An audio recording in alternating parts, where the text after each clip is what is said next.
Dear family, who could have anticipated that traversing realms would be so exasperating? In a fit of frustration, I transformed into a small white cat, scratching at anyone nearby. This ordeal began the moment I opened my eyes, feeling an excruciating pain throughout my body, only to discover I had been cursed to death. It turns out I had crossed into a beastly world narrative as the malicious mother of multiple adversaries. To my astonishment, I inadvertently unlocked the power to navigate through space while attempting to subdue the antagonist. How absurd! Let me recount the details from the moment I regained consciousness. Upon opening my eyes, I felt as if my bones had been crushed repeatedly by a heavy vehicle, leaving me writhing in agony. A childish voice nearby called out "Mother." Bewildered, I pondered how a lifelong singleton with no experience in caring for even a cat could suddenly have offspring. Then, another child's piercing scream jolted me awake. It's better for her to be dead. What a hellish beginning.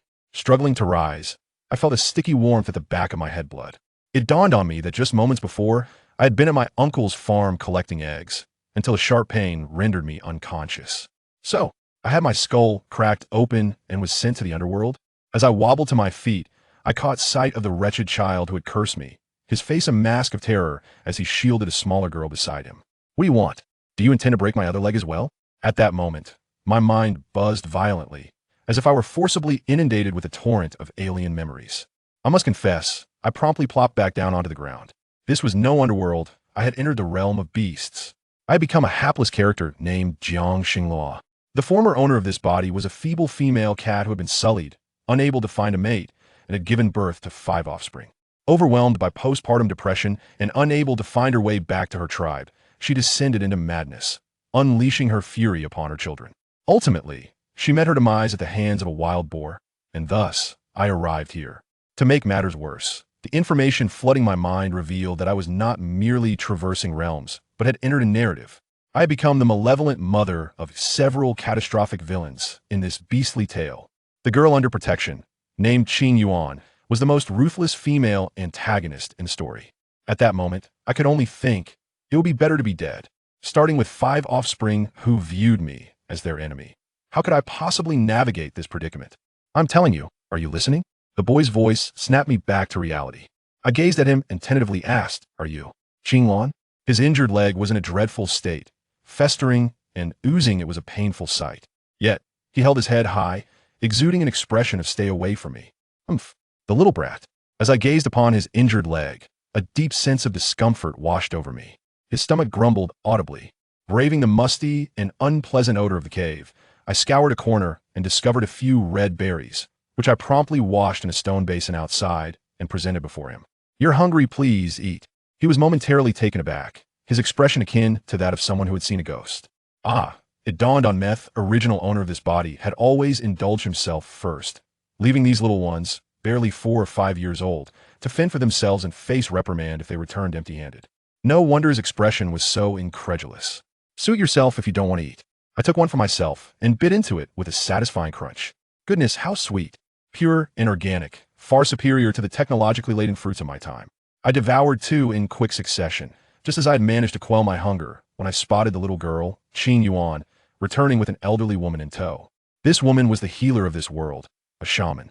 The old lady, Qi Lin, regarded me with palpable disdain. It was no surprise the tales of the original owner's mistreatment of the children were likely well known throughout the tribe. She applied some herbal paste to the back of my head and was about to leave when I hastily called out, "Wait, Granny Qi Lin, would you be so kind as to examine my child's leg?" Upon seeing a stranger, Qing Lan instinctively sought to hide her injured leg. Qi Lin's temper flared at the sight of the wound. Such a grievous injury, and you let it fester until now. Qing Lan glared at me with resentment. I rifled through my memories and recalled that seeking the shaman's aid required a trade of animal hides, an expense the original owner could scarcely afford. "Granny Qi Lin, I implored earnestly, we do not possess any hides, but if you could treat Qing Lan today, I assure you I will repay you in the future." Upon hearing this, Qing Lan's eyes brimmed with tears. Qi Lin snorted in disdain, but nonetheless retrieved some medicinal powder and sprinkled it onto Qing Lan's wound. She tossed me 3 packets, saying, "Apply this once daily, and consider today's hides forgiven."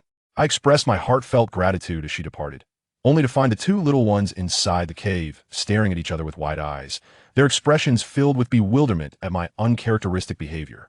As I entered the cave, I noticed them gazing longingly at the remaining red berries, saliva nearly pooling at their lips. I pondered for a moment, determined to maintain my fad and feigned sternness. Didn't I tell you to share with your sister earlier? They quickly each grabbed one and began to munch eagerly. Seeing them finally eat brought me a sense of relief, and I began to assess this so-called home. Good heavens, this was no home I resembled a refuse heap. Qinglan's corner was damp and cold, devoid of even a blade of dry grass. The stone bed where I would sleep was filthy, and reeked upon lifting the soiled hide. I discovered the grass beneath was moldy. Unable to tolerate it any longer, I gathered all the moldy grass and tossed it outside. Qing Yuan rushed over, alarmed, and clutched my leg, exclaiming, "Mother, you can't throw that away. Where will you sleep tonight?" As I gazed upon the frail little girl, a pang of sorrow seized my heart. Memories revealed that the original owner had no one to care for her during her 5th pregnancy, resulting in malnutrition and frail, ailing offspring. Moreover, she was but a diminutive cat, yet she bore a litter of lion cubs. Merely envisioning the harrowing scenes of childbirth sent shivers down my spine. Where had that scoundrel of a beastly husband vanished to? If ever I laid eyes on him, I would unleash a tempest of retribution upon him for so callously abandoning his wife and children. Why do you care for her? She can't sleep in her bed anymore, nor will it be of any use to us, exclaimed Qinglan with her childish voice once more. I initially felt the ire rising within me, but upon witnessing the pain etched upon his face, I stifled my anger. Indeed, she won't be providing you with a place to sleep, so mind your own business, I retorted, casting a glare his way before returning to my tasks. To my surprise, Qingyin, noticing I had refrained from scolding her, scampered over to assist me in tossing out the withered grass. Observing her petite silhouette, I pondered why such a well-behaved and sensible child had been portrayed as the antagonist in the narrative. Could it be that with a little effort, I might redeem them? From this day forth, I would endeavor to transform into a devoted mother with a heart of gold. All right, little Qing Yuan, do you know where I might find more of this hay? I shall fetch some fresh supplies. Upon hearing this, Qing Yuan's eyes sparkled with joy as she grasped my hand. There's plenty by the cave.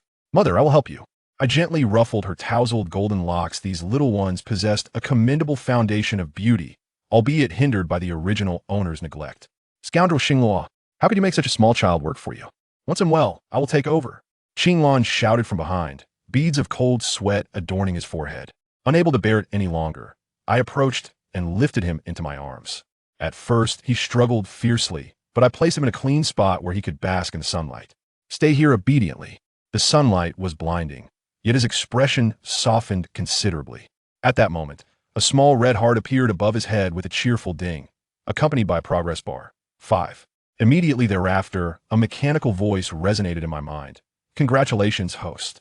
You have achieved a 5 progress in charming the antagonist Qinglan, unlocking spatial privileges. Spatial privileges? As I stood bewildered, the world around me seemed to freeze as if I had pressed the pause button. In the next instant, I found myself standing on the farm from my previous life. Cattle and sheep grazed in abundance. Chickens clucked merrily, and the rice in the fields was ripe. I spotted a wooden comb atop the vanity in my farmhouse and instinctively reached for it. Just as I turned to gather some eggs from the henhouse, my vision blurred, and I was jolted back to reality. The world resumed its normalcy, yet in my hand rested a genuine peachwood comb. Please continue with the task of charm, the mechanical voice instructed before falling silent. Rubbing my aching head, I grasped the situation. My affection level was insufficient, rendering this spatial experience a limited trial. Had I known, I would have secured more provisions. What use was a comb? Mother, Qing Yuan has pulled up so much grass. I hurriedly rushed outside, where the little girl had already gathered a substantial amount of hay. Taking a seat, I began to weave a mat, employing the skills I had acquired from watching videos in my previous life. Before long, a large and thick mat was completed. As I dragged it into the cave, Qinglan looked on in astonishment. The pristine mat, imbued with the fragrance of sunlight and the extraordinary method of weaving were sights he had never encountered before. Mother, how did you weave this mat? Could you teach me next time?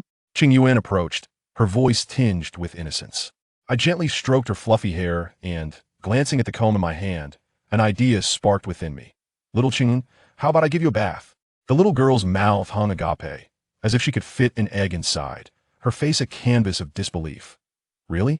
I nodded and took the soiled animal hide to the seaside to wash it clean. After scrubbing down the cave inside and out, I finally gave Qing Yuan a thorough and fragrant wash from head to toe. However, As I attempted to comb her hair, I realized that our home was so impoverished that we lacked even a spare cloth for drying her hair. Despite having washed her hair, it remained tangled. With the peachwood comb in hand, I carefully worked through the knots strand by strand. Fearing that I might hurt her, I was taken aback by her silence. She was behaving so obediently, it was almost unnerving. Yet, I found myself puzzled, despite my efforts. The love meter above her head remained empty, devoid of any signs of affection. Xiao Qingyuan, are you unhappy? I was anxious, as I hoped to improve my rapport with her to gain access to the space and obtain a lighter. Mother, I am very happy. You are my favorite. The little girl exclaimed, wrapping her arms around my waist. What a performance! Just as I was about to lose my temper at Xinglan's snarky remarks, I noticed the love meter above his head had surged by 1. This little rascal, despite his verbal denials, was quite honest in his feelings. Lost in thought, a tall and robust beast man appeared at the cave entrance, sporting 2 leopard ears atop his head. Xinghua, the tribe has distributed meat. I have brought some for you, he said, scratching his head in a rather endearing manner. Xinghua, will you be my female? My mind was flooded with disbelief. Is this how courtship works in this world? Inside the cave, Qinglan's face puffed up in anger upon hearing this. Looking at the meat on the ground and then at the fool named Cheeky, my memory hinted that he might not be the brightest. If I accepted this meat, would it mean I had to entertain his advances? Reluctantly, I replied, take your meat. I shall return to the cave. Cheeky ran away, wailing. Just as I breathed a sigh of relief, the stomachs of the 2 little ones growled in unison. Not just them, I was hungry too. Xiao Qingyuan's lips turned pale, her body shivering as she said, Mother, I am so hungry. Qinglan, growing frantic, exclaimed, if sister does not eat enough, she will be like this. Bad Xinghua, can you find us something to eat? In truth, one could simply ask the chieftain for food. The previous host had too much pride to do so, even preferring starvation. Seeing the eager glimmer in Qinglan's eyes, I nodded. Fine, for the sake of the children. What does my pride matter? Upon stepping outside, I was met with a strong smell of blood. Following the scent to the center of the tribe, I found a throng of beastmen lining up for meat. I quickly joined the end of the queue, calculating in my mind, with 5 little ones and 6 mouths to feed, surely I could secure a substantial portion. However, the looks from the surrounding beastmen were peculiar. Isn't that Xinghua, Cheeky's female? One whispered. Didn't Cheeky just bring her the largest piece of meat? Another questioned. Then why is she here? Suddenly, I was shoved from behind, nearly losing my balance. The culprit was a red-haired female named Hong Jin, Cheeky's sister. Previously, the original host had been bullied by her, who claimed that if one refused to accept her brother's meat, they would never eat from the tribe. Enemies meet, and the tension escalates. What are you doing here? Didn't my brother send you the finest meat? She demanded, her demeanor aggressive. My temper flared. In front of everyone, I retorted loudly, just because he offered it doesn't mean I want it. I have no ties to your brother and do not intend to accept his courtship. Not accepting my brother? Yet you devour the meat he brings. She shot back. How dare she label me? Is my appearance so reminiscent of a green tea character? I did not. If you don't believe me, call your brother to confront me. I snapped. With a cold laugh, Hong Jin summoned Cheeky. Moments later, he arrived empty-handed. See, my brother has no meat. She crowed. It's you, this deceitful female, who has eaten my brother's meat while refusing his courtship. She lunged at me, her grip alarmingly strong. As a frail little cat female, I was no match for her leopard strength. I did not take your brother's things. I shouted in frustration, my eyes transforming into slits. And in a surge of uncontrollable energy, I morphed into a pure, white kitten. Everyone was taken aback. In this world, females capable of transformation were exceedingly rare. I was startled, but had no time to dwell on it. I scrambled up a nearby tree, baring my teeth at Hong Jin below. Huh, a little cat dares to challenge me? Hong Jin, emboldened by my size, drew a whip and threatened, come down and be my pet for a few days, and I will overlook those pieces of meat. You will face divine retribution. I trembled with fury, feeling a surge of energy within me. Divine retribution? I'll show you. Hong Jin cracked her whip towards me. With a nimble leap, I landed atop her head. The opportunity had arrived. Using all 4 paws, I unleashed a flurry of scratches upon her face, causing her to scream and spin in circles, clutching her head. Qifeng, quickly kill this cat, she yelled at her beast husband.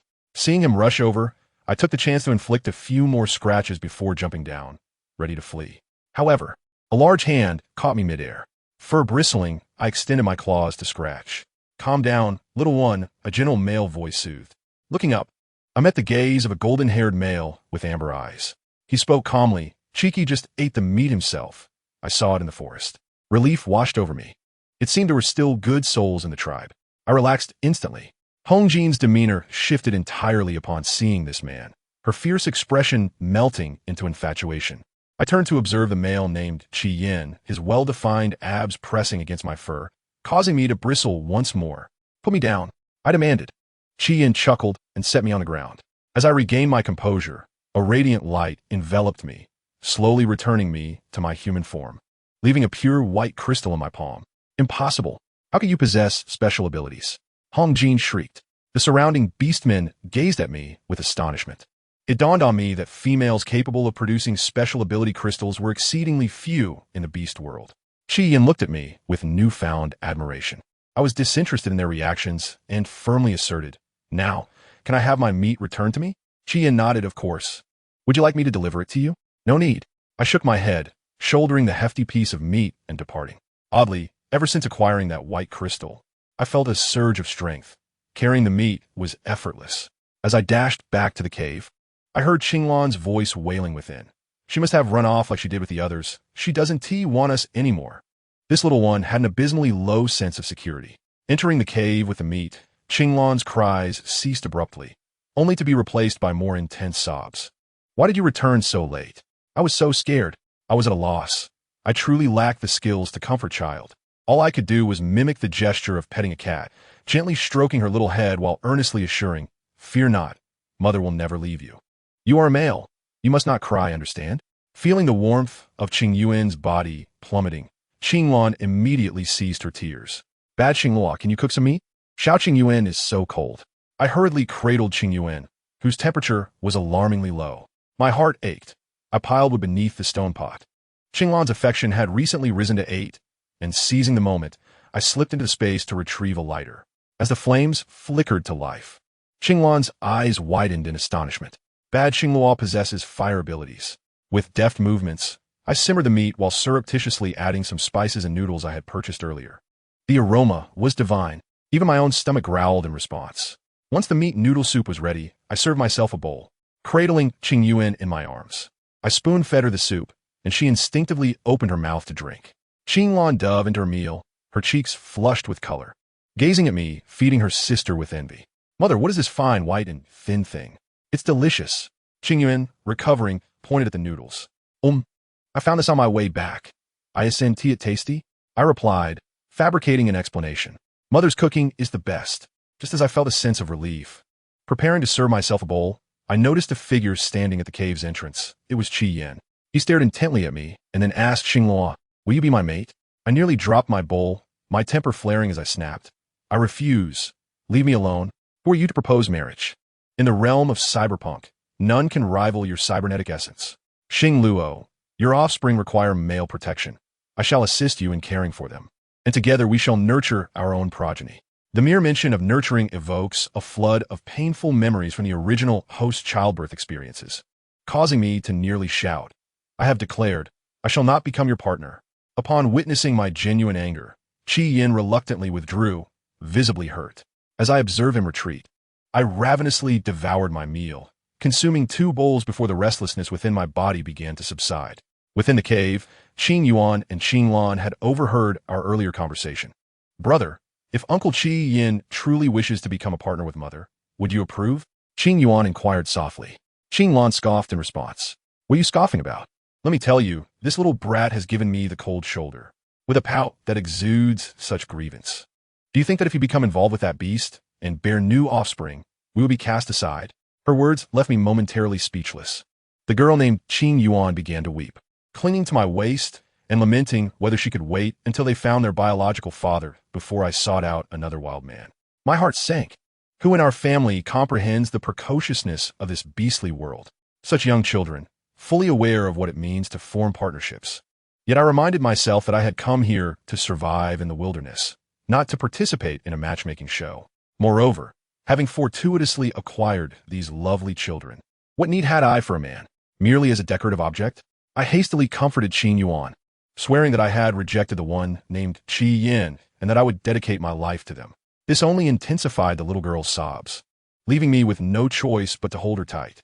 Eventually, I succumbed to fatigue and fell asleep. The next morning, as I opened my eyes, I found Qing Yuan anxiously pacing, informing me that her 3 older brothers had yet to return, causing her great distress. My mind reeled. I recalled the original host's tragic folly of selling her 3 children into slavery for a mere 2 pounds of meat to the neighboring, twisted Xiangwei Shi tribe. Previously, she had engaged in such transactions several times in the city, where the clever children would always find their way back. This time was different. The Xiangwei Shi tribe was composed of ruthless individuals, and once ensnared, escape was nigh impossible. What a mess I had inherited. Seeing the tear-streaked face of Qing Yuan, I steeled myself and declared, "Wait here. Mother will retrieve them for you." Armed only with the original host's vague memories, I rushed towards the Xiangwei Shi tribe's territory, unaware that someone was trailing behind me. Upon entering their domain, the crack of a whip sent chills down my spine. I turned to see my eldest son, Qing Yin, bloodied and being whipped by an unsightly snake man. Gritting his teeth, he offered to remain in exchange for the freedom of his 2 younger brothers. To my dismay, the snake man replied, baring his venomous fangs, that their female leader desired my children as beast husbands. In that moment, fury surged within me. How could they expect my son, so young, to endure such a fate? I dashed forward, shielding my son with my body as the snake man hissed that he was mine to sell. Gritting my teeth, I retorted, "I shall return what I owe. Now return my children." An enlightening thought struck me. The original text had mentioned that my eldest son had been raised by a female snake and had endured unspeakable horrors at their hands. With his affection meter hovering at an empty level, it became clear that I had to rescue him today. The snake man, Kluo, disregarded me entirely, lunging to bite. Summoning unexpected courage, I seized him by the throat. Qing Yin, astonished, urged me to flee. Kluo struggled violently, stubbornly insisting that my other 2 children were on the brink of death. At that moment, I lost control, unleashing a surge of electricity that incapacitated the snake. As Qing Yin looked on in shock, I had no time to explain. I dragged the unconscious snake into the cave, calling out, "Dai Lin, come out here." Upon entering, I was met with a scene so scandalous it made me blush. I quickly steered Qing Yin in the opposite direction. Rescuing my children was paramount.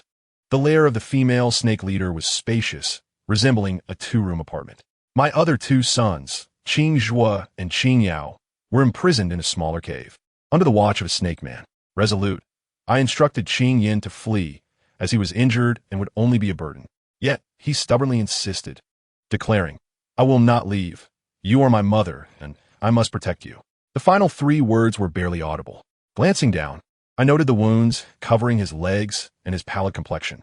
Understanding his concern for his brothers, I conceded, "Very well. If you remain, do not falter." Turning around, the snake man transformed without warning, his massive tail striking towards me. I was caught unprepared and sent sprawling. Qing Yin yelled in desperation, "Go. Just go. We do not need your false kindness. We would rather perish than have you save us." His words pierced my heart like a dagger, and tears sprung to my eyes. Raising my gaze, I noted that his affection meter had soared to 10. This obstinate child, with a hardened exterior yet a tender heart. I wiped my tears and affectionately ruffled his disheveled hair. "You rascal, trying to outdo your mother? I assure you, I will bring you all home." No sooner had I spoken than the snake man lunged again. With no choice left, I transformed into my beast form. Upon seeing me morph, Qing Yin panicked. I was but a scrawny little cat, while he was a venomous snake with a crystal core. Surely, I was walking to my demise. At that moment, Dai Lin, the female snake leader, emerged, draped in the arms of a newly acquired wolfman. Upon seeing my diminutive feline figure, she erupted in laughter, instructing her subordinates not to harm me, for I would serve as her pet. Enraged, I glanced at my 2 brothers, who were shaking their heads vigorously, and unleashed a white flash of electricity, incapacitating the snake named Kluo.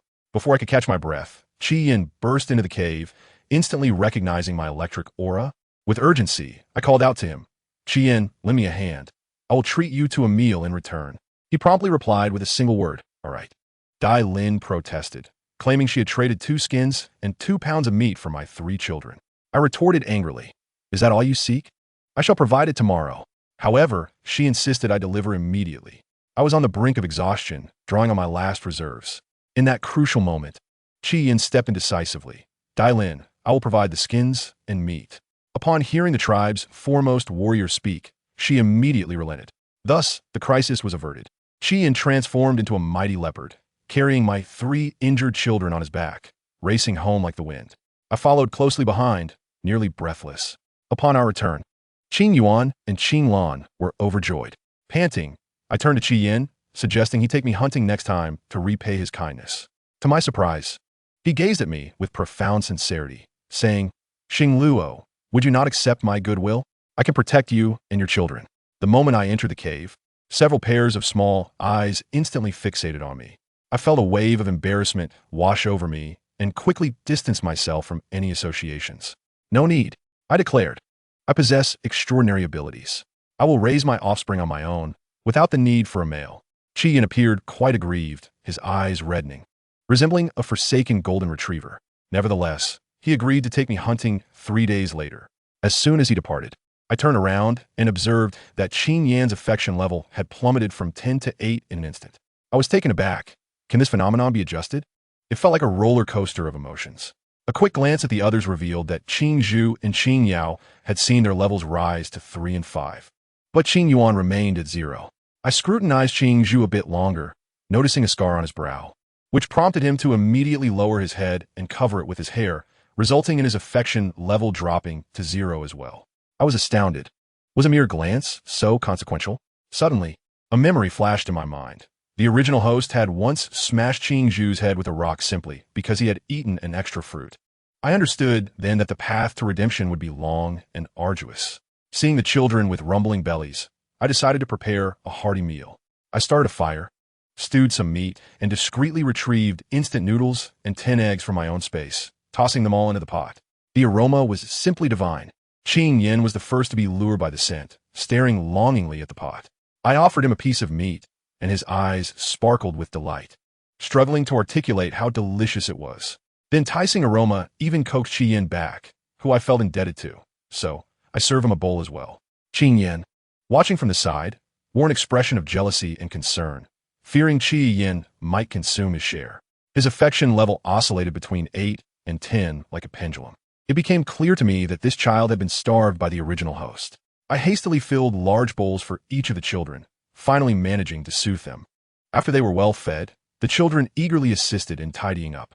The next day, noticing that Qing Yuan struggled to gather fruits, I decided to chop some bamboo to weave her a basket. After a considerable search, I found a grove of towering bamboo.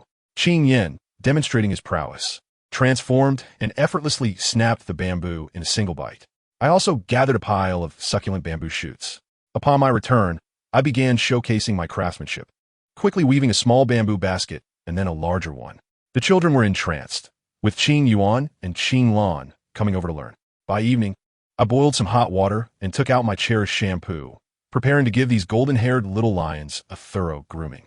Qing Yin was exceptionally cooperative and emerged smelling delightful. However, when it was Qing Zhu's turn, he became defensive, accusing me of deceit and claiming I was merely pretending. Despite my attempts to reason with him, his agitation escalated, and he bared his teeth like a wild beast. With a sudden burst, he overturned the basin of water and dashed into the dark forest, disappearing without a trace. I panicked and chased after him, but in the pitch-black night, I could barely see. Just as I was growing anxious, I heard rustling in the nearby bushes. Assuming it was Qing Zhu, I hurried over to call for him. Instead, 2 grotesque creatures emerged from the underbrush.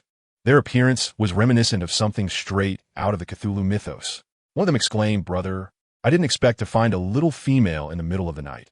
Let us capture her." My heart sank. This was no longer Qing Zhu, but rather an encounter with human traffickers. I turned to flee, but they quickly pursued me. I desperately attempted to use my abilities, but I felt utterly drained and powerless. Cornered, I found myself at the seaside, confronted by the 2 hideous figures that turned out to be gigantic crocodiles. Overcome with terror, I slipped and fell into the ocean. As I saw their gaping jaws approaching, I steeled myself and desperately shouted for my space to open. Miraculously, time around me froze. Yet, before I could revel in my triumph, I was abruptly transported to an entirely unfamiliar place. Upon looking down, I was horrified to find myself atop a large, gleaming golden lion. The lion was regarding me with a gaze so piercing it could cut through water. How ironic! escaping from the jaws of a crocodile only to land in the den of a lion.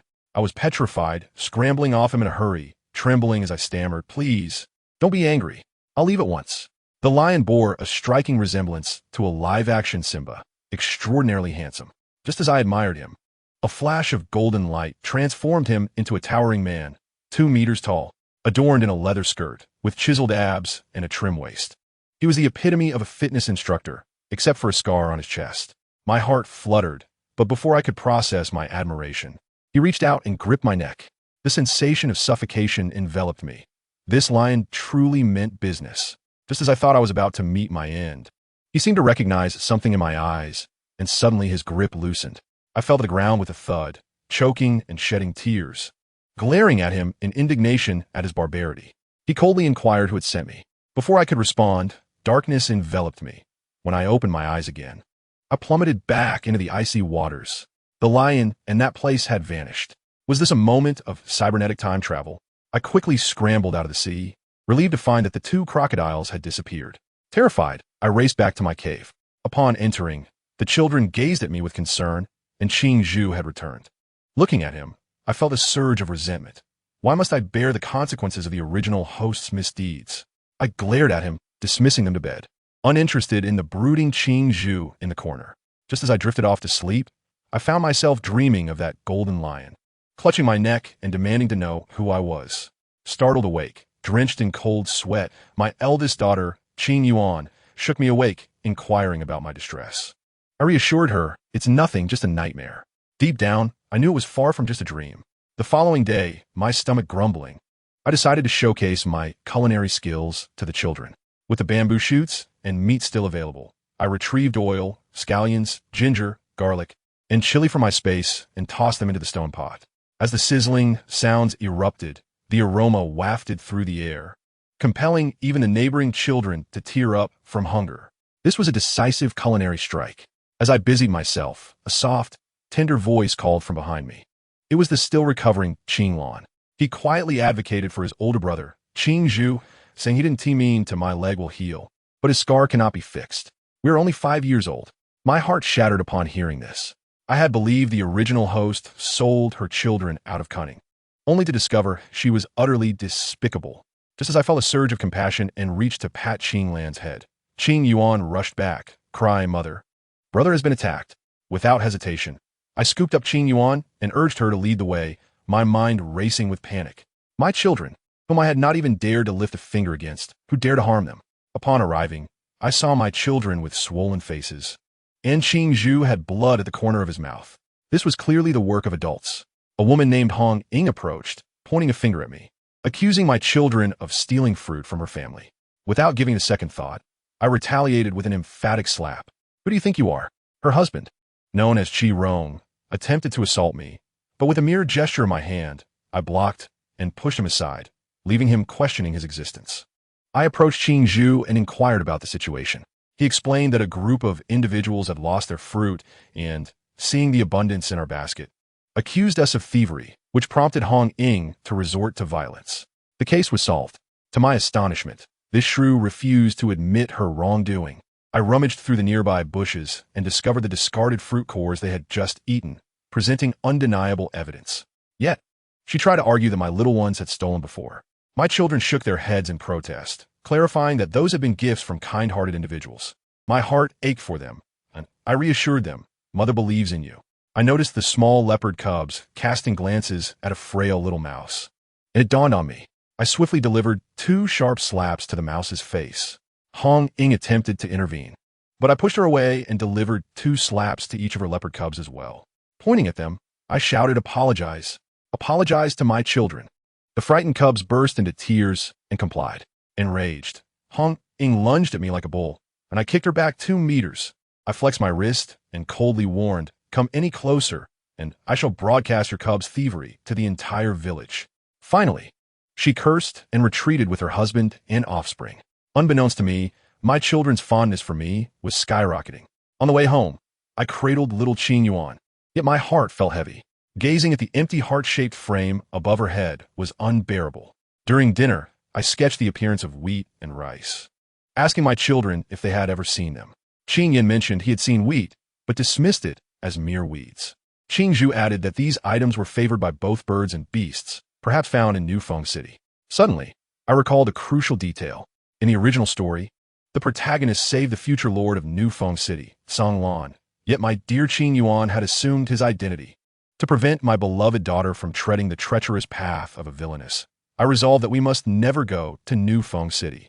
As I pondered this, Qi Yin arrived, presenting me with a rudimentary set of bows and arrows, announcing his intention to hunt. My children were terrified, clinging to my legs, pleading with me not to go, insisting that hunting was too perilous. I reassured them, "Fear not. Your mother is the only one in the tribe with extraordinary abilities. I am quite formidable. In truth, I simply wish to avoid birthing children among a horde of men. I prefer to hunt and provide for them myself." Upon reaching the center of the tribe, the elder, Yin Lin, regarded me with disdain. He bluntly stated that women were forbidden from hunting. I was to either pair with a male from the tribe or be banished to the female den. Let me tell you, the female den was a dismal concentration camp for those incapable of bearing children or without husbands, where any man could enter for a bit of pleasure in exchange for resources. My anger flared. Qi Yin attempted to speak on my behalf, but I forcefully pushed him aside, declaring that no one would take advantage of this opportunity. I pointed at the old man and proclaimed, "I do not wish to pair with anyone. I have a husband, the father of my children, and you shall not coerce me." I snatched the old man's wooden staff and hurled it aside.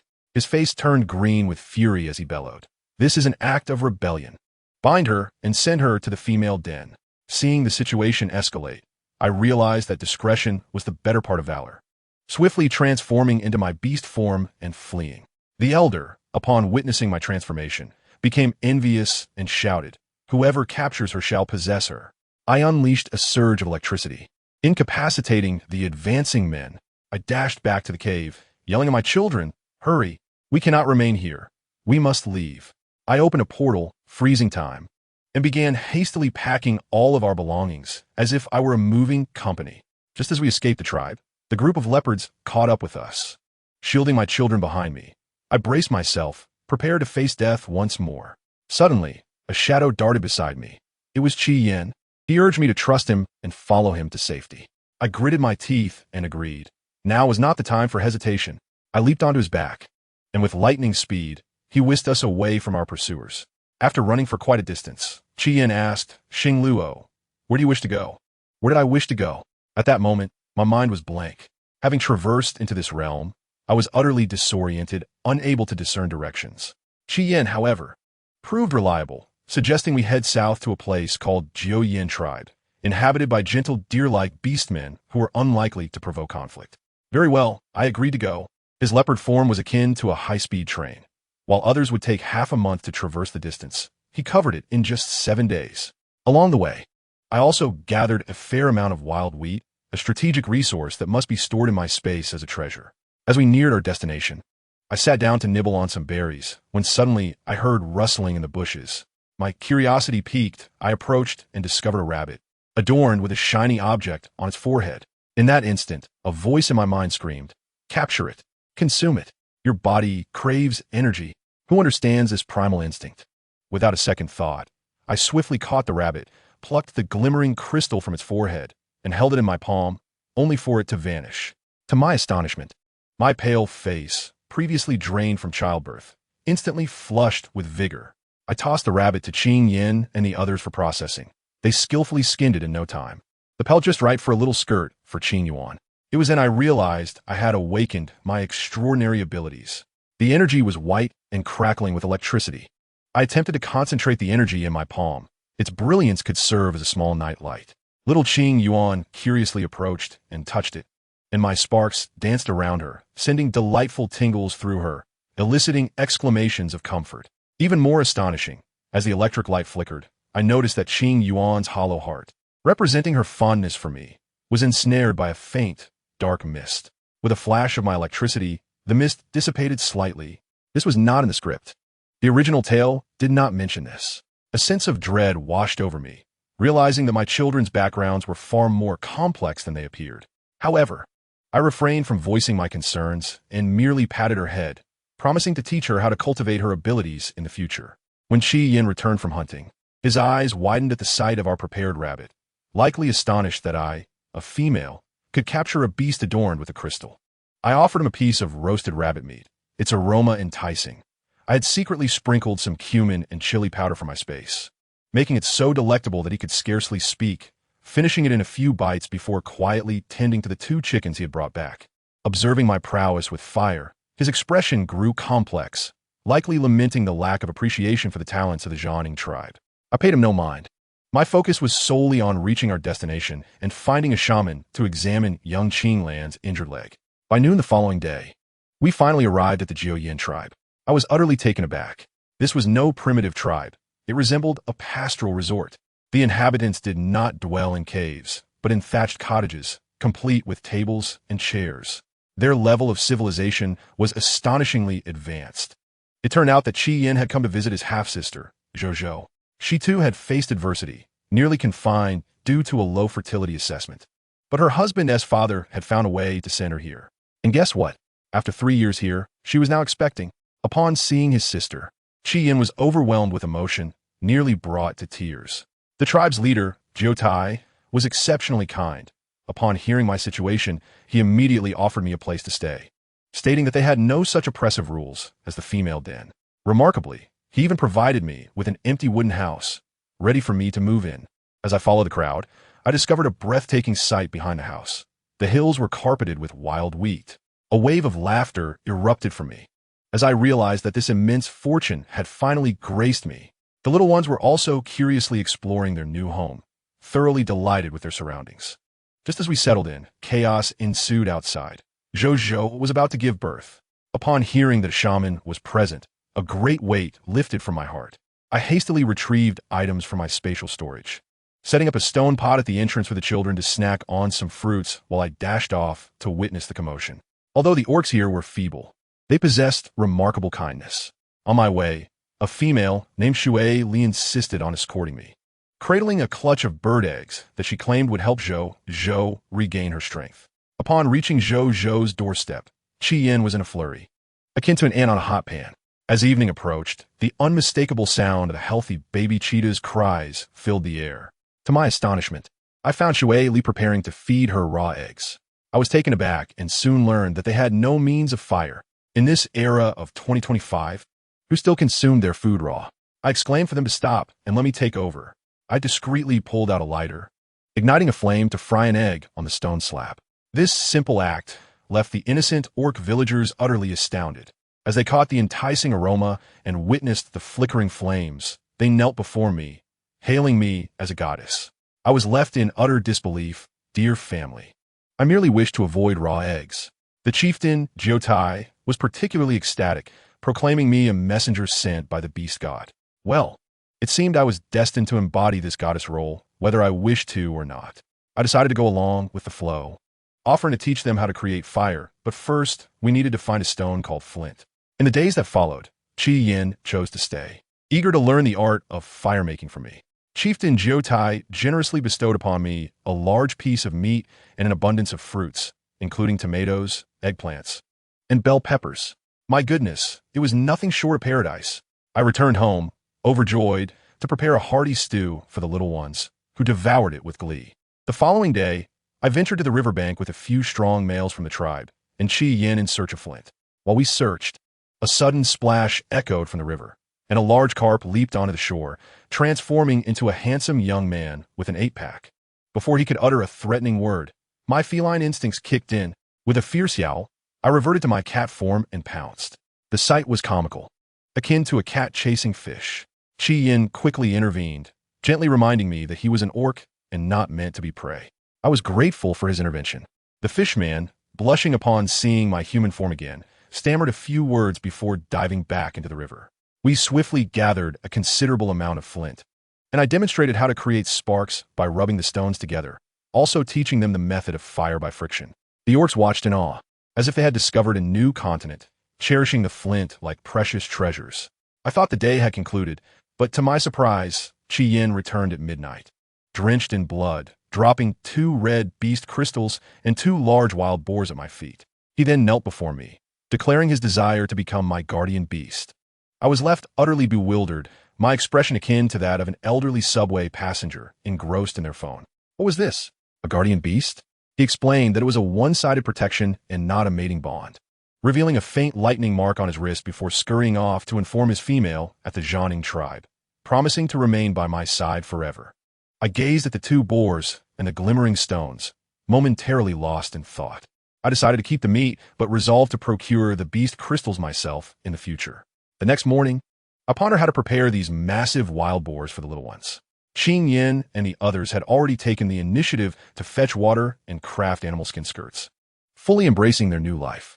Shueli returned to watch me cook, marveling at my stone pot. While explaining its use, I contemplated how slowly it conducted heat, wishing for an iron pot instead.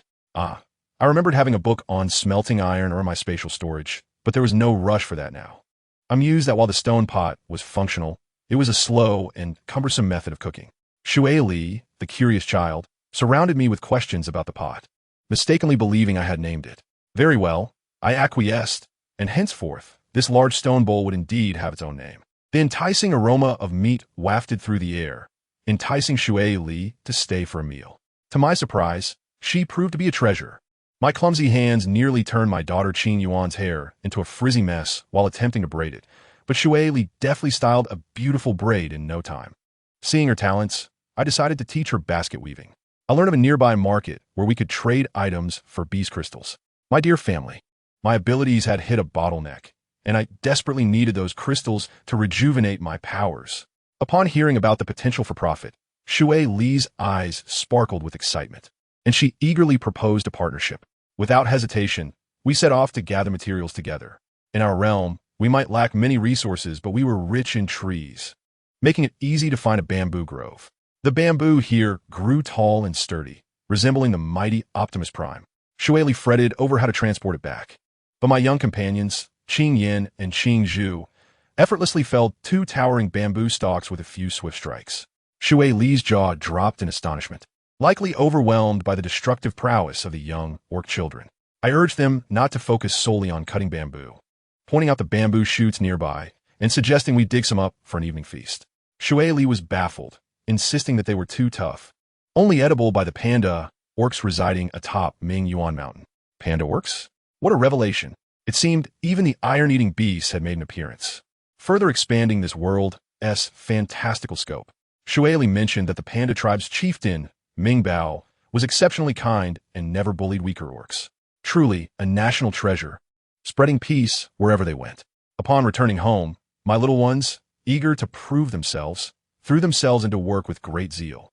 Qing Yuan, concerned for me, enlisted Qing Lan to assist her in weaving baskets, insisting that they wouldn't let their mother tire herself. Qing Lan, ever sly, secretly asked Qing Yuan if I might show favoritism, fearing fewer tasks would result in fewer treats. I overheard them, both amused and exasperated, and ruffled Qing Lan's tousled hair, reassuring him that all my children would be rewarded equally. As I picked up a wooden comb to tame his wild curls, I suddenly froze, staring at his face. His features, those brows, those eyes, that nose, were a miniature replica of the lion orc who had nearly throttled me. The comb slipped from my fingers. No, I quickly reassured myself. They were all lion orcs, so it was only natural for them to share similar appearances. That evening, we enjoyed a delightful stir-fry of bamboo shoots and meat, which thoroughly impressed Shueli. Now, whenever she gazed at my stone pot, her eyes sparkled with admiration. Once the little ones were fast asleep, I sneaked into my spatial storage, rummaging through my grandfather's library in search of a quicker method for processing wheat. Alas, I found nothing. The only method available was the most primitive, smashing it with stones. When I emerged from my space, I felt utterly drained, my body exhausted. The following day, sporting dark circles under my eyes, I led the children to harvest the wheat. I had already spoken with the chieftain, who waved his hand dismissively, declaring that the prickly wheat was unwanted and granted me the entire field. At last, this tremendous fortune had finally come to me. Shueli had brought along a smitten young male to assist, and the air was thick with the scent of budding romance. Just as we began our work, calamity struck. The sun blazed fiercely, and suddenly, Qing Yin cried out in discomfort before collapsing, his body radiating heat like a small furnace, his pupils turning red. At that moment, my mind was overwhelmed with panic, and I couldn't help but blame myself for having worked him too hard these past few days. I hurriedly lifted him onto my back and dashed back, losing my shoes in the process, my knees scraping against the stones, bleeding profusely. It was in that moment that I truly realized I had come to regard them as my own flesh and blood. Qing Yan, in pain, could no longer maintain his human form and transformed back into a small lion, his claws twitching on the ground.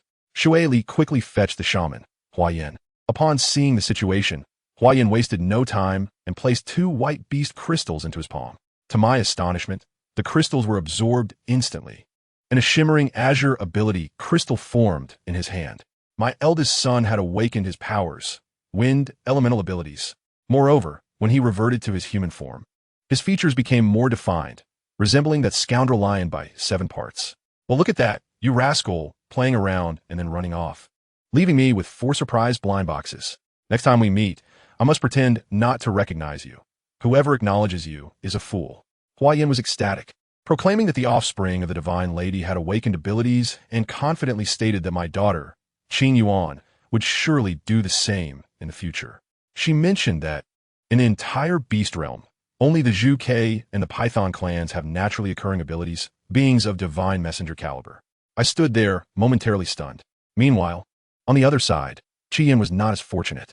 Upon returning near the Jianing tribe, he was confronted by his mad mother, Hong Xiao. Without a word, she kicked him in the eye, screaming frantically about how, as a female with ability crystals, she could give birth to many powerful offspring. And how dare he let her escape? Qi Yin remained silent, only to see his father dragged out by another cheetah, bloodied and battered, with his mother threatening him with his father's life unless he brought me back. As for me, I was in dire need of beast crystals. After Qing Yan's awakening, his appetite grew tremendously, resembling an insatiable glutton. With no time to wait for the market, I decided to take my eldest and second sons, and we 3 females formed a team to venture into the wild. Qing would timidly call me mother, pleading to join us, and that little gaze melted my heart. I simply had to take him along. We transformed into our beast forms and plunged into the forest. Just as we entered, night fell abruptly, and a swarm of creatures, all adorned with beast crystals on their heads, descended upon us. My fear of tight spaces nearly overwhelmed me. These creatures were difficult to combat while flying overhead. I quickly shouted for Qing Yan to unleash his ultimate move. However, in his excitement, he unleashed a tornado with great force, nearly sweeping me away. Nonetheless, the effect was remarkable. The bats fell like dumplings from the sky. We hurried to collect the spoils: 10 orange crystals, 20 red crystals, and 30 white crystals. We had struck gold. I tested the crystals. I could absorb the white and red ones, but upon touching the orange crystals, I felt nauseous. So there's a level wall, is there? Qing Yin was even more impressive, having consumed 3 red crystals before feeling full.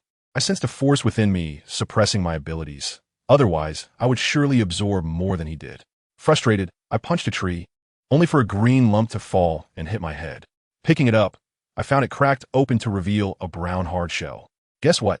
It was a walnut. The tree was laden with them. We 3 females turned into squirrels and collected an entire tree's worth of walnuts. That night, snuggling with my 2 furry cubs to sleep was incredibly comfortable. However, upon closing my eyes, I felt as if I were plummeting, my heart racing with fear, and then, with a thud, I landed on a solid man. Upon feeling his waist and muscles, I was quite impressed. Just then, a deep voice echoed above me.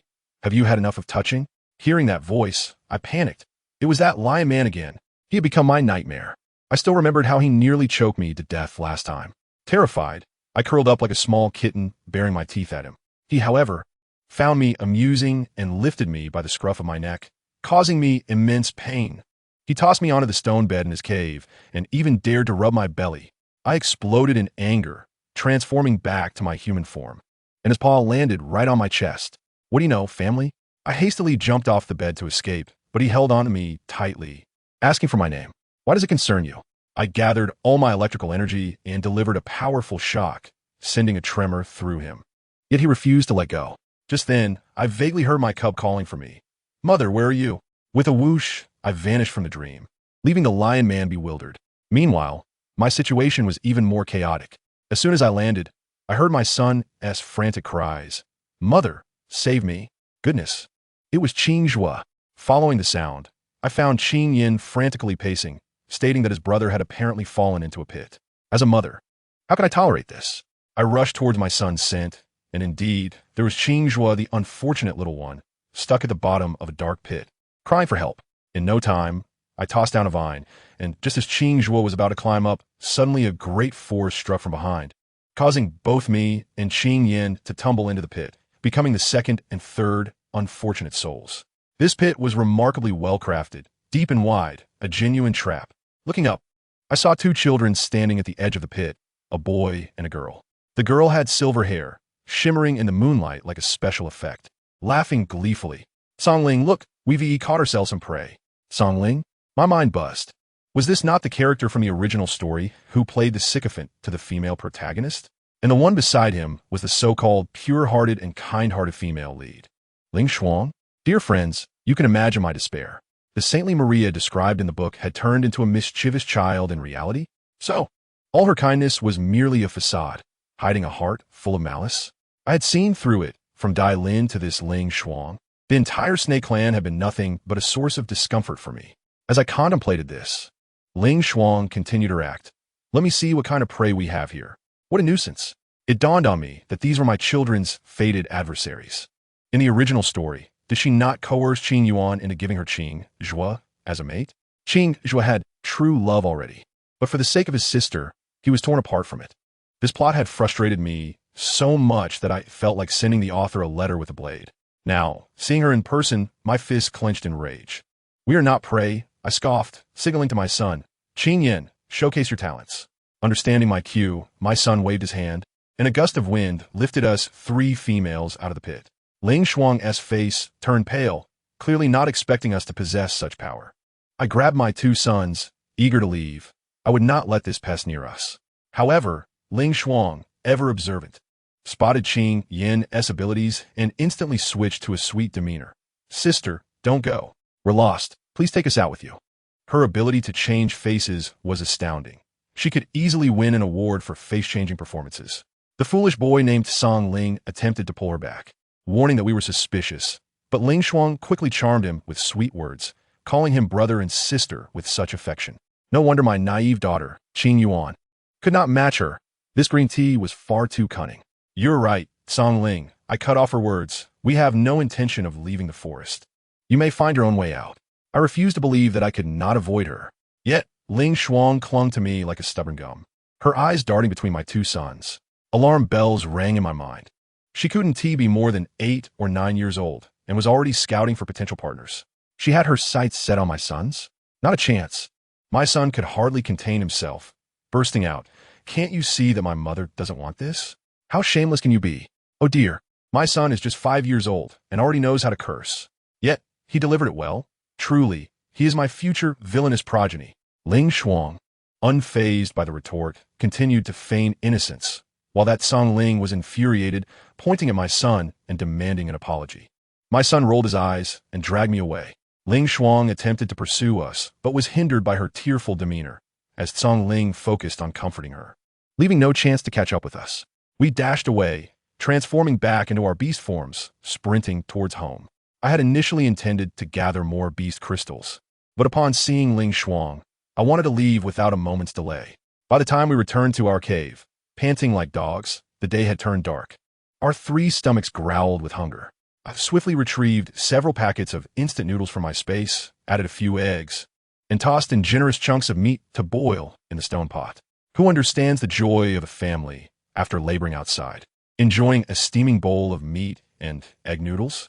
It is nothing short of paradise. The enticing aroma drew out the sleepy cubs from their slumber.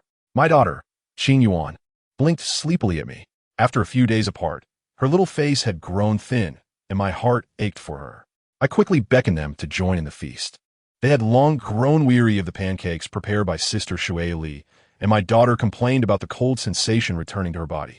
Hearing this made my heart clench. I hurriedly retrieved 2 large hams from my space, slicing them thickly to add to the pot. I could never leave the children to fend for themselves at home again. The cubs gathered around the pot, their eyes glued to it. Qing Zhu even shared the walnut kernels he had recently acquired with everyone. Upon tasting, Qing Yuan's eyes squinted in happiness, exclaiming, "Mother's cooking is the best." Watching them eat until their bellies were round, and, soon after, dozing off in various positions, I too succumbed to exhaustion, collapsing beside the bed and drifting into sleep. At dawn the next day, I divided half of the beast crystals I had acquired with the tribe leader. He trembled with excitement, though disappointment soon followed as he lamented their lack of abilities to utilize them. Who says they don't? I reminded him about the wood and water abilities. Let them give it a try. It will surely be beneficial. Upon hearing this, the leader hastily summoned the individuals. My curiosity piqued. Who were these fortunate ones? To my astonishment, one of them, with flamboyant red hair and a swaggering gait, approached, leaving me utterly flabbergasted. I must tell you, my feline DNA surged with excitement at that moment. The scent was intoxicating. Only one thought crossed my mind: steamed or braised. Who would have guessed that the water ability user was none other than the fish I encountered days ago, Chong-sun? I had unwittingly supplied the enemy with beast crystals. This simply wouldn't do. I had to leave. The longer I stayed, the more I feared losing control and stewing him. I turned and ran, already calculating whether he would become even more delectable after absorbing the beast crystals. Stop. Jiangxing Luo. He is a beast man, not a dish. As I wrestled with my cravings, the alluring fish scent wafted towards me once more. Chong-sun, barefoot, caught up with me, his smile radiating springtime warmth, complete with dimples. Step back. Don't come near me. I gritted my teeth, mustering all my strength to suppress my appetite. Yet, this fellow floated closer, asking, Xing Luo, I know you sent me beast crystals to court me. Is that so? What? I nearly choked. Was this fish out his mind? Such narcissism is a rarity. No, I coldly replied and began to walk away. Undeterred, he continued to follow, showcasing his now red-hued ability crystal, and proceeded to summon localized rainfall. My hair was drenched, sticking to my face, and it was utterly uncomfortable. Not interested. I pushed him away and hurried off. Just as I broke free, a whiff of blood hit my nostrils. Turning back, I was startled to see that fish supporting someone covered in blood. Wasn't that the little leopard, Qian? What on earth had happened to him? Breathless, Qian informed me that his battle clan had demanded he capture me in exchange for Zhou Zhou's father. He refused, only to be struck by his mother with a whip laced with paralysis grass, and subsequently imprisoned. After hearing the full story, I was left dumbfounded. What a surreal turn of events. How much time did they give you? I inquired. 3 days. That meant time was running out. I noticed his wounds were severe. Thankfully, Shui Li was resourceful, summoning the wood healer Sun Ran and the Dr. Hua Yan. After absorbing the beast crystals I provided, Sun Ran's abilities surged, and with a wave of his hand, Qian's wounds began to heal rapidly. Then, an even more explosive turn of events occurred. Qian was poised to level up. Energy surged chaotically through him, causing him to roll on the ground in pain. Hua Yan quickly assessed the situation and determined he was at a bottleneck in his abilities, requiring orange crystals to break through. Despite my heartache, I had no choice but to produce my orange crystals. I watched as he consumed half of them in one go. Leaping straight to the green tier, Chong-sun, standing nearby, remarked with sarcasm, with the green crystal, you won't have to worry about that venomous female troubling you anymore. Qian, in his naivete, insisted on not harming innocent beastmen. I scoffed. If they dare to target me again, I won't hesitate to obliterate their entire clan. Without further ado, I set out with Qing Yin, following Qian. I must tell you, the speed of the green tier is astonishing. It felt like riding a high-speed train, and we reached the vicinity of the clan in just one day. We planned to sneak in and rescue those captured, but as we approached, a foul wind swept behind us. A rattlesnake, larger than the one I had previously dispatched, lunged at me, tongue flicking. I was startled and sprang up a tree, only to realize that snakes can climb too. Just as the serpent was about to reach me, my son Qing Yin, in his own bumbling way, summoned a gust of wind that nearly swept me away but managed to divert the snake. However, the commotion we caused attracted the attention of the entire clan. Among them were familiar faces of those wishing to become my beast husbands, which made me feel utterly disgusted. The old clan leader, Yin Lin, feigned ignorance. Qian, you have truly brought Xing Luo back. Splendid. I retorted, raising my hand to unleash a shocking attack, leaving him convulsing. Qian looked at me with a complex expression, and I shouted, if you can't protect me, stay away. He paused, then knelt on one knee with unwavering resolve. Mistress, I will always heed your commands. His gesture incited a frenzy among the crowd, particularly a female named Yin Mei, who lashed out at me with a whip. I swiftly dodged and transformed into my human form. This girl was quite pretty, yet her expression was twisted with malice, as if she intended to devour someone. After some back and forth, it turned out to be Qi Yan's romantic entanglement. She cried and demanded to know why Qi Yan had chosen me over her.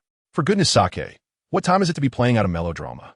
Seizing the opportunity, while everyone was captivated by the spectacle, I subtly signaled my son and began to conjure thunderbolts. The electric spheres grew larger in my hands, ready to unleash a cataclysmic strike. The beastmen, still engrossed in the gossip, were caught off guard as my strike sent them reeling, hair standing on end, foam spewing from their mouths, collapsing in disarray. I did not spare Ime either. Taking advantage of the chaos, Qian dashed into the cave where his adoptive father was imprisoned, and I followed closely behind. Upon entering, I stumbled upon a dramatic family confrontation. Qian had his hands around a female's neck. She bore a striking resemblance to him. It was his biological mother. She raged, claiming that if they kept me, they would be able to produce offspring, thereby benefiting their clan. In a fit of rage, Qian declared that he had chosen to be my guardian beast. Upon the grass mat lay a nearly lifeless cheetah orc, his body marred by wounds. He was undoubtedly Zhou father, Yinming. His mother, unable to persuade him, resorted to a shocking ultimatum. I have administered Dylene's poison to him. If you wish to save him, you must leave that little female behind. Otherwise, prepare to collect his remains. I was astounded. How could such a malicious female exist in this world? To torment both a child and her mate was simply beyond comprehension. Yet, Yiming defended his wife, saying, Qian, do not act this way. Your mother has endured much. I felt a surge of disbelief. Was this the infamous Stockholm Syndrome? With a sigh, I pulled Qian back toward the cave entrance, not wishing to entangle myself in such domestic affairs. However, as soon as we steadied ourselves, the forest around us stirred with rustling sounds. Turning around, a chill ran down my spine. The rattlesnake had returned, and to my horror, it was accompanied by an entire horde of serpents. Dozens of rattlesnakes, dark and ominous, encircled us with no escape in sight. What was even more terrifying was the predatory glint in their eyes, which made my stomach churn. In an instant, those snakes transformed into humanoid forms. A group of bare-chested male orcs standing before us. My scalp prickled with fear as I pulled Qingyan back into the cave, warning, Qian, there are rattlesnakes outside. I must tell you, this situation was uncanny. The very individual who had harmed my daughter had left a blank space in the original owner's memories. As if someone had wiped it clean, I felt a surge of unidentifiable anger. How could those ruthless orcs have laid hands on my newborn daughter? Qingyuan, fuming, I returned to the dwelling, pondering whether the children had any recollection. I summoned Qingyan and Qingzhu, asking, do you remember if your sister had a jingling bell? To my surprise, upon hearing the question, Qingyan's brow furrowed, as if he could crush a fly. He confided that an annoying voice had constantly echoed in his mind. The result of that bell. The children all detested the sound, claiming it caused them headaches. He had previously argued with me, the original owner, about it, insisting I dispose of the troublesome bell. Yet, the original owner had insisted that Qingyuan enjoyed playing with it and forbade anyone from touching it. Qingyan looked at me with a face that seemed to say, Mother, have you lost your memory? Wasn't that bell a gift from you to my sister? I was momentarily at a loss. How could I have forgotten? I awkwardly laughed, saying, oh, I just misplaced it and wanted to check if you had seen it. Qingyan's expression grew more serious as he eyed me warily. Mother, are you still looking for that bell? I nodded, of course, for the clue lay there. To my dismay, as I nodded, the children's faces paled, filled with resistance. It seemed that bell was indeed no ordinary object. I hurried to reassure them, do not be afraid. It was Changshuan who suggested that Qingyuan's illness might be linked to that bell. I only wished to investigate. The two older sons exchanged incredulous glances, having only known that the bell made them uncomfortable, never suspecting it could have tormented their sister to such an extent. Just when I thought the lead was lost, my precious daughter Qingyuan unexpectedly rose from the bed. Standing tall as she declared, Mother, I threw away that bell. My eyes lit up upon hearing this. What did you throw it? When you and the brothers accompanied Qian back to the tribe, I secretly tossed it behind the mountain. What a remarkable girl. Without hesitation, I took her hand and, along with Changshuan, who served as a human x-ray machine, we headed straight for the back mountain. Guided by her memory, Qingyuan led us through a winding path into a small grove, pointing to a pile of dead leaves. Mother, I buried it here. As I gazed at her tiny silhouette, my heart was filled with a mixture of emotions. Later, she confided that she too had despised that bell, for it incessantly nagged at her, insisting that her mother was not a good person and urging her to harm me. I was infuriated upon hearing this. It was clearly a form of mental manipulation, Thankfully, my daughter remained steadfast, recognizing that I was the one who truly cared for her. Qing Yuan began to clear away the thick layer of leaves, revealing a bell lying beneath. However, what had once been a shiny silver bell was now as dark as coal, clearly not an object that belonged in our domain. Just as Qing Yuan was about to reach for it, I dashed forward and snatched it up. This ominous trinket revealed nothing at first glance. I promptly handed it to Changshuan. He inspected it, his eyes glowing blue as he scanned it, then shook his head. It appears this item has been enchanted, but the magic is now depleted. It is merely a worthless trinket. With that, he shook it again, yielding no results. The lead had once again gone cold. Holding the bell, I pondered deeply. If I could traverse dimensions, why could others not? This bell was likely a malevolent artifact brought here by some unscrupulous individual. Setting this issue aside for the moment, Qing Yuan's health seemed to have improved significantly, yet her favorability rating remained at a dismal 0. I realized that I could not solely focus on solving mysteries. I needed to cultivate economic stability as well. Thus, I retrieved all the corn and grain stored in my space and prepared to cultivate a plot of land outside the dwelling, determined to make a substantial effort. Soon, we would have staple food. When the tribe leader learned of my intentions to farm, he generously allocated a large tract of land for me. The males in the tribe came to assist, bustling with enthusiasm. Meanwhile, Shueli was still sobbing as she clung to my daughter. Little 5-year-old Qingyan was comforting her, patting her head and saying, "Sister Shueli, I am fine." The scene was almost too much for me to bear. Changshuan, eager to join the excitement, presented me with a heap of yellow earth fruits, potatoes, he had unearthed from who knows where, trying to impress me. I must say, Qian, that foolish leopard, only knows how to hunt and provide meat. One can grow weary of that. I observed Changshuan's flamboyant red hair and handed him a piece of red beast crystal in exchange, stating, "Here, let's make a trade." We do not engage in taking things from males without compensation. Our relationship has not reached that level. To my surprise, my eldest son Qingyan was displeased, muttering, "Mother, yellow earth fruits are everywhere. Why give him a red crystal? 2 white ones would suffice." He shot a fierce glare at Changshuan. Changshuan looked quite aggrieved, but still reluctantly accepted the beast crystal, likely thinking, "Why am I so unfortunate? My situation is worse than that of Qian, who is a designated protector." I paid no heed to their petty squabbles and directly tossed all the yellow earth fruits into a pot to boil. I intended to show them what true carbohydrate indulgence was. After boiling and mashing them, I pulled out my secret stash of seasonings and chili powder, mixing it all together. The aroma was simply divine. It reminded me of the flavors from our roadside stalls.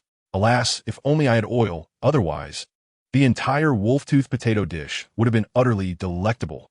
The scent of the mashed potatoes wafted through the air, enticing all the females from the tribe. Qing Yuan, now free from tears, pulled Shuei Li close, and the 2 little gluttons hovered around my pot, their noses twitching with anticipation. "Mother, I want to eat too." I comforted sister Shuei Li. I chuckled, serving each of them a generous bowl topped with my special sauce. Shuei Li scooped a generous spoonful and popped it into her mouth, her eyes widening instantly in astonishment, unable to articulate her delight. She exclaimed fervently, "Xing Luo Jiejia. Teach me how to make this. It's 1,000 times better than roasting." I glanced at my unique stone pot, and then at the hungry crowd of orcs surrounding me. It was a clear opportunity for business. I instructed Qi Yin to gather materials, and within moments he skillfully carved out a new stone pot with his sharp claws. The claws of a strong orc are akin to a multifunctional Swiss Army knife. I also shared a simplified method with them, utilizing heated pebbles for stone grilling, which proved superior to direct flame cooking. Shuei Li, the quickest learner, soon produced a pot of nearly perfect mashed potatoes, so fragrant that she lost her sense of direction. "Xing Luo Jiejia, you can't deny you're a goddess. You truly are." Shuei Li gazed at me as if I were a living deity. I thought to myself, this is indeed the power of knowledge. Seeing their enthusiasm, I decided to have Qing Yin and Qing Zhu mass-produce wooden spoons, exchanging 3 Huang Digua for 1, and 6 of the larger ones for another. The tribe buzzed with excitement as my previously woven baskets became highly sought after. Outside my small wooden house, it resembled a bustling market filled with eager patrons. 2 days later, as the tribe prepared to visit the Ming Chun tribe for trading, Chief Jiotai waved his hand decisively, instructing us to bring a plethora of cooking utensils and baskets to sell. He mentioned our need for beast crystals and salt, urging me to return with quality goods. Observing these simple and earnest orcs warmed my heart. Our group set off with great enthusiasm, and after 3 days, We finally reached the Ming Chen tribe. It was even more vibrant, with stalls lining the streets. As I explored, I was astonished to find star anise, Sichuan peppercorns, and garlic at a stall run by a young alpaca trader. My Chinese spice collection was finally coming together. I hurriedly inquired, "How can I trade for these?" The young alpaca blushed at my presence and shyly replied, "2 white beast crystals for both." I thought to myself, this is incredibly cheap. But then a donkey nearby chimed in with mockery. "Who would want your shabby goods? Look at these weak orcs. Do you think they have beast crystals to trade with you?" My first thought was, donkey meat pie? I quickly swallowed that thought. The young alpaca was too intimidated to speak. I couldn't stand by any longer. I produced 2 beast crystals and offered my woven bamboo basket in exchange. 2 beast crystals for these spices. As for the garlic, I'll trade it with this basket. Does that work for you? The young alpaca's eyes sparkled as he accepted the basket, exclaiming, "Sister, this is so beautiful. I love it. I want this." The donkey, seeing a business opportunity, approached with his nearly rotten vegetables, trying to sell them for 5 white beast crystals. The stench made me nearly gag, while Chi Yin and Chong Sun scowled, with Chong Sun outright cursing, "Get lost. We don't want your rubbish." The donkey, seeing the imposing presence of 2 strong orcs beside me, quickly backed away in fear. We searched for accommodations in the Ming Chen tribe, and fortunately, Shuai Li knew the chief's daughter, Yulan. Otherwise, we would have had to sleep outdoors. Yulan was also an alpaca, gentle and endearing. She led us to meet her parents, and what I witnessed next made my CPU nearly overheat. I knew the chief was an alpaca, but I never expected the chiefess to be a capybara. Goodness, what a revelation. I had encountered a capybara, a serene follower of the capybara faith. She was sitting in the yard, soaking in a wooden basin, and had dozed off. Yulan remarked nonchalantly, "My mother has fallen asleep again. Let us just go find my father." Following her, I met Chief Su Hui, who was overjoyed to learn I was the goddess from Jiuyin tribe. He immediately offered us a row of vacant houses for our stay. Once settled, I took out my stone pot and flour, preparing several dishes and some flatbreads. The enticing aroma captivated Yulan, who initially hesitated, feeling somewhat embarrassed that a female was cooking for her. She questioned why my beast husband wasn't helping.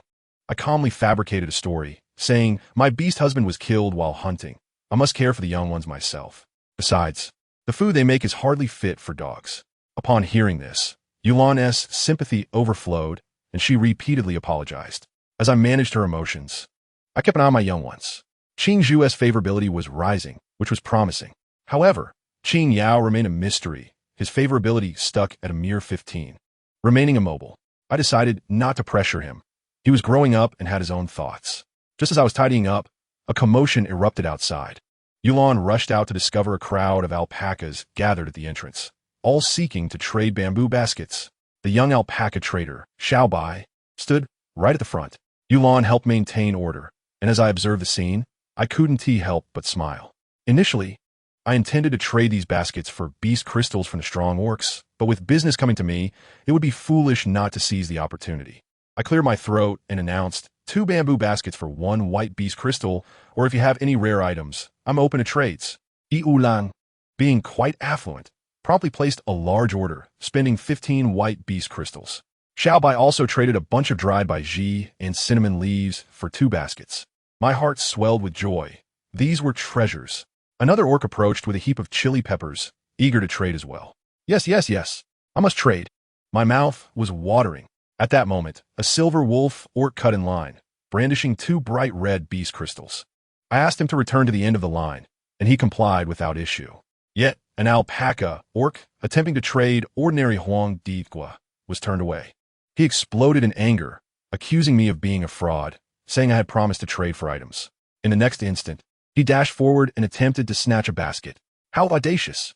Before I could intervene, the patrolling orcs apprehended him, dragging him away for confinement. Seizing the opportunity, I announced, 2 animal skins can also be exchanged for 1 bamboo basket. Many orcs rushed home to retrieve animal skins. Finally, it was the silver wolf orc's turn. He pointed at my stall, wanting everything in sight, as if restocking his inventory. His cool, pale complexion exuded youthful vigor, starkly contrasting with the muscular orcs.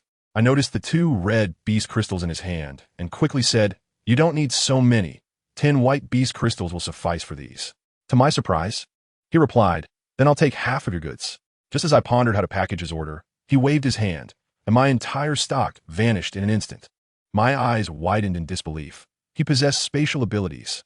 How extraordinary! It seemed I was the only one with a golden touch. The following day, Yulon generously offered a large space in front of her home for me to set up shop, encouraging me to sell my flatbreads there. She declared her love for my cooking. I thought this was a splendid idea. Not only could I earn money, but I could also promote wheat seeds, teaching them to fish rather than just giving them fish. Once we harvested our first batch of wheat in the tribe, I would teach them the cultivation methods, ensuring all the weaker orcs could enjoy delicious flatbreads. Yulon's eyes sparkled with joy. Witnessing her happiness filled me with a sense of accomplishment. Thus, I decided to commence a live food demonstration featuring my stone pot. I assure you, I acted swiftly. I instructed Chi Yin to construct a stove with stones, and with a spark from firestone, I ignited the dry grass, then added the lard I had prepared earlier. The aroma erupted magnificently. I tell you, every orc in the market turned their heads as if they had radar, all eyes suddenly fixated on me. Among my family, who truly understands, this group of primitive individuals, who feast on raw flesh, have never encountered such a display of human warmth. Their eyes nearly fell into my pot. Their expressions akin to that of a child witnessing a door open on its own for the very first time, both astonished and curious. Seizing the moment, I sprinkled a handful of spices I had traded with Xiao Bai into the pot. The aroma of garlic mingling with the scent of meat was nothing short of a biochemical weapon-level temptation. As I poured the freshly cut meat into the pot with a flourish and stirred it with a wooden spoon, I swear I could hear the salivating sounds of the formidable beastmen from 800 meters away. Just as the first pot of meat was sizzling, one burly fellow could no longer contain himself and bellowed, "Little female, I'll trade you a beast crystal for your meat." Internally, I reveled in delight while maintaining an air of nonchalance on the surface. I confidently declared, "One red beast crystal for 2 bowls of meat. First come, first served. Don't think it too steep." Their females and cubs were eagerly awaiting an upgrade to their meals. No sooner had I finished speaking than a sardonic voice chimed in from behind. "Isn't it just a piece of lousy pork? You want a red beast crystal for that?" I instantly sensed something amiss. Turning around, I was greeted by one of the 2 crocodile brothers who had once tried to drag me into the sea.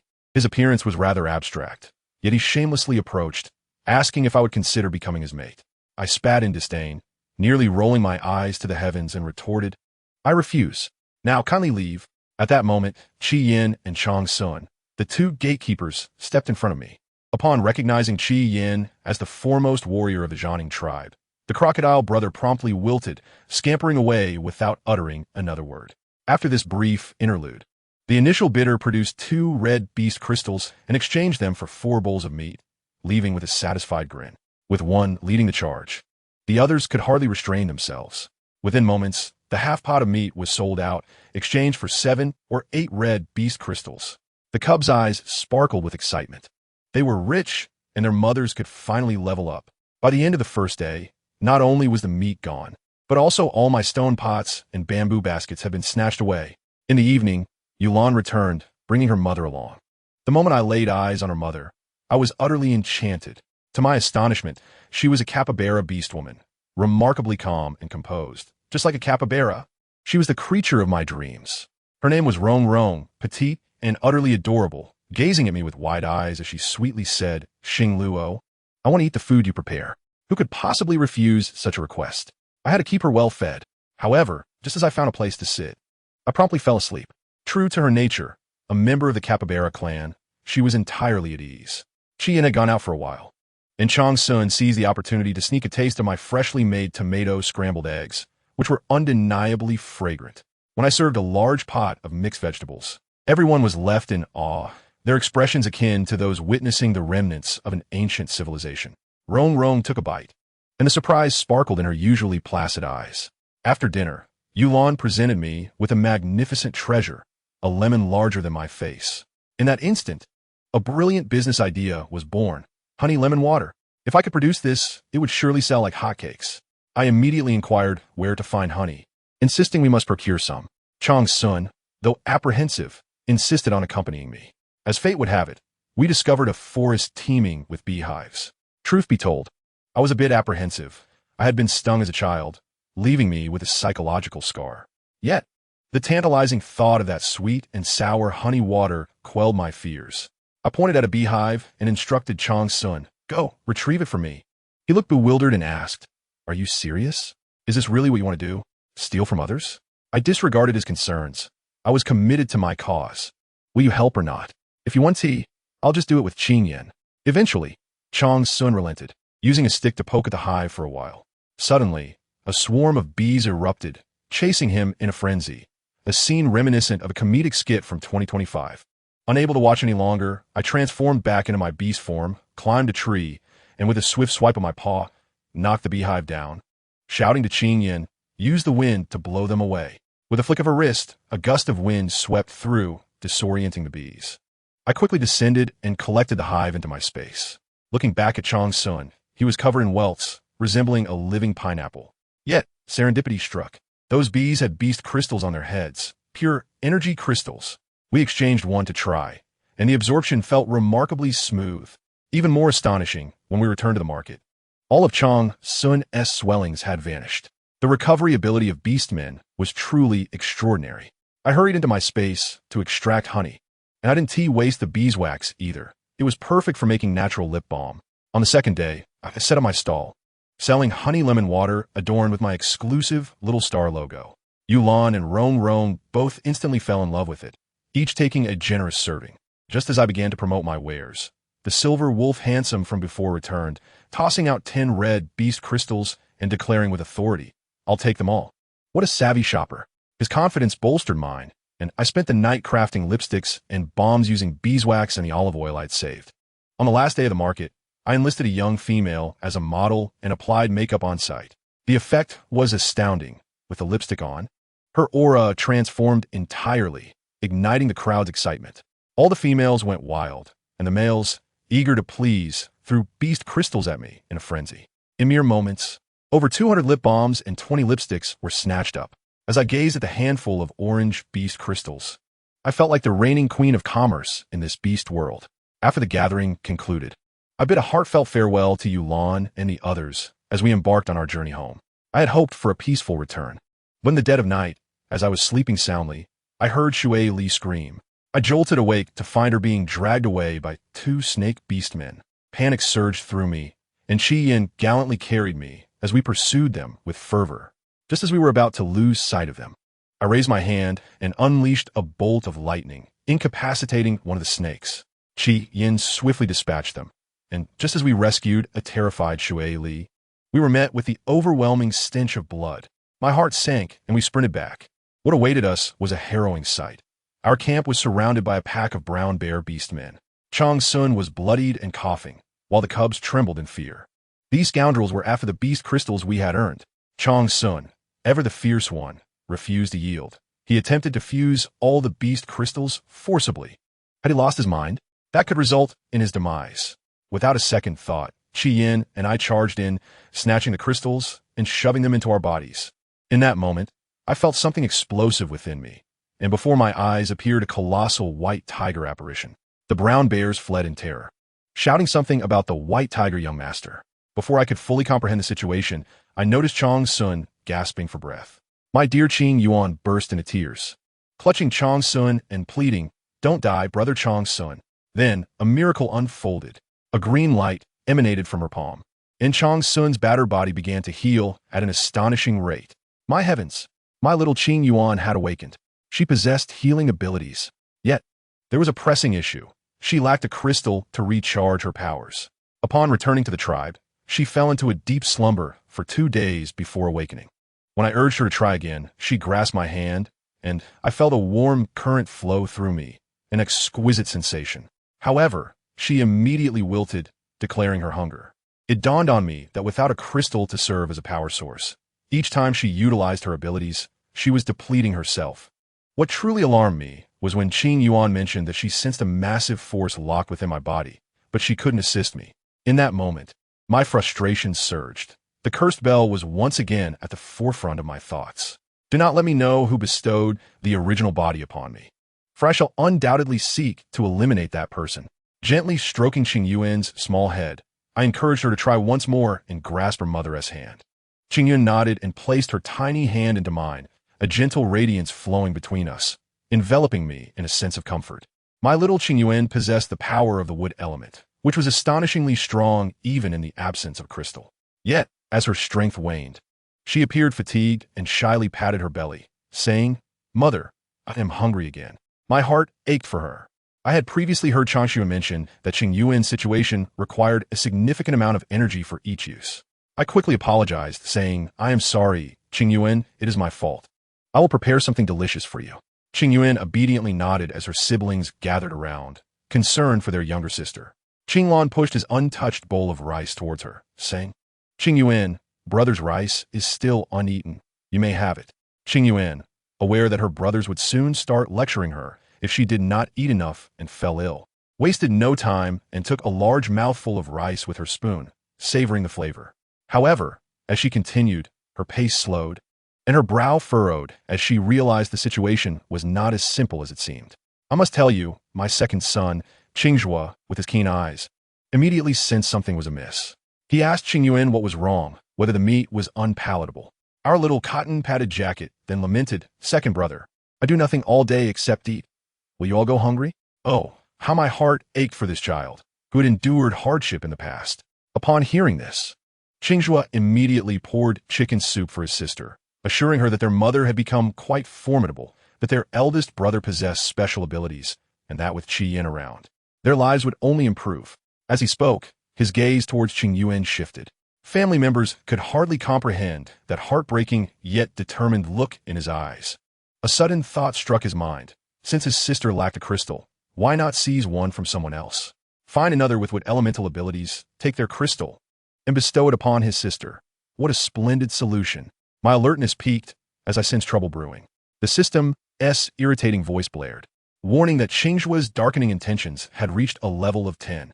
I tossed my spoon aside and rushed in, only to find black mist coalescing around him. As he assured his sister, "Qing Yuan, trust your second brother. I will surely get you a crystal." The murderous intent in his gaze sent shivers down my spine. I instantly flashed in front of him, demanding, "Qingzhua, then tell me, what is your plan?" He turned to see me, startled, as though he had encountered a ghost. Stammering, he attempted to fabricate a tale, claiming he had no plan and was merely boasting. Yet my gaze, piercing like X-rays, saw through his facade. I told him, "Child, lying is not the mark of a good person. Qing Yuan has her own path to follow. She does not require any underhanded schemes. Do you understand?" Ultimately, he could not withstand the pressure and confessed to wanting to seize someone else's crystal. I gasped, taken aback by his audacity and cleverness. Instead of rebuking him outright, I explained that another's crystal might not be compatible. If mishandled, it would not aid her, but rather harm her. I proceeded to deliver a lesson on moral principles, emphasizing the core belief: if one does not offend me, I shall not offend them. But should they provoke me, I shall retaliate. I could not allow him to stray from the right path, for in accordance with the original narrative, it would ultimately be I who would face the consequences. After finally coaxing these little troublemakers to sleep, I yawned and strolled through the backyard. Upon glancing at the wheat, I was taken aback. Who among my family understands? The wheat appeared as though it had been injected with hormones, ripening overnight into a glorious golden expanse.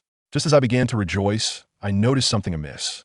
Looking at Qingyan, her energy was leaking like an overinflated tire, wildly dissipating.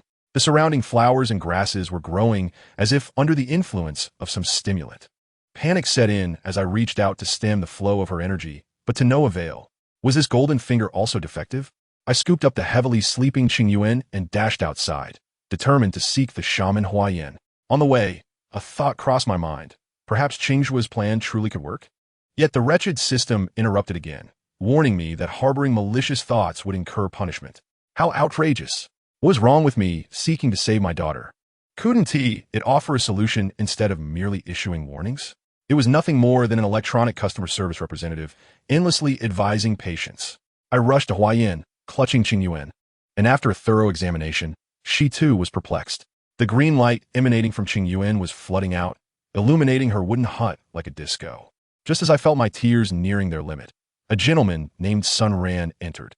An elemental wood user himself, he had been drawn in by the powerful energy. He swiftly assessed the situation and reassured me, "Goddess, do not panic. This is a normal occurrence." I was left utterly bewildered. Normal? This was approaching the status of a mobile power bank. To my astonishment, he explained that the cultivation method for wood elemental abilities differed from others, emphasizing a mutual relationship. What I do for you, you do for me. Qing Yuan's power nourished all living things, which in turn returned that energy to her. Enlightened by his words, I grasped the profound truth behind it all. The essence of the universe lies in agriculture. The ancients were indeed correct. To illustrate, Sun Ran revealed his crystal which, upon being touched by Qing Yuan's energy, instantly elevated in quality.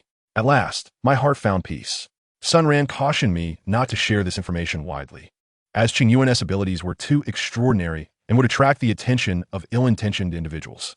Upon returning home with Qing Yuan, I found Chang Xuan, resembling a dead fish, sitting at my table indulging in berries, having brought a basin of fresh shrimp specifically delivered by his kin. I figured I couldn't accept without giving something in return, so I offered him a beast crystal in exchange. To my surprise, he exploded with rage, exclaiming that he had no need for beast crystals. His expression was a mixture of anger and grievance, leaving me perplexed. At that moment, Qi Yan returned with the children. The moment he caught a whiff of the shrimp scent, he grimaced and declared it inedible. Chang Xuan, already fuming, was incandescent with rage. If it could be eaten, then it could be eaten. You understand nothing. The two of them, unable to see eye to eye, quickly descended into a brawl in the courtyard. Just as I was about to prepare the shrimp, I heard a clattering outside. Upon investigation, I found Qi Yan had pinned Chang Xuan to the ground, executing the maneuver with remarkable efficiency. Chang Xuan, ever resolute, conceded defeat, stating he would no longer hold on to futile hopes. Alas, my irresistible charm. The dinner table was a spectacle to behold. The spicy shrimp I prepared was utterly delectable. Initially disdainful, Qi Yan, seeing us relish the meal, was tempted to try some. However, the moment his chopsticks reached for it, Chang Xuan swiftly swatted them away. Didn't you say you wouldn't eat? Qi Yan's frustration was palpable. I quickly intervened, explaining that the shrimp had been procured with a beast crystal and was thus mine. Only then did Qi Yan feel vindicated.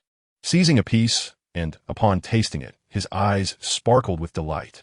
The following day, all the fruits and vegetables I planted had ripened splendidly. The watermelons, in particular, resembled miniature winter melons. My 5-year-old daughter, Qing Yuan, effortlessly cradled a watermelon weighing over 20 pounds, her face unflushed and breath steady. Before I could fetch a knife, I heard a loud thud. She, with her bare hands, split the watermelon open. Then, with a spoon, she began to dig in, reveling in the delight of it all. This power was indeed remarkable. Later, I discovered that not just my crops, but the entire tribe's harvest had flourished. It seemed that Qing Yuan single-handedly boosted the entire tribe's GDP. I contemplated the necessity of teaching her how to control this power. However, that night, after diligently noting down Senrin's methods, exhaustion overtook me, and I collapsed on a bed. Suddenly, darkness enveloped me, and I felt the familiar sensation of weightlessness. Family, I found myself yet again transported to that wretched lion's domain. The peculiar circumstance of being forcefully deposited upon his bed is bewildering. What sort of interdimensional binding contract is this? And alas, there exists no option to unsubscribe. In his absence, I contemplated an escape, yet I was interrupted by voices outside the door, discussing the gossip of Liefeng and Yueling. Just as I was engrossed in their chatter, a deep voice interrupted. What are you doing here? The door swung open to reveal the lion beast man named Liefeng standing before me. Our eyes locked, and he inquired my name and purpose for being there. I retorted, "Who are you? Do not flatter yourself. I have no interest in you. I have 6 children already." To my astonishment, he believed me and insisted I stay until he could escort me home the next day. I dared not truly sleep, yet fatigue overcame me, and I succumbed to slumber at the edge of the bed. My dreams were tumultuous, and I felt an overwhelming heat, akin to a fever, rendering me utterly uncomfortable. When consciousness returned, I sensed Liefeng lifting me onto the bed, and the crystal in my palm was voraciously absorbing energy, causing me great pain. In my haze, I perceived an advancement in my abilities. All my beast crystals were drained, coalescing into a singular red gem. Overwhelmed by heat, I sought solace in what felt like an ice block beside me. Upon awakening the next day, to my utter shock, I found myself clutching the lioness arm.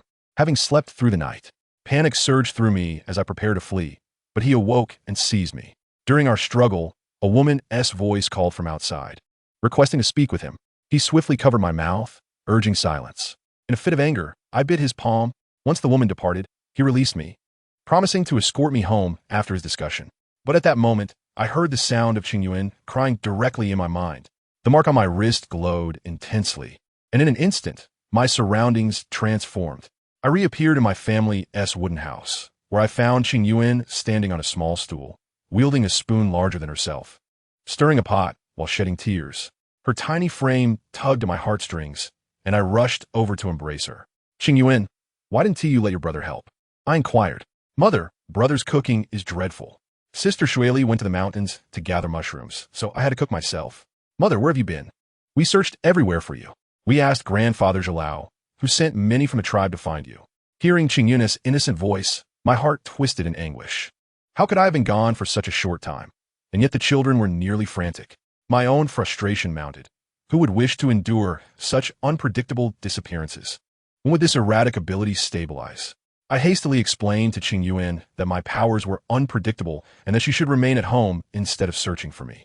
Just as I thought I could enjoy a couple of peaceful days tending to the fields, trouble found me once more. That day, while I was clearing land with Qingyuan at the door, several children had gone off hunting with Chine.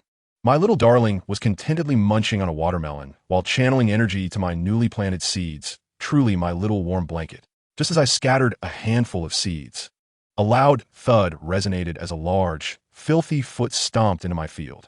My anger flared, and I looked up to see a grotesquely rotund man standing there, his face marred by a scar, his gaze lascivious and unsettling. My stomach churned, and without a second thought, I retaliated by stepping on his foot. To my surprise, the bear man did not react with anger, but instead grinned more lecherously, his sordid intentions evident. What's your name? He inquired. I rolled my eyes, nearly exasperated. Just then, the elder chieftain Jotai rushed forward, shielding me and declaring, Songsha, she is a female with a beast husband, and she has 6 cubs. Upon hearing this, it became clear that this was an attempt to abduct me. The bear, named Songsha, upon learning I had a beast husband, seemed even more invigorated. So you have a beast husband? Such a beautiful female. Who is he? Clenching my teeth, a name sprang to mind. Liefeng. Yes, that lion man. His name alone sounded formidable. Without hesitation, I declared my beast husband is Liefeng. Regardless of whether he recognized the name, I sought to leverage it to my advantage. To my astonishment, upon hearing the name Liefeng, Songsha's face turned an ominous shade of green, flames igniting in his eyes. Liefeng? The Liefeng from Huangqing? He is the reserve for our chief's daughter. Who do you think you're fooling? A chill ran down my spine. I had unwittingly claimed a name of significance. As Songsha realized he had exposed my ruse, he became even more arrogant. Little female, I'll give you one last chance. Come with me, bear me a daughter, and I'll ensure a life of luxury for you. He dismissed my children with disdain, demanding only me. Who among my family could comprehend this? Was he not simply a human trafficker? The bear tribe was notorious for preying upon weaker tribes, abducting women at will. Seeing the situation escalate, Jiotai's legs quaked in fear as he prepared to kneel in supplication to protect me. Just as I attempted to intervene, that pig-like creature, Songsha, kicked the elder away. This act ignited a powder keg of fury. My daughter Qingyin erupted with rage, wielding 2 large watermelons, and with a resounding crack, she struck Songsha squarely on the head, causing blood to gush forth. Stunned, Songsha quickly regained his composure and, in a fit of wrath, seized Qingyuan by the throat. You dare strike me? I'll strangle you. Return my daughter. My vision turned red with fury, and reason fled as I transformed into my beast form, a flash of lightning surging toward him. My claws poised for his wicked eyes. Qian and Qingyin arrived just in time to intercept his minions. Jiotai, witnessing the chaos, roared, all males, arm yourselves, drive him away. As Songsha howled in pain for my claws, he finally relinquished his grip on Qingyuan. My daughter was unharmed, and now it was time for me to settle the score. I summoned my energy crystal, realizing it had unexpectedly advanced. Today I would offer this foolish bear as a sacrifice. Songsha, bloodied and bewildered, struggled to open his eyes only to see the red crystal in my palm, rendering him speechless. A feline had powers? He transformed into his beast form, unleashing a mighty roar that sent our tribe's warriors stumbling back in fear. With his massive jaws agape, he lunged at me, and I smirked as a bolt of lightning coalesced into a long, white whip in my hand, the skies darkening ominously as thunder rumbled. You shall perish. I struck, and Songsha, overconfident, brandished his enormous blue crystal, taunting, little female, your crystal pales in comparison. Internally, I scoffed. We would soon see. The foolish bear attempted to grasp my lightning whip with bare hands. With a crackle, he was fried, blood spewing from his mouth as his blue crystal shattered into fragments. His lackeys, witnessing their leader's downfall, fled in terror, dragging Songsha away. With the crisis averted, I could no longer withstand the toll. My strength had been drained, and darkness enveloped me as I collapsed, blood spilling from my lips. Then I found myself in a bizarre dream, back in 2025, laboring on my farm.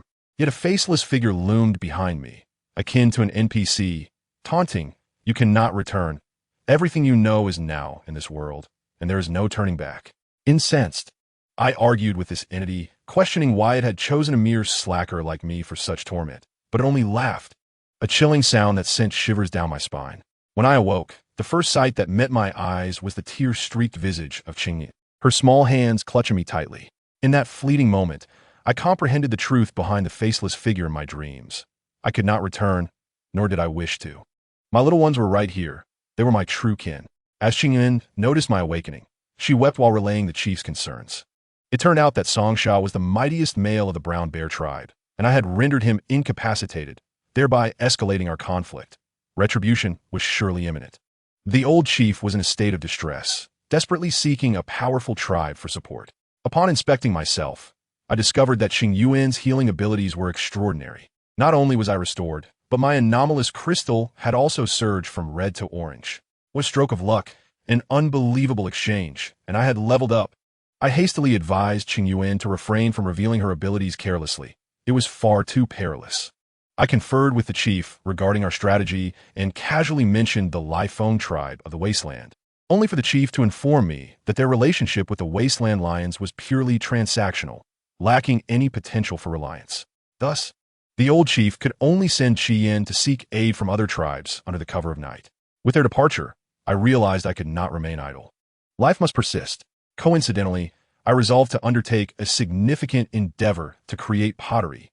I had grown weary of using that wretched stone pot for cooking. I promptly instructed Qingyin and Qingzhua to procure wood and craft a rudimentary pottery wheel. The following day, after organizing my home, I ventured out alone in search of clay. My spatial ability was remarkably versatile, allowing me to toss the excavated earth directly inside with ease. However, just as I had dug halfway, I heard the earth tremble ominously in the distance, a sound that unmistakably heralded an assault on our tribe. My heart sank. I had been so preoccupied with infrastructure that I had overlooked the possibility of a raid. I sprinted back, and upon arriving breathless at the wooden hut, the aroma of meat wafting from the pot was enticing, but the expressions on my children's faces were ashen. A quick scan revealed it. Qingzhua was missing. Qingyin sobbed, explaining that his elder brother had diverted the bears away to inform everyone to take cover. My mind went blank as I followed the scent of those brutes, pursuing them to the precipice of a cliff. There stood my foolish son, that little lion, cornered by a pack of towering brown bears, with nowhere left to retreat. "Qingzhua!" I cried out in anguish. He spotted me, his eyes filled with resolve. To avoid burdening me, this foolish child gritted his teeth and jumped straight off the cliff. I dashed down the steeper slope, heedless of the thorns tearing at my flesh. Thankfully, Qingzhua was caught by a gnarled branch, momentarily spared from falling. Yet at that moment, a bear above lifted a massive boulder and hurled it down at him. In that critical moment, Qingzhua desperately extended his hand, and lo and behold, a column of water erupted from his palm, shattering the rock into fragments. My family, my son, had awakened his powers in the heat of battle. A luminous white crystal sparkled in his palm. The bears atop the cliff were rendered dumbfounded, particularly the leader, likely Songsha's father. Upon seeing this spectacle, his eyes gleamed with greed. One child wielded wind, another wood, and now water, coupled with a capable mother. This was not a vendetta. It was an opportunity for acquisition. The old bear, his eyes alight with cunning, retreated with his kin. I was perplexed until I safely returned, buoyed by Qingzhua's water, only to realize the old fox was executing a feint. He must have turned back to seek out my remaining children. Panic surged within me. Did he truly think I was oblivious to such tactics? I urged Qingzhua to lead me back to the tribe, my heart racing with trepidation. Upon our hasty return, I was astounded to find the old bear, Zongkong, wreaking havoc as if you're the leader of a demolition crew, reducing our humble wooden hut to splinters. The non-combatant beastmen within the tribe were paralyzed with fear, unable to voice their rage. My gaze fell upon Zongkong, who had seized Shueli by the throat, her face turning purple from lack of air. To make matters worse, Zhouzhou's child had been snatched by his underlings, and Zhouzhou's heart-wrenching cries for her child echoed through the chaos, only to be met with mockery. One particularly audacious cub dared to suggest to the leader, "This little one possesses powers. Why not make her my mate?" My fists clenched with indignation. Who could comprehend the fury of a mother witnessing her daughter being toyed with before her very eyes, and the audacity of that beast to still be alive? Zongkong, the old scoundrel, shockingly nodded in agreement.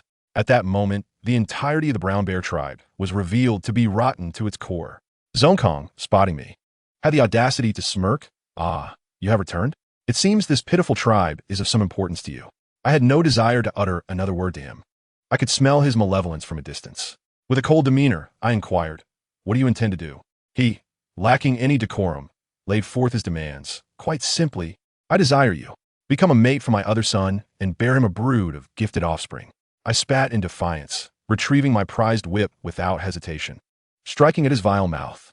He caught it, yet I increased my force, sending him staggering back several steps. This old fool, relying solely on his wife's ability to bear children, would have been nothing without her, a complete incompetent. As I muttered the word incompetent, his face turned pale, and in a fit of desperation, he bellowed to his minions, "Seize her! Bring her back for my son Songyan." The bears surged toward me. I exuded an aura of defiance, ready to unleash my wrath, when, unexpectedly, a dramatic scene unfolded. A gust of wind swept through, and a strikingly handsome man with flowing white hair descended gracefully beside me, as if stepping from the pages of a historical drama. His voice, as melodious as chimes, interjected, "Wait." I turned to behold a man of exquisite beauty, though his lineage was indiscernible. His arrival momentarily led me to believe he might side with the bears, and I regarded him with the same disdain as I held for them. However, he spoke again, "They shall be punished. You are wounded. I have brought medicine." I was taken aback, realizing I had misjudged him. He extended a small wooden vial toward me, yet my instincts urged caution. What was concealed within? Sensing my hesitation, he reassured me, "You can trust me." "Brother," I thought, "is it so easy to trust?" Just then, Zongkong, seeing the handsome figure, became as fearful as a mouse before a cat, stammering, "Lord Shizhou, what brings you here?" "Ah, so this man is named Shizhou." Observing Zongkong's fearful demeanor, it was evident he held immense power. Shizhou's countenance hardened as he addressed Zongkong. "The beast god grants power to males not for wickedness. Do you think I am unaware of your tribe's misdeeds? The beast god has recently issued new decrees.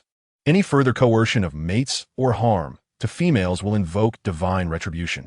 Your son Songsha was the first to suffer the consequences. He deserved it." Suddenly, enlightenment dawned upon me. So that was why the thunder had struck with such precision that day. I had assumed it was my own newfound prowess.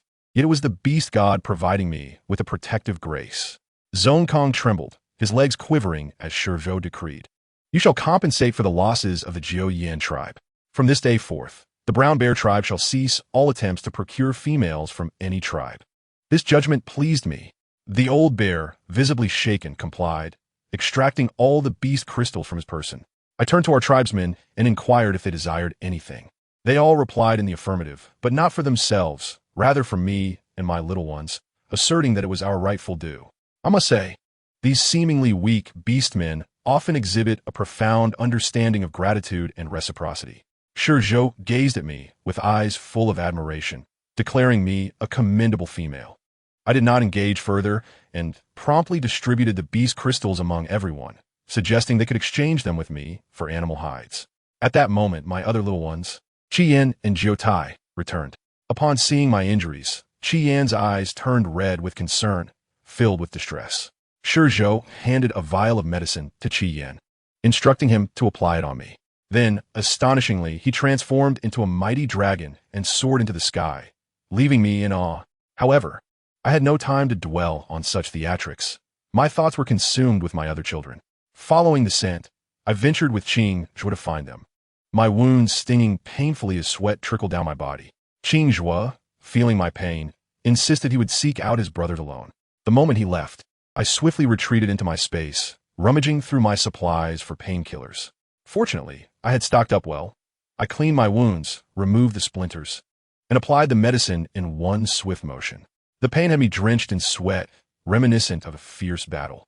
As I chewed on beef jerky to regain my strength, I emerged from my space, only to hear my children's voices. Seeing them safe brought immense relief to my heart. I shared the beef jerky with them, and little Qing Yuan, famished, clutched it eagerly. Qing Yin, feeling my discomfort, transformed back to his original form, offering me a ride on his back. Along the way, Qing boasted to his brothers about his newly awakened water abilities, leaving them puzzled as to why their powers differed from mine, their mother-s. Qing even queried if I remembered which tribe my biological mother belonged to, suggesting it might relate to my maternal grandfather's lineage. I shook my head. The memories of the original owner were fading, and this wretched book provided no clarity. I could only assure them that awakening abilities was a positive development, and that diligent training would suffice. As we strolled, lo and behold, we stumbled upon another being by the creek, a pale, unconscious youth, seemingly of the Tsanging tribe. Yet, his tattered attire suggested he hailed not from the affluent realms of Newfeng City. I pondered the necessity of saving him. Thus I carried him on my back. However, burdened by my own injuries, Qing could not bear to see me struggle and insisted on taking him, his robust lion form bearing the weight. Upon returning to the tribe, I promptly summoned Hua Yin. After examining the youth for a considerable time, she concluded that his internal organs might have suffered injuries from a fierce beast, but could not ascertain the specifics. She suggested we prepare some medicine to test. At that moment, our little healer, Qing Yuan, waddled over, her round belly prominent. She placed her tiny hand on the youth's and said in a sweet voice, "This brother's body feels so weak." She then began to slowly channel her wood-based abilities into him. Watching Qing Yuan heal him filled me with both pride and concern. If this healing ability were to become known, it would certainly bring trouble. I quickly pulled Hua Yin aside, instructing her to claim credit for the youth's recovery once he awakened, emphasizing she must not mention Qing Yuan. Understanding, Hua Yin readily agreed. After a while of treatment, Qing Yuan's face turned pale, and she approached me, drenched in sweat, saying, "Mother, it feels like there's a large hole in his body, continuously absorbing my energy." I sense he is improving. Yet why hasn't he awakened? Absorbing energy? My heart sank. This young man must be hiding something. I immediately instructed Qing Yuan to cease her efforts and arranged for the clan leader to place him in a distant wooden cabin, directing Hua Yin to deliver medicine to him daily. This stranger's origins were dubious. He could not be allowed near my daughter again. The following evening, the youth finally awakened.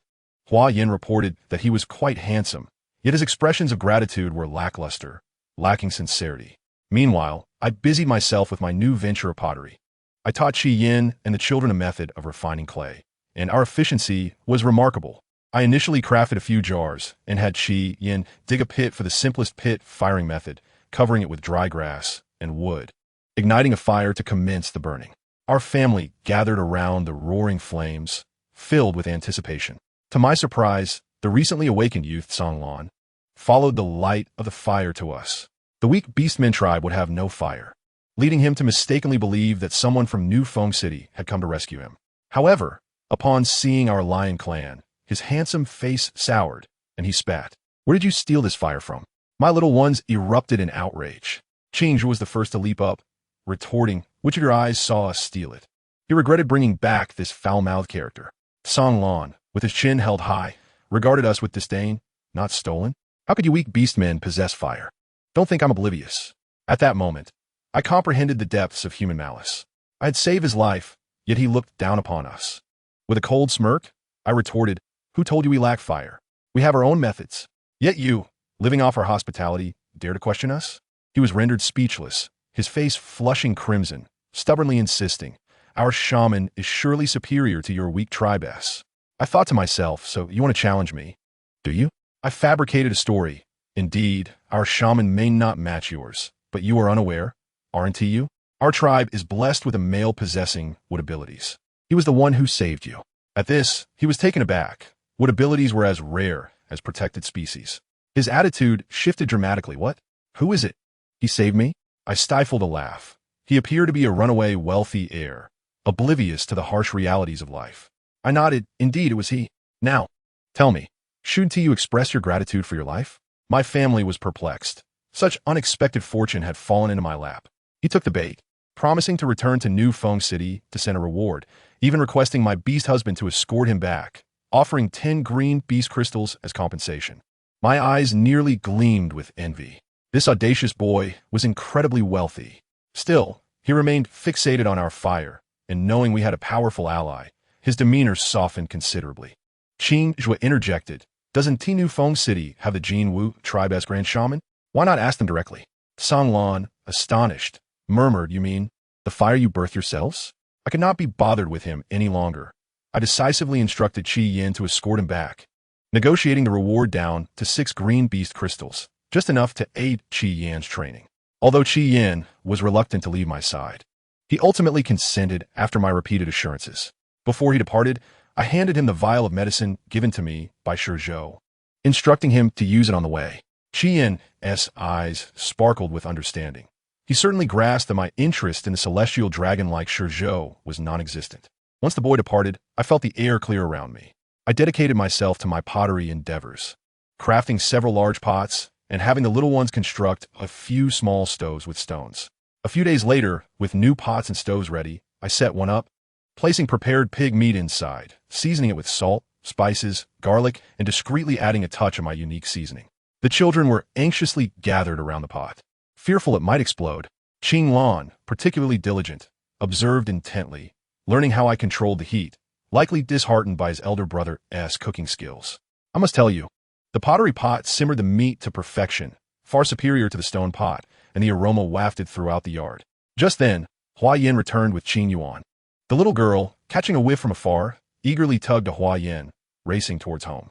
I casually handed over the previously crafted pots as a congratulatory gift for Hua Yin and son Ran's union. Hua Yin held those exquisite little jars with great affection.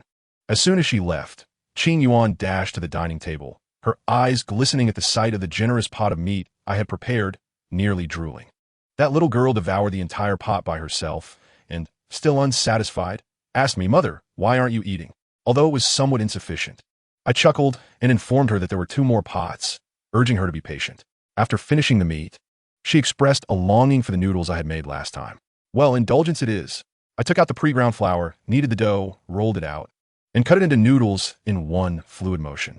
Qing Yuan squatted beside me, her eyes sparkling with wonder as she watched the soft dough transform into beautiful strands of noodles. I must say, as soon as those noodles hit the boiling water, the aroma of wheat wafted through the air, stirring even my modern-day DNA. My little Qing Yuan caught the scent, her eyes lighting up as she rushed over with a bowl, exclaiming, "Mother, want to eat this too?" I replied, "Of course, darling, this is for you." I ladled a generous bowl for her and topped it with the rich meat sauce I had simmered. The delightful aroma was so enticing that even the children next door were tempted to tears. I noticed Qing Yuan initially struggling with a spoon, so I remembered the bamboo chopsticks I had previously given the kids and handed her a pair. "My dear, this dish is best enjoyed with chopsticks." To my surprise, the little one learned quickly, sitting with her bowl, savoring every bite. Seeing this, the other children gathered around, and I decided to serve the remaining large bowl of noodles. Today, we would indulge in a carb feast.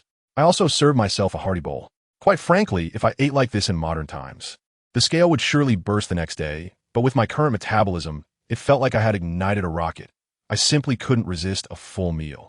As I was portioning the noodles, someone suddenly called for me at the door. I looked up to see none other than Chang's son. It had been a while, and he appeared sun-kissed, carrying a pile of goods.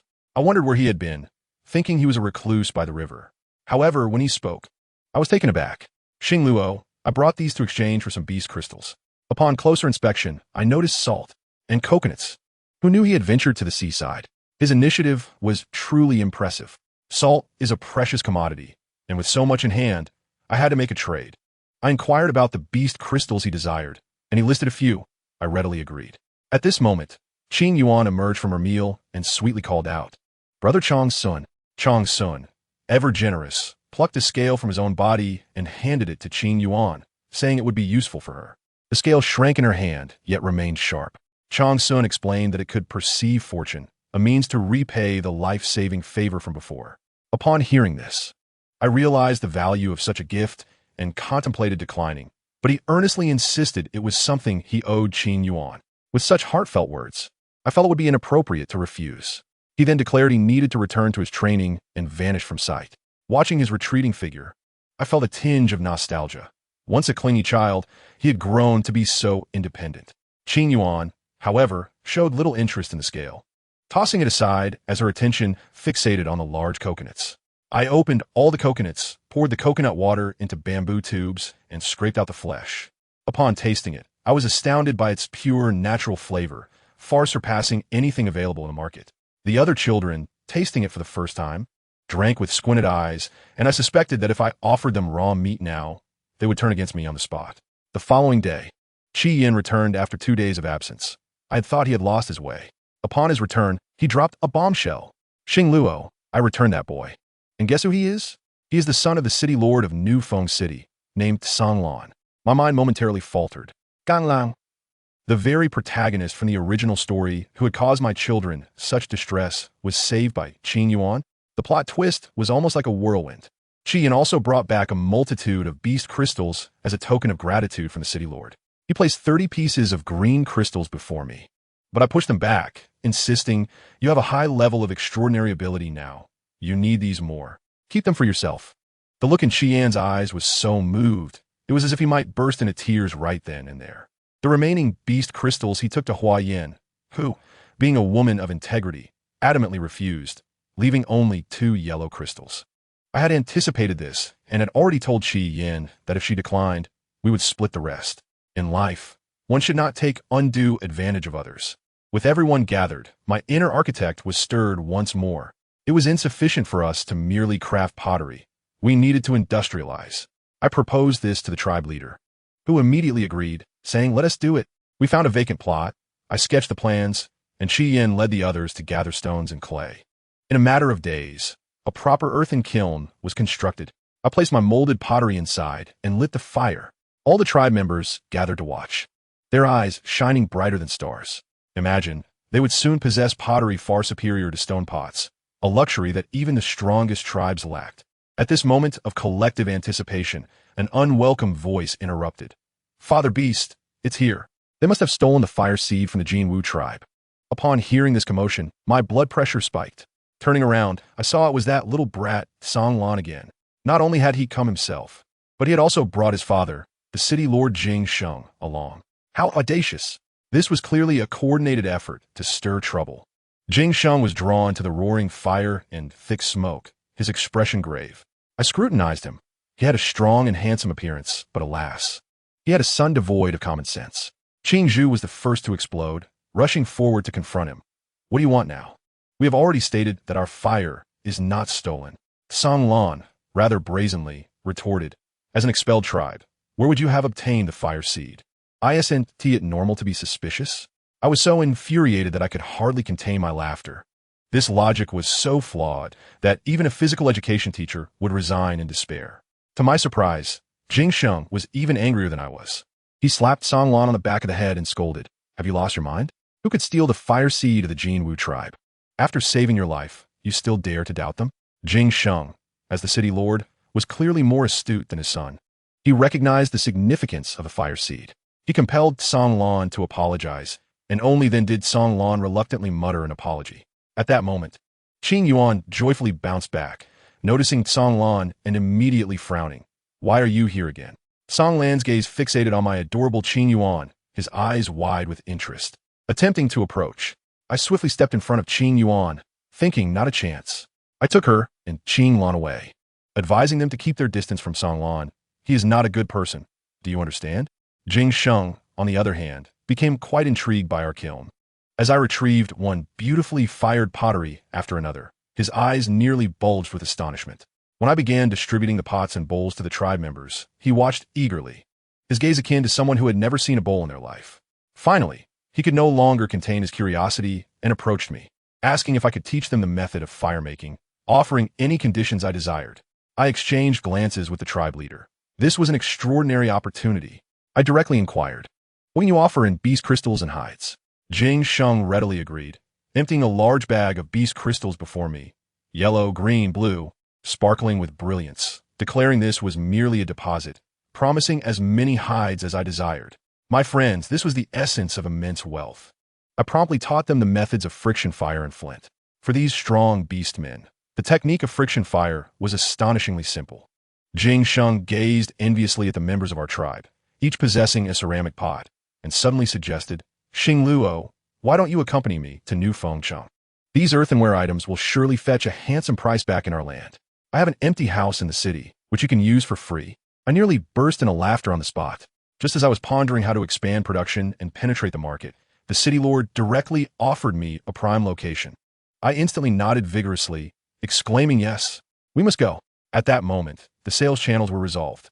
I immediately assigned tasks. Qing Yin and Qing Zhuo would remain in the tribe to oversee pottery production, while I, accompanied by Qing Yao and Qing Lan, would head to the city to establish a shop, with Qi Yin in charge of security and transportation. Perfect. I was busy plotting my commercial empire's blueprint when I turned around to find that mischievous Song Lan was still peeping through our doorframe.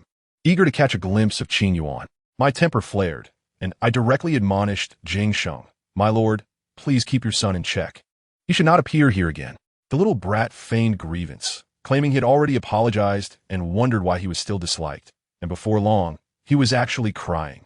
A half-grown child, reduced to tears over mere words. What a sight. In the end, Song Lan was dragged away by his father, still sobbing. Having sent those two divine beings away, I did not remain idle. In addition to pottery, I discovered soybeans. My heavens, how could tofu and soy milk be far behind? I immediately sketched out plans for a stone mill and stone grinder. Once these devices were created, they would enable flour and soy milk production, skyrocketing our productivity. Qi Yin and Qing Yin worked with impressive efficiency, quickly locating large stones, and before long, the first stone mill was born. I tossed in a handful of wheat, and with a turn, fine, snow-white flour emerged. The tribe members were left in awe, and a young girl Shuai Li exclaimed, "Sister Xing Luo, this flour is so fine." I pointed at the soybeans and declared this can also be ground. The chieftain remarked that the beans were too hard for anyone to consume. I replied, "That is simply because you do not know how to prepare them. Soak them overnight, and tomorrow you shall enjoy fragrant soy milk." Upon hearing this, the chieftain took the lead, and the entire tribe rushed out to seize soybean seeds. Once everyone had dashed off, only Qing Yuan remained by my side, collecting the flour that spilled from the stone mill, and sweetly requested, "Mother, please make pancakes for Qing Yuan." My heart melted, and I quickly used the freshest flour to fry her a pancake, crisp on the outside and tender within, so delicious that the little girl could barely articulate her delight, continuously stuffing her mouth. Not long after, several children and Qi Yin returned, not only bringing back a pile of soybeans, but also discovering a new fruit, large and pear-like, sweet and juicy. As our family gathered together, enjoying pancakes and munching on the large pears, I felt an ever-growing sense of hope for our future. The next day, I instructed Qi Yin to take Qing Yin and Qing Zhuo to find more stones, preparing for mass production of the stone mills so that every household in the tribe could benefit. However, as the three of them were halfway there, Qi Yin suddenly halted, sniffing the air, his expression instantly turning cold. He had detected the scent of his kind, those from the Jiangning tribe. And indeed, those audacious individuals dared to approach. I was still inside, contemplating the mass production plan, when I looked up to find the old chieftain of the Jiangning tribe, Yin Lin, standing at my door like a guardian spirit, flanked by several cheetah beastmen, all of them looking as arrogant as ever. I couldn't help but smirk. The circumstances had changed drastically, and these individuals were now but ants in my eyes. If they dared to entertain any ill intentions, I would ensure they understood why flowers bloom so beautifully. Upon seeing me, the old man put on a pretentious, condescending expression and began with his age-old rhetoric. "Xing Luo, I have come today to request your return. This weak tribe is not suitable for you." I was nearly in stitches, rolling my eyes in response, and retorted, "Chieftain Yin Lin, if I recall correctly, you were the one who declared that I and my children are wandering beastmen with no ties to your tribe. What? Just a few days have passed, and you've already succumbed to senility?" His face fell, visibly darkening as he stood up in indignation. He had always despised disobedient females. In his antiquated worldview, females were meant to stay home and bear children, doing nothing else. At that critical moment, Qi Yin returned. Upon entering, he surveyed the room, and his eyes blazed with fury. The old man, seizing the opportunity, presented a wildly outrageous proposition. "Qi Yin, take her back, and her children may remain here. As long as she bears offspring for our tribe upon her return, I will agree to annul your engagement with Yin Mei." Who could comprehend the absurdity of this situation? I nearly spat out my leftover meal. What kind of lunatic was this? Not only did he view me as a breeding tool, but he also sought to manipulate my family. The sheer audacity was appalling. Kian se contenance, darkin dangerously. And suppressing his disgust, he spoke each word with precision. Chieftain, this is the last time I shall address you as such. If you still possess any sense of dignity, take your people and leave. The old man, enraged, raised his hand to strike Qi Yin. Would I allow that to happen? Not a chance. Swiftly, I retaliated with a whip of white lightning, ensnaring his aged hand. Unfazed, he struggled, only to be shocked into a tremor, nearly collapsing on the spot. Shaking, he defiantly questioned, "Do you still dare to lay hands on me?" Qi Yin, whose side are you truly on? Qi Yin, not even glancing at him, declared his loyalty. I stand with my female sovereign. With that, he kicked the old man out, sending him crashing to the ground, where he coughed up old blood and could barely rise. Nearby, a sycophant named Qi Qi emerged, whining that Qi Yin did not appreciate the tribe and was unworthy of Yin Mei. At that moment, I thought to myself, what is it to you? The old man, realizing he was outmatched, attempted to play the emotional card, struggling to say, Qi Yin, you still have parents in the tribe. Do you truly wish to see them starve? To which Qi Yin retorted with a cold laugh. Chieftain, have you forgotten? I severed ties with them long ago. Oh my, I mentally applauded him. Brilliantly done. To deal with such parasitic relatives, one must be resolute. The old man was left with no options, and seeing the murderous glint in Qi Yan's eyes, he could only be supported by his subordinates as he fled, faster than a rabbit. Once they departed, I finally breathed a sigh of relief. Turning around, I spotted my children, Qing Yin and Qing Zhua, puffing and panting as they returned with the large stones intended for the mill. Upon seeing me, the little ones exclaimed, Mother, do they want to take you back to bear their children? I was both amused and exasperated. How mature these beastmen children were. I quickly stuffed some freshly made cookies into their mouths and drew them inside. These past few days have been a whirlwind of activity, from pottery making to designing wooden carts, leaving me utterly exhausted, collapsing in a bed as soon as I touched the edge. To my surprise, I awoke in the embrace of a handsome stranger. My eyes flew open to find myself nestled in the arms of Lai Feng, the striking lion man with golden hair. He bore a gaping wound in his side, his complexion pale as parchment, and his lips trembled. He looked at me, mustering strength to say, Little female, you arrived at an opportune time. I am injured and cannot protect you. I was utterly bewildered. What was happening? This dream felt all too real. Observing his near-fatal condition, I disregarded everything else and swiftly retrieved a first aid kit from my space. Hemostatic powder, anti-inflammatory medication, and even the medical sutures I had previously used on the pigs. Regardless, saving a life took precedence. As I stitched up his wound, I quipped, just bear with my skills. Though they may not be pretty, I promise they won't cost you your life. Then, with a swift motion, I administered an anti-inflammatory injection, executing the procedure with an effortless grace, embodying the philosophy of treating a dying horse as if it were alive. After tending to him, I initially intended to stay by his side, but exhaustion overtook me in the following days, my eyelids heavy with fatigue, and ultimately, I succumbed to slumber, collapsing onto his bed. In a state of drowsiness, I found myself clutching his arm, murmuring the name of my beloved child. I must say, his arm proved far more effective than my electronic ibuprofen. Nestled against it, I slept soundly, feeling the turbulent energy within me gradually subside. Upon awakening the next day, I discovered myself peacefully lying beside Qingyuan, cradling my precious little one. A myriad of questions flooded my mind. Was my previous night's surgical endeavor on the golden-haired lion merely a dream? A rather vivid and gory dream at that. As I pondered this surreal experience, reality swiftly intruded upon me. Qian had gone to deliver a grinding stone to the Nyo tribe, only to be intercepted by the zebra tribe. Those zebra orcs, previously idle, were now agitated upon witnessing others utilizing new tools and confronted Qian, accusing him. Whereas ours? Why are we the last? Can't you move any faster? Qian's countenance darkened, for he had been toiling tirelessly, and to be met with such disrespect was profoundly disheartening. The following day, his wrist had swollen to the size of a steamed bun, causing him pain with even the slightest movement. I promptly urged him to seek medical attention from Huayan, insisting that he needed to rest. Just as we thought things had settled, the zebra orcs appeared at my doorstep, demanding the grinding stone. I calmly explained that Qian was injured and that they would have to wait a few days. You can imagine their response. Injured? What can a strong orc like him be injured from? And the chieftain remarked, What kind of goddess are you? If you were a goddess, why do you rely on a man to create a grinding stone? Can't you just wave your hand and conjure one? I was incensed, Such juvenile remarks. It became abundantly clear to me that this was a classic case of ingratitude, a pure emotional black hole. They were not only dissatisfied with me, but also with Chieftain Jiotai, accusing him of favoritism, growing increasingly agitated, until one of them pointed at me, declaring, "What goddess? You are nothing." My temper flared instantly. I seized a couple of large stones intended for the grinding stone and hurled them to the ground with a resounding crash, sending dust into the air. "Want them? Here are the stones. Make it yourselves. Do not come begging me." They were momentarily taken aback, but soon enough they spat threats, claiming they would report me to the chieftain and seek to have us expelled.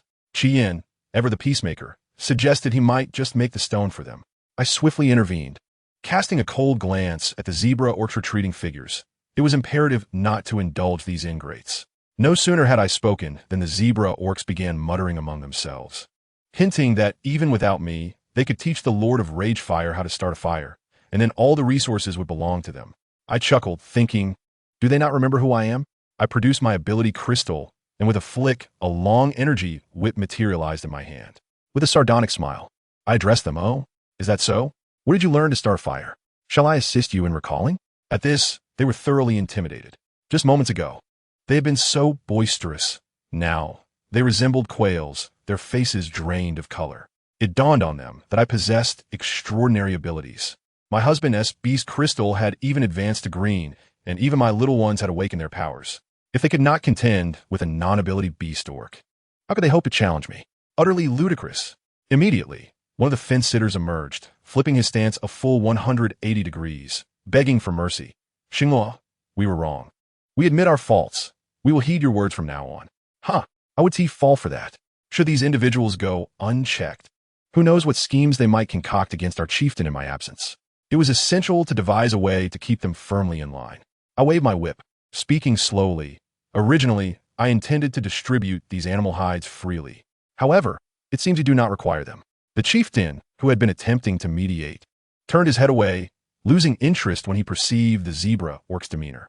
Then, that fence-sitter spoke again, attempting to reason with me. "Xinghua, we all recognize our mistakes. You must give us a chance. You have allocated to other tribes, yet we have received nothing. Is that fair?" I raised an eyebrow, astonished at his audacity. Attempting to moralize with me? I cracked my whip on the ground, producing a sharp sound. There is nothing unfair about this. From today forth, those who work will receive. Those who produce pottery, plant wheat, or grind flour will be rewarded with animal hides. Those who do not work will starve. Upon hearing this, the Mi Lu and Nyo tribes, orcs beamed with joy, as they had long been in need of hides, and now they could earn them through labor. Fairness at last. They immediately agreed. Only the zebra orcs looked as though they had consumed something distasteful. I regarded them coldly. "What is the matter? Unwilling? If you are, the grinding stone will be delivered to you in a few days, but do not expect a single hair of animal hide." These individuals had long occupied others' territories, contributing nothing while relying on other tribes for sustenance, utterly lazy. Interestingly, one female from their tribe exploded in anger, clutching her child and pointing at her male partners, berating them. "Is it really that exhausting to do a little work? I tell you, if I cannot wear a new beast hide skirt this winter, I will find a mate like Qi Yin and never bear your children again." At that moment, my daughter Qing Yuan sauntered back. I must say, something miraculous occurred. My daughter radiated like a walking Wi-Fi signal, her wood-based ability exuding energy. Suddenly, the female who had been scolding her partner shrieked. The little one in her arms had produced a white beast crystal in her palm. A wood-based one. The zebra tribe was dumbfounded. Their clan had long lost its abilities, and this was akin to an ancient tree blooming anew. The young female, Bai Ting, immediately knelt before me, tears streaming down her face, calling me some goddess and declaring I had brought them fortune. I was about to assist her up when my daughter, Qingyuan, darted over, curiously observing the infant, unable to resist planting a kiss on its cheek. What a sight to behold! With that single kiss, the white beast crystal instantly transformed, shifting from white to red. Everyone present was left in astonishment, especially the child's father, the ringleader of the earlier commotion, whose eyes nearly bulged out. Could it be that such fortune had finally graced the zebra tribe? Bai Ting, the mother, could not contain her tears, embracing my daughter with endless gratitude. My daughter, equally delighted, expressed that she had merely seen the infant's feeble state and had wished to help, never anticipating such remarkable results. I sighed inwardly. My daughter was indeed a living energy source, overflowing with power without an outlet, thus extending life to others. I quickly pulled her aside, whispering, "Sweetheart, let us keep this ability under wraps. We must not flaunt our fortune. Understood?" Bai Ting, understanding the situation, turned to her unworthy mate and shouted, "Lin Feng, aren't you going to apologize to Sister Xingluan now?" Lin Feng, witnessing his child's red beast crystal, dared not offend me any longer. His legs trembled, and he too knelt, weeping and admitting his mistakes. I was unmoved by his display. Enough, kneeling changes nothing. Rules are rules. If you wish for a better life, you must work. Thus, this incident settled. I contemplated expanding the pottery business. One kiln would not suffice. My two elder sons, Qingyan and Qingzhua, suggested a prime location on the Zebra tribe's territory, suitable for constructing 2 kilns and a warehouse. Accompanied by the 2 of them, I approached and was taken aback to witness the transformation of the zebras, diligently toiling away to cultivate the land. I sought out Bai Ting, observing her competent demeanor, and proposed a suggestion. "Bai Ting, it is time for your zebra clan to elect a leader. I believe you are quite suitable for the role. Your intellect surpasses that of the others. What do you think? After all, it is 2025, and we should champion a queen to dominate the scene." Bai Ting appeared momentarily stunned, likely having never considered that a female could assume such a position. I refrained from pressuring her, allowing her to ponder the idea at her own pace. Once the tribal matters were settled, I led the 2 children, Qing Yao and Qing Lan, straight to New Feng City. Let me tell you, that place was extraordinary. Tree houses constructed high upon towering trees adorned the landscape, reminiscent of Avatar, with bustling shops lining the ground. I even noticed individuals had learned to roast food over fire for sale, mirroring our practices. As I was consulting the map to locate the shop that Song Lan had mentioned, suddenly, the door of a stone house swung open, and out popped Song Lan, dressed meticulously. However, standing behind him were the last 2 individuals I wished to encounter, Song Ling and the scheming Ling Shuang. My expression fell immediately. This confounded narrative gravity was inescapable. He greeted me, and I merely responded with a non-committal hum. He naively inquired why my daughter Qing Yuan was absent. Of course, I would never expose my precious daughter to that scheming girl for her to bully. Ling Shuang, feigning innocence, leaned in to express her desire to meet my other 2 sons, claiming she wished to apologize for the previous incident. I firmly rebuffed her. "No, they are quite busy and cannot be disturbed." Instantly, she pouted, tugging at Song Lan's sleeve with an Oscar-worthy performance. I dismissed them and entered the shop, which was indeed a splendid space, 2 stories high, with an expansive view and a courtyard downstairs. I began to envision opening a restaurant there. As I ascended the stairs, Song Lan, undeterred, attempted to extract information from my son. He brandished a shabby, woven grass grasshopper in an effort to bribe him. My younger son, Qing Lan, nearly fell for it, but was saved by his older brother, Qing Yao, with his characteristic fiery temper. Qing Yao hurled the grasshopper back and unleashed a barrage of grievances about Ling Shuang. "Why did you bring that wicked woman here? She led my elder brothers into a trap and intended to make them her beasts of burden." Song Lan was left flabbergasted, clearly taken aback by the revelation of Ling Shuang's true nature. He hastily assured us that she would not be invited again and scurried away. Upon descending, I arranged the pottery, bamboo baskets, and my homemade lemon honey tea on the shelves, preparing for the grand opening. Just as I finished setting up, a towering figure, a man standing nearly 6 feet tall, walked in with a stern demeanor. Without uttering a word, he picked up 2 large pots, dropped 4 red beast crystals on the counter, and left. What a fortuitous start! A crowd quickly gathered outside, and amidst the excitement, a man with a flame-like mark on his forehead entered, clearly a member of the Jinwu clan, exuding arrogance. He picked up one of my finest pots, weighed it in his hands, and, to my horror, attempted to smash it on the ground. I rushed over to intervene. "Wait, what do you think you are doing?" To my dismay, he paid no heed and shattered it to pieces. My anger surged. I could tolerate many things, but not having my livelihood destroyed. I delivered a swift kick to his back, sending him tumbling forward onto the shards, blood gushing forth. With a cold smile, I declare this pot, my finest creation, is worth 4 red beast crystals. If you wish to continue destroying it, be assured that I will hold you accountable for the damages. The Jinwu man transformed into a large golden bird, flames erupting from his wings as he threatened to incinerate me if I did not leave New Feng City. A young Tsang-ing attempted to alert others, but was struck down by a fireball, engulfed in flames. I quickly grabbed a basin of water from the entrance and doused him, watching as the child transformed back into human form, badly burned and sobbing uncontrollably. Yet, that Birdman had the audacity to claim that being burned by his flames was a cause for celebration. My worldview shattered. What kind of absurd reasoning was this? He pointed at me and my two children, taunting. Not satisfied? I would be more than willing to let my flames incinerate you and your two unnecessary offspring. With the conversation having reached such a point, there was no need for further dialogue. My whip was already in hand, and I was determined to protect my children from harm. Before I could take action, my third son, Qing Yao, suddenly exhibited unusual behavior. His eyes transformed into a deep purple, reminiscent of a Sharingan, fixated on the golden bird. He murmured, "Look at me, look at me." Instantly, I was taken aback. Could he have awakened some sort of mental ability? In the next moment, my son spoke aloud, revealing the thoughts he had heard. "Mother, he wants to kill you.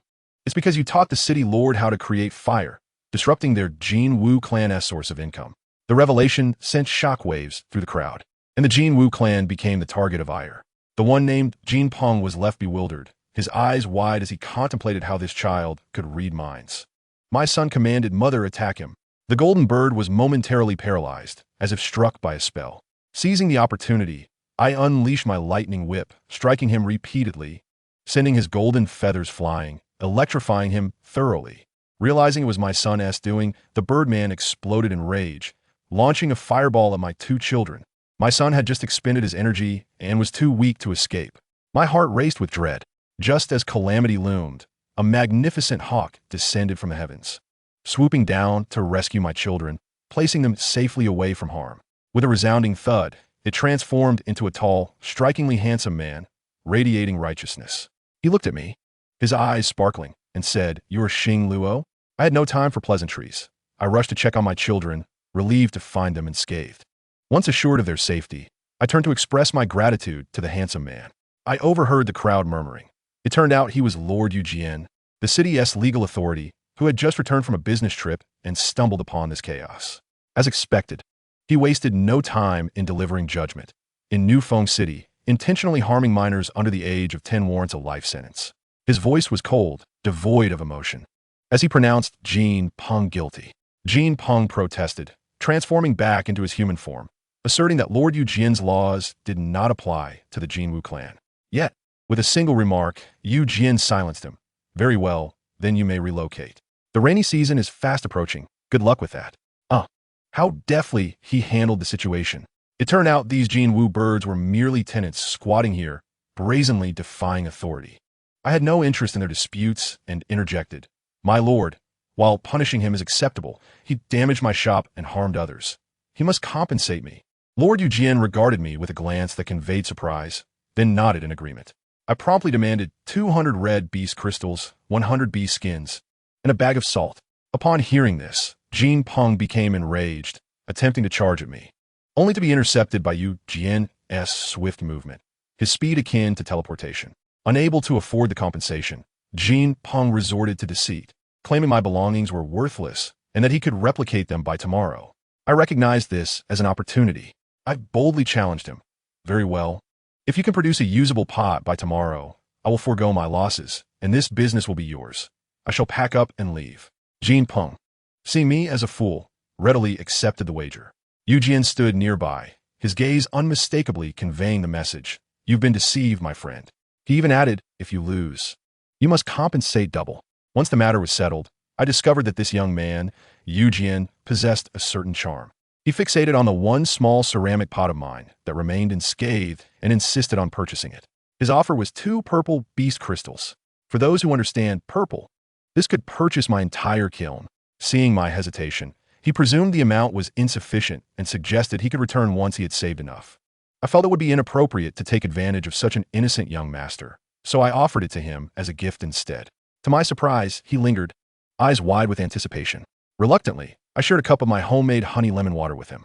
Upon tasting it, he became instantly enamored, insisting on giving me those 2 purple beast crystals and inquiring whether I could issue a lifetime drinking card, as he preferred to avoid complications. At that moment, I realized how fortuitous it was to have such a distinguished client at my side. I inquired about his residence, and he gestured towards the grandest treehouse in the vicinity. What luck! A wealthy neighbor, ensuring my future business prospects were secure. The following morning, my VIP client Eugene arrived bearing a bag of premium millet, requesting my assistance in cooking porridge, claiming he lacked a pot.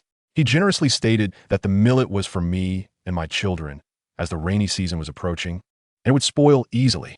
As I simmered the porridge, its aroma attracted half the town, drawing a crowd reminiscent of a bustling marketplace. Observing the throngs, I realized this was an opportunity for a live sales event.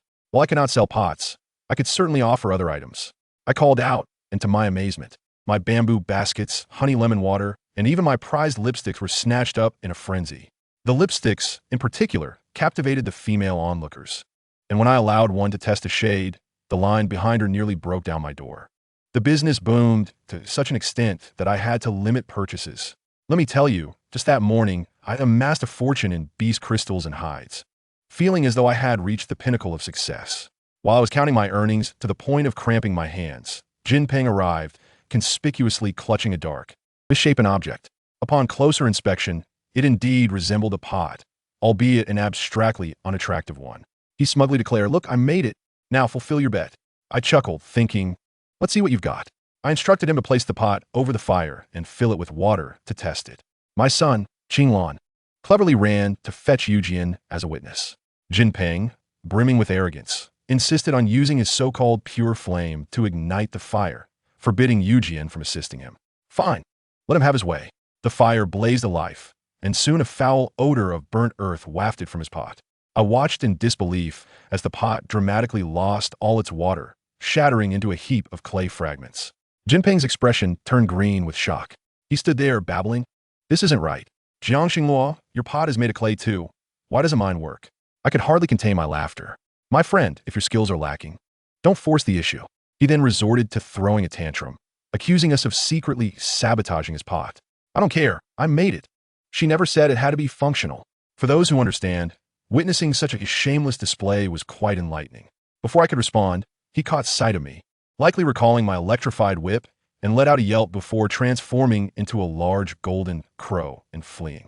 I was taken aback. I had imagined the Jinwu clan to be more courageous.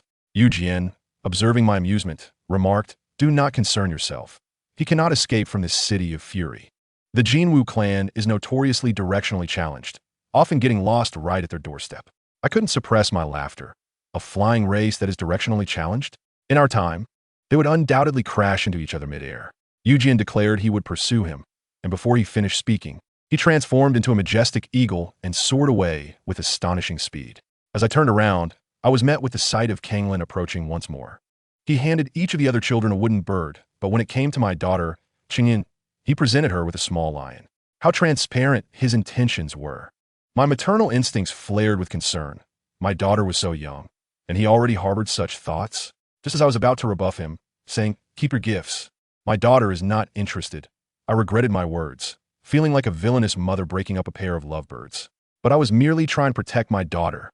To my astonishment, he continued, revealing that he had sent Ling Shuang, his destined partner from the original tale, away because he found her intolerable. I was left in a daze. Had the plot veered off course? It felt as if I had stumbled into a counterfeit narrative.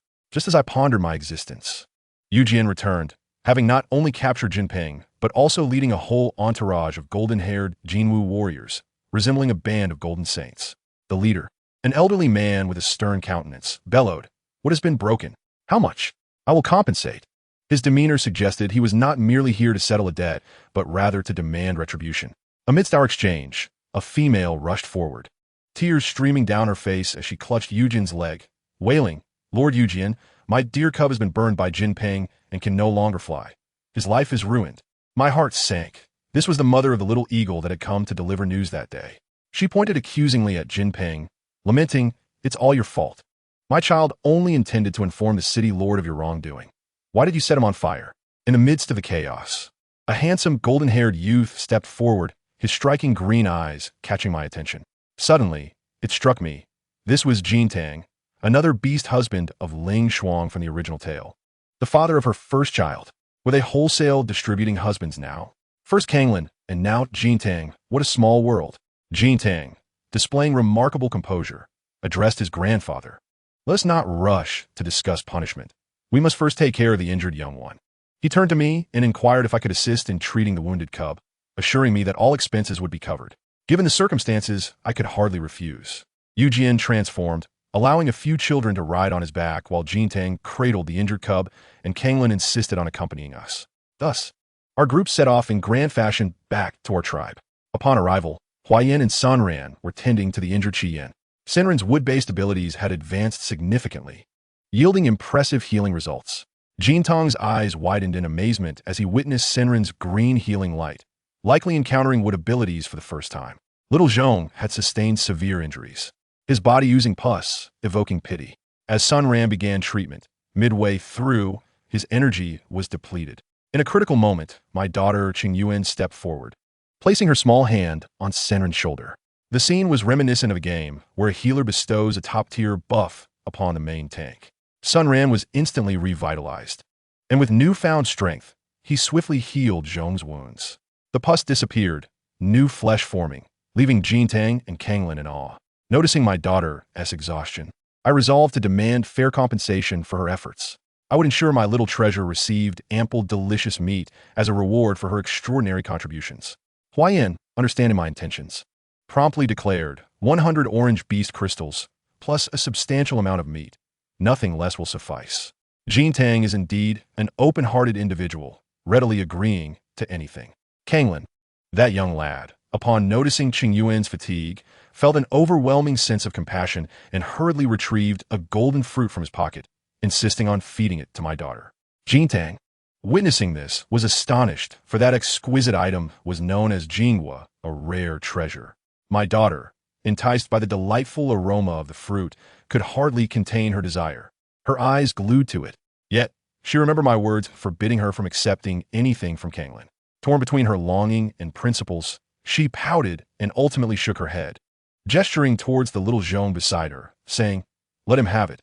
He needs it more than I do." Ah, the pride and amusement of a mother's heart. Jintang looked at my daughter, her gaze filled with admiration. Seizing the opportunity while they were distracted, I stealthily pocketed the seed of that golden fruit, intending to plant it upon my return. When my two elder sons, Qingyin and Qingzhu, arrived home, they were infuriated to find Kanglin and Jintang surrounding their sister. Qingzhu exploded, rushing towards me and demanding, "Mother, did you not say to keep Kanglin away from my sister? Why do you not uphold your words?" My head was spinning, and I quickly sought an excuse to slip away. In the following days, Jintang and Kanglin lingered in our tribe without any intention of leaving. I contemplated picking some tea leaves from the mountain, but Jintang insisted on accompanying me, claiming she would carry me through the skies. I shot her a glance, thinking, who cannot fly? I transformed in my striped black and white feline form and sprinted away. Jintang, becoming a golden crow, followed me from above, her gaze decidedly intense, as if she wished to proclaim, "Sister, how magnificent you are." Perhaps she was wrestling with thoughts of her worth, feeling unworthy of my presence as an orange crystal while being constrained in cultivation by her kin. Upon my return with the tea leaves, the most absurd event unfolded. I discovered Kanglin cooking for my daughter, with Qingyuan supervising beside him. To my disbelief, I learned that Kanglin's tribe had been using precious spices like Sichuan pepper and star anise as firewood. Upon hearing this, I was utterly aghast. It was akin to pouring Mao Tai into instant noodles. Wasting such resources, I dashed over and imparted a thorough lesson on how to saute with oil and stir-fry meat. Kanglin, under the scrutiny of both me and Qingyin, turned as crimson as a boiled shrimp, unsure where to place his hands. The moment the meat was ready, the aroma was divine. Kanglin, presenting the dish like a treasure, sought out Qingyuan. Meanwhile, the healed little Zhong encountered a predicament. Upon seeing Jintang's golden hair, he burst into tears, trembling all over. I immediately understood. The child was suffering from PTSD due to the golden eagle's flames. I hurriedly embraced him, soothing his fears. Little Zhong recounted how the golden eagle had burned his house, and when he attempted to report it to the city lord, he was chased by fireballs, leaving him terrified. I must say, Jintang possesses a remarkable appearance, befitting one of the leading ladies in a harem, even her frown resembling a fashion model's pose. Noticing my unabashed gaze, she felt slightly embarrassed and gently inquired, "Sister, do you wish to say something to me?" I quickly shook my head. "Oh, it's nothing. Kanglin has finished cooking. He is calling you to eat." In the blink of an eye, We had stayed in Julian tribe for over 10 days. After confirming little Zhong was fully recovered, I prepared to return to the city. Jean Tang presented me with the treatment fee, an abundance of beast crystals. I instructed Huayan to accept them, assuring her, "There's no need for formality. You've earned this for your research on medicine for Qingyuan."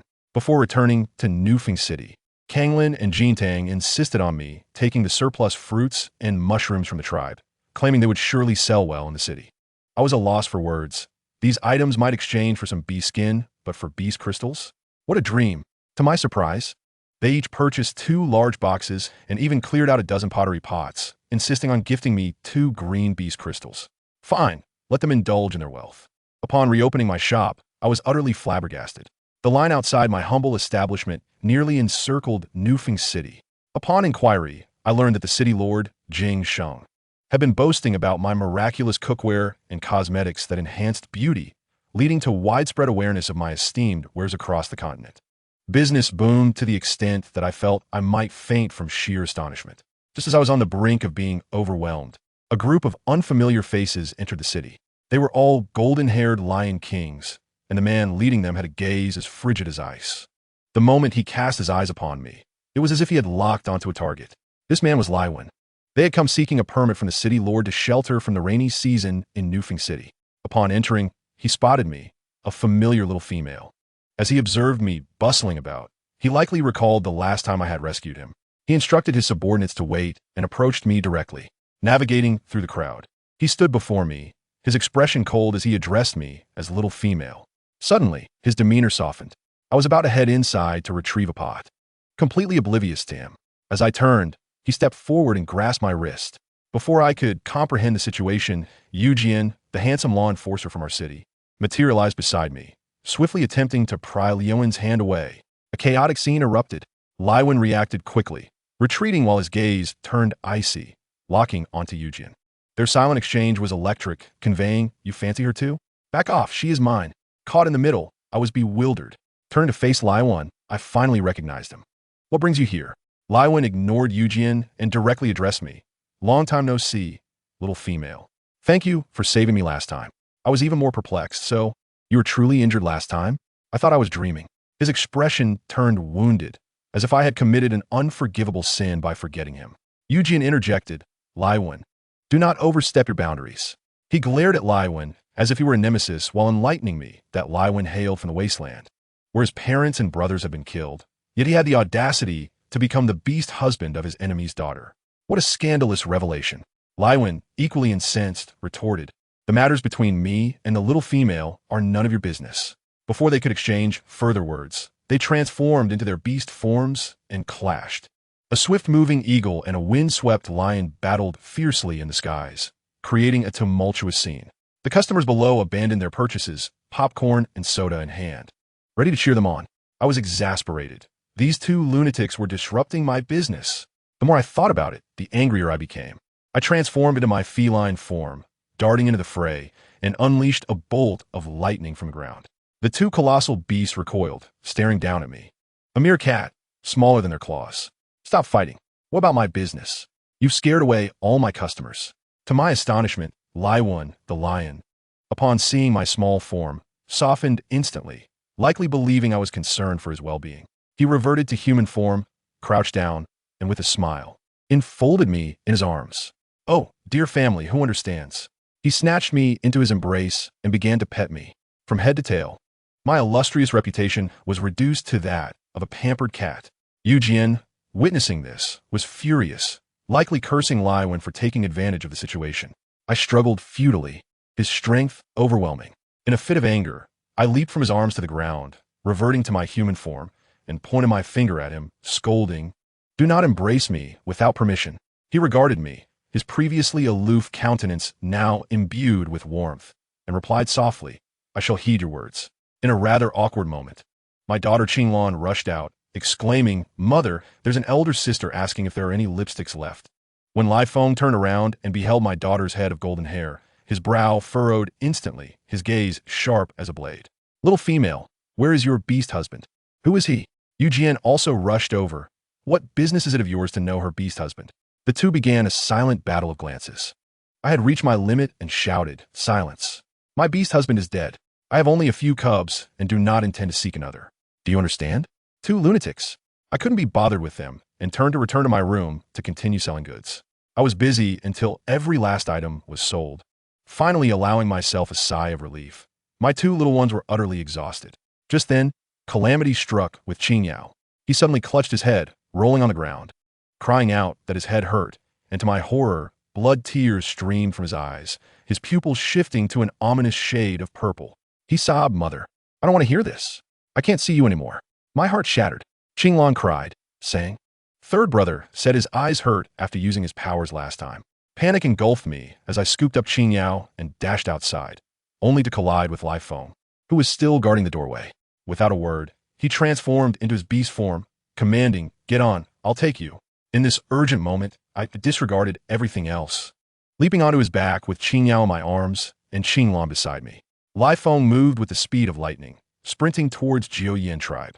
When Huayin saw Qing Yao's condition, she was taken aback, remarking that it resembled the side effects of awakening a mental-type ability, a backlash from the power. She asked me, "Sister Xingluo, is the father of the cub a mental-type ability user? How could I possibly know? I had no idea who the father of my child was." Just at that moment, the usually silent Lai Feng spoke up, revealing his father is an orc with a mental-type ability. He produced 2 purple beast crystals and urged me to place them in Qing Yao's hands. Remarkably, they worked. With a flash of purple light, Qing Yao's pain gradually dissipated, and clarity returned to his eyes. Even more astonishingly, he manifested ability crystals in the palms of both hands. Lai Feng, observing this scene, wore a complex expression. He suddenly approached, drawing me close, our foreheads touching. An avalanche of unfamiliar memories surged into my mind. I witnessed how the original owner encountered the gravely injured Lai Feng and, out of loneliness and fear, agreed to become his mate. It was during that time that they had their cubs. As the memories ended, I forcefully pushed him away. He gazed at me, murmuring, "Female master." I was infuriated. I trembled with rage on behalf of the original owner. This man had left her to endure pregnancy alone in this wretched place for 5 years. I shoved him aside, declaring, "I'm not your female master. You have mistaken me." With that, I took Qing Yao and Qing Lan and walked away, unwilling to spare him another glance. However, Qing Yao had just awakened his telepathy and heard Lai Feng's inner thoughts. "Xinghua, wait for me. I didn't realize you bore so many cubs for me. I sought you later, but couldn't find you."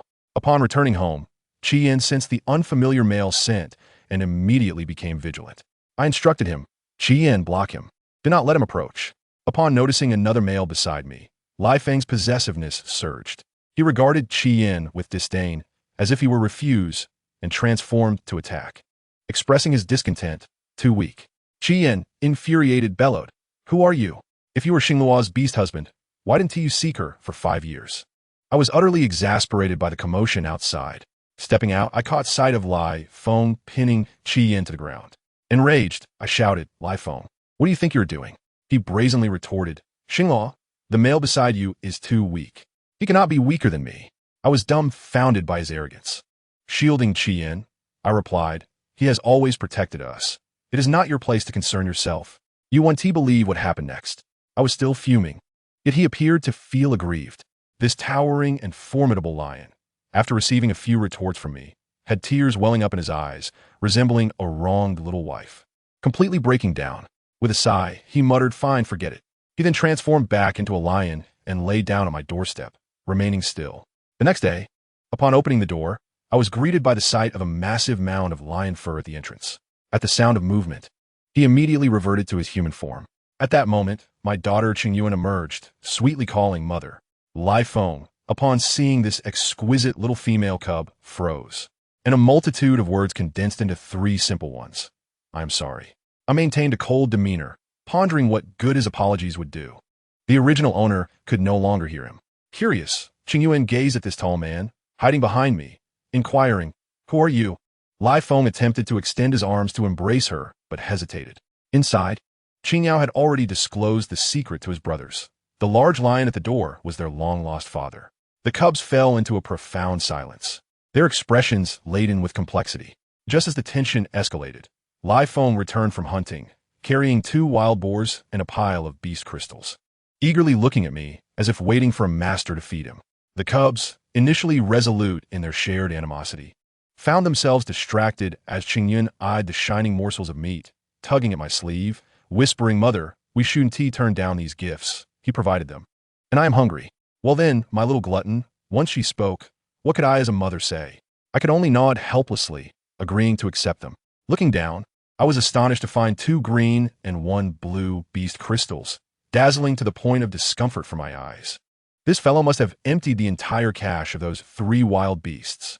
Qian, watching from beside me, wore an expression that was a blend of envy and jealousy, likely contemplating that if he did not step up his efforts, he would become a laughingstock in the cultivation realm. Lai Feng, having provided gifts, was not silent. He leaned closer, expressing a desire to help. My eldest, Qingzhua, and second, Qingyan, instantly stepped forward, resembling 2 steadfast guardians, declaring, "Just leave the items. Our mother has not forgiven you, so you may not approach." With a fiery temper, Qingyan glared at Lai Feng, his eyes ablaze. Remarkably, Lai Feng did not react with anger. Instead, he scrutinized him, furrowing his brow, delivering a critical blow. "You've awakened your abilities? Why haven't the crystals advanced? By your age, I was already a Huangjing Beastman. You are too slow." I stood there, stunned. Huangjing Beastman? What on earth was that? As a mother, I was completely ignorant about cultivation matters, having raised my children in a wild and unrestrained manner. Their awakenings were purely a result of being pushed to the brink. His words struck a chord within me. Unfinished, he turned to me, declaring, "Xinglua, you coddle them too much. Especially Qin Yao. His mental type abilities are so strong. Yet his body cannot keep up and will backlash." This statement pierced straight to my core. What could I do? I felt utterly hopeless. I quickly asked, "Then how should we cultivate?" Sensing an opportunity, Lai Feng immediately extended an olive branch. "I will lead them in their training. What do you think?" Before I could respond, my mind was already racing, and I shot back, Aren't you supposed to return to your so-called wild city tribe? Have you resolved that marriage contract?" He faltered at my inquiry, as if suddenly reminded of his myriad troubles. Yet, gazing at us, his determination was unmistakable. "Then give me some time. I will sort everything out." "Fine, for now, we would temporarily set aside this matter." Shifting scenes, we found ourselves at New Feng City, setting up our stall. Remarkably, Lai Feng decided to accompany us, maintaining a respectful distance. Seeing him idle, I let him assist in passing items. Unexpectedly, he proved quite capable. Just then, as if summoned by fate, Eugene appeared. Upon noticing Lai Feng assisting me, his handsome face fell instantly. I surmised he was mentally enacting a tragic drama. Why? Why was she able to accept this cold-blooded lion? As he approached, I noticed he was holding something in his hands, a magnificent coat fashioned from feathers. While undeniably beautiful, those feathers were clearly plucked from his own body. How could his family possibly understand this somewhat juvenile gesture of self-emotional gratification? His commotion attracted the attention of the surrounding orcs, who quickly encircled us. The news of their earlier brawl on my behalf had already spread throughout the city. And to them, this scene undoubtedly resembled a battlefield where I had chosen Liefeng, leaving Eugene in despair. Taking a deep breath, Eugene presented the feathered garment to me, stating, "Xinglua, I made this for you. It will keep you warm." Then, summoning what seemed to be all his courage, he stunned me with his next words. "Xinglua, do you not wish to accept my proposal of partnership?" At that moment, I felt as if my toes could dig 3 rooms and a hall into the ground. "Brother, this is hardly the right time. Moreover, how could I accept the gift of his own plucked feathers?" I steeled myself and replied, "Eugene, I do not need this right now, and I have no intention of forming a partnership with any other males." I believe my message was clear enough. Yet, Eugene was not satisfied. He grew agitated, pointing at the silent Liefeng and demanding, "So, you have chosen him? Xinglua, tell me, what does he possess that I lack? Why do you refuse me?" I was so embarrassed I wished to vanish on the spot. It had been a struggle to find a boyfriend in my past, yet now, they were lining up to propose partnerships.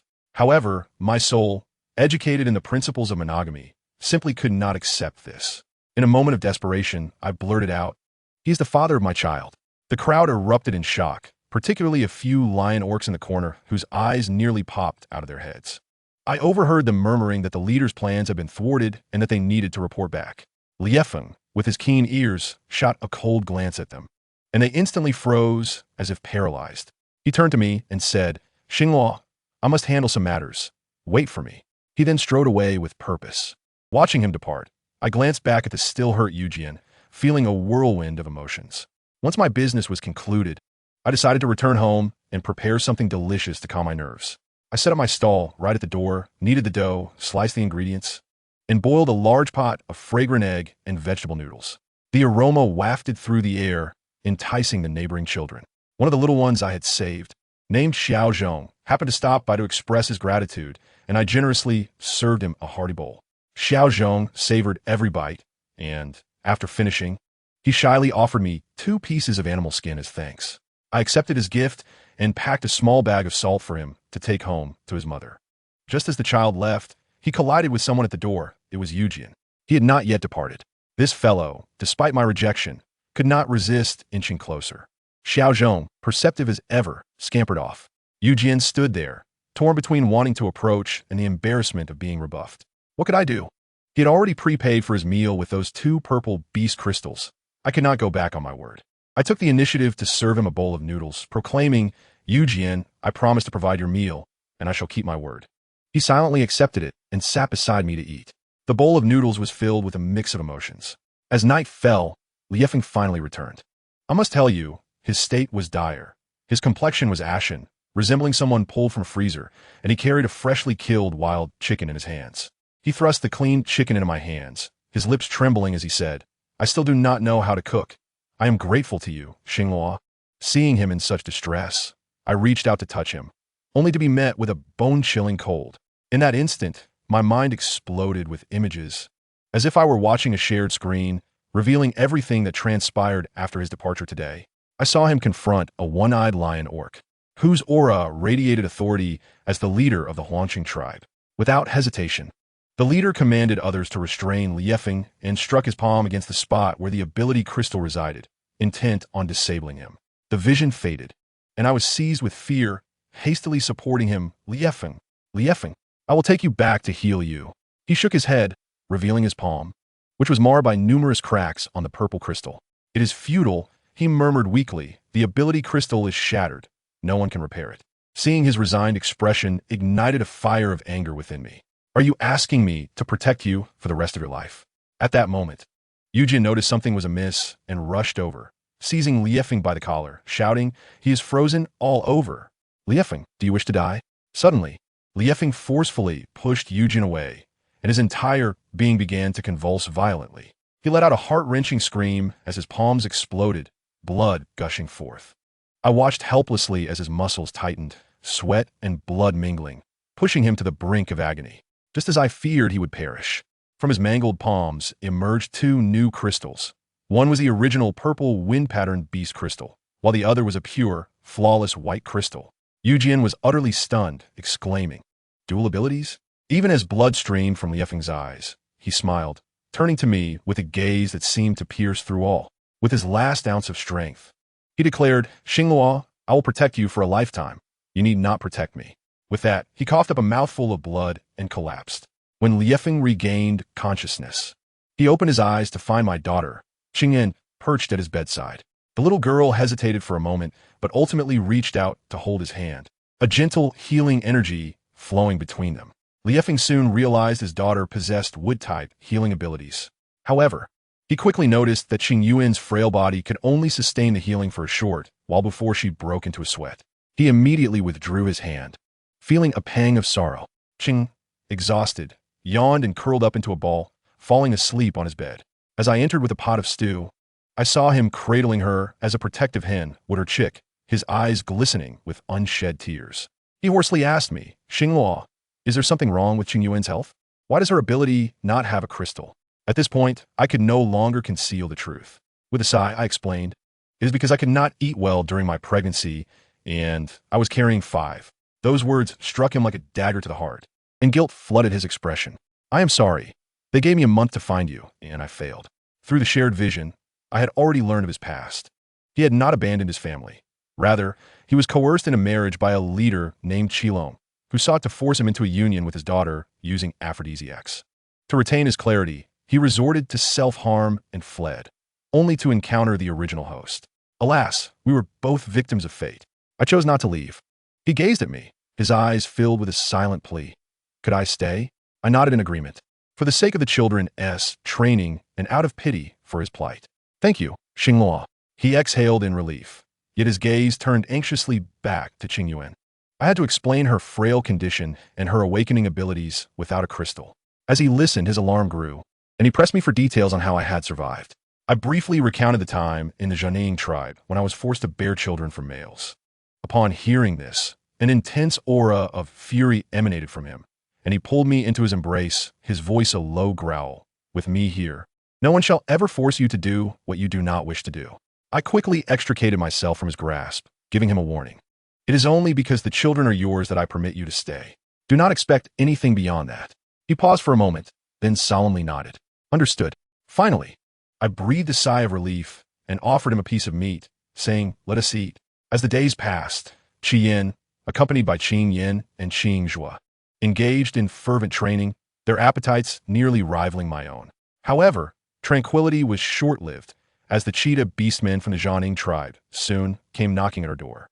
The mere sight of them triggered my PTSD, prompting me to retreat into the house without a second thought. Upon noticing my distressed expression, Lai Feng promptly stepped outside to assess the situation. To my surprise, they were not there to provoke us. With the rainy season approaching, their low-lying territory had rendered them vulnerable, and they sought refuge with us. Qi Yan's mother, Hong Xiu, along with their chief, Yin Lin, wished for Qi Yin to appeal to our chieftain on their behalf. The moment Lai Feng emerged, his formidable presence silenced the crowd. Yin Lin and his companions attempted to persuade Qi Yin to abandon me, but were swiftly rendered speechless by Lai Feng's sharp retorts. He turned directly to Qi Yin, declaring, "You are unworthy to remain by Xing Luo's side." The harshness of his words stung, yet was an undeniable truth. Qi Yan's face flushed with anger, but he begrudgingly accepted the reality, vowing, "I will not always be defeated by you." Outside, the tumult continued, and upon returning to the house, Lai Feng found me sorting dried tea leaves. He approached, suddenly pulling me close, pressing his forehead against mine. As I instinctively tried to resist, he enveloped me in his embrace, whispering, "Xing Luo, I have the right to know everything." In that instant, all the humiliation and suffering I had endured in the Jiangning tribe replayed in his mind like a film. The sensation of my memories being scrutinized was unsettling. Yet when I lifted my gaze, I found myself locked in his eyes, brimming with concern and fury. He tightened his hold, and his fervent lips descended upon mine. I gasped, my mind blank. I felt an overwhelming force surge from him into my body, intertwining with my own lightning abilities, as if a long-suppressed outlet had finally opened. Subtly, the ethereal wind patterns began to manifest around the energy crystal within me. Releasing me, he breathed unevenly, his gaze fixated on me, as he seductively murmured, "Xing Luo, mate with me, and my power shall be yours." I stood there, dumbfounded, astonished by the proposition. He nodded gravely. It felt as though I had stumbled upon a new realm of discovery. Just then, thunder rumbled ominously outside, and torrential rain began to pour down. The rainy season had arrived with little warning. Amid the downpour, I spotted the beastmen from the Jiangning tribe indeed appearing at our settlement. The chieftain had acquiesced. Jiangxing Luo furrowed her brow, skeptical of the Jiangning tribe's intentions, for past grievances lingered vividly in her memory. She was taken aback when they requested Chieftain Jiotai to directly assign them to the vacant wooden houses previously occupied by weaker beastmen. Those houses had been built through hard work, and now they were to be relinquished for refuge, sparking discontent among many within the tribe. Hong Xiu's visit had been prompted by the lack of other available spaces, and as Qi Yan's mother, she expected assistance from him without hesitation. Jiangxing Luo observed the cheetah beastmen outside, noting that Hong Xiu had nearly 7 or 8 mates, showcasing her notable fertility. In addition to Qi Yin and Zhou Zhou, she had borne 4 male offspring. Thus, altogether, Hong Xiu brought a considerable number of individuals with her. Qi Yin felt utterly conflicted. Having already fallen short in comparison to Lai Feng before Jiangxing Luo, their arrival threatened to disrupt the fragile balance.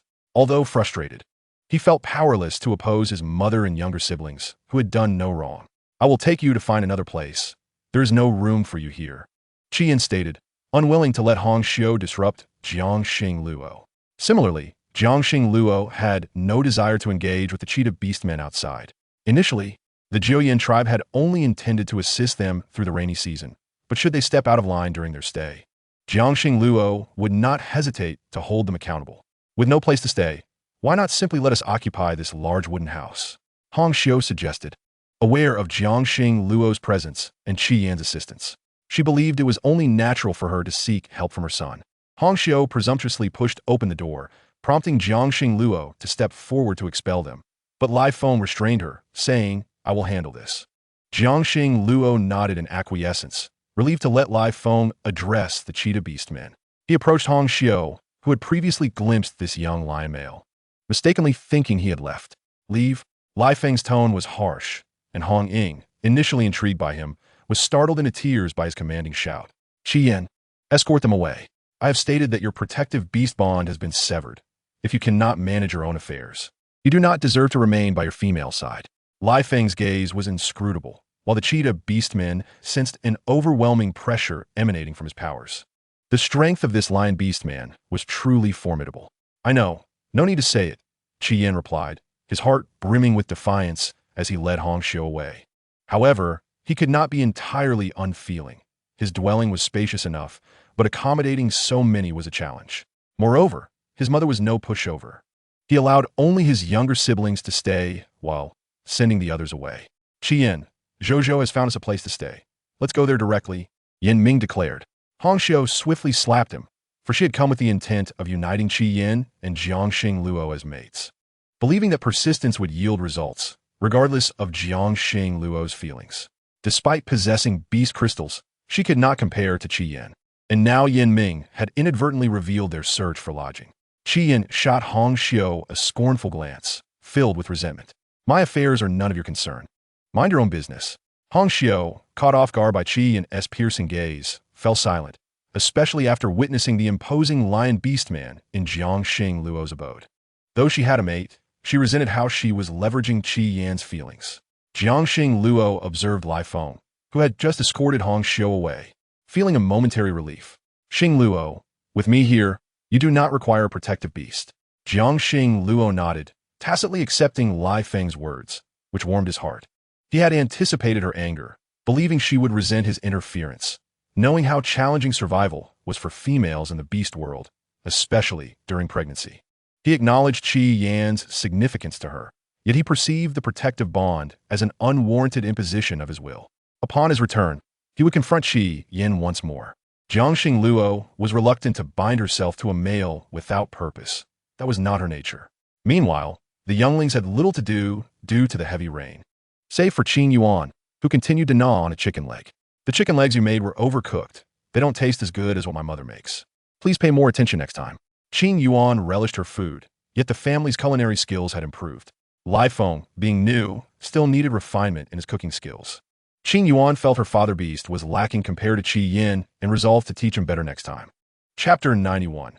If it were possible to raise livestock, the rain persisted for 3 consecutive days, replenishing even the previously parched rivers. However, no one anticipated that the rain would cease after 3 days. During this time, Qing Yuan inexplicably succumbed to profound drowsiness. Initially, Jiangxing Luo believed it was merely a result of Qing Yuan channeling energy to assist Lai Feng. It was only when she awakened 3 days later, her spirit considerably rejuvenated, that Jiangxing Luo discovered the green energy around her was returning to Qing Yuan. Qing Yuan seemed to share an inexplicable bond with the nearby flora, and the rain had brought her a sense of comfort. "Mother, we should gather those vegetables and wheat. They say if we don't harvest them, they will be overwhelmed and bowed down under the weight." Jiangxing Luo crouched before Qing Yuan, surprised as she inquired, "Did you hear them speaking?" This was not merely a connection to nature. Jiangxing Luo had initially believed the powers within Qing Yuan merely nourished the plants, never imagining that she could communicate with them. "Yes, Mother. Am I not impressive?" Jiangxing Luo nodded, seeing that Qing Yuan had improved significantly, and felt a sense of relief. "Mother, they told me this is a sign of the rainy season. In a few days, there will be a prolonged downpour." Qing Yuan had heard the plant's warnings, as some could perish from excessive watering. Thus, fear surged within them, urging her to protect them. "Mother, can I safeguard them? But I do not know how." Jiangxing Luo looked at Qing Yuan, realizing she needed to gather supplies in her space. She aimed to stockpile enough for her family. "Do your utmost, but do not force yourself if it is beyond your capabilities, understood?" Qing Yuan gritted her teeth and nodded. Those lives were significant to her, and she did not wish to neglect them. Yet, her mother lacked knowledge of wood-based abilities, and perhaps she could consult Sunran Gij. Jiang Xinghua was unaware of Qing Yuan's thoughts.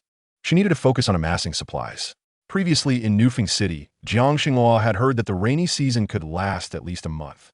If they could weather that month peacefully, there would be no further issues. However, with the rain continuing for a month, Jiang Xinghua observed the torrential downpour over the past 3 days, predicting the potential emergence of a small river. Many low-lying tribes could be devastated if this persisted. Jiang Xinghua needed to stockpile food quickly, as she had become complacent with the daily provisions available. Now, realizing the gravity of the situation, she understood the need to prepare more. Although her space produced eggs daily, there was a severe lack of meat. Considering their consumption, it was alarming, especially since Jiang Xinghua did not want them to suffer from a lack of nutrition during the month. She turned to Lai Feng and the cubs, saying, "Lai Feng, take the cubs out to hunt. The rainy season is approaching, and we need to stockpile some meat. Other food can be grown in our space, but meat is scarce. If we can catch some rabbits, we might breed them. However, rabbit meat is not nutritionally complete. It would be best to capture some zhu beasts instead. I regret not having raised more livestock. Had I known it would come to this, I should have listened to Grandpa and raised a few pigs for our own consumption. Wild boars in this world are not always available. If possible, we should catch some live ones. Lai Feng, if we can capture 2 live zhu beasts, we could raise them ourselves for a continuous meat supply." Jiang Xinghua was adept at such tasks, with a few more wild boars. The abundant grass outside could easily be utilized for feeding. Could zhu beasts be raised as well? No one had ever mentioned this before. All zhu beasts were wild, hunted only by powerful beasts who preyed on larger animals. No one had ever suggested that these wild creatures could be domesticated. I want to try. If we can raise them, we will have meat during the rainy season. Moreover, Jiang Xinghua had previously advised everyone to stockpile huang digua and sweet potatoes.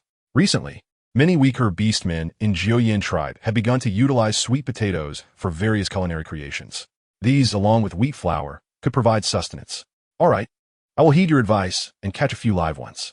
Where you raise them? Do you need any other animals? Lai Feng glanced outside, noting the ample space. But raising wild beasts would require shelter from the elements. Otherwise, they might perish. There was still time for him to find a suitable location nearby to build a shelter. "Yes, we do." Lai Feng nodded, taking Qing Yin and Qing Zhu to hunt. Jiang Xinghua, along with Qing Yao and Qing Lan, swiftly gathered the ripe fruits and wheat outside. Nearby, she had cultivated a small flower field, which, though not large, had blossomed beautifully. After several days of wind and rain, many petals had fallen. Qing Yuan was busy collecting the petals, and besides that, some well-grown sweet potatoes, which Jiang Xinghua dug up in large quantities using her tools. Qing Yuan's powerful abilities had nurtured these sweet potatoes, making them fragrant and sweet. Jiang Xinghua harvested them and stored them in her space, as there was little room outside for storage. The space was vast, and as the cub's affection continued to grow, she could now access it normally, though time remained limited. Jiang Xinghua organized the sweet potatoes and huang digua in her space, feeling a deep sense of satisfaction. The 2 cubs quickly finished gathering the vegetables and fruits from the muddy ground outside. Just as Jiang Xinghua was feeling content, she heard a call. 2 large birds gradually approached. She looked up to see a golden and a white bird landing nearby. It was Yu Jian and the little Jin Wu, Jin Tang, who had visited last time. What do they possibly want? "Xinghua, the rainy season is approaching, and Nufeng City is the safest refuge. Jin Tang and I have come to escort you there." Jiang Xinghua had indeed planned to spend the rainy season in Nufeng City, as its higher elevation offered greater security. However, the number of beastmen seeking refuge there had significantly increased, with many from nearby tribes flocking to Nufeng City. Additionally, there were many weaker beastmen in Jiuyin tribe, and Jiang Xinghua worried they might face difficulties, especially with the arrival of the beastmen from Jianing tribe. Lord Yu Jian was correct. Nufeng City was indeed a safer location. The rainy season was imminent, and you should take the cubs and leave here. Jin Tang looked at the female with concern. Having not seen her for a long time, he felt his heart race uncontrollably as he drew near her. Chapter 92. Host, you have another task. Jiang Xinghua welcomed them into the wooden house, surprised that both Yu Jian and Jin Tang had come together. She declined their offer to stay, but acknowledged that there were indeed some items that needed to be delivered. Jiang Xinghua had expected only the 2 beasts to visit, and since she still owed Yu Jian some beast crystals, she decided to invite them to stay for a meal. Inside the wooden house, Yu Jian observed Lai Feng washing the hair of his cubs, his eyes reddening with emotion. Why did that insufferable lion have to encounter Xinghua first? How much better it would have been if it had been him. Xingluo's cubs were so obedient. Yu Jian suppressed his feelings, lifting a cup from the wooden table and drinking the tea in one go. Noticing Yu Jian's reddened eyes, Lai Feng scoffed. Yu Jian? Xingluo said, she will not have another beast husband besides me. Yu Jian looked at Lai Feng, his expression brimming with pride, wishing to drag him outside for a beating. However, seeing Jiang Xingluo busy, he restrained his thoughts. Do not get too cocky. After taking a second sip of tea, Yu Jian finally tasted its refreshing sweetness, a smile creeping onto his face. Xingluo truly excels at so many things. Jin Tang found the quarrel between the two individuals rather tedious. While Xingluo was busy preparing the meal, he felt an involuntary urge to assist her, approaching her with the intention of saying, "There's no need for flint. Allow me to try." As Jiang Xingluo looked at Jin Tang, she snapped her fingers and a flicker of flame materialized at her fingertips, which she then gently directed to ignite the grass, causing the fire to blaze brilliantly. However, due to the prior heavy rain, much of the firewood had become thoroughly soaked. Fortunately, Jiang Xingluo had stockpiled some in her space. "This is indeed quite effective," she remarked, only to immediately realize that she had inadvertently taught others how to wield fire, potentially undermining the unique prowess of the Jin Wu tribe. Why did this paragon of the Jin Wu tribe keep coming to her? Jiang Xingluo glanced at Jin Tang, who returned her gaze with a softness in his eyes that took her by surprise.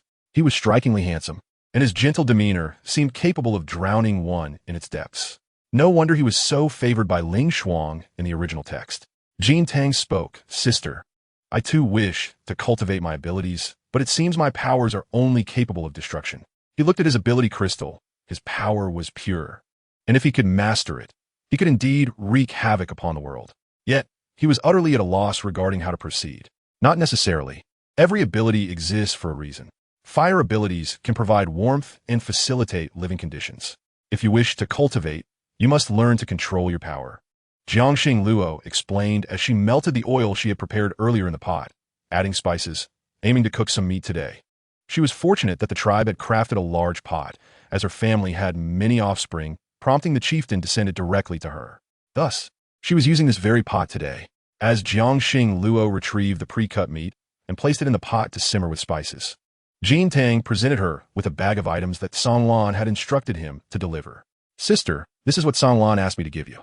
Jiang Xingluo accepted it and, upon opening, discovered it indeed contained Sichuan peppercorns. However, the animal skin bag had a partition, with the other side filled with a considerable amount of prickly ash. "I needed these. How splendid!" she exclaimed, recalling that she had previously exchanged them with the alpaca beastmen from Ming Chen tribe. She anticipated that the varieties from New Feng City would be even superior. Jiang Xingluo took out 2 wooden boxes, both suitable for storage and equipped with lids, carefully separating and sealing the peppercorns and prickly ash. Jin Tang observed in astonishment. He had no idea that what could be crafted into such delightful items. "Sister, you have so many wondrous things here. Our entire tribe possesses your pots.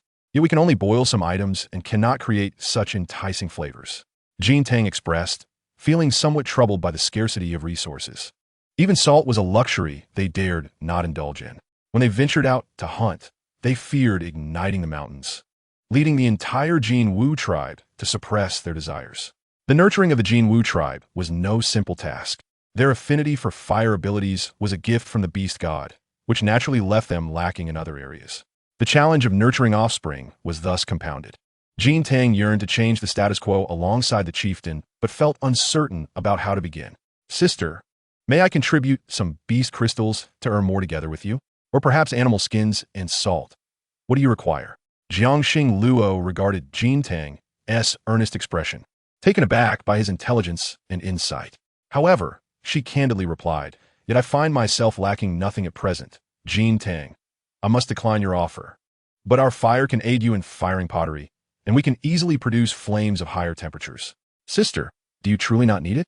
Jin Tang gazed at Jiang Xingluo with fervent eyes, his golden pupils once filled with pride and defiance, now tinged with a touch of pleading.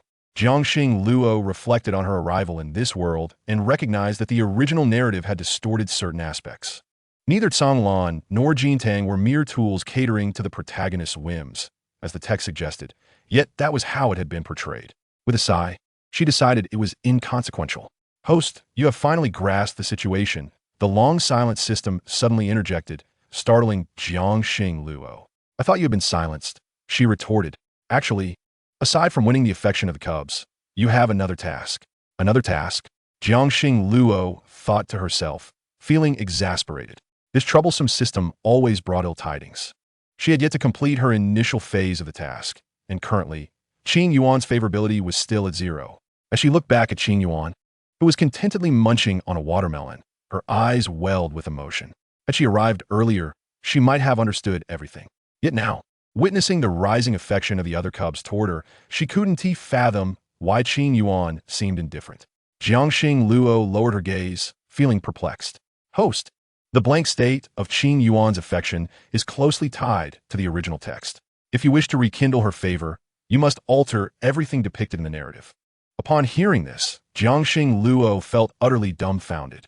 So this system had been leading her astray from the outset, asserting that merely filling the affection meter would suffice. However, the bond she had developed with the cubs resembled that of a mother and her children, and now the system was taking advantage of her nurturing instincts, compelling her to undertake additional tasks for Qing Yuan's sake. Chapter 93. I admire Sister Xing Luo. Jiangxing Luo felt a sense of grievance, but resolved to accept her circumstances. Looking at Qing Yuan, she acknowledged that this path was one she must tread, for she truly could not bear to leave Qing Yuan. Even if she were to return, she would have no family. Yet by remaining here, she enjoyed the love of family and could protect the cubs. You certainly know how to calculate, having anticipated my choice. Do you possess any insider knowledge that you could share with me? Jiangxing Luo suspected that the system was aware of certain hidden truths, as it had suddenly reached out to her after a prolonged silence. Previously, no matter how she communicated with the system, it remained utterly unresponsive, like a lifeless entity. Yes, but my knowledge is limited. However, I can tell you that neither Conglan nor Jin Tang harbors any affection for Ling Xuan. Upon hearing this, Jiangxing Luo felt invigorated. This piece of information was indeed valuable. Jin Tang observed Jiangxing Luo with a contemplative expression, as if lost in thought. He waved his hand in front of her, asking, Sister, what troubles you? Do you have something on your mind? Jiangxing Luo snapped back to reality at Jin Tang's inquiry. Oh, it's nothing. However, I might consider what you said earlier. We will need more kills for pottery in the future, but it seems there's no suitable place in New Feng City for that. She reflected, everything has a lifespan. When it breaks, one must replace it. Moreover, the smelting of iron will require the strength of flames. And if the fire of the Jin Wu tribe can provide that power, it would undoubtedly ease the process. Indeed, there is no suitable location, Jin Tang confirmed, recalling his earlier exploration. They had undergone a transformation from celestial existence to one of hardship, and their fire abilities were no longer exclusive. In the eyes of many, they had become burdens. Feeling a sense of regret, Jin Tang shared his thoughts with Jiangxing Luo, who looked at him closely, sensing something was amiss. Jin Tang nodded, revealing his concerns to Jiangxing Luo, and for some reason, he felt that sharing his thoughts with her would lead to resolution. Upon hearing his words, Jiangxing Luo grasped the dire situation facing the Jin Wu tribe. Are your males unable to venture out to hunt? Jin Tang nodded. They can go now, but they're just beginning to learn, so it may be challenging. Jiangxing Luo gazed at Jin Tang, who appeared equally helpless. With the rainy season approaching, crafting other items would undoubtedly be challenging, and she had no intention of departing from Jiuyan tribe. Thus, even if they required assistance, it was not the most opportune moment. Xingluo, the little ones are all clean now. Why don't you let me handle this? Fierce winds danced in Jin Tang's eyes, and Jiangxing Luo found it difficult to meet the gaze of this male. Were it not for Qing Yuan's mention of his apparent physical deficiencies, she would not have indulged him so. However, with eyes and a mouth that belonged to him, Jiangxing Luo felt that even if she slapped him, he would relish it, behaving like a rascal. Very well, I shall entrust this to you. I will step outside to gather other things. Upon seeing Jiangxing Luo prepare to leave, Jin Tang intended to accompany her, but unexpectedly, he was seized by the collar by Lai Feng. The strength of an adult male was formidable, and Jin Tang found himself unable to escape. Lai Feng pulled him closer, his expression filled with anger. What do you intend to do? Lai Feng's cold voice rang out.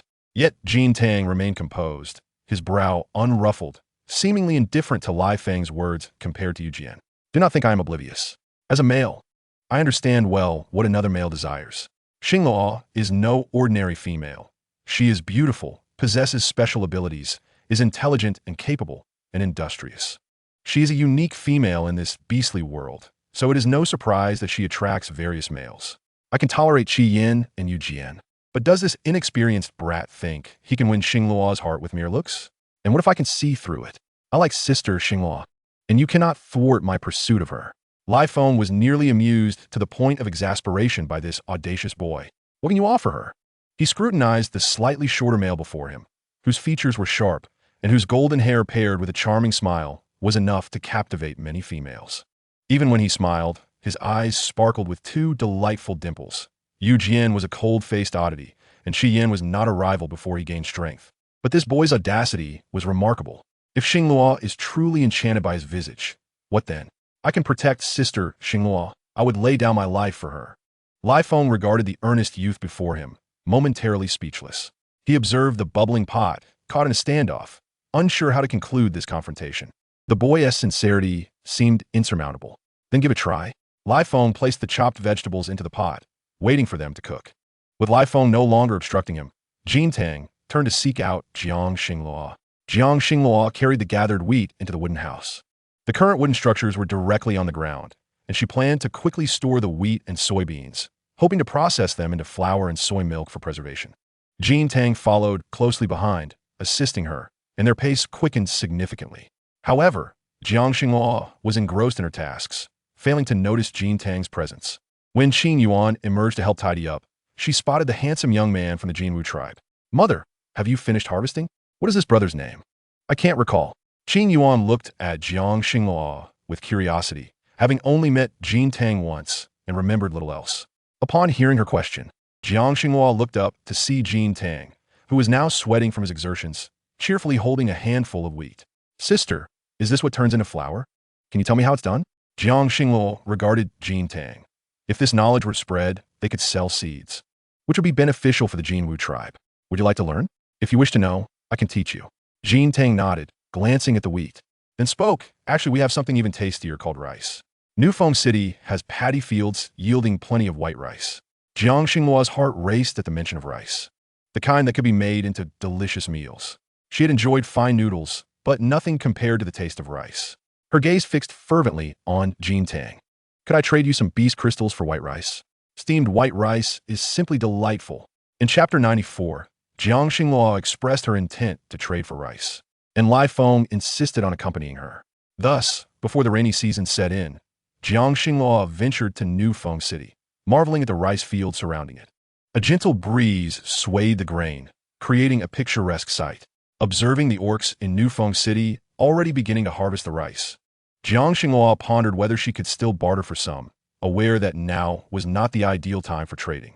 Nevertheless, she had brought flour to exchange, which might suffice. Yu Jian directly led Jiang Xingluo to seek out Jing Sheng, the orc who hoarded the most grain in Newfoam City, undoubtedly the city lord. This marked Jiang Xingluo's first visit to the city lord's residence. She was astonished to find that the lord's house was also a tree house, constructed among several trees and impressively large. Climbing the rope ladder, she entered to discover a remarkably simple interior, aside from sleeping and dining areas. The rest was filled with stored rice. Compared to other tribes, tree houses were indeed superior for preserving food. Jiang Xingluo's eyes sparkled with excitement upon seeing the pristine white rice that Jing Sheng presented, her eyes glistening with anticipation. "Is this sufficient? I have instructed the harvesters." Jing Sheng directed Song Lan to bring forth 2 bags of white rice. However, to Jiang Xingluo, it was hardly enough, yet she would take what she could. Nodding, she inquired, "Can this be cooked with water in a pot? Does the city lord have a pot? I could prepare a dish for you right now." Jing Sheng nodded, glancing at his mate behind him. His mate had recently relished cooked meals, but had grown tired of solely meat dishes, and only Song Lan could prepare a variety of tasty dishes when at home. "Wonderful, Xingluo. Let me see. You have no idea. He is not as good as Song Lan now. My Song Lan cooks delicious meals, and about the flour you provided us. How should it be used to create something delectable?" Jiang Xingluo turned to the stunning female standing beside Jing Sheng, utterly mesmerized. This was her first time witnessing such an exquisite beauty up close. Her large eyes held an innocent gleam. Her high nose and a teardrop beauty mark at the corner of her eye added to her allure. Her tall and slender figure left Jiang Xingluo in awe. "Xingluo, What is wrong? Jiang Xinghua, standing face to face with the equally tall figure, recalled that Jin Tang had mentioned the city lord's mate was named Jiao Yu. What a melodious name. But you are too beautiful. I have never seen someone so lovely. Jiang Xinghua gazed at her radiant smile, and Jiao Yu gently tousled her hair. Really? I'm merely a female of Baihu City, but years ago, my father arranged a marriage with Nufeng City, which is why I am here. Jiang Xinghua was taken aback, looking at the female before her, a member of the Baihu tribe. She had initially assumed Jiao Yu was a bird-like female. Your name reminds me of. Jiao Yu's soft gaze lingered on Jiang Xinghua, and she couldn't help but sigh. It's nothing. I just see a resemblance to someone I know. Liye Feng, Jin Tong, and Yu Jian were taken aback by the sight of Jiao Yue and Xing Luo standing together. The resemblance between the two was striking, as Jiao Yue was renowned as the most beautiful woman in New Fengcheng, and Xing Luo appeared to rival her in allure. However, Xing Luo possessed a more spirited demeanor, while Jiao Yue exuded a gentler charm. Xing Luo, would you mind teaching your elder sister? Jiao Yue redirected the conversation, and Xing Luo nodded in agreement. Jin Tong ignited the fire beneath the cooking stove, while Jiang Xingluo shared the proper ratio of rice to water with the assembled beastmen. She instructed them to watch closely, informing them that once steam rose from the pot, the water would have evaporated, signifying that the meal was ready. Jiang Xingluo then took a wooden basin and began to teach the few beastmen present how to knead dough, combining flour with water and a pinch of salt, gradually forming a smooth dough. Jiao Yue attempted it once and found she learned quickly. Observing the others, Jiang Xingluo noted that they had all successfully kneaded their dough into a smooth consistency. Subsequently, she instructed them to use a wooden knife to cut the dough into pieces, acknowledging that while the wooden knife was not as effective as an iron one from a later era, it would suffice for now. Jiang Xingluo sighed, vowing to one day forge iron, though not at this moment. With satisfaction, she watched the neatly cut noodles and, noticing a pot of boiling water, proceeded to drop the noodles in one by one. Jiao Yue marveled at the noodles' resilience in the hot water, feeling a surge of wonder. Before long, Jiang Xingluo fished out a noodle, testing it to find it perfectly cooked. These are the noodles. Wait for me while I prepare a dish. Shortly thereafter, she prepared a simple meal and poured it over the noodles, releasing an enticing aroma that served as a delightful stimulus for the other beastmen. Come, everyone take a taste. As Liye Feng approached, Jiang Xingluo handed him a bowl directly. Liye Feng gazed at the noodles, their alluring fragrance overwhelming. They were served to him personally by Xingluo. Inhaling the aroma, he felt a tremor of delight. His ears flushed crimson as he found a narrow space to sit, using chopsticks to enjoy the noodles. Jiang Xingluo, having no other place to sit, settled beside Liye Feng, with Jin Tong on the other side. Yu Jian was no stranger to this dish, while Jin Tong savored it with great care. Jiang Xingluo also placed some vegetables with the rice for them to enjoy. Gazing at her bowl of rice, Jiang Xingluo realized how long it had been since she had last eaten rice, making her crave it. The others, however, seemed more intrigued by the noodles. As she relished the taste of the white rice, she nearly shed tears, recalling how it used to be a staple in her daily meals, taken for granted. Yet since arriving in the beast world, she had not tasted it, and her body now clamored for more. The beastmen, witnessing her finish a large bowl of rice and then refill it, drew closer, captivated by the fragrant aroma. They could hardly believe that this steamed rice was indeed different from the raw rice they typically consumed. Observing the curious heads around her, Jiang Xingluo, still unsatisfied, questioned their intentions. You wish to try? Then help yourselves. I shall eat elsewhere. She clutched her bowl and moved away, fearing her meal would be snatched. This was the first time Liye Feng had seen Jiang Xingluo so protective of her food, finding it rather endearing. Shall we exchange more rice with Jingsheng? Liye Feng suggested to Jiang Xingluo, understanding her reluctance to voice it, yet he cared not for appearances, wishing only for Xingluo to have everything she desired. Chapter 95. Reluctance to bond with Ling Shuang. When Liye Feng proposed to Jingsheng the exchange of additional rice, both Jingsheng and Jiao Yue were elated. They were eager to trade for more flour, as they found this novelty utterly delightful. Very well, let us proceed with the exchange. We have ample newly harvested rice, and combined with this flour, it shall suffice. Jiang Xingluo was pleasantly surprised by Jingsheng's willingness to trade, her joy evident. After the exchange was completed, Jiao Yue expressed a desire for Jiang Xingluo to bring the cubs to New Fengcheng to escape the rainy season. No need, my lady. The Jiuyan tribe has many vulnerable beastmen that require my care. Upon hearing this explanation, Jiao Yue appeared somewhat flustered. Perhaps We could send Song Lan with you. He could be of assistance.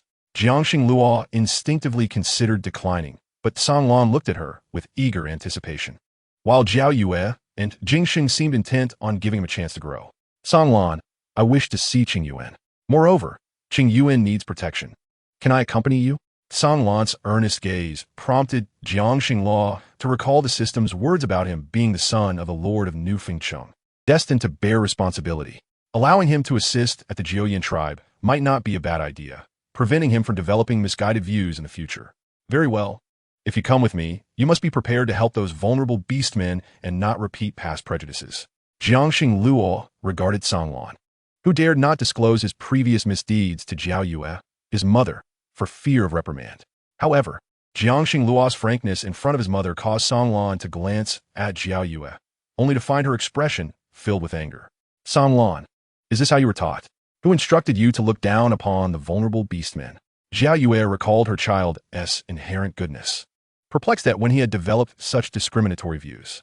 Jiangxing Luo initially perceived Zhao Yue as an ordinary female, but was taken aback when she swiftly seized a bamboo stick of moderate length and struck Song Lan several times. Jingxing observed this with a semblance of acceptance, realizing that Zhao Yue was, in fact, a tempestuous beauty. Jiangxing Luo watched as Song Lan sought refuge behind her, while Zhao Yue tossed aside the implement in frustration. You may have escaped this time by hiding behind Xing Luo, but tell me, who has taught you this? Zhao Yue's tone was harsh. Should Jiangxing Luo discover that her cubs had adopted flawed values, she would likely react with equal fury. It was Songling. He said that the vulnerable beastmen are a naturally inferior race, dragging down the world, along with Ling Shuang. The words ignited a fire within Jiangxing Luo and Zhao Yue. Jiangxing Luo remained silent, suppressing her emotions, while Zhao Yue, as the lady of New Fengcheng, glared at Jingxing, her fury palpable. Jingxing had not witnessed Zhao Yue so enraged in a long time and quickly approached to soothe her. Zhao Yue, Song Lan is still young. It is my failure for not educating him properly. I shall teach him better moving forward. You cannot shield him. He easily absorbs misguided notions from others. He is at fault too. That serpent clan's Ling Shuang came here to select the most outstanding cubs as potential mates. Has the matter of the betrothal been broached with you? Zhao Yue, who once viewed Ling Shuang as an earnest and kind young female, now felt an overwhelming aversion towards her. In a few days, the Serpent Clan will arrive to weather the rainy season and will likely raise this issue. Jingxing remarked with evident reluctance, casting a glance toward Jin Tong. The Serpent Clan possesses a naturally strong reproductive capability. They seek to choose both Jin Tong and Song Lan as future mates for Ling Shuang. Upon hearing this, Jiangxing Luo turned her gaze sharply toward the two young males present. Song Lan and Jin Tong exchanged glances. Song Lan had previously been close to Ling Shuang, but regarded her merely as a friend. He had never considered becoming her mate. And Jin Tong had never even noticed that young female. How could this young female entertain such thoughts? Jin Tang furrowed his brows, a hint of anger coloring his expression. He had no desire to be involved with any other female. Once he chose a female master to bond with, there would be no opportunity for change. Even if Xing Luo were to reject him, he would not casually accept another female as his mate. City Lord, I disagree. Besides, does he not already have a male companion from New Feng City? Why is he still considering me and Song Lan? Jiangxing Luo listened to Jin Tang's words, realizing that her visit today was not in vain. She was right at the forefront of the unfolding drama. Jin Tang and Song Lan were originally just Ling Shuang's beast husbands, but now the plot had completely derailed. It remained uncertain whether these two would ultimately find their way back to Ling Shuang's embrace. But Jiangxing Luo hoped fervently that such a scenario would not transpire. Both were responsible males, and if Ling Shuang were a sufficiently virtuous young female, it would be one matter. However, recalling Ling Shuang's past actions, pushing them into a pit, and then wanting her Qing Yin to be her beast husband, Jiangxing Luo's hand instinctively clenched, the knuckles cracking audibly. Moreover, she had a penchant for falling for every male she encountered. That had always been her character, and she wondered if it had changed. If it remained the same, she questioned what consequences might arise should she decide to eliminate her. Father Beast, Mother, I do not wish to bond with her, though I do not fully understand. I simply do not like her. Song Lan recalled her insincere smile when she approached him, feeling a strong aversion. How could she compare to Qing Yuan? Little Qing Yuan was adorable and kind, and she cherished the food he prepared, appearing exceptionally charming. Once Qing Yuan matured, she would undoubtedly be as beautiful as Sister Xing Luo. He remembered the smile that always graced Qing Yuan's lips while the moonlight cast a gentle glow on his foolish son. What are you so happy about? Are you thinking of Ling Shuang? Did you not say you would not bond with her? Why then, do you appear so pleased? Jiao Yu was seething with frustration. She disapproved of this marriage, and even if the holy maiden of the Serpent Clan were to arrive, her stance would remain unchanged. No, mother. I merely wish to see little Qing Yuan, Sister Xing Luo's offspring. Little Qing Yuan is a young female. Unlike Ling Shuang, she is truly adorable. Jiangxing Luo observed Song Lan earnestly explaining himself to Jiao Yu, a cold sweat trickling down her back. She had not focused on that viper, and Song Lan had indeed set his sights on her prized cabbage.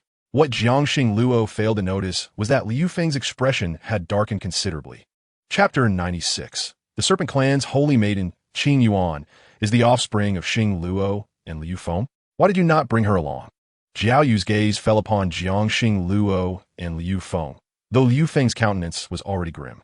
He knew his little Qing Yuan possessed wood-type abilities, and that scoundrel Song Lan was now fantasizing about charming his Qing Yuan with delicacies. Just as Jiangxing Luo was about to explain, Liu Feng interjected, Qing Yuan does not like you. Jiangxing Luo raised her eyes to Liu Feng, her expression complex, while Jiao Yu was taken aback. She longed for a young female offspring, yet had not conceived for years. Upon hearing that Jiangxing Luo had a young female child, she was eager to meet her. Never did she anticipate Liu Feng's strong resistance. You lie. It is not as such. Qing Yuan said she greatly enjoys my cooking, and I have found another golden fruit. Qing Yuan's health is poor, and I will bring the golden fruit to her. She will not dislike me. Ganlan atge basi onai. While Jing Sheng recalled the last golden fruit he had saved, initially intending to keep it for himself. He never expected that his child would leave him solely to deliver it to the young female of Xing Luo's family. He sighed, children grow up too quickly. Who would covet your possessions? My offspring. I will care for myself. Liu Feng's gaze was piercing. Song Lan felt as if he would be driven to madness by Liu Feng, yet he dared not provoke him. His father had warned that this lion's might was feared across the entire beast world. Liu Feng, Song Lan means well. Besides, Xing Luo's health indeed requires nourishing sustenance. Huayan has also mentioned the benefits of the golden fruit. It should greatly aid Qing Yuan. Last time, Qing Yuan willingly relinquished the golden fruit to save a life. However, this time, Jiangxing Luo genuinely wished for her child to no longer endure such hardships, as she saw her relying on food to maintain her current state. Jiangxing Luo did not want her child to continue facing such tribulations. Although Qing Yuan remained silent, Jiangxing Luo understood that she merely wished to spare them worry. I understand. I can seek out what I need myself. Liu Feng could not fail to notice Song Lan's intentions. His little Qing Yuan was being coveted by others, and he had only just reclaimed her. Liu Feng, if it is something Qing Yuan requires, we do not need any recompense. We willingly offer the golden fruit for her use. Jing Sheng understood the sentiments of parenthood, and thus took the initiative to explain. Jiangxing Luo looked at Liu Feng helplessly but did not intervene. His desire to protect Qing Yuan naturally warranted such concerns. Jiao Yu gently patted Jiangxing Luo's arm. It must not have been easy to care for her alone all these years. In truth, Jiangxing Luo had managed rather well after arriving in this world. The true struggles belonged to the original host, who grappled with the dilemma of abandoning several offspring while feeling deeply reluctant. This internal conflict had left her mentally exhausted. Jiangxing Luo nodded in resignation, while Liu Feng turned his attention back to Jiangxing Luo and Song Lan. Very well, Song Lan, you may go. But if you wish to befriend Qing Yuan, you must swiftly become a purple crystal beastman. She needs a male who can protect her. Liu Feng's thoughts drifted to Qing Yuan's fragile state, an uncontrollable ache forming in his heart. It was his fault. He had no right to obstruct other beasts from treating Qing Yuan well. Song Lan felt elated upon hearing Liu Feng's words. Yet he was still far from achieving the status of a purple crystal beastman. Just as Jiangxing Luo prepared to depart, an unexpected development arose. Jing Sheng had initially thought the Serpent Clan would not arrive so swiftly, yet they had indeed come. However, the Serpent Clan displayed a modicum of decorum, waiting outside New Feng City. Cousin, they will undoubtedly agree to my bond with Song Lan. Let us proceed directly instead of lingering here. Ling Shuang was already sweating profusely, and Song Ling produced ice blocks, traded with the Water Clan, to cool her down. The Holy Maiden, addressed as cousin by Ling Shuang, had captivating eyes, surrounded by serpent clan females. She glanced at Ling Shuang, unable to suppress a cold laugh. The city lord of New Feng City's offspring, you certainly have discerning taste. Though intended as a compliment regarding her eye for quality, it stung Ling Shuang's ears. Her aunt was a female who had awakened abilities within the serpent clan, suppressing her father from rising to prominence and single-handedly becoming the clan's leader. Unfortunately, she remained in bonded. Otherwise, she might have birthed a female capable of awakening abilities as well. Ling Shuang was grateful her aunt had no intentions of bonding, for otherwise, her own prospects within the serpent clan would have been severely diminished. Aunt, however, she candidly replied, I heard that another plot female yet I find myself lack awakened abilities has appeared in New Feng. Nothing at present. Jintang City. I must decline your offer. You do love cooked food, do you not? She has created many tools for preparing it, and she taught others how to create fire using friction and flint. Ling Shuang observed the female before her, her eyes narrowing slightly before bursting into laughter. Is that so? I had thought I was the only one capable of awakening abilities. After all, mine is a mutation. I did not expect there to be other females. Ting Cheng's tone carried a hint of provocation. She was genuinely eager to meet this female and would consider it a fortunate opportunity to challenge her if possible. Indeed, however, she has several offspring who have already awakened abilities. Upon hearing this, Ting Cheng's curiosity intensified. She wondered what this female might look like. Jing Sheng was acutely aware that the Serpent Clan had reached the outskirts of New Feng City, and further refusal was futile. For the Yulan Marsh was not a faction to be trifled with. Moreover, Songlan had no desire to bond with Ling Shuang, and it was best to clarify this matter. Jing Sheng and Jiao Yu appeared together to welcome the beasts of the Serpent Clan into the city. Jiangxing Luo was held back by Jiao Yu, leaving her no choice but to remain and catch a glimpse of the Serpent Clan's Holy Maiden. Rumor had it that she was also a female who had awakened extraordinary powers and had no intention of forming a bond, surrounded only by females tasked with her care, devoid of any males. From a distance, Jiangxing Luo observed Qing Cheng, who was veiled in a delicate sheer cloth, her enchanting eyes revealing an innate allure. Yet her gaze was cold and indifferent, seemingly uninterested in her surroundings. Qing Cheng glanced around and noticed Jiangxing Luo in the largest wooden house near the square, striding purposefully in her direction. Xing Luo, is that your name?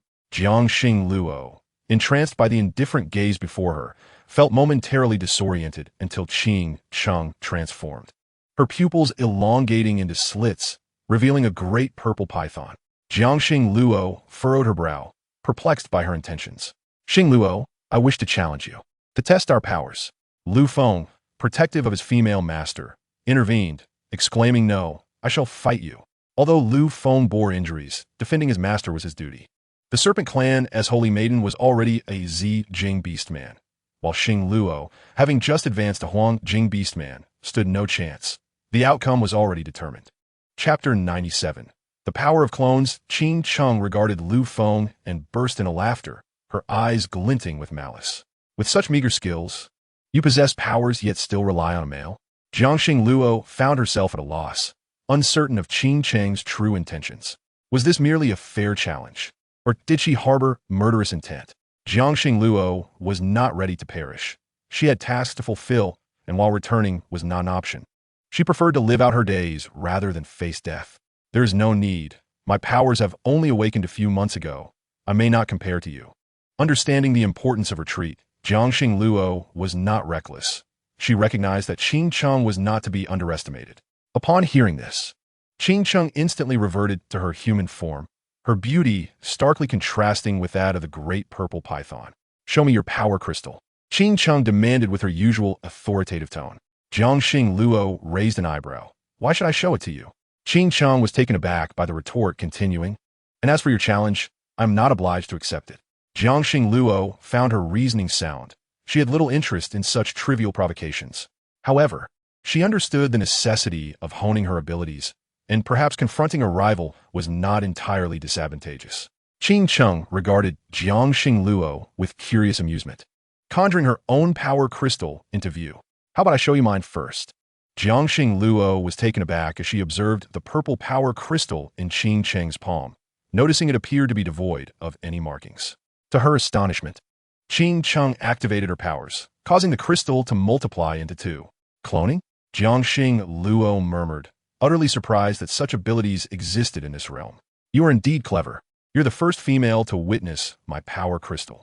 Now may I see yours? Jiangxing Luo sensed a childlike eagerness in Qing Cheng, an urge to display her prowess. She decided to oblige, summoning her own power crystal, enveloped by a formidable force, crackling with electricity, her smile radiant. Such a domineering lightning power is a first for me, Qing Cheng remarked. Are you a Baihu female? Jiangxing Luo shook her head. I am merely a female of the Cat Clan. Qing Cheng frowned. Impossible. The Cat Clan is too weak to possess lightning powers. However, if you were a female of the Beast Goddess Baihu clan, it would be plausible for you to awaken extraordinary abilities. Observing Qing Cheng's skeptical gaze, Jiangxing Luo transformed into her beast form, revealing a petite white-striped cat. Qing Cheng, unable to suppress a smile, approached and scooped Jiangxing Luo into her arms. You are undeniably adorable. I never expected you to be a female of the Cat Clan. Why not accompany me tonight? As Jiangxing Luo was embraced by Qing Cheng, nestled in her arms, she felt a mix of discomfort and intoxication from the gentle caress and the natural fragrance emanating from Qing Cheng. Lu Feng glared at the enchanting female before him, wishing to rend her apart. Return Xing Luo to me, he demanded, drawing closer, a tempest swirling around him, startling Qing Cheng. She frowned at the imposing lion male before her. Lu Feng, you are astute. You did not choose one of your tribe's inferior females. Qing Cheng's gaze turned increasingly malevolent as she carefully set Jiangxing Luo down before transforming into her beast form, baring her fangs. Since you are so eager to compete, let us have a match. Jiangxing Luo was taken aback by the rapid turn of events as the two enormous beasts grappled with one another. While she had only heard of male contests, witnessing such a spectacle was unprecedented. The strength of the Serpent Clan's Holy Maiden had never been seen before, and even Jing Sheng and Jiao Yu were left astounded. Qing Cheng unleashed her full might, summoning clones that blurred the line between reality and illusion. Lu Feng, wielding dual powers, could discern the truth with his own eyes, allowing him to strike Qing Cheng each time. Undeterred, Qing Cheng pressed forward but was halted by a wall of wind. Gustu Yufeng, how do you always know where I am? Though her physical and illusory forms were nearly indistinguishable, the other beastmen present could not perceive the difference. Yet this male could see through it effortlessly. Qing Cheng had never encountered such a situation before. Because I possess mental powers, Lu Feng revealed, conjuring a white crystal from his palm, adorned with an eye-like design. Qing Cheng was nearly driven to fury. Very well, you possess dual powers. Qing Cheng's defeat was particularly humiliating, as she was thoroughly overpowered by Lu Feng's abilities. Her cloning power, unique even among the Serpent Clan, paled in comparison to Lu Feng's prowess, as most males could only manage simple shadow clones. While Qing Cheng's beast form was grand, allowing only 2 clones, her human form could create a multitude of illusions, blurring the line between truth and deception. Lu Feng spoke no further, casting a soft gaze upon Xing Luo, a hint of tenderness gracing his usually aloof demeanor. This scene drew the attention of the onlooking beastmen from the Huang Cheng tribe, becoming a striking spectacle. Ling Xuan, too, took note of these events, her concern for her aunt's potential injury absent. Instead, she fixated on Lu Feng, a male with dual powers. She had never witnessed such a male before. Throughout history, only the beast god had exhibited such formidable mental powers alongside the overwhelming lightning abilities. Therefore, if Xing Luo were to be eliminated, Lu Feng could select a new female partner. Indeed, she ought to eliminate her. Ling Xuan glanced at her aunt, deeming her inadequate, her powers inferior to those of a mere white crystal. It seemed she must seek a more formidable mate to accomplish her goals. Ling Xuan observed Qing Cheng's defeated return, her previously greedy demeanor replaced with a facade of concern, which Jiangxing Luo happened to witness. Jiangxing Luo regarded Ling Xuan, noting the swift transformation of her expression from hostility to feigned compassion. She was somewhat taken aback. What had become of the conclusion of Qing Cheng as depicted in the original work? Jiangxing Luo pondered for quite some time, realizing that her recollection of matters concerning Qing Cheng was tragically scant, for a significant portion of the narrative was devoted to scenes that were nearly meant to be obscured. While the author scarcely elaborated on other inconsequential characters, Qing Cheng included. In Chapter 98, Ling Xuan was met with a harsh rejection. Why would he not bond with me? Jiang Xinghua had yet to depart, and was thus compelled to remain, observing the discussion between the majestic Jing Sheng and Qin Sheng regarding Ling Shuang as contract. Yet, Ling Shuang was taken aback that the beast man she had anticipated would be hers was now contemplating breaking their agreement. A tempest of indignation surged within her. Everything had seemed perfectly fine upon her arrival, yet now he had suddenly changed his mind. Why was this happening? Jiang Xinghua closely observed Ling Shuang's expression. She was merely a young one, yet her eyes held a boundless rage. Indeed, this young one from the beast realm was precociously mature. Or perhaps it was simply the cold-hearted nature of the snake clan. However, it seemed the original narrative had devolved into a jest. Jiang Xinghua began to doubt whether this novel was merely a self-indulgent fantasy penned by the author. Now, as this beast realm materialized into reality, everything was collapsing around her. Ling Shuang, calm yourself. I have long warned you that males are not to be trusted. In a certain sense, Jiang Xinghua found herself in agreement with Qin Qing's sentiments. For she too had refrained from pursuing a romantic relationship due to the fear of her family's wealth being coveted by a male with a heart as cold as a serpent's. With her relatives gone and her aunts seldom returning, she preferred to toil alone or employ women. Yet now, she lifted her gaze to Lai Feng. The entanglement between the original owner and Lai Feng would not be easily resolved. Never mind. As long as she possessed sufficient strength, no one would dare betray her. Lai Feng glanced at Jiang Xinghua with a somewhat frosty gaze, instantly feeling a twinge of hurt. Had he done something to displease her? Aunt, how can you say such a thing? You are being unreasonable. Upon hearing this, Jiang Xinghua recalled a line from the original text, wherein it was mentioned that Ling Shuang had an aunt who never valued her, who looked down upon and mistreated her. Ultimately, this same aunt met her demise at Ling Shuang's hands through witchcraft. However, this narrative only emerged from Ling Shuang's perspective. The truth remained devoid of a divine viewpoint. Jiang Xinghua sighed, turning her gaze to Qin Sheng, who appeared somewhat combative yet otherwise quite acceptable. Do you intend to force them to comply? Qin Sheng regarded her ungrateful niece with a surge of annoyance. Even without a beast man, with me around, would you truly be wronged? Ling Shuang felt a pang of dissatisfaction. She was not Qin Sheng, capable of cultivation, and having a beast man was undoubtedly more reliable. Jiang Xinghua found Ling Shuang's irritable demeanor somewhat amusing. Qin Sheng was indeed correct. As long as she was present, Ling Shuang would never lack for a beast man, yet it seemed Ling Shuang remained unsatisfied. Nevertheless, they were family, and Jiang Xinghua would not foolishly intervene in their domestic affairs. Seizing the opportunity while they deliberated on the contract, she retreated to the wooden hut to tidy up the animal skins that had been used there. Lai Feng expressed surprise. Are you taking them back? Jiang Xinghua nodded. It would be easier to manage at home, for if left here unattended, they might mold during the rainy season. As for the other items, they were all replaced with beast crystals, as the impending rainy season would likely prevent business. After all, firewood was sparse. Jiang Xinghua sighed, a sense of dread creeping in at the thought of the deluge to come. She had encountered floods in her previous world, and the destruction wrought by heavy rains was indeed terrifying. Yet, the relief efforts in that society were advanced, whereas this world lacked such means. Flying beastmen could evade disaster. But those weaker beastmen without awakened abilities could only rely on others for rescue. Jiang Xinghua sighed again, hastily gathering her possessions and locking the hut's door. As she emerged, she noticed the crowd had dispersed. Song Lan and Jin Tang had followed her, and Yu Jian was also present. Though he could not leave the city, he was sworn to protect. The rainy season was fast approaching, and many tasks awaited his attention. I'll take Song Lan along to assist. Jin Tang maintained a smile, though she was reluctant to remain in the city and be entangled with Ling Shuang. Just moments ago, they had spoken of forming a contract, yet she had been most unwilling, even pleading with them in tears. Jin Tang had initially assumed that the little female raised by the Snake Clan's holy maiden would possess a touch of grace. Yet it seemed she was entirely different from a holy maiden. This baseless promise of a contract was merely a jest. Even if it were to be dissolved, it would bear no consequence.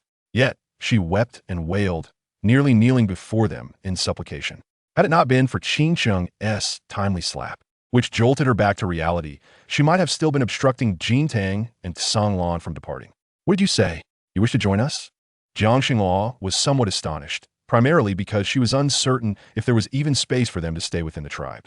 The Jiuyin tribe lacked tree houses, making it ill-suited for long-term residence, and with the rains pouring down, flying would not be an easy endeavor.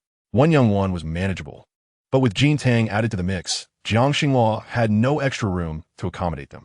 Jiang Xinghua sighed, and Jin Tang quickly replied, "We will find our own lodgings. You need not worry, sister. We merely wish to help." Jin Tang smiled shyly, and Jiang Xinghua found it difficult to refuse. Only Lai Feng could discern that Jin Tang's intentions extended beyond mere assistance. Yet he chose to respect Xinghua's wishes. "Do as you please." The group swiftly departed, unaware that a shadow would suddenly materialize behind them. "Song Ling, why did Song Lan refuse to bond with me? Everything was perfectly fine when I resided here.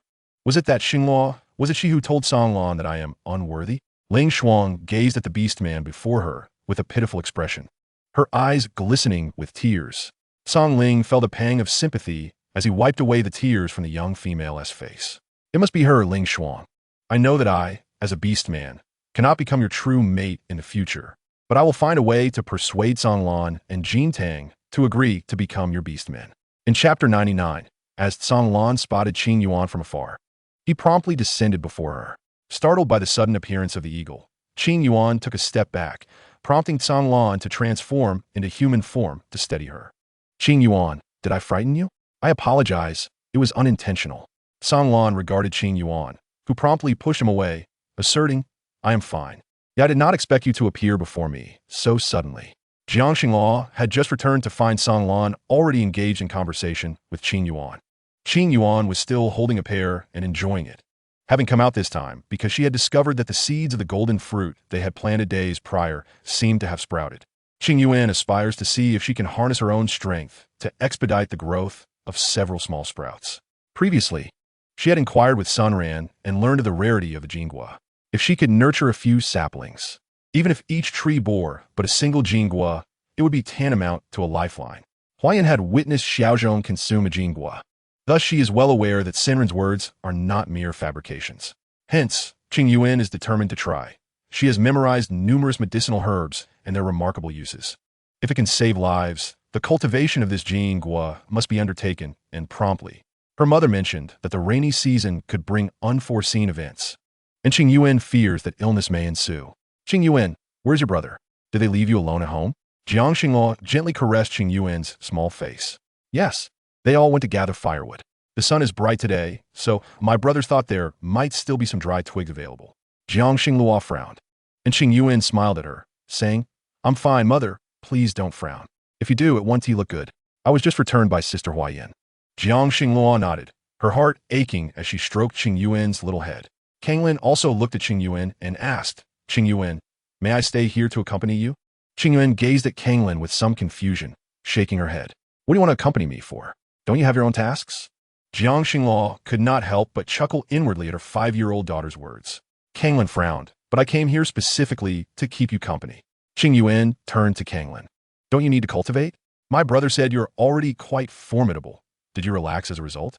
Jiang Xinghua nodded, knowing that her Qing Yuan was never the cold-hearted antagonist from the original story. She was genuinely kind, a stark contrast to the author's misguided portrayal. "No, that's not it. I came here because I'm afraid the tribe may encounter troubles during the rainy season. I'm here to help," Kanglin earnestly explained. His father had permitted him to come for this very reason. "I see, thank you. However, I need to check on the seeds I planted earlier. Do you want to come with me?" Qing Yuan was actually uncertain about how the Jingua tree grew, so she wanted to ask Kanglin if he knew. "All right." Jiang Xinghua watched as the two children walked side by side, and just as she was about to follow, she was stopped by Jin Tang. Lai Wind observed from the side, wanted to step forward but resolutely holding back. "Sister Xinghua, may I accompany you to find the tribe leader?" Jiang Xinghua looked at Lai Wind and replied, "Yes. Let him take you. I'm feeling a bit tired." Jiang Xinghua genuinely felt unwell. Lai Wind noticed her pale complexion and asked, "What is wrong?" "I'll take you to see Huayan." Jiang Xinghua shook her head. "I'm fine, just a bit fatigued, nothing else." She sensed that the energy crystal within her was somewhat agitated, indicating it might be time for an advancement. She was uncertain how much beast crystal power would be required this time. Lai Wind glanced at Jiang Xinghua, who merely instructed him to take Jin Tang to see the tribe leader, and he had no choice but to comply. Jiang Xinghua opened her palm, feeling a subtle warmth emanating from it, stirring a sense of restlessness within her. She had always known that the power sealed within her had not been fully unleashed. However, The seals upon her strength now seemed to be loosening. Jiang Xingluo attempted to channel her power, and an immense force coalesced in her palm. Suddenly, a lightning mark appeared on her wrist, and simultaneously, Lai Wind, who had gone with Jintang to find the tribe leader, also bore a lightning mark on his wrist. Jintang glanced at Lai Wind's mark, a pang of bitterness coursing through him. He understood that it belonged to Jiang Xingluo. Lai Wind had attained everything he had longed for, and he harbored feelings for Xingluo, yet he was uncertain if he would ever have the opportunity to be with her. Lai Wind frowned at the mark, which continued to flicker. He looked ahead at their destination and said, "You go on and speak with the tribe leader. I'll return for a moment." Jintang watched as Lai Wind dashed back, his eyes reflecting a tinge of envy, vowing that one day, he too would capture Sister Xingluo's attention. At that moment, Jiang Xingluo retrieved 2 green beast crystals, intending to absorb their power, yet they proved insufficient. She then contemplated the 2 purple beast crystals that Yu Jian had previously given her. She could feel her energy crystal stirring with agitation, but as soon as she took out the purple crystals, they were instantly absorbed, transforming her crystal into a vibrant green. She thought this would suffice, only to discover that in the next instant, an entire wooden box of red beast crystals was devoured by her crystal, finally granting her a sense of tranquility. When Lai Wind returned, he was met with the sight of a chaotic array of red beast crystals consumed entirely by Jiang Xingluo's energy crystal. "Xingluo, are you all right?" She shook her head and then looked at her energy crystal, which now shone brilliantly in green, bringing a sense of comfort to Lai Wind. The emergence of the bonding mark indicated that the female host was in peril.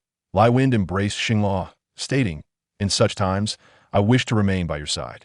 The advancement of your energy crystal will become increasingly arduous, not so simple as before."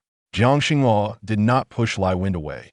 Her body seemed accustomed to his closeness, yet she was reluctant to engage in overly intimate gestures. After all, she was not the original host who had shared a night with Lai Wind. "I'm fine," she stated, her tone distant, leaving Lai Wind taken aback. Although she did not reject his proximity, she did not express any particular fondness for it.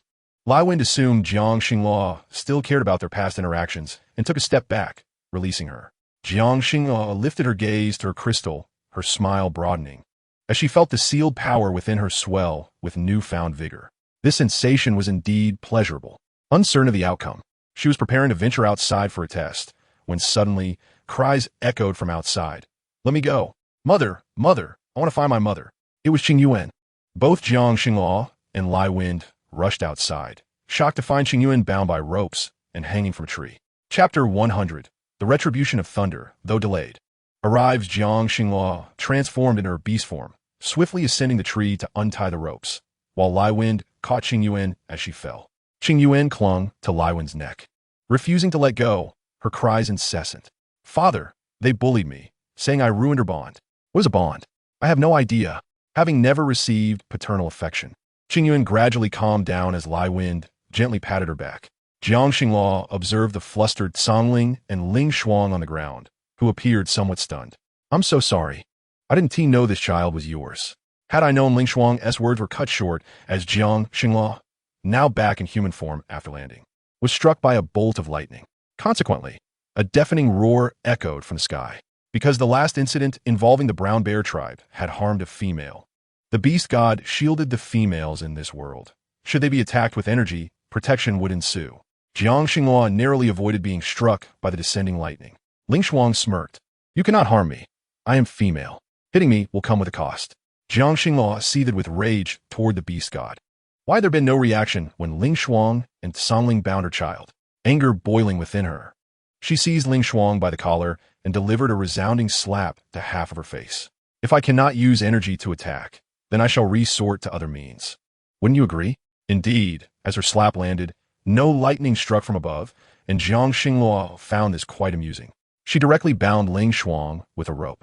As Tsong Ling was about to step forward, he was blown aside by the fierce wind's elemental power, his body violently crashing against a stone, the pain coursing through him nearly inducing him to spit blood. Yet, the fierce wind deemed this insufficient. Qing Yuan, who had been patted for a while, had already fallen asleep, clinging to his neck. In the past, this little one would take considerable coaxing to fall asleep after being frightened. Today, a mere pat had lulled her into slumber. The fierce wind felt an overwhelming sense of affection for his little offspring. Jiangxing Luo gazed at Ling Shuang, suspended in midair, and recalled everything from the original narrative. She harbored a deep-seated disdain for the diminutive female before her. Unable to utilize her lightning whip, she resolved to resort to another whip she had crafted earlier from animal hide. Jiangxing Luo seized the whip and struck Ling Shuang with it. What are you doing? Do you think you can hit someone just because you possess an ability? Jiangxing Luo recalled the last time she had been jokingly pushed into a pit, and the way Ling Shuang's eyes had remained fixed on Qing Yan. Qing Yao had repeatedly informed Jiangxing Luo of Ling Shuang's intent to kill her. For someone who sought her demise, Jiangxing Luo felt no obligation to maintain a pleasant demeanor. There was no need for pretense. Without pausing, she unleashed a flurry of strikes upon Ling Shuang, delivering over 10 lashes, all while showing restraint, avoiding leaving her face marred. However, the skies suddenly darkened, and what had begun as a solitary bolt of lightning transformed into a barrage of strikes. Jiangxing Luo realized that the beast god as punishment had a flaw. It was delayed but inevitable. She turned to the fierce wind behind her and urged, "Take Qing Yuan back. This punishment is directed at me." The fierce wind was reluctant to leave, especially as Qing Yuan had just fallen asleep in his arms. "Am I not your female master? Have you begun to disregard my commands?" A massive bolt of lightning struck down, severing the branch that had been aiding Ling Shuang. Song Ling, who had been blown aside, spat a mouthful of blood and barely regained his footing when a second bolt of lightning struck him squarely on the forehead. The sensation of electricity coursed through him. Had he not been a green crystal beast man, he might have been killed instantly. The taste of blood flooded his mouth, his insides feeling as if they were being shredded. What was happening? This was clearly a punishment directed at Jiangxing Luo. Why was it falling upon them? He glanced at Ling Shuang, who was now pleading for mercy, and despite his nearly lifeless state, hastened to her side, transforming into beast form to carry her away. Jiangxing Luo was pursued by the bolts of lightning that fell suddenly, evading one after another as large stones at the entrance were shattered. When the heavens finally ceased their wrath, the dark clouds dispersed and the sun re-emerged. Jiangxing Luo looked at Song Ling, who had flown far away, and scoffed. In truth, she had never intended to eradicate him entirely. If Ling Shuang were to perish here, she would have no way to explain it to Qing Cheng. Nonetheless, dodging the lightning had been surprisingly effortless. Jiangxing Luo dusted off her hands and observed the return of a few little ones in the distance. Unable to suppress her frown, Qing Yin and Qing Zhu noted her unfavorable expression and felt a surge of fear, while Qing Yao and Qing Lan grew alert. Leaving a female like Qing Yuan alone in the wooden house, what on earth have you all been doing outside? Ling Shuang had managed to pursue them, indicating that she would not relent, especially since Song Lan frequently played with Qing Yuan, and Ling Shuang's jealousy was intense. Thus, someone should remain by Qing Yuan's side. "Mother, has something happened to Qing Yuan?" Qing Zhu inquired, looking at Jiangxing Luo, who nodded, scanning the surroundings but finding no sign of Song Lan. Wasn't he with Qing Yuan? Or could he have suddenly disappeared too? "Mother, it's our fault. Next time, I will stay with Qing Yuan. My beast crystal has advanced. Mother, we will go out to split stones, gather firewood, and cultivate our abilities. My crystal is now an orange crystal." Although Qing Yin spoke of matters that pleased him, a hint of discomfort lingered in his tone. He rushed into the wooden house, discovering Qing Yuan fast asleep. The little ones breathed a sigh of relief at the sight of her peaceful face. Qing Zhu, nearly collapsing from fatigue, felt a burning sensation in his palm. But the limited beast crystals they had brought were insufficient, barely enough for their eldest brother's advancement. He had to muster the strength to return home. When Qing Zhu's palm revealed the crystal of his ability, the intense heat almost burned him. The fierce wind, noticing Qing Zhu drenched in cold sweat, quickly took hold of his small hand, examining it closely. "Why didn't you say anything?" Qing Zhu observed as the fierce wind produced several white beast crystals for him to absorb, followed by 2 red beast crystals. His awakening of abilities had come later than others, and the fierce wind patiently taught him and the other little ones how to respond in such situations. And they listened intently. When Jiangxing Luo entered, she was astonished to see that the crystal in Qing Zhu's palm had turned red. Had she not advanced, she would have been worse off than her own offspring. However, Jiangxing Luo noticed that the scale placed in the wooden house suddenly emitted a glow. This was the scale that Chang Sun had given to Qing Yuan. Why was it glowing at this moment? Jiangxing Luo examined the scale closely, noticing a faint white light encircling it, which abruptly returned to Qing Yuan's body. Both the fierce wind and Jiangxing Luo were alarmed. But Jiangxing Luo was unexpectedly delighted to see that Qing Yuan's favorability had risen from gray to a faint hue. The increment in her favorability score filled her with joy. Although it was a mere 1 point, it was a source of happiness for her. As Jiangxing Luo looked at the fish scale that had reverted to its ordinary form, she began to grasp the significance of Changsun, gifting it to Qing Yuan. Yet, the origin of that fleeting white light remained a mystery to her. She inwardly called for the system, hoping for a response, but the obstinate entity remained unresponsive. Jiangxing Luo knew that such issues always arose at crucial moments. Well, if it chooses not to respond, so be it. The fact that Qing Yuan's favorability showed promise was a positive development. Jin Tang and the tribe leader had found a suitable wooden house, and the arrival of Jin Tang and Songlan was met with enthusiasm by the Jiuyan tribe. Even the weaker beastmen, like Broly, had prepared ample food for them in the now empty wooden house. However, upon returning, he noticed Songlan was nowhere to be found. Inquiring after Jiangxing Luo, he noticed her troubled expression. Songlan had been tending to the seeds of the golden fruit alongside Qing Yuan, but he had left her, allowing Ling Shuang to bully her. She felt sorrow for her offspring but tried to maintain composure as she explained to Jin Tang, "Something happened just now. I do not know where Songlan has gone." Jin Tang, observing Jiangxing Luo's troubled demeanor, furrowed her brows, sensing her distress. Just as she was about to speak, Songlan's voice rang out. Jiangxing Luo, filled with pent-up frustration, was about to unleash it when she saw Songlan carrying a cub of similar age on his back, covered in blood, a sight that evoked deep sympathy. "Sister Xing Luo, this cub seems to belong to our Tsanging tribe. I heard a cry outside and went to investigate." Songlan placed the injured cub on the ground, its body smeared with mud. Jiangxing Luo then summoned Hua Yin. After Hua Yin cleaned the cub, she began to tend to its wounds. Jiangxing Luo truly admired Hua Yin. Her medical skills surpassed those of any shaman. Once the little cub was cleaned, its originally pure and fair face was revealed. As Jin Tang and Songlan gazed upon the youthful visage, an inexplicable familiarity washed over them. Those deep-set eyes were a rarity in their city of New Feng. Yet Songlan found himself momentarily at a loss, while Jin Tang, too, felt an unsettling sense of recognition. "Water! I long for water. I implore you, grant me a sip," came the plea from the young boy, whose tone lacked the defiance one might expect from someone of his age, instead imbued with a profound humility. Jiangxing Lu reached out to gently pat his head, retrieving a wooden cup to offer him. The boy eagerly quaffed the water, and upon opening his eyes to the world around him, he fell to his knees, trembling as he bowed his head in reverence to Jiangxing Lu. "Thank you, sister. Might I beseech you to save my mother? Please, I implore you, save my mother." Jiangxing Lu assisted the boy to his feet, noticing the wounds upon his knees and the bloodstains that marred his wrists and ankles, remnants of long-term bindings. The sight sent a shiver through her. In that moment, she grasped why the original owner of this body had sent her child to the treacherous New Feng. There, Wan Yujian had established some rudimentary laws. Yet, such regulations were absent in other tribes. The boy, who had been raised by a female cicadeer that had been abandoned due to her infertility, could not recall from whence he came. He had lived as a stray beastman until he was fortuitously discovered by the doe, who devoted herself to nurturing him. But then, a male expressed his desire to mate with the doe, not realizing that he would ultimately sell them to the repugnant crocodile clan for their amusement. This boy, named Ing Che, was a young male who endured daily beatings with a whip, forced to toil while caring for his mother. Jiangxing Lu's heart wrenched upon hearing this, infuriated by the rampant human trafficking that plagued their realm. It was a cruel fate that two pitiful beastmen could find solace in each other. Yet misfortune seemed to seek out the most wretched of souls.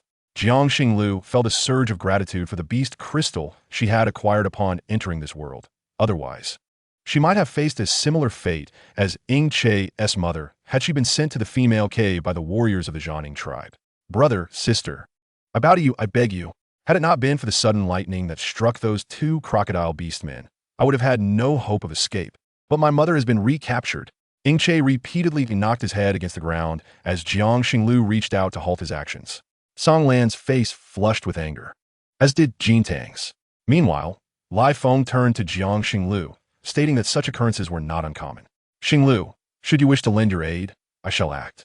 The tenderness in Lai Feng's gaze caused Jiangxing Lu's ears to flush crimson, to which she softly responded with an affirmative hum. However, the precise location of the Water Clan remained to be revealed by Ing Che, as the rainy season approached swiftly. They needed to hasten to bring his mother back. Following the scent of his mother, Ingche retraced his steps through the memories of his past. Can you confront them? They possess special crystals, yet I do not. If I had one, perhaps I could protect my mother. Ingche did not wish to burden others, knowing that such abilities were rare and fortuitous. He glanced down at his empty palms, devoid of power. Jiang Xinglu grasped his small hand reassuringly. Fear not. Even without special abilities, we can safeguard your mother. Ingche nodded and pointed toward a distant shallow area where a stone house stood, to Jiang Xinglu's surprise. The Water Clan seemed to dwell in far superior conditions than their own. In the next moment, Jiang Xinglu witnessed two male beastmen dragging a frail figure from the dwelling. The pitiful sight marred by rags. Suddenly, one of the crocodile beastmen slapped the figure across the face. Ingche's heart shattered, and he cried out, "No, do not strike my mother, you villains. I will avenge you." In a flash, Ingche dashed away before Jiang Xinglu could intervene, and both Jin Tang and Song Lan swiftly followed in pursuit. Chapter 102. Rescuing Ingche's mother. Jiang Xinglu and Lai Feng chased after them, spotting Ingche transforming into his beast form, soaring through the air. However, his form was as diminutive and frail as his human self. In contrast, Song Lan and Jin Tang quickly restrained the two Water Clan beastmen. Yet being by the sea, Jiang Xinglu feared that their actions might attract further attention from other Water Clan members, as they held no advantage in foreign territory. We must leave swiftly, Jiang Xinglu commanded, and Jin Tang understood her intention immediately. He and Song Lan released the bonds restraining the female beastman, with Song Lan carrying the transformed Ingche upon his back, while Jin Tang took the female upon his own. Like a hawk and a golden crow, they fled the scene. Jiang Xinglu and Lai Feng followed suit, eager to avoid causing a disturbance. Before long, they returned to the Jiuyin tribe, only to find that the Sika deer female had succumbed to madness. Her eyes clouded with confusion. "Mother, do you not recognize me? It is I, Ingche." The young boy stood before her, his eyes rimmed with red, understanding that his mother had lost her sanity shortly after being taken by the Water Clan. They had found no chance to escape, for females without the ability to bear offspring were often discarded and subjected to the indignities of other males. "There's a shaman here. Ingche, I shall summon the shaman to heal your mother. Is that agreeable?" Jiang Xinglu gently patted Ingche's head, her heart aching for both him and his mother, who were pitifully entwined in their fate. "Is this not a tribe of weak beastmen? The inhabitants seem no different from my mother." Jiang Xinglu nodded in agreement. "Yet this tribe is distinct, and the shaman is female. Would you accompany me to see her with your mother?" Ingche nodded, and, at that moment, the slumbering Qing Yuan finally awakened, noticing the presence of an unfamiliar child. "Mother, where are you going?" Jiang Xinglu turned to see Qing Yuan, who remained indifferent to her presence, indicating that her favor had not shifted. It was merely the reasons outlined by the system. "I must seek Huayan to treat this aunt's ailment." Jiang Xinglu observed the female before her, who, despite being cleansed, still bore the marks of ignorance. It was evident that her mind had succumbed to madness after enduring prolonged mental torment. "Then I shall accompany you, mother." Jiang Xinglu nodded in agreement. Huayan, encountering such a case of amnesia and madness for the first time, could only address the tangible wounds, tentatively healing her injuries. With Ingche's companionship, the process unfolded smoothly, with Qing Yuan even channeling her own energy to assist.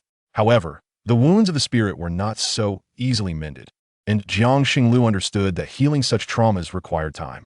"Sister Xinglu, why not allow her to stay with me? I have 2 houses. One wooden cabin is unoccupied.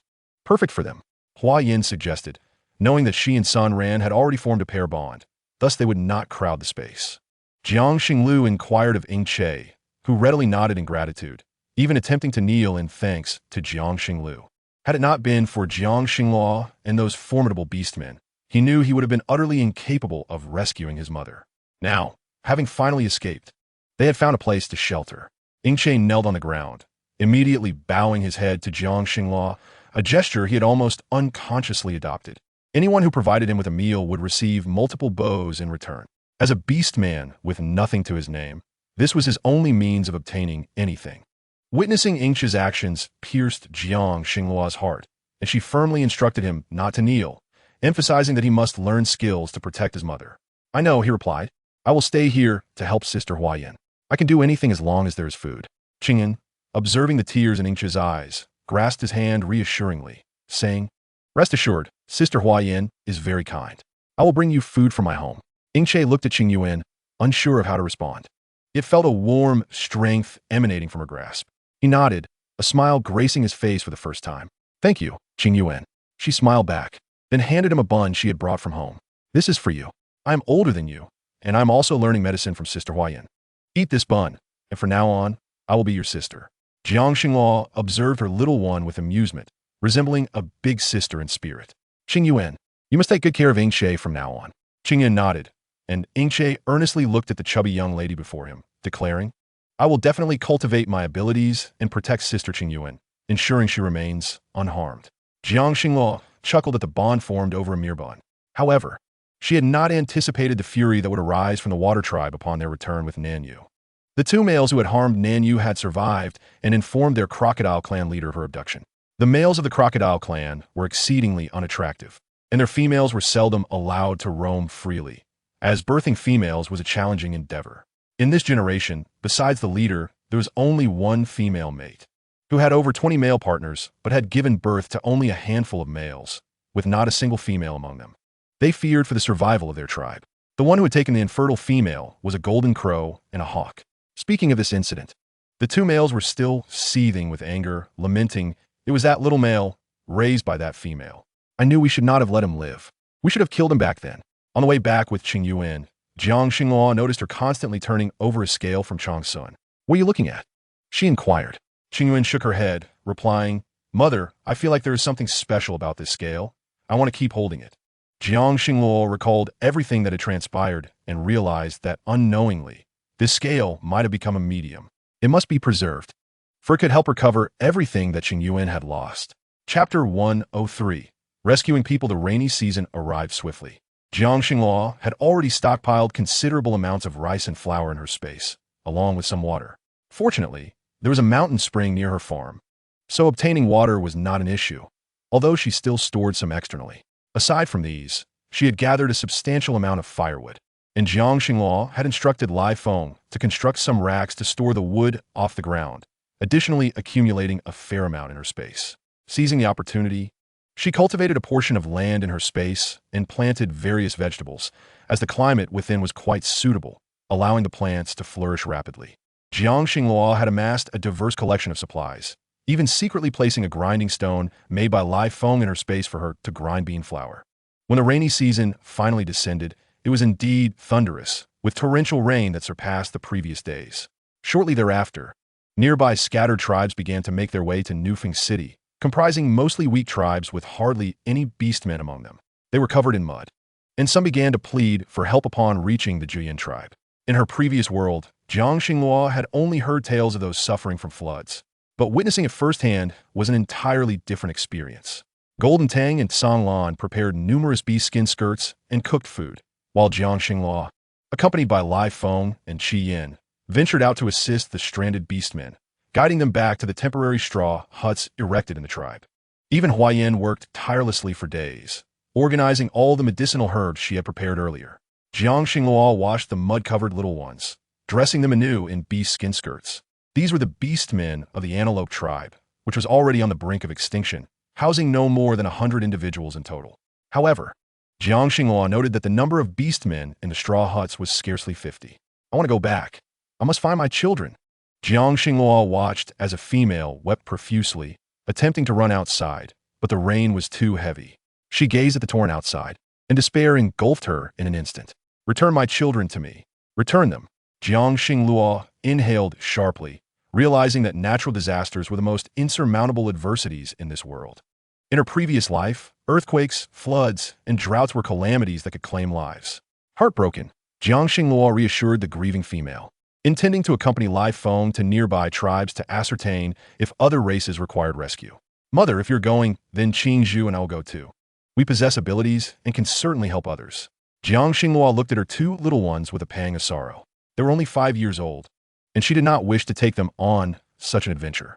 Lai Feng noticed the worry in Jiang Xinghua's eyes and earnestly explained, if they wish to go, let them accompany us. We could take Song Lan along as well.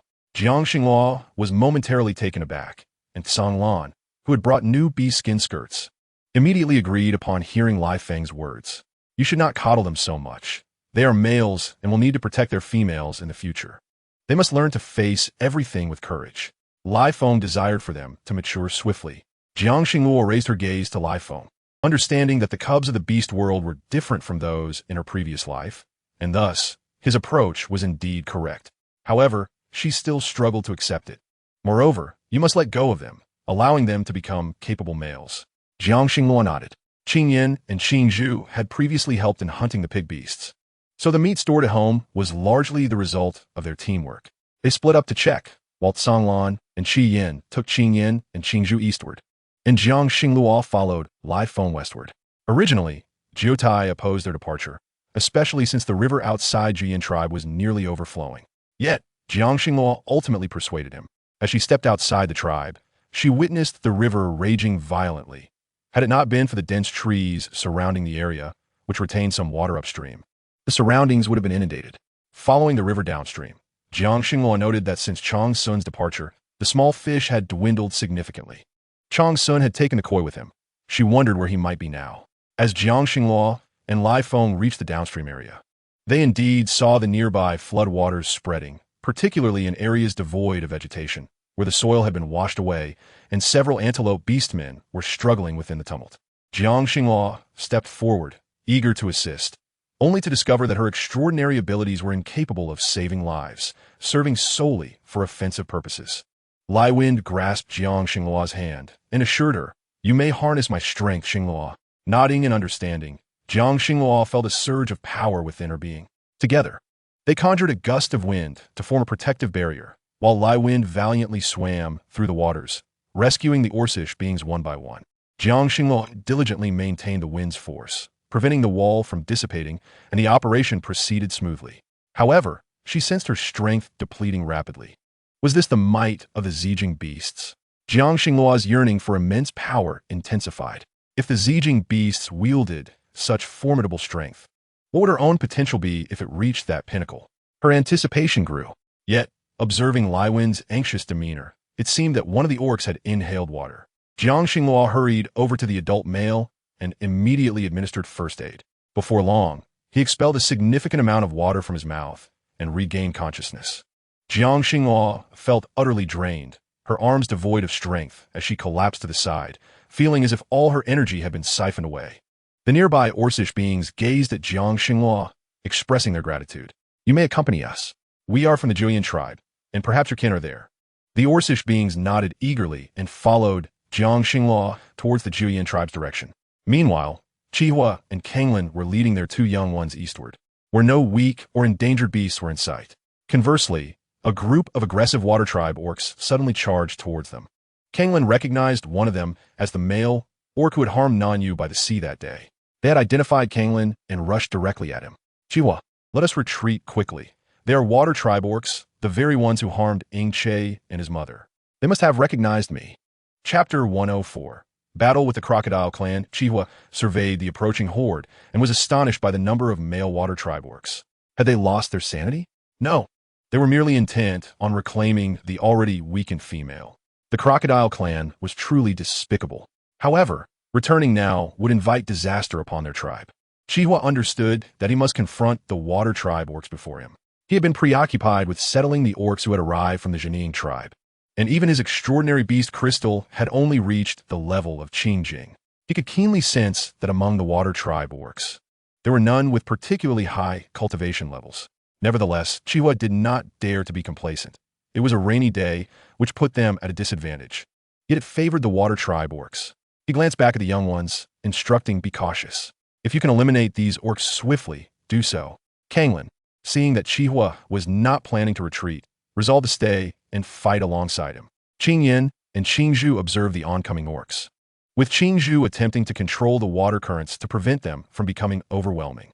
The rain intensified, and Qing Zhu's powers proved insufficient. Qihua dashed forward in beast form, reaching the crocodiles in a flash, sinking his fangs into them. Kanglin soon followed suit, launching his attack. However, as an eagle, his damp feathers hindered his flight. Qing Yin created an air barrier around him to assist. Both Qing Yin and Qing Zhu transformed into their beast forms, engaging the Orcish foes in combat. This was their first direct encounter with living orc adversaries. Lai Wen had informed them that such experiences were essential for their training. Qing Yin and Qing Zhu coordinated their efforts against two crocodile orcs capable of manipulating water, fighting with all their might. They wrestled with the orcs for an extended duration, the blood flowing until the orcs finally breathed their last. Only then did Qing Yin and Qing Zhu turn their attention to the remaining adversaries. Kanglin refused to yield, quickly moving with agility to restrain several orcs simultaneously. These water tribe orcs had never encountered such combat, unlike their opponents. Chihua, in his cheetah form, faced the crocodiles with ease. Even in the water, their presence barely affected him.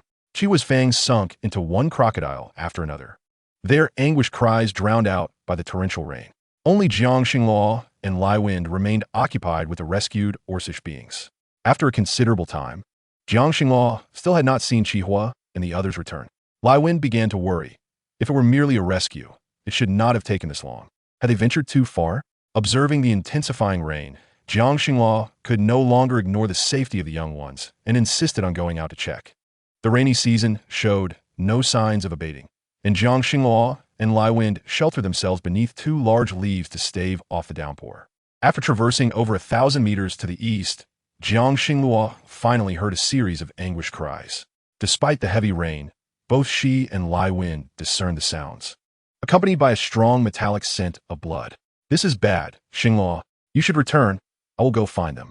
Lai Wind felt a sense of alarm and urged Jiang Xingluo to retreat as the pungent smell of blood indicated trouble. Only Chihua and Kanglin had ventured out with Qing Yin and Qing Zhu. Neither Kanglin nor Chihua's crystals had advanced, and Lai Wind feared Jiang Xingluo might witness something dreadful. "I won't go back. I don't need your protection. Hurry and leave." Though Jiang Xingluo's crystal was not as powerful as the Zijing, her abilities could surely safeguard her young ones in such weather. They were her beloved charges. How could she possibly return at this moment? Seeing Jiang Xingluo's resolute determination, Lai Wind decided to accompany her towards the source of scent. Upon reaching the scene, they were taken aback by the sight before them. Qing Zhu and Qing Yin, having fought fiercely, were utterly exhausted, while half of the water tribe orcs still remained. Kanglin's feathers were soaked, rendering him incapable of flight. Only Chihua stood protectively before them, as if defending his young ones. "Step back. I will handle the rest." Jiang Xingluo and Lai Wind observed the scene, their gazes shifting towards the crocodile orcs. Realization dawned upon them. These were the very orcs seeking vengeance.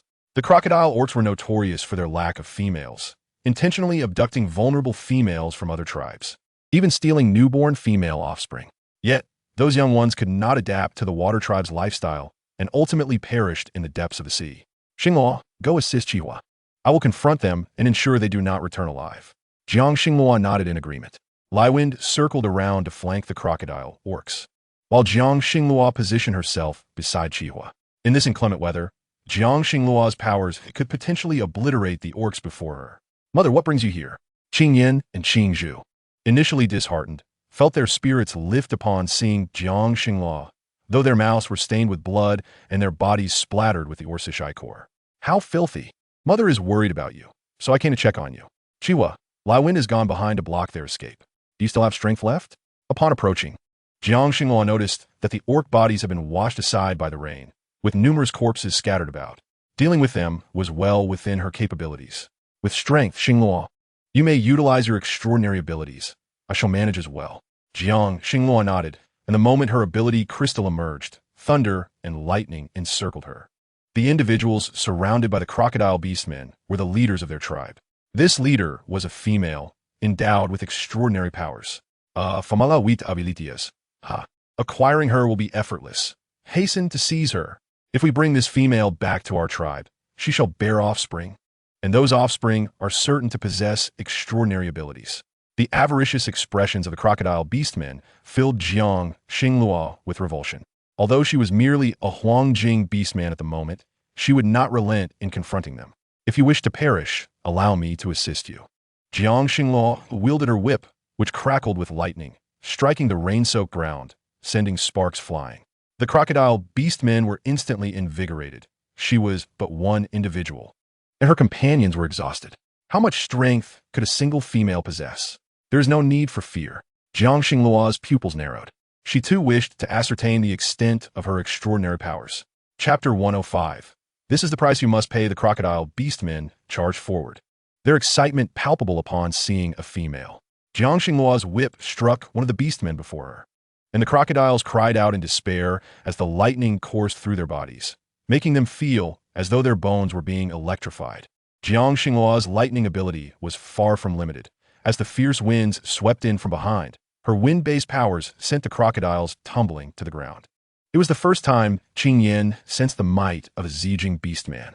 Jiang Xingluo's whip did not falter as the crocodile beastmen writhed in agony on the ground, some already lying on their backs.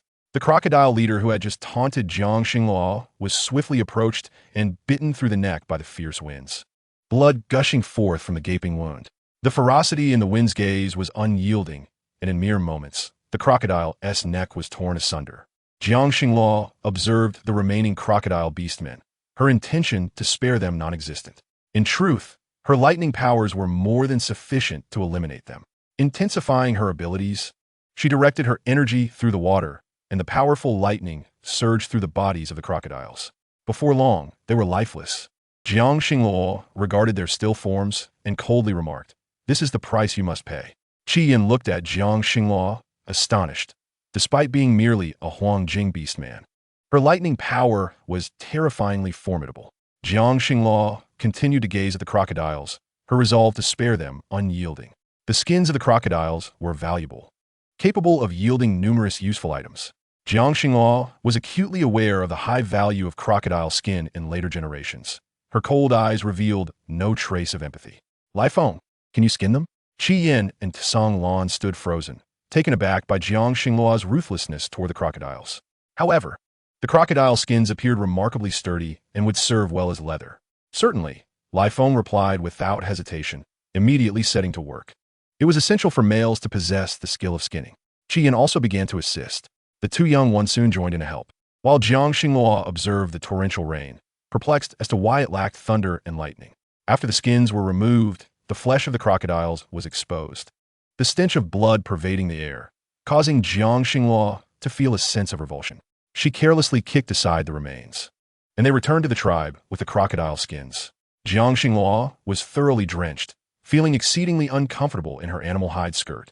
She longed for undergarments for cotton clothing, as the animal hide skirts were unbearable. Upon her return with the crocodile skins, all the females in the tribe were frightened. They recognized the source of the skins. Observing their startled expressions, Jiang Xingluo realized she ought to have stored these items in her space. After securing the skins, she knew they would eventually understand that to her. These skins were merely a means of resourcefulness. She prepared clean water and instructed the young ones to wash themselves, for they were drenched in blood. She retrieved the wooden tub Lai Feng had prepared earlier and washed herself before changing into another animal hide skirt, then proceeded to clean Qing Yin and Qing Zhu. "I will handle their washing. The chief has sent over plenty of Huangdi fruit. You may eat some first." Jiang Xingluo watched as Lai Feng had already stripped the two children of their clothing, one in each tub, as he began to wash them. It was only fitting for a father to care for his growing sons. However, upon her return, she had not yet seen Qing Yuan. Jin Tang had been busy helping everyone light fires, his powers of fire seemingly inexhaustible. Fire-based abilities were indeed convenient. Jiang Xingluo took a Huangdi fruit sent by the chief. Discovering it to be perfectly steamed and still warm, she stealthily retrieved some ketchup from her space. Otherwise, consuming these fruits would lack flavor. She was exceedingly hungry after a day of exertion and devoured 2 large Huangdi fruits. But without meat, she felt somewhat unsatisfied. From her space, she extracted a substantial piece of hind leg meat, chopped it up, and sautéed it, resulting in a large bowl of food. Jiang Xingluo planned to wait for the young ones to return before sharing the meal, and she even steamed rice in a large pot. The aroma of the cooking rice wafted through the air, making her mouth water. Not far off, Ingche returned with Qing Yuan, carrying a basket of fresh greens he had dug up elsewhere. The vegetables, adorned with green leaves, appeared to be very fresh. Jiang Xingluo noticed Qing Yuan and Ingche arriving together, and the basket of spinach Ingche carried caught her attention. The spinach looked large and tender. Jiang Xingluo had never encountered spinach in the vicinity before, so this sight was unexpected. "Aunt Xingluo, this vegetable grew around the house where we lived. Mother always said it was edible. We cooked it yesterday, and it was delicious." Upon hearing Ingche's words, Jiang Xingluo's eyes widened in surprise. "Your mother remembers these?" Ingche nodded. Things have improved a bit these past few days. She can boil water on her own now. Aunt Huayan's medicine has truly worked wonders. Jiang Xinghua felt immense joy upon hearing Ingche's words. And when she spotted the 2 large buns in Qing Yuan's hands, she was taken aback. She had only made these buns for her own children a couple of times. These buns are tofu buns made by mother and sister Huayan. They're truly delicious. Jiang Xinghua could not help but smile upon hearing Qing Yuan's words, realizing that many in the tribe had indeed learned from her. In the future, she could truly consider opening a shop to sell food. Ingche, stay with Qing Yuan. I have prepared the meal. Your frame is too small. Stay and enjoy some delicious food to replenish your energy. Ingche initially intended to decline, but Qing Yuan grasped his hand, leading him into the house. Ingche's cheeks flushed, and when Jin Tang and Kanglin arrived, each carried some vegetables as provisions from the chief for Jiang Xinghua. They intended to deliver the food to her. Since their dwelling lacked pots, Jin Tang had helped others kindle many fires, and several people had shared food with him. He had nearly filled his stomach during the journey. However, Kanglin's stomach was empty, and he longed for meat. He regretted not bringing back some crocodile meat, as it would have sufficed to satisfy his hunger.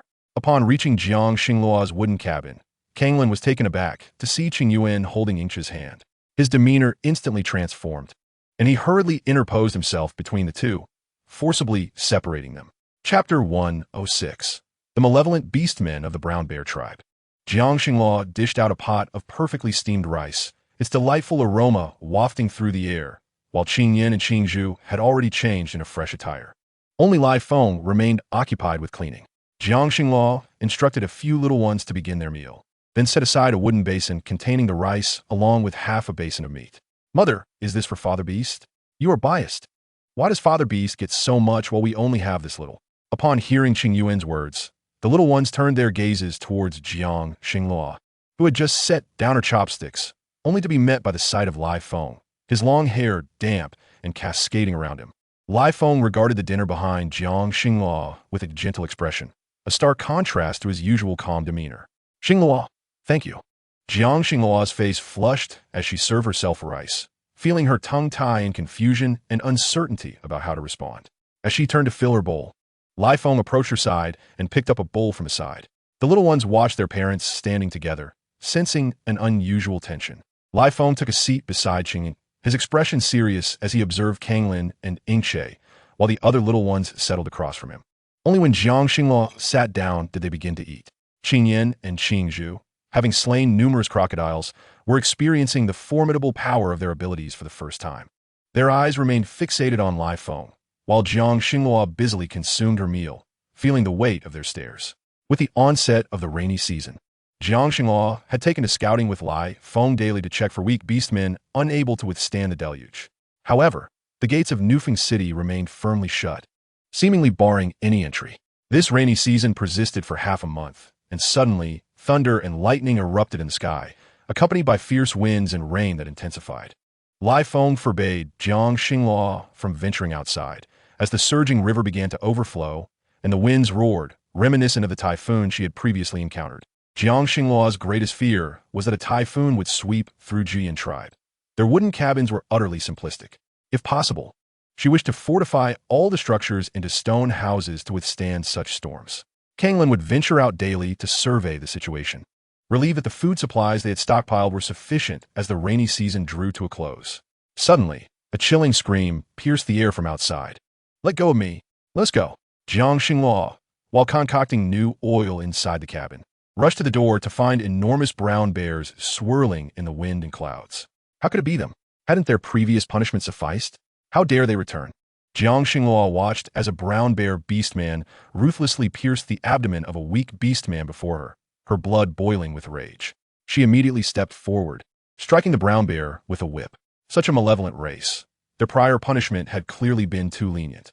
Comparing this bear to the last, it was even larger, leading Jiang Xinghua to suspect that the brown bear tribe had appointed a new leader. Was it this one before her?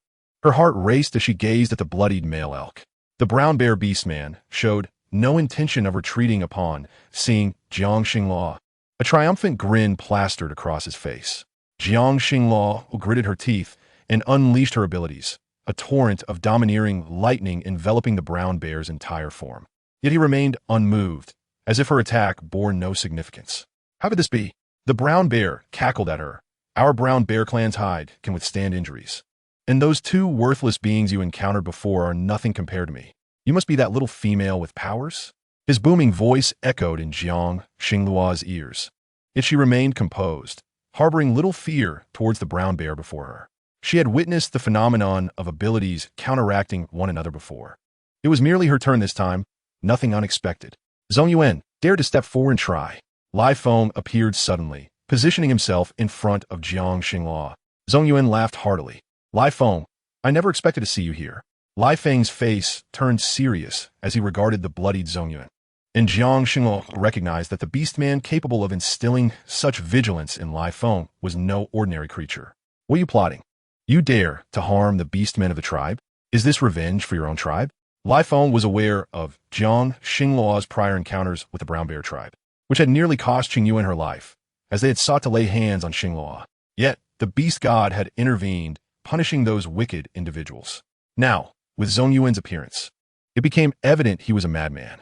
Unlike the other beastmen of the brown bear tribe, his beast form was inherently robust, with an extraordinary capacity to endure injuries that rendered ordinary abilities ineffective against him. Lai Feng knew he could defeat Zhong Yuan, but did not wish to take unnecessary risks. To seek revenge for them would be trivial. I am merely hungry and came to ask for some food. However, your beastmen lack appreciation for my presence. Unlike my uncle, if they hadn't provoked me, I wouldn't be here. Had Jiang Xinglua not seen the injured male elk before her, she might have been swayed by Zhong Yuan's words. Yet, having witnessed it, she found the brown bear utterly repugnant. Be silent. Even if you seek food, you could wait. Why resort to taking a life? Get out. Jiang Xinglua's eyes were filled with disdain as she regarded the hypocritical male, feeling a turmoil within her stomach at his grandiose justifications for his actions. The beastmen here despised the brown bear clan for their long history of malevolence, and this brown bear was clearly no exception. You think it will be that easy for me to leave? Xinglua, now that I have arrived, I will not depart so easily. You either provide me with shelter and food, or I will slay all the weak beastmen here. Jiang Xinglua glared at the brown bear, ready to charge forward. She refused to be restrained, knowing the safety of the entire tribe was at stake. You dare? I will risk my life to slay you. Lai Feng, seeing that Jiang Xinglua showed no signs of retreat, immediately positioned himself in front of her to shield her. His female master must not be harmed by any beastman. Zhong Yuan glared at Lai Feng, aware that he could not defeat him. Lai Feng's abilities were among the finest in the wasteland, and he was swift and ruthless. Zhong Yuan had previously suffered greatly at his hands. To his astonishment, this rare female with abilities turned out to be his master. Chapter 107.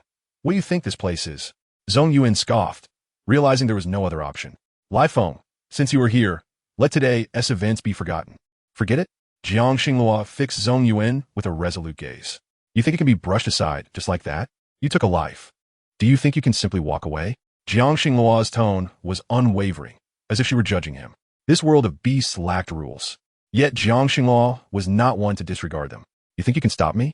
Without Lai Feng, do you think I would fear you, a mere female? Jiang Xinglua glared at Zhong Yuan, determined to cultivate her powers until she reached the realm of Zijing. However, Zhong Yuan did not anticipate that Lai Feng would block his path, and reluctantly, he was left to throw down his beast crystal. Will this suffice? Even my life is not worth much. Jiang Xinglua picked up the beast crystals scattered on the ground, 2 violet ones. Unfortunately, the little elk before her had already breathed its last, its heart pierced beyond recovery. Surrounding her were the elk's family members, who shook their heads when she offered the crystals. Xinglua, our family has no awakened beastmen. You might as well keep these. Can you exchange them for something else? Jiang Xinglua nodded. She looked up to see a sickening smile on Zhong Yuan's lips. She vowed to make such despicable beings understand the grave consequences of their disregard for life. Jiang Xinglua shared much of her stored flour and beast skins with that family, even planning to have Lai Feng craft a stone mill specifically for them. As she watched the male elk being buried, she pondered the nature of this beastly world, where might made right, yet the weak were not protected but rather bullied. This paradigm was deeply flawed. The existence of weak beastmen surely served a purpose. In her heart, she resented this world. If there truly existed so-called beast gods, why not foster fairness? Otherwise, the strong would continue to harm the weak without fear. Lai Feng noticed Jiang Xinglua lost in thought for a prolonged moment and assumed she was frightened. Xinglua, rest assured, I will not allow Zhong Yuan to appear in the tribe again. He will not harm anyone here, so do not be afraid. Jiang Xinglua nodded, gazing at Lai Feng, contemplating her words for a long time before swallowing them back. She was unfamiliar with the map of this continent and uncertain how many tribes existed. As she looked up, she saw Lai Feng gazing earnestly at her, the hesitant female before him. Xinglua, if you have anything to say, feel free to express it. You are my mate, and I hold nothing back from you. Lai Feng hoped his gentleness would earn her trust. He realized he had neglected her for far too long. She had endured hardship alone with her young ones for so long that it was natural for her to be guarded. He aimed to gradually alleviate her apprehension, allowing her to trust him. Before him, there had been Qi Yin, Yu Jian, and even Jin Tang, who had harbored feelings for her. His sole distinction lay in his bond with Jiang Xinglua's offspring. To win her affection, he must showcase his merits. Lai Feng, do you know how many tribes exist on this continent? How many weak beastman tribes like ours are there? Without powers, will they be eliminated? Jiang Xinglua understood her words might seem overly idealistic. A race lacking abilities was destined for extinction. Once, the weak beastmen possessed wood and water abilities, their strengths lying in husbandry and agriculture. They even had the power to hear the thoughts of wild beasts, but over time, these abilities rapidly deteriorated, causing strong beastmen to disdain them. Jiang Xinglua was taken aback. Had those powers remained, strong beastmen would indeed hesitate to bully them. Gritting her teeth, she looked at Lai Feng. Lai Feng, can't they restore their abilities? Progress in this era required a shift from hunting to agriculture, fostering a civilization of farming and gradually establishing better rules. Jiang Xinglua knew her thoughts might seem absurd, yet agriculture was fundamental. Moreover, the plants of this era thrived. If the wood abilities could be revived, it would benefit the world immensely. I am uncertain, but Xinglua, isn't there already a young one in the tribe with wood abilities? Perhaps they will resurface in the future. Jiang Xinglua nodded, recalling her young one's wood abilities, her gaze falling upon her own offspring. Her Qingyuan's wood abilities seemed unique, as if connected to the life of the earth, capable even of nurturing a weak beastman with wood abilities. Jiang Xinglua understood this was a secret between her and Qingyuan. Her little Qingyuan had borne much to carry this power. Mother, I don't want to eat anymore. I'm full. This was the first time Jiang Xinglua had heard the words, I'm full from Qingyuan. She noticed Qingyuan's affection level remained stagnant at 1, seemingly without fluctuation. Yet, today she had consumed less than her brothers. Lai Feng looked at Qingyuan. Qingyuan, did your father make something unpalatable today? I can cook something different for you tomorrow, if you wish. Qingyuan's features mirrored those of Jiang Xinglua, and each time Lai Feng beheld her, he was filled with boundless comfort. For him, the female was one to be cared for. Both his mate and daughter deserved his utmost protection. Father, your beard pricked me. No, I'm just full and don't want to eat anymore. Jiang Xinglua observed the flow of energy within Qingyuan's body. Yet she could still sense the wood energy gathering around her feet. Jiang Xinglua had initially thought that once her body recovered, her wood abilities might diminish. But to her surprise, they remained potent. Could it be that? Jiang Xinglua felt a surge of excitement within her. Lai Feng, Qingyuan's condition must be improving. Previously, Sun Ran mentioned she lacked the ability crystal, and her body could only sustain itself through food. If she is eating less now, could it mean she has acquired an ability crystal? Tears brimmed in Jiang Xinglua's eyes as she looked at her little offspring, who had always treated her as a true mother, and she embraced Qingyuan, feeling a profound sense of comfort. Her little Qingyuan would surely grow stronger in the days to come. Mother, is it true? Will I be able to cultivate abilities like my brothers in the future? Father, is that how it works? Chapter 108, Weathering the Storm. Jiang Xinglua was certain, yet Qingyuan's body remained unresponsive. She could still effortlessly wield her wood abilities, yet her ability crystal had not manifested. The joy that had once filled Jiang Xinglua began to wane. However, it was not yet her turn to worry about such matters. A fierce storm swept towards the Jiuyan tribe. Jiang Xinglua had anticipated this typhoon would cease, but when it struck, the tribe's dwellings could not withstand the onslaught. She had foreseen this outcome. Such wooden houses were no match for the ravaging winds and rains. Lai Feng held Qingyuan close and pulled Jiang Xinglua away, followed closely by several young ones. The winds howled relentlessly, although the typhoon had not yet arrived. The beastmen were adept at predicting its direction. Many weak beastmen had already heeded the chief's orders to seek shelter in nearby caves on the mountain. This place was no longer tenable. Jiang Xinglua felt relieved that she had previously stored everything in her space. Thus, they would likely incur minimal loss. Yet, Jiang Xinghua was uncertain where the chief intended to lead them. Heading towards New Feng City seemed their only safe option. She observed the chief's confident demeanor, as if he had anticipated this all along. As expected, they soon discovered several caves in a nearby mountain, which were quite spacious and contained some provisions.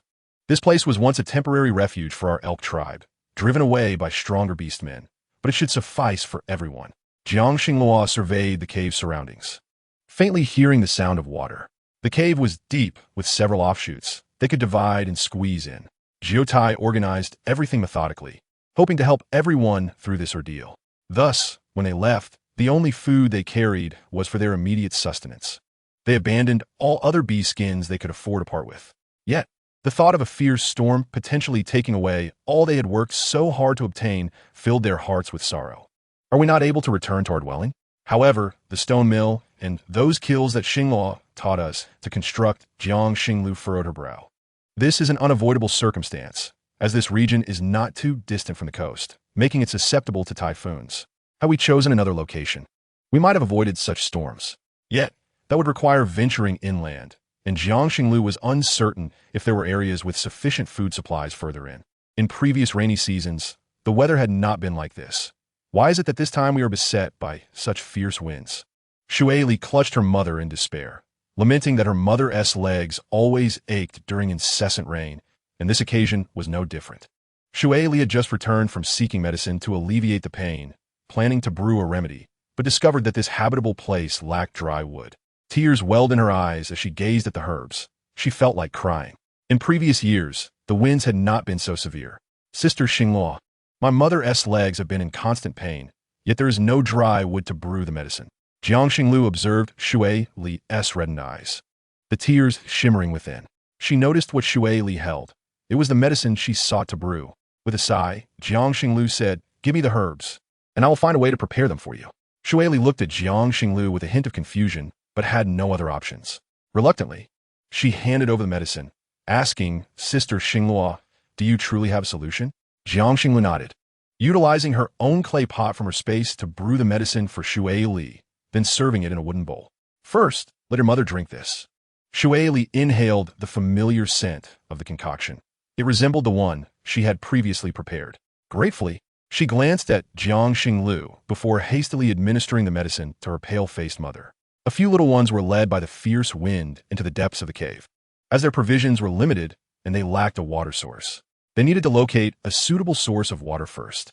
As the wind howled, they discovered an abundance of fresh red berries growing near the cave. Song Lan picked the berries from the wall, placing them one by one into his bee skin bag. Qin Yuan, who was still by Jiang Xinglu's side, delighted in the berries. Song Lan took one from his bag, tasting its sweetness, and a refreshing juice burst forth. He needed to determine if it was poisonous. If it was toxic, Sister Huayan would surely save him. If not, he could share it with Qin Yuan. He picked berries as he walked, and Evening Che contributed his harvest to Song Lan's bag. Meanwhile, Jiang Xinglu and Qin Yuan were outside the cave, gathering wet firewood, as only a few damp twigs were available inside, insufficient for their needs. The weaker beastmen took advantage of the calm before the wind to gather more firewood. Jiang Xinglu watched as Qin Yuan searched for dry twigs, intent on using them to ignite a fire. Jiang Xinglu was cautious not to let Qin Yuan stray too far. The mountain was high, and should the wind pick up, trouble could ensue. Jiang Xinglu followed closely behind Qin Yuan, not anticipating that a soaring eagle would suddenly appear overhead. The eagle circled above before diving toward Qin Yuan.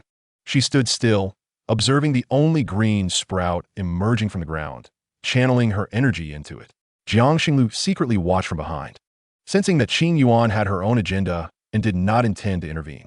She wished to see just how far Qin Yuan's abilities had developed. As Qin Yuan's power surged, the vine grew rapidly, launching an attack against the descending eagle. A faint smile graced Qin Yuan's lips as she continued to empower the vine, which ensnared the eagle before her. Yet, upon closer inspection, she realized this eagle was the very one that had once allied with that vile serpent to torment her. "You dare return? Last time, you deceived me. Why have you come to harm me again? Where is that serpent? Bring her forth." Qin Yuan's emotions spiraled out of control. Jiang Xinglu discarded the damp firewood she had been holding and rushed forward to lift Qin Yuan. "Qin Yuan, what is the matter? It's that eagle." He was the one who bound me before. Mother, they are wicked. Can we not punish them? Jiang Xinglu turned to glare at the eagle, her brow furrowing in disbelief. How dare it return? Had it not learned its lesson from their previous encounter? Songling, do you seek death? Chapter 109. A misguided path. Songling gritted his teeth, staring at the mother and daughter before him. He had not anticipated that this young female would possess such formidable abilities. Song Ling had merely aimed to relieve Ling Shuang's grievances, but it was this young female who had compelled Song Lan to remain here. His intention was to bring Song Lan and Jin Tang back, once they returned to New Feng City. Ling Shuang would surely find a way for them to become her beast husbands. Ling Shuang had promised him that regardless of how many beast husbands she would have in the future, she would first ensure he had offspring. As long as they bore young, Ling Shuang would elevate him to a true male. Jiang Xinglu watched as Song Ling's eyes darted about, unable to suppress a cold snort. Then you may remain here. Qing Yuan, let us depart. Jiang Xinglu grasped Qing Yuan's hand and began to leave. Before departing, she infused her lightning abilities into the vine, ensuring that should Song Ling make a move, he would suffer the consequences. She remembered all the misdeeds they had committed against Qing Yuan and would never easily forgive them. Qing Yuan detected an unusual scent in the air and looked up at her mother, clutching her hand. Mother, did you use your powers? Jiang Xinglu nodded and turned to Qing Yuan. I only used a tiny bit, did you notice? Qing Yuan affirmed.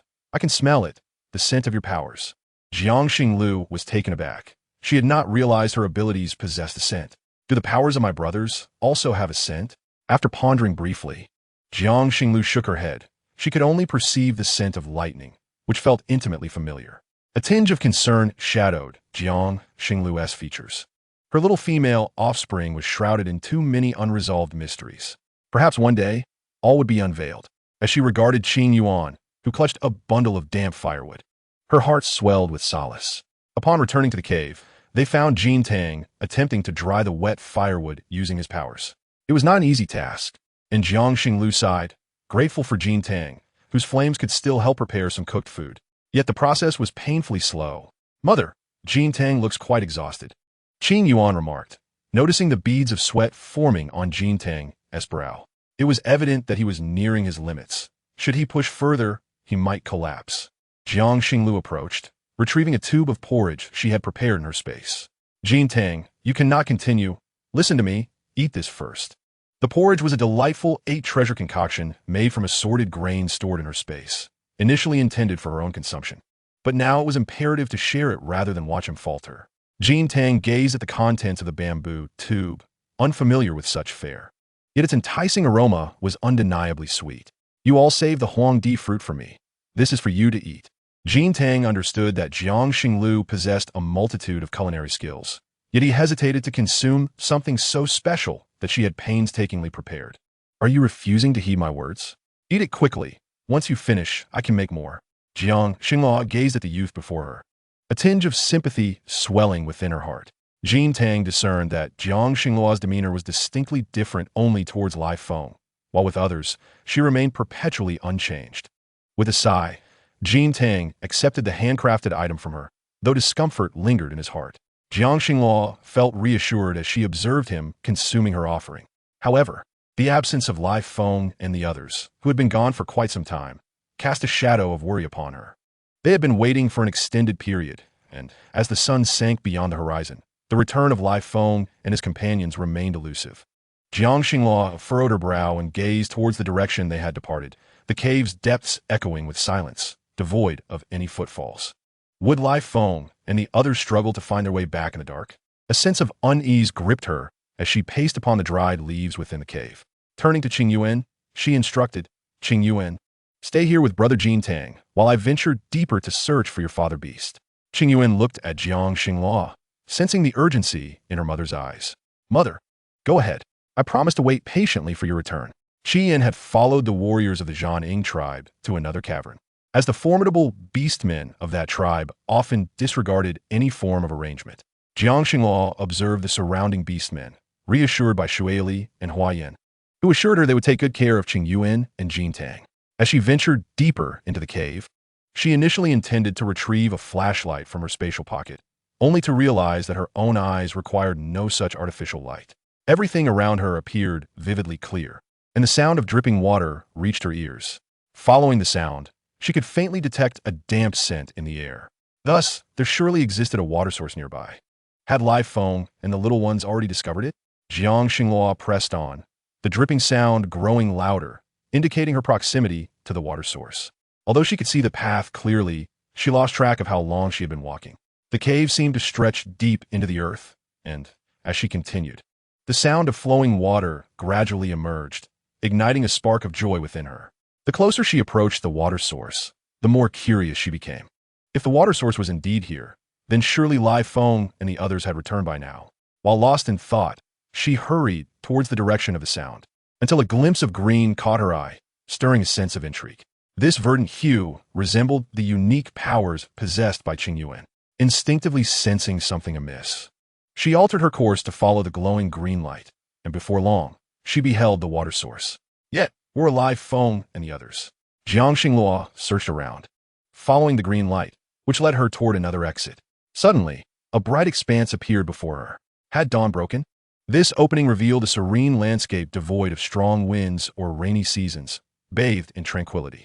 Jiang Xinghua beheld a stretch of grass, accompanied by the sweet melodies of birdsong.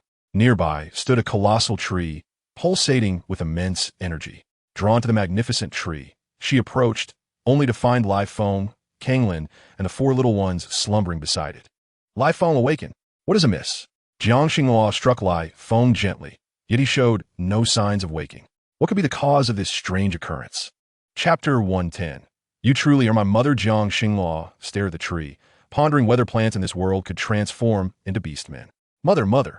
A peculiar voice echoed in her ears, leaving her stunned. Could she have misheard? The voice was eerily similar to Qingyuan's, yet her little Qingyuan had not accompanied her. Mother, please save me. Jiang Xinghua regarded the trembling tree with confusion, as if it were indeed speaking. Are you calling for me? She asked, captivated by the tree radiating green light, its vibrant hue filling the air with freshness. Mother, you're my mother. I should have been born alongside Qingyuan, but I am trapped here.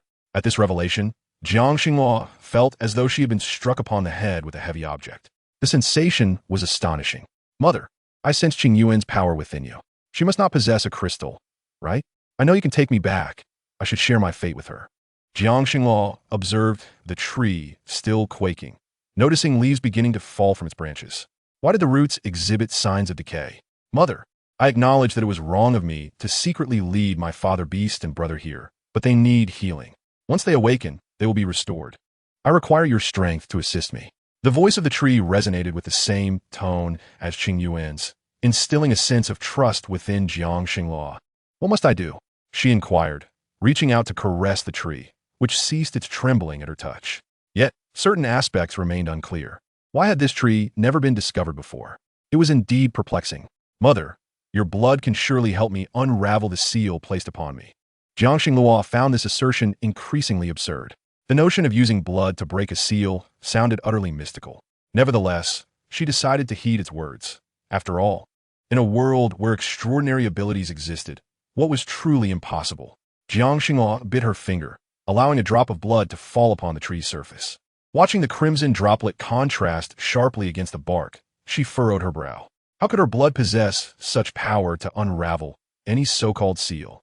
Yet, as she contemplated this, a dark mist suddenly emerged from the tree, drawn to the blood, enveloping it before vanishing entirely. Jiang Xinghua's heart raced with disbelief. How could this be? The tree transformed before her eyes into a radiant green crystal. Indeed, it was green. The crystal that now rested in her palm bore intricate patterns resembling the tree itself. Mother, let us depart. I yearn to return to Qingyuan's body. The crystal, having been separated from its little master since birth, felt the urgency of their reunion. It sensed the presence of a malevolent force, but remained oblivious to the identity of the villain. Mother, there is a seal within you as well. Likely imposed by your father beast, the little crystal exclaimed. Jiang Xinghua felt an increasing sense of confusion at the mention of her father beast, for she had no knowledge of his identity. Was this a journey to seek her kin in this world? A weight settled heavily within her heart, an unsettling notion that if the seal had been placed by her father, it implied something troubling. Did he harbor disdain for the original owner of this body? Jiang Xinghua exhaled deeply, attempting to dispel the negativity. Her former home had been filled with love, with her aunt and uncle showering her with affection. She never fathomed that a father could suppress his daughter's powers. Did he harbor untold secrets? Nevertheless, even the most intricate of circumstances should not justify such actions. Had the original owner possessed abilities, perhaps she would not have met her demise. Mother, are you sorrowful? Your father beast may have his own reasons. Your beast crystal should inherently possess immense power, and a female born with a crystal would be coveted by all tribes. Jiang Xingluo gazed at the small crystal before her, sensing its significance. The original owner hailed from a frail beastman tribe, and if beast crystals were to surface, her tribe might face dire consequences due to her. Could it truly be so? Mother, father, and brother are awakening soon. I must conceal myself, she thought. With that, Jiang Xingluo focused, dimming her light, and slipped into the beast skin pouch she carried, nestled among the other beast crystals, indistinguishable save for the grand tree pattern on its surface. With a gentle shake of her head, Jiang Xingluo turned to find live foam awakening. As he realized he had fallen asleep in this place, the vibrant ambience vanished, revealing that the previous splendor was merely an illusion conjured by the extraordinary crystal. How'd I fall asleep here? Xingluo, the water source is nearby.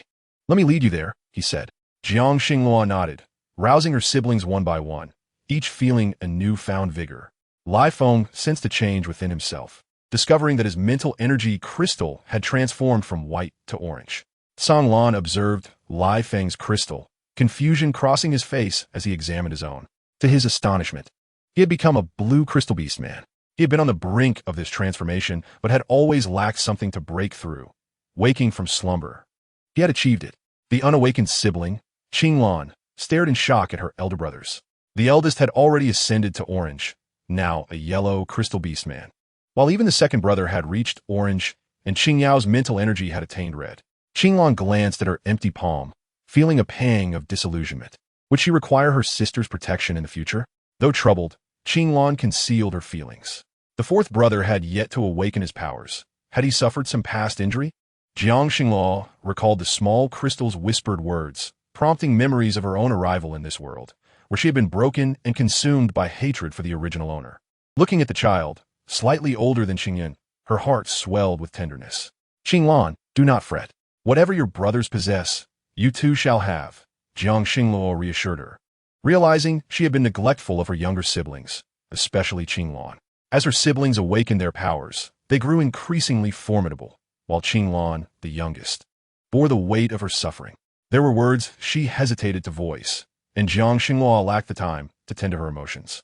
Had it not been for their mutual companionship, Qing Lan might have been trapped forever in a shadowy memory. Mother, I understand, Qing Lan murmured, her affection for Jiang Xingluo growing. Yet, seeing the envy in Qing Lan's youthful gaze toward her brothers, Jiang Xingluo felt a pang of compassion. The awakening of powers was indeed a matter of fortune. Jiang Xingluo took Qing Lan's hand, and the others offered her comfort, suggesting that perhaps, like Qing Yao, she might awaken dual powers, explaining her delayed progression. Jiang Xingluo was surprised by her siblings' ability to console Qing Lan. Children possess a remarkable healing capacity. Before long, Qing Lan's worries faded. Song Lan shared the fruits he had gathered with her, as she bore the closest resemblance to Qing Yuan. Do not worry, I've already eaten. I've been fine all this while, Song Lan said, producing strawberries. These are surely safe to eat. Xingluo, would you like some? They grew in the cave and taste delightful, he offered. Jiang Xingluo, feeling a pang of hunger after their long journey, nodded appreciatively. Although it felt somewhat improper to indulge in children's treats, she planned to share some porridge from her spatial storage later. As she tasted the strawberries, which were larger and sweeter than those from her previous world, she felt her spirits lift. Indeed, fruits have a way of soothing the soul. Lai Feng noticed Jiang Xingluo's fondness for delightful treats, resolving to find her more in the future. Such a strong and beautiful female should be cherished. Jiang Xingluo remained oblivious to the affectionate glances Lai Feng cast her way, focused instead on the increasingly potent scent of moisture in the air, indicating they were nearing a water source. As they ventured forth, they discovered a spring within the cave. Jiang Xingluo retrieved her bamboo tube and knelt to fill it with water. Drink some, Qing Lan. You must be parched after our long stay here, she said, handing it to her.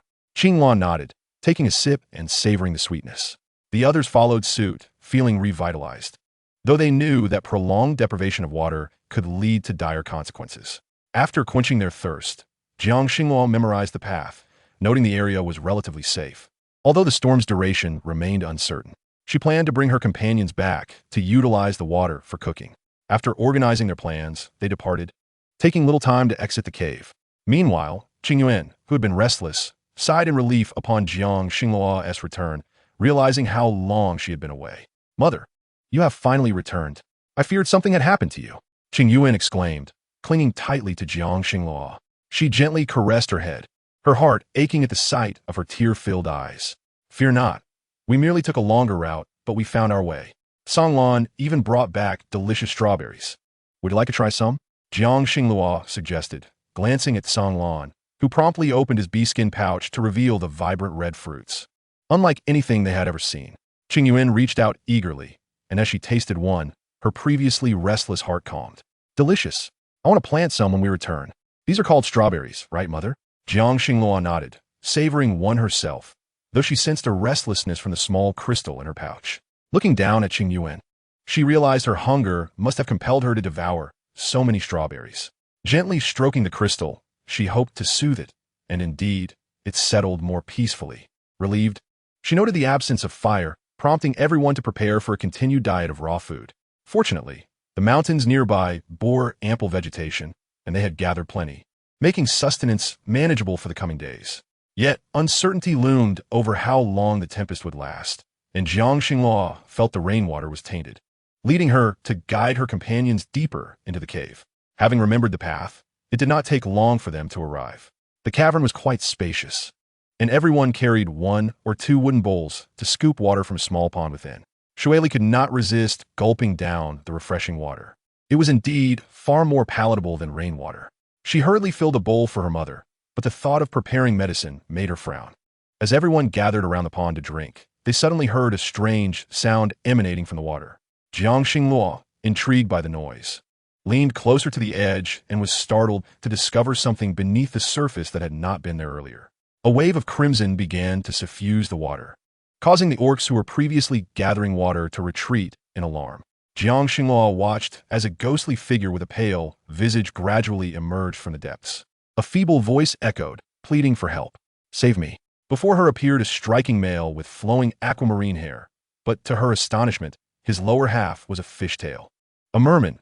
Such a creature existed even in this beastly realm. Jiang Xinglua noted a long, ghastly scar marring the tail, its flesh appearing as though it had been viciously slashed. "Lai Feng, save him," she urged.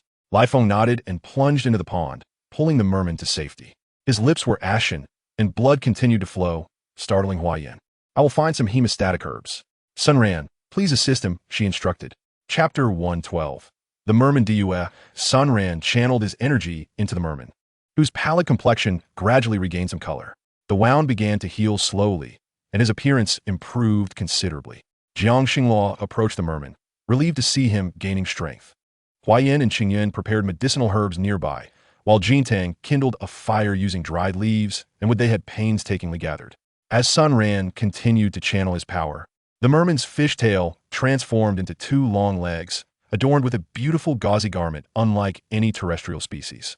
The merman gazed at Jiang Xinglua with gratitude in his eyes. "Thank you."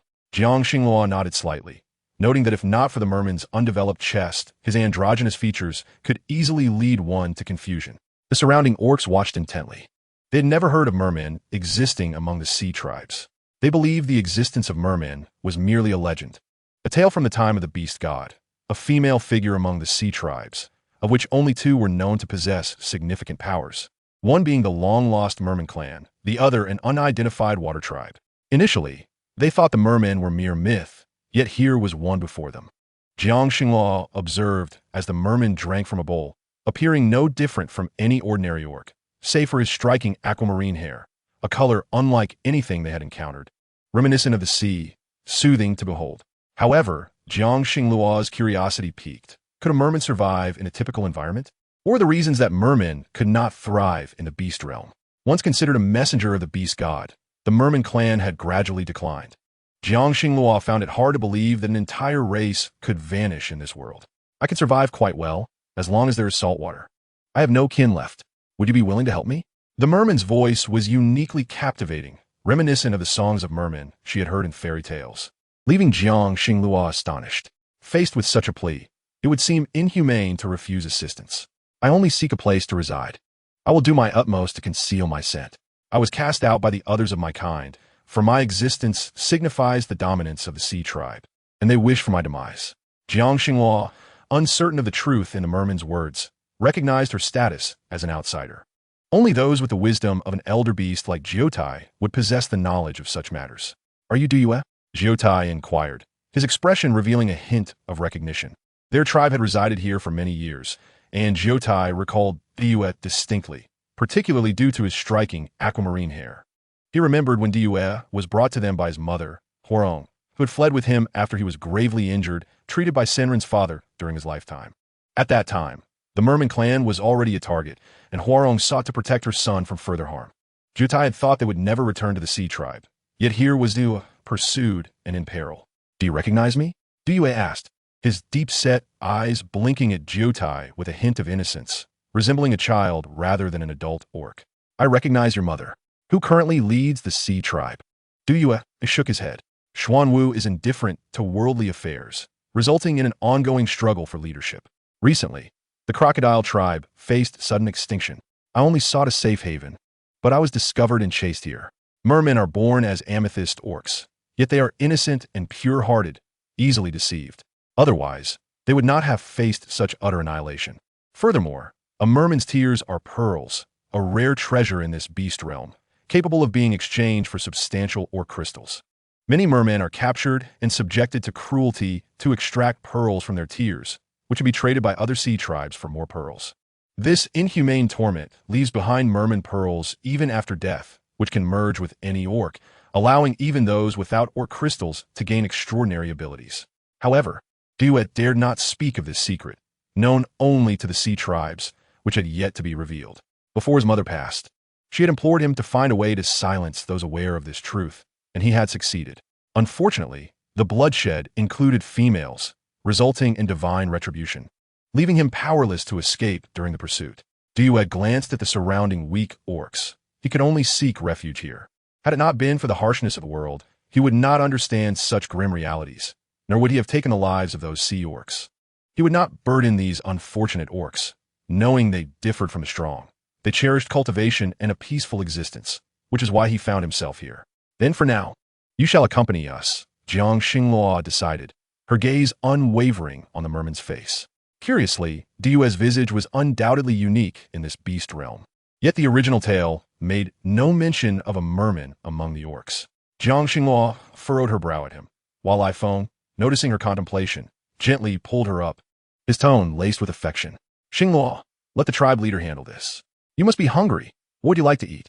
Duyue heard the conversation beside him and couldn't help but turn his head. He saw the little female who had just asked for the lion male to save him.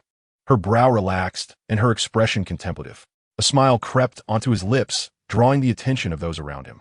It was the first time they had seen such a handsome male. Many little females blushed at the sight of Duyue's face. Sister, your name is Xing Luo.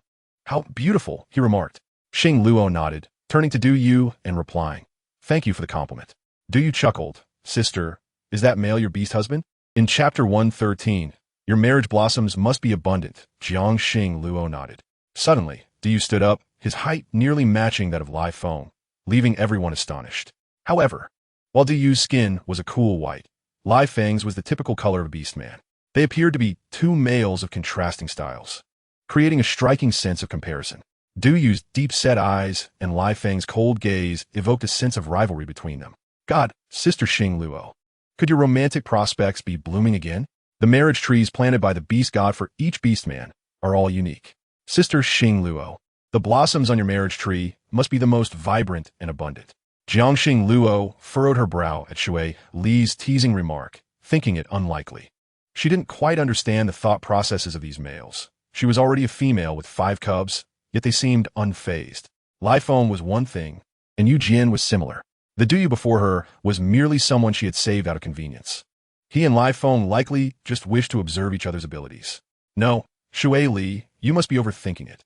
Just then, Duyue summoned his ability crystal, a purple gem. He turned to Lai Feng, stating, Let us have a match. Xing Luo saved my life, and according to our water tribe's customs, I must become her beast husband and care for her for a lifetime. Shui Li noted Jiang Xing Luo's expression. which seemed to reflect her lack of enthusiasm regarding the idea of taking a beast husband, revealing a hint of embarrassment and discomfort. Indeed, it was awkward. While such lines might seem fine in a drama, it felt excessive when directed at her by a stranger. Besides, it was Live Foam who saved him. So if anyone were to make such a vow, it shouldn't be directed at her. Jiangxing Luo looked at Du Yu, feeling troubled. She intended to dissuade Live Foam, but the tension between the two males seemed to be escalating. If that is the case, let us compete. However, you're injured now. Let us wait until you recover. Live Foam disliked unfair competition among males, insisting that even in battle, it must be just and equitable. Du Yu was taken aback. He sensed that Live Foam was also a purple crystal beast man, and in comparison, he might not hold the advantage. Yet, given his current injury, it was a prime opportunity for Live Foam, and he hadn't anticipated the refusal. Du Yu scoffed, "Don't think this will earn my gratitude, Live Foam. Xing Luo deserves a better beast man. Merely having you is insufficient." Li Feng disregarded du YQS world, approching Jiangxing Luo. "I brought a bag of rice when I came out. May I cook rice for you?" Du Yu was astonished that a male would blatantly ignore his words. How absurd. "All right," Xing Luo replied softly, causing a pang of bitterness in Du Yu's heart. Why couldn't she spare him even a few more words? "Sister Xing Luo, my injury on my leg hasn't fully healed." Du Yu stepped forward, the pain from his wound causing him to wince. Jiangxing Luo, momentarily bewildered by his call, asked, "Is there something you need?" Du Yu gazed into her cold eyes, unable to suppress a frown. She shouldn't be like this. Previously, when other little females saw him, they would easily be swayed. So why was Jiangxing Luo different? Before his mother departed, she had hoped he would find a worthy female partner, ideally of the same kind, but the Sea Tribe had no place for merfolk. He only desired someone of kindness. Du Yu looked at the stunning little female before him, feeling his ears flush with heat. "May I like you, Sister Xing Luo? Would you be my female partner?" He could discern that Xing Luo felt differently towards Live Foam. At worst, he could relinquish the position of the primary male to that fierce lion. He merely wished to remain by Xing Luo's side. "Du Yu, thank you for your affection, but I have already chosen Live Foam as my beast husband. We will not betray one another." Upon hearing Jiangxing Luo's words, Du Yu's handsome brows knitted together. "But this has nothing to do with betrayal. Choosing either me or another male as your beast husband wouldn't threaten your bond with Live Foam. I simply wish to be near you." The beast men in the cave, listening to Du Yu's heartfelt confession, felt their cheeks flush. This was how courtship typically unfolded. Du Yu opened his mouth and released his mermaid pearl, a water blue orb that shimmered faintly with a blue glow. "Xing Luo, if you're willing to be my female partner, this is for you." Jiotai's expression shifted in shock. The mermaid pearl was almost as vital as life itself to a merfolk. If it shattered, the merfolk would vanish alongside it. Merfolk valued affection above life itself, which is why they had often been easily manipulated in the past. "I do not need this, Du Yu. It is yours. Keep it." Jiangxing Luo turned to tend her cubs. Du Yu gripped the pearl tightly, his heart sinking further. Indeed, she was a unique female. If she needed time, he was willing to invest it to make her understand that he could do what Live Foam could. The mermaid pearl was returned to Du Yu. Yet the sting of rejection lingered. Jiangxing Luo approached her cubs, who looked at her in astonishment. "Mother, that merman likes you, doesn't he? Shi Yin has also proposed to you, but you declined. Chang Sun likes you too, and Yu Jian does as well. Even this merman likes you. They all have feelings for you." Qing Yin blurted out in one breath. Jiangxing Luo, hearing all those names, gently patted Qing Yan's back, saying, "You're still a cub? How do you know so much? Mother only needs one beast husband." Qing Yin looked up at her in confusion. "But they all seem wonderful. Brother Yu Jian secretly gave us beast crystals last time. Chang Sun gifted Qing Yuan some scales, and Qi Yin has always protected us. Why don't you just accept them, mother?" Jiangxing Luo sighed at Qing Yan's words, realizing that the world's standards differed. Even these cubs seemed to think Du Yu was not at fault. However, in her world, this was not a good thing. Jiangxing Luo had entered this world solely to gain affection from her cubs. What need had she for so many beast husbands? Did she wish to lead a life akin to Ling Shuang's in the original story, engaging in such activities daily in a cave? She shook her head, trying to dispel all the chaotic thoughts. The original text had likely concealed countless passages, and Jiangxing Luo felt a wave of discomfort in her stomach, realizing she could not engage in such actions. Nevertheless, regarding what Qing Yin mentioned, she had also contributed to them. Repaying kindness did not solely involve the physical. In Chapter 114, Yin Mei's jealousy, the days of hiding in the cave continued for a long while. When they finally emerged, They found that the once-bound Song Ling had long since escaped.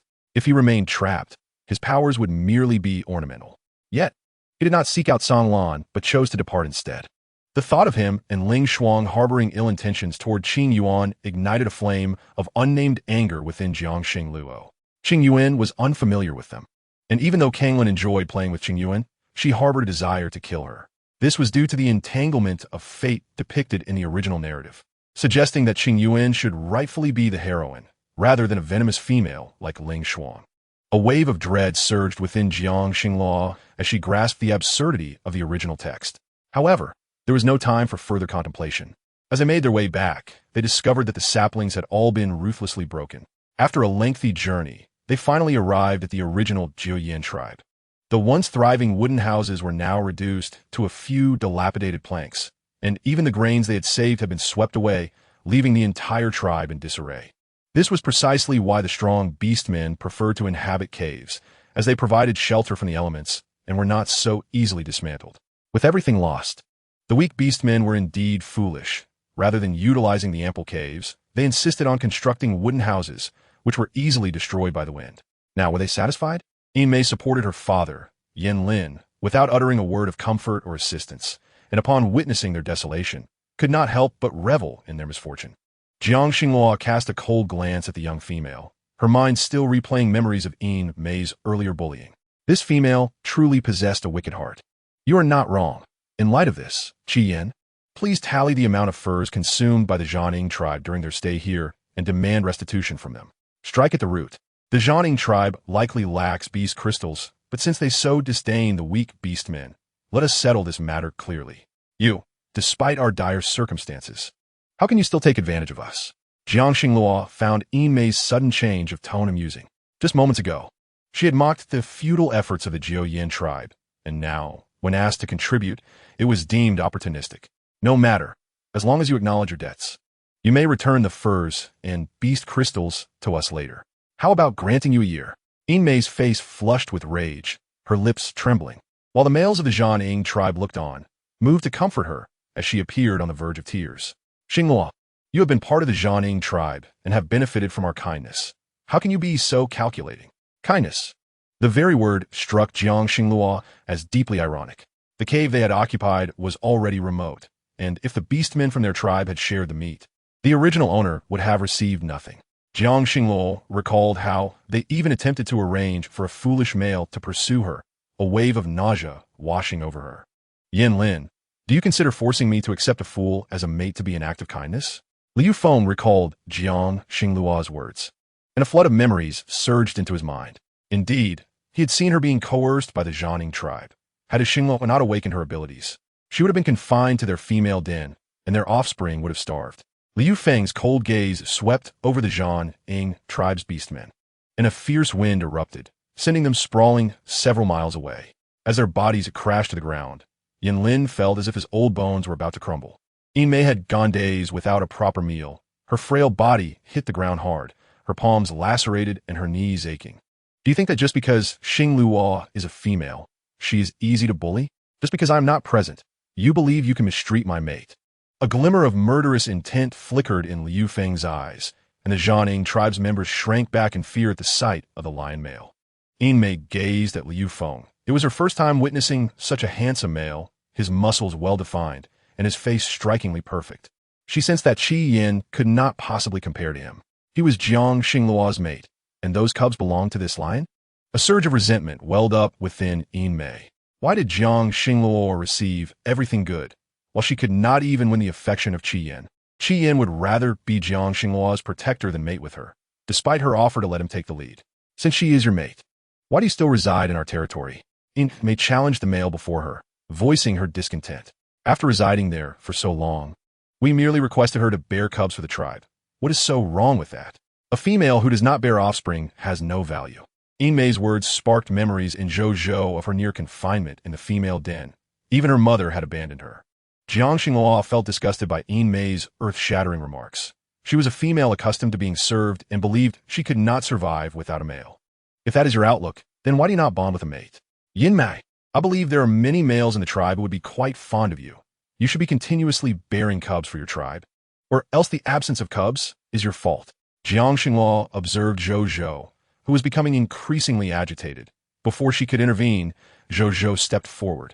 Pointing at Yin Mei, Uncle Yin Lin, you cannot possibly favor your own daughter at this moment. She has been of age for quite some time, and her fertility has been deemed exceptional. Zhou Zhou continued her relentless assault, and Jiang Xinghua refrained from stopping her. The Jianing tribe must bear the consequences of their actions. It was no wonder Zhou Zhou held these sentiments after nearly being violated in the female den. Just as Yin Lin prepared to explain, he saw Yin Mei stand up. My fertility is excellent. I must mate with the best male to bear cubs. How can I settle for less? Before Yin Mei could finish, Yin Lin struck her across the face. Enough. Silence yourself. Do you not think your words have caused enough trouble? Jiang Xinghua realized that this father-daughter duo were hypocrites, utterly indifferent to the plight of others. Yet when faced with their own predicament, they became selfish and self-serving.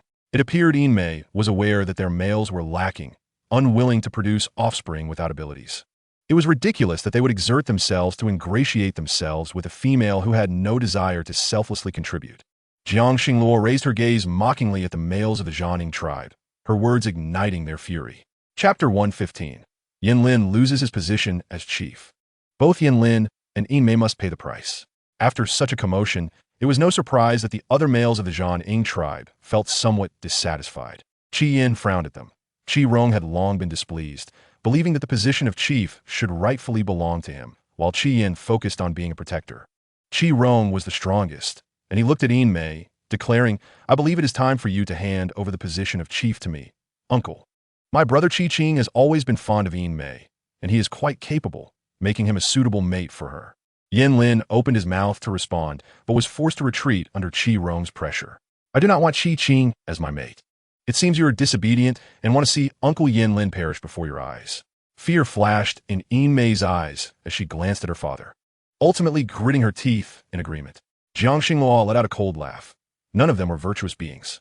Did they truly expect that a spoiled and arrogant female would receive gentle affection from other males once stripped of protection? She was correct. Her only means of securing some measure of compassion was through bearing cubs. Let her pay the price for her words. When Qi Rong and Jiang Xinghua inquired if they could be exempt from repaying their debts to the Jiao Yin tribe, Jiang Xinghua remained utterly indifferent. Certainly, as the rainy season approaches, it is best not to return to the Jiao Yin tribe. Qi Yin wishes to sever ties with you. Henceforth, he need not assist you in any matters. How do you find this arrangement?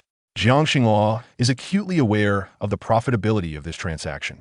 If relinquishing this assistance can secure an absence of future entanglements, she deems the trade exceedingly advantageous. Jiang Xinghua cast a glance at Qi Rong, who could not suppress his clenched fist. The female before him was indeed astute in her calculations. Should he acquiesce, their tribe would be devoid of a single male with extraordinary abilities. Furthermore, the rainy season recurs annually, leaving him with no alternatives. No, this cannot transpire. Qi Yin is, after all, a member of the Jianing tribe. To act thus would amount to exiling him from the tribe, and I cannot condone such actions. Jiang Xinghua could not help but let out a quiet laugh, stating, enough with the sweet words. I know what lies within your thoughts. Qi Yin has already tallied the cost of your sustenance over these many days. I ask for little in return. 10 red beast crystals and 20 pieces of beast hide. When Qi Yin returns to see his female mother, he shall bring them back for me. Qi Rong gritted his teeth and nodded. He loathed the absence of extraordinary abilities within himself.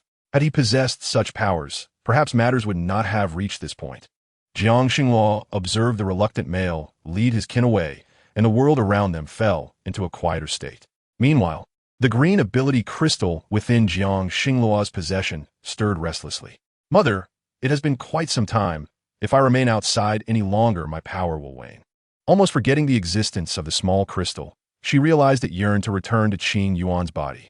The Jiaoyin tribe required significant repairs. So Jiang Xinghua guided Qing Yuan to a secluded corner. There, she placed the small crystal into Qing Yuan's palm. Qing Yuan gazed at the object with confusion. She sensed a gentle energy coursing through the crystal but could not discern its nature. Suddenly, she watched as the small crystal vanished from her hand, leaving her momentarily bewildered. Mother, what was that? Why did it disappear? Qing Yuan worriedly exclaimed. How could it just run away? Just moments ago, it was fine. It has not vanished. Attempt to wield your wood-type abilities, Jiang Xinghua encouraged, eager to discover if her little Qing Yuan had indeed improved. As Qing Yuan concentrated, a small crystal emitting a green glow began to materialize in her palm. Is this my ability crystal? Is it akin to the one Mother possesses? Jiang Xinghua nodded, observing the joy radiating from Qing Yuan's face. She had not anticipated that this unexpected event would directly lead to the recovery of Qing Yuan's lost essence. Qing Yuan endeavored to harness her powers, eager to test any changes in her abilities. She focused on a wilting flower before her, its vitality nearly extinguished.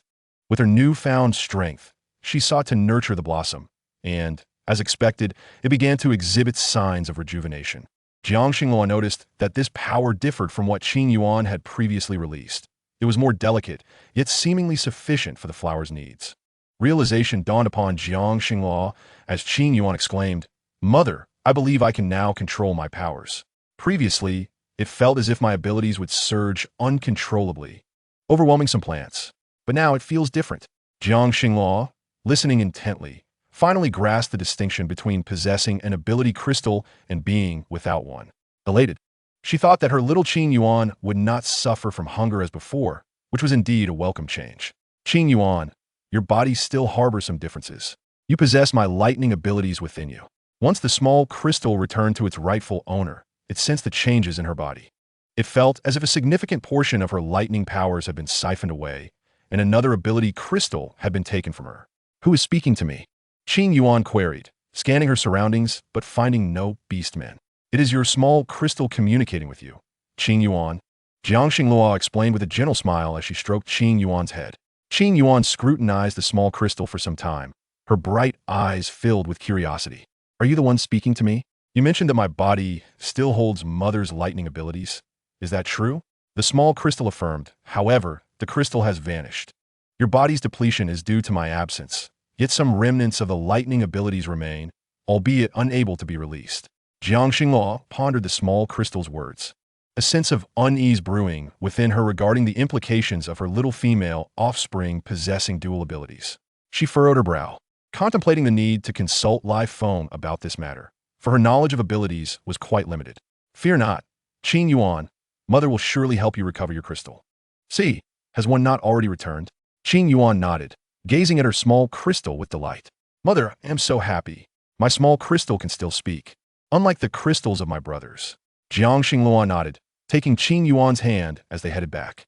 Meanwhile, a pair of eyes in the grass behind them remained fixated on Qing Yuan's retreating figure. Chapter 116.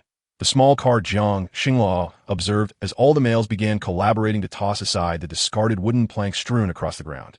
She contemplated the construction of stone houses. Though bricks were unavailable, if they could transport large stones and encase them in mud, the result might prove sturdier. Additionally, stone structures would naturally provide better shelter from the elements than wooden ones. However, this endeavor would require substantial effort. Even with collective effort, it would take considerable time to erect houses for the entire tribe. Jiang Xinghua convened discussions with the tribe members, recognizing that matters of this magnitude necessitate majority consensus. The task was immense. While stones were readily available, the labor involved was considerable, and they required immediate shelter. The outcome would only become clear through discourse, and thus, Jiang Xinghua felt no discontent upon hearing the remarks. That is true. However, stone houses are evidently superior to wooden ones in providing shelter. While some may perceive this as a time-consuming venture, when the storms arrive, they will realize that the time invested was worthwhile. Jiang Xinghua did not impose her views upon the tribe, but articulated her thoughts clearly, elucidating the benefits and drawbacks of the proposed course of action. Xinghua makes a valid point. Perhaps we should proceed thus. Those willing to construct stone houses may accompany me to the mountains to collect stones. Those unwilling may remain and fell trees for wooden houses. Jiotai addressed the tribe directly, but many remained indecisive. The zebra tribe, however, quickly agreed to the plan of building stone houses, with Baiting asserting, "We are willing to endure some hardship for the betterment of our future lives." All the males of the zebra tribe were cooperative. Conversely, many beastmen from the Milu tribe remained hesitant. Seeing the lack of consensus, Jiotai resigned himself to the situation. The weaker beastmen had endured hardships before. Temporarily, sleeping outdoors for a few days was merely a minor inconvenience. Observing that a majority of the beastmen were willing to invest effort into constructing stone houses brought comfort to Jiang Xinghua. They gradually returned to their designated tasks. Her family constituted the largest group and possessed the greatest strength. Yet, with Lai Feng at her side, she decided to send Qi Yin to assist Zhou, as the latter had a young cub and his entire family comprised weaker beastmen in need of support. Qi Yin did not refuse. The recent experiences had gradually enlightened him to the fact that Jiangxing Luo had no desire for any other beast husbands. From the day he chose to become her protective beast, it was merely an attempt to break free from a predetermined fate. Qi Yin, accompanied by other young beastmen, ascended the mountain to search for large boulders to move. Ultimately, it was Jiangxing Luo who suggested that everyone work together to transport the stones, preparing sufficient momentum before delving into the earth. The soil, hay, and mud were intended to bind the stones together. Those young beastmen had never considered such an approach. This ingenuity was largely attributed to a particular area left behind by her grandfather on the farm. While the rest had been rebuilt, this section remained untouched for storing supplies. A decision made out of convenience. Jiangxing Luo, having sketched a small cart in the dirt for Lai Feng to observe, suggested creating similar carts to facilitate soil transport. Lai Feng, observing the two large wheels and the compartment for carrying items, found it remarkably practical. Xing Luo, you are so clever. I will take the cubs to gather some wooden planks. Jiangxing Luo nodded, while she accompanied Qin Yuan to forage for food nearby. The females in the tribe proactively prepared meals, each bringing pots. Upon surveying the area, Jiangxing Luo noticed that the vegetables she had previously planted had grown somewhat, yet the wind had ravaged them. Regret washed over her as she ventured into the wooded area, where many berries still hung from the branches. Picking a few at random, she noticed Qin Yuan's despondent expression, pained by the sight of life injured by the typhoon and heavy rain. Mother, wait for me. I wish to use my powers to restore their lives. Jiangxing Luo observed Qin Yuan and chose not to deter her, curious to witness the extent of Qin Yuan's abilities. However, they remained oblivious to the venomous gaze lurking behind them, akin to that of a snake. Particularly as Qin Yuan opened her hand to reveal a crystal glowing with a green light. Qin Yuan unleashed her extraordinary powers through the crystal, and in an instant, everything around them flourished with vitality. Jiangxing Luo sensed a fresh fragrance of grass permeating the previously damp air. Even the flower seeds she had sown began to sprout. It was clear that Qin Yuan's abilities surpassed ordinary wood-type powers. Jiangxing Luo had already been astonished by the energy that had emanated from her previously. Now, as she witnessed the revival of life before her, it seemed as if a female figure materialized before her. Xing Luo, this is a gift your mother has bequeathed to you. Cherish it well. Jiangxing Luo shook her head, realizing that no such figure was present. How peculiar. With Qin Yuan's powers manifesting, numerous fruits and vegetables began to regrow, and Qin Yuan finally exhaled in relief. Mother, look, this tree is not one you planted before. I have finally saved it. I truly adore the fruits it bears. Jiangxing Luo affectionately patted Qin Yuan's head, suddenly noticing that several large pumpkins had emerged from the previously withered vines. These were seeds she had carelessly taken from her space, long past their expiration. It was a gamble, hoping they would survive. If they did, they would have food, and if not, it was of little consequence. Jiangxing Luo had not tasted such pumpkins in a long time. She picked several to take home. Given the dire conditions, preparing elaborate dishes was evidently impractical. So she boiled the pumpkins in water and placed them in a wooden bowl. Upon tasting, she discovered a delightful sweetness. This was Qin Yuan's first encounter with such food, round, substantial, with seeds within. Mother, what is this? I remember you sowing these seeds. Jiangxing Luo nodded while eating, glancing at the 4 remaining pumpkins that seemed insufficient for the cubs and Lai Feng. Qin Yuan, I will go and gather the remaining pumpkins. You stay here. Qin Yuan nodded in agreement, continuing to eat the pumpkin in her bowl, unaware of the snake stealthily approaching her from behind. As Jiangxing Luo returned with the pumpkins, she realized that Qin Yuan was no longer where she had left her. A wave of panic surged through her. Was it Song Ling or Ling Shuang bullying Qin Yuan again? It had to be them. Jiangxing Luo disregarded her meal, her nostrils flaring as she caught a whiff of Qin Yuan's scent. Anxiety gripped her as she pondered Ling Shuang's relentless pursuit of Qin Yuan's well-being. Song Lan and Jin Tang's disdain for Ling Shuang suggested that the original narrative was distorted. Ling Shuang's protagonist status seemed overly fortunate. Males of all kinds were drawn to her, attributed to her exceptional fertility and bizarre social rules. What if her fortune derived from usurping others' blessings? For example, her little female cub. As these thoughts deepened, Jiangxing Luo quickened her pace, the scent of Qing Yuan's wood-based powers intensifying. Soon, she spotted a green energy radiating from behind a large tree and swiftly transformed in her beast form, racing towards the source. Why did you bite me? Clarify who sent you. Jiangxing Luo beheld her little female cub surrounded by a swirling mass of black mist, clutching a snake. 2 bite marks marred her delicate wrist, blood seeping forth, black blood indicative of poisoning. Jiangxing Luo shook the snake, but remained silent. As she leaned closer, the dark aura enveloping Qing Yuan surged, prompting her transformation into beast form. If you refuse to speak, I shall dissect you. Your snake gall could serve as an antidote. Jiangxing Luo wished to intervene. It sensed that Qing Yuan's actions might be justified. Only when she noticed Qing Yuan's favorability plummeting into darkness did she realize the gravity of the situation. Do not act this way. Qing Yuan, your powers can heal you. Hearing the small crystal's voice, Qing Yuan felt a wave of injustice. But it bit me. I did nothing wrong. Jiangxing Luo observed Qing Yuan's favorability return to normal, surprised at how easily she could be soothed. Perhaps she was merely sensitive and frightened. You can kill me. It's all because of you that everything she desired was stolen from her. Jiangxing Luo recognized the snake's clear voice, confirming its connection to Ling Shuang. Indeed, this snake bore ties to the narrative's original plot, as Ling Shuang had her own snake tribe beast husband, Snake Shadow, who had grown up alongside her. Was this little snake the same? Little snake, your argument lacks merit. What has my little female cub taken from anyone? Speak clearly. Jiangxing Luo shifted to her human form, approaching Qing Yuan and gently caressing her. Qing Yuan remained in beast form, fiercely gripping the snake and refusing to let go. Perhaps you need not speak.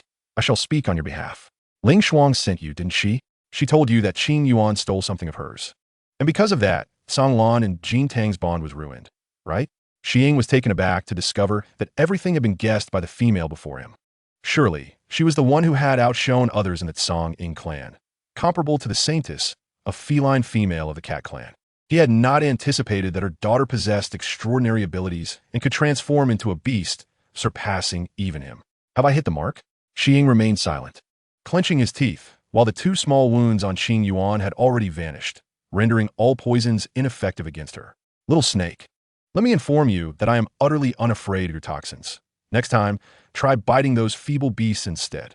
As Qing Yuan bit into Xiying's abdomen, her words instilled a growing dread within him. This petite female's wood-type abilities were astonishing. At such a young age, she was already a green crystal beast man, possessing wood-type powers. Could she potentially heal her mother's ailment? I apologize, I shouldn't have bitten you. It was my fault. Jiangxing Luo was somewhat astonished. This little snake was not as steadfast in its principles as Tsang Ling, who had relentlessly sought to harm them. Since you recognize your wrongdoing, why did you bite me in the first place?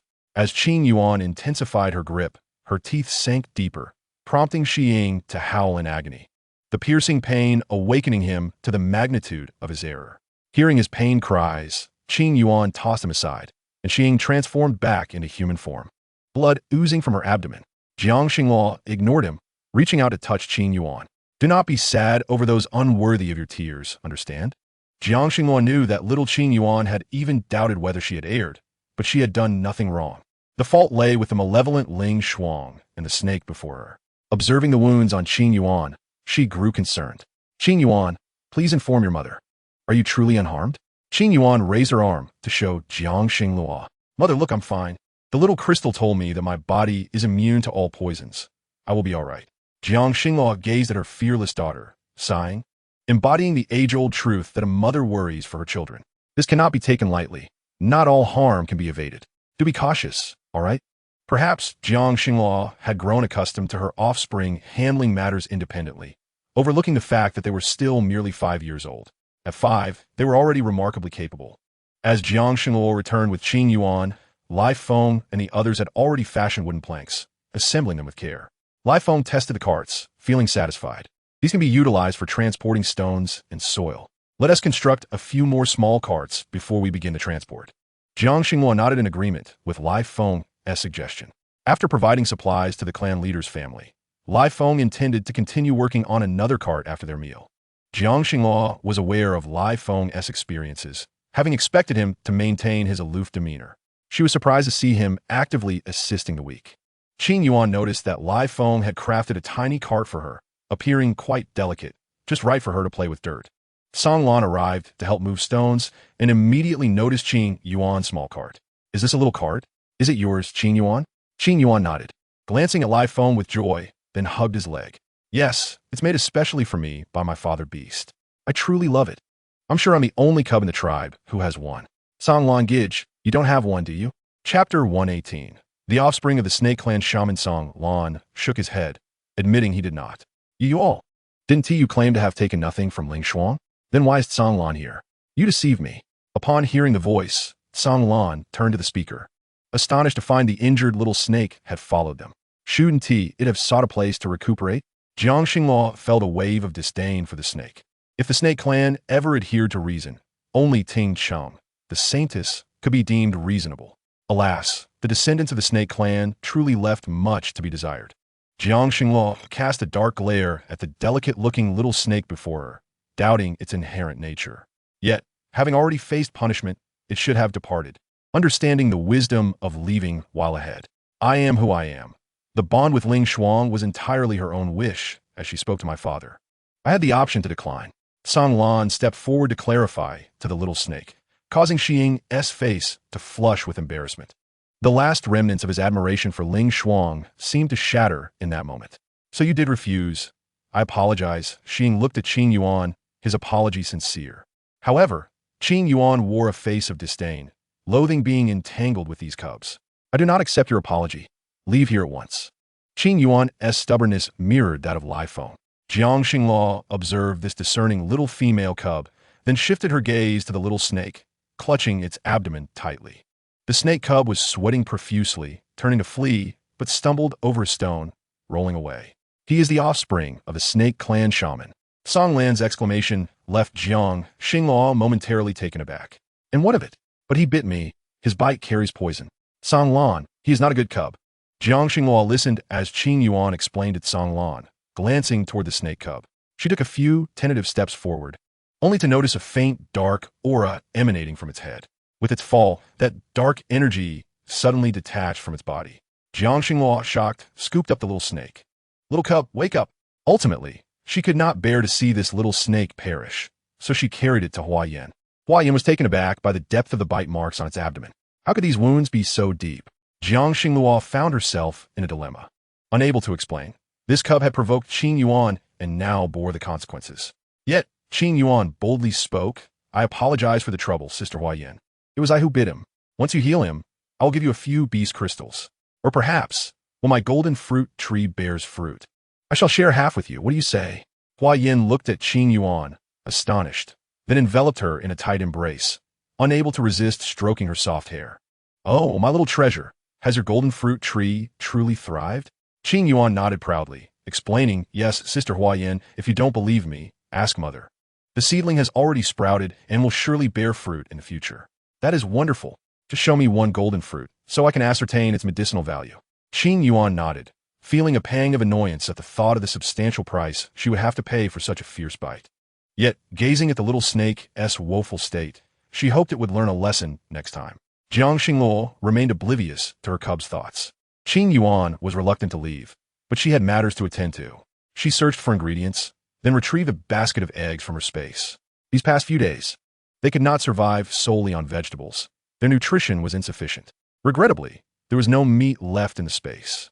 So she filled bamboo tubes with fresh milk and brought them out.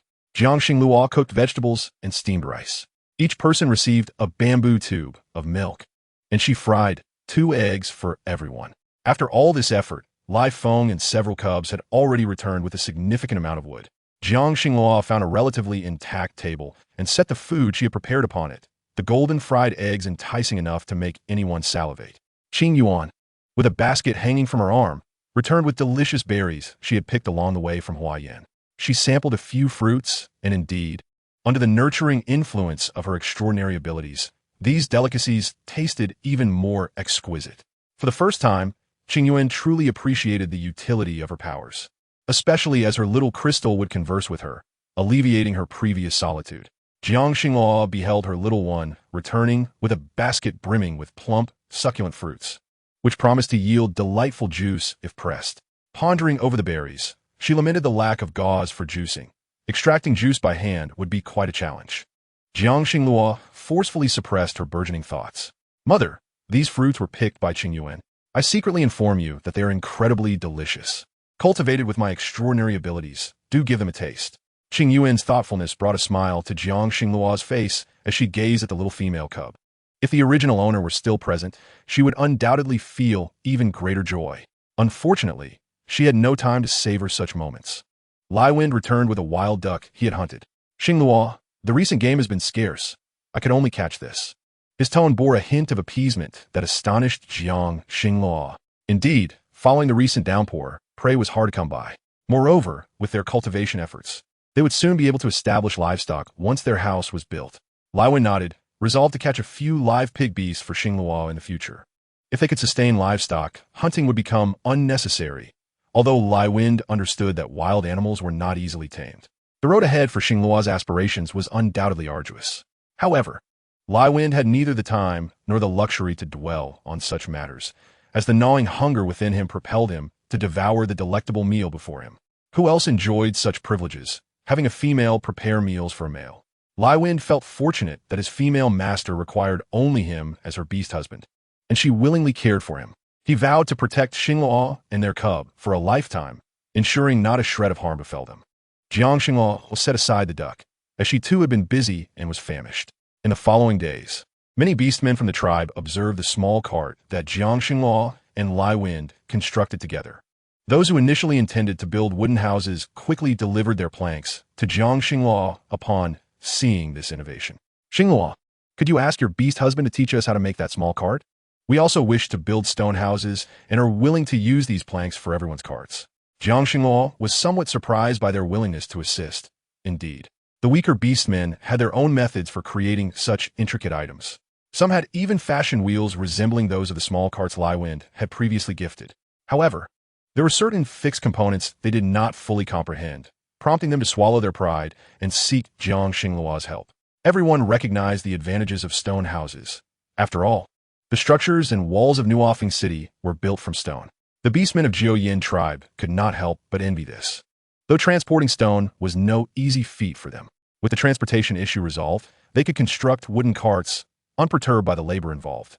Jiang Xinglua did not refuse, and together with Lai Wind, they instructed them on the proper methods.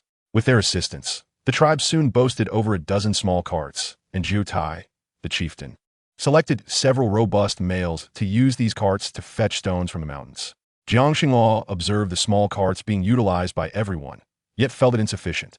For the next 3 consecutive days, she continued to produce more carts, while the influx of large stones from nearby sources increased. Building with stone was indeed no simple task, something Jiang Xinglua fully understood. Thus, once the stones arrived, they had to select and refine the uneven ones, a task designated to the strongest beastmen of the tribe. Meanwhile, Qingyuan spent her days assisting Huayin and noticed that the little snake was eager to apologize to her. I am sorry, little lion. Please accept my apology. I seek your assistance. She looked at Qingyuan with guilt, uncertain why she had succumbed to Ling Shuang's manipulation and sought to trouble this little lion cub. Yet, she had refused Ling Shuang's request and could not fathom why she had involuntarily attacked the smaller cub. Dazed, she felt a sharp pain in her head, as if a multitude of needles were piercing her skull, causing her immense suffering. No, I do not wish to do those things. I refuse to aid you in wrongdoing. Go away, just go away. Qingyuan and Huayin exchanged bewildered glances at the little snake's bloodshot state. Huayin promptly pressed the snake's body down onto the bed, observing its anguished tears, and turned to Qingyuan. Qingyuan attempted to channel her abilities into the snake, and the little crystal conveyed an explanation. It is the manipulation of the mind through external spiritual abilities. Frowning, Qingyuan pondered the rarity of such spiritual abilities. Furthermore, her third brother would never use his powers to harm a cub. It is not merely my third brother, Qingyuan. Others possess spiritual abilities as well. Qingyuan nodded, suddenly enlightened. It was that female cub from the snake tribe. She controlled the snake to harm me. Upon hearing the term control, Huayin quickly examined other aspects of the snake, discovering symptoms akin to those left behind by the mind control of beastmen. So that is how it is, Huayin surmised. Procuring some calming herbs to brew anew and offered them to the snake, who finally found relief from the headache. Jiang Xinghua was somewhat taken aback when Xing Yuan mentioned the snake's predicament. Controlled by spiritual abilities? Such powers can extend to external objects? Jiang Xinghua furrowed her brow, wondering if Ling Shuang possessed an item capable of such manipulation. She regarded Xing Yuan, realizing that Ling Shuang's repeated and unprovoked attacks on the mother and daughter duo were likely not solely due to Song Lan. Just then, as if summoned, Song Ling descended amidst a swirl of dust, and the only other passenger on his back was none other than Ling Shuang. Jiang Xinghua noted that Ling Shuang donned a garment crafted from delicate snake skin, more alluring than a beast hide skirt, and her lips were adorned with the lipstick Jiang Xinghua had previously sold. Jiang Xinghua was puzzled, as she had not produced any new lipstick for trade recently. Could it be that Ling Shuang purchased it from someone else in Nuofeng City? This seemed to be the only plausible explanation. Jiang Xinghua's gaze hardened as she looked at Ling Shuang, her eyes reflecting an increasing animosity. Ling Shuang appeared to sense this and glanced towards Jiang Xinghua, who met her with a cold demeanor. Ling Shuang instinctively recoiled, while Song Ling shielded her protectively, much like a hen guarding her chicks. Jiang Xinghua let out a derisive laugh, eyeing the foolish Song Ying before her, who seemed utterly unaware of when he might be used as a shield. Or was it possible that this Song Ying was also under the control of the snake tribe female's spiritual manipulation? It was hard to say. Nevertheless, one was willing to fight while the other was willing to be beaten. Could a cub like Snake's shadow awaken from such control? Could this Song Ying maintain his mental autonomy for so long? Jiang Xinghua regarded both Song Ling and Ling Shuang as equally unworthy. I implore you, do not wield your power to intimidate others. Our journey here was solely to inquire about Kanglin's intentions regarding the matter of the contract. Jiang Xinghua disregarded Song Ling entirely. Yet Xing Yuan's fury was palpable upon their arrival. Hand in hand, Jiang Xinghua led Xing Yuan away from their presence, while Ling Shuang, observing the scene, was not pleased. She turned to Song Ling, her tone tinged with reproach, demanding an explanation. Did I not instruct you to take advantage of the rainy season to eliminate that wretched creature? Without her, Kanglin would surely be amenable to forming a contract with me. Snake's shadow felt dizzy, yet he yearned to step outside, especially after Hua Yan informed him that individuals from the Snake clan had arrived, presumably to retrieve him. As he continued onward, a familiar voice reached his ears, Ling Shuang. Instantly, vivid memories flooded his mind. It was indeed Ling Shuang. Her voice seemed to echo incessantly in his ears. Before long, however, he found himself engulfed in forgetfulness, recalling only that he needed to venture to the Jiu-Yin tribe to locate a small female cub and eliminate her. Snake's shadow was taken aback. He had always assumed that the niece of the Snake clan Saintess would possess exceptional intelligence and kindness. Yet, he was astonished to discover that Ling Shuang had the power to control him, compelling him to harm others. His mother lay gravely ill, and he had been in the Jiu-Yin tribe for several days, concerned about her well-being. Chapter 120. Would you like to be my guardian beast? Jiang Xinghua was in the process of harvesting the freshest pumpkins. The previous batch had not yet ripened sufficiently. This time, they were larger than before. She cradled one in her arms and placed it into her pre-prepared backpack, quickly filling it with 3 hefty pumpkins. The pepper she had planted had all borne fruit, their vibrant red hue a delightful sight. As she strolled from the slope to the flat ground, a sudden splash caught her attention, reminiscent of a large stone being tossed into the nearby rushing river. Help me, save me, the familiar voice echoed, and Jiang Xinghua's ears perked up. Was that not the voice of the little snake cub? Had he fallen into the water? What could have compelled him to approach the riverbank? The rainy season had just concluded, and the river was tumultuous. Such a small cub, whom Hua Yan had painstakingly rescued, was now in peril. Without a moment's hesitation, Jiang Xinghua discarded her backpack and transformed into her beast form, preparing to leave. Mother, where are you going? Xing Yuan, witnessing Jiang Xinghua's departure, quickly followed suit. As she could also transform, she kept pace with Jiang Xinghua effortlessly. In no time, the mother and daughter duo arrived at the riverbank, where they saw the distant shadow being swept away by the fierce current, leaving Xing Yuan astounded. She rushed forward, using her wood-based abilities to conjure a vine net to block the raging waters. Snake's shadow struggled against the net, water filling his mouth and nose, leaving him too exhausted to shout. Jiang Xinghua furrowed her brow at the scene before her. Xing Yuan, you stay here and wait for mother. Xing Yuan nodded, unable to swim. Watching as Jiang Xinghua transformed back into her human form and swam through the deep channel to grasp Snake's shadow tightly. Jiang Xinghua sensed her strength had increased since their last encounter. Observing the net nearly torn by the current, she quickened her pace. Eventually, she managed to pull Snake's shadow onto the shore, drenched and her heart racing.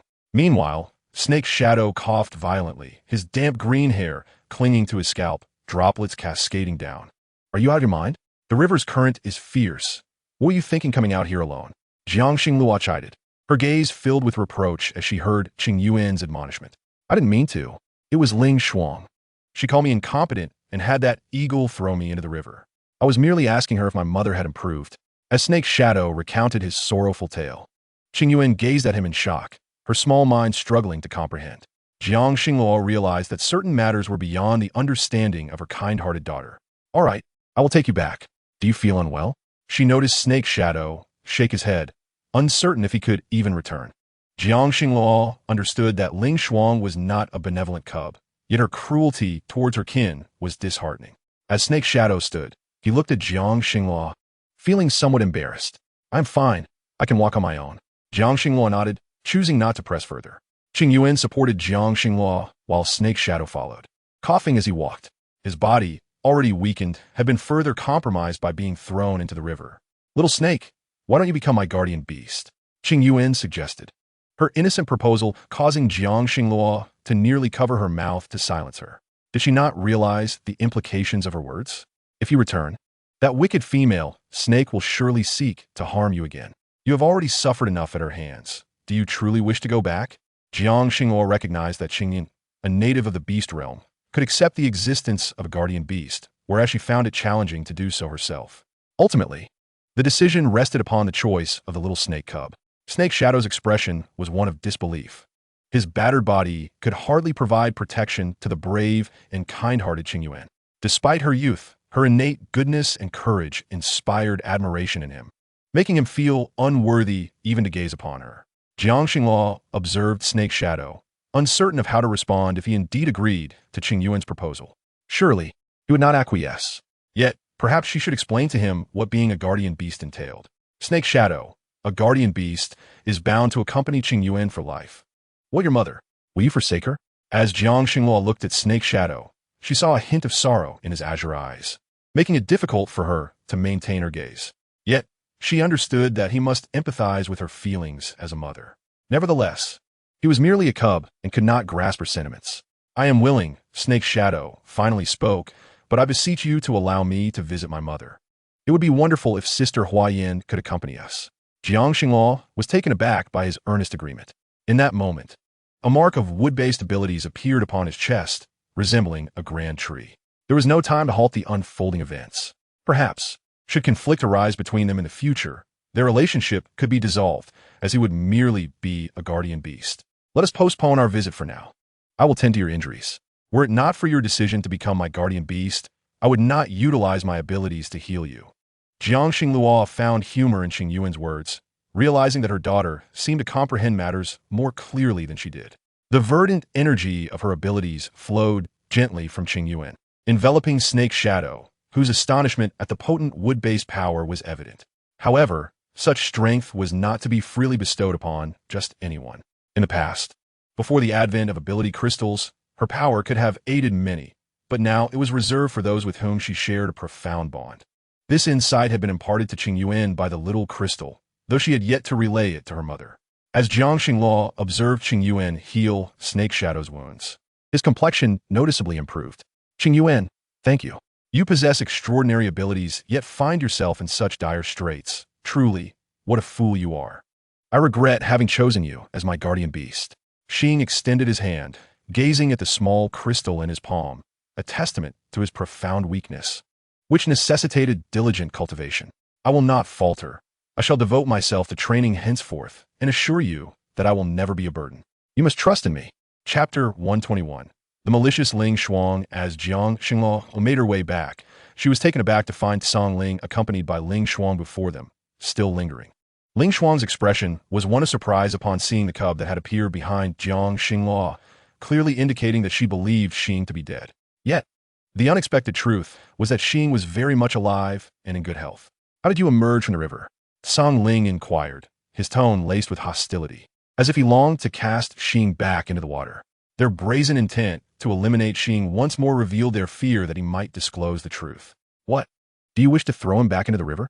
Jiang Xingluo confronted Song Ling, her voice imbued with authority, for this world offers scant protection for the weak. Ling Shuang gazed at Jiang Xingluo. Disbelief etched in her eyes. She had assumed no one witnessed her and Song Ling's actions. Realizing that Jiang Xingluo was aware of their transgressions, she recognized that this female presence threatened her aunt's standing in her own pursuit of a beast husband. Indeed, she could not be allowed to remain. Suddenly, Qin Yin and a few other cubs returned.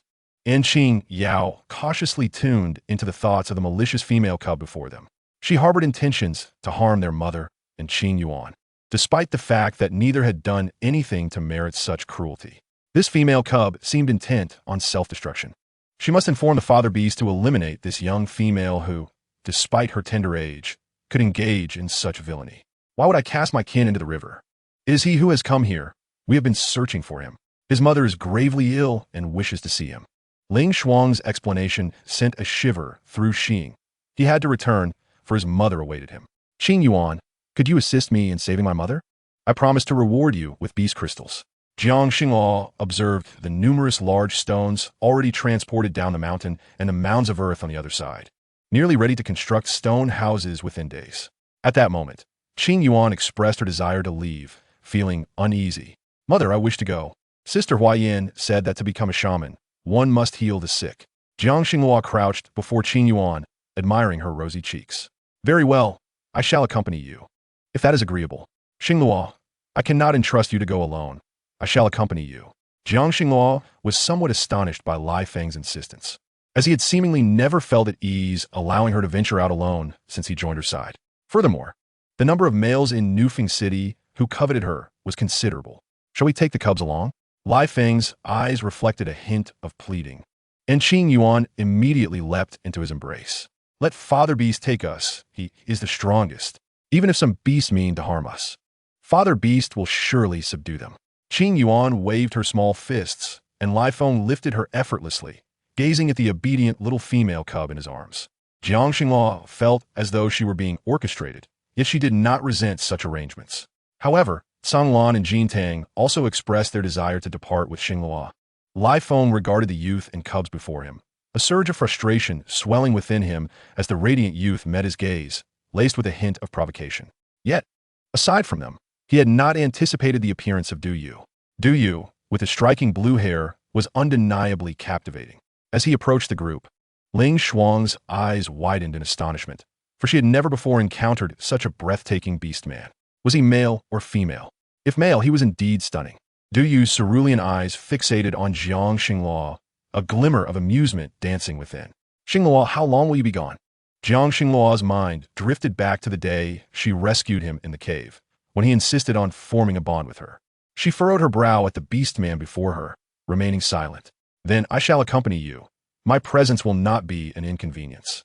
Jiang Xingluo was taken aback by Du Yu's obstinacy, yet his body was still reliant on seawater for recovery, requiring the healing of wood-type abilities. I will return in 3 days. Remain in the tribe, and Sun Ran will assist you. A triumphant smile spread across Du Yu's face, for he knew that by stating this, Jiang Xingluo would undoubtedly provide him with an explanation. Over the years, he had encountered females in the sea tribe, yet they only desired his pearls or tears to trade for beast crystals. As he turned away, he was struck by the resemblance in a young female's gaze to those of the sea tribe's females, a sight that disgusted him. Xingluo, be cautious of certain individuals. Your innocence may lead you astray. Having this lion to protect you is indeed a blessing. With that, Du Yu yawned and departed. Lai Feng watched him with a heavy gaze, uncertain why this merman had appeared in such a place. The tribe was indeed fraught with hidden dangers. He glanced at Jiang Xingluo. Recognizing her naivety, she tended to view everything through a lens of optimism. As for the malicious young female, Lai Feng felt a deep disdain for her actions, which had repeatedly harmed his kin. Had she not been a cherished cub of the Snake Clan's holy maiden, he would have dealt with her long ago.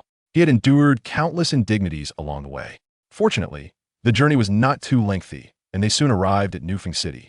After enduring the ravages of wind and rain, Nufeng City lay in disarray, the wooden structures in disarray. Had the destruction merely been from rain, their lives would not have been affected. However, the subsequent typhoon, though brief, inflicted considerable damage upon the tree houses. Jiang Xinghua surveyed the scene, feeling a sense of melancholy. Such calamities were indeed unavoidable. If feasible, the construction of stone houses should be more widely promoted. "Where's my mother?" Xing inquired of Ling Shuang. Having already checked the place where he and his mother previously resided, only to find her absence. Even several of his fathers had vanished, instilling fear within him as he looked toward Ling Shuang, sensing that the situation may be connected to her. "How would I know where your mother is?" Ling Shuang's retort caused Xing's face to pale. Jiang Xinghua was taken aback by Ling Shuang's newfound ability to be duplicitous. Yet, such behavior was not entirely unexpected from her, considering her tendencies. "Little snake, since she is unaware, take me to see Qing Cheng. I have matters to discuss with her." Ling Shuang was momentarily stunned, wondering what Jiang Xinghua intended and if she would disclose everything to her aunt. No, if her aunt were to learn, she would surely face severe punishment. Panic flickered in Ling Shuang's eyes as she cast a pleading glance at Xing. Chapter 122. I will seize your abilities. Jiang Xinghua had anticipated such an outcome. How could a self-serving individual like Ling Shuang permit her to meet Qing Cheng? Nonetheless, Jiang Xinghua could discern certain truths from Ling Shuang's fearful demeanor. It implied that Ling Shuang harbored a fear of Qing Cheng discovering her misdeeds. Thus, it was evident that their relationship was strained. This was advantageous, as they were indeed a pair of kin, and she wished not to meddle excessively. However, she could now ascertain that Qing Cheng's ambition to challenge the powerful was not merely superficial. She was indeed capable of attaining the position of leader within the Snake Clan. "Wait a moment, I seem to recall now. Xing, I will take you to find your mother and father Beast." Xing cast a fierce glance at Ling Shuang. "My father Beast is a shaman. If anything were to happen to him, the Serpent Clan would be doomed. Do you understand?" Jiang Xinghua, upon hearing Xing's words, realized that Ling Shuang's character was in stark contrast to her depiction in the original narrative. She was ruthless and reckless, unlike the original portrayal, which described her beauty and kindness, attracting many males eager to sire offspring with her. Jiang Xinghua's doubts about the original text grew stronger as she scrutinized Ling Shuang, who retreated with an air of secrecy. It seemed she harbored some hidden truths. However, it was likely that Qing Cheng was unaware of these secrets, and perhaps Ling Shuang needed to unveil them before her demise. Jiang Xinghua shifted her gaze from Ling Shuang to Tsongling. This eagle had been with Ling Shuang for an unknown length of time, exhibiting loyalty akin to that of a devoted warrior, leaving Jiang Xinghua perplexed. "I assure you, I did not harm your family. It was merely that the roof of the original dwelling was blown off by the wind, prompting my aunt to arrange new accommodations for them. I simply forgot for a moment." Jiang Xinghua reevaluated Ling Shuang, who felt a surge of frustration but found herself powerless. She could only accompany Xing, who was followed by a throng of others in search of his mother. As Jiang Xinghua observed the hint of fear in Ling Shuang's eyes, they walked for quite some time until they arrived at a dilapidated location far from the orc settlement of Nufeng City. There stood a stone house with a tiny door. Before Jiang Xinghua could open it, she heard sound from within. It was the weeping of a female. With a swift kick, she forced the door open, revealing a frail, blue-haired elder bound by ropes, while another female lay exposed beside two males. A sight too distressing to behold. Xing's slender figure rushed to the forefront, and he recognized the tormented female as his sister. Sister, what has happened to you?" The elder raised her gaze to Xing, forcing a dry smile, yet the bitterness of her plight remained unexpressed. Jiang Xinghua discerned that the Serpent Clan female was trapped in a bond against her will, akin to the heinous offenders in her own world. "Xing, take your mother and sister away from here." Xing nodded, and Jiang Xinghua stepped closer to Ling Shuang. "What do you intend to do? My aunt will not spare you." Ling Shuang was taken aback that these two shameless beasts would seek to vent their frustrations on Gui at such a moment. Gui had never possessed much reproductive ability, yet her aunt was determined to cultivate her to oversee many matters of the Serpent Clan. Gui had even dared to interfere with Ling Shuang, a source of long-standing irritation. In other tribes, females lacking reproductive capabilities would be discarded, yet her aunt insisted on a contrary approach. Thus, the males of the Serpent Clan could not fulfill their desires, and it was merely for the benefit of the tribe. However, now without a beast husband, she could not provoke Qing Cheng, and as Jiang Xinghua drew nearer, Ling Shuang retreated, her back against the wall, feeling utterly drained of strength. Everyone had vacated the room, and Ling Shuang fearfully gazed at Jiang Xinghua. a rising sense of dread within her as she instinctively called out, Songling, Songling, come back. Jiang Xinghua struck her face with a forceful slap, her revulsion for Ling Shuang reaching new heights.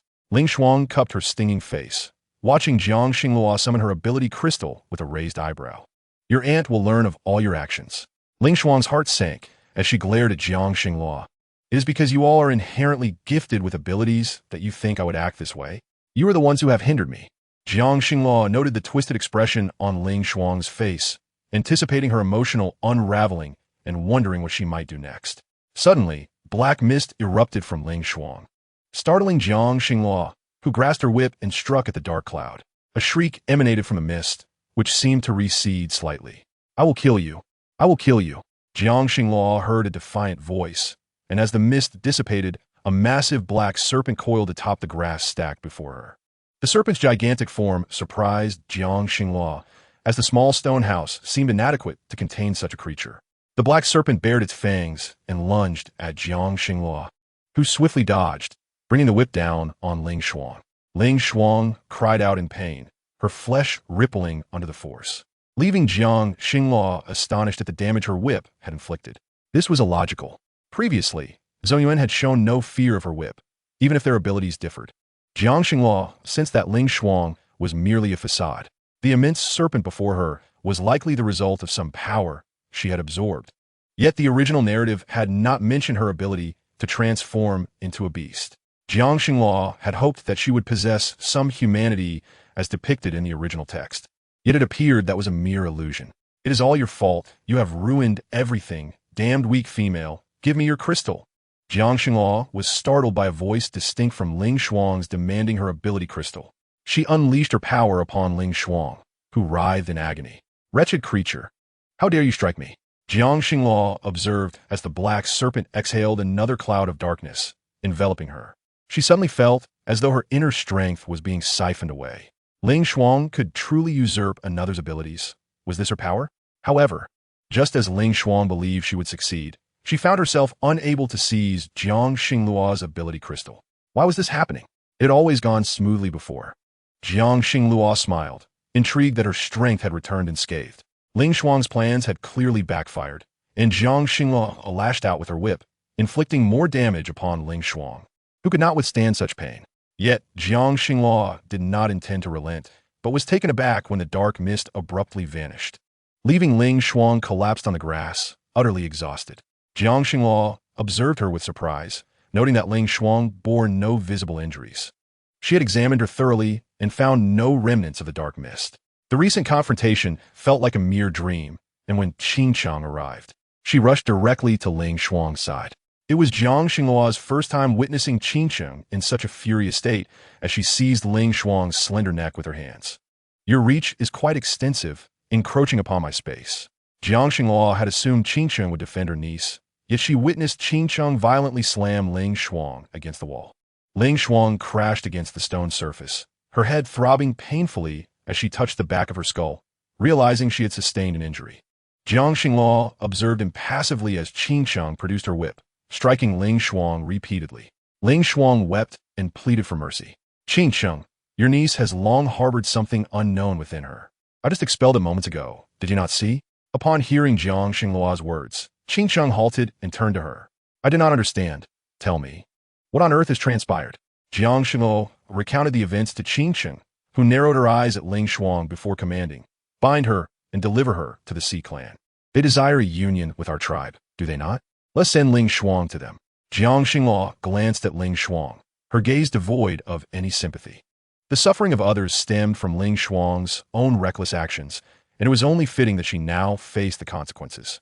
Aunt, that is not me. What have I done? I truly do not know. Ling Shuang cried, her eyes brimming with tears. Jiang Xingluo found it hard to believe her ignorance. If that is the case, perhaps we should let it go. Qin Chang, she is after all your niece. However, given the chaos she has caused, I doubt any male would wish to bond with her now. You speak nonsense. Jin Tang and Songlan are both mine. Ling Shuang retorted fiercely, indicating her awareness of the situation. It appeared that her entire demeanor was merely a facade. I am here to convey my orders, not to solicit your opinion. Qing Qing's formidable powers rendered Ling Shuang nearly mute. As she was flung outside and bound, Her expression morphed instantly. You think your strength allows you to dictate my fate. Wretched woman, one day you shall perish at my hands, and I will reclaim everything from the Serpent Clan. Qingqing's fierce gaze fell upon Ling Shuang, and Jiang Xingluo could sense the depth of Qingqing's sorrow. She imagined if her own Qing Tian were to utter such words, she would likely strike her out of instinct. Ling Shuang, you are as repugnant as your father. Qingqing's hand slashed across Ling Shuang's face, eliciting a piercing scream that echoed through the forest, scattering a flock of birds. My face, you venomous woman. What my father said is true. You stole his powers and took everything from us. Jiang Xingluo observed Qingqing's growing fury and reached out to restrain her, a hint of compassion in her eyes. Calm yourself. When Qingqing met Jiang Xingluo's gaze, she suddenly perceived the innocence of this young feline.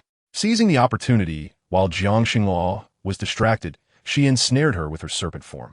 Jiang Xingluo found herself suspended in midair, bewildered by Qingqing's intentions. You're truly naive. However, Xingluo, I wish to befriend you. Jiang Xingluo raised an eyebrow in confusion. Yet the laughter emanating from the serpent's mouth was surprisingly melodious. When Qingqing returned Jiang Xingluo to her abode, she presented her with a dress crafted from her own serpent skin. The purple serpent skin gown appeared extraordinarily beautiful. I have no use for this serpent skin. It would suit you perfectly. Try it on. Jiang Xingluo hesitated, unsure of how to accept such kindness. As a token of gratitude, Gui, who grew up alongside me, is dear to me. Qingqing's tone carried a tinge of sorrow, reflecting her unanticipated concern for Gui's plight. She sought to dissolve the bond. The two males have already been executed. Jiang Xingluo found the outcome unsurprising, though she hadn't expected Ling Shuang to diverge so drastically from her. Thus, it was a gesture of gratitude. The bee skin skirt is uncomfortable for what I have given you. Jiang Xingluo, not one to dither, accepted the gift naturally. After donning the gown, she experienced the comfort of the serpent skin. Qingqing gazed at Jiang Xingluo, her eyes filled with admiration. No wonder they all wished to bond with you. Xingluo, you are truly beautiful. Jiang Xingluo turned to see Qingqing holding a mirror before her. Look, the mirror, of impressive quality, piqued Jiang Xingluo's curiosity. Where did you acquire this? Qingqing smiled. My scales can be fashioned into mirrors. I had intended to keep it for myself. But if you like it, take it. Jiang Xingluo shook her head, preferring that Qingqing retain it for her own use. She had only accompanied her due to her evident weariness, never anticipating that she would remain unmoved by Ling Shuang's distress. The powerful female, the leader of her tribe, possessed a resolve that was entirely justifiable. Your beast husband has been waiting for you here for quite some time. I shall not accompany you further. Jiang Xingluo nodded in acknowledgement. After departing from Qingqing's residence, she encountered Lai Feng, who appeared visibly anxious. Xingluo, are you unharmed? That serpent did not harm you, did it? Jiang Xingluo shook her head, and Lai Feng exhaled in relief, only for his expression to darken as he noticed her attire. Is that made from serpent skin? Why did she gift you that? Jiang Xingluo sensed Lai Feng's unease and wondered if he was overly concerned. After explaining the situation, Lai Feng relaxed somewhat. Yet he cautioned her, that serpent is not an easily provoked female. She is quite clever and does not require your assistance. Jiang Xingluo agreed, acknowledging Qingqing's strength as something that commanded respect. However, she couldn't shake the feeling that Lai Feng's tone hinted at something deeper. It seemed he harbored a touch of jealousy regarding her closeness to Qingqing. In Chapter 124, The Pitiful Shadow of the Serpent, Jiang Xingluo observed Qing Tian and Hua Yin tending to an elderly individual who coughed incessantly. After consuming the medicine offered by Hua Yin, he managed to fall into a fitful sleep. The relentless torment had left the elderly man not only plagued by a cough, but also deeply scarred by witnessing his female offspring being forcefully bonded by a male. Xing watched her mother with a tranquil, yet vacant expression, tears welling in her eyes. Jiang Xingluo noticed Qing Tian continuously channeling her energy into the elder. While it healed his visible wounds, the emotional scars would not mend so easily. Qing Tian, I can no longer serve as your guardian beast. I must care for my mother. Shigue had confined herself to her room for days, unwilling to face the world. Despite the punishment meted out to the male aggressors, she still could not confront the reality of her situation. For a female like her, who had long been sheltered by Qingqing, this was a significant shock. Jiang Xingluo had not anticipated such unfathomable events occurring in the beast world. Some males disregarded the will of females, forcing bonds upon them, while Shigue had only consented under Ling Shuang's threat. Even the heavens could not impose penalties for such actions. The abruptness of it all was a profound blow for a young cub like Xiying. Jiang Xingluo understood that Ling Shuang, being a character imbued with the protagonist's halo, would not simply vanish. For now, she was dispatched to the Sea Clan, and Jiang Xingluo hoped she would remain quiet for a time. Upon returning home with Qing Tian, Jiang Xingluo noticed her troubled expression, as if she were preoccupied with something. "Mother, Xiying is very unfortunate. Her sister is gravely ill." Jiang Xingluo nodded, recognizing the immense pain a female would endure when subjected to such inhumane treatment. Each recollection would only bring forth endless suffering. With a sigh, Jiang Xingluo lamented the lack of power afforded to females in this world. Not every female possessed formidable abilities. However, after Jiang Xingluo departed, there was a sudden loss of many items in Ragewind City, and Songling was also unaccounted for. Returning to the tribe with the young ones, Jiang Xingluo found that all the beastmen had begun mixing dirt and hay with water, creating a substance with some adhesive properties, as she had instructed. They agreed to utilize the area initially designated for the plaza as a foundation, as it was more conducive for construction.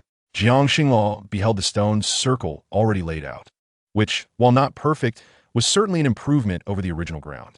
Jiang Xingluo suddenly found herself yearning for those brick houses, which were more uniform, with cement binding all the bricks together. However, achieving such industrial standards was exceedingly difficult now. Cement was unattainable, leaving them with no choice but to construct these rudimentary dwellings.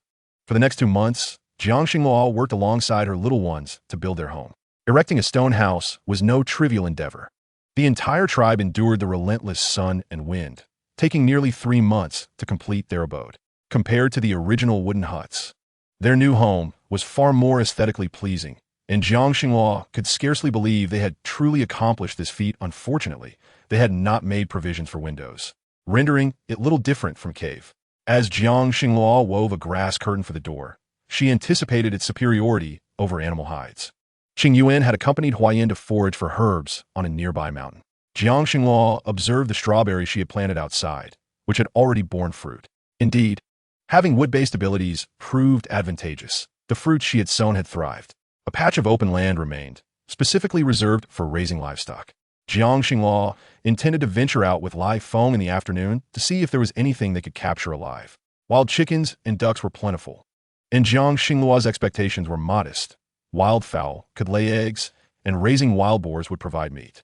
Jiang Xingluo was quite adept at husbandry. Now, with everything tranquil, she looked forward to the future with great anticipation. However, their expedition to capture live animals did not go smoothly, and they ultimately returned with only 2 wild chickens. Moreover, wild creatures were notoriously difficult to tame. Had Jiang Xingluo not fed them rice, they likely would have flown away. She even tied the 2 half-human-sized wild chickens with rope. Despite being mere chickens, they were comparable in size to the Tibetan mastiffs she had seen in her previous world. Jiang Xingluo watched the 2 chickens stare at each other, their eyes wide. Lai Feng went to chop wood, and upon his return, he crafted 2 chicken coops. Jiang Xingluo placed the wild chickens inside, finally feeling a sense of relief. Yet, even in their cages, they continued to squawk incessantly. Days later, at dawn, one of the chickens had begun to crow spontaneously. Jiang Xingluo felt that her initial step in taming them was quite successful, as the chickens no longer squawked aimlessly. Qing Yuan had listened to their clucking for several days and was momentarily surprised by the sudden crowing. Not hearing their calls, she noticed the 2 chickens had buried their heads and begun pecking at the rice. Jiang Xingluo arranged the fruits she had gathered into a basket and then served each of them a bowl of freshly prepared millet porridge. The aroma of the meat buns she had made filled the air, and she placed a large basin of stir-fried meat in the center of the table. With the climate now cooler, Jiang Xingluo felt the gentle breeze and experienced a refreshing sensation. As she sipped her warm millet porridge, warmth flooded her heart, a truly delightful feeling. Yet, her little ones seemed to prefer the meat buns on the table, stuffing their mouths with them. One after another, the large bowl of buns barely sufficed for their appetites. Each time this occurred, Jiang Xingluo reflected on how her little ones had grown increasingly voracious, and their burgeoning powers demanded considerable energy. She had noticed that Qing Yin and Qing Zhu had gradually grown taller, and Qing Yao had also noticeably increased in height, leaving only Qing Lan without any awakening of abilities. Jiang Xingluo glanced at the other little ones who had gone with Lai Feng to continue rebuilding the fire kiln for the tribe. The previous kiln had been ravaged by the wind, necessitating reconstruction. Observing Qinglan, who remained to assist her, Jiang Xinghua felt a twinge of confusion. While the other little ones had awakened their abilities to varying degrees, why was Qinglan consistently left behind?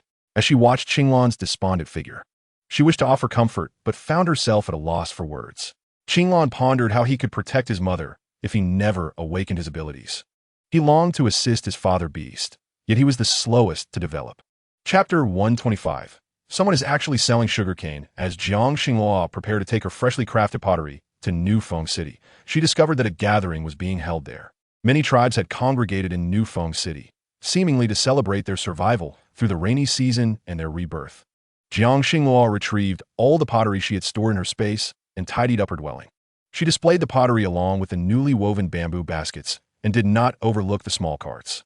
Additionally, she had some flour made from their newly harvested wheat and a few strawberries, items that were quite rare. To her surprise, she encountered Yulan from the Mingqian tribe at the gathering, and not only Yulan, but also Rongrong had come. Yulan brought out the items Jiang Xinghua had previously given her, noting that she had yet to use them all. However, much of what she had purchased during the torrential rains had been washed away. As Yulan recounted this, she could not help but wipe away tears. Sister Xinghua, look, this is all that's left. Mother also liked it. And Father Beast asked me to invite you to visit the Mingqian tribe. Jiang Xinghua felt taken aback. She had not expected the beings from the Mingqian tribe to remember her. Coincidentally, her own spices had run out, and a visit to the Mingqian tribe would provide an excellent opportunity to exchange for more spices with the animal hides and the tribespeople there. Perhaps it was due to an overabundance of meat recently that her spices had diminished so rapidly. All right, once I sell this batch of pottery, I will take the little ones to visit the Mingqian tribe, Jiang Xinghua replied. Upon hearing this, Yulan finally noticed the rounded items in her house. Since entering Nufeng City, she had seen many beasts using these items to hold water, cooking them over a fire, adding a handful of rice, and producing delicious food. Did you make all of these, Sister Xinghua? Yulan inquired, watching as Jiang Xinghua sprinkled rice into a pot and added water. She observed the golden-haired youth beside Jiang Xinghua, igniting a flame with his abilities. It appeared that this was indeed the fabled Jinwu clan, the only race in this beastly world with fire-based powers. Jiang Xinghua watched the fire, and before long, the rice in the pot was thoroughly cooked. She prepared a simple dish of scrambled eggs with tomatoes, specifically to entertain Yulan and Rongrong. After all, if they learned about the benefits of her pottery, the wealthy young lady would undoubtedly appreciate it. Yulan, inhaling the fragrant aroma of rice and dishes, could not help but salivate. She and Rongrong shared a bowl of rice and quickly devoured every morsel. Jiang Xinghua looked at the clean bowls and plates on the table, while Yulan bashfully scratched her head. Sister Xinghua, I also want that pot. I can trade you with beast crystals. This time we brought quite a few people, so we can take some back. Jiang Xinghua nodded. The young lady was quite generous, purchasing over 10 pots of various sizes. Moreover, she circled around the small carts placed at Jiang Xinghua's doorstep multiple times before ultimately waving her hand and exchanging all the carts for beast crystals. This was perfect for transporting the pots, and Jiang Xinghua suddenly found herself with over 100 red beast crystals, though these seemed less useful to her. They require high-level beast crystals for their advancement, which can only be accumulated in her possession before being exchanged for even higher-tier beast crystals. Jiang Xinghua meticulously stored them within her spatial realm. This initial transaction resulted in the transfer of a significant quantity of items. However, Jiyue informed her that the Grand Market of Nufeng City would remain open for a fortnight, indicating that her current stock was woefully inadequate. The newly constructed fire kiln in the tribe was still insufficient, even though a new batch of pottery was set to be completed the following day. On the second day, Jiang Xinghua returned with the freshly crafted pottery, only to unexpectedly encounter orcs on her way. She initially presumed they were from another minor orc tribe, but was taken aback to find the individuals to be from the Jianing tribe. The orc named Yinming had come on behalf of the tribe, as Qi Yong, due to previous events, dared not show himself before Jiang Xinghua. Instead, he knew that Yinming shared a bond with Qi Yin, prompting him to send Yinming to exchange beast crystals for pottery with her. The Jianing tribe desired the pottery. Yet, Jiang Xinghua informed them that it would require approximately 100 red beast crystals. Though reluctant to impose difficulties on Yinming, the reality stood firm. Yinming produced a leather pouch containing precisely 100 red beast crystals. Jiang Xinghua was taken aback, realizing that the Jianing tribe had no cubs possessing beast crystals, marking this as a considerable expenditure for them. Yinming, feeling slightly embarrassed, explained that the crystals were gathered collectively, including those obtained by Qiyang during hunts in the tribe. Jiang Xinghua furrowed her brow, surprised by Yinming's candidness. Very well. As long as you possess the beast crystals, I shall gift you the entire cart of goods. Upon receiving the crystals, Yinming beamed with joy, instructing his companions to transport the items. However, he did not return immediately, as he still carried another leather pouch that seemed to hold something else, turning towards the Jiuyin tribe. Jiang Xinghua paid no mind, relieved that the remaining pottery was safely stored in her spatial realm. Yet, she recognized that these items alone would not suffice to cater to everyone's needs. She resolved to visit the Huatian near the Mingyuan tribe after the market concluded to procure more honey, as her current supply was dwindling. At the market, she encountered a newly arrived alpaca orc selling his produce, which astonishingly included sugarcane. Jiang Xinghua gazed at the robust stalks, each as thick as a human thigh and impressively long. The alpaca orc utilized a stone knife to slice the sugarcane, yet they remained lengthy. Jiang Xinghua felt her mouth water at the sight. What shall I offer in exchange for your sugarcane? The alpaca orc was momentarily astonished by the beauty of the female before him, realizing she was the illustrious Xinghua who had visited their tribe. It was said she was a goddess, and this was his first encounter so close to her. She truly was breathtaking, leaving him momentarily entranced.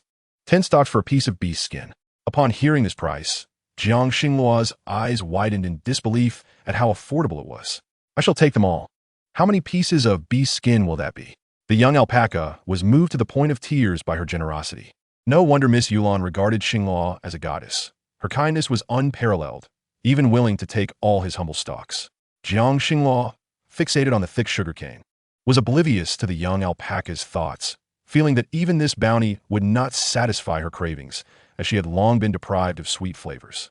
Lai Feng observed Jiang Xinghua with wide eyes, continually gazing at the robust sticks. Although he did not understand the purpose of such items, he sensed that anything in Jiang Xinghua's hands could transform into treasure. Are there more of these? Does anyone else have them? This is still insufficient. The young alpaca nodded in affirmation.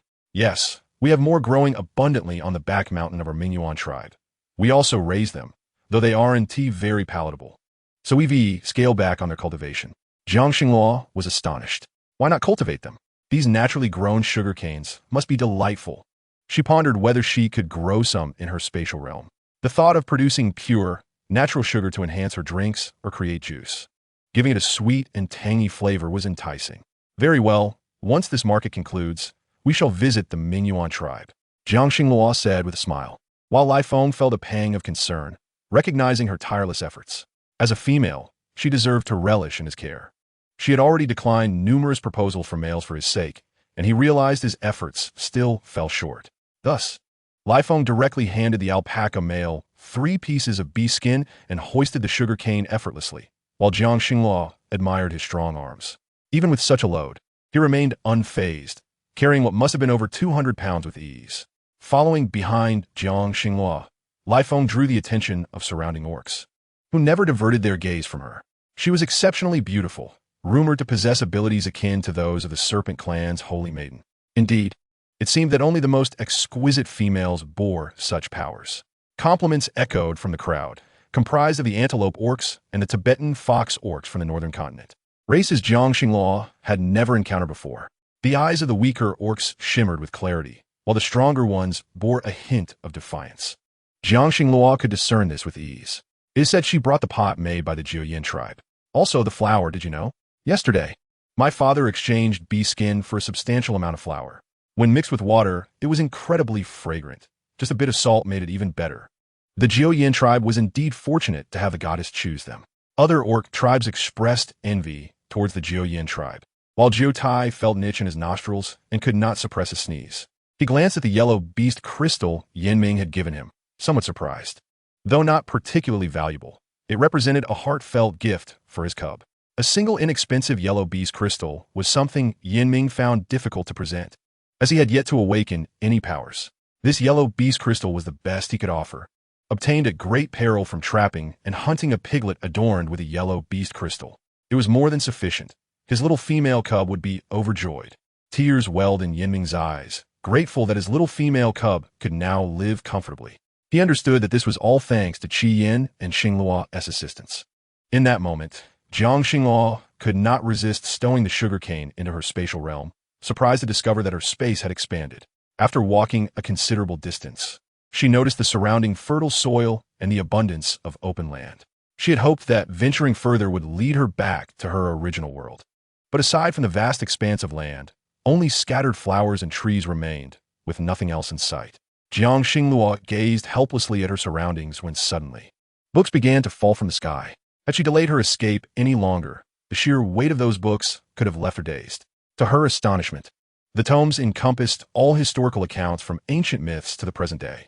These included all writings from that era, covering pharmaceuticals and crafting techniques, spanning from ancient times to the present, all in their original forms. Jiang Xinghua could not resist delving into the pages, discovering information on papermaking. She considered that perhaps the beast realm could benefit from some written language to facilitate learning and recognition among its inhabitants. However, if the characters become overly complex and intricate, recognizing them can indeed prove to be quite challenging. Some individuals struggle even with the most fundamental algorithms, resorting to counting slowly or relying on intuition to make guesses. Jiang Xinghua observed the ancient pictographs with great interest, pondering whether she could teach others to document words in such a manner. In Furywind City, individuals were already recording maps on animal hides. Thus, inscribing words on such materials should pose no significant difficulty for her.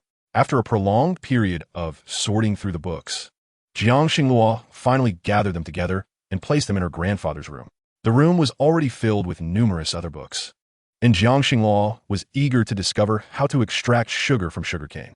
After all, she had never encountered such an ancient method before, as they typically purchased brown and white sugar directly from the supermarket. After searching the bookshelf for an extended period, she finally found the instructions, which turned out to be quite simple. Moreover, the sugarcane in her space was of excellent quality, with a vibrant green skin. Equipped with a knife in her space, she was confident that she could quickly prepare it for processing, given her current strength. At that moment, everything in the room was still, yet a sudden gust of wind stirred unexpectedly. Observing the figure before him, shrouded in a mist-like haze, he reached out to touch it, only to find his hand passing through the fog. In an instant, he found himself in an entirely different realm. This space was distinct from the beast world he inhabited. It was clean and orderly, home to numerous wild animals. Unlike the fierce beasts of his own world, these creatures appeared remarkably docile. Are these also beastmen? He gazed at a female figure in the distance, skillfully peeling sugarcane with a sharp tool. Could it be Xinghua? He watched as she effortlessly stripped the cane of its skin, marveling at the sharpness of the blade. Li Feng cautiously approached, fearful that moving too quickly might startle Jiang Xinghua. After peeling an entire piece of sugarcane, Jiang Xinghua felt she had become quite adept, picking up another cane to continue her work. Suddenly, she turned her head and was taken aback by the sight of well-defined muscles. When she looked up, she found Li Feng's eyes filled with bewilderment as he gazed at her. Chapter 127. Xinghua, is this your spatial ability? Jiang Xinghua was so startled that the sugarcane slipped from her grasp and fell to the ground. How could Li Feng enter her space? Her mind went blank, and she found herself at a loss for words. What should she do? This space was incongruous with the beast world, and Li Feng's sudden appearance left her scrambling for an explanation. No, if Li Feng could enter, could others as well? How would she explain it if discovered? Xinghua, is this your ability? This space is quite peculiar, Li Feng remarked as he retrieved the fallen sugarcane and placed it before Jiang Xinghua. Nodding, she explained, indeed, this is my spatial ability, which allows me to store items. I intend to make some sugar, hence the need for peeling. Li Feng glanced at the green sticks, noting that nearly half had been cleanly peeled, while the other half remained untouched. Frowning, he observed the slight redness in Jiang Xinghua's fingertips and asked, why not allow me to handle this? I could do it more efficiently. Jiang Xinghua had expected Li Feng to inquire further about the peculiarities of her space, yet he simply wished to assist her. If her memory served her correctly, there was more than one knife in her house, and with two individuals working together, they could expedite the process. Furthermore, the passage of time within her space had no bearing on the beast world. She returned to the kitchen and searched for a while before finally discovering a knife. Li Feng followed her inside, utterly astonished. He had never beheld a place so exquisite. The ground was a pristine white, a sight he had never encountered before. Jiang Xinghua felt a sense of discord as she watched Li Feng. Towering at nearly 2 meters tall, standing in her space. Perhaps you should wash up in the upstairs bathroom before we begin working? Yet, Li Feng was already aware of her spatial ability. Her home was a standalone villa, with her master bedroom and a guest room on the second floor, while her grandfather's house was adjacent.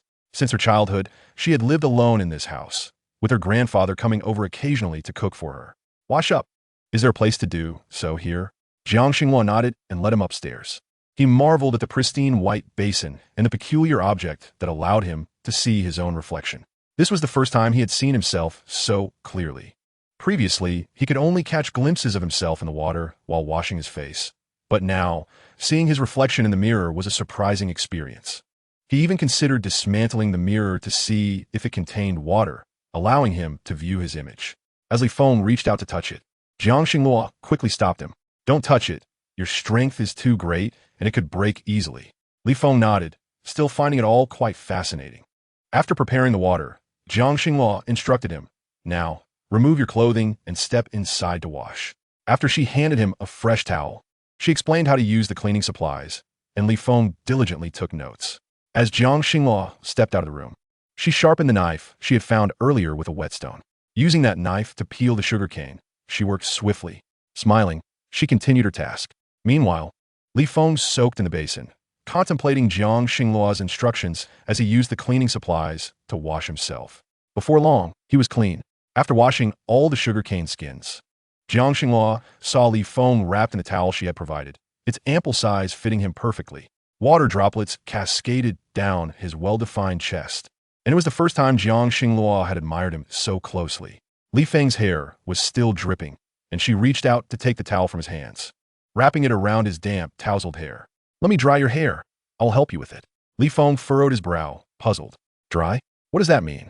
Can the wind dry hair? With a heart full of questions, he followed Jiang Xinghua back into the room, which was now decorated in soothing shades of blue, creating a warm atmosphere. Even the wooden comb Jiang Xinghua had previously used was present, leading him to wonder if this was her home, and if she had a fondness for blue, perhaps even for the moonlit nights. Li Feng's brow furrowed with unease as he watched Jiang Xinghua retrieve an unusual object from a drawer. When she plugged it in and switched it on, he sighed in relief. Fortunately, the electricity in her space was functional, thanks to her solar-powered device.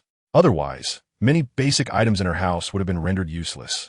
Hearing the gentle hum of the device, Li Feng's eyes widened in astonishment as he felt a breeze caressing his hair. What is that? He asked, observing Jiang Xinghua, who seemed relaxed. A chill ran down his spine, a mix of fear and curiosity holding him in place.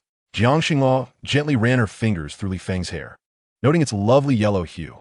The scent of her shampoo, reminiscent of Frisia, lingered pleasantly. As she cared for him, Li Feng felt warmth spreading in his ears, never having imagined he would receive such tender attention from his female master. Among all the males in the beast world, he was likely the only one to experience such treatment. After turning off the hairdryer, Jiang Xinghua ran her hand through Li Feng's hair, now completely dry. Li Feng's heart was thrown into disarray by her touch. Jiang Xinghua turned her gaze towards Li Feng, only to find an indescribable allure swirling in his eyes. Instinctively, she withdrew her hand, biting her lip, unsure of what to say. Xinghua, would you be willing to engage with me? The sudden declaration of affection from Li Feng made her heart flutter.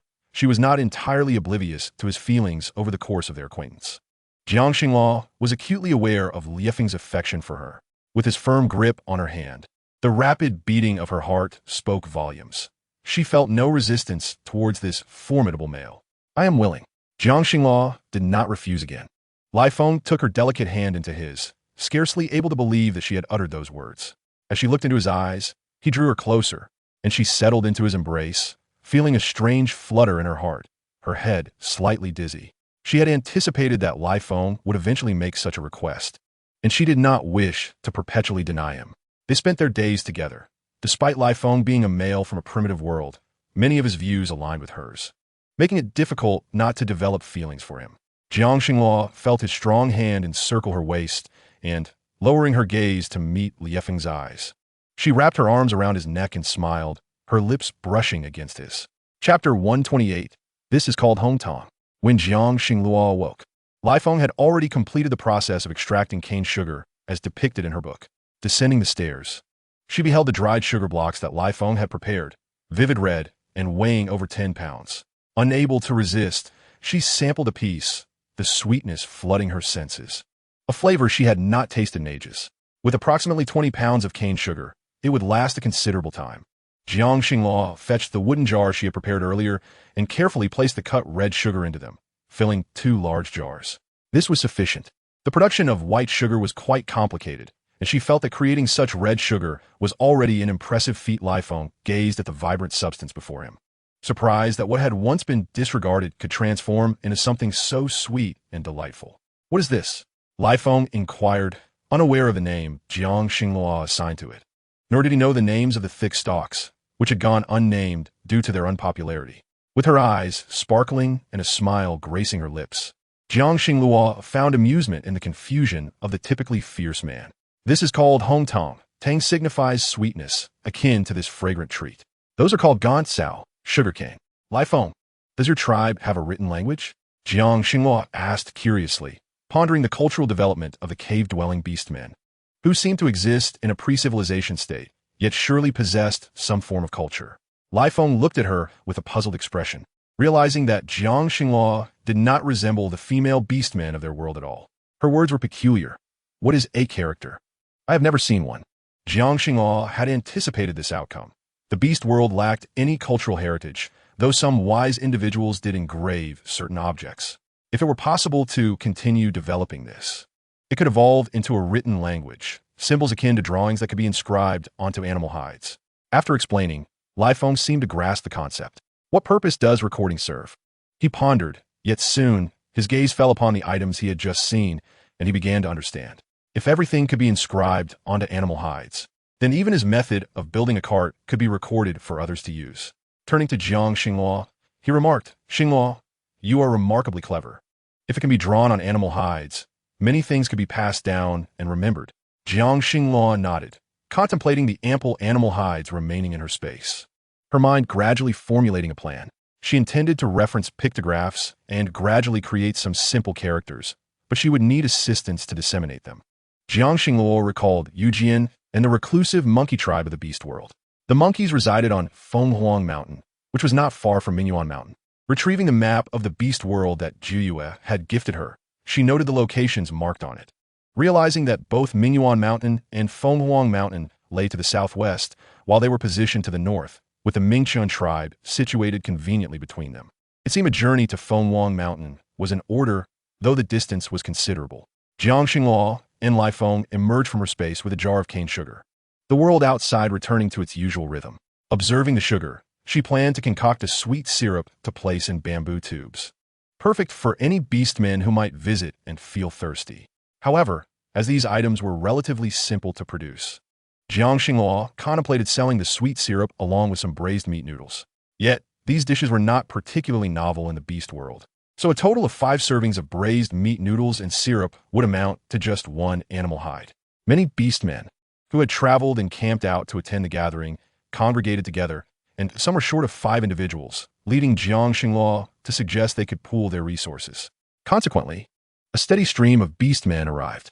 The handsome wolf youth Jiang Xinghua had encountered earlier reappeared before her. She watched as he pointed at the bamboo tube in front of her. "I only want this. How can I trade for it?" Jiang Xinghua was taken aback by the youth's request. She opened the bamboo tube to show him. "This is the new sweet syrup. Do you want it?" The wolf youth nodded slightly. In light of his generous demeanor, she retrieved a small jar of cane sugar containing 3 small pieces, emitting a delightful aroma. The wolf youth was surprised. He had sought the sweet liquid, yet this female presented him with the unattractive black-red sugar.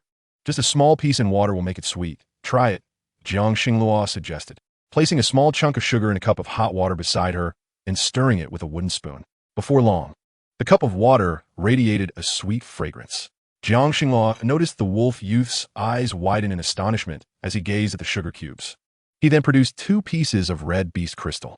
"Can I have these? I would also like a few more bamboo tubes." The wolf youth was quite generous, and Jiang Xinghua accepted without hesitation, handing him the freshly made bamboo tubes along with the 3 pieces of sugar. In the beast world, sugar was rarer than salt, and Jiang Xinghua believed her asking price was not exorbitant.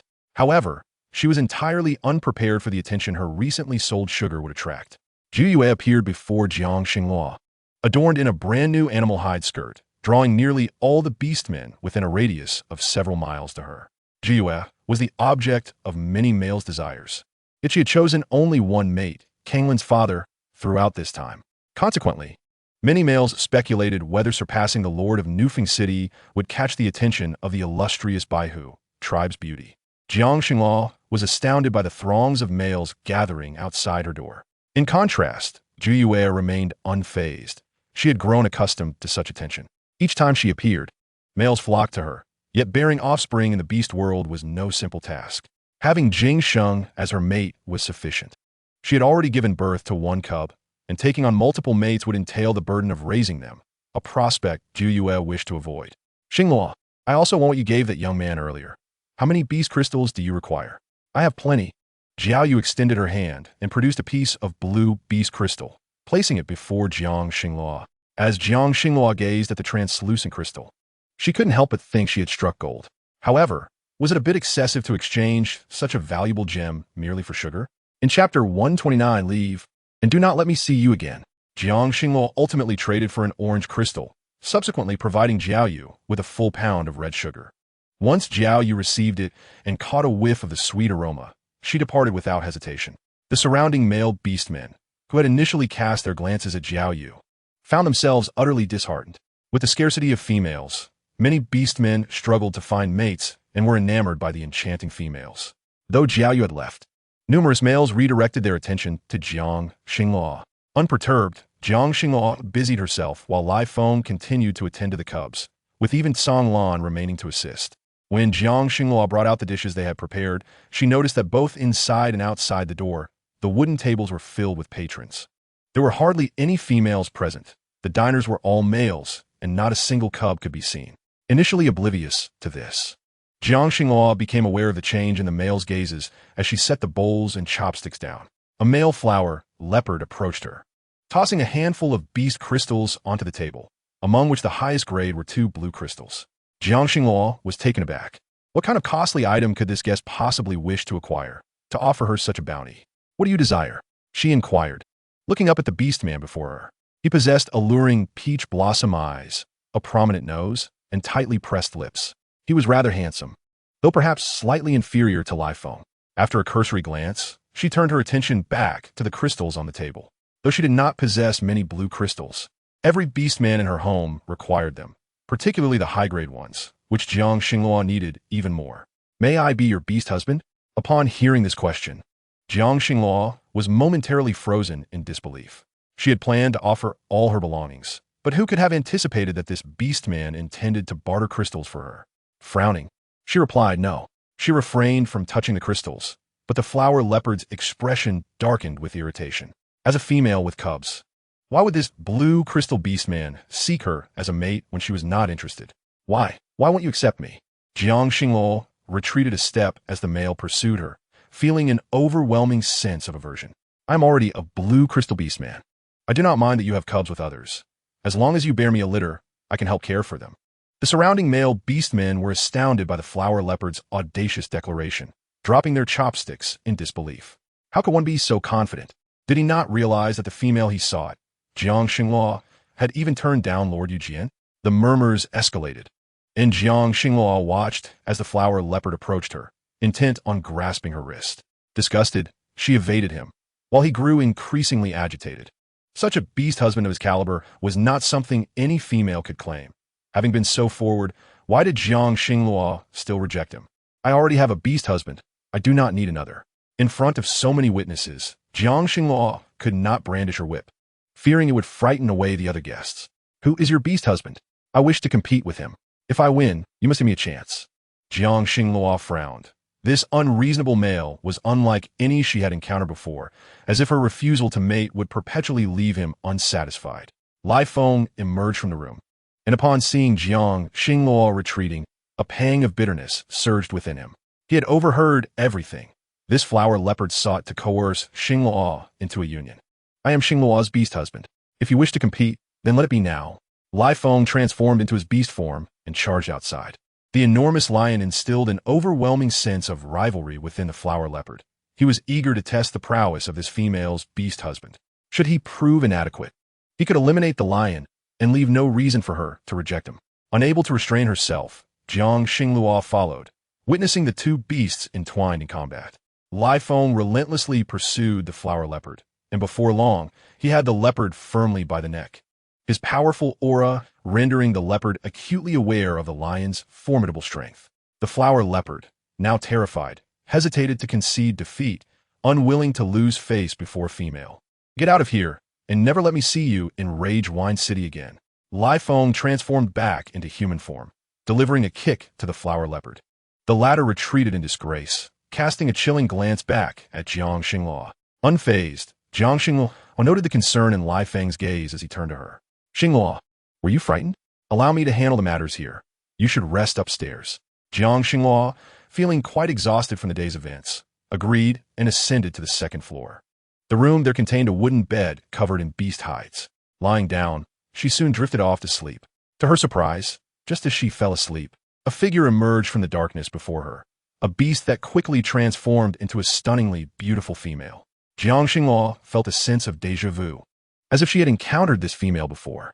Xinglua, you have performed well in your task, but remember to continue completing your subsequent assignments without fail. Jiang Xinglua recalled the voice from her dreams, which had warned her of the world's instability, urging her to restore it to its rightful state. Although she had not initially comprehended the gravity of her situation, the experiences she had endured had illuminated the need for change in this beastly realm. It seems you still remember. Proceed as you envision, and be mindful that the original heroine of this world is not so easily vanquished. Xinglua, you have underestimated her. As Jiang Xinglua approached the female, the apparition suddenly dissipated into a swirl of light, and a brilliant illumination enveloped her. Qing Yuan gazed down at Jiang Xinglua, and the two exchanged wide-eyed stares. Jiang Xinglua noticed that Qing Yuan's affection remained unchanged. Looking down at the scale tucked within Qing Yuan's grasp, she pondered the whereabouts of Chang Sun and whether he possessed any insight regarding Qing Yuan's situation. In Chapter 130, Sea Tribe Beastmen exchange resources, Jiang Xinglua awoke, preoccupied with thoughts of the voice from her dream. So, Ling Shuang had not perished. Jiang Xinglua felt a lingering unease, while Ling Shuang was not inherently frightening. The strange black mist that had inexplicably left her body upon her transformation was indeed peculiar. Lai Feng observed Jiang Xinglua, noting her gaze fixated on the scale on Ling Shuang. Was the scale something of great significance? Jiang Xinglua took the scale in her hand and examined it closely for a long time, sensing that there were matters Chang Sun had not fully clarified. Uncertain of his current location, she turned the scale over, finding it resembled an ordinary scale. Jiang Xinglua glanced at Qing Yuan, who was also fixated on the scale, her expression one of bewilderment. Mother, are you thinking of Brother Chang Sun? The things he brought back last time were truly delightful. Chang Sun? Li Yifeng had never heard this name before, especially when Xing Yuan spoke of him with such delight, indicating a fondness for this orc named Chang Xuan. And what is Xinglua? Li Yifeng furrowed his brow and glanced at Jiang Xinglua, who also bore a smile, suggesting her affection for this male. Next time, Mother will take you to the seaside to gather coconuts. It has been ages since we last savored coconut juice. Li Yifeng listened to Jiang Xinglua's words with some confusion, entirely unable to comprehend her meaning. He could only silently listen from sidelines. The market appeared to proceed smoothly thereafter. After Li Yifeng had driven away the previous flower leopard, no more ungracious male showed up. However, many orcs still came to Jiang Xinglua to exchange goods. To Jiang Xinglua's surprise, even the Sea Tribe, a normally reclusive race, made an unexpected appearance. They seldom emerged, as their potent scent often repulsed many orcs due to its fishy nature. When Jiang Xinglua observed this group of Sea Tribe orcs attempting to barter beast crystals and salt for food, she was somewhat astonished. Salt was exceedingly rare in the beast realm, and Jiang Xinglua had consumed much of her own supply, leaving her with little. In a moment of desperation, she welcomed the opportunity to exchange goods with the Sea Tribe orcs. They sought various items, including bee skins, which not every orc could craft in a fish silk like the Jiaoran. Jiang Xinglua had an abundance of bee skins, nearly overflowing her storage space, and was surprised that the Sea Tribe lacked these items. She retrieved some bee skins from her storage and exchanged them for salt, acquiring over 20 bags of coarse salt in return. As she gazed upon the yellow crystals, a sense of security washed over her. She did not keep all the coarse salt for herself, knowing that other races were in dire need of it. Salt was not inexpensive, yet she did not demand a high price. Rather, she intended to utilize the coarse salt to attract customers to her shop. Numerous races in New Fengqing lacked coarse salt, and when Jin Tong arrived with his uncle, he could only offer a scant amount of beast skins, sufficient for a single bag of coarse salt. The Jinwu tribe had lost their former air of arrogance. With the prevalence of flint, they seemed to have become a forsaken race. A pang of sadness crossed Jiang Xingluo's heart, yet she found herself at a loss for words. Turning her gaze, she noticed a long queue of orcs outside, each carrying varying amounts of beast skins and crystals. Jiang Xingluo had mentioned that the salt she consumed could be exchanged, prompting Yu Jian to direct all orcs in need of coarse salt to line up, following the original exchange rate. Jiang Xingluo had already prepared a significant quantity of coarse salt, but she was aware that some weaker orcs also wished to acquire salt, as it was an essential food source. Therefore, she imposed a limit. Each orc could exchange one beast skin for a bowl of salt. Although the amount was small, it ensured that every orc received a share. Before long, the line of orcs grew increasingly lengthy, and Jiang Xingluo filled bowls with salt, swiftly depleting her supply of coarse salt. In return, she received a considerable number of beast skins. With a sigh, she gazed at her little shop, suddenly feeling it was somewhat cramped. If it could be expanded, that would surely be better. Jiang Xingluo stored the accumulated beast skins in her space, leaving one to cut with a newly crafted stone knife. The beast skin was quite large, and she divided it into 4 portions, using one to carve simple pictographic characters such as mountain, wood, forest, fire, water, and orc. Depicting them in simple graphic forms was somewhat challenging, relying heavily on memory. Later that evening, as Jiang Xingluo returned to her space, she examined the book of pictographic characters, comparing and reproducing the simple symbols onto the beast skin. Viewing these characters and images brought her a sense of relief as she reflected on the depth and richness of culture. She carefully stored the beast skin back in her room, planning to present these to the Yoho tribe when she encountered them, believing they would find inspiration. Jiang Xingluo yawned as she stepped out of her space. The houses in New Fengqing indeed felt a bit small. The upstairs contained only 2 rooms, with several young ones sharing one room, while Liefeng occupied Jiang Xingluo's room. When she saw the male suddenly appearing in her space, she felt somewhat unprepared. In the past, Liefeng would take on his beast form and guard them quietly in a corner of the tribe. Now that they were truly partners, Jiang Xingluo felt a wave of embarrassment wash over her. With a sigh, she looked at the male before her, biting her lip, unsure of what to say. If she were to chase him away, she would feel guilty. Liefeng met her gaze, noticing her downcast eyes and the slight flush on her ears. She was shy. He smiled softly, sensing that his little female was reluctant to send him away to sleep. Liefeng pulled Jiang Xingluo into his embrace, having tasted that sweetness once. It was as if some switch had flipped within him, awakening a hunger for more. Jiang Xingluo's head rested against Liefeng's sturdy chest, and she felt no aversion to what was about to transpire. She looked up to find the usually reserved man's eyes ablaze with fervor. Wrapping her arms around his waist, she boldly offered a kiss. Liefeng held her waist tightly, preventing her from retreating, deepening the kiss, leaving Jiang Xingluo breathless. He pushed her down onto the wooden bed. This was the first time she had witnessed such an eager Liefeng, bearing the weight of many burdens. He had always been cautious, yet before Jiang Xingluo, he could easily lose control. Chapter 131. If he is unworthy, grant me a chance. Mother, Yulan's elder sister has arrived. She seeks to exchange coarse salt with you. Qing Yuan's soft voice echoed from outside the door. Jiang Xingluo rubbed her eyes and got out of bed, a wave of soreness washing over her legs. She could hardly fathom the formidable prowess of the males in the beast realm. After being worn out for quite some time, she felt a trace of shyness as she recalled the events. She must remember to remind Liefeng next time. Jiang Xingluo sighed, pondering how to broach the subject. Shaking her head in resignation to dispel the myriad thoughts swirling inside, she retrieved a brand new beast skin skirt from her space and changed before opening the door. Upon waiting for a considerable time, Jiang Xingluo realized that Liefeng was seemingly absent. Song Lan had brought over his newly crafted wooden carving, a small eagle, the lifelike feathers appearing vividly alive. He placed it on the table, looking at Qing Yuan. Do you like this? I worked hard to carve it. Qing Yuan took the wooden sculpture in her hands, nodding in approval, and played with it for quite some time. Jiang Xingluo watched as the 2 young ones played together with the wooden carving, her stomach growling with hunger, prompting her to seek something to eat. She prepared a cup of brown sugar water and, upon opening the pot, was surprised to find it still steaming with freshly cooked food.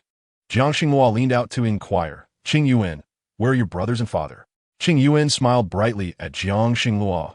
My brothers and father went hunting outside. We have exhausted the meat at home. Father prepared the meal in advance, and I have already eaten my fill. Jiang Xinghua was somewhat astonished. She had woken up quite late today. Observing the not-so-large sun outside and the light on the ground, she realized it was already late. The market had concluded for the day, and many orcs had departed from New Fengcheng. Following a rainy season, resources had been somewhat diminished, and Jiang Xinghua had been quite busy in recent days. A gentle breeze wafted in through the door, bringing a coolness that swiftly alleviated the restlessness that had been swelling within Jiang Xinghua due to her busyness. She exhaled deeply, using a wooden bowl to scoop the rice from a pot. Qing, led by Kanglin, was off to play at his home, and Jiang Xinghua nodded as the two little ones dashed away. She busily dug into her bowl of vegetables, and in just a few moments, she had completely devoured the rice. Yet, she still felt unsatisfied. Was her extraordinary ability about to advance again? With a hint of joy, Jiang Xinghua summoned her ability crystal, only to find it still yellow and unresponsive, which surprised her. Observing the tiny traces of wind appearing on the crystal, she gathered her strength. And a gust of wind swept through, scattering the neatly arranged animal hides nearby. Yu Jian, witnessing all this from outside, hesitated to step back after having just entered. He could never comprehend why Xinghua was so unwilling to accept him. He still could not let go of her. He wished to be her mate. Even if he was not her first beast husband, it would suffice. Watching Jiang Xinghua smile, he felt a pang as she approached to tidy the animal hides that had been disrupted by her wind ability. Yu Jian quickly hid to the side, fearing that his presence would mar this moment. Perhaps it was enough to watch her from afar. After all, Xinghua had never shown an inclination to seek out other beast husbands, so why should he compel her to make a choice? Jiang Xinghua organized the hides, returning them to her space, but soon after, a fresh wave of hunger gnawed at her. She promptly finished off the remaining rice in the pot. However, the flavors still felt faint. How she longed for something sweet and sour to eat. Just as she thought of this, she noticed a basket outside the door filled with blue fruits. There were blueberries. Jiang Xinghua leaned closer, picking up a blueberry the size of her fist and inhaling its sweet aroma. It was truly delightful. Who had placed these here? She glanced around, but saw no beast in sight. Yu Jian's heart raced. He knew that many young females in Furywind City adored those fruits, yet they were scarce. He had exchanged 2 red beast crystals to acquire this bounty. He lowered his gaze to Jiang Xinghua, struggling to suppress the turmoil within him, only to see her set the blueberries down and return indoors. Disappointment washed over him. He had hoped she would indulge her appetite and consume the fruits. Yet she did not. Yu Jian let his eyelids droop, the disappointment transforming into despair. Stepping outside, he carried the basket of blueberries back in, noticing Jiang Xinghua seemed to be sketching something on the animal hides. He placed the blueberries before her and, after a prolonged silence, broke the tranquil atmosphere. Xinghua, may I exchange these fruits for some coarse salt? In truth, Yu Jian did not lack for coarse salt. He often traded with various tribes while traveling. He merely sought an excuse to see her, even if just for a fleeting moment. Jiang Xinghua set down her bamboo knife and looked up at Yu Jian, then turned to the basket beside her. So these fruits belong to you. Of course, I can trade you some coarse salt. Allow me to retrieve it. She embraced a wooden jar, its lid secured, filled to the brim with coarse salt. This basket of blueberries hardly seemed sufficient for such a quantity of salt. And Jiang Xinghua had always limited her exchanges with other beasts, yet she offered him so much. Isn't there a restriction on coarse salt exchanges? Why are you giving me so much? Jiang Xinghua met Yu Jian's clear gaze, having glimpsed the obsession and possessiveness in his eyes. In an instant, she understood that Yu Jian had not relinquished his feelings for her. His desire to mate with her was genuine, and her brow furrowed in confusion. Why did so many males find her appealing? To this day, she could not fathom it. Because the blueberries you provided can be exchanged for 2 red beast crystals in Furywind City. It is entirely reasonable to trade that amount for coarse salt. Jiang Xinghua hoped Yu Jian would grasp her meaning. He nodded, a touch of melancholy shadowing his features. She recognized that Yu Jian was a male who adhered to established rules, one who would not overstep boundaries. He was a principled beast. As she watched him prepare to leave with the entire jar of coarse salt, he turned back at the door and said, Xinghua, if live foam does you wrong, grant me a chance. With that, Yu Jian dashed away, knowing that if he lingered, Jiang Xinghua would undoubtedly utter harsh words that would compel him to relinquish his ambiguous sentiments. Yet he wished to hear none of that. He merely sought to treat this little female a bit better. In chapter 132, Qingluan feared abandonment. Jiang Xingluo regarded the blueberries before her, shaking her head before washing them clean and placing them in a bowl. She took a bite of a blueberry. The sweet juice surprised her, and she savored the flavor, feeling a wave of satisfaction. For some reason, she had an insatiable craving for something sweet and sour today, and these blueberries suited her taste perfectly. Jiang Xingluo picked up her bamboo knife and, recalling her previous carvings on the animal hides, meticulously recreated the pictographs, which appeared much improved. Satisfied, she took a sip of water, even its flavor seemed somewhat bland. Retrieving some previously dried lemon slices from her space, she placed them in a bamboo tube and poured in hot water. The tangy aroma finally made drinking water enjoyable for her. Lai Feng returned from hunting with the little ones, but Qingluan appeared disheartened, carrying a basket of strawberries, her face still marked with traces of tears.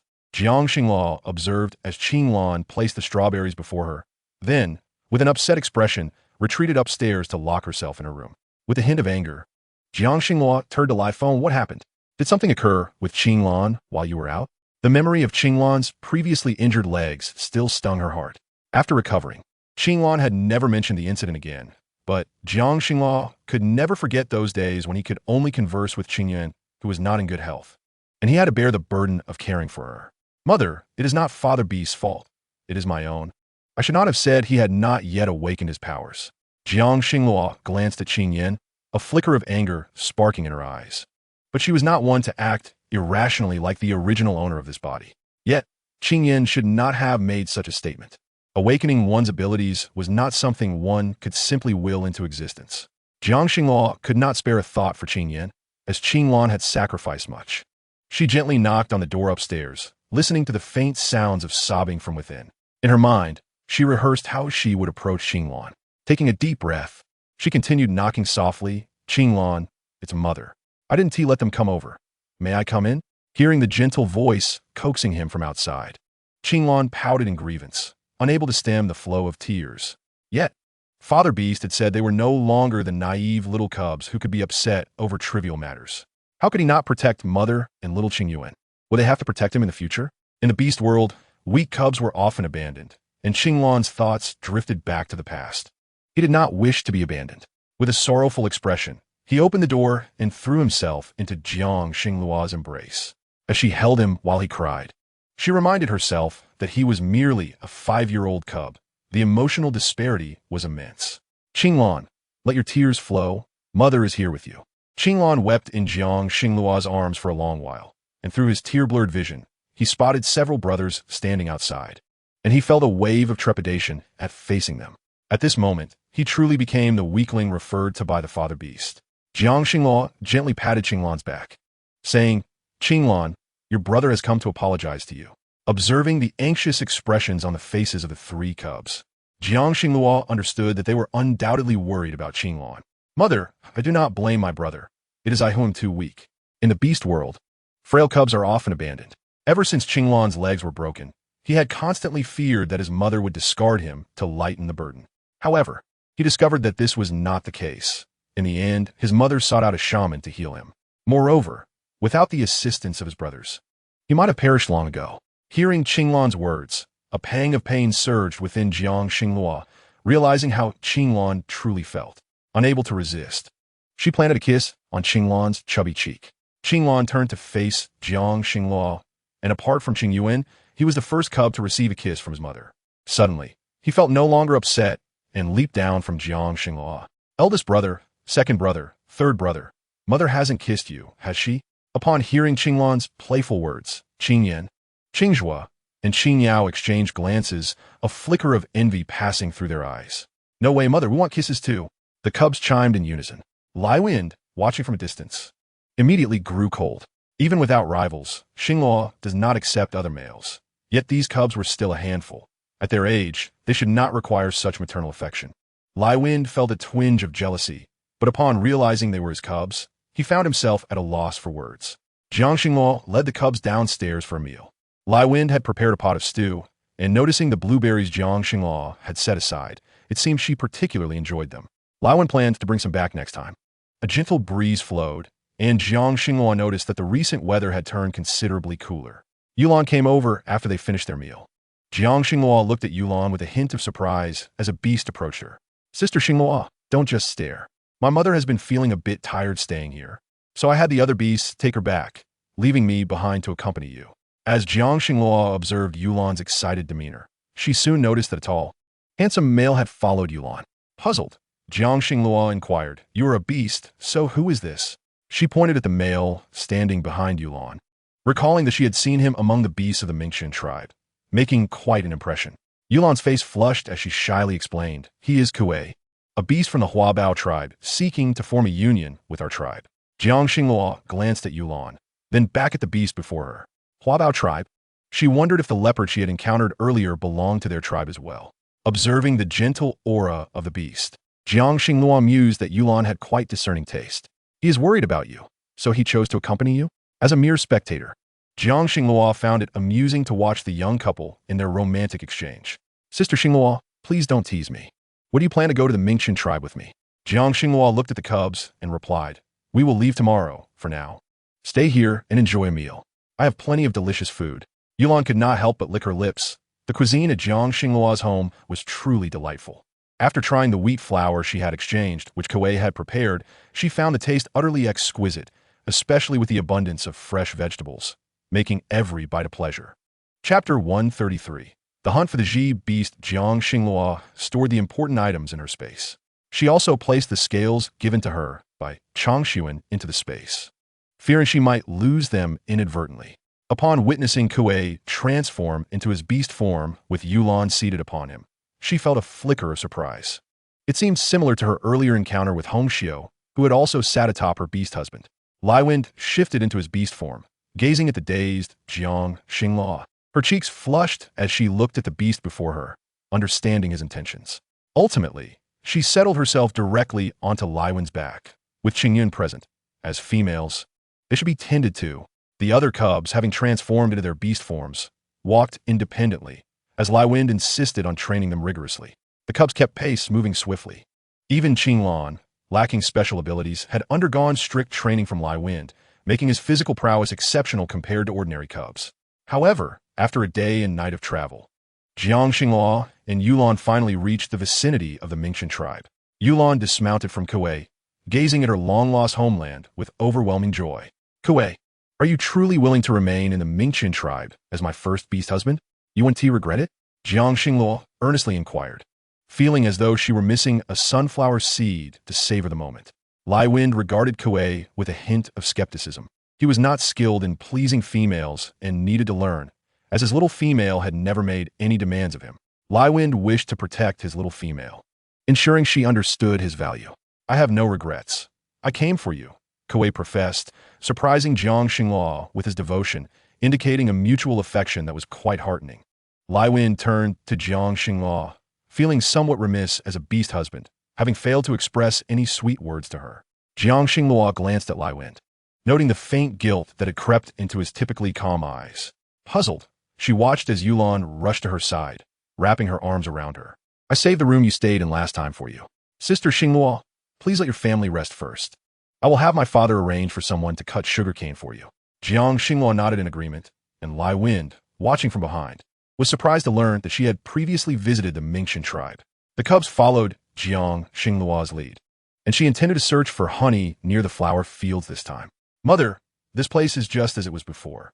Sister Yulan is truly kind to us. Why is there a small pond in the courtyard?" Jiang Xinghua looked at the pond and suddenly remembered that Changshuan had also visited them last time, although he was not present this time. Thus, Yulan had likely prepared it for him, perhaps assuming he would become her beast husband. Jiang Xinghua chuckled at the thought of that red-haired, youthful koi-like figure. Ah, if only Brother Changshuan were here. His beast form is a beautiful red koi. Qingyuan could not help but mention Changshuan, causing Laiwind to frown, realizing that Changshuan held significant importance in the hearts of his family. Hearing Jiang Xinghua sigh, Laiwind remarked, "You will surely meet him again in the future." Laiwind was utterly speechless, pondering why Xinghua wished to reunite with a fish. Nonetheless, he concluded that there were very few beasts of significance to his little female, and if it was merely one more, he did not mind. Upon returning to the house, Jiang Xinghua neatly arranged the fur she had brought, then yawned. After such a long journey, she had rested on Lywin's back most of the way. She felt drowsy again upon arriving. Unable to withstand her fatigue, she lay down on the furs and succumbed to slumber. When Lywin entered the room, he found the little female lying on the bed, her breathing even and serene, completely unaware of when she had fallen asleep. Lywin approached her, admiring her fair skin, which set her apart from ordinary females. He gently caressed Jiang Xingluo's cheek, a smile gracing his lips, though he was taken aback by the warmth blossoming in his chest. Lywin's gaze fixed on Jiang Xingluo's abdomen. Was she pregnant? Liefeng was enveloped by an unexpected wave of joy that surged through his heart. When a female becomes pregnant and a male draws near, their bond manifests as a warmth, just as it was now. This occurrence had transpired only twice before, and now, to his astonishment, Xingluo was pregnant again. Although he felt elated, he was soon reminded of the tumultuous experiences Xingluo had endured, which filled him with a sense of compassion. After clarifying the situation with a few of the cubs, he took only Qingyan with him to the nearby forest. No wonder she had been so fond of fruits lately. Liefeng instructed Qingyan to bring a basket and gather some fresh, delectable fruits while he sought to hunt beasts to replenish their nourishment. A small rabbit darted across the ground, and with a swift motion, Liefeng captured it, tossing the rabbit into the basket. However, it was still too small, though it had yielded a red beast crystal, which was quite an achievement. As Liefeng stored the crystal, he sensed movement nearby. Looking ahead, he spotted a large Jisho, its imposing figure accompanied by a purple beast crystal atop its head. The creature's eyes reflected agitation, clearly displeased with the sudden intrusion of a beast man into its territory. Liefeng was accustomed to such encounters, yet he gazed at the purple beast crystal with desire. Such a high-ranking beast was indeed a rarity. If he could hunt it, its meat would be exceptionally nourishing. Transforming into his beast form, Liefeng advanced and launched an attack, his wind-based powers slicing through the air with razor-like precision. However, this Jisho was no ordinary beast, and it took nearly 70% of his power to draw blood. Qingyan, having heard the commotion, discreetly took refuge behind a large tree. Sensing the extraordinary nature of the Jisho, he understood that his presence might endanger his father. Silently, he observed, witnessing the formidable prowess of Liefeng as he concentrated his power into a single point, piercing the heart of the formidable beast. Qingyan's initial shock gradually transformed into admiration. He had always known his father was powerful, but he had never realized the terrifying extent of the powers of a purple crystal beast man. He looked at his palm, attempting to emulate Liefeng's concentration of energy, and effortlessly severed a massive tree in half. So this was how wind-based powers could be wielded. The tree, laden with a bounty of fruits, crackled as it fell, startling the birds in the forest. From a distance, Liefeng extracted the purple beast crystal from the Jisho's head and immediately turned to observe Qingyan, who was hidden behind the tree. Chapter 134. Mother, you were expecting Qingyan, peering from behind the tree, was met with Liefeng's scrutinizing gaze, which confirmed that he was unharmed, leading to a sigh of relief. With admiration in his eyes, Qingyan exclaimed, "Father, I can do it too. I used my powers to cut down the tree, look." He proudly showcased his newfound abilities. Liefeng nodded, reassured that his cub was indeed strong. However, he recalled his own youth and the reckless use of his powers that nearly led to disaster. "I will divide the Jisho and bring it back for your mother," he declared. Qingyan nodded, following Liefeng's gaze toward the enormous beast, still incredulous at its size.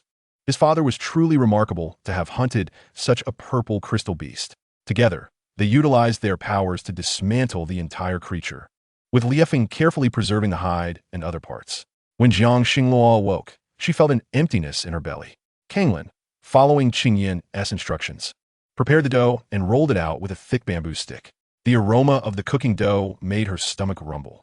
Hearing the sounds of footsteps on the stairs, Qingyan looked up to see Jiang Xingluo descending, still yawning. "Mother, you're awake. Third brother is making noodles, and we have so much dough prepared. Plus, my sister Yulan sent many vegetables. They're so different from what we have." Qingyan excitedly shared. Jiang Xingluo observed the vibrant tomatoes and oversized bell peppers in the basket. Their colors a delightful contrast. The climate of the Mingqian tribe was milder than that of Nufeng City, making it unsurprising to enjoy such produce. Qingyan eagerly approached the vegetables, her face beaming with joy before darting outside. Jiang Xingluo, concerned for her daughter's safety, followed her outside, only to find a circle of baby tomato plants thriving outside, already bearing fruit. The variously colored fruits appeared juicy, and unable to resist, Jiang Xinghua reached out to pluck one, savoring its sweet and slightly tangy flavor. She relished the taste immensely. Jiang Xinghua picked several more, while Qingyan filled her basket to the brim. Turning around, she noticed Jiang Xinghua had already consumed several tomatoes. "Mother, are you hungry?" Qingyan questioned, having never seen her mother so famished before. Was it possible that Jiang Xinghua was feeling this way due to a lack of beast crystals, just as she had experienced before? "Indeed, I am quite hungry. These fruits are delightful. Why don't you go play inside while I gather more?" Jiang Xinghua replied. Qingyan, feeling anxious, protested. "No, mother, let me check if you feel unwell." Sister Huayan said that if a beast's appetite changes, it indicates a problem with their health. "She's not here, so I will check on you." Jiang Xinghua gazed at her earnest little daughter, her innocent face adorned with a serious expression, and she couldn't help but smile. "Very well, let us see if anything feels amiss." Qingyan nodded, recalling the lessons from Huayan, and placed her small hand on Jiang Xinglua's wrist. Jiang Xinghua felt the flow of Qingyan's energy coursing through her body, realizing that wood-based powers could be utilized in this manner. A warm sensation spread through her abdomen, and suddenly, she opened her eyes, fixating on Qingyan's small belly. "Mother, you were expecting." Jiang Xinghua, who had just popped a tomato in her mouth, suddenly felt as though the world had shifted beneath her. She touched her abdomen, recalling the 2 encounters she had shared with Liefeng. How could it have happened so quickly?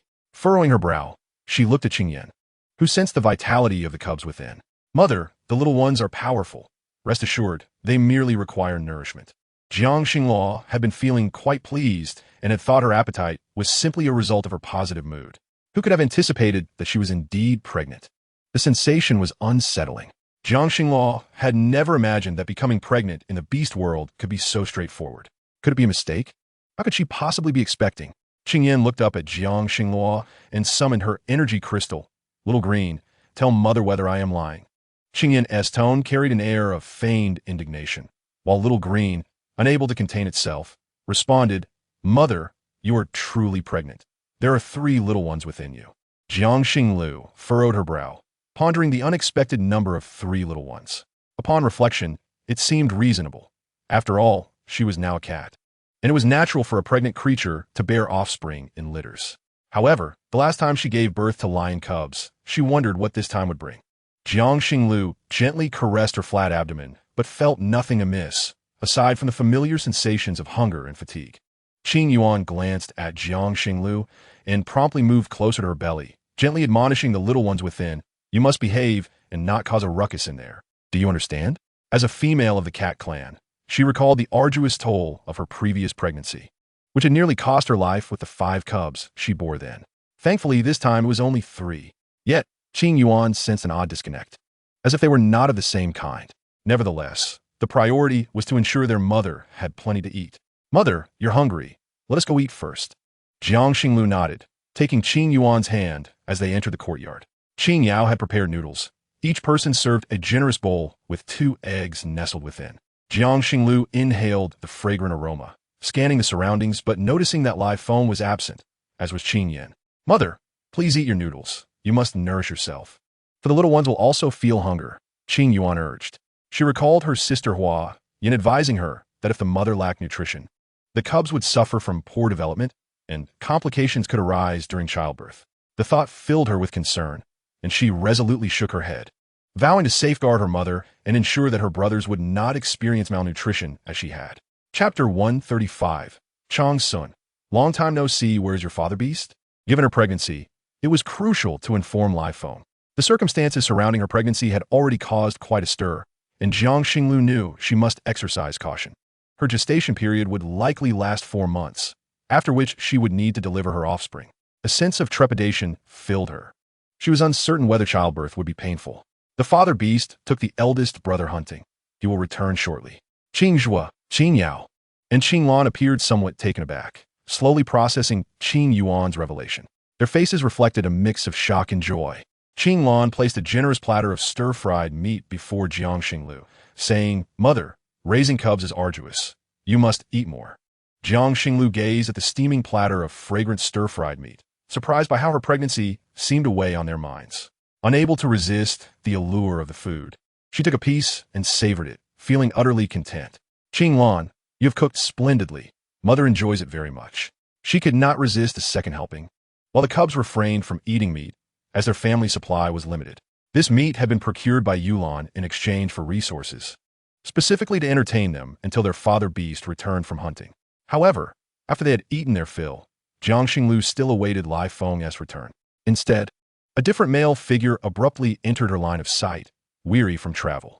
Jiang Xinglu observed the sun-kissed male with fiery red hair, his physique appearing more robust than before. From a distance, Qing Yuan watched as Chang Sun approached, carrying a bag of goods. Initially, she had thought it might be a while before she saw him again. Yet here he was. Chang Sun reached Jiang Xinglu and stood firmly before her, exclaiming, "Sister Xinglu, it has been too long."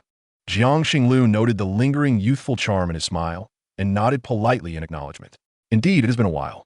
Chang Sun sighed, opening the contents of his bag, leaving Jiang Xinglu astonished by what he revealed. It was filled with large, live shrimp captured from a sea. "Sister Xinglu, I know how much you adore these, so I brought them back for you. Also, I sense your desire to see me, and I, too, wish to discuss matters concerning little Qing Yuan." Jiang Xinglu noticed Chang Sun's smile fade, replaced by a serious demeanor, which caused her own heart to flutter with unease. After he settled down, he explained that he had been honing his abilities but had sensed a dark energy surrounding the Sea tribe, reminiscent of the lingering darkness still clinging to Qing Yuan. His scales were meant to dispel such dark energies, which posed a threat, particularly to the weaker females. This dark aura had long entangled Qing Yuan. Chang Sun observed Jiang Xinglu's troubled expression, his heart heavy with sympathy. "Sister Xinglu, what brings you to Ming Chen tribe?" Jiang Xinglu, momentarily distracted by Chang Sun's sudden shift in topic, sighed in relief as she explained, "I came to gather some ingredients. Here, try this." She placed a cup of freshly brewed sugar water on the table. Chang Sun's gaze fell on the red liquid, and he caught a whiff of its sweetness. During his travels, he had heard whispers of the sweet confections made in New Feng City, yet he had never tasted them. He lifted the cup, taking a gentle sip, and the sugary flavor spread delightfully across his tongue, precisely as the beastmen had described. Exquisitely delightful. "Is this place known for such delicacies? I have never seen anything like it." Jiang Xinglu smiled. "Not exactly, but I have ways to create such treats. My visit aims to procure the necessary materials, and with those, I can produce them." Chang Sun looked puzzled. He had no idea such things existed in the beast world. She turned to Chang Sun and then to Qing Yuan, asking, "Do you have any knowledge of the dark energy surrounding the Sea tribe?" Chang Sun shook his head. "During my travels, I passed through the sea regions, but I never encountered such a dense, dark energy. The Sharkman clan has vanished entirely, and the Sea tribes are in disarray. They must have provoked something they ought not to have." As he spoke, his brow furrowed with concern, recalling the many corpses of Sea tribe beastmen he had seen drifting near the shore, left unburied. If this continued, many tribes could face extinction.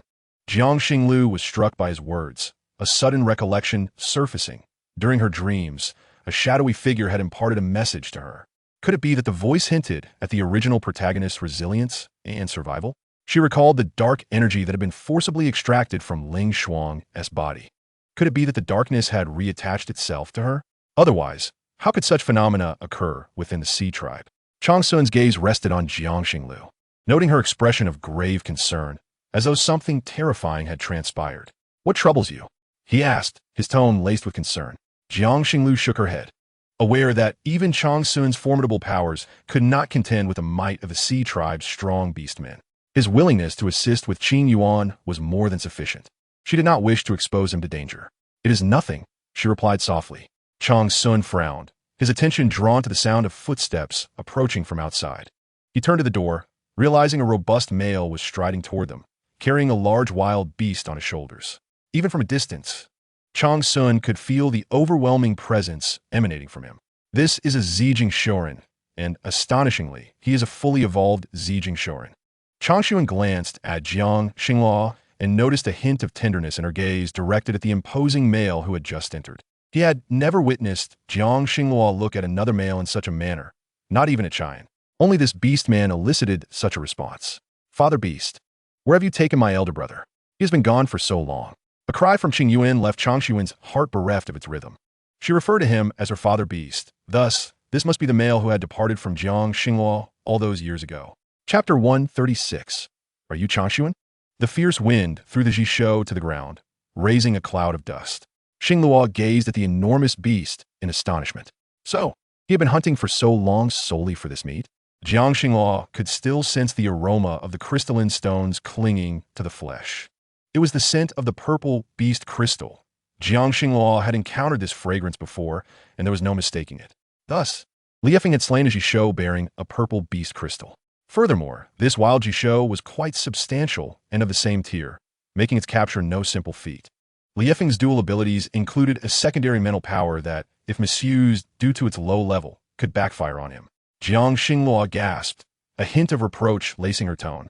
Why hunt such a large Jishou when your other ability remains unstable? Jiang Xingluo vividly recalled witnessing Li Yifeng's torment through memories. He had painstakingly awakened his second ability, and she did not wish for him to ruin it. I am fine. You are pregnant and need nourishment.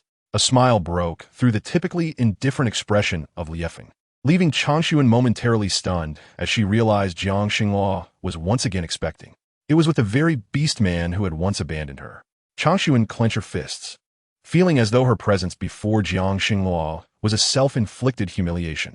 This oppressive pain surged within her heart, rendering her at a loss for words. She stood there in silence until a pair of warm little hands grasped hers, and upon looking down, she discovered Qingyuan smiling up at her. Elder brother Changshuan, you have yet to meet my father beast. Look, this is him. Changshuan was led by Qingyuan to stand before Li Yifeng. Though Changshuan was not short, the towering figure of Li Yifeng made the disparity in strength glaringly obvious. Changshuan affectionately ruffled Qingyuan's hair and replied, "All right, I understand. Are you Changshuan?" Li Yifeng discerned the weaker beast man possessed abilities, albeit feeble ones. Such a male would likely not capture the affection of his female companion, who might merely regard him as a younger brother. Initially, he had harbored considerable concern and jealousy towards this unfamiliar beast man, but seeing him now, he found himself indifferent. Changshuan nodded, recognizing her weakness in the face of Li Yifeng's formidable powers. Indeed, she was even less powerful than Xingluo. She gazed at Jiang Xingluo, her eyes filled with profound reluctance. Yet she understood that this affection must now remain concealed. "Thank you. I have heard about you from Qingyuan." Changshuan was taken aback, having expected Li Yifeng to engage in a display of male rivalry, as it was customary for two adult males to compete in the presence of a single female. However, Jiang Xingluo was different. Changshuan could see the love reflected in her eyes for the lion beast man before her. With a sigh, as dusk began to settle, he bid farewell to Jiang Xingluo and departed. Qingyuan watched Changshuan's desolate figure retreat, her innocent eyes turning to Jiang Xingluo. "Mother, why did elder brother Changshuan leave? Didn't he return with us to the Julian tribe last time? Is he not coming this time? He probably wishes to cultivate his abilities," Jiang Xingluo casually explained. "Xingluo, are you hungry? I had Qingyan gather some fruits." Qingyan immediately placed the fruits she had collected before Jiang Xingluo. "Mother, this fruit tastes even better. I have tried it and found it non-toxic, just very sweet." Jiang Xingluo observed the fruits, recognizing them as mulberries. Biting into one, she found it deliciously sweet. However, she had indulged in too many sweet treats today and decided to store them in her space instead. Noticing Jiang Xingluo had only eaten two before stopping, Qingyan looked at her in shock. "Mother, do you not like the fruit I picked? It is quite tasty." Qingyan had carefully selected the largest and most delectable fruits, only to find her mother seemingly uninterested. "No, I have just had too many sweet things today. The fruits you picked are delightful, and I truly enjoy them." After discovering her pregnancy, Jiang Xingluo felt as though her cubs regarded her as fragile, and she found herself unaccustomed to the attention. When Yulan arrived, she was seated atop her beast husband. The striking young female donned a skirt of beast hide as she rode upon the back of a leopard, a striking image indeed. Yulan leaped gracefully from Kuei's back, radiating joy as she approached Jiang Xingluo. "Sister Xingluo, let me take you to see the sugarcane. They are growing splendidly." Initially, the tribe had decided against planting them. Jiang Xingluo nodded. Her intention for coming to the Mingqian tribe was to gather the sugarcane to produce sugar for preservation, which could be safely stored in her space. As night fell and a gentle breeze swept through, Jiang Xingluo lifted her gaze to the sky, the moon appearing particularly luminous this evening. Regrettably, they lacked a calendar to record the days, making it impossible to ascertain the current date. The waxing and waning of the moon could serve as a means of keeping track, and with a sigh, Jiang Xingluo realized she needed to create a calendar. Otherwise, she would remain unaware of how many days had passed since her arrival in this world. Observing the rolling hills around her, the grass still glistening with verdant hues. While the flora near Nufeng City had begun to wither, she surmised that the climate varied across the beast realm. Seated upon Liefeng, she felt somewhat uneasy. The imposing lion, akin to a lion king, compelled her to grip his fur tightly, reluctant to let go. Yulan regarded Xingluo with curiosity. "Sister Xingluo, are you feeling unwell?" Jiang Xingluo shook her head, her cheeks flushed, while Liefeng sensed her discomfort. Yet, as she was pregnant, he needed to remain by her side at all times. Upon reaching the sugarcane field, Liefeng crouched low, allowing Jiang Xingluo to dismount slowly. Liefeng then inquired, "Shall I carry you next time?" Jiang Xingluo looked up in astonishment, thinking that being carried would only exaggerate her discomfort. Yulan, overhearing Liefeng's suggestion, seemed to ponder the idea seriously before turning to Kuei. "Perhaps you should carry me next time?" Jiang Xingluo found herself momentarily dazed, having forgotten that this was the beast realm, where expressions of love were remarkably direct. With a sigh, she steadied her emotions before saying, "No, it is just that I am still adjusting to your presence. Once I am accustomed, it will be fine." The soft, golden fur felt delightful to touch, and Liefeng's robust form was impressive, causing Jiang Xingluo to unconsciously tighten her grip. At such moments, she wondered why these thoughts crossed her mind. Chapter 137. I shall trade you 10 blue beast crystals. Jiang Xingluo gazed at the tall sugarcane pointed out by Yulan, her eyes dazzled by their impressive size. Such thick, robust sugarcane can yield an abundance of sugar. "How about this, Yulan? I will give you half of the sugar produced from these canes. You may use or sell it as you see fit, while the other half shall serve as my processing fee. What do you think?" Yulan, hearing Jiang Xingluo's offer, appeared puzzled, unsure of what processing fees entailed. Xing Luo gazed at Yulan, her expression filled with perplexity, and it dawned on her that Yulan likely could not comprehend her words. After much contemplation, Jiangxing Luo slowly began to elucidate, stating that if she could obtain the sugarcane, she would find a way to transform it into the exquisitely sweet red sugar. She proposed to share half of the finished product with Yulan, while retaining the other half for herself. Jiangxing Luo's eyes sparkled with hope. After all, the beastly world lacked many essentials, and countless items were challenging to produce. She could only devise a way to utilize her resources within her space, hoping that in the future, if she discovered cotton or similar materials, her options would expand significantly. However, for now it was merely a thought.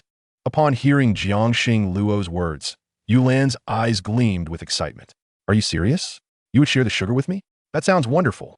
I will have my tribe harvest all the sugarcane for you tomorrow." Yulan clung to Jiangxing Luo, refusing to let go, while Liefeng's brows bore a hint of reluctance. It was only when Yulan finally released her grip that Liefeng's expression returned to calm. Jiangxing Luo smiled, eagerly anticipating the collection of sugarcane the following day, which would allow her to produce a substantial amount of red sugar, sufficient to exchange for numerous beast crystals.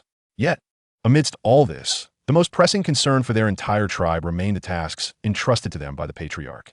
"Sister Xing Luo, there is something else I must discuss with you.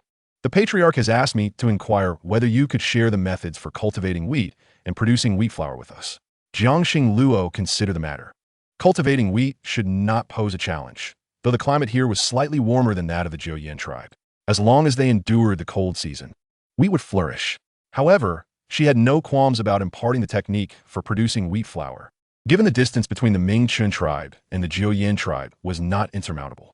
Observing Jiangxing Luo's hesitation, Yulan pondered for a moment before directly stating, "Sister Xing Luo, I will give you 10 blue beast crystals in exchange for the instructions on making wheat flour."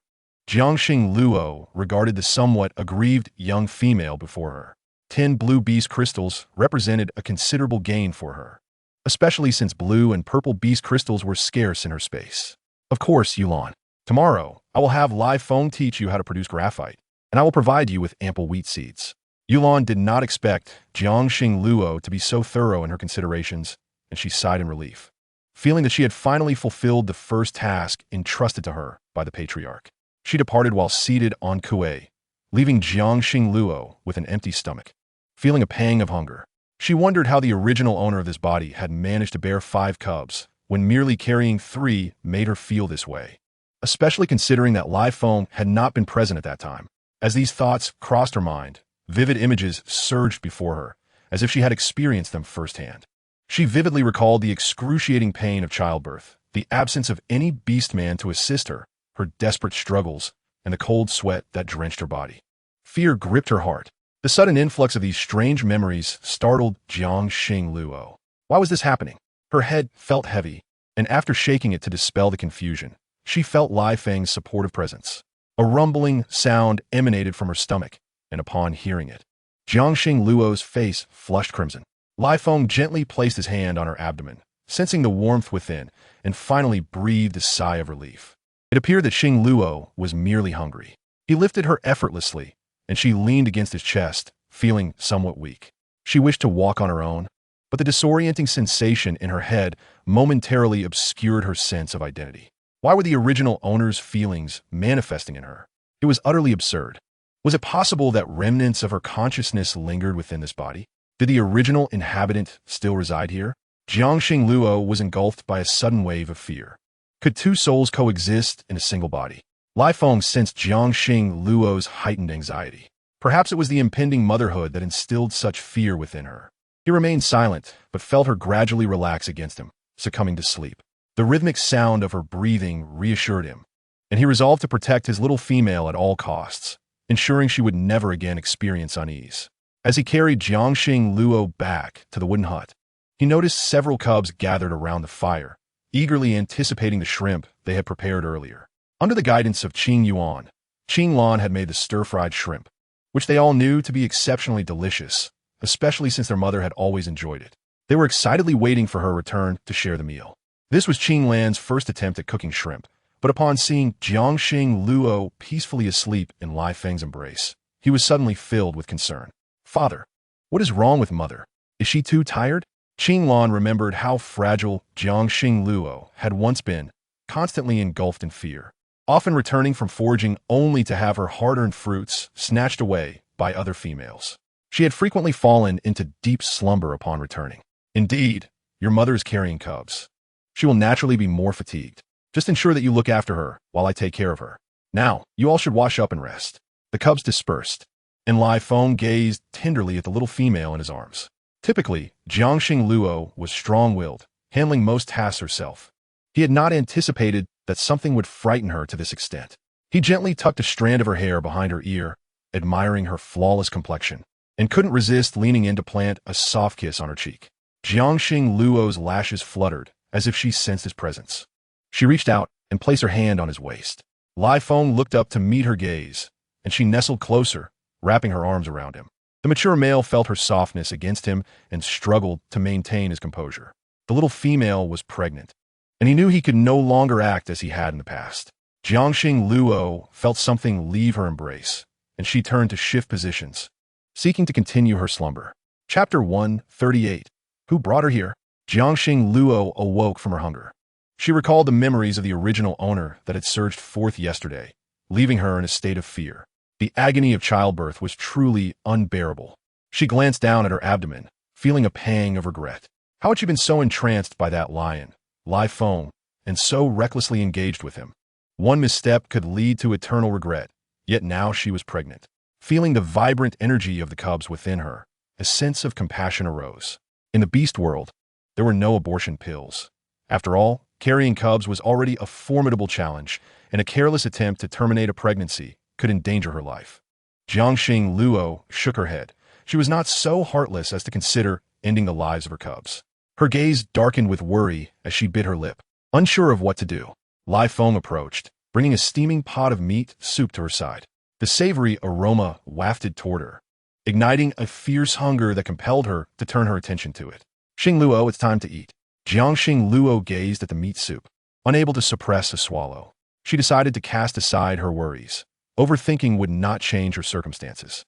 With Lai Feng by her side, and her body no longer as it once was, she also had little Qing Yuan. What was there to fear with such caring family around her? Lai Feng observed Jiangxing Luo as she blinked, her gaze fixed upon the pot of meat. He felt a sense of relief, then prepared the remaining shrimp according to Qing Yuan's instructions and placed them on the table. The act of bearing offspring is no trivial endeavor. It necessitates an abundance of nourishment. Jiangxing Luo's physique remains rather frail. Lai Feng produces a bowl of rice and places it before her. Look and see if there's anything else you desire. I shall prepare it for you. Jiang Xinghua glances at Lai Feng, wondering why he hasn't prepared anything for himself. This is sufficient for me. What about you? Will you not join me for a meal? She gazes at him, and Lai Feng, captivated by her naturally enchanting eyes, recalls the events of the previous night, his brow furrowing in concern. I have already dined with the cubs. Observing Lai Feng's hasty retreat, Jiang Xinghua feels puzzled, as she has never witnessed him in such a state before. After satiating her appetite, she realizes with astonishment that her capacity for food has grown remarkably. She has devoured all that lay before her. Memories of the original owner flood back to her, when she was with child, subsisting solely on vegetation, at times resorting to stripping bark from trees to stave off hunger. A wave of distress washes over Jiang Xinghua, and tears escape her eyes. Her experience during pregnancy was undeniably arduous. Yet, the feline tribe to which the original owner belonged has never sought her out. From the original owner's memories, she learns that she resembles her mother the most among the females and that the tribe regarded her as an omen of good fortune. Why then? Has no one come looking for her after such a lengthy absence? Furrowing her brow, Jiang Xinghua suspects there may be hidden truths regarding the original owner's lineage. But the memories are too distant. Even when Lai Feng encountered her, he presumed she was merely an abandoned cub of the tribe, lacking any understanding. With a sigh, she hears joyful footsteps approaching from the courtyard. Yulan arrives, her back laden with a beast skin bag containing 7 azure beast crystals. She places them before Jiang Xinghua, her complexion flushed, as her beast mate, Kuei, stays close by her side. Yulan removes the crystals from the bag and sets them on the table. Jiang Xinghua gazes at the alluring azure crystals. She reaches for one, only for it to vanish into her palm, consumed entirely. Yulan rubs her eyes and looks at Jiang Xinghua. Sister Xinghua, has your ability advanced to blue crystals? Jiang Xinghua shakes her head. No, it may be due to my pregnancy that this occurs. Kuei, overhearing Yulan, is astonished. He knows Yulan and Jiang Xinghua share a close bond, as this female possesses considerable talent. However, Yulan's inquiry about her abilities advancement reveals that she is indeed an extraordinary female. Females with abilities are exceedingly rare in the beast world, and Yulan has previously stated that Jiang Xinghua is merely a member of the feline tribe, which has never produced a female with powers. You're pregnant already? So soon? Dear sister, how does one conceive? Please, teach me. Yulan gazes at Jiang Xinghua with envy, prompting a chuckle from Jiang Xinghua. It happens naturally.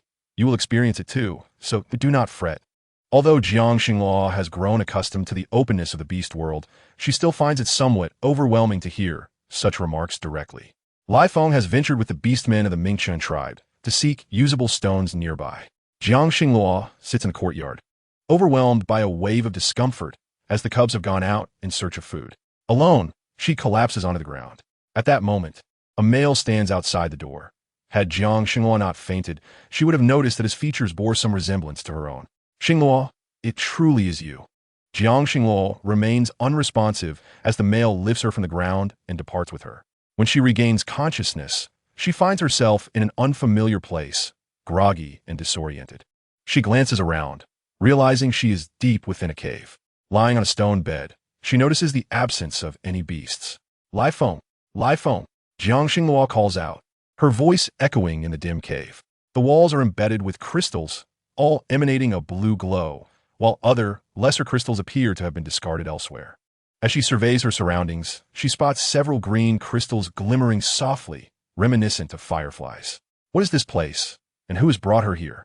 The sound of flowing water reaches her ears, guiding her further into the cave.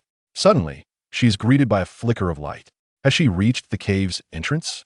A smile graces her face as she recognizes this cave as the location where she previously discovered the Qingtian ability crystal.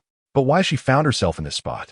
As she steps closer to the entrance, she senses an invisible barrier preventing her escape. Peering intently, she sees nothing amiss. Yet when she extends her hand to touch the air before her, she realizes there is a barrier akin to glass that she cannot breach. Utilizing her powers against the barrier yields no results. It is likely a construct created by a beastman using their abilities. Jiang Xinghua strikes the barrier repeatedly with lightning, but remains unyielding, and she grows increasingly fatigued. The cave offers no sustenance, while the cold winds at the entrance send shivers through her body. Chapter 139. The wolf boy Lai Feng searches diligently for an extended period but finds no trace of Jiang Xinghua near the wooden dwelling. He senses her mark is amiss. His female has encountered trouble, and her health is compromised. Transforming into his beast form, he departs, while several cubs, aware of their mother's absence, remain behind. Knowing their father is in pursuit of her, Qingyan manages to calm the cubs, while Qingzhu sighs and states, "Eldest brother is right. We cannot leave now. Perhaps mother will return shortly. Let us wait here." Typically the most composed of the cubs, Qingzhu is now fraught with anxiety at the thought of his mother's disappearance. Losing all sense of calm, Qingyan pats Qingzhu's back as the cubs sit together, watching Lai Feng's retreating figure, hoping their father will successfully bring their mother back. Jiang Xinghua, feeling drained, retreats deeper into the cave, drawn by the sound of water. She is parched. Even a small amount of water would suffice. Transforming back into her beast form, she follows the sound of the flowing water and the dampness in the air, running for an extended period until the humidity becomes palpable. She is close to finding water. However, she is suddenly seized by someone grasping the fur at her neck, lifting her entirely off the ground. Jiang Xinghua feels uncomfortable all over as she turns her head to face the stranger. A shadowy figure obscures his features, yet she can see him clearly. Her pupils widen as she looks at this beast man, who is unfamiliar to her. "Xinghua, you haven't forgotten me, have you?" Jiang Xinghua stares at the towering figure before her, youthful yet imposing, as he opens his mouth to reveal sharp fangs. Why is this wolf, a stranger to her, fixating on her? She genuinely cannot recall ever meeting this beast. "How could you forget me? Xinghua, you promised me you would bond with me when you grew up. Have you forgotten?" Jiang Xinghua frowns at the wolf man, genuinely unable to remember such a promise. Could this be some lingering affair of the original owner? After a thorough mental search, she finds no trace of this beast man in her memories, yet the fervent gaze directed at her does not seem feigned. Jiang Xinghua pondered for a long time before finally opening her mouth to utter, "But I truly cannot recall. I am currently with child. Could you please take me back first?" She could sense the immense strength emanating from the beast man before her. If her instincts were correct, this wolf beast man was indeed a Zijing beast man. Upon hearing Jiang Xinghua mention her pregnancy, Mo Chen's demeanor soured instantly. Was it not agreed that they would bond? How could she be carrying the offspring of another creature? Even if she were to conceive, it should have been with him first. "I will not take you back. You, deceitful little female, shall starve, along with the child in your womb." Jiang Xinghua gazed at the male before her, whose eyes reddened as he released her. Retreating to a corner, curling up, and, to her astonishment, he began to weep, covering his face. Jiang Xinghua furrowed her brow. How could a Zijing beast man be so fragile? To cry merely because of a rejection of their bond seemed absurd to her. Nevertheless, if she wished to leave, it appeared that she would still require his assistance. Jiang Xinghua found herself enveloped in Mo Chen's embrace, which he refused to relinquish even while he wept. She felt squeezed, with no space to breathe, a sensation most uncomfortable. Her tongue nearly slipped from her mouth, overwhelmed by the effort. How could there be such a male, whose tears flowed endlessly like a breaking dam? With renewed determination, Jiang Xinghua finally broke free from Mo Chen's grasp and hurriedly dashed forward, spotting a nearby water source. She approached and drank deeply, quenching her thirst somewhat, a relief from the discomfort of hunger and dryness. She wondered if she could access the items in her spatial storage. Startled by the sound of approaching footsteps, Jiang Xinghua jumped back. Mo Chen, witnessing the little female flee, felt a wave of sorrow wash over him. "Xinghua, you are being disobedient by leaving first. Do you not realize that?" He sighed. "Never mind, it is not important. If you do not remember now, you will eventually." Jiang Xinghua regarded the seemingly confused giant wolf before her, baffled by his nonsensical musings. Mo Chen extended his hand, revealing a roasted chicken, its skin glistening with oil and sprinkled with cumin powder. Jiang Xinghua licked her lips. It had been ages since she had seen cumin. "There's chili powder too. I know you love spicy food, so I brought it for you. Enjoy." Upon hearing the wolf youth's words, Jiang Xinghua's eyes widened in surprise, quickly regaining her human form. Mo Chen looked at her with a hint of intimacy in his gaze. "Rest assured, I would never poison you, even if it meant my own demise." Jiang Xinghua hesitated, but soon sighed in relief as Mo Chen placed the entire chicken in her hands. She began to eat slowly, and Mo Chen produced a wooden bowl. "Take your time. There's soup to drink afterward." Observing her savoring the chicken, Mo Chen felt a pang of sadness. How could that lion neglect you to the point of starvation? Jiang Xinghua lifted her gaze, displeasure etched across her features. "Isn't it because you brought me here that I have no food?" Emo-chan looked conflicted, realizing she had a point, leaving him momentarily speechless. Jiang Xinghua sighed. The wolf before her was truly thick-headed. As she chewed on the roasted chicken, she found its flavor extraordinary, reminiscent of a beloved roasted chicken from her previous world. Yet, she reminded herself that returning to her former life was impossible. A wave of nostalgia washed over her, at least in her original world. There were plenty of delectable foods to enjoy. Here, many seasonings were absent, leaving her palate almost bland. The sudden burst of spice from the chili powder brought immense comfort. She ate, beads of sweat forming, truly yearning for this flavor. "Xinghua, what are you doing with him?" "Never mind, since you are together now. I shall respect him as your predecessor." Emo-chan observed Jiang Xinghua munching on meat, her cheeks puffed adorably as she had always been. Chapter 140. His arrival was swift. Liphone continued to track Xinghua's scent. He looked ahead at the path leading to the original Jiuyin tribe. However, Xinghua's scent did not appear within the tribe. He sprinted forward, unleashing his abilities, startling the creatures of the forest. Xinghua furrowed her brow at the youth who propped his chin and stared intently at her. She had already eaten her fill. Why was he still watching her? "Do you truly know me?" Jiang Xinghua questioned, her memories of the Cat Clan tribe blank. If he were a beast man she had known since childhood, she genuinely could not recall him. Emo-chin's blue eyes sparkled with fragmented light, and the corners of his mouth drooped. If he had previously thought she was angry and feigning forgetfulness, he could have understood. But now, it seemed she had genuinely forgotten. "We met in the Cat Clan tribe. I am younger than you. The Black Wolf tribe is adjacent to your Cat Clan." Jiang Xinghua's expression softened as she regarded the sharp-eyed Emo-chan. She noted his dark fur cascading over his shoulders, and suddenly, the image of an adult male flashed in her mind. It clicked. Her mother-esque friend. The Cat Clan leader's daughter, Ko-fei, had a first beast husband named Emo-yun, whose son was named Emo-chan. She looked closely at his face, recalling how Emo-chin's eyes resembled Ko-fei's, strikingly beautiful. The original owner of her body had enjoyed playing with him since childhood, especially since they had grown up together, albeit with Emo-chan being 5 to 6 years younger. The Black Wolf tribe and the Cat Clan maintained a tradition akin to human intermarriage. Ko-fei had always favored the original owner, as her first litter had produced only Emo-chan. Moreover, he was exceptionally gifted, having awakened dual abilities at birth, one being an altered barrier ability that could isolate a space from the outside world, and the other being an earth-based ability. Jiang Xinghua regarded Emo-chan, a remarkable young man, 5 years her junior. Alas, she was not the original owner, and this emotional debt was one she likely could not repay. Emo-chin's eyes darkened, gazing at Jiang Xinghua with a hint of despair. She, too, felt a bitterness within. This scenario was beyond her capacity to handle. This was the original owner's fate, had it not been for the intervening circumstances. She and Emo-chan would have bonded smoothly and produced a litter of offspring. Suddenly, a thunderous noise erupted from the cave entrance, accompanied by a powerful gust of wind. Emo-chin's eyes flickered with intensity. "That lion found you so quickly." He gritted his teeth in anger. This was an opportunity to see who was stronger. "Xinghua, today I will compete with that lion to see who is superior. If I win, you must agree to be my mate." Jiang Xinghua shook her head. "No, I have only ever seen you as a brother. I never considered you as a potential mate. Emo-chan, leave this matter to me."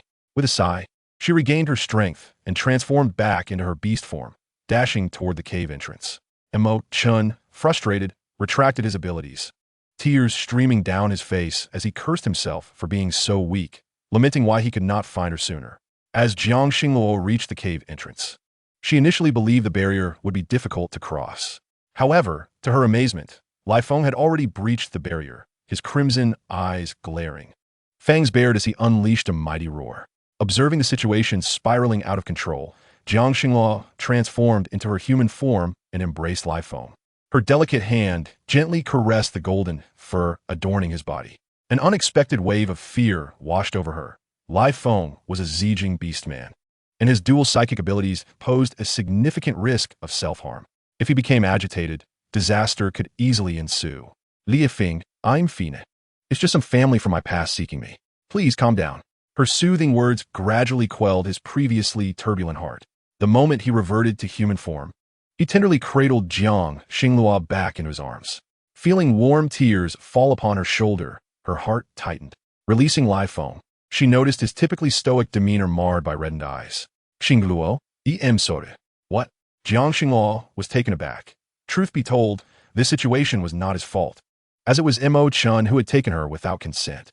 Emerging from the cave, the wolf youth beheld the sight of his beloved female entwined with the insufferable lion. Anger coursed through him, clenching his fists until they creaked. If Xingluo chose not to compete, he would not either. He was not one to be manipulated. Mo Chun unleashed his powers, causing the ground to tremble and rise, a formidable display of earth manipulation that nearly struck Jiang Xingluo with nearby stones. Fearlessly, Mo Chun advanced, seemingly indifferent to Jiang Xingluo's well-being. Witnessing the stones strike Jiang Xingluo, Lai Feng's heart ached as he noticed her skin reddening. A Zijing beastman attacking another male out of sheer possessiveness was a blatant display of dominance. Yet Mo Chun disregarded Xingluo's safety. Instinctively, he scooped Jiang Xingluo into his arms. Mo Chun pressed forward relentlessly, seemingly unperturbed by his unachievable desires. Xingluo, please listen. Step aside. He could harm you. Jiang Xingluo furrowed her brow. Having long left the Cat clan, she was entirely unaware of the events that transpired over the years. However, based on her memories, Mo Chun was not of such temperament. His sudden transformation left her in disbelief. With a child still within her, she could only heed Lai Feng's advice. Transforming into her beast form, she retreated a distance but dared not stray too far. Jiang Xingluo was genuinely fearful that Lai Feng might falter under Mo Chun's uncontrollable wrath. Lai Feng manifested a barrier of wind, gradually pushing back against Mo Chun. Gritting his teeth, Mo Chun persisted, and dust swirled around them as debris rained down, shattering nearby trees and leaving the once even ground in disarray. Jiang Xingluo had never witnessed such a display of earth manipulation. It was her inaugural experience. Feeling the immense force it wielded, she pondered if her lightning abilities, when cultivated to a Zijing level, could yield such formidable power. Return her to me. Return her to me. Mo Chun's inner fury surged, his overwhelming possessiveness threatening to consume his very heart. His gaze, a fiery crimson, scrutinized the chaos before him. And if this continued, a powerful Zijing beastman would descend into madness. Lai Feng observed the deranged male's maniacal laughter and turned his attention to the now hidden Jiang Xingluo, gritting his teeth as he employed another ability of his own. In a striking moment, his dual eyes penetrated Mo Chun's psyche, unearthing memories of his banishment from the clan due to his inability to control his powers, resulting in the tragic demise of a female.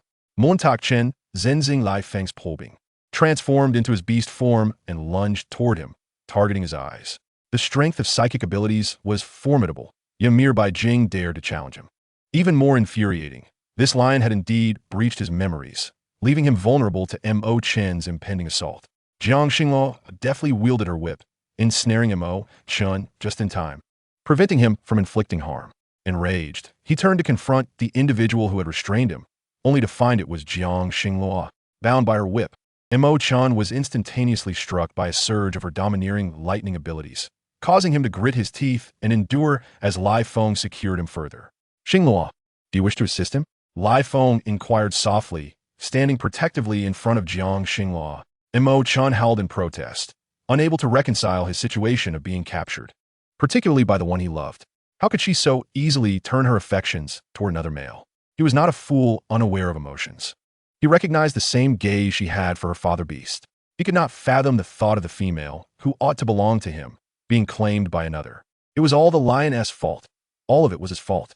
What is wrong? Jiang Xingluo looked at Lai Feng, puzzled by the intricacies of beast society and its abilities, still somewhat unfamiliar to her.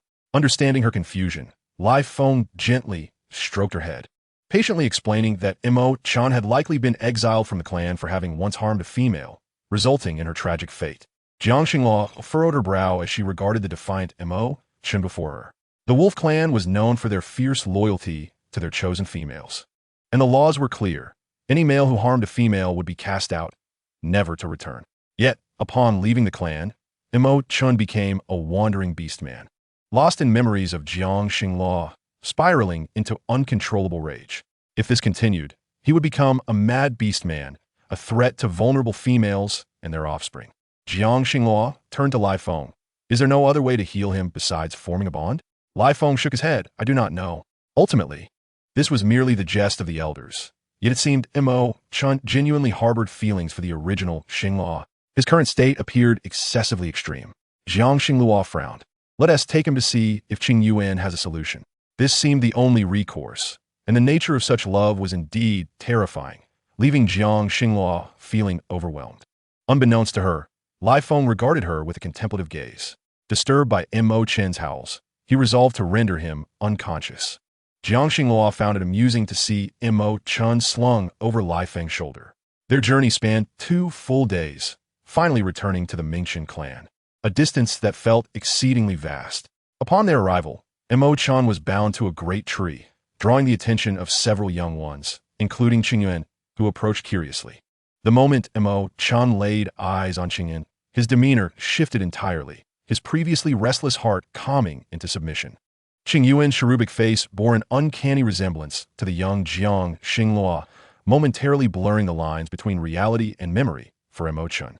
Observing the solemn gaze of the older brother before her, Qingyuan utilized her abilities to assess his condition. It was evident that his psyche had endured considerable torment. She attempted to mend the gaps in his abilities. However, the emotional scars from his exile were profoundly challenging to heal. Mother, this older brother's psychological wounds appear severe. Even his abilities are affected and prone to instability. Unfortunately, I lack psychic abilities. Jiang Xinghua looked at Qingyuan, affectionately patting her head. Qingyuan's wood-based powers had indeed revealed the additional spiritual damage beyond mere physical injury, showcasing her unique abilities. Thus, could psychic powers truly restore him? Qingyuan shook her head, while Qingzhu furrowed her brows as she gazed at the older brother before her. He attempted to unleash his extraordinary powers, although they lacked strength. He wished to give a try. Mo Chun looked upon the several cubs in front of him, and, apart from Qingyuan, the features of the other cubs bore a striking resemblance to that vexatious lion. In a fit of rage, Mo Chun roared, unleashing his formidable powers. The ropes that once constrained him could no longer hold him. The thick ropes snapped before everyone's eyes. Qin Yao endeavored to control Mo Chun with his abilities. But Mo Chen's mind became clouded, and he fell into a deep slumber. Qin Yao merely glimpsed through all of Mo Chun's memories, his heart constricting, and he coughed up a mouthful of blood. Seeing the blood at the corner of Qin Yao's lips, Jiangxing Luo urged, "Do not assist him any further, Qin Yao. This matter is not imperative." Jiangxing Luo could not bear to see Qin Yao suffer such harm. The potent mental abilities could not be sustained without a sufficiently robust beast form. This time, Qin Yao had nearly exhausted his powers to their limits to peruse Mo Chun's memories fully. His mother was a female from the cat tribe, who wished to marry Mo Chun and had fed him aphrodisiac flowers. Qin Yao was unaware of what those were, yet he could empathize with Mo Chun, sensing the resistance within him. He even inflicted harm upon himself using his abilities until blood flowed to regain his clarity. While empathizing with this memory, Qin Yao felt the sting of humiliation and fury, perceiving that the entire cat tribe regarded him as someone they could easily deceive. After expressing all of this in a weary manner, Qin Yao leaned against Jiangxing Luo's chest and promptly fell asleep. Lai Feng carried Qin Yao back into the house, while Qin Yuan took Little Green to tend to her elder brother's injuries. Upon emerging, Lai Feng noticed the somber expression in Jiangxing Luo's eyes, which were filled with compassion as she gazed at Mo Chun. Through a portion of Mo Chun's memories, Lai Feng could sense his intense feelings for Xing Luo. Thus, he could surmise that the female he had once cherished was indeed Jiangxing Luo. Hence, they had known each other since childhood. Lai Feng furrowed his brows as he looked at Xing Luo, remaining silent for a long while before speaking. "Xing Luo, I had thought you were a wandering female." He had always believed Jiangxing Luo to be a weak female abandoned by her mother. To think that she had been cherished for so long by her childhood friend, the wolf boy. He slightly parted his lips, suppressing his reluctance. If it were him, he could accept it. Lai Feng was aware that the males who admired Jiangxing Luo were never few, be it Qi Yin or Yu Jian. Unlike Mo Chun, the loyalty of the wolf tribe was renowned in the beast world. Even the females of the wolf tribe had but one beast husband, a feat nearly impossible for other tribes to replicate. Jiangxing Luo shook her head, insisting he is merely fixated on past memories. Once he recovers, he will surely come to terms with it. We haven't seen each other for so long. How can you be certain he will treat me well? The bitterness that lingered in Lai Feng's eyes was momentarily softened. He understood that Jiangxing Luo had her own principles and could not interfere excessively in her choice of a beast husband. Lai Feng had not anticipated that Xing Luo, like the females of the wolf tribe, merely wished to keep a beast husband by her side. He enveloped Xing Luo in his embrace, the leaves rustling in the cool breeze, and as he felt the warmth of the small female in his arms, he realized that he too was genuinely cherished by her. Jiangxing Luo, perplexed by Lai Feng's embrace, suspected he was merely lost in his own emotions. However, aside from that, she truly felt that she could not accept the madness of Mo Chun. Initially, she felt guilty for occupying the original owner's body. But once Mo Chun had unhesitatingly harmed her with his powers, her fear had begun to grow. She believed that a normal beast man like Lai Feng was far preferable. Jiangxing Luo gently patted Lai Feng's back, allowing him to gradually calm down. Yet her gaze remained fixed on Mo Chun, who she felt was a troublesome presence. Moreover, it was somewhat related to the original owner, and this trouble would likely need resolving. Coincidentally, she also wished to discover where the original owner had grown up. Although the previously lost memories had returned, her disorientation, combined with being far removed from her original location, left her mind devoid of the way back. She would have to wait for Mo Chun to awaken and follow him on that journey. When Mo Chun finally stirred, he found Jiangxing Luo and her several cubs, along with Lai Feng, gathered around a large basin eating meat. Mo Chun's stomach growled in protest, and he stubbornly huffed, turning away. Qin Yuan approached with a large wooden bowl brimming with rice and topped generously with meat. Holding a wooden spoon, she slowly moved closer to Mo Chun, as their third brother's injuries were quite severe, leaving her as the only one capable of feeding him, sensing that his emotions were somewhat stable. "Eat up, big brother. You must be hungry. Let me feed you." Jiangxing Luo watched in trepidation as Qin Yuan approached Mo Chun, and Lai Feng gently grasped her wrist, saying, "Xing Luo." Qin Yuan knows her limits. With a resigned sigh, Jiangxing Luo returned to her previous position, observing as Qin Yuan stood atop a high stool, feeding Mo Chun spoonful by spoonful. To her surprise, he did not refuse. He looked up at Qin Yuan, and his heart ached, unable to hold back the tears that streamed down his cheeks. Qin Yuan, feeling somewhat helpless, remarked, "Big brother, you are so much older than I am. And I do not cry. Why are you crying?" Mo Chun found himself at a loss for words in the face of the little cub's statement, his eyes widening as he bared his sharp, white teeth. "Little female cub, don't think that just because you fed me a few bites, I will." Qin Yuan, exasperated, promptly shoved a spoonful of rice into his mouth. "You are truly annoying. Hurry and eat. After you finish, I still need to eat." Pouting her lips, she mimicked how Sister Hua Yin tended to injured beast men, learning from her example, as she aspired to become the foremost shaman of the beast world. Jiangxing Luo was astonished by Mo Chen's compliance. After finishing a bowl of rice, he looked at the little female cub before him, declaring, "Give me another bowl. I'm still hungry." Jiangxing Luo raised an eyebrow at the bound youth, her eyes reflecting a hint of impatience. It was one thing to provide him with food, but he dared to command her little female cub? Was he becoming too presumptuous? Jiangxing Luo cracked her whip against the ground, causing the surrounding cubs to stare in astonishment. No need to feed him any longer. Mo Chen's expression darkened as he gazed at Jiangxing Luo. She seemed different from the little girl in his memories.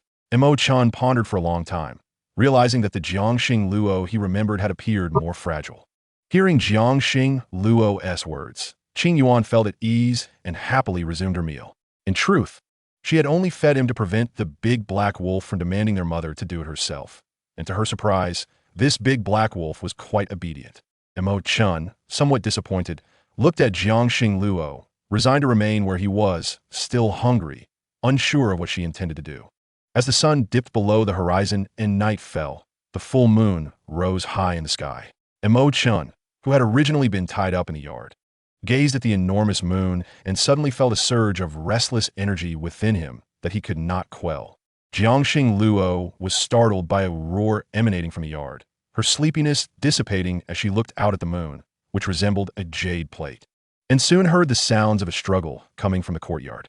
She hurried outside to witness two beasts trembling together, and Mo Chen's form seemed to grow significantly larger, his fur gleaming with a hint of red, exuding an air of bloodlust. The fierce wind refused to concede, as the two beasts wrestled fiercely, one above the other. Even though Jiang Xinglua wished to intervene, it was no simple task. Observing the wounds inflicted on Lu Feng by Mo Chun, she finally managed to mount him, clamping her teeth tightly around Mo Chen's neck. Jiang Xinglua could perceive that Lu Feng had been yielding to Mo Chen all along, fearful that Mo Chen held too significant a place in her heart. Should harm befall Mo Chen, it would create an insurmountable rift between them. Lu Feng, no need to hold back. Subdue him, and we shall set off immediately. She listened as several cubs emerged from the dwelling, clearly drawn in by the howls of the wolves. When Xing Yuan heard Jiang Xinglua mention their impending departure, a pang of sadness stirred within her. Mother, are you leaving? Where are you going? Can you take us with you? I am afraid to stay here. The soft timbre of Xing Yuan's voice pierced Jiang Xinglua's heart. Yet she remained unaware of who had harmed the original owner of this body. The journey ahead was fraught with uncertainties, and bringing Xing Yuan and the others along would be a perilous gamble. Xing Yuan, I will have Aunt Yulan escort you to Nufeng City, she assured. Jiao Yu had a fondness for Xing Yuan, and Nufeng City adhered to certain regulations that would be safer than remaining in their current abode.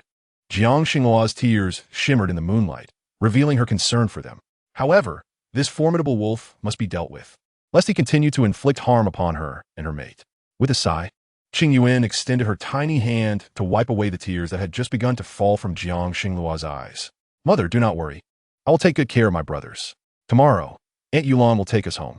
Jiang Xinglua nodded, a cool breeze brushing against her, stirring her anxiety. She was uncertain if the cubs could manage on their own. Yet at this point, she had no choice but to place her faith in them. She retrieved a considerable amount of beast crystals from her possession, distributing them into the cubs' leather pouches, knowing that without awakened abilities, they might require the crystals in her absence. Lu Feng's grip tightened around the now uncontrollable Mo Chun, the turmoil within him palpable. Mo Chun struggled mindlessly, yet he found himself unable to escape Lu Feng's grasp. Let me go. I do not need you to take me back. I refuse to return to that place. I am not at fault. They are. That female. How dare she presume I would agree to form a bond with her? She deserves to suffer. Jiang Xinglua furrowed her brow at the still, unruly Mo Chun, her heart heavy with conflicting emotions. She recalled that her maternal figure was named Xingjin, a powerful female within the cat clan, skilled in healing despite lacking any supernatural abilities. She couldn't help but wonder how the original owner's mother had fared all these years. As Mo Chun transformed into his beast form, Lu Feng carried him, and he howled incessantly. Initially defiant, he only revealed the correct direction after enduring Lu Feng's relentless discipline. Following Mo Chen's guidance, Jiang Xinglua meticulously carved the appropriate path onto the beast hide with a bamboo knife. The map before her conjured vivid memories of the original owner's aimless journey. Scenes flashed through her mind like frames of a movie, each imbued with the emotions of that time. She recalled wandering the wilderness, pursued by numerous feral beasts, narrowly escaping death until she encountered Lu Feng, who was the only creature she did not find repugnant. For the first time, she yearned for protection. However, when Lu Feng departed, her heart shattered completely. She wept for days, her tears flowing profusely, resigned to waiting for death. Knowing her mother possessed over 20 mates while she had become the despised female, abandoned by a stray beast. It was only when hunger became unbearable that she resorted to desperate measures, initially managing to catch a wild chicken at the cave's entrance. With no fire to cook it, she plucked its feathers and consumed it raw, the taste of blood overwhelming her senses. She fought against the nausea threatening to rise, covering her mouth to stifle the urge to vomit. Lacking any supernatural abilities, she could only endure. On the first day, she caught a wild chicken, and the next day, she found a few bird eggs. Though she continued to eat raw food, she eventually grew accustomed to it. The area was quiet, devoid of other beast folk, allowing her to occasionally catch wild rabbits. However, as time passed, her catches dwindled, and no foolish beasts ventured into her territory anymore. Surveying the barren land, she turned to foraging fruits. When those became scarce, she resolved to leave. With no clear destination in mind, she departed aimlessly, her body emaciated until she stumbled upon a tribe populated by many females. She cautiously approached, only to be driven away by the aggressive males who found her frail form unworthy of their attention. A stone struck her head, drawing blood, and with no other option, she fled, aware that her weakness rendered her undesirable. Jiang Xinglua fell asleep atop Lu Feng's beastly form, tears pooling at the corners of her eyes. the haunting howls echoing in her ears, pulling her from a nightmare. As dawn broke and the sky brightened, she transformed back into her human form and wiped her tears away. Lu Feng had traveled throughout the night. Hearing the gentle sound of flowing water, Jiang Xinghua suddenly craved fish, pondering whether the shallow stream held any small fish or shrimp. If so, grilled fish would be quite a delight. Upon hearing the rumble of her stomach, Lu Feng paused. Xinghua, let us hold off for a moment. We have a day's journey ahead. I will catch a couple of fish for you.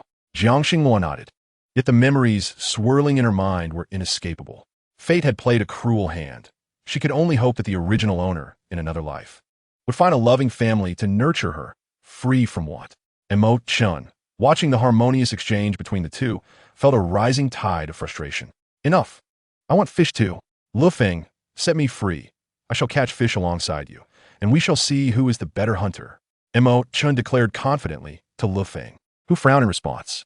You will not go hungry. There is no need for your assistance. Stay here and look after Xinghua. Look after Xinghua. Mo Chun turned to Jiang Xinghua, feeling the remnants of past affection dissipate entirely. This Jiang Xinghua was nothing like the soft, sweet girl he once knew. Tell me, how did you become Xinghua? You are not her, are you? Absolutely not. My sister Xinghua is not like you.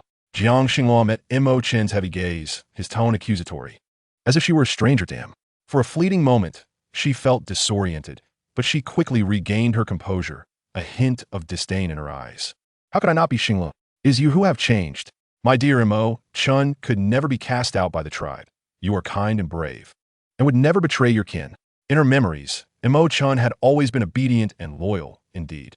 However, the original owner had never intended to form a bond with him, leaving her to wonder how their paths might have diverged had fate not intervened. Do you truly think so? Mo Chen's face wore a look of despondency as he gazed at Jiang Xinghua with pleading eyes. Chapter 144. Xinghua's matriarch, the fierce wind swept by as Lai Feng procured a long, straight stick, sharpening one end with his claws. Observing several fish swimming in the river, he plunged the stick down with great force. 1, 2, 3. Before long, Lai Feng had successfully speared 5 fish. The flesh of the fish was rather meager, and Lai Feng noticed some river shrimp nearby. He recalled that the little koi named Changshuan had brought shrimp that Jiang Xinghua adored. These river shrimp appeared quite sizable, though he wondered about their taste. Lai Feng placed the harvested shrimp on a hide, totaling over 20 large specimens, and then picked some berries. Barefoot, he stepped on the pebbles and approached Jiang Xinghua, only to find Mo Chun weeping once again. Lai Feng felt a tinge of annoyance directed toward the black wolf, who seemed to be perpetually loud and sorrowful. He couldn't fathom how she had attained the status of a Zijing beastman. Xinghua, these shrimp, do you like them? I will roast them for you soon. Jiang Xinghua gazed at the large, fresh shrimp, pleasantly surprised that such delicacies could be found in the river. She nodded excitedly. Yes, of course. They look delicious, Lai Feng. Thank you. Lai Feng shook his head, watching his pregnant mate with tenderness in his eyes.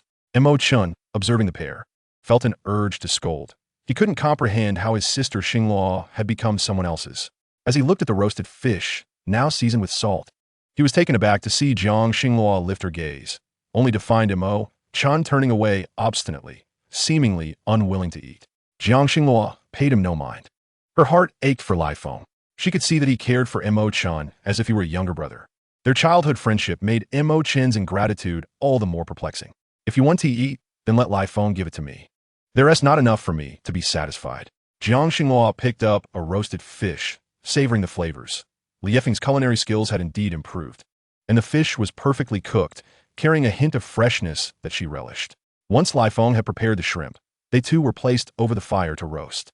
It was Mo Chen's first encounter with such a dish, and the aroma seemed even more delectable than the fish.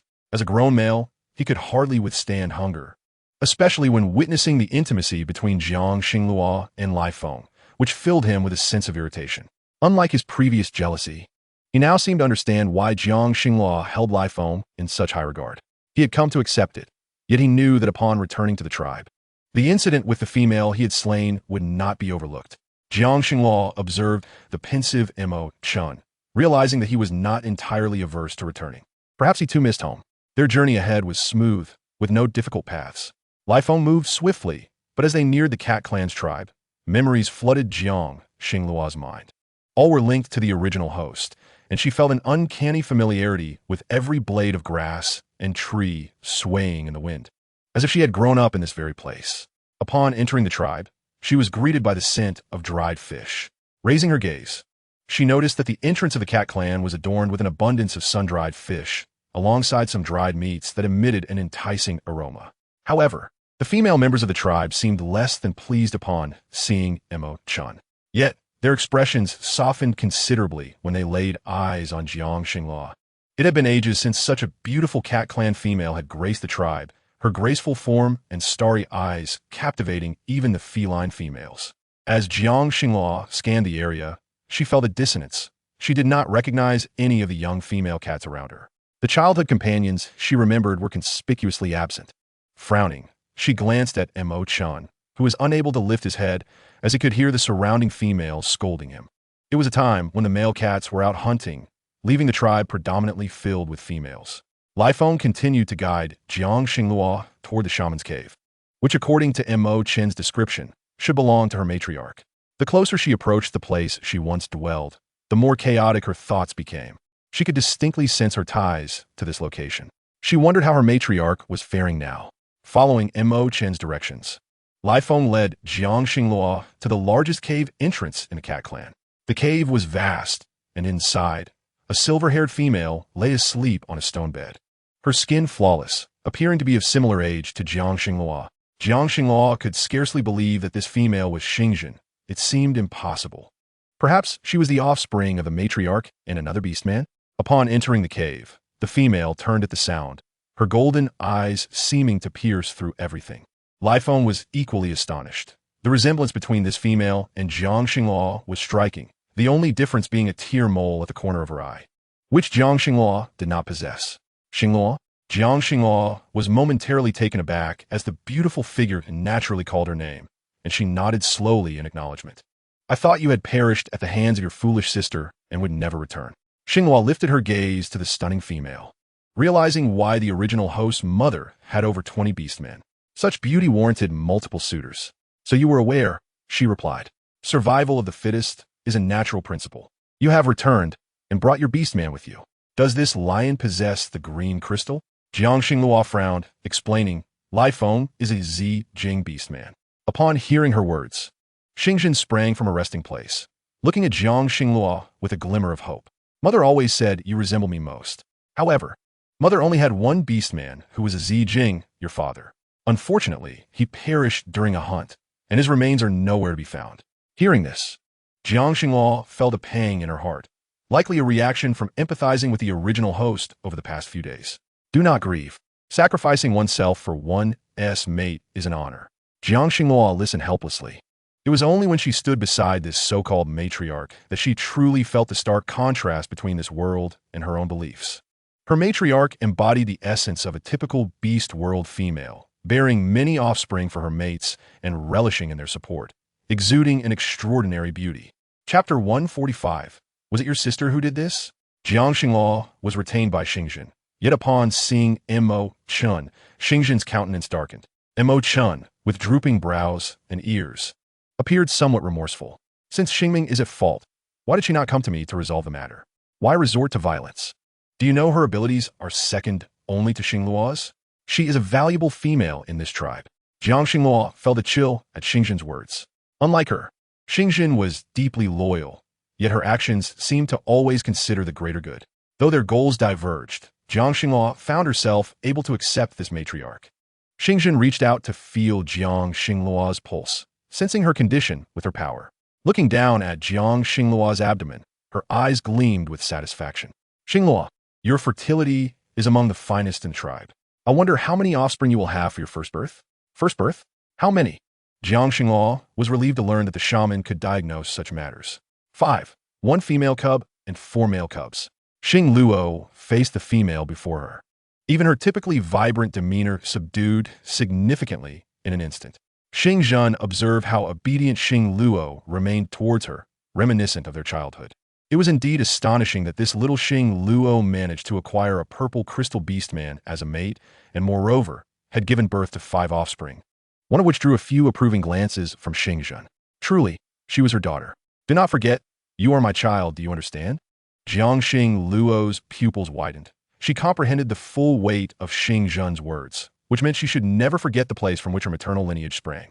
Mother could sense that your extraordinary powers had awakened, which is splendid. You are the only female of the cat clan to have done so. Alas, Mother lost you back then. Xing Zhen gazed at her daughter, her heart a tumult of emotions. Those bright eyes were now filled with profound sorrow, and she deeply regretted having inadvertently lost Xing Luo. The mixed feelings were overwhelming, and Jiangxing Luo frowned as she looked at Xing Zhen. It wasn't you who lost me. I remember it was my sister who abandoned me. I got lost and could not find my way back after wandering far. Jiangxing Luo understood that the original owner's sister likely acted out of jealousy, leading to such actions. It seemed that Xing Zhen and all the beastmen of the cat clan were unaware of this truth. Mo Chun, who had previously hung his head low, suddenly lifted it and bared his teeth upon hearing this. It was all Xing Ming's doing. She simply did not like Xing Luo, which is why she abandoned her. She sought to bond with me. Aunt Xing Zhen. I know I shouldn't harm a female, but how could she so easily discard Xing Luo? In our tribe, abandoning a female incurs the wrath of the beast god. Indeed, the little females of the cat clan have always been of exceptional quality, receiving special protection from the beast god. Initially, the most promising little female in the tribe was Xing Ming, but then Xing Luo was born, and her health had always been remarkable. Yet, before she could reach maturity, she was abandoned, due to Xing Luo's disappearance. Xing Zhen had not been with any of her beastmen for nearly 3 entire years. Xing Luo, was it truly your sister who did this? Jiangxing Luo nodded. Yet now the person was no longer present, and discussing it further seemed futile. Can I not be released now? And Xing Zhen? If I had sought you regarding the past, how would you have resolved it? Even if Xing Ming were bonded with someone, she could still cling to me. Xing Zhen frowned as she looked at Mo Chun. He had already borne a significant price due to Xing Ming's death. Furthermore, this time Xing Luo brought him back, with Mo Chun guiding her. Without him, it would have been nearly impossible for the mother and child to reunite in this lifetime. Xing Zhen understood the importance of a strong male to a tribe. Currently, the Heilang tribe had not yet seen a blue crystal beastman, but Mo Chun was already a dual-birth purple crystal beastman, a rare gem across the entire continent. I will take you to meet your female mother and father beast. This matter requires their consent. Xing Luo, since Mo Chun has returned, do you wish to bond with him? Mo Chen's eyes reflected a hint of displeasure as he explained. Never mind, Aunt Xing Zhen. Sister Xing Luo is unwilling to accept me. She has live phone and does not desire other mates. Montag Chen Zeit Invotli. Yet he was certain that he no longer harbored any other intentions towards the female before him. Xing Zhen regarded Xing Luo with some confusion. You carry 3 offspring within you, and you have already given birth to 5. Do you intend to have live phone care for them all alone? Xing Luo frowned. Mother, we can take care of the cubs ourselves. Xing Zhen appeared somewhat incredulous. Nearly all her offspring were raised by their beastmen, and she could hardly imagine what it would be like to care for cubs herself. Her Xing Luo was remarkable, capable of nurturing her own cubs. Truly, she was the most impressive little female, able to sustain her own. Jiangxing Luo had expected her female mother to advise her to seek multiple beastmen, yet she believed in her and Lai Feng's ability to raise the cubs. Jiangxing Luo was taken aback when Xing Zhen presented her with a bracelet made of 3 purple beast crystals. Mother does not possess anything of great value to give you, only these, which are of no use to me. I shall use them as a bracelet. You possess extraordinary powers and may find them useful in the future. Jiangxing Luo's bright eyes fixated on the enchanting beauty before her as she adorned her wrist with the bracelet. The beauty's eyes sparkled with mirth, and Jiangxing Luo became curious about the breed of such a stunning female. After all, ordinary females could hardly maintain their beast forms, something Jiangxing Luo might not yet understand. They followed Xing Zhen and Mo Chun along a rugged path toward the Heilang tribe. The journey was fraught with obstacles, yet many small streams and rivers dotted the vicinity of the cat clan. Small fish emerged, appearing exceptionally delectable, and Jiangxing Luo's senses awakened like never before, prompting her to rush forth to catch a few fish for a taste. Xing Zhen could not help but chuckle at her enthusiasm. Later, we shall dine with Mother. She has prepared a cave for you. Should you wish to stay here, you may spend the night there. Jiangxing Luo looked at Xing Zhen, utterly surprised by her meticulous preparations. Despite her long absence, Xing Zhen had always hoped for her return. She had assumed that in this beastly world, with a strong prey on the weak, Xingzhen would have long forgotten her. Chapter 146. Heilang Tribe. When Mo Chan was brought back to the Heilang Tribe, he gazed in astonishment at the surrounding caves and the sight of cubs frolicking about. It was no wonder that the original owner, raised in such an environment, had withered away after being abandoned by Xing Ming. Many of the females in the Heilang Tribe were from the neighboring cat clan. There were numerous males and females bonded between the two tribes, and the males here were quite dedicated. Xingzhen herself had a young beast man from the Heilang Tribe and had previously born 3 cubs with him. Upon hearing this, Jiangxing Luo looked at Xingzhen in disbelief, realizing that the original owner's female mother was indeed such a woman. She was carefree, yet cherished her abilities. Throughout the journey, Xingzhen wore a smile, delighted to see her most exceptional little female transformed into a stunning adult. She longed to share this news with all the females in the tribe. I am here to bring Mo Chun to meet Mu Yun. The Heilang tribe lacked a shaman. So many matters required Xingzhen's assistance. However, due to Mo Chen's actions against her, she had scarcely interacted with the Heilang tribe over the years. Although she still treated injured beastmen, it was not as it once was. Today, Xingzhen came alone, bringing Mo Chun back, and many beastmen in the tribe wore expressions of joy.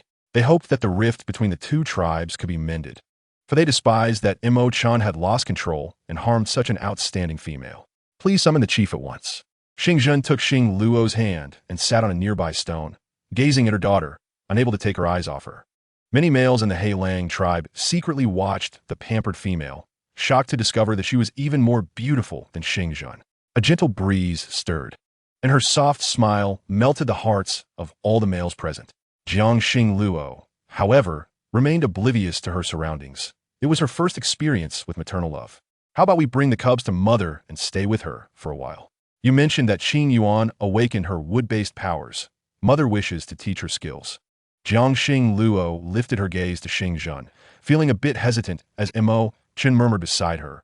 Sure, that little female seems quite delightful. Bringing her back would surely be entertaining.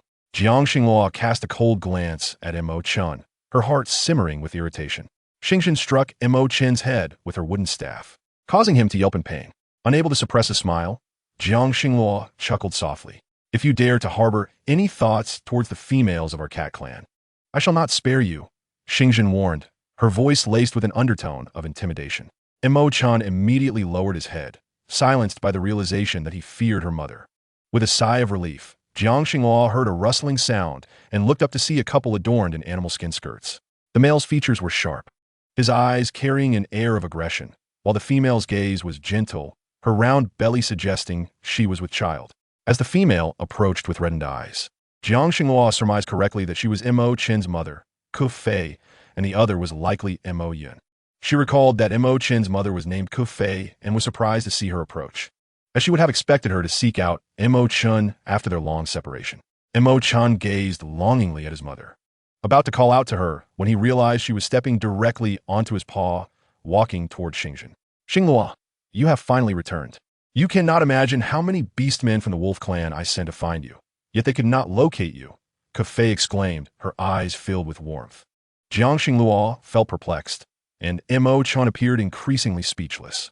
Even Lai Feng, standing nearby, was taken aback by the revelation of Xing Luo's identity within the cat clan. Her mother was a shaman, making her one of the most capable females in the tribe. A blush crept on Lai Feng's face, realizing that had she explained everything initially, he would not have left so decisively. After all, it had become evident that Xing Luo's capacity for nurturing was among the finest across the beast world continent. Ku Fei, please, do not cling to my little female cub so tightly. Do you not already have child within you? Xingzhen teased, fearing that her dear friend might snatch away her little female cub after so many years apart. Is it true, Xingzhen? Am I really having a female cub? Ku Fei had been pregnant for quite some time and had longed to know if her unborn child was a female, but due to Mo Chen's affairs, she had been too ashamed to face Xingzhen. To her surprise, Xingzhen only needed to sense it briefly to discern that she was indeed carrying a female. This litter will belong to the cat clan. You may be expecting 2, 1 male and 1 female, Xing Luo observed, smiling at Ku Fei's joyful expression before turning to her beast husband, Mo Yun, and affectionately leaning against him, while Mo Chun seemed like a mere afterthought. Upon arriving here, Jiangxing Luo truly felt the warmth of returning home. Aunt Ku Fei, We brought Chen back with us. He is experiencing some health issues. He has become a Jing beast man, and if he continues to live outside the tribe, he might descend into madness, Jiang Xinghua explained candidly. Kufei then turned her gaze towards her own child, her eyes now filled with guilt. Sighing, Jiang Xinghua considered how long it had been since they had seen each other. Kufei must also miss her child dearly. I do not wish to dwell in the past any longer, Kufei. Chen's illness requires treatment within the tribe, and the Black Wolf clan has not seen a dual-ability Jing beastman in many years, Xingzhen stated, to which Kufei naturally understood. After leaving the Black Wolf clan, Jiang Xinghua followed Xingzhen back to her cave. However, upon glancing at the entrance, she was taken aback to find over 20 beastmen waiting outside, including several quite young and comparable in age to Live Foam. Jiang Xinghua felt uncertain about how to proceed, as Xingzhen held her little female cub's hand and addressed all the males, declaring, "Listen well, this is my little female cub. No one in the tribe is allowed to bully her." Xingzhen's husband nodded, proudly displaying the prey he had brought before her. Jiang Xinghua felt somewhat awkward. If she were to stay here and spend time with her mother, she would face numerous paternal figures each day while having to refer to the young males of similar age to Live Foam as father. Jiang Xinghua felt as if she had been struck by lightning, unable to bear the situation. "What is it, Xinghua? Are you unwell?" Jiang Xinghua shook her head. She did not feel ill, but her embarrassment was nearly overwhelming. "Xinghua, you have grown so much," remarked one of the older males among Xingzhen's husbands, whose silver-streaked hair still held a youthful charm. Chapter 147. The male who once abandoned her, Jiang Xinghua, gazed at him, perplexed, as a memory associated with this male suddenly surged forth in her mind. He was indeed Xingzhen's father. With a hint of coldness in her eyes, Jiang Xinghua regarded him, yet chose to remain silent. Lai Feng noticed the intense animosity she harbored towards this male, sensing a tremor coursing through her body. Her feelings towards him seemed to encompass not just disdain, but also a measure of fear. Feeling Lai Feng's hand clasp hers tightly, she turned to him. "Do not fear. It is all right. I will not allow anyone to harm you." Beside them, Nan's expression darkened at Lai Feng's words, his eyes fixed intently on the pair, seething with unspoken rage. Xingzhen regarded Jiang Xinghua with confusion. "Xinghua, what is the matter?" Noticing the change in her little female cub's complexion, Xingzhen recognized that Jiang Xinghua was not one to easily swallow her grievances. She had assumed Nan was long dead, yet here he stood, very much alive. In her youth, after her father had passed away, only her mother and Nan had cared for her. Since Xingmeng was merely a year younger, they were raised together. However, Nan had repeatedly cast her aside, leaving her alone outside. It was always her elder brother Xinghui who brought her back, despite his own weakness, as their explanations were often interrupted by Nan's harsh words. Thus, the two siblings had not lived happily. While Xingzhen had been in the cave, she would prepare delicious meals for Xinghua, who would secretly share with her beloved elder brother. When Xingzhen was absent, the two of them barely had enough to eat. A bitter sadness enveloped Jiang Xinghua as she reminisced about the past, realizing that the original owner of her body had not lived a life of happiness as she had once believed. Upon seeing Nan, the pain buried deep within her was suddenly awakened. "Mother, it is him. He, along with Xingming, abandoned me outside, leaving me unable to find my way back to the tribe." Xingzhen turned to Nan. "Is this true?" Nan shook his head, quickly attempting to explain. "Mistress, I fear Xinghua may be mistaken. I raised her myself. How could I possibly abandon her? Besides, how old was she back then? Surely, she must be misremembering. She always loved to run off and hide, and I could never find her." Jiang Xinghua continued to observe the males, calculating their ages. Xinghui should have already chosen a mate by now. If the truth were to be unveiled, she would need only to locate her elder brother, and her mother would undoubtedly believe her. "Mother, this male always left me alone outside when I was little, refusing to bring me back. It was always my brother who returned for me. Where is he now?"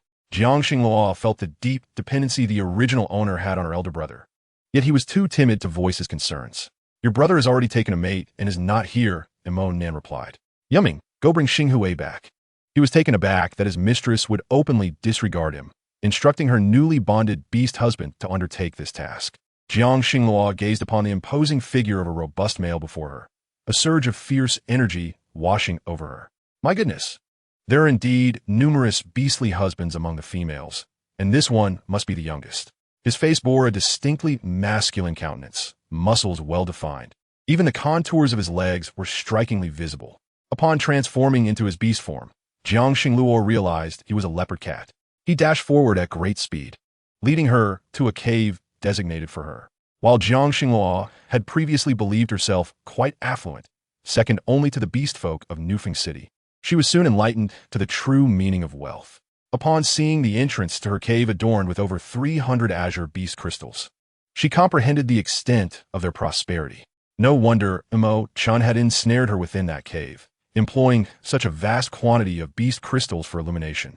It turned out these two tribes were exceedingly wealthy. Come in. This cave has been prepared for you by your mother. It is quite spacious. Upon entering, Jiang Xingluo discovered that the cave was illuminated by blue beast crystals, and its depth was considerable. A stone bed lay adorned with a thick mat woven from grass, topped with the finest furs. Leave your beast husband here for now. Once I have resolved everything, you may depart. All right? Jiang Xingluo nodded, and Xingjin leaned in to plant a gentle kiss upon her forehead. May the beast god bless my daughter and her offspring with safety and prosperity. As Jiang Xingluo watched Xingjin exit, her cheeks flushed, and Lai Wind, gazing at her with a hint of concern, enveloped her in his embrace. Jiang Xingluo wrapped her arms around Lai Wind, a subtle sense of security washing over her. The bond mark on Lai Wind's chest glimmered faintly as he grasped her wrist. Xingluo, it seems your anomaly crystal is exhibiting unusual activity. Jiang Xingluo nodded, summoning her crystal, and upon closing her eyes, she felt the tremendous power within her still largely sealed. As a yellow crystal beastman, she had yet to advance, but she sensed her strength gradually breaking free from its confines upon returning to her birthplace. Suddenly, the purple crystal bracelet upon her wrist unfastened, absorbed by her crystal. What is happening? Lai Wind pressed his hand against her crystal, a warm energy circulating. He could sense Jiang Xingluo's power stirring. As they were beast partners, their abilities intertwined, allowing Lai Wind to glimpse into all aspects of Jiang Xingluo. Xingluo, remain calm. It merely requires the power of beast crystals. I have plenty here. Jiang Xingluo nodded. Lai Wind retrieved beast crystals from his possession, and as she absorbed the energy from 10 blue beast crystals and 2 purple ones, she quickly felt the seals within her weakening. She was drenched in perspiration, sensing that the offspring within her were also aiding her with their own strength. A gust of cold wind swept through the cave, and a pair of green eyes from afar fixated on Jiang Xingluo's cave. Upon witnessing the strange light emanating from her palm, a surge of rage ignited within him. Why, despite having discarded her, could this feeble female still be alive, while his own offspring perished at Mo Chen's hands? How dare she return with Mo Chen? His female master appeared to treat it as if nothing had transpired. Mo Nan gritted his teeth as he stared at the cave. Even if he wished to strike now, he was unable to do so. The lion beside him also possessed dual abilities, and upon seeing its face, Mo Nan was reminded of the fierce lion from the Huangchang tribe that was notoriously difficult to subdue. After a peaceful night's slumber, Jiang Xingluo felt her body considerably relaxed. The power that had been surging through her had stabilized, and she admired her newly advanced green crystal ability with warmth in her heart. However, with Lai Wind absent, she heard footsteps approaching the cave entrance, causing her heart to tense. Upon stepping outside, she realized the visitor was not Mo Nan. She sighed in relief. Although Mo Nan was a green crystal beast man, he had been hunting for years and was now pregnant, his powers significantly sealed. Jiang Xingluo feared for the safety of her offspring should they confront one another. Xingluo, your elder brother has returned. He wishes to take you and Lai Wind with him. Yu Ming was quite different from Mo Nan. She nodded in agreement, stating she would go as soon as Lai Wind arrived. Remaining in the cave, Jiang Xingluo detected an unsettling scent in the air that seemed to have shifted without her notice. Turning her gaze towards the flowers at the entrance, she realized they were midging flowers. Why were they here? Covering her nose, she attempted to flee, only to be obstructed by a towering figure. Are you Xingluo? Jiang Xingluo felt disgusted by this vile behavior and glared fiercely at the male before her. Who permitted you to enter my domain? The male, upon hearing her words, became increasingly agitated, especially as the scent of the midging flower intensified, overwhelming his senses and driving him to pounce on Jiang Xingluo. Feeling her body weaken, she instinctively stumbled backward. In a moment of desperation, she bit her tongue, warm blood flowing, which jolted her into clarity. A surge of powerful lightning energy struck the male before her. The male, paralyzed by the electric shock, Jiang Xinghua transformed into her beast form and advanced. Yet she soon realized her strength was pitifully diminished. Her offspring were also restless, as a midging flower likely posed a risk of miscarriage for beastmen. She dashed towards the cave's exit, only to find Imonen waiting there, mockingly gazing at her. Trying to escape? My female offspring is dead. You shall accompany her in death. Imonen's hand tightened around Jiang Xinglua's throat, a suffocating sensation enveloping her. She struggled with all her might, but her body felt utterly powerless. Was she truly destined to perish here today? Jiang Xinglua sighed, accepting that she may never live to see another day. Host, awaken. Your task remains unfulfilled. I shall not permit your demise. Jiang Xinglua furrowed her brow. It had been so long since the system had appeared that she nearly forgot it had aided her in this world. Regrettably, her progress on the task remained minimal. The affection levels of her offspring were not yet fully cultivated, and even the origins of Qingyuan were unclear to her. As her consciousness began to fade, she resigned to the idea of death. Having faced it before, it was merely a matter of experiencing it once more. Host, please maintain your awareness. You have unlocked a significant portion of your offspring's affection. The system can assist you at a critical moment. The system utilized its antidote to free Jiang Xinghua from the midging flower's poison, causing her internal strength to surge dramatically, stabilizing the condition of her offspring. She unleashed her lightning power to its fullest extent upon Imonen, who staggered backward, his skin igniting from the electric shock. Ah, it hurts! It hurts! Jiang Xinghua landed gracefully, her alluring feline eyes filled with ferocity. Imonen could not be spared, for he would harbor jealousy towards her other offspring. Summoning her whip, she called forth the heavenly punishment of the beast god. Thunder struck, shattering the revered stone of the cat tribe that had been worshipped for generations. The astonished members of the cat tribe quickly gathered, witnessing the tumultuous thunder and the simultaneous lightning striking one specific location. The fiery sparks on Imonen's body converged, almost instantly burning through his skin. Jiang Xinglua coldly observed him, while the male beast who had rushed out from the cave remained enamored with her. Lunging towards her once more, Jiang Xinglua glared at this troublesome entity, preparing to retaliate when she heard a commotion in the distance. Liefeng hurried back with a bamboo basket, and upon seeing that Jiang Xinglua was safe, the anxiety that had gripped his heart finally eased. Yet, he was engulfed in profound self-reproach. He should have waited for Xinglua to awaken before seeking sustenance together. How could he have forgotten that Ma Nan resorted to despicable and vile tactics? Jiang Xinglua, sheltered in Li Feng's embrace, inhaled his familiar scent, allowing her body to relax. Why didn't you wait for me to go out alone? Don't you know they wish to harm me? Her tone was laden with accusation, to which Li Feng softly murmured an apology. Meanwhile, the male, ensnared by the enchanting flower, had not relinquished his intentions and lunged at Jiang Xinglua, only to be torn asunder by Li Feng's wind-based abilities. The air was thick with the metallic scent of blood as Li Feng held Jiang Xinglua protectively, and soon, thunderbolts rained down. Ma Nan, akin to a colossal inferno, desperately raced to extinguish the flames engulfing him, unaware that this divine retribution was also aimed at him. The male and female members of the cat tribe witnessed Ma Nan's frantic howls, and Xingzhen, the shaman, surely understood the implications of such an event. Even the sacred stone revered by the cat tribe had been cleaved by the beast god himself, sufficient evidence of the beast god's wrath. Ma Nan was doomed.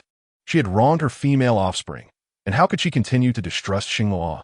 Xinglua, her pitiful offspring, had grown alone for so many years, separated from her mother. She merely harbored hatred for those who had once harmed her. As a mother, she should not have acted in such a manner. Enough, I shall resolve this myself. I will not blame you. Jiang Xinglua gently patted Li Feng's back, offering comfort, knowing her abilities would shield her from Ma Nan's malevolence. Who would have imagined Ma Nan would resort to such underhanded tactics against her? Clearly, he had lingered here long enough to realize Li Feng had departed. His timing was impeccable. Ma Nan, a cunning beast, was indeed formidable. Yet, he likely did not anticipate that she had arrived in this world accompanied by a system. Xingzhen addressed the surrounding beastmen plainly. Let him perish. The beast god has unleashed divine punishment, even shattering the sacred stone. If he is not made to bear the consequences, our tribe shall pay a dire price. Jiang Xinglua turned to Xingzhen, observing the guilt swirling in her eyes. Xingluo, with Li Feng absent, you should seek me alongside Yuming. Do not let this happen again. You are female and deserve the protection of a male. Chapter 149. The food of Mingqian tribe was stolen. Ma Nan was reduced to ashes, and the divine punishment ceased, bringing forth a deluge upon the cat tribe. Jiang Xingluo had initially planned to leave with Li Feng ahead of time, but the torrential rain compelled her to remain in the cat tribe for a day and a night. Once the rain subsided, Yuming visited Jiang Xingluo daily, bringing her delectable dishes prepared with copious amounts of salt and cumin by the cat tribe. Xingluo, may I ask you a favor? Yuming looked down at Jiang Xingluo. For in the cat tribe, female offspring were esteemed above all male partners. Thus he held her in high regard. Jiang Xingluo regarded Yuming's bashful demeanor. Speak freely, what is it? Li Feng observed Jiang Xingluo, who was glowing with health, and placed his hand gently upon her abdomen, using a tender force to sense their offspring. Jiang Xingluo furrowed her brow at Li Feng, swatting his hand away. Li Feng instantly withdrew his hand and turned to learn how to grill fish. I do not yet have my own offspring. Might I request you to speak to the female leader on my behalf? Jiang Xingluo nearly choked on a piece of fish, her face reddening even further in the firelight. Would her persuasion be effective? She felt embarrassed, but the longevity of the cat tribe's females rendered Xingzhen and Kefi still youthful, with Kefi already having several offspring, making her mother having more entirely reasonable. Rest assured, I shall never betray the female leader, Yuming insisted. Jiang Xingluo, frowning, then noticed a male resembling her by 50% emerge at the cave entrance. It was her elder brother, Xinghui. Xinghui, with his tawny skin and towering stature, was already a green crystal beast man. His female leader belonged to the Black Wolf tribe, having chosen him for his status. Upon seeing his long-lost sister, tears welled in Xinghui's eyes. Xingluo, I feared something had befallen you. I searched tirelessly for your scent alongside Ma Chun, traversing mountains and rivers, yet found no trace. It is my fault for not persisting.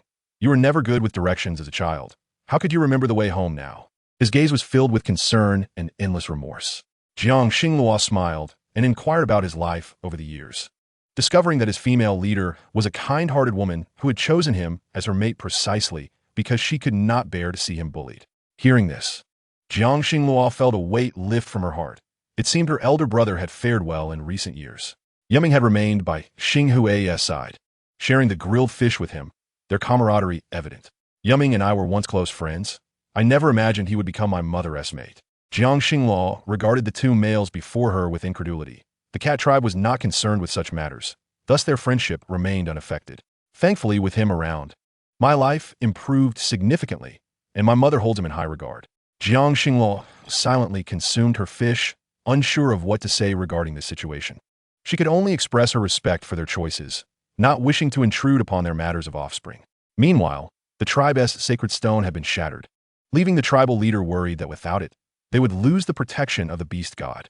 Therefore, he intended to lead all the males of the tribe in repentance before the beast god. Jiang Xingluo and Li Feng listened to their prayers within the cave, witnessing such a solemn occasion, all for a mere stone. But did such prayers truly hold significance? She watched Xingzhen, clad in ceremonial robes, convey her thoughts to the beast god, marveling at her comprehension of the ritualistic language. It was astonishing, as all the males knelt in sincere supplication until Jiang Xingluo beheld a force descending from the heavens onto the stone they had prepared, which began to emit a brilliant light.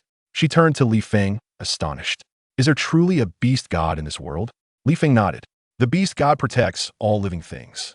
Without the beast god, our abilities would have no source. Only with the beast god can this world remain unscathed. Jiang Xingluo felt a jolt at Li Feng's words, inexplicably reminded of a figure she had glimpsed in a prior dream. That figure had even spoken of their destined connection, yet she had not encountered it for a long time. Jiang Xingluo hesitated, observing the conclusion of the prayers. She exhaled, planning to bid farewell to Xingzhen. Meanwhile, in the Mingqian tribe, the provisions they had stockpiled mysteriously vanished overnight. They had exchanged 10 blue beast crystals for seeds with Jiang Xingluo, and with Qingyuan's powers aiding growth, the Mingqian tribe's beastmen quickly reaped their harvest and attempted to mill flour from wheat. They even crafted delectable pancakes using pots. Everything had been proceeding smoothly until, in recent days, all the wheat flour and the rice they had cultivated inexplicably disappeared. Qingyan and his companions understood that leaving at such a time was inappropriate. Sister Yulan, filled with righteous indignation, attempted to team up with Kuei to locate the thief. Yet each time, she inadvertently succumbed to slumber, allowing their adversary to succeed. Qingjue, you are the most astute among us. Perhaps you could devise a strategy. We cannot allow the fruits of our tribe's labor to be pilfered by others. Qingyan clenched his fists, feeling a deep sense of injustice. Qingjue, resting his chin on his hand, wore a grave expression as he pondered, realizing that despite having guards, items were still stolen, which he found perplexing. He turned his gaze towards Qingyuan, who looked back at Urge, sensing something odd in his eyes. Qingyuan, is there a potion that induces sleep, making it easier to steal? Qingyuan nodded, affirming, indeed, Sister Huayan mentioned a plant called Hunhun Chao, which grows tall and slender. She once showed it to me. Its juice, if inhaled, even slightly, can induce sleep for an entire night. Sister Huayan claimed it can also help if one struggles to fall asleep, though I have never tried it myself. Qingjue was overjoyed, convinced such a substance must exist. Is there an antidote for Hunhun Chao? He inquired. Qingyuan nodded and elaborated. Those pink flowers outside our door can instantly invigorate one, if consumed. Even if someone has inhaled Hunhun Chao, it would be ineffective. However, this secret is known only to Sister Huayan, as she discovered it after mistakenly ingesting the flower. Chapter 150. Corruption. The young ones excitedly ventured outside to gather numerous pink flowers, concealing them on their persons. Upon spotting the tribal leader, Qingyan leapt up, exclaiming, Leader, we have uncovered why those beastmen can put others to sleep. He spoke fervently, but none of the beastmen paid him any heed, simply dismissing him as a child. Furrowing his brow, Qingyan turned to Qingjue. What shall we do? Without our mother and father present, they refuse to believe us. A surge of stubbornness welled up within him. As without their mother, it felt as if everyone regarded them as inconsequential. Qingjue glanced at Qingyan, formulating a plan. Brother, how about we wait tonight at the place where only a small amount of food is stored and observe whether those individuals come? We can consume the antidote beforehand. Our abilities should suffice to confront a few ordinary beastmen. Qingyan nodded, appreciating Qingjue's foresight. They surmised that the beastmen likely resorted to Hunhun Chao out of fear of confrontation. Given that Sister Yulan's mate was a formidable beastman, an ordinary beastman would struggle to contend with him. Thus, the young ones remained outside, consuming the pink flowers in anticipation of nightfall. Having ingested the flowers, they felt no drowsiness. As time passed, the moon shone brightly amidst a sparse starry sky. With even the birds nestled in their nests, asleep, the young ones remained silent, waiting patiently, when suddenly a figure appeared in the darkness, appearing rather frail. Qingyan observed intently as the beastman hunched low, dragging a wooden stick along the ground, producing a scraping sound. They held their breath, not daring to make sound, while the scent of Hunhun Chao wafted heavily from him, a potent aroma that was almost overwhelming yet proved ineffective against them. Qingyan and Qingjue stealthily followed the figure for quite some distance. The elderly man seemed oblivious to their presence. As he hoisted the remaining items onto his back and exited from within, Qingyan swiftly employed his abilities, unleashing a gust of wind that caught the beastman off guard, causing his belongings to tumble to the ground. Qingyuan illuminated the scene with her beast crystal, only to witness the beastman transform into a wisp of black vapor and vanish. How could this be? Qingyan and Qingjue stared at the fallen beast pelts, disbelief flooding their eyes. Brother, what on earth was that beast? Qingyuan questioned, observing the retreating black mist, feeling slightly dizzy from the foul odor of decay that seemed to linger with it. Do you smell that? It is horrid, as if something is rotting.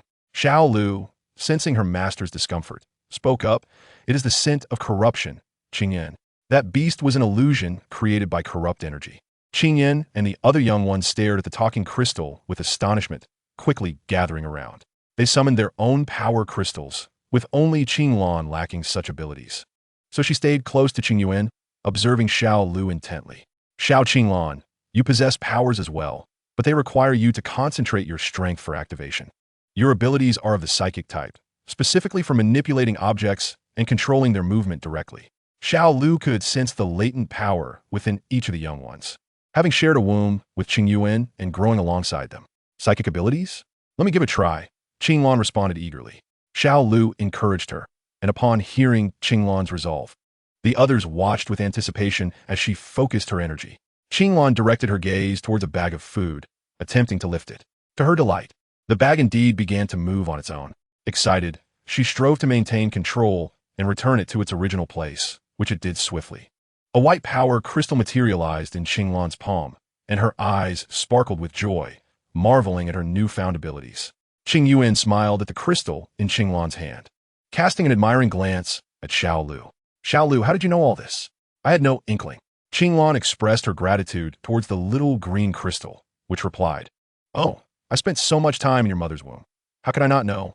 Of course I am aware. Meanwhile, Jiang Xinghua and Lai Feng had acquired a significant amount of cumin and chili powder from the cat tribe and were hastily departing towards the Mingxian tribe. This journey was markedly different for Jiang Xinghua. She remembered the route well, as she was not directionally challenged. Once, she had navigated the winding roads to purchase seeds, committing them to memory. However, the journey was not without its challenges, as both Lai Feng and Jiang Xinghua were nearly exhausted from travel. I can walk on my own from here. You need not always protect me. Why would I not protect you? You are my mate, and you are with child. Lai Feng insisted, handing Jiang Xinghua some mountain spring water. Jiang Xinghua realized that Lai Feng was quite stubborn, and some things she said were futile. She decided to let him be. As they walked along the path, perhaps feeling a sense of relief, they took the time to appreciate the surrounding scenery. Upon reaching a certain point, Jiang Xinghua discovered that they were near a vast sea, its azure waters glistening under the sun, while a gentle breeze carried warmth. She observed shells washed ashore and various seafood scattered about. Crabs and clams were visible, and she noticed several shrimp scuttling swiftly in the water. Turning to Lai Feng, she found him skillfully catching a few sea bass at an astonishing speed. It appeared these creatures had not yet evolved into beastmen, and upon seeing Lai Feng approach with 3 plump sea bass in hand, she could not resist the temptation. At sunset, the sea surface glimmered with the radiance of the sun, creating a breathtaking spectacle of shimmering waves. Jiang Xinghua carefully strung together the shell she had collected using a piece of thread, while simultaneously igniting a fire with nearby dry twigs to cook the fish she had caught over the past few days. Although she lacked some side dishes, the enticing aroma wafting from the pot made the absence of those accompaniments seem insignificant, especially since she had added ample seasoning to the fish soup. Chapter 151. An unexpected encounter by the sea for the first time, Jiang Xinghua felt utterly satisfied with her seafood meal. She gazed at the freshly caught mantis shrimp and other marine delicacies before deciding to tidy up and store them in her space. Her shell wind chime was also completed, and as she stood holding it, the sea breeze caused the shells to sway and produce a delightful sound, a sight that had never failed to amuse Lai Feng. Lai Feng lifted his eyes towards the shells strung together, truly impressed by Xinglua's craftsmanship. How beautiful it is! Jiang Xinghua beamed with confidence in her skills. Lai Feng nodded and reached out to touch the shells, finding them intriguing, and thought to take a few back for his little ones who would surely adore them. Jiang Xinghua smiled in agreement. As the wind intensified, both Jiang Xinghua and Lai Feng suddenly noticed the once tranquil sea turning tumultuous, with a surge of restless waves crashing towards them. How could this happen? It's already low tide. Such a phenomenon should not occur. They exchanged concerned glances, sensing that something was amiss. The forces of nature should not behave this way unless manipulated by a powerful beastman with extraordinary abilities. Jiang Xinghua observed the approaching waves with trepidation, and without hesitation, Lai Feng wrapped his arms around her waist and swiftly moved her away from their previous position.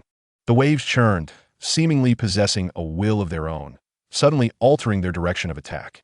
Lai Feng employed his abilities to create a protective barrier.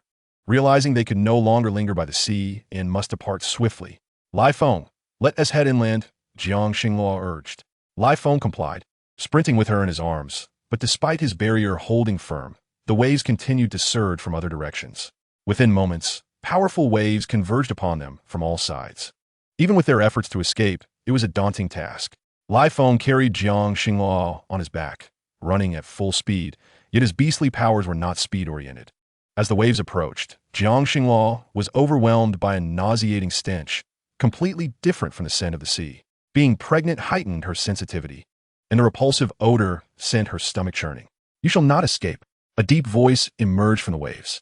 Jiang Xinghua scanned her surroundings but saw no one. Though she could transport Lai Feng into her space, she was determined to decipher the meaning behind the words spoken by the figure in her dream. Perhaps the grotesque turbulence caused by the foul black mist was connected to Ling Xuan, as well as the strange black energy that had exited her body. As Jiang Xinghua focused on the scene before her, Lai Feng's barrier absorbed the wave's assault, but the sheer force of the water showed no fear of the protective shield. Lai Feng was on the verge of collapse when Jiang Xinghua unleashed a bolt of lightning, splitting the waves in two and causing them to recede. It became apparent that the hidden power within the waves was terrified of her. Why would the forces of nature fear her lightning? Jiang Xinghua suddenly recalled the punishment of thunder bestowed by the beast god. Perhaps it was due to the similarity between her powers and those of the deity. Regardless, one could only ascertain the truth through experience. Jiang Xinghua summoned the strength within her, striking the relentless waves repeatedly. The waves contorted in shape, yet dared not advance. Lai Feng sensed the peculiarity as the rancid odor intensified.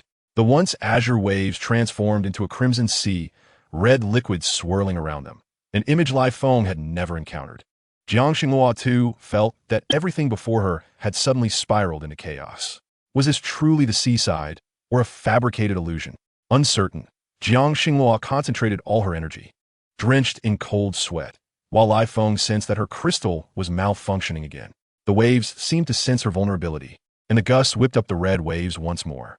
The foul smell infiltrated Xinglua's nostrils, an eerie sensation that made her grit her teeth to endure. Yet, from her other hand, a gentle power began to rise, even as she bore the agonizing pain of bloodlust. It hurts, truly hurts, but the little one inside me is also giving me strength. Mother, how gentle you are. We adore your power, echoed in her mind. Lai Feng watched as Jiang Xinghua became enveloped in a shimmering green aura. All the crystals within her space adhered to her, and a purple beast crystal emerged alongside, a faint lightning mark appearing on her forehead. Lai Feng recalled that such a lightning mark, along with the lightning ability, was solely found in the priestesses of the Baihu clan. As Jiang Xinglua's power stabilized, Lai Feng witnessed her extending her hand, a surge of green energy erupting from her body, calming the once tumultuous ocean. The black mist concealed within the sea was ensnared by her verdant force. Her gaze radiated love for this world, a look that Lai Feng felt he had seen somewhere before. Release me, you wicked female. Let me go. I must return to my mother. She will surely defeat you. Deceitful woman, you will regret your actions. The black mist screeched. Jiang Xinghua smirked. I wonder, who exactly is your mother? The black mist seemed to realize it had misspoken, finding itself unable to escape from the enveloping green light. You are the essence of the deceased. My power is of the wood element, an innate counter. Do you comprehend? Wood element? Lai Feng was taken aback. Witnessing such formidable wood abilities for the first time, it was no wonder that Qing Yuan could awaken her wood powers. It stemmed from the immense wood energy hidden within Xinghua. The dark figure was subdued by Jiang Xinglua's power, and she swiftly found a bamboo tube to contain mist. Keeping it would prove useful, especially since there were issues with Qing Yuan's abilities, and she sought to uncover the truth behind it. As the black mist was confined, it continued to babble. I advise you to release me promptly. Otherwise, I have more allies to contend with you. You shall regret it when the time comes. With a cold laugh, Jiang Xinglua replied, If I let you go, will your companions spare me? Perhaps I should eliminate you now, thus removing one more nuisance. The black mist fell silent, clearly valuing its own life. Chapter 152. Inform me of your mother's whereabouts. The sea, untainted by the black mist, appeared significantly clearer. Jiang Xinglua observed crabs and fish surfacing from the waves, realizing her awakening had yielded some rewards. Her space had ample room, and she had previously stocked 2 large freezers, perfect for storing her catch. Taking Lai Feng's hand, she headed towards the shore. Lai Feng, hurry, gather those delicious treats. Rest assured, everything has been purified and is very safe, she said, holding up a crab before her, which waved its claws defiantly. Jiang Xinghua could not help but chuckle, remarking that if she were to place the little crab in a pot of boiling water, it would soon become obedient. The small crab seemed to comprehend her words, waving its pincers with even greater ferocity. Lai Feng, these crabs are quite delectable. Let us gather them to bring back and prepare a meal for the little ones. Lai Feng swiftly collected crabs along the beach, and in no time, the once bustling shoreline was clear by the efforts of the two. Beholding the bountiful harvest in the bee skin bag, Jiang Xinghua pulled Lai Feng into her space. This was Lai Feng's second visit to Jiang Xinglua's domain, and as he observed the unchanged surroundings, he suddenly found himself yearning for her soft, cozy bed, curious about how she had crafted it. Come with me. Let us properly store these fish and shrimp. Lai Feng followed Jiang Xinghua as she retrieved 2 large basins, pouring water into the wooden containers, adding a pinch of salt, and placing the live fish and shrimp within. She then opened several freezers that had been stocked in the warehouse, which were now empty as she had not yet had the chance to fill them. This was fortuitous, as they could now be utilized for storing the gathered seafood. With great care, Lai Feng placed the 2 large basins into the freezers, and Jiang Xinghua activated the power, allowing the freezers to hum to life. She gazed upward, noticing the sun still shining within her space, feeling a sense of incomprehension. Fortunately, her farm's extensive solar panels had amassed a considerable amount of energy, enough to sustain her for quite some time. Furthermore, her space was devoid of a rainy season, basking daily in sunlight. Jiang Xinghua felt immensely grateful for having traversed with her space. Lai Feng had arranged the shrimp, but soon realized that Jiang Xinghua had vanished from sight. She had settled into a nearby wicker chair, gently rocking herself to sleep. Lai Feng tenderly cradled her and skillfully carried her to her room, laying her gently upon the bed. The little female nestled against the soft bedding, murmuring softly as she instinctively clung to his arm. Lai Feng smiled wryly, then reclined beside her. Although the bed was somewhat cramped, with his legs hanging off the edge, he had never felt so at ease watching Jiang Xinglua's tranquil sleeping face. Qing Yin, accompanied by several little ones, sought out Yulan. They had kept watch outside overnight, yet the peculiar black mist had not reappeared. While the chief might not yet believe them, it did not imply that Sister Yulan would share the same skepticism. Their earnest demeanor stirred her concern. Initially, Yulan and Kuei were doubtful, but upon witnessing the persistent dark circles under the little one's eyes, it was evident that they had indeed stayed vigilant throughout the night. Moreover, as awakened children with unique abilities, they were certainly not the same as ordinary youngsters. You claim to have seen that Beastman transform into a cloud of black mist and vanish? Yulan had never encountered such a phenomenon. Qing Yuan began to explain. Sister Yulan, that Beastman was hunched over, resembling an elder. When we ordered him a halt, he left behind these beast skins, which then dissipated into a dark mist without a trace. Hearing this, Yulan felt certain it was no benign entity, especially since their tribe's winter provisions had been nearly entirely pilfered. She was at a loss as to how to resolve the situation. Gazing at the scant remaining food supplies, Yulan grasped Kuei's hand, expressing her fears. What shall we do? Will the beastmen in our tribe starve this winter? Although we have devised methods for warmth, our provisions have all been stolen. Yulan worried for the weaker members of their tribe. Unlike the stronger beastmen who could hunt for meat, they had hoped to rely on their recently hoarded supplies for a comfortable winter, free from hunger. The little ones pondered for a long while, realizing that only their mother could remedy this predicament. Their ability to assist was quite limited. Qing Yuan could lend a hand, but her remaining seeds were scarce, making it challenging to grow food even with her wood-based abilities. Sister Yulan, do not fret. Perhaps you should first take us back to the tribe. I believe the Jiuyin tribe might have some seeds, and you could borrow some provisions. Yulan had completely forgotten that she could request assistance from other tribes. She nodded in agreement and turned to Kuei, who also concurred. Upon discussing this matter with her father beast, he readily consented. Though others may not be able to assist, Yulan could, and so they set forth on the journey to the Jiuyin tribe. Yulan perched upon Kuei's back as he sprinted swiftly, while Qing Yuan was arranged by her 4 elder brothers to ride atop the eldest. Although she could transform, as a little female, she was entitled to such privileges. They endured a long, bumpy day before finally arriving at New Feng City. Exhausted, Qing Yuan fell asleep on Qing Yan's back. Yulan too succumbed to slumber, while Qing Yan carried Qing Yuan and Qing Zhu opened the door to Jiang Xinglua's former residence.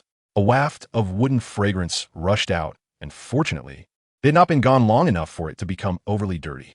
Qing Yan laid Qing Yuan upon the bed, and Qing Zhu led Kuei to the guest room.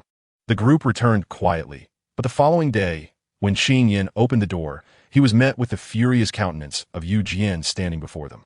Where is your mother? Furrowing his brow, Qing Yan looked at Yu Jian, who was not particularly pleased. He had heard the inhabitants of New Feng City speak of this male's covetous feelings towards their mother, despite his disdain for their father. This Yu Jian was a cold-hearted specter. It would be strange for their mother to harbor any affection for him. The green crystal, I know you will need it soon. Tell me the whereabouts of your mother. Yu Jian's brow knitted in concern. Indeed, there had been turmoil in the Huang Chang tribe. For reasons unknown, 2 factions of beastmen had suddenly engaged in relentless conflict. The originally high-ranking wind elemental beastman had brutally slain his female master and offspring. The chieftain of the Huangcheng tribe was now hiding in New Feng City, fearing to return. At this juncture, he could only seek Lai Feng and would first need to locate Xing Luo. Yu Jian was disheartened at the thought of the Huangcheng tribe's current state. Chapter 153. Troubles in Huangcheng tribe. Qing Yin stared intently at the green beast crystal, which he found quite appealing. However, since it had been gifted to him by his mother, he had no need for another's offerings. Take it back. I do not desire your possessions. I lack for nothing. Qing Yin huffed disdainfully, still harboring a strong aversion towards the cold-faced male. I have urgent matters to discuss with your father beast and your mother. Qing Yin, do not sulk. Currently, the Huangcheng tribe lacked a strong beast man to take charge. They could only find Lai Feng to perhaps quell the unrest. Then do tell me, how weighty is this matter? Lai Feng regarded the serious expression on Yu Jian's face, sensing an unease creeping into his heart. You are but a child. This matter is far too perilous. Only your father beast can bring resolution. Qing Yin, please tell me. After much contemplation, Qing Yin finally gritted his teeth and spoke. My mother sent a black wolf back to its homeland, and she has yet to return. The mention of the black wolf caused Yu Jian to frown. It seemed Jiang Xingluo was a little cat female. Was she from the Shenmao tribe? If so, why was she in the Juyin tribe? If indeed she was from the Shenmao tribe, it was no wonder she was so astute. Females from that tribe seldom ventured out, only intermingling with the Black Wolf tribe through marriage. Yet, after so many years of wandering, he had not discovered the whereabouts of the Shenmao tribe. For now, they could only wait, as the location of that tribe remained a mystery. Meanwhile, Jiang Xingluo rested upon Lai Feng's back, feeling somewhat drowsy. Having grown accustomed to this mode of interaction, she transformed into her beast form, stretching her neck and dozing off atop Lai Feng. A cool breeze swept by, and Lai Feng gazed at the overcast sky, sensing that rain was imminent. They had traveled a considerable distance, yet still remained far from the Juyin tribe. Lai Feng felt a sense of unease, as if something were amiss. He quickened his pace, while Jiang Xingluo slept soundly on his back. By the time she awoke, they had already arrived at New Feng City, where she continued to rest peacefully. Lai Feng was not by her side. After washing her face, Jiang Xingluo pushed open the wooden door and descended the stairs, noticing a peculiar heaviness in her abdomen. Downstairs, at the wooden table, sat two males, her beast husband, Lai Feng and Yu Jian. It had been a long time since she had seen Yu Jian. The two of them sat together in an unexpectedly tranquil manner, their expressions grave. Mother, you're awake. Qing Yuan has missed you so much. Jiang Xingluo turned to see Qing Yuan rushing to embrace her. She reached out to pat Qing Yuan's small head, only to realize that her once lustrous hair had turned dry and yellow, appearing as though it had not been combed in ages. Qing Yuan, let mother give you a bath. Upon glancing around, she noticed that the appearances of the other cubs were also somewhat concerning. Mother, you don't know. Qing Yuan recounted all that had transpired at the Ming Chun tribe in detail. Jiang Xingluo furrowed her brows, sensing that the aura of the deceased, which had stolen food from the Ming Chun tribe, was likely connected to the dark energy she had contained from the coastal disturbances. It seemed that such dark energy was not scarce. Jiang Xingluo showed Qing Yuan the dark energy she had captured with her wood-based abilities, and Qing Yuan was astonished. Yes, it's exactly this. Mother, it looks just like it, but the decay emanating from that gas is much more intense. This one lacks such an odor. The dark energy trapped by Jiang Xingluo was nearly dizzy from its futile attempts to escape, sensing that this female's power was exceptionally strange. Her wood-based abilities could purify its master's strength, which jeopardized their grand endeavor. My power has already purified much of it. The lack of odor is quite normal. Qing Yuan, your wood-based abilities possess similar powers. You should try it next time. Qing Yuan's eyes sparkled with excitement, realizing her abilities could protect everyone. Had she known earlier, she would have used her strength to contain that dark energy to uncover the whereabouts of the stolen food, sparing Sister Yulan from tears. How infuriating! Your little female cub has awakened her wood-based abilities as well. Jiang Xingluo promptly retracted the dark energy. Before bathing the cubs, she sought to understand what could have stirred such urgency in both Lai Feng and Yu Jian. She sat beside Lai Feng, and Yu Jian's words fell silent. All eyes fixated on Jiang Xingluo. Lai Feng frowned at Yu Jian, while Xingluo completely disregarded Yu Jian's gaze. If you two have something to discuss, feel free to speak openly. Do not concern yourselves with me. Lai Feng looked at Yu Jian helplessly. Yu Jian, being a forthright male who despised deceit, understood that Lai Feng would undoubtedly return to the Huangcheng tribe, a place that his parents had painstakingly protected. His current troubled expression stemmed from his worry for Xingluo and the tribe. Xingluo, something has happened to Huangcheng tribe. A large number of high-ranking beastmen have gone berserk, killing their females and cubs, and some even devoured their females. Upon hearing the term berserk beast, a memory surged in Jiang Xingluo's mind. You are the inheritor of the cat tribe's shaman. Future calamities may manifest upon you. Remember to use your powers to resolve them. Xingluo. Jiang Xingluo narrowed her eyes, recalling that this memory surfaced while she was held by her mother, receiving the blessing of the beast god, during which the divine stone had spoken to her. However, when she last returned, that stone had remained silent, almost lifeless. Could it be that her memory was flawed? Xingluo, what troubles you? If you wish for me to stay, I can wait until you give birth. I have no intention of delaying life foam. The control of high-ranking beastmen is formidable. They cannot easily become berserk. It is indeed possible that something has occurred to Huangcheng tribe. Should you need to return, I can manage on my own. Jiang Xingluo was resolute. She could not idly watch Lai Feng abandon his kin at such a critical time. That place was undeniably his homeland, and if it were to become unrecognizable, he might regret it for life. No, I cannot heed your words. Xingluo, I will stay. I have left the tribe. Their affairs are no longer my concern. Jiang Xingluo noticed Lai Feng's clenched jaw, unwilling to yield easily. However, after spending so much time with him, she could clearly see the contradiction in his words. Lai Feng, if you wish to go, then go. That tribe is not composed solely of those who betrayed your father. There are those who refuse to submit. You must return. Jiang Xingluo's tone carried a commanding note, and Lai Feng cast a troubled glance at Yu Jian, seemingly the only male he could trust at that moment. Chapter 154. Lai Feng departs Yu Jian. Xingluo requires care. Can I entrust her to you? He knew this request was excessive, yet he had no alternative. The birthing process was fraught with danger, and if anything were to go awry, he too would regret it for a lifetime. Yu Jian looked at Xingluo. He had no ulterior motives, merely wishing to care for a friend, and he was more than capable of doing so. Jiang Xingluo felt uneasy under Yu Jian's gaze, but intended to remain in Nufeng City. Her wood-based abilities granted her an innate healing power, yet she still required supervision. If it were Yu Jian, she might as well ask Jiao Yu for assistance. Such matters were best handled by females. I promised to help care for Xingluo. Upon hearing Yu Jian's agreement, Lai Feng finally felt a sense of relief. Moreover, time was of the essence, and he needed to depart immediately. Qing Yin also wished to accompany Lai Feng, eager to hone his own abilities. Jiang Xingluo glanced at Qing Yin, wanting to dissuade him. But Lai Feng ruffled his cub's hair, asking, Do you truly wish to accompany your father? The foes we face there include the Lan Jing beastmen. Your strength is insufficient to confront them. Qing Yin sighed, acknowledging that he was merely a Huang Jing beastman and would only serve as a burden to his father. Rest assured, father will return safely. Nothing will happen. Jiang Xingluo initially thought Lai Feng would want Qing Yin to join him for training. This was the first time she saw such tenderness and reluctance in Lai Feng's eyes regarding their cubs. Yet, something about the situation at Huangcheng troubled Jiang Xingluo deeply. Lai Feng, come here. Hearing the authoritative tone in Jiang Xingluo's voice stirred something within him. I will share some of my wood-based power with you. Remember, it can serve as a lifeline in critical moments. Lai Feng was entirely unaware that males in the beast world could borrow their female-s power. He felt a warm flow of energy enter his body through the crystal stone, yet he sensed no immediate change. However, Yu Jian noticed that the beast crystal in Jiang Xingluo's other palm was a purple beast crystal, indicating that she was a rare purple crystal beastman with wood-based abilities in this beast world. Once, wood-based abilities had gradually faded, and all weaker beastmen faced discrimination. Yu Jian had traversed every corner of the beast world, scarcely encountering a purple crystal beastman with wood-based abilities.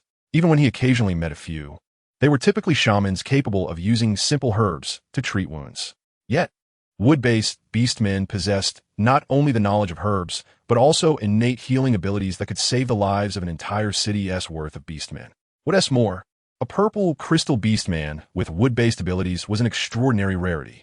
Yu Jian gazed at Lai Feng with a tinge of envy, pondering how this lion could possess so much. It seemed that the heavens had bestowed upon him an abundance of favor. Promise me, you must return. If you do not, I shall seek another beastman to serve as my mate. The weight of Star Luo's words took Lai Feng by surprise, and in a moment of impulsive affection, he pressed his lips against hers in front of their cub. The heat that surged through him momentarily clouded his judgment, and he released Jiang Xinglu, regaining his composure. He cast a glance at Star Luo's vividly colored lips, forcing himself to turn away. Star Luo, wait for my return.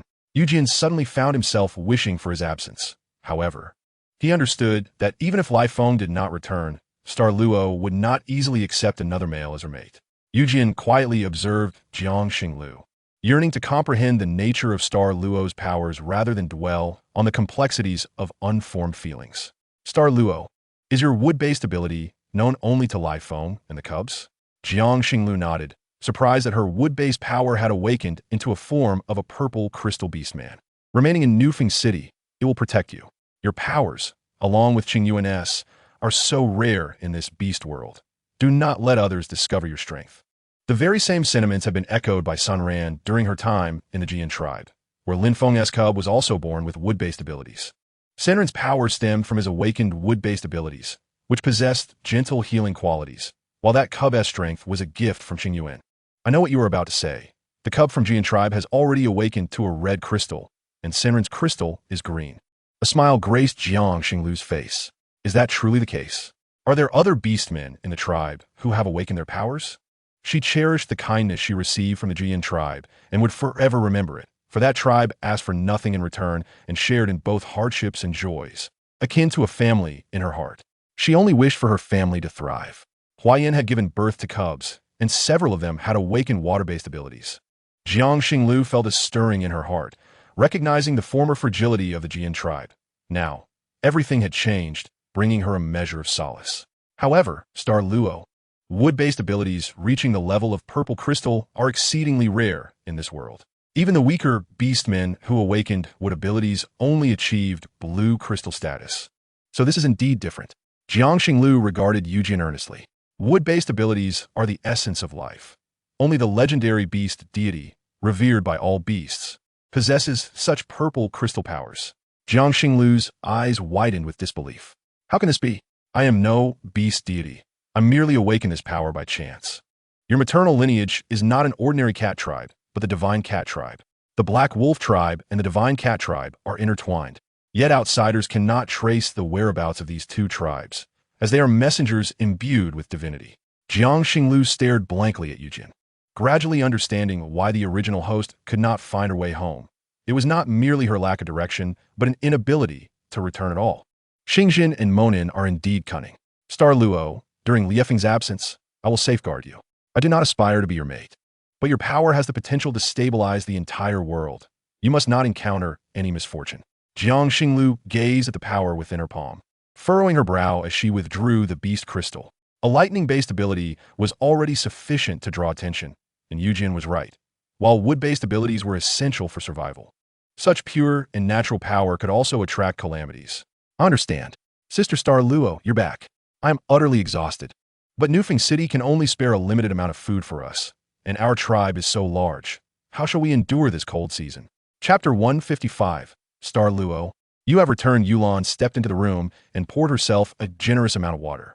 Convincing Jingsheng to lend some supplies had been no small feat. Enduring the harsh season without food filled her with dread. By the way, Sister Star Luo, could you take me to Jian tribe to borrow some food? The winter crops we planted were all stolen. Yes, mother, that villain used the drowsy grass. Jiang Xinglu had heard of this substance from Huayan. It was a crude trick, yet many beastmen were unaware of its effects. The herb could induce paralysis, causing anyone who inhaled its scent to fall into a deep slumber for a long time. Only Huayan knew that the antidote was a small pink flower. All right, I also need to return for a while. Yulan, you can come with me. Yulan nodded, moving closer to embrace Jiang Xinglu's arm. Kuei could only smile helplessly, raising his gaze to the male standing nearby. He recognized the distinguished aura of Eugen, the beastman from Nufeng City who was determined to establish laws and regulations. He had not anticipated that Jiang Xinglu was acquainted with Eugen and that he would accompany them merely to borrow some food. Could it be that Jiang Xinglu would transform in her beast form and run on ahead after leaving? Without Lai Feng, things were indeed somewhat inconvenient, though for her, walking alone made little difference. After a restful night, she felt considerably refreshed. However, on the way back, she noticed the ground strewn with fallen twigs and leaves, their golden hues appearing particularly captivating. As she approached the Jian tribe, Jiang Xinglu realized that the land near it had been cultivated and fully planted with wheat. Though it did not grow as rapidly as when Xingyuan was present, the autumn breeze was brisk, making it an opportune season for planting. The soil in the beast world was untainted and fertile, allowing these crops to thrive abundantly. Moreover, in easy-to-irrigate areas near the tribe, the chief had heeded Jiang Xinglu's prior suggestions and had successfully dug several wells. She observed many beastmen constructing wells in their living spaces, allowing them to simply lower a bucket tied with a rope to draw water. Yulan and Kuei watched this scene in astonishment. Even Yujian was taken aback that such a small locale could yield water. Qian was hauling 2 buckets of water to fill the family's reservoir when he spotted a familiar silhouette approaching. It was the star Luo he had longed for. She had been away for so long, and it was only now that she had returned. The anxiety that had been coiling in his heart finally eased, and he set down the wooden buckets, his eyes sparkling as he rushed to greet Star Luo. Star Luo, you have returned. Qian's voice brimmed with surprise and joy, tinged with excitement. Yujian observed the cheetah beastman with a pang of discomfort. This cheetah truly regarded Star Luo as the sole treasure to protect. If Star Luo did not require his aid, he would remain in the tribe to care for his family. And it appeared that his own powers had advanced to blue crystal, merely a step away from purple crystal. Yujian breathed a sigh of relief. A female like Star Luo indeed warranted the protection of many male beastmen, for her powers were a gift from the beast deity to this world. Qian, you have worked hard. I have returned with the cubs to inform everyone that our resources can still be exchanged for beast skins and crystals in Nufeng City, and that food for the winter in our tribe has been stolen. If we have surplus provisions, could we share some with them? Jiang Xinglu's words flowed easily. Yet the matter still required proper inquiry with the tribe's chief, Ju Tai. Yulan had previously only visited Nufeng City and had never set foot in Jiuyan tribe. As she gazed at the fruits hanging from the surrounding plants, she recalled her father's words about the hardships faced by the orcs in Jiuyan tribe, who had been expelled by the more powerful orc tribes due to their inability to awaken any special abilities. In contrast, her own Mingqian tribe had at least half of its orcs awaken some minor abilities, though they were insignificant red and orange crystal powers, with their water abilities merely sufficient for irrigation. However, the variety of crops cultivated there paled in comparison to this place. As Yulan followed Jiang Xingluo into the tribe, she was struck by the orderly rows of stone houses that appeared exceptionally sturdy, each with a small courtyard. Within these courtyards lay well-tended plots of land, brimming with an abundance of vegetables laden with fruits. It was surprising to see such prosperity. Clearly, their Mingqian tribe's agricultural output was nowhere near as bountiful as this. They could hardly even find seeds. Upon reaching the entrance of the Jiutai family home, a delightful aroma wafted through the air. Chiwa led them inside, where a large plate of spicy stir-fried tofu and freshly steamed wheat buns awaited them. Although the buns lacked the pristine whiteness of those from her future world, the rich fragrance of wheat was intoxicating, and Yulan couldn't help but salivate. She was genuinely famished. Additionally, there was a substantial bowl of meat stir-fried by Zhou. As Chihua had been providing all the game he hunted to his sister, with a little cub also needing nourishment, Zhou prepared a large bowl of meat daily. This was the first time Kuei had witnessed a tribe so unabashedly preparing cooked meals. At this hour, it seemed that every household was filled with enticing aromas, while his own tribe was so impoverished that even the females sometimes had to consume raw meat. Sister, could you spare me a meal? I haven't eaten in ages, Zhou implored. Now a female orc, she looked at Yulan's round little face with sympathy. After several exhausting days of travel, Yulan was indeed hungry. Kuei's expression faltered. He decided to inquire about how the males here prepared their meals and how these dishes were prepared. He was determined to ensure Yulan was well taken care of. All right, today we have plenty of food. Sister Xingluo, please sit down. I will prepare a few more dishes, Zhou said, her beauty radiating as her complexion appeared healthier, likely due to Chihua's attentive care. Enough, Zhou. Just sit down and let me handle the cooking, Yulan instructed. Zhou looked at her mate, her face flushed with shyness. Okay. Jiang Xingluo, not one to be polite, took a seat, realizing it had been a long time since she had enjoyed such fragrant cuisine. When the clan leader of Jiutai arrived, he immediately spotted Jiang Xingluo. He had come to oversee the males in the tribe, who had found a suitable location to dig a well, planning to commence work tomorrow. Reminded that it was Jiang Xingluo who had taught them how to locate water wells, he approached her with a beaming face. Clan leader, I actually came here to ask for your assistance in lending some food to the Mingqian tribe. Upon hearing this, the Jiutai leader readily agreed. How much do you need? Just take it from here. This year, we built 2 large houses specifically for storage. The furs and crystals everyone has saved are considerable, and there's enough food to last until next year's warm season. Yulon, you can go with your uncle to see how much is needed.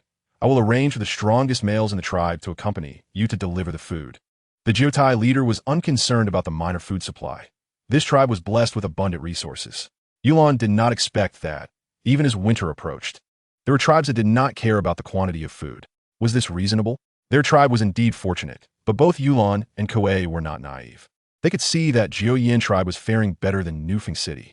Given time, it might flourish even more. Her father had sent her here not just to borrow food. Maintaining a good friendship required reciprocity. Pondering, Yulon turned to Jiang Xinghua, Sister Xinghua. Could you share how this place developed so successfully? When I leave, may I borrow some seeds? Can you tell us about the planting process? And how that well is constructed to yield water? Jiang Xinghua smiled and handed Yulon some drawings she had previously sketched. These are the methods I devised for finding water wells. Can you understand these diagrams? Yulon examined the detailed drawings and was astonished to learn that such a method could be employed to locate water sources. If so, they could avoid the arduous journey to the river for water during winter. She gently traced the script on the diagrams with her fingers, tears of gratitude welling in her eyes as she looked at Jiang Xinghua. Sister Xinghua, our tribe is over 20 miles from the river. You cannot imagine how the males have to carry heavy blocks of ice back to obtain firewood. It is incredibly arduous. I understand, Yulon. I have known this since I was in the Mingshan tribe, which is why I created these diagrams for you, Jiang Xinghua replied. Yulon embraced Jiang Xinghua, crying for a while. Sister Xinghua, you truly are a goddess. Did the beast men send you to save us? With you here, we shall never again suffer from hunger or cold. Yu Jian looked at Jiang Xinghua, sensing the peculiarity of her presence. How could the shaman of the cat tribe permit her female offspring to be lost in the outside world? Jiang Xinghua did not perceive anything particularly praiseworthy in her actions. She possessed far more knowledge than the orcs of this world, and, with the aid of her space, she merely sought to assist the weak. Enough with the flattery. Let's eat. Aren't you hungry? Let your mate stay here and learn from Lu Yong about preparing meals for you. Kuei felt overwhelmed, aware that being chosen as the primary mate was a recognition of his worth, yet he only had the advantage of his abilities. The approaching winter presented challenges in the beast world, where females lacked access to fruits and vegetables, causing Kuei to feel anxious. After a hearty meal, the little cubs discovered that their house had been constructed by the tribe's males, complete with a large tree in the courtyard, where a swing made of hemp ropes and wooden boards hung. The cubs took turns playing on it for a long time, refusing to let go. Jiang Xinghua observed their joy with a smile on her face. She closed her eyes and sensed the rapid movements of live foam, able to perceive through the wood abilities lingering in his body where he was located. However, Lai Feng himself remained unaware of the remarkable utility of these abilities. Jiang Xinghua could feel that Lai Feng's condition was stable, relieving her that he had not encountered any dangers along the way. Upon exiting, she noticed that several cubs were no longer in the courtyard. The pottery that had been fired and stored for some time was now present in every household's courtyard. With nothing pressing to do, Jiang Xinghua ventured out to observe. Recently, some orcs had been trading pottery in Nufeng City for furs and crystals, all adhering to Jiang Xinghua's pricing. Jiang Xinghua found this arrangement quite satisfactory. Households also sold tofu, but they could not manage both endeavors simultaneously, and the limited quantities made it cumbersome to transport. Consequently, the clan leader arranged for males to transport batches to a fixed location for sale daily, accumulating enough goods to share among all orcs. So far, everything was progressing smoothly. However, Jiang Xinghua sighed, as she had initially intended to visit the flower fields of Mingshan tribe. She still required a beehive. Capturing some bees for training would be ideal. The tomes within the space also contain instructions on constructing beehives. She sighed, casting a glance at her abdomen, where she could faintly sense the vitality within. It had been over a month since her pregnancy commenced, and in just a little over 2 months, she would welcome her offspring. During this time, it seemed best to return to New Fengcheng. Jiang Xinghua caressed her belly, feeling the lively movements of her little ones, who appeared to sense their mother's nurturing essence. Frolicking joyously, yet, she remained uncertain whether these unborn creatures were kittens or lion cubs, and a flicker of anticipation blossomed within her heart. Unbeknownst to her, the winds around her were shifting ominously. In an instant, the previously clear skies were engulfed by a tempest. Jiang Xinghua, seated in the courtyard, felt the force of the wind pushing her backward. What could be the cause of such a fierce gale? Steadying herself, she did not falter in the face of the storm, but charged outside, only to be met by a sudden downpour of black rain from the heavens.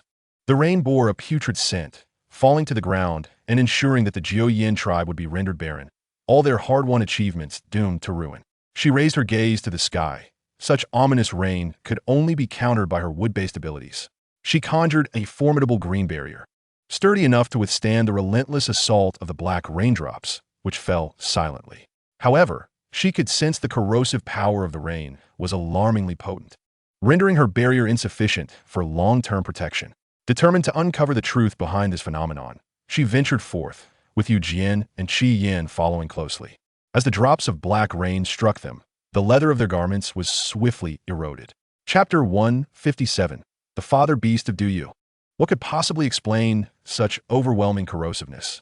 Jiang Xinghua had no time to ponder, hastily enveloping each of them in a protective barrier of her powers.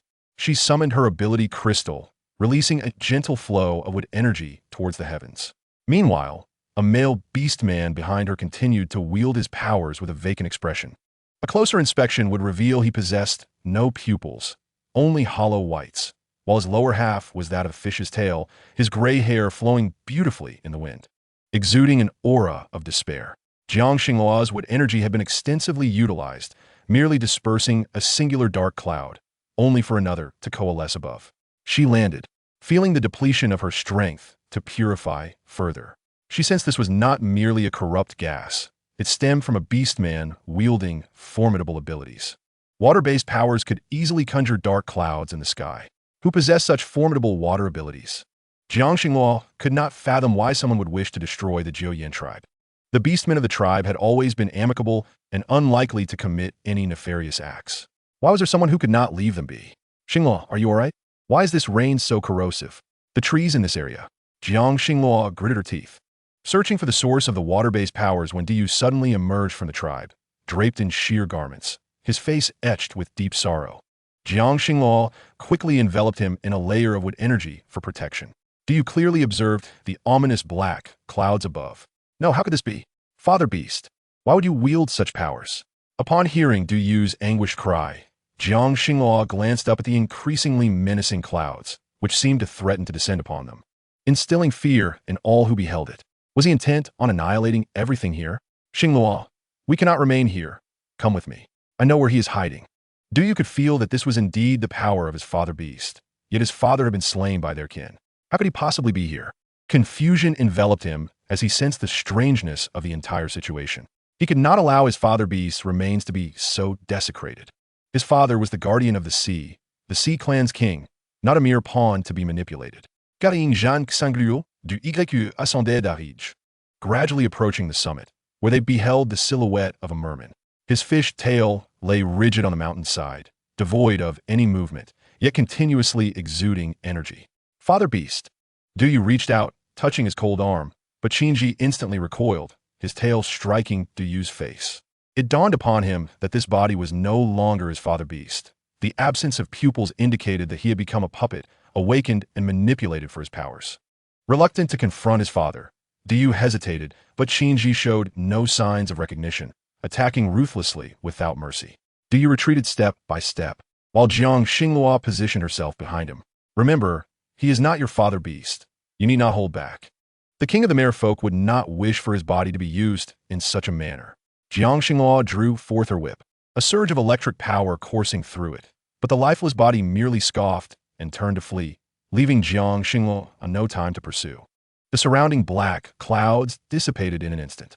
Fortuitously shielded by the barrier, Jiang Xinghua breathed a sigh of relief as she surveyed the desolate ground. Ravaged by the corrosive rain, she attempted to channel her power into the earth, yet the green energy proved insufficient for restoration. With a resigned sigh, Jiang Xinghua felt Diyu grasp her hand. Do not fear, I have a solution. Jiang Xinghua turned to him, noticing him tilting his head back to slowly release his pearl, infusing it with energy.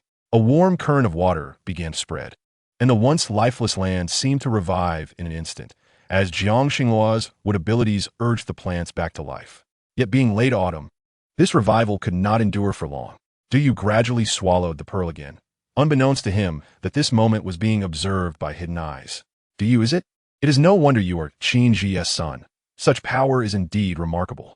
I wonder what would happen if his pearl were to be taken from him. You are quite ruthless, yet with your current appearance, perhaps it is worth a try.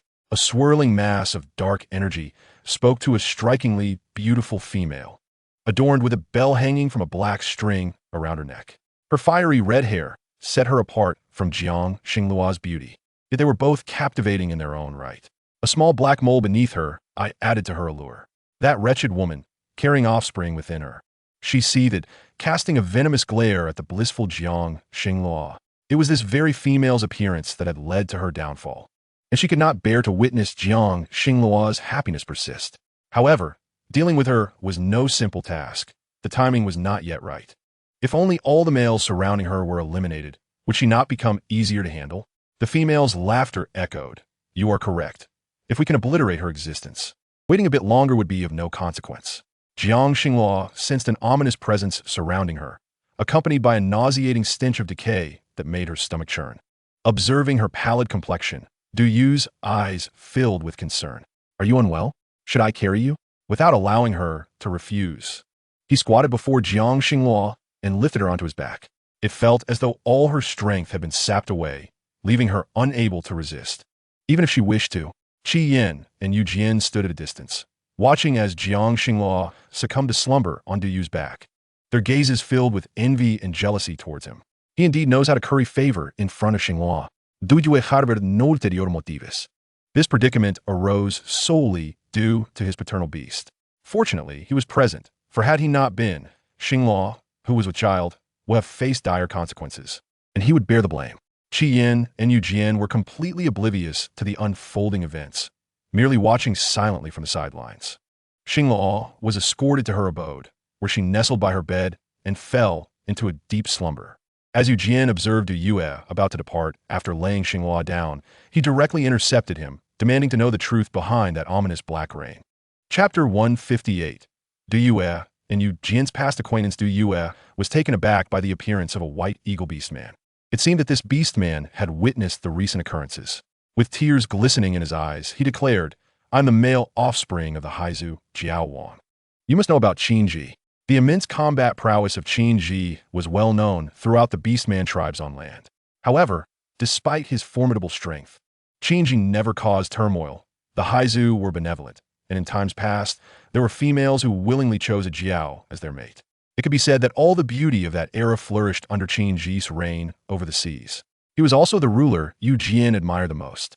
For many of the regulations established by the Haizu still persisted, and even those he formed were rooted in Qin Ji's principles. Yu Jian furrowed his brow as he gazed at the blue-haired Jiao male before him, inquiring, Are you Du Yue? Upon realizing that Du Yue bore an uncanny resemblance to Qin Ji, he recalled his fortunate attendance at a bonfire festival held by the Haizu on the shore. It was the celebration of the bond formed between Qin Ji and his female counterpart, a joyous occasion commemorated by all the Jiao, and Yu Jian's mother, Qinghe, was a close friend of Du Yue's mother. Hence, he had the honor of attending that event, where he first met Du Yue. Du Yue, my paternal beast's remains have been fashioned into a puppet. You are aware that such a vast expanse of black clouds and violent storms can only be wielded by the Jiao's extraordinary abilities, capable of obliterating a city. Yet, my paternal beast, when alive, would never stoop to such malevolent acts. He would only use his powers to summon rain during times of drought, aiding those tribes in need. This is part of why Qin Ji is so revered. However, Yu Jian could not fathom that such a benevolent Jiao king would be subjected to such a fate. Who could have done this? He pondered. Du Yue shook his head. I do not know, but I am now the last male of the Jiao. I cannot surrender. I hold affection for Xingluo, yet she is unwilling to bond with me, and I cannot impose upon her. I must seek a more suitable female. Du Yue could not allow the Jiao to face extinction. The tranquility of the ocean depended on their salvation. Yet, being the sole Jiao made this endeavor exceedingly difficult. Yu Jian was taken aback to learn that Du Yue had developed feelings for the same female he admired. He found it somewhat amusing. You are correct. A female like Xingluo would never agree to take on another mate. She is deeply in love with Liefeng. I can see that.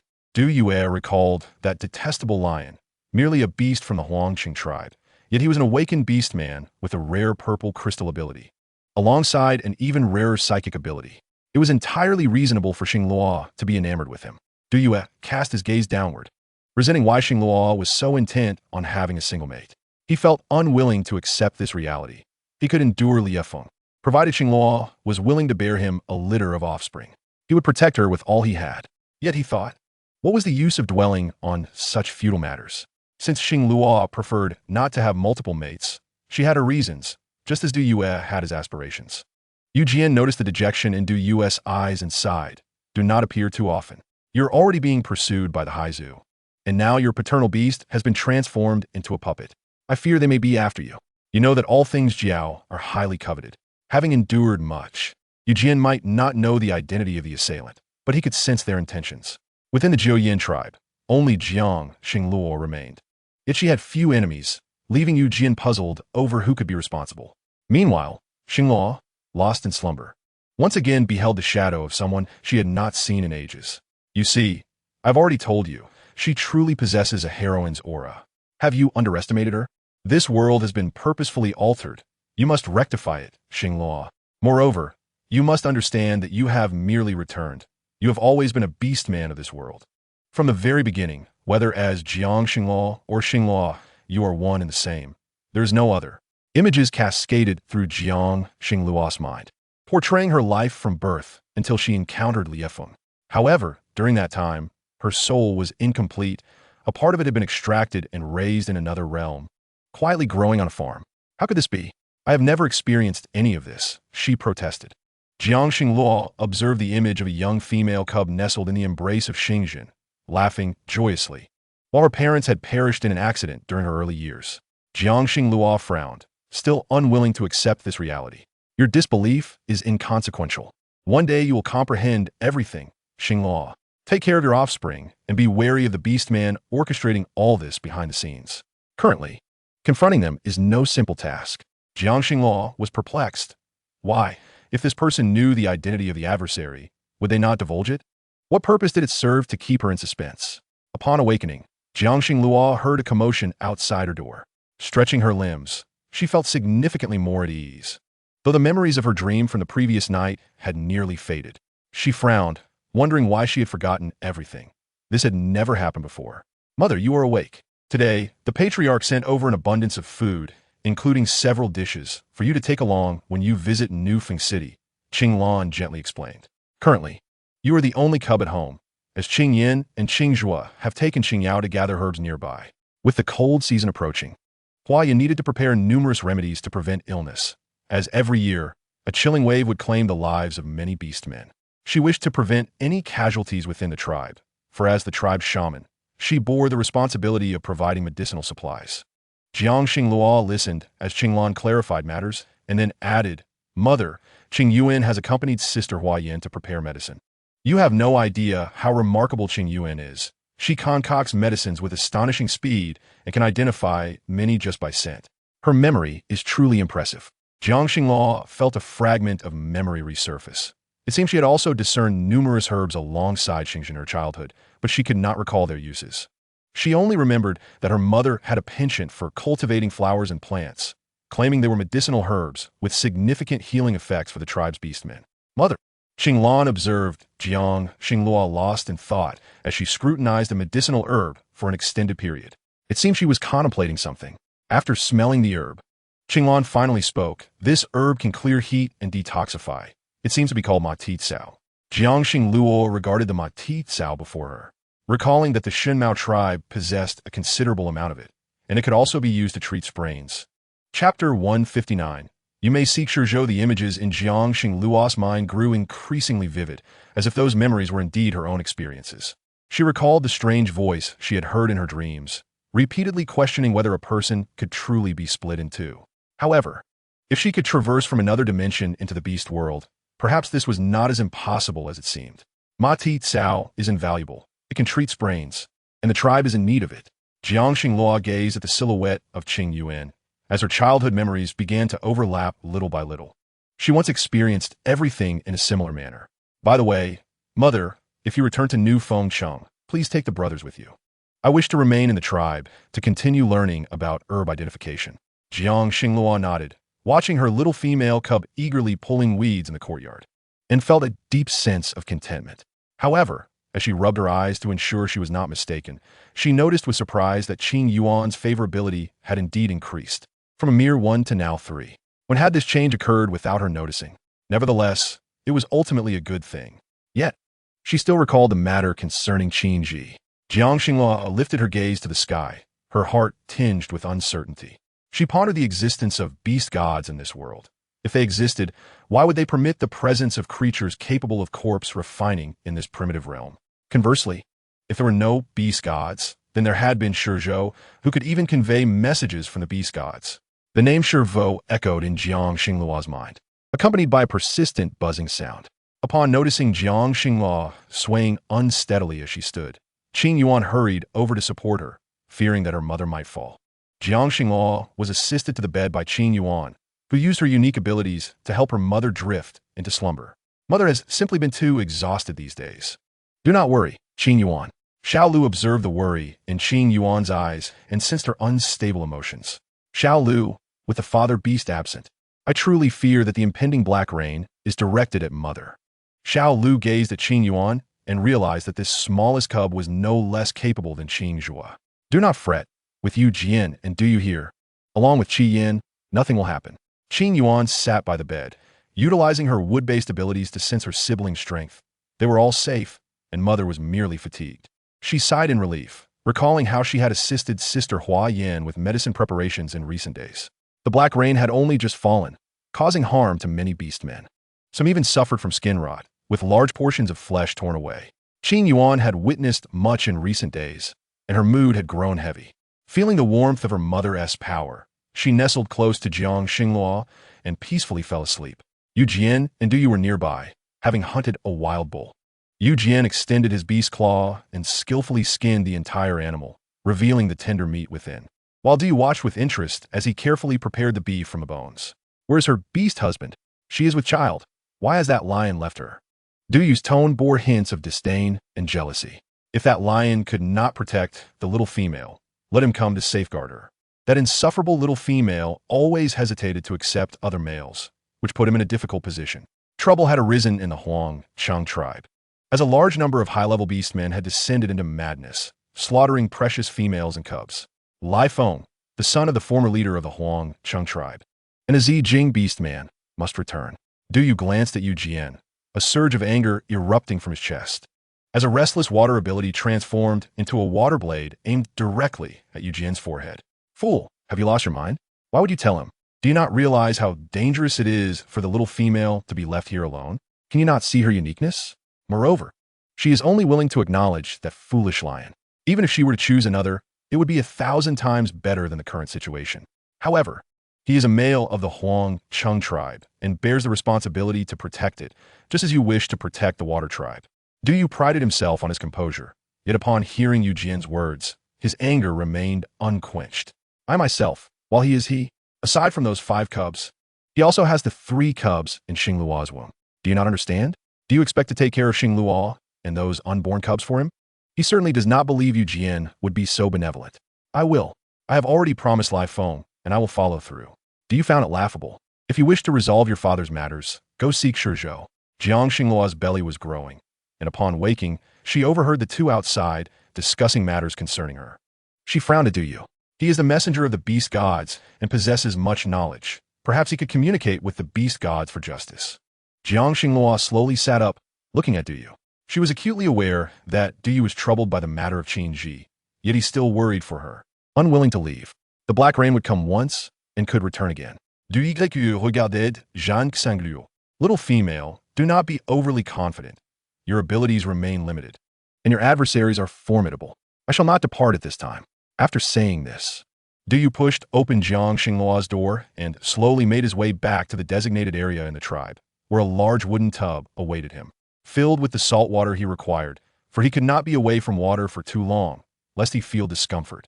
Jiang Xinglua watched Du's retreating figure, her gaze lowered in contemplation, unaware of how to contact the messenger of the beast gods. Shizhou resided in Wanshoucheng, serving as the high priest safeguarding that distant place. Jiang Xinghua had heard Yu Jian's response, yet she had never known the location of Wanshoucheng, only that it seemed a prosperous place. However, she understood that Du's presence here was crucial, as Qin Ji could strike again at any moment. His Jiao Zhu being the fundamental means of salvation for all, and he could not abandon the weak beastmen here. Xinghua, this is the red fruit I brought back. Please have some while I prepare rice. Jiang Xinghua watched as Yu Jian placed the washed fruits on the table. Their bright red hue and enticing aroma perfectly suited to her current appetite. Unable to resist, she picked one up and devoured it, her hunger in her belly slightly alleviated. In no time, she had consumed 5 or 6 red fruits, their sweet flavor lingering on her palate as she caught the delightful scent of fire-cooked rice wafting through the air. Yet, she did not recall Yu Jian ever having cooked before. Observing this aloof male effortlessly preparing the meal, whether chopping vegetables or meat with remarkable skill, she suddenly remembered something. He had traversed the beastly continent to establish a comprehensive set of laws. How could cooking possibly pose a challenge for him? However, he had previously relied on others for meals, and Jiang Xinghua suddenly grasped the situation, a hint of embarrassment flushing her cheeks. Chapter 160. The time to bear cubs. Jiang Xinghua frowned. She was not one to enjoy being indebted to others, and she still possessed a purple beast crystal. These days, she required Yu Jian's care, so she took out a purple beast crystal from her possession and placed it before Yu Jian. This is yours. I return it to you. Yu Jian looked at the beast crystal Jiang Xinghua offered, feeling somewhat displeased. There is still some left. I will return them all to you later. Yu Jian did not wish for such a clear division, yet he understood that the possibility of any relationship between him and Jiang Xinghua had dissipated completely. Moreover, not all Zijing beastmen were devoid of power. There was a vast difference in strength among them. Jiang Xinghua observed Yu Jian's straightforward acceptance and then directly put the purple crystal away. Jiang Xinghua sighed in relief. However, Xinghua, if I require your assistance in the future, will I also need to continue providing you with beast crystals to win your favor? Yu Jian gazed at Jiang Xinghua, who shook her head in response. No need. Then I shall treat you the same. I do not wish to possess you, so do not fear. Males in the beast realm are inherently straightforward, and most males and females directly bond when they get along well, without the complexity she harbored. All right, I trust you. Jiang Xinghua noticed several cubs returning from outside, assisting the beastmen in tending to their wounds. They had witnessed firsthand the suffering endured, and upon their return, their expressions were far from pleasant. A sudden and inexplicable deluge of black rain possesses an astonishingly corrosive power. They can sense that the rain is tainted with the same sinister essence that had previously manifested in the Ming Chen tribe. Jiang Xinghua had yet to step outside. She had intended to venture to Nuofeng City to conduct her business, but now this unforeseen occurrence had emerged in the Juyin tribe, preventing her from departing. Du YQ, drawn by the enticing aroma wafting from Jiang Xinghua's courtyard, boldly entered her domain to partake in her meal. Yu Jian observed as Du casually tossed 2 rabbits before him, suggesting this could serve as their lunch, assuring him he was not merely eating for free. Jiang Xinghua regarded the 2 rabbits, devoid of beast crystals, with some astonishment. Their grade seemed unsuitable for someone like Du Yu, a Zijing beastman. Du YQ, I have prepared your favorite dish, some seafood that my father exchanged from Nuofeng City. Do tell me if it pleases you, Shui Li announced as she approached, her cheeks flushed and carrying a large basin filled with salted seaweed. Jiang Xinghua glanced at Shui Li, who placed the wooden basin before her, and noticed the shyness adorning her delicate features, realizing that Du Yu's charm had bewitched her once again. However, she couldn't recall seeing the male who had previously assisted Shui Li. He seemed to have vanished, and the cubs had not mentioned anything about her bonding with him. Shui Li, I do not fancy what you have prepared. Please take it away, Jiang Xinghua replied nonchalantly, picking up her chopsticks to taste Shui Li's dish. To her surprise, it was delightful, reminiscent of her own culinary skills. It would have been even better with additional dishes to accompany it. Since you are here, let us dine together. Shui Li nodded and sat down. When Jiang Xinghua inquired about the bond she had intended to form, Shui Li furrowed her brow and lamented. He has bonded with another female and even fought with my brother. As she recounted this, a heavy stone seemed to lodge in her heart. On that fateful day, he had prepared to move in with Shui Li, but unexpectedly, a newly matured female from the Juyin tribe had called him away under the pretext of needing assistance. Ultimately, they had coupled, leaving Shui Li with no choice but to relinquish her hopes. Jiang Xinghua felt disgusted upon hearing this, as if she had swallowed a fly. The tribe had stooped to openly stealing males from one another. It is of no consequence, Xinghua elder sister. I shall endure, Shui Li replied. For in the world of beastmen, losing a male, though embarrassing, bore no significant loss. Nonetheless, Du felt irked by Shui Li's persistent pursuit of a male, deeming it somewhat demeaning. Shui Li gazed at Du, unabashedly admiring his exquisite features. The confidence of the beast world's females was palpable, she mused. Yet if the one I missed was Du, it would break my heart. Jiang Xinghua, having just swallowed a morsel of meat, noticed Shui Li's wide-eyed gaze fixed upon Du. Indeed, it was clear that Shui Li desired Du as her beast husband. My female master cannot be such a weak female as you. Du frowned, his tone laced with disdain that made Jiang Xinghua, an outsider, uncomfortable. She felt fortunate that she and Lai Feng shared mutual affection. Had he been like Du, she would have long since sent him packing. Jiang Xinghua turned to Shui Li, wishing to persuade her that there were many admirable males in the tribe, urging her not to fixate on Du. However, Shui Li's eyes glistened with unshed tears. During Jiang Xinglua's absence, her mother had fallen gravely ill, and it was Du who had assisted in her care. Thus, Shui Li had developed feelings for him. Jiang Xinghua was taken aback. She had assumed Shui Li was enamored solely with Du's looks, not realizing the depth of her feelings. But Shui Li, he does not reciprocate your feelings. It is in vain, so please do not be like this. Recalling du YUS world, suis l'inoded. She understood that Du favored Jiang Xinghua, who only cherished the fathers of her cubs. Should she accept another male, Qi Yin would become her primary beast husband. Jiang Xinghua sighed in relief upon seeing Shui Li acquiesce. Having spent over 2 months in the Juyan tribe, her connection with Lai Feng remained unbroken. She sensed her strength was stable.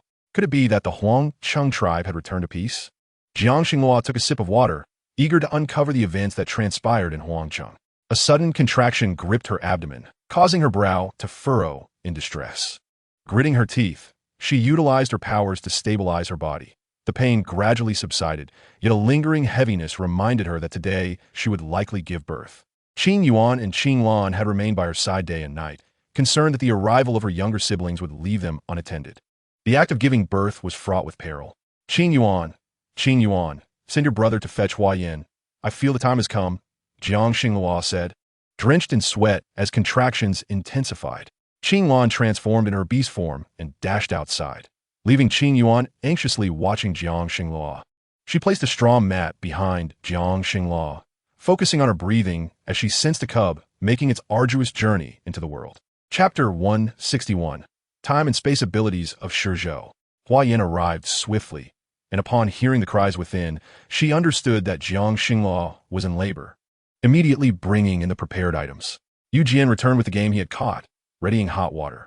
Jiang Xinghua bit down on the beast hide, following Hua Yan's instructions through the pain. While outside, thunder rumbled ominously.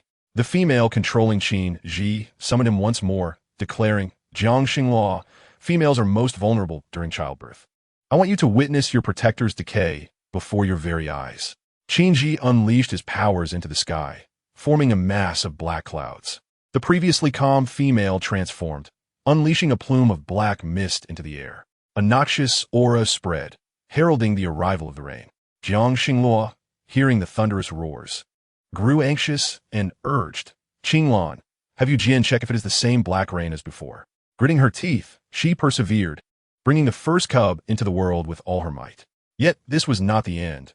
Hua Yin observed Jiang Xinglua's hair soaked with sweat, daring not to utter a word beyond urging her to push. Suddenly, a vision of Lai Feng being pierced by a beast man flashed before Jiang Xinglua's eyes, and she felt her powers wane. No, it cannot be. Lai Feng was the highest-ranking beast man in Huangcheng. Nothing could befall him. The cries of the second cub soon followed. Jiang Xinglua's eyes brimmed with tears, yet she summoned all her strength as the raging winds outside continued. Is it true that the deities of this world allow such evildoers to run rampant? She grasped the beast hide on the stone bed tightly, delivering the third cub. But she dare not linger. Instead, she unleashed her wood-based powers to forge a protective barrier. Before the black raindrops could descend, they were thwarted. Dreadful Jiang Xinglua, how relentless you are. Even while giving birth, you still possess the strength to do this. I should have ended your life sooner. Silence. I have my own plans and require no instruction from you. The black serpent, stripped of its power, plummeted from the sky, crashing into the ground and creating a massive crater. Jiang Xingluo remained oblivious to the chaos outside, her focus solely on the relentless downpour. Du had already dashed out at breakneck speed. The pain in Jiang Xingluo's body had subsided, allowing her a moment to breathe. Yet she realized she still could not leave. Sister Xingluo, do not fret. Due has already departed, and he should possess the means to resolve all of this. Jiang Xingluo was uncertain of the current situation outside, yet a heavy sensation enveloped her, rendering her powerless, her eyelids fluttering. In her hazy state, she faintly heard the cries of several infants, and then she succumbed to slumber. Thunder rumbled ominously in the sky, and dark clouds loomed ever lower. Due had been gone for quite some time, while Yu Jian paced restlessly outside Jiang Xingluo's chamber. Suddenly, a qinglong spiraled through the heavens, causing the ominous clouds to dissipate instantaneously. How could this be?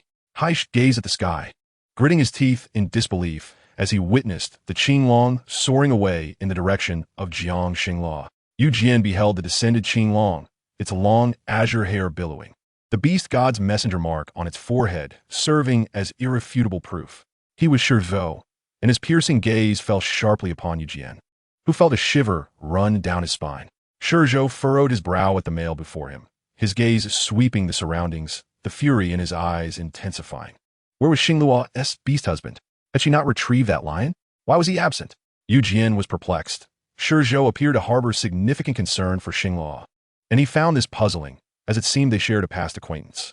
Before Yu Jian could explain, Shizhou forcefully pushed open the door, disregarding Huayan's attempts to obstruct him, and swiftly scooped up Jiang Xingluo, carrying her away.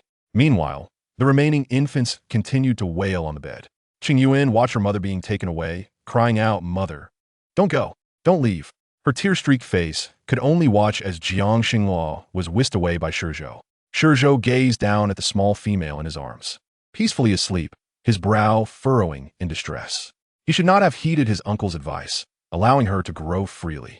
Shizhou brought the small female to the city of beasts and directly into the Tiger clan's territory. "Uncle, you once stated that Xingluo and I could bond. Does that still hold true?"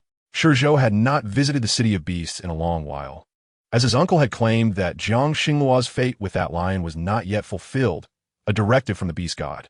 However, he had now witnessed that lion's demise in the wasteland. He could not protect Xingluo, for only he was deserving of a female such as her. Nonsense. You are a beast god's messenger. How can you engage in such transgressions? Xingluo's destiny is unrelated to you. A forcibly twisted fate yields no sweetness. Return her. An aged voice cautioned Shizhou. He clenched his teeth, unwilling to accept this. Yet we have a bond. Why does it not count now?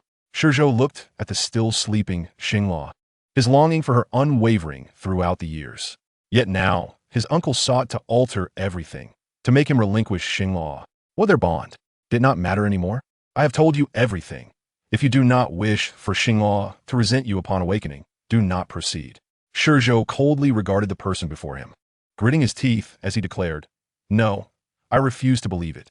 My abilities allow me to manipulate time and space. If everything returns to the beginning, I will not permit others to act recklessly." Shizhou resolutely carried Jiang Xingluo away, the icy wind at high altitude causing her discomfort. Upon awakening, she found herself in the embrace of a stranger. Struggling to open her eyes, she observed the rare azure hair, even in the beast realm. She softly inquired, "Shizhou, is it you?" Shizhou lowered his gaze to meet the now awakened small female, her face pale, yet her eyes bright as they met his, instantly recognizing her. Shizhou knew that Xingluo would not forget him. "It is I, Xingluo. Rest assured, I will return you to the past. Everything will begin anew. You will not be sad, and I will ensure no one takes you from me while I am away." Jiang Xingluo regarded Shizhou with confusion, unable to comprehend his words. Had they not only met twice at most? "You must be mistaken, Shizhou. We have only met once. Please put me down. I need to return to care for my cubs." Chapter 162. Lost in memories, Jiang Xingluo recalled the several cubs she had just given birth to, the very essence of her being expended in bringing them into the world. How could she abandon them at such a tender moment? "Xingluo, if everything changes, they will not exist. Trust me. Let me arrange everything." Anger flared in Jiang Xingluo's eyes as she mustered her strength and suddenly broke free from Shizhou's grasp. Her wood-based abilities could heal all and possessed formidable offensive power. In an instant, she transformed into her beast form, a colossal tiger adorned with black and white stripes materializing before Shizhou. Jiang Xingluo roared at him. On what grounds do you interfere with my life? Do not think you can take my cubs. The seals on her lightning abilities have been lifted. She was the sacred female of the Baihu clan. Her awakened dual abilities among the rarest in the 4 great beast god clans. One hand wielded the power of punishment over this world, while the other grasped the essence of life. Yet they were destined to bond.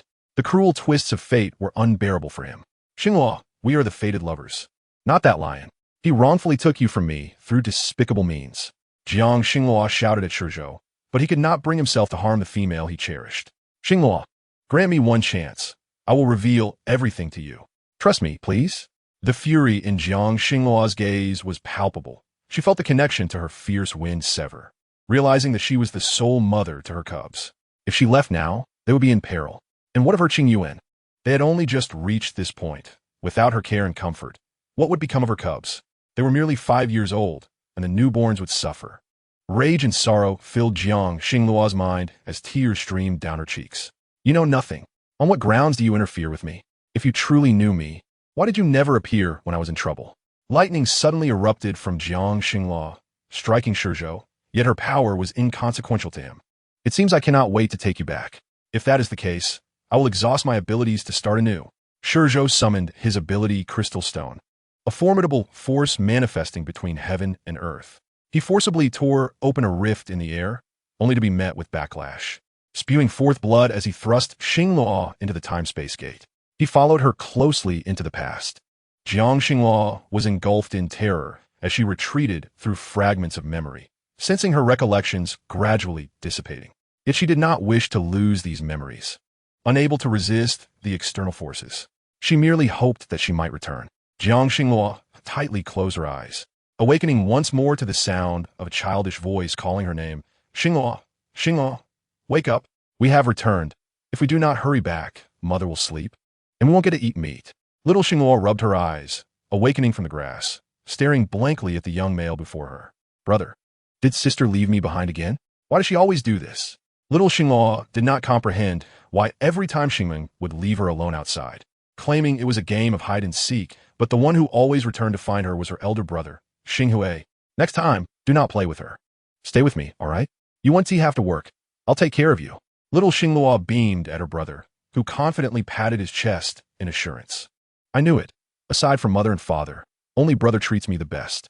Certainly. However, your father beast is returning, and this time he seems to have brought back a young male. Xiao Xingluo inquired with curiosity. Is that so?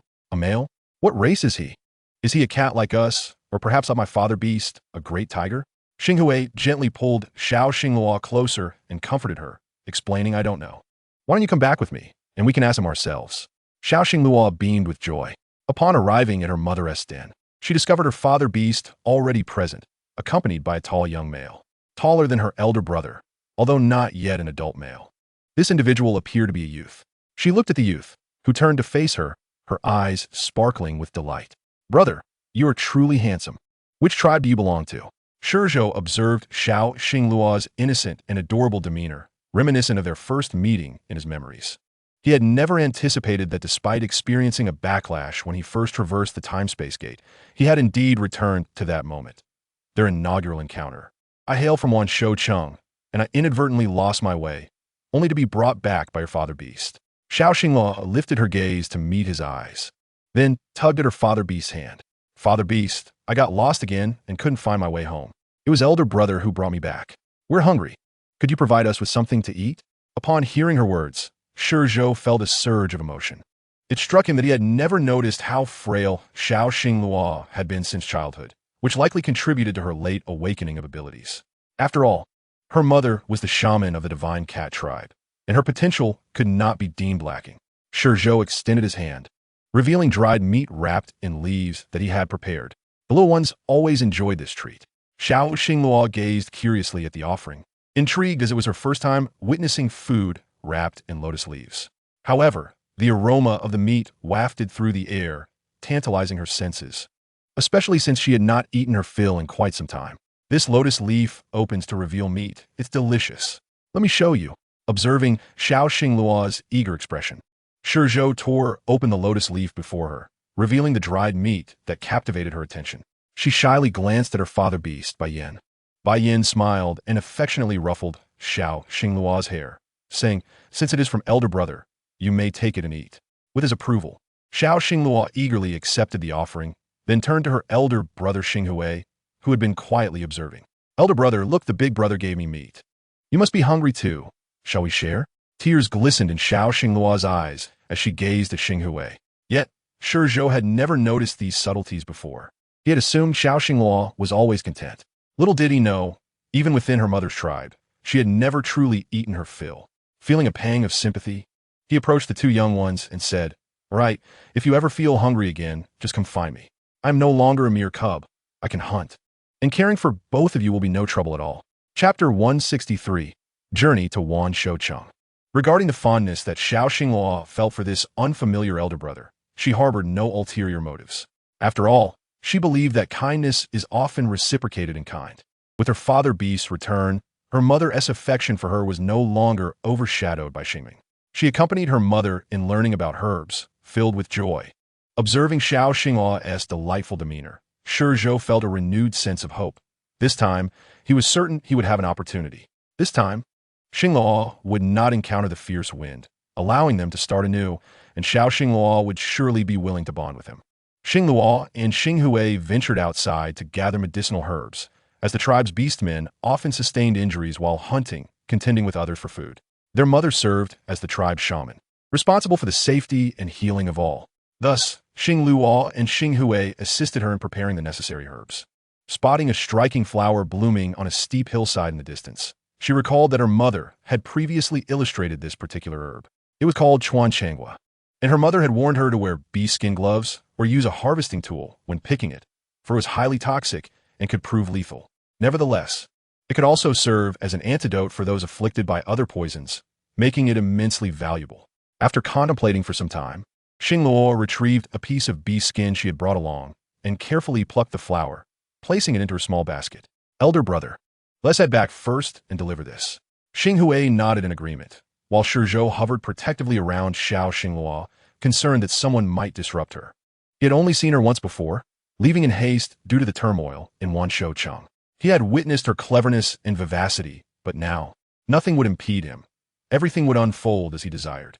He was confident that Xiao Xingluo would surely sense his affection. As Xiao Xingluo walked hand in hand with Xinghui towards home, she beheld an azure dragon descending from the sky, transforming into the gentle Shi Zhou. "Shirvo Gij. So you are a dragon?" A sense of disbelief washed over Xiao Xingluo. While she had encountered various beasts, including those from the neighboring Highlang tribe who occasionally sheltered injured beastmen, she had never seen a dragon before.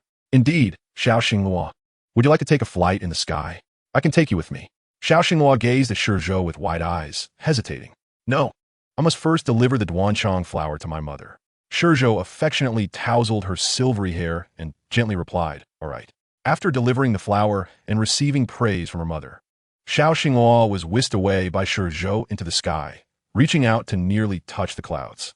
A breeze swept by, and she laughed joyfully for quite some time. Shi Zhou had assumed everything would proceed smoothly, yet his abilities sensed trouble brewing in Wan Shoucheng. The divine cat tribe remained a secluded sanctuary, untouched by the outside world, even during the rainy season. However, Wan Shoucheng was not as fortunate. A month-long deluge had exacted a heavy toll, and as the Dragon Clan's descendant tasked with safeguarding Wan Shoucheng, Shi Zhou had been absent for far too long. He gently descended, placing Xiao Xingluo on the ground, while an alarming sense of urgency grew within him. If he did not return, Wan Shoucheng might vanish from this beastly realm. Yet he was unwilling to forego any opportunity to be with Xiao Xingluo. He looked at Xiao Xingluo, and a new idea blossomed in his mind. He wished to take Xingluo with him. As long as they remained together, she would not encounter the fierce wind again. "Xingluo, would you like to visit your elder brother's home?" Xiao Xingluo blinked her large eyes. However, she hesitated, for her mother and elder brother remained at home, and she was reluctant to leave. After a lengthy contemplation, she shook her head. Shi Zhou frowned at Xiao Xingluo, momentarily taken aback by her rejection, as her expression mirrored the one that had chastised him before.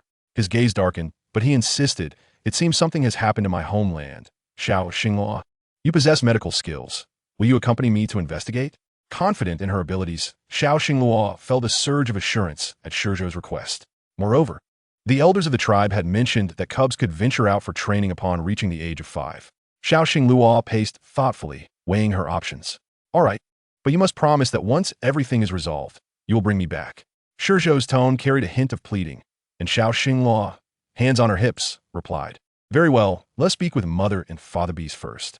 Shizhou grasped the hand of Xiao Xingluo, urging her to leave immediately, for if they lingered, calamity would befall her homeland. Xiao Xingluo hesitated, feeling that such a decision was not entirely appropriate. Yet, the thought of countless lives in need of salvation propelled her forward. She believed that her mother and father would not reproach her for her actions. Eventually, Xiao Xingluo acquiesced, and as Shizhou led her away from her familiar surroundings, she began to comprehend the vastness of the world beyond. The endless expanse of land revealed itself. Not every place mirrored her home in the Shenmao tribe. Shizhou's pace was swift, and as they neared Wanshou City, the sound of lamentation grew louder. Many males were diligently working to rebuild their homes, while most females were severely wounded. The recent rainy season had spoiled their provisions, forcing them to resort to consuming raw, moldy food, as the soaked matches could not ignite a fire. The Jinwu clan, known for their fire abilities, resided far away in Nufeng City, and the only flame still burning was that of the Beast God Temple. Upon arriving at Wanshou City, Xiao Xingluo was met with the stench of decay. Many in the city, having consumed the spoiled food, suffered from severe gastrointestinal distress, including the females. Observing them cradling their young, Xiao Xingluo gently placed her hand on the wrist of one female, discerning the malady afflicting her. Shizhou Gij, take me outside. I saw medicinal herbs on the nearby mountain that can treat these ailments. Though young, Xiao Xingluo was the daughter of the tribe shaman, a child of no ordinary standing. Very well, let's go at once. Xiao Xingluo nodded and guided Shizhou in the direction of the mountain. Upon arrival, they discovered several suitable herbs. Shizhou possessed a portable space for storing the medicinal plants. As they walked, Xiao Xingluo advised, Shizhou Gij, we can no longer consume anything from Wanshou City. We should gather fresh wild fruits from outside to sustain ourselves. Continuing to eat the stored provisions may lead to dire consequences. Chapter 164. The pestilence. Listening intently to Xiao Xingluo's insights, Shizhou understood her wisdom. Indeed, you could learn cultivation techniques from the weaker beast clans. My father once mentioned that they excel in agriculture, producing delicious vegetables and fruits. As they progressed, Shizhou realized that Xiao Xingluo had been knowledgeable from a young age, and he followed closely behind, gathering a considerable amount of herbs in short time. However, it was insufficient. Shizhou Gij, tomorrow you can bring several beastmen to collect herbs while I return to prepare the medicine, Xiao Xingluo declared confidently, convinced that she could assist Shizhou in overcoming the current crisis. Shizhou nodded, agreeing to her plan. Observing Xiao Xingluo's growth, he recognized that she was no longer the fragile child he once knew. The essence of a matured Xiao Xingluo shone through her, an indelible shadow of her future self. Yet, the kindness that endeared him to her remained steadfast, and he would not easily let go. Together, they returned, and Shizhou assisted Xiao Xingluo in concocting the medicine, which they then distributed in a large wooden barrel to every suffering beastman in Wanshou City. In past rainy seasons, many lives have been lost. However, this time, the newly appointed beast god's messenger, possessing some medical knowledge, had prepared a medicinal broth for the afflicted. Initially, the beastmen had little hope for its efficacy, as the messenger merely conveyed the beast god's commands and was primarily a high priest in charge of rituals. Only the Baihu clan had a legacy of shamanic knowledge, but they had no females in the previous generation, leading to a loss of their shamaness wisdom. They had resigned themselves to suffering in silence until, on the first night of consuming the broth, many felt relief from their stomach pains, even expelling parasites. It turned out that the beast god's messenger possessed healing skills. He was truly remarkable. Why did he, a Qinglong beastman, understand the traditions of the Baihu clan? That little female beside Shizhou Gij seems to be directing all the males. Could she be the Baihu, sacred female? Unlikely, they thought. Such a young girl could not possibly be a sacred female. What a jest. Xiao Xingluo, however, remained unfazed, for her sole focus was on saving every beastman in Wanshou City. Yet, they did not foresee that the affliction would escalate.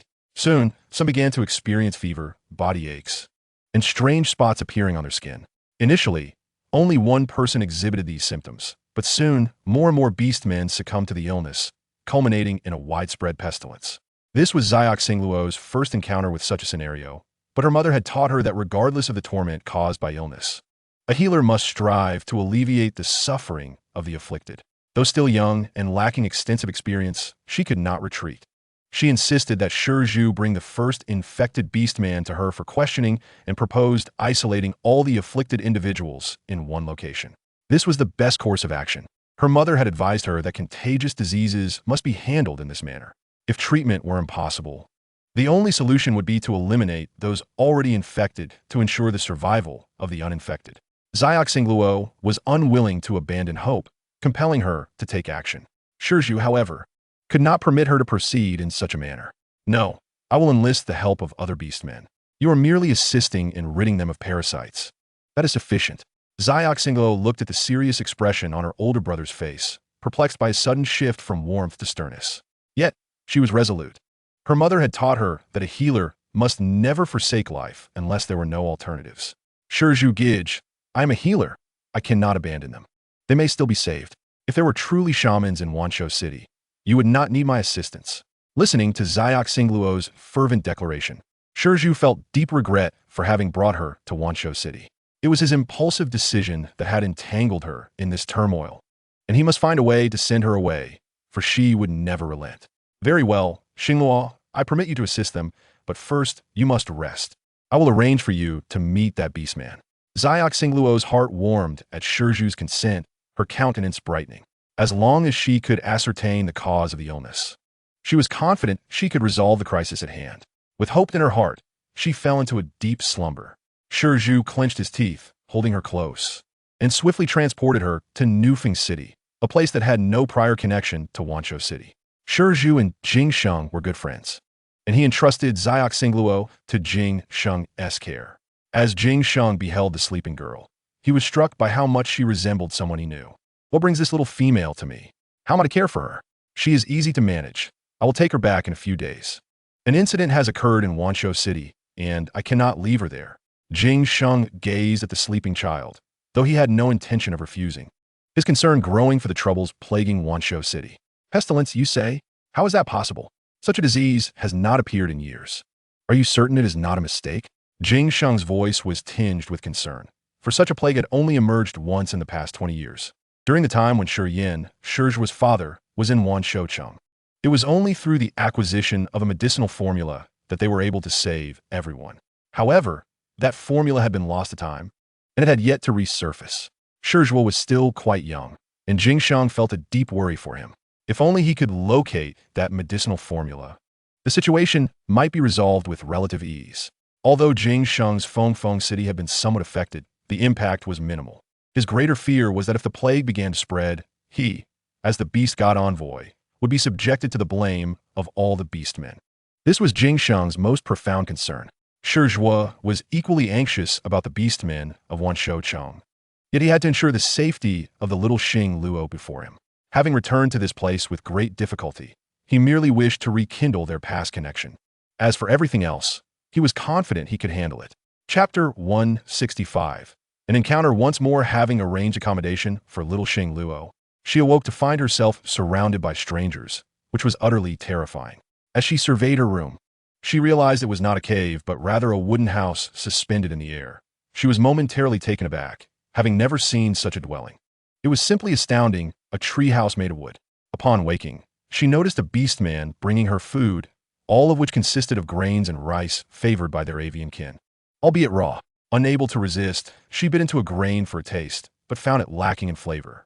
A sigh escaped her lips. She longed for thoroughly cooked meat, as the raw fare was quite unsatisfactory. Having consumed only a few grains, she had not anticipated that the legendary rice would be such an unpalatable dish. Eventually, she could no longer resist the urge to find a pot, but there was no fire here, unlike in her tribe where flames were abundant. When Jing Sheng came to check on little Xing Luo, he found her propping her head up with her hands, deep in thought, seemingly pondering something with utmost seriousness. He overheard her lamenting that she had not eaten a single grain today. Jing Sheng brought fire to her, saying, Xing Luo, as a young female, do you prefer cooked food? I have brought fire. Tell me what you would like to eat, and I shall have them prepare it for you. Seeing the charming youth before her, little Xing Luo's spirits lifted instantly. However, More pressing than her hunger were the beastmen of one Shoucheng.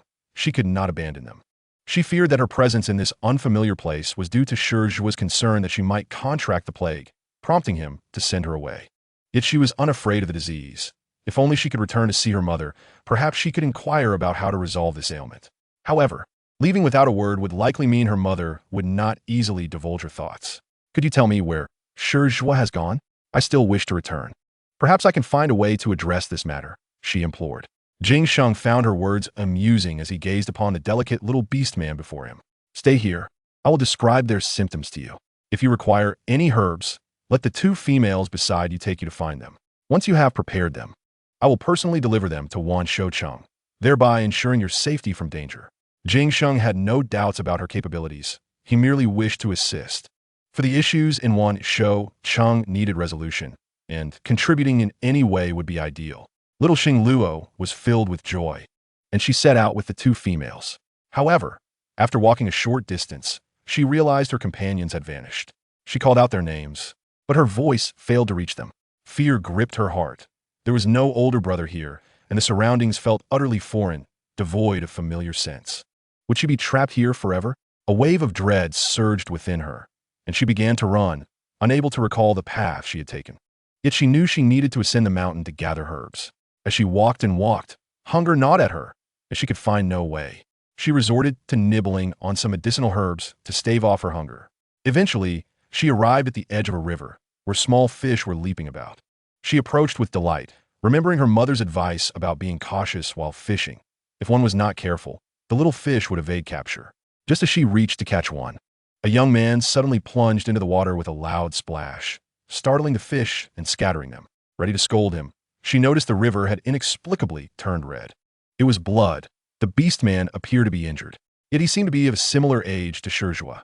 How could he be so gravely wounded? With great effort, little Xing Luo managed to help him up. However, upon doing so, she saw his body covered in wounds. Nonetheless, she believed he could be healed. Dragging him to a nearby stone, she quickly scanned her surroundings for herbs, washed the stone with her hands, and crushed the gathered herbs on it. Then, she gently applied the herbal mixture to the young man's wounds. As the herbal juices seeped into his injuries, he opened his eyes and grasped little Xing Luo's wrist with a fierce look, as if he wished to devour her. Let me go. I saved you. The herbs are for your wounds. If they don't stop the bleeding, you will die. Her childish voice startled the young man, and he furrowed his brow. The scent wafting from her was familiar, reminiscent of the herbs used during his previous healing by a shaman. Yet this little one appeared quite young. How could she possess knowledge of such matters? Overcome with guilt, the young man gently set her down, hesitating for a moment before finally asking, "What is your name?" Little Xing Luo reached out to touch his forehead, causing him to frown at her familiarity. A blush crept onto his face, though he was not feverish. "You may have a rough night. You must stay with me. I will find you some medicine that you can take to reduce your fever," she earnestly explained, yet her actions felt eerily familiar, as if she had performed them before. A flash of memories surged within her, accompanied by a sharp pain in her heart. She could not help but murmur the name Live Phone. "Who is Live Phone?" The young man's eyes brightened. "Little female, do you know me?" "Yes," little Xing Luo replied, her expression puzzled as she shook her head. "I do not know you, but I know someone named Live Phone. You resemble him.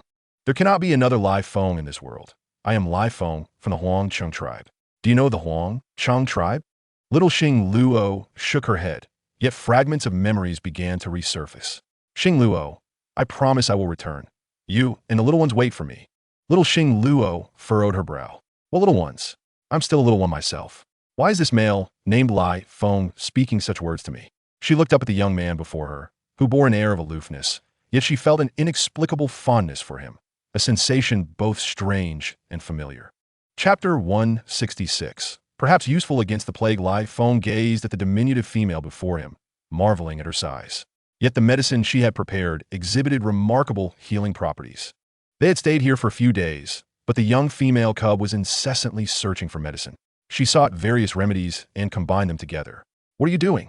Why are you preparing so many medicines? Are you unwell?" A hint of concern flashed in the boy's eyes as he placed his hand on the forehead of Xiao Xingluo, whose sunburned face was indeed warm to the touch. He knew that nearby there existed a type of mint fruit, which, once consumed, could bring considerable relief. Lai Feng slowly rose to his feet, only to discover that the young female cub's face was also marked with numerous red spots. Xiao Xinghua, you are truly ill. She raised her gaze to the boy before her throat a bit hoarse and her lips parched, clearly unwell. Big brother, my name is Xinghua. Do you remember? Lai Feng nodded, feeling relieved as the pain in his body dissipated. He transformed into his beast form and gently lifted Xiao Xinghua onto his back with his tail. Wait here. I will take you to find something to eat. Xiao Xinghua stroked the soft, furry mane of the lion. She had only ever ridden on her father beast's back and had once been taken for a ride on a dragon by Shizhou Gij. This was her first encounter with such a fluffy, large creature. Lai Feng Gij, your fur is so long and soft, but I feel so hot and uncomfortable. I want to drink water. Upon hearing her words, Lai Feng immediately took her to the water's edge, cupping his hands to scoop water for her to drink. He looked at her with a twinge of sympathy and asked, Xiao Xinghua, where do you come from? Shall I take you back? I am not skilled in medicine. It will be dangerous for you to remain with me. Xiao Xinghua pouted, her eyes reddening as tears flowed freely. I don't know. I accompanied Shizhou Gij to treat the illness. Those beastmen are suffering just like me. I want to find medicine to heal them, just like my mother. But Shizhou Gij was afraid they would infect me, so he sent me to another place where I don't know anyone, and they abandoned me here. After her fragmented explanation, Lai Feng was left perplexed about who Shizhou was. It seemed he now had no choice but to wander with this young female cub, though it posed little challenge for him. Please don't leave me, Lai Feng Gij. I can help you heal. I am quite capable. Xiao Xinghua wiped her tears and, sticking out her tongue, drank the water from Liu Feng's palm. After quenching her thirst, she reiterated her plea. Lai Feng felt a pang of compassion for her, pondering who could be so cruel as to abandon such a kind-hearted young female. It seemed her mother must have been a remarkable shaman. After ensuring she had enough water, he set out to find a mint fruit. He remembered his mother saying that it was a beneficial remedy, available only during the season. Moreover, it had detoxifying properties, seemingly effective against epidemics, though this method was known only to their tribe, while others remained unaware. He ran for quite a while, with Xiao Xinghua comfortably asleep on his back. After a lengthy search, he finally found the fruits. He picked the not-so-large fruits and offered them to Xiao Xinghua. However, seeing the assortment of medicines she had prepared, he was uncertain which one to give her. Deciding to await her awakening to discern her preferences, Lai Feng located a nearby cave and caught some fish from the river, aware that females preferred cooked fish. He was unsure how to start fire. Ultimately, he used his wind abilities to prepare the fish and seasoned it with salt, drying it for her. After giving the mint fruit to the young female cub, he waited patiently, and eventually, she awakened, the redness on her face having diminished somewhat.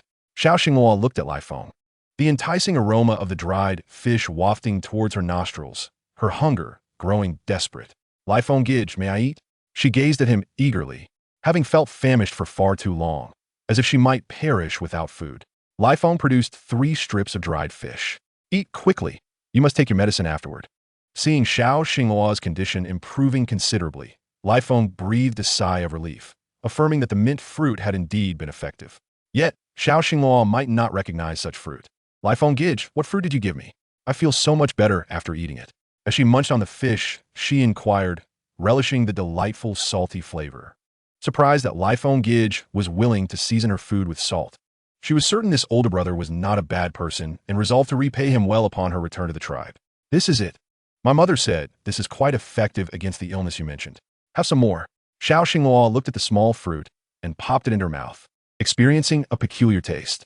However, not long after consuming it, she felt a sense of comfort wash over her body. Yet, she realized that this alone was insufficient. So she decided to use her own body as a test, consuming the mildest concoction she had prepared. Lai Feng watched her with concern.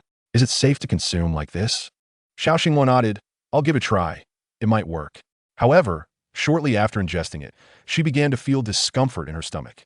Embarrassed, she ran outside the cave and found a secluded spot to relieve herself, only to discover that she spent the next day dealing with diarrhea. Observing her waning strength, Lai Feng noted that her fever had subsided and the red spots on her skin had vanished. The following day, Xiao Xinghua finally stopped suffering from diarrhea and devoured 5 strips of dried fish, contentedly stroking her belly. She resolved to return to Wanshoucheng, but first needed to gather enough fruit. If she collected a sufficient quantity, she would surely be able to resolve the issues upon her return. Lai Feng Gij, could you assist me in searching for this mint fruit? Once we find it, I will inform Shizhou Gij of the remedy, and they will undoubtedly be able to solve the problems of Wan Shoucheng. Upon hearing Xiao Xinghua mention Wan Shoucheng, Lai Feng realized that the beastmen she sought to help were from there, and Shi Zhou must be the new beast god's messenger. Listening to Xiao Xinghua's tale, he gently patted her head. Very well. If you wish to go, I shall accompany you. That night, as Xiao Xinghua slept, the howling wind outside made her shiver. Lai Feng transformed into his beast form to warm her, allowing her to sleep soundly and peacefully. Having grown accustomed to Xiao Xinghua's presence, Lai Feng momentarily entertained the thought that he might have a companion. Yet, he was aware that Xiao Xinghua was not like him. He had no home, having been injured and expelled from his tribe. He could not selfishly keep Xiao Xinghua by his side. Chapter 167. The encounter of Shi Zhou and Lai Feng. Xiao Xinghua sat atop Lai Feng as they galloped for quite some time. The exhilaration coursing through her body filled her with joy. Lai Feng Gidge, will you stay by my side and not leave me? She asked, her heart filled with trepidation. Her mother had once told her that if she wished for a male to remain with her, they could bond. Yes, a bond. She wanted Lai Feng Gidge to be her beast husband, just like her mother and father beast. She liked Lai Feng Gidge. Lai Feng Gidge, will you be my beast husband, please? Liefeng's 4 powerful legs came to an abrupt halt as he stared in astonishment, his ears twitching for a prolonged moment, his eyes concealing a multitude of emotions. Despite knowing that Xiao Xinghua's words were likely meant in jest, he pondered for a considerable time before explaining that only adult females could form such bonds. Xiao Xinghua, you are too young. Too young? Then you can wait for me to grow up, Lai Feng Gidge. Will you not wait for me? Xiao Xinghua, oblivious to the reason, noticed that Liefeng's face had turned red. He gritted his teeth and explained, but I have no tribe, Xiao Xinghua. To be my mate, you must bear my offspring. Are you willing? Xiao Xinghua is not naive. She is simply young. It is only natural for the fierce wind to wait, as it bides its time for the female master to mature. This is a duty that a male, as a beast husband, ought to fulfill. To bear offspring splendid, just like her mother and father beast. Would that mean brother Lufeng could remain by my side forever? Lufeng gently sets Xinghua down, transforming into human form, gazing at the diminutive female cub before him. He kneels slowly, asking, are you afraid I will leave you? Xiao Xinghua nods, wrapping her arms around Lufeng's neck. Brother Lufeng, you are the first beast man who has abandoned me, aside from my father and mother, and my brother.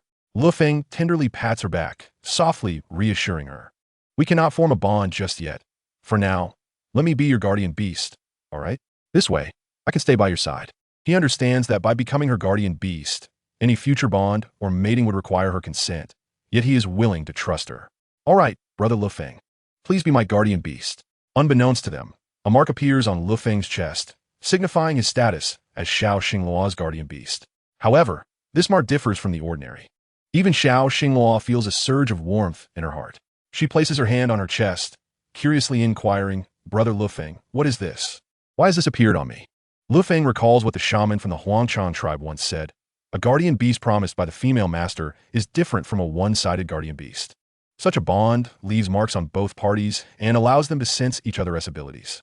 Lufeng had expected his mark to be that of a small cat.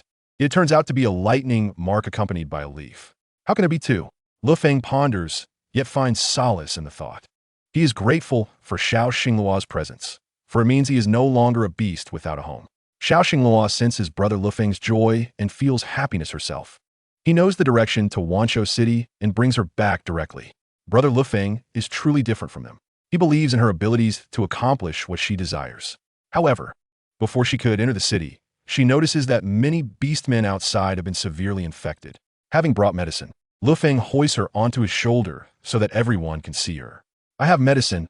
I'll distribute it to you. Please do not gather here. This illness requires fresh air. Can you return to your caves? Her tender voice resonates in the ears of those already afflicted by the plague. Yet, they have begun to resign themselves to death, unable to believe that any beastman would be willing to save them. Eat this. No one has eaten 3. Then you can have more. Xiao Xinghua calls out to all the beastmen, but an elderly beastman swats the items from her hands, causing the mint fruits to scatter on the ground.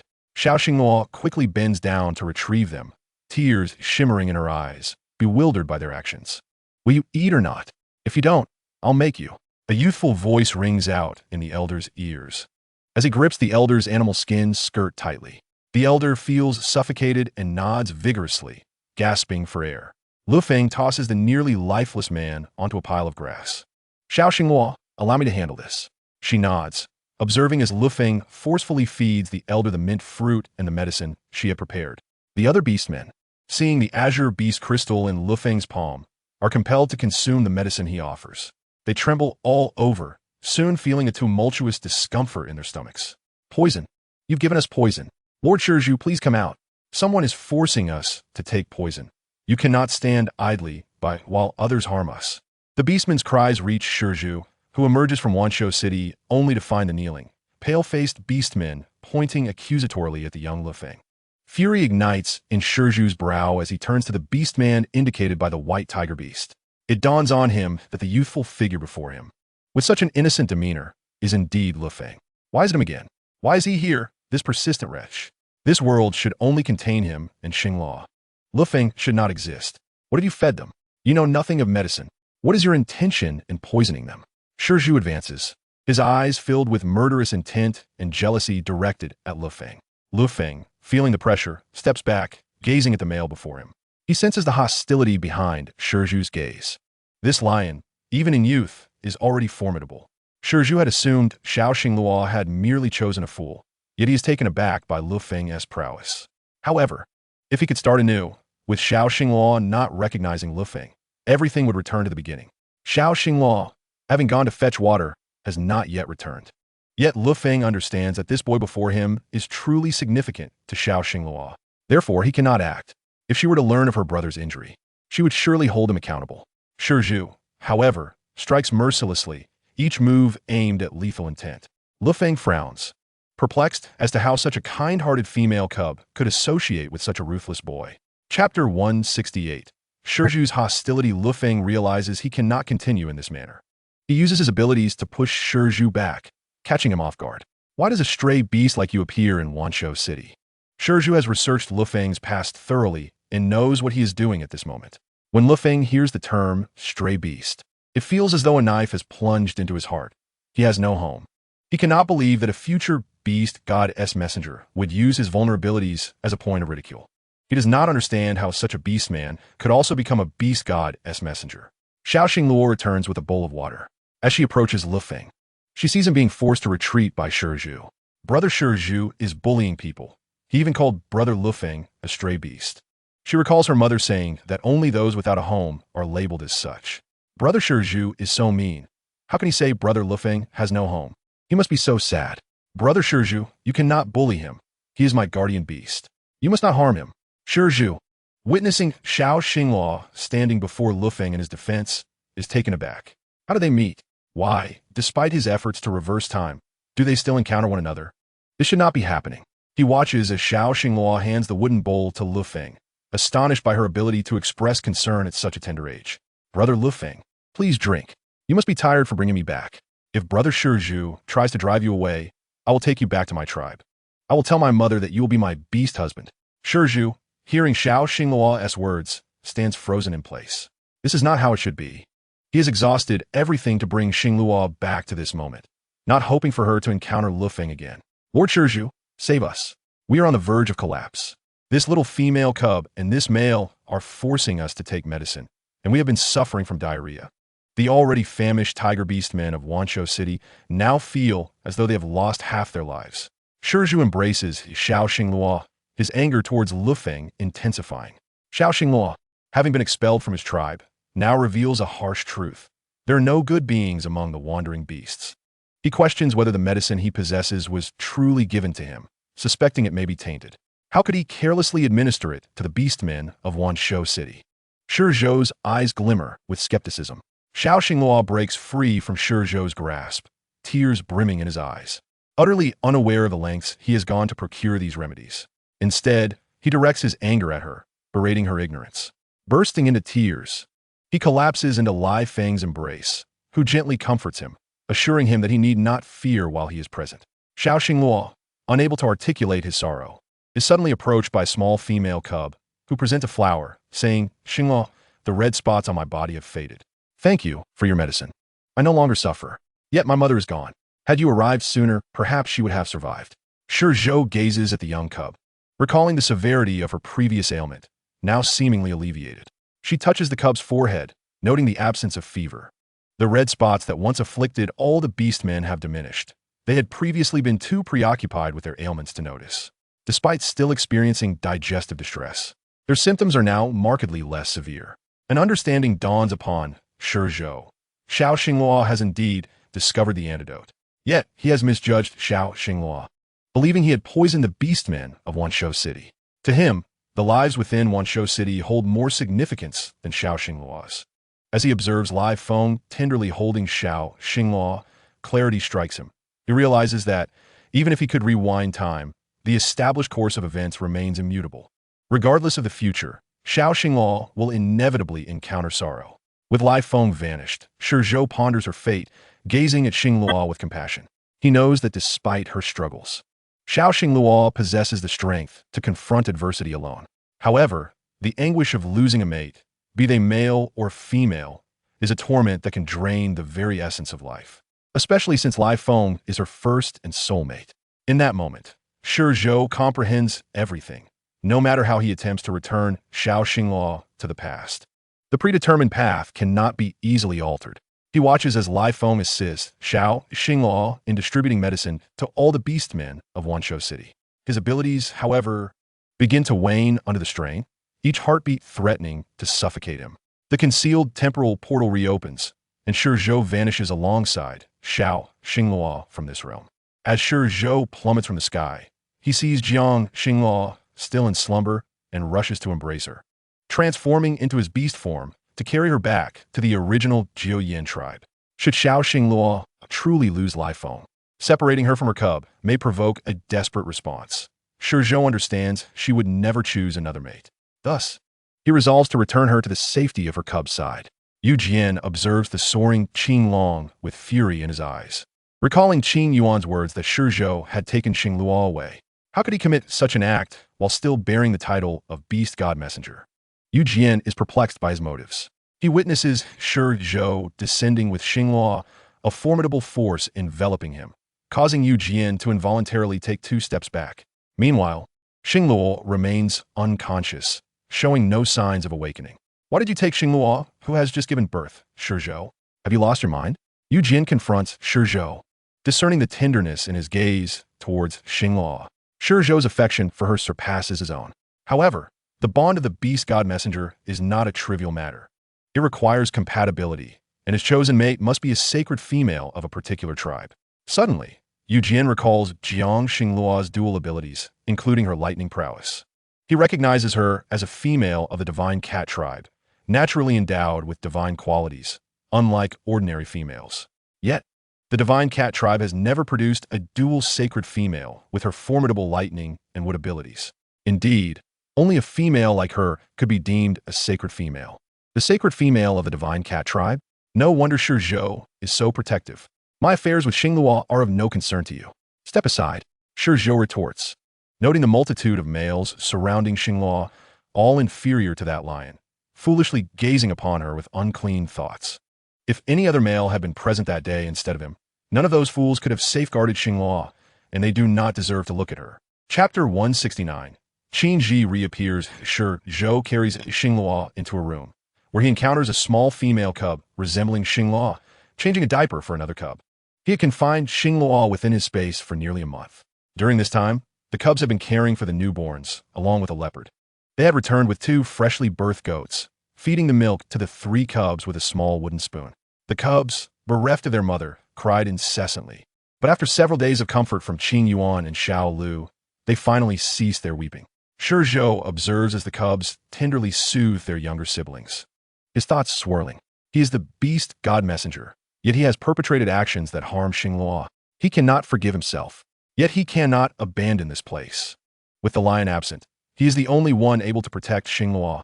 However, having confined her in the temporal realm for so long, he fears she may remain unconscious for quite some time. Moreover, the ominous black cloud that had appeared in the sky earlier is undoubtedly not a mere coincidence. As Yu Jian enters, he finds Shizhou surveying the surroundings. Transforming into his beast form, he ascends into the air and spots a merman battling a group of individuals. Seemingly unyielding, he contemplates the necessity of his intervention as a Zircon beastman. Aware that Diyu is Qin Ji's offspring, He knows Diyu possesses formidable powers. Yet, the situation appears more complex than it seems. Diyu's strength does not seem to match that of his adversary.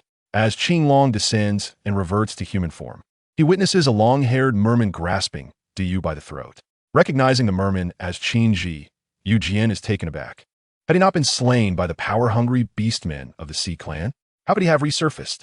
With little time to ponder, Shi Zhou, unbeknownst to him, has already approached Qin Ji, swiftly extending his dragon claw to pierce through Qin Ji's heart. Du Yu, breathless, watches as his father disintegrates into ashes. Feeling an unexpected relief wash over him, he raises his gaze to the male before him, quickly regaining his composure. Shi Zhou senses something amiss. Having spent years in Wanshou City, he would not have appeared here unless he had perceived unusual activity near Jiuyan tribe, prompting him to take the initiative to retrieve Xingluo. What transpired with your father? Du Yu inquires, offering a wry smile as he recounts the entirety of the events. So, who is the mastermind behind this? You remain unaware, do you not? Du Yu can only nod helplessly. For he truly does not know who possesses such dark powers capable of reanimating his father's remains. Having lost his tribe, Du Yu feels a deep sense of inadequacy as he stands amidst the remnants of his lineage. Shi Zhou regards Du Yu in silence, his sharp gaze sweeping the area, as the female previously controlled by the black mist retreats unwillingly. That male is the beast god messenger, a male of the Qinglong clan, is he not? The voice of the female was laced with surprise, for she knew that Shi Zhou was no ordinary male. He was the sole being on the entire beast world continent capable of reversing time and space. The thought of making him her beast husband was undeniably intriguing. Yet, she knew better than to entertain such notions. His power was beyond what either of them could contend with. Now was not the time to provoke him. Instead, she needed to seek out a few males and deceive them into her service, for strength was what she desperately required. With a reluctant grit of her teeth, the female departed, casting lingering glances back at Shi Zhou and Du Yu, these two exceptional males who were rightfully hers. In her mind, all the outstanding males in this world ought to belong to her. It was all Jiang Xingluo's fault. Had she not appeared, everything would have followed the original narrative.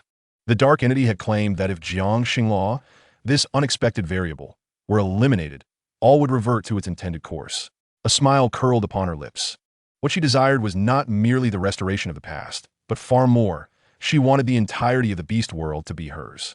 Suddenly, two wandering beastmen appeared before her, their powers seemingly spiraling out of control. The delicate female approached them and, with just a few words, successfully coaxed the two wandering beastmen to follow her. Meanwhile, Jiang Xingluo remained lost in her dreams, unaware that she had somehow arrived in a different realm. She distinctly recalled departing alongside Shi Zhou from the time and space he had crafted, so why had she reappeared in this unfamiliar place? Her heart was filled with confusion as she attempted to speak, only to find that no sound emerged. Before her lay a desolate landscape, and for reasons unknown, she felt an unsettling familiarity with this place. As she traversed the barren ground alone, the nearby wooden huts mirrored those she had once inhabited in the Jiyan tribe. Yet here, everything seemed devoid of life. Not even a blade of grass could be found. Where is this? Even a desert should harbor some flora. Why was there nothing?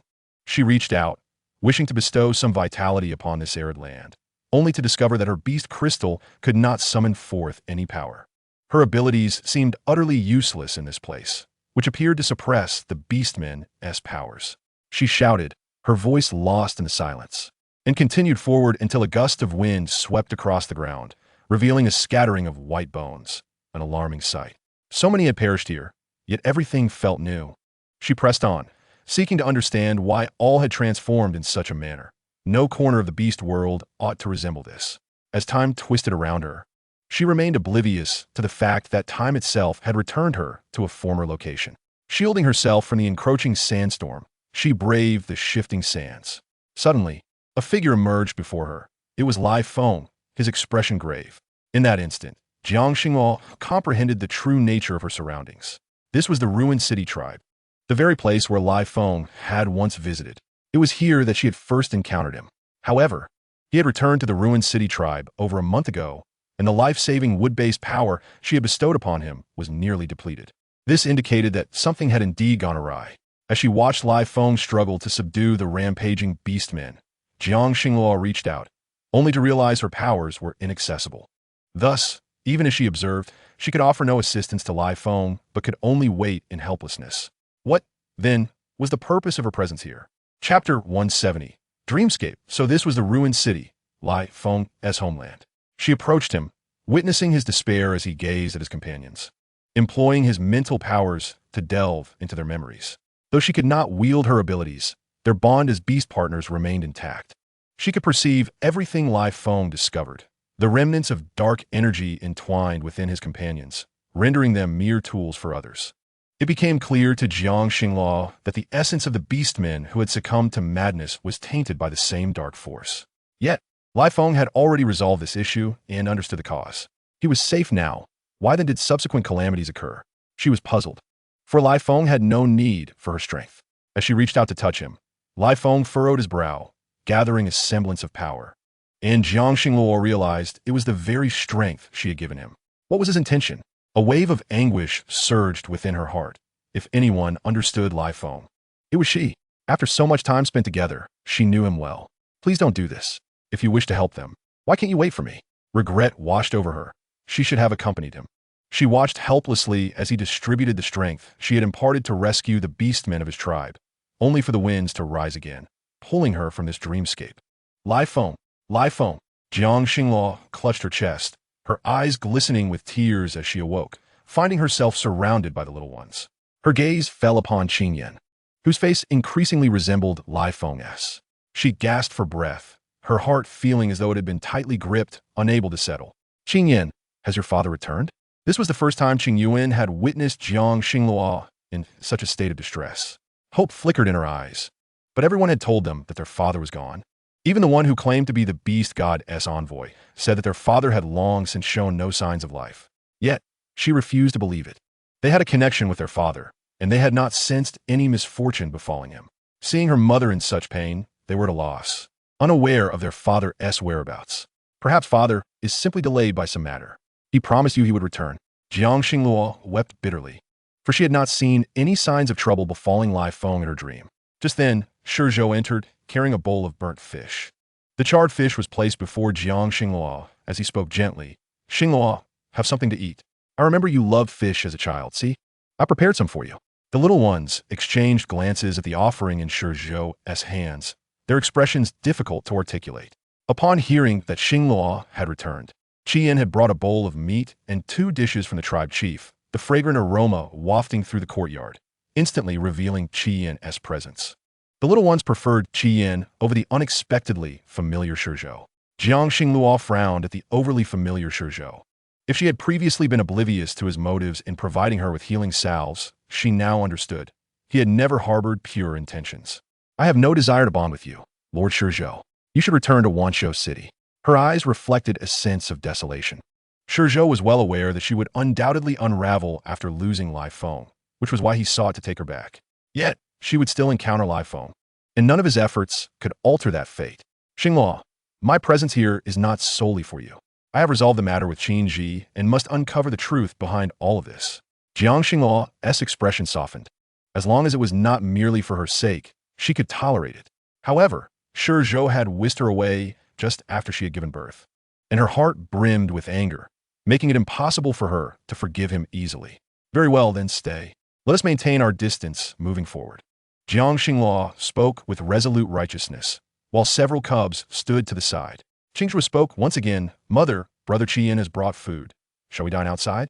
Jiang Xinghua nodded and led the cubs to eat. Shizhou observed her departure and glanced at the grilled fish he had prepared, feeling it paled in comparison to the offerings of that lion. At that moment, the even breaths of the sleeping cubs on the stone bed captured Shizhou's attention.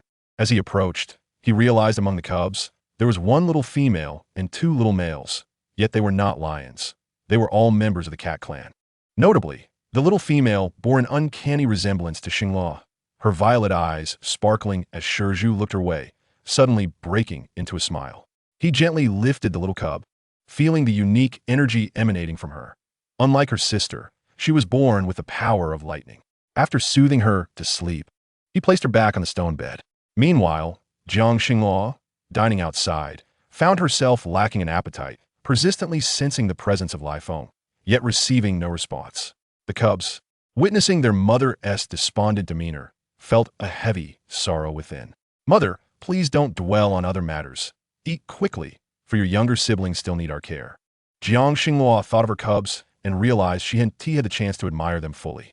She hurried back inside, where she found Shizhu entertaining the cubs, his eyes filled with affection for them. Lord Shizhu, I will arrange for the patriarch to prepare accommodations for you, but please refrain from disturbing me further. Shizhu did not withdraw his outstretched hand, never having anticipated that his first rejection would come from the destined female leader.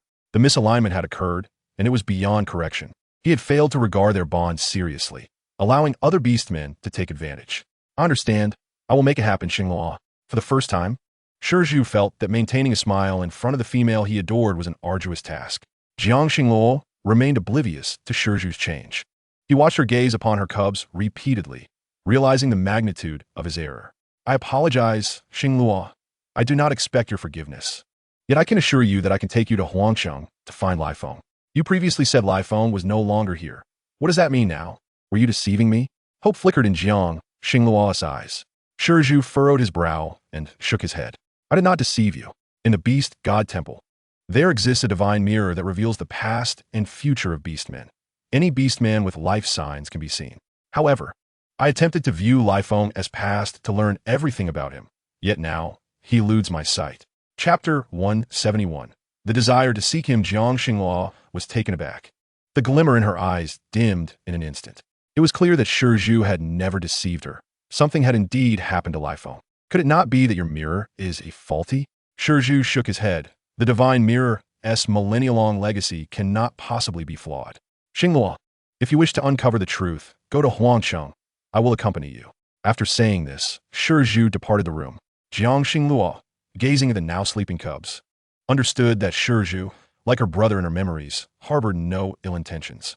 He merely bore a heavy burden, while all she truly sought was companionship. With a wry smile, Jiang Xinghua looked at the cubs, realizing that he had not been by her side on previous occasions. Yet this time, she genuinely hoped he would return. If the opportunity to visit Huangcheng arose, it would undoubtedly be a favorable choice. Yet, what would become of her cubs? She needed to compose herself. Embarking alone was not an option. Preparations must be made. Although Qin Ji had been dealt with, the manipulative beastman behind everything had yet to be found. And Jiang Xinghua knew that the path ahead was fraught with challenges. She glanced at the cubs, having barely eaten, resolved to regain her strength for the journey to Huangcheng, as well as to enhance her bond with her little Qing Yuan, which had yet to flourish. For the sake of those who had always accompanied her, she must muster her spirit. Brother, do you think it possible that the rain we experienced here before and the dark energy we encountered at Mingxin tribe are actually the same? Qingzhuo pondered. Being a water-type adept himself, though his powers did not possess the same ferocity, he wished to train alongside Diyue, hoping to learn from the Jiren clan's abilities so he could protect their mother. Jiang Xinghua, upon hearing Qingzhuo's words, understood this notion was indeed plausible. Yes, I believe they are the same. Do you think the companions in our father's Huangcheng tribe could also be under the control of these malevolent forces? A remark from Qing Yin echoed in Jiang Xinghua's mind, yet she had never considered this possibility. However, given the recent troubles in Jiuyin tribe, she had not entertained such thoughts. What if the beastman behind it all had dispersed his power? After all, it merely required the release of 2 clusters of dark energy, needing not great strength. Embracing the cubs in her arms, she pondered that if such darkness existed, Lai Feng would not easily perish. All would require her presence to ascertain the truth. Mother, the cubs have yet to be named. Shall we bestow names upon them? Qing Yuan suggested, knowing their mother possessed a talent for naming, evidenced by the beauty of their own names. Jiang Xinghua observed the cubs, resembling little kittens, and reflected on the moments she wished to remember from her previous life, deciding to name them Jiang Yun, Jiang Qi, and Jiang Feng. Once she had named them, Qing Yuan joyfully matched the names to the cubs. With the cold season approaching, Jiang Xinghua planned to speak with Shizhu about accompanying him to Huangcheng tribe in a few days. This matter required swift arrangement. Qing Yuan, I must return to Huangcheng once more. I refuse to believe your father is in peril, yet I must personally bring him back. Jiang Xinghua looked upon the cubs, aware their birthday was soon approaching. She had initially wished to celebrate it with them, but now she felt an urgent need to act. Will you watch over them? I assure you I will return. I shall ask Qi Yin to look after you, all right? Jiang Xinghua worried that the cubs might fear she would not return, Yet she knew that the dark energy feared her wood-type abilities, which would deter them from appearing easily. The cubs seemed to understand her unspoken thoughts and did not protest. "Mother, you must bring back father. We'll take good care of the 3 cubs." Jiang Xinghua looked at the cubs, her heart heavy, yet she had no other choice but to leave. When Shizhu heard that Jiang Xinghua was willing to forsake the cubs to accompany him to Huangshan tribe, he was momentarily taken aback. Their bond was indeed profound. Shizhu's face paled as conflicting emotions churned within him. He gazed at Jiang Xinghua, striving to maintain a semblance of gentleness. "Very well, let us set forth now. Yujin will remain here. After all, Duyue is present, so you need not worry." Jiang Xinghua regarded Shizhu. Recognizing him as a gentle and virtuous beast god messenger in the realm she had entered, she was willing to overlook past grievances. Yet only the 2 of them embarking together felt precarious. She was uncertain of the true capabilities of those lurking in the shadows and desired an ally. Jintang and Kanglin soared from Nufeng City, with Kanglin having recently traversed between Jiuyin tribe and Nufeng City, concerned that the little ones might not adequately care for the newborns. Thus, he offered his assistance. Jintang, having heard about Jiang Xinglua's return, joined him to lend a hand. However, he was taken aback to find Jiang Xinghua intending to head to Huangshan with Shizhou upon his arrival. Realizing his presence would serve little purpose, Jintang decided to accompany Xinghua to the Huangshan tribe. He had been diligently honing his abilities and had now attained the green tier of his powers. With his fire-based abilities exhibiting formidable offensive strength, he believed he could indeed assist Jiang Xinghua. Upon observing Jintang's power crystal, Jiang Xinghua was pleasantly surprised to see that he had made significant progress during her absence. "Sister Xinghua, since you're short on hands, I too wish to gain some experience." Jiang Xinghua glanced at the others, knowing she couldn't take them along, and with Jintang needing to train, it was fortuitous that she need not seek others. She looked at Jintang and readily agreed. Shizhou watched as Jintang cleverly positioned himself before Jiang Xinghua. While Duyue and Yujian were relatively easy to handle, this young man before him seemed audaciously unafraid, fully aware that Xinghua was unwilling to accept any other males. Yet he still drew near, which irked Shizhou. Before their departure, Jiang Xinghua prepared a few items to store in her space. Observing her gather her belongings, Shizhou pulled Jintang aside. Jintang sensed the formidable strength emanating from this beast man. Though he had already become a green crystal beast man and was nearing the blue crystal stage, the sheer disparity in power left him feeling apprehensive. Jintang was unaware of Shizhou's intentions, but he could feel the distinct power of this male. He gazed blankly at the Qinglong beast man, whose expression was cold, with a hint of anger gleaming in his eyes, presenting an imposing demeanor. "Listen closely. If you wish to accompany us, you had best be obedient. Do not harbor any inappropriate thoughts towards Xinghua, or else." Jintang had presumed this Qinglong beast man was merely Xinglua's elder brother, given his apparent age, but he was taken aback by such a warning. Although he couldn't break free from Shizhou's grip, it didn't imply he would remain weak forever. He held his head high, his golden hair billowing in the wind, radiating youthful vigor, which Shizhou found particularly irritating. Shizhou had never anticipated that a member of the Jinwu clan would be so stubborn and reckless, destined to bring trouble to Xinghua. "You should mind your own affairs. I have my own principles." Shizhou was caught off guard by being lectured by a child, momentarily at a loss for words. Truly, youth begets a lack of foresight, acting impulsively on whims. Xinghua was set on finding Lifeng in Huangshan. He must not do anything to impede her. Do you understand? Jiang Xinghua was wholly focused on Lifeng, fervently hoping that the lion was unharmed. She understood that with her self-contained space, taking a few items with her posed no burden. Shizhou turned to Jintang. Though he could manage everything else, there was one task he truly could not handle: cooking. They couldn't let the female prepare their meals while traveling with Jiang Xinghua. He regarded Jintang and finally released him. "Can you cook? Do you know what Xinghua likes to eat?" Jintang shot a cold glance at Shizhou, thinking that even if he were the beast god's envoy, lacking the most basic means to win over a female was truly foolish. "Of course I know what Sister Xinghua loves to eat. I can prepare her favorite dishes." Shizhou breathed a sigh of relief. Now that this Jinwu male could handle the cooking, he could indeed bring him along. When Jiang Xinghua joined them, the trio set off together. Their pace was swift, yet the remote location of Huangshan tribe left Jiang Xinghua and Jintang unaware of its whereabouts. Each time Jiang Xinghua encountered Lifeng, she had appeared directly beside him without knowing the path to Huangshan. Zhou moved quickly, and Jiang Xinghua kept pace behind him, while Jintang flew through the air, not lagging behind. They paused for a few days before continuing their journey. As they ventured north, Jiang Xinghua felt an increasing dryness, even as they approached the cold season. The midday heat was intense, yet the evenings were chillingly brisk, reminiscent of her native world's northwest region. The stark temperature fluctuations prompted Jiang Xinghua to ponder if Huangsheng was named for this very reason as she gazed at the swirling yellow sands. The once familiar visions from her dreams resurfaced, reinforcing her realization that she had indeed arrived at Huangsheng, a desolate land where she fervently hoped the sandstorm would soon abate. They needed to hasten their travel to find Lifeng. After enduring the relentless wind and sand for what felt like ages, Jiang Xinghua sensed the passage of time. Night had fallen, and the storm had ceased. At last, they glimpsed the tribe's location, causing her heart to race with anticipation. She dashed toward the tribe, followed closely by the two males, silently taking in her surroundings. However, something felt amiss. In her dreams, Lifeng had used his power for his companions, yet here, there was no sign of life whatsoever. Parting ways with Zhou, Jintang, and Jiang Xinghua entered each dwelling, only to find them utterly vacant and cold. An overwhelming fear surged within Jiang Xinghua as she never imagined that things would unfold in the manner Zhou had described. It seemed that Lifeng had indeed been engulfed in this obliteration. Could it be that this tribe had vanished entirely? Jiang Xinghua felt as if she had been dealt a crushing blow, her eyes unknowingly reddening. She refused to believe that Lifeng could so easily perish in this place. He had sworn to uphold his promises. Lifeng, where are you? Jiang Xinghua searched her surroundings, her keen night vision hindered by the turmoil in her heart, tears brimming in her eyes.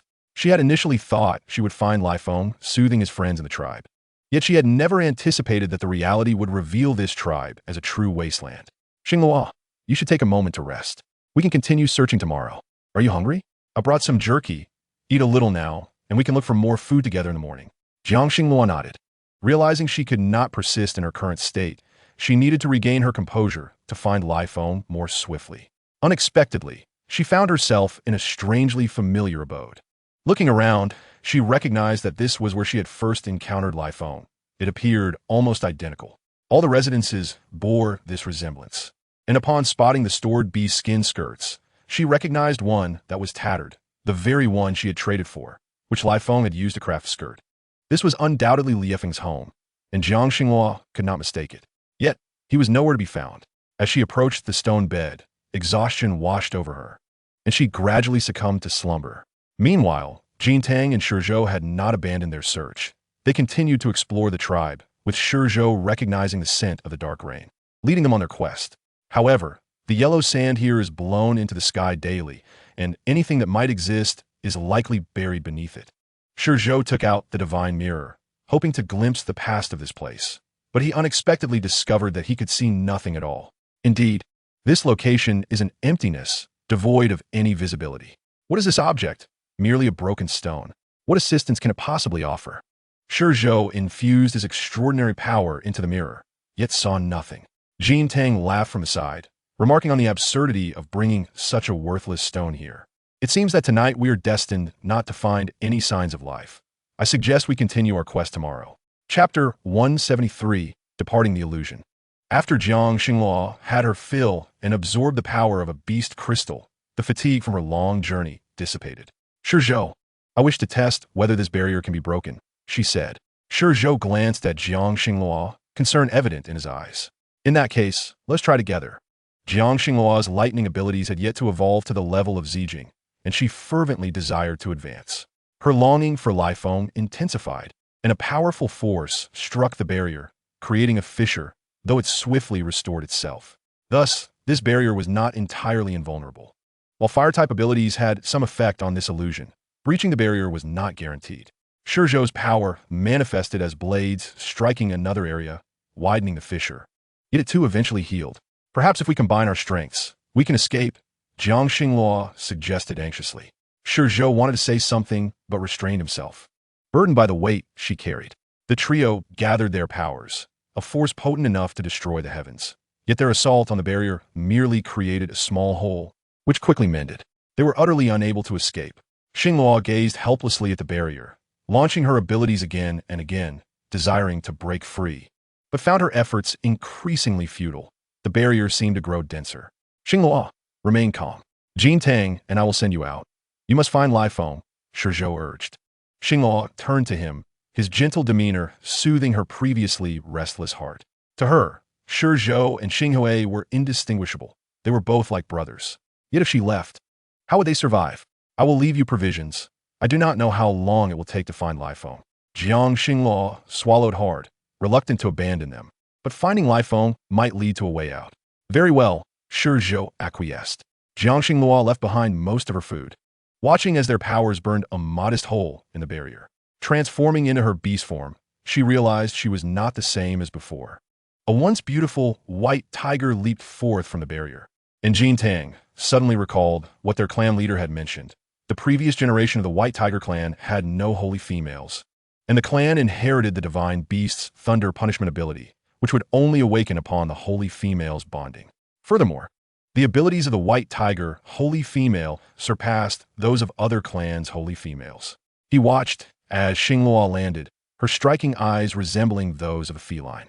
Xinghua's maternal lineage is from the divine cat clan, hence her inheritance of wood and lightning abilities. Jin Tang had never considered that the female he loved was a holy female of the White Tiger clan. He turned to Shizhou. Did you know Xinghua's true identity from the start? Why did you not seek her when she was cast out by her tribe with her cubs? Jin Tang could not comprehend how she, a holy female of the White Tiger clan, had never been sought after by her kin or friends. His heart ached as he observed her slender figure racing away from the barrier, beginning to understand her deep affection for Lai Feng. Lai Feng had forsaken his clan to be with Xinghua, yet when he anticipated danger, he had prepared for her. Before arriving here, Lai Feng had even visited him, unaware of the impending events in this city. Thus, Lai Feng had said, if I do not return, should Xinghua favor you. Bond with her and treat her and her cub well. Every male in the beast world yearned to monopolize the affection of their female mate. Yet Jin Tang still hoped this journey would not be in vain and that Lai Feng remained safe. Jiang Xinghua struggled against the encroaching sands, stumbling through the desolate expanse. Her lips cracked from the wind. Continuing in this manner would only lead her astray. Utilizing her abilities, she planted scattered cacti in the desert as markers, allowing her to trace her journey and recognize her current location. Gradually, she advanced, drawn by a familiar power. After a long while, the greenery in the desert appeared to flourish, and she finally beheld the familiar wooden houses ahead. Now almost certain this was where she had first met Lai Feng. Gazing at the wooden structures, she sensed the vitality of life, confirming the presence of beastmen in this area. A glimmer of hope reignited in her previously dull eyes as she moved closer, observing the familiar wooden houses. Approaching, she noticed several beastmen were gravely injured. Moreover, only a few females and cubs remained in this place, their expressions vacant and lifeless. Upon seeing Jiang Xinghua, their eyes bore a flicker of despair, even failing to lift their eyelids. Recalling the visions from her dreams, she retrieved the remaining beef jerky from her supplies to share with the despondent females and cubs. The few lion cubs appeared particularly frail, even more so than the emaciated Qinglan she had encountered upon her arrival in this world. Watching the females and cubs devour the food with urgency brought tears to her eyes, as her heart felt as though it were shrouded in a damp cloth. Heavy with sorrow, little female, this place devours its own. You must leave quickly. Only 2 crazed beasts and a barely living male remain. Staying here will only lead to your demise. Jiang Xinghua approached the female, offering a warning. Sister, do you know Lai Feng? I have come to find him. The female's eyes flickered, but then shook her head. Lai Feng severed ties with our tribe long ago. He would not return. Jiang Xinghua's heart raced at the female's words. Lai Feng could not possibly have not come here. If this female spoke thus, Jiang Xinghua stared intently at her, observing the warmth in her and the cubs, proof they were indeed alive, not mere illusions. Yet, the absence of other females in the tribe left only these individuals lingering by the entrance, filling her with doubt. You lie. You must know where Lai Feng is. Jiang Xinghua confronted the female, her whip coiling around the female's neck, threatening to end her life with a mere movement. The female's eyes widened in fear. How can you possess abilities? You are merely a female. This cannot be. Chapter 174. At last, she finds him. Jiang Xinghua scoffed dismissively. So, you believe the entire tribe is silent, with only you, a weak female, remaining here? Do you take me for a fool? Easily deceived? Perhaps her past experiences had sharpened her wits. She gazed at the female before her, exerting a slight pressure, causing the female's face to contort in distress. Please, do not kill me. I beg you, save my cubs and my beast husband. It is the beastmen who threaten me. If I can lure you away from here so that you cannot find Liefeng, they will spare my cubs and my beast husband. Jiang Xinghua listened to the female's desperate pleas without loosening her grip. She produced a length of rope from her belongings and bound the female's hands, compelling her to lead the way. Guide me to Liefeng, and I shall assist you. Should you fail, we shall share the same fate. Jiang Xinghua pushed her forward, while two hollow-eyed cubs followed closely behind her. These cubs had awakened their abilities. Although mere red crystal beastmen, they had been thoroughly worn down. It seemed the individuals left behind in the desolate city were not to be trifled with. Following the female, they soon arrived at a wooden hut. Jiang Xinghua frowned at the sight of it, but the female, unexpectedly breaking free of her restraints, shoved Jiang Xinghua into the hut. Jiang Xinghua fell heavily to the ground, her hand brushing against hot skin. Now that you have sought me out, you shall witness Liefeng's demise firsthand. You thought yourself clever, yet you were merely a fool. As the door to the hut was slammed shut, the female outside used her psychic ability to seal the entrance with a barrier. Unperturbed, Jiang Xinghua reached for Liefeng's wrist, feeling his pulse still faintly beating, albeit weakly. Gradually, a sense of calm washed over her. She channeled her energy into Liefeng's body, soothing his feverish condition. She felt relieved that the female had not taken her elsewhere. Thankfully, she had managed to control the dark energy from before, and no one knew of her awakening to wood-based abilities. Gently caressing Liefeng's forehead, she noticed the heat emanating from him was subsiding. She retrieved water from her spatial storage and slowly fed it to him. He drank eagerly, showing signs of awakening. Liefeng, Liefeng, Jiang Xinghua called softly. Liefeng, in immense pain, sensed the familiar voice. It was Xinghua, his female master, who had come to him. Xinghua, he replied weakly, relief flooding Jiang Xinghua's heart. She knew he would not perish. I have come to find you. Her gentle whispers and attentive care over the following days gradually revitalized Liefeng, whose powers had been severely depleted. However, the psychic crystal embedded in his left palm had advanced through his struggles, but remained inadequate against the current circumstances. My psychic ability has only evolved to yellow crystal. They utilized the remains of my father beast to seize the residual psychic energy within. Liefeng's voice trembled as he recounted the tale of betrayal. His father beast slain by the very person he had trusted most. Many years had passed, yet he never fathomed that someone would desecrate his father's remains to extract his powers. The mysteries surrounding these events eluded him. Jiang Xinghua, recalling Qinji, wondered if these two matters were the work of a single individual. The dark energy had manipulated so many. Who could it possibly be, wielding such formidable power? Xinghua, you should not have come alone. We may be trapped here. Did Xiaoyan bring you? Jiang Xinghua, puzzled, inquired about Xiaoyan. Liefeng explained, she is the former chief's female offspring. My rival? Jiang Xinghua inquired bluntly. Liefeng nodded. But she is foolish and wretched.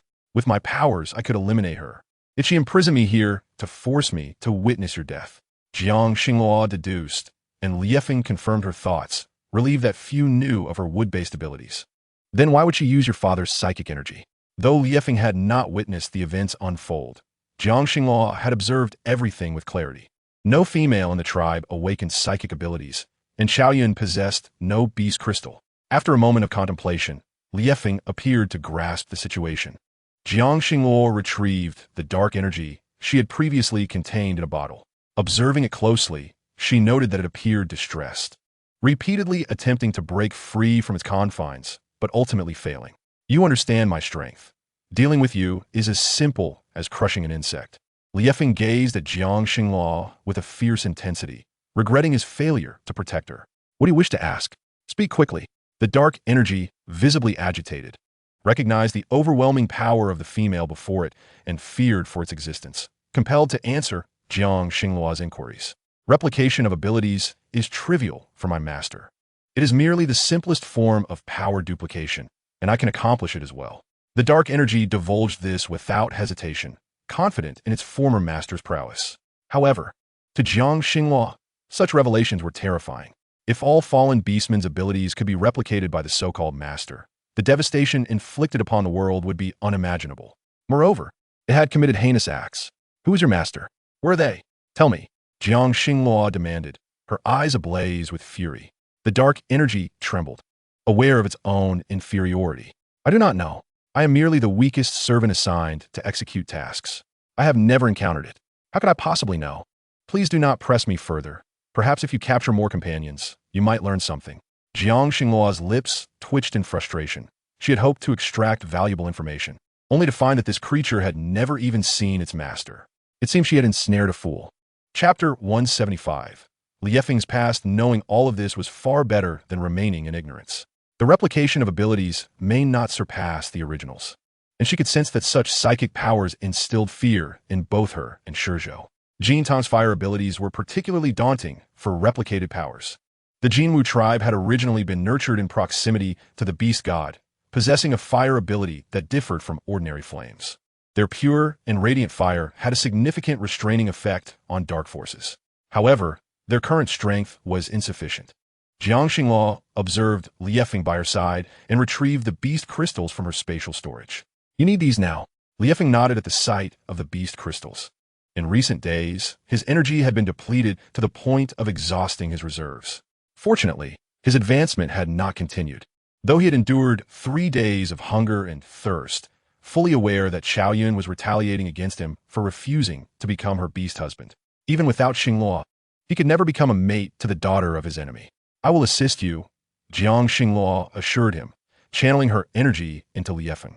He nodded, watching as the beast crystals appeared in his palm, feeling his psychic powers swiftly ascend, bolstered by the genes of his father beast, which made him inherently formidable. With the assistance of Xing Luo, his body gradually began to heal, and he recalled the cultivation methods imparted by his father beast. At that time, his father had only 2 cubs, him and his elder brother. The elder brother was tragically killed by the father of Xiaoyun, while he, being young, was expelled from the tribe for a period. The elder brother had inherited the psychic abilities of their father at a tender age, which made him a target of envy and fear. However, he himself had not awakened such powers.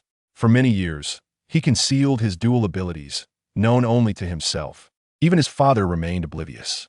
A gentle force emanated from Xing Luo's palm, and he instantly felt a wave of comfort enveloping him. The energy from the beast crystal was also being absorbed at an accelerated rate, yet Xing Luo couldn't help but worry about Jin Tang and Shizhou outside, uncertain of how long they could endure.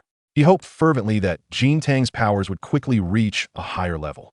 Meanwhile, in the Jiuyin tribe, the cubs, under the care of Qi Yin, were growing day by day. Thanks to their innate abilities, Jiao Yu and Jing Sheng frequently visited to check on them. However, Du seemed fixated on the spot where Qin Ji had appeared before. Qin Yuan observed Du's unwavering gaze and, after sniffing the air, found no trace of decay.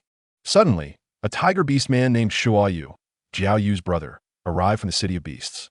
Shuo Yu was searching for Shizhou, as the divine mirror in the City of Beasts had gone missing, and the city lord had dispatched him to retrieve both Shizhou and the mirror. The divine mirror must not leave the beast god temple. Shizhou had truly overstepped his bounds. Upon inquiring about his whereabouts, Yu Jian informed him that they had gone to the ruined city. With no other choice, Shuo Yu set off toward the ruined city. Jiangxing Luo had been accompanying Lai Feng for several days, and his psychic abilities had ascended to the level of Qing Jing. The cultivation of abilities requires a gradual approach, and reaching this level was indeed commendable. Yet, they could not remain trapped in this place indefinitely. Lai Feng appeared to sense Xing Luo's concerns and attempted to break through the barrier above them with his own powers. Initially, the barrier was immovable, but now it was different. Almost instantaneously, the door of the wooden house emitted a faint sound. Jiangxing Luo was filled with joy, while Lai Feng seemed to understand how to dismantle such a barrier. Xiaoyun, sensing the disturbance, quickly approached with her cubs, only to be struck by the suddenly flung open door, knocking her to the ground. The 2 cubs stared at her impassively, only showing a flicker of emotion when gazing at Lai Feng. Uncle Lai Feng, we're hungry. Where's Father Beast? Can you take us to find him? Jiangxing Luo gazed at the 2 cubs, their bodies dirty and disheveled, yet their once dull eyes sparkled with life upon seeing Lai Feng. Xiaoyun, I have already rescued Mu Nan for you. Why are the cubs still in such a state? Lai Feng and Mu Nan had grown up as close friends, but Mu Nan's affection for Xiaoyun had led to a rift. After Lai Feng resolutely chose not to return to the tribe, Xiaoyun settled for the weaker Mu Nan. Yet, she was not content, For if not for the sake of bearing cubs, who would want such a worthless being? Yes, your powers saved him, but after being rescued, he was worse off than when he was out of control. Even you couldn't team manage him then. Jiangxing Luo frowned at Chao Yun, observing her slowly rise, her eyes filled with intense jealousy. She merely awakened her powers by chance. What is there about her that you cling to so dearly? Lai Feng, our betrothal was arranged long before your father's passing. Chao Yun lamented, her voice filled with anguish. She had waited endlessly, yet Lai Feng's gaze held no regard for her. It is my elder brother who should be your destined partner. Yet you took his life. Have you forgotten? If not for the stability of the tribe, I would never have let you off the hook. Yet both you and your brother were the beastmen I desired. Lai Feng, it is you who has betrayed your own. Jiangxing Luo regarded Chao Yun with derision, realizing she was merely a fool lost in her own delusions. The one who has betrayed is your father beast. He could no longer muster the energy to engage with Chao Yun, knowing she cared for nothing but herself. Lai Feng, if you plead for mercy now, I might spare you. Chao Yun threatened, her eyes glinting with menace. Lai Feng's brow furrowed at her words. He had endured her for far too long. She was utterly misguided. Then come and try. Initially, considering her a female, Lai Feng had wished to avoid confrontation. However, now she aligned herself with vile company, willing to exploit her own cubs and mate. A surge of powerful psychic energy erupted, causing the illusion Chao Yun had crafted from her dwindling powers to dissipate. Far away, Jin Tang and Shi Zhou, previously restrained, noticed the barrier that had obstructed their exit had vanished. They beheld Jiangxing Luo and Lai Feng not far away. How could it disappear? Jin Tang and Shi Zhou exchanged glances, uncertain of the current situation, but upon seeing Jiangxing Luo safe, they hurried in his direction. Chao Yun, witnessing the reversal of events, stared in shock at the male before her. Impossible, you do not possess psychic abilities. You are not your brother. Chao Yun recalled her father beast's words. As long as a male with psychic abilities existed, they could not ascend as leaders of the tribe. Hence Bei Yin must perish. She had sent her own mate to his demise, achieving that. But why had her father beast left her in this place? Chapter 176. Chao Yun's demise. You should have perished long ago. Chao Yun, tell me, who unearthed my father beast's remains? Lai Feng gripped Chao Yun's neck, his eyes ablaze with murderous intent. He only wished to obliterate the female before him. His brother had been deeply infatuated with her, waiting for them to reach maturity to bond, only to have her betray him utterly. Lai Feng had bided his time for many years, and had it not been for the desire to remain by Xing Luo's side a while longer, he would have returned to exact vengeance. I will not tell you. Lai Feng, kill me if you must. I no longer wish to live. Jiangxing Luo observed the obstinacy of the female before him. Killing her would invoke divine retribution, which likely explained why the dark energy constantly sought to manipulate females. He restrained Lai Feng, urging, now is not the time, you have friend to check on. As Jin Tang and Shi Zhou approached, they realized that the orchestrator of all this chaos was indeed a female. Yet Shi Zhou sensed that this female was not the true mastermind. Clearly, there were others pulling the strings behind the scenes.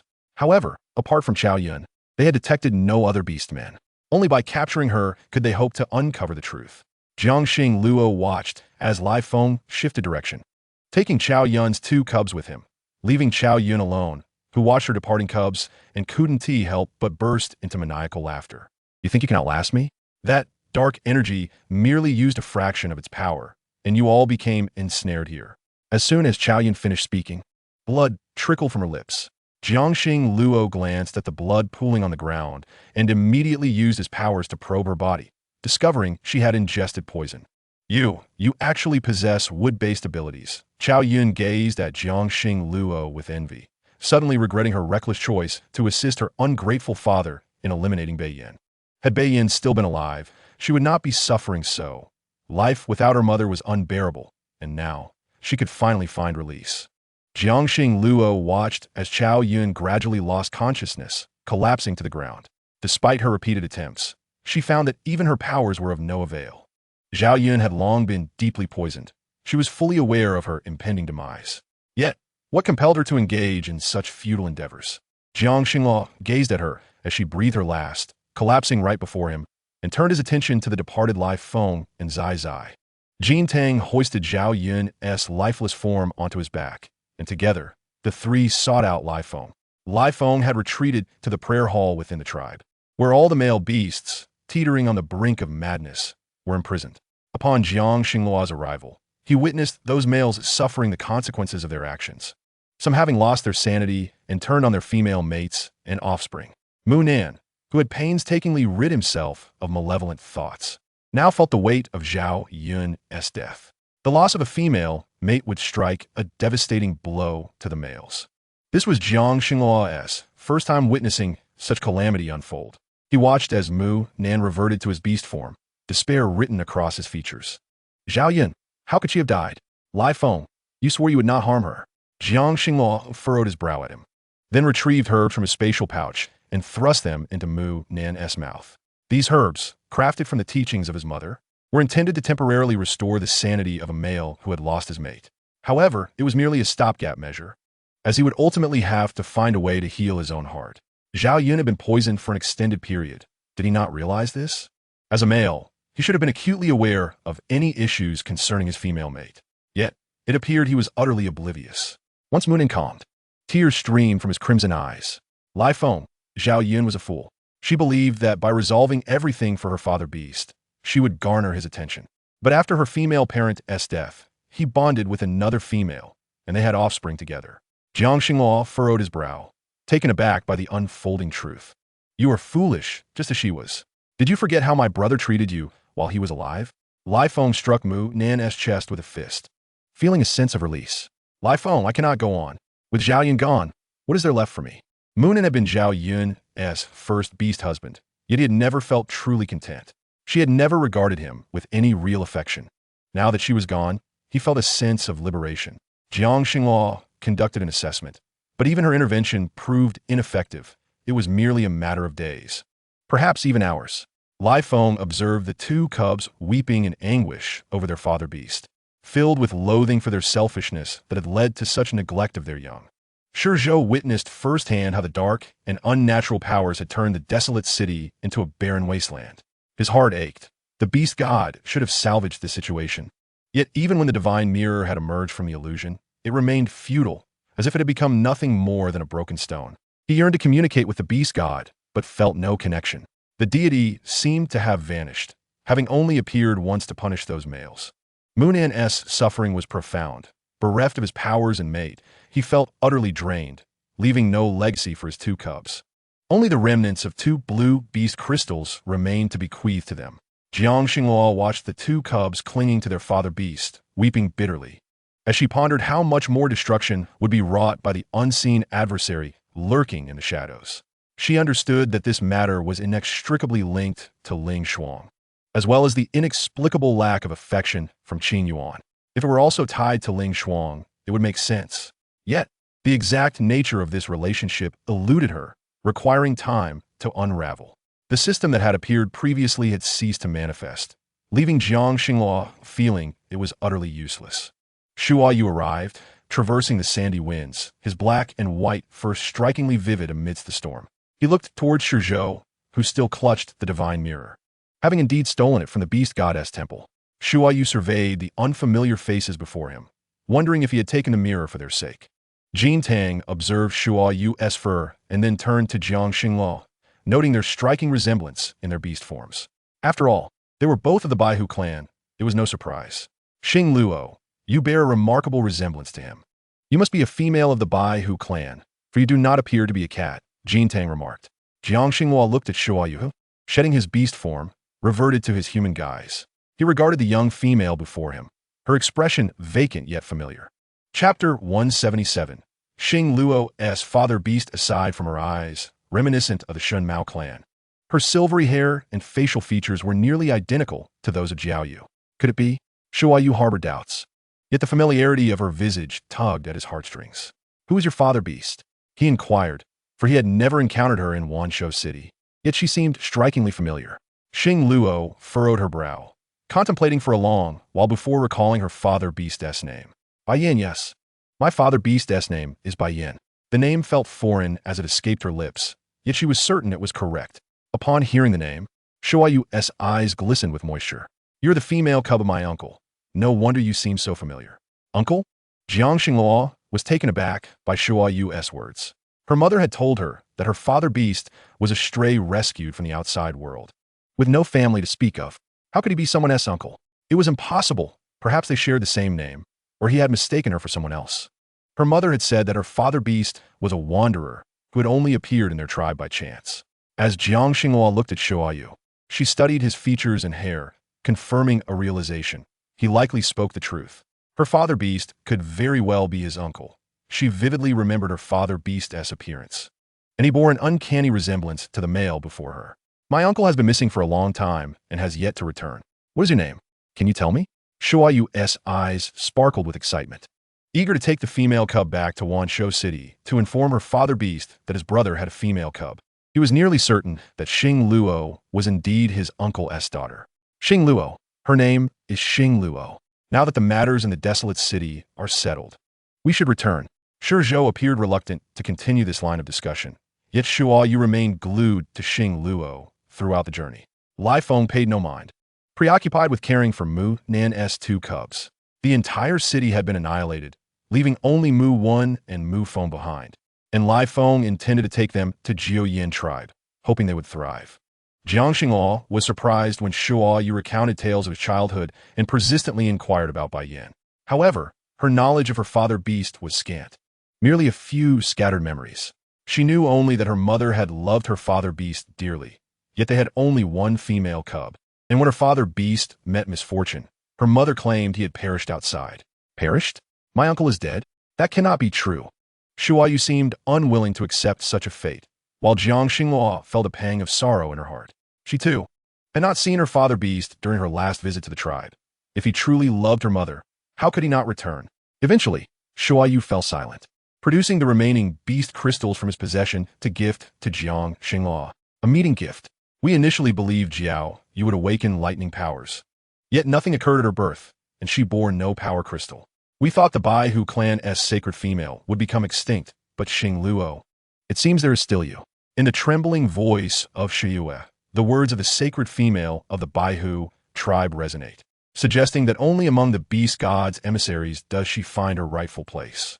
Jiang Xinghua, filled with astonishment, could hardly keep her mouth closed upon hearing this revelation. Thus, Shuiyue implies that she is indeed the sacred female of the Baihu tribe. Yet, why had her form previously always been that of a mere kitten? However, ever since her wood-based abilities awakened, she sensed that the power within her, once suppressed, began to gradually restore itself. With a hint of disbelief, Jiang Xinghua sought a nearby pool, transforming into her beast form to glance at her reflection, only to realize that she no longer resembled her former self. Her coat, adorned with striking black and white stripes, billowed in the wind, exuding far more majesty than that of a small cat. Yet, her eyes inherited the beauty of her mother, making her beast form anything but feline. The awakening of her wood-based abilities, which had long remained dormant, suddenly illuminated her understanding. Her arrival in this world seemed far from coincidental. Initially believing this to be a mere virtual realm, she now recognized it as a tangible existence. When her soul was whole, it felt as though she had experienced everything pertaining to this body. Shuiyue gazed at Jiang Xinghua, her eyes filled with compassion. Had they known of her existence all these years, the denizens of Wanshou City would not have lived in such fear. For if a sacred female did not emerge from their tribe, the beast god as emissaries would expunge the Baihu tribe from their ranks. With two successive generations devoid of sacred female, Jiang Xinghua felt overwhelmed by Shuiyue's constant concern. Fortunately, their journey did not last long, and they soon returned to the Jiuyin tribe. Qing'an awaited her mother's return outside the tribe, though accompanied by Kanglin and Ingshe. She still worried for her father and mother. Jiang Xinghua returned alongside Lai Feng, followed by several others, their weary faces bearing testament to their recent hardships. Qingyuan immediately sensed Jiang Xinghua's wood-based abilities, transforming into a small beast and leaping into her embrace. Jiang Xinghua reached out to stroke Qingyuan, who seemed to have grown during their time apart. As Qingyuan reveled in Jiang Xinghua's affection, Shuiyue looked at the little lion with astonishment. She too could transform, but was not of the tiger tribe's lineage. Observing the small lion transform into human form, she recognized it as the cub she had seen during her last visit to the tribe. Surprisingly, the little female cub. The realization struck her that this cub was indeed Xingluo's offspring. Sacred females are known for their remarkable fertility, often giving birth to offspring with extraordinary abilities. Though it was unfortunate there were no tiger cubs, Mother, my brother and I have taken great care of our younger siblings. They have already reached a month old, Qing Yuan announced.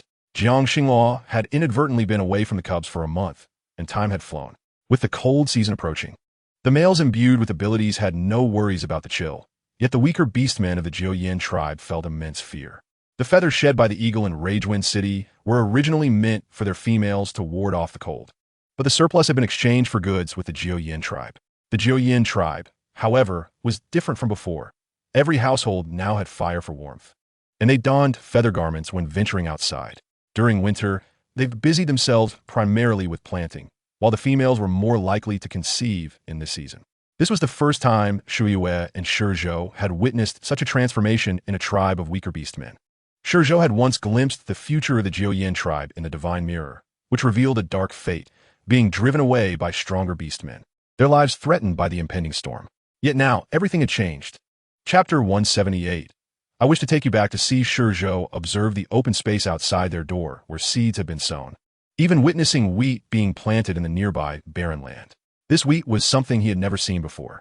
Jiang Xinghua led a small group into her home, a stone house furnished with a large wooden table surrounded by many wooden chairs. Even the cup she used to drink water was crafted from her own kiln. Shizhou and Shu, hailing from Wanshou City, were entirely unfamiliar with the remote Jiuyin tribe. Wanshou City boasted the only beast god temple, a place revered by all beasts, where one could find the finest provisions for living. However, the items displayed in Jiang Xinghua's home were unlike anything they had encountered. When they drank water, they typically used wooden bowls fashioned from their own claws, or sometimes even scooped directly from the river. Jiang Xinghua poured a cup of tea for everyone, its fragrant aroma filling the air, harvested from tea trees near the Jiuyin tribe, which she had dried and preserved in her space.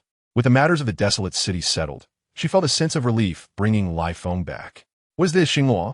I have never drunk water like this in Wanshou City," Shuyue exclaimed, a layer of astonishment glazing his eyes as he leaned in to inhale the aroma. The water possessed a unique scent, exuding warmth, unlike the cold water they were accustomed to. It dawned on him that Xinghua had heated the water using fire, a skill thought to belong solely to the Jinwu tribe. Could it be Jintang? Shuyue regarded the young man from the Jinwu tribe with intrigue, his heart brimming with joy.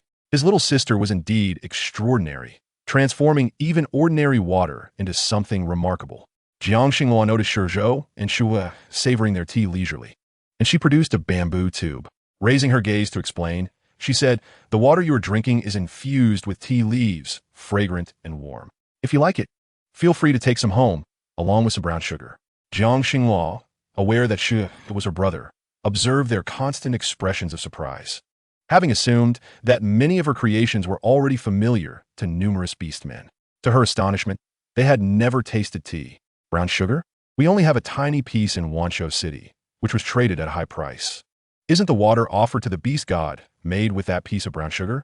Jiang Xinghua could not help but laugh at this notion. The idea of using brown sugar water for offerings to the beast god was amusing. Nevertheless, brown sugar was indeed a scarce commodity. The prospect of large-scale cultivation remained a challenge. Indeed, it was made by Sister Xinghua. Previously, many beastmen in Ragewind City exchanged it for numerous items. "It is as precious as salt." Jintang regarded Xinghua, his eyes sparkling with undeniable admiration, while Shizhou felt a twinge of annoyance at the sight of the spirited young man.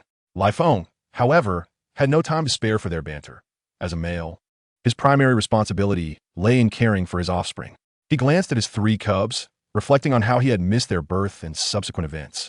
Feeling guilty for neglecting Xinghua and the cubs, observing the little ones before him, Lifeng gently stroked them, though he sensed they appeared distinct from Qingyuan and the others.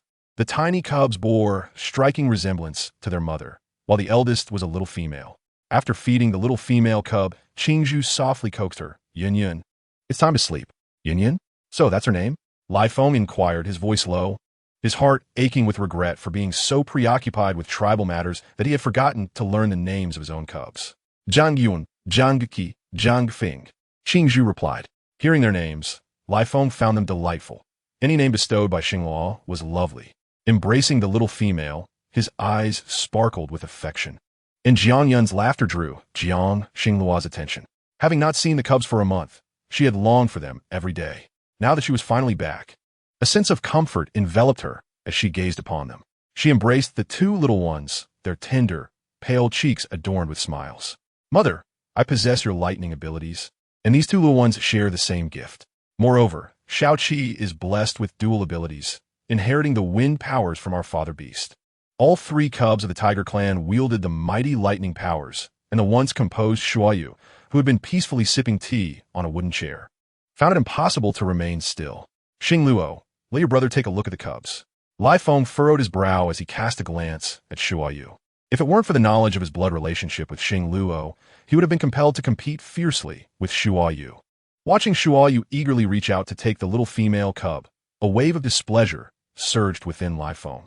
He handed Jiang Yun to Shuayu, whose eyes sparkled with delight. Upon seeing him, Jiang Yun's round, chubby face radiated even more joy. Gradually, her form began to shift into a beastly silhouette, resembling that of the White Tiger Clan. A small bolt of lightning erupted from her palm, striking the rooftop and causing a stone to chip away. Jiangxing Luo observed with trepidation. Xing Luo, this cub is akin to you. She is a holy female. Shuayu's eyes widened in astonishment. May I take Yin back with me? Xing Luo, my father has been eagerly awaiting a holy female. Would you allow me to take her back for a visit?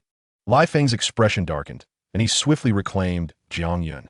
Yun Yun is the female cub of both Xing Luo and me. Why should she be sent to Wan Shoucheng? She should not bear such burdens. Lai Feng gazed solemnly at the little female cub in his arms, wishing only for Jiang Yun to grow up happily without the weight of expectations. It was common knowledge that once a holy female of the White Tiger Clan emerged, she would bear immense responsibilities. The holy females of the White Tiger and Vermilion Bird clans were expected to fulfill reproductive duties. If Xing Luo were to return, what would happen if the White Tiger Clan sought to choose a mate for her? Furthermore, as for his female cub, she could remain free to choose her partner in the future. Yet the White Tiger Clan had endured too much disdain, and Shuayu wished not to continue in this manner. Xing Luo, I only wish to bring you back to meet my family. Shuayu glanced at Lai Feng, realizing that it would likely be futile to reason with him, and thus turned to Jiangxing Luo with this matter. Jiangxing Luo knew little about the White Tiger Clan, but she was curious to see the place where her father beast had grown up. All right, I shall return with you. With Xing Luo's acquiescence, Lai Feng felt helpless. Even if he voiced everything, it would be of no use. After all, for Xing Luo, it was her father's homeland, and she ought to see it. Xing Luo, rest assured, my father beast and mother will surely adore you. Within Wan Shoucheng, the tensions between the White Tiger Clan and the Black Tiger Clan were ever present, exacerbated by the former's inability to produce a holy female. Shuayu desired to bring Xing Luo back to ease his father beast's worries. Lai Feng reached for Xing Luo's delicate hands, unable to resist the urge to hold them. He gazed down at the little female, who seemed blissfully unaware of her own beauty. With her powers enhanced, her skin gleamed, and the beast skin attire she wore appeared snug. Her alluring figure radiated undeniable charm, and he could not suppress the warmth that surged within him as he looked at Xing Luo with a gaze filled with affection. Xing Luo, puzzled by Lai Feng's intense stare, smiled softly, her silver hair cascading over her chest, exuding an enchanting allure with every movement. Do not move, Xing Luo. Are you aware that the holy females of the White Tiger Clan bear the burden of reproduction? What if you return and are forced to select a mate? Jiangxing Luo noticed the possessiveness in Lai Feng's eyes, as if he yearned to claim her for himself, declaring her solely his. However, the survival rules of their world could not be broken. He could not control Jiangxing Luo's choice of a mate, and so he could only express his jealousy through careful inquiries. Jiangxing Luo blinked, rising on her toes to plant a kiss on Lai Feng's lips, momentarily leaving him in a daze. Shi Zhu and Jin Tang, observing the scene, gritted their teeth in frustration, feeling overshadowed by this lion who seemed to have everything they desired. If you are worried, we can all go together. I will fulfill my promise to you. Even if I must shoulder the responsibilities of a holy female of the White Tiger Clan, I have already done so. I have borne a holy female, have I not? Shuayu covered his eyes, feeling exasperated. What was happening? He initially speculated that Lai Feng's reluctance to return was due to this very reason, and he found it somewhat amusing. I merely wished to take Xing Luo back to meet her relatives, nothing more. Shuayu was at a loss for words. The Xuanwu clan had no interest in the affairs of the outside world, choosing instead to seclude themselves in the South Sea, detached from worldly matters. Vermilion Bird City lay to the south of Wan Shoucheng, and if Xing Luo did not choose Shi Zhu as her mate, He would have to bond with the holy female of the Vermilion Bird clan. This customary arrangement weighed heavily on Shuo Yu's mind as he worried for Shizhu. Jiangxing Luo looked at Lai Feng, sensing his unsteady breath, and asked in confusion, "What troubles you?" Lai Feng turned his head away, a young male filled with vigor. How could he possibly control himself when his female was so beautiful and willingly kissed him? Yet, she remained oblivious to these complexities. Once the cold season passes, I shall accompany you to Wan Shoucheng. Jiangxing Luo regarded her three little cubs, feeling their youthfulness tug at her heartstrings. She had already entrusted Qi Yin and the cubs to care for them for some time. If she were to leave again, her heart would ache. Before Shuo Yu could offer further explanation, an unexpected scene appeared in the divine mirror. The beast god temple seemed to be in turmoil. The statue of the beast god shattered, and the temple itself crumbled in an instant. Shizhu and Shuo Yu, as the emissaries responsible for guarding the divine mirror and the beast god temple, were shaken to their core. The temple was protected by the power of the beast god. How could it not withstand their absence for a month? This was simply not right. We cannot remain here any longer. Shuo Yu, we must return swiftly. Jiangxing Luo had also witnessed the scene in the divine mirror, and as she watched the two leave without even a farewell, she felt a sense of urgency. Although Jin Tang had not lived in Wan Shoucheng, he had heard tales of the beast god temple from the elders of his clan. For many years, the temple had been under the guardianship of the beast god emissaries. As long as the beast god remained at peace, the beast world would be safe.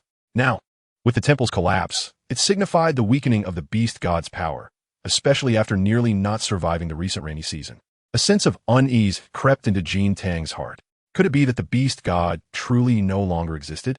Lai Feng and Jiangxing Luo exchanged glances, aware that a series of calamities had struck. First, they encountered misfortune by the sea, then the sudden black rain from the Jiuyin tribe, and now the entire tribe facing disaster. Jiangxing Luo felt that this was not yet the end. What would come next? Could it be Wan Shoucheng? Jiangxing Luo gazed at Lai Feng, haunted by the memories of their past experiences, not wishing to relive them. Xintang, could you represent me and meet with the holy maiden of the snake tribe? Jin Tang looked at Jiangxing Luo in confusion, perplexed by her mention of that female. However, Jiangxing Luo had her reasons for asking him to go. Tell her I wish to meet her. Arrange for us to convene in New Fengcheng. Jin Tang nodded and, after departing from the Jiuyin tribe, soared towards the direction of the Yulan Marsh. Although the Jiuyin tribe was cold during the winter season, it was inconsequential to Jiangxing Luo, as her abilities were formidable. Qi Yin brought an abundance of radish and cabbage seeds from the clan leader's home, knowing that Xing Luo had just returned without food. He also carried the meat he had hunted earlier. In the cold season, should a snowstorm arise, the preserved meat would serve as the best sustenance for winter. Thus, he brought the salted dried meat with him. He stored an entire barrel of jerky, yet his heart tightened considerably upon witnessing the fierce winds.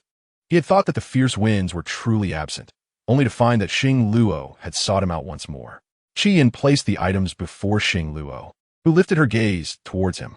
Qing Yin and Qing Zhu looked at Qi Yin with a fervent glimmer in their eyes, yet they were focused on their mother. Xing Luo, here are the seeds and meat. I shall take my leave now.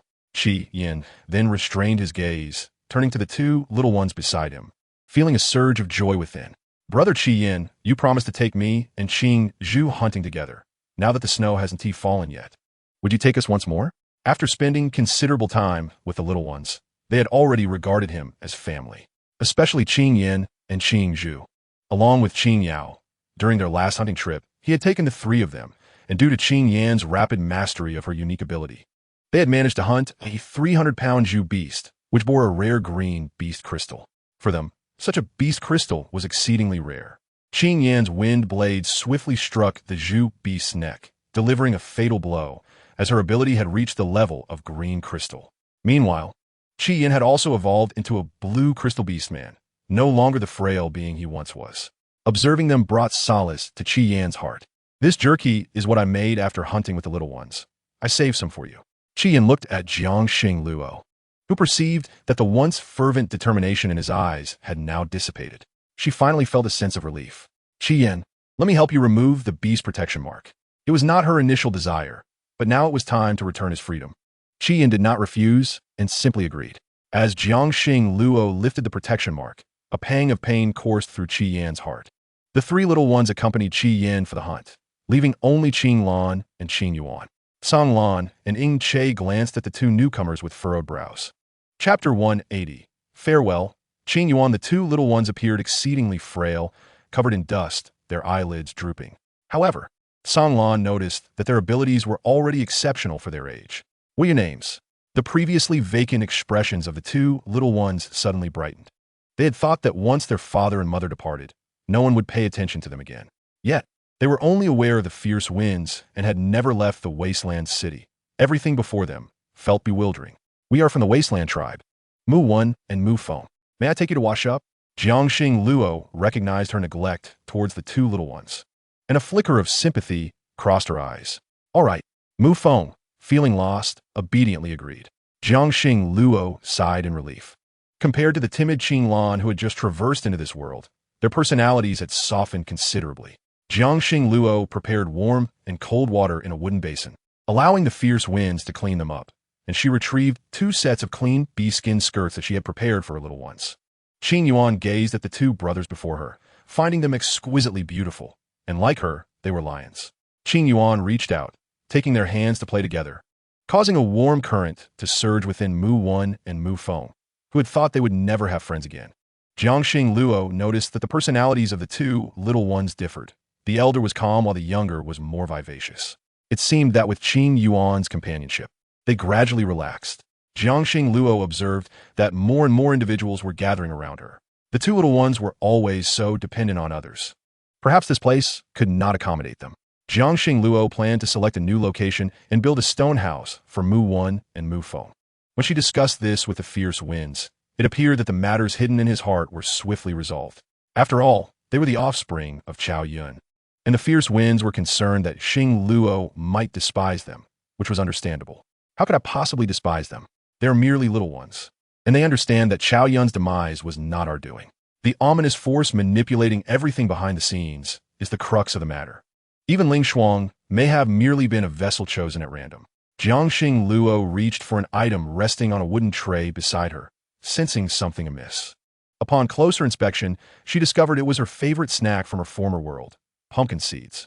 She had planted numerous pumpkins outside, having informed the little ones that these seeds could be fried with spices and then shelled, yielding a small amount of flesh that was quite delectable. Moreover, consuming pumpkin seeds could help expel parasites.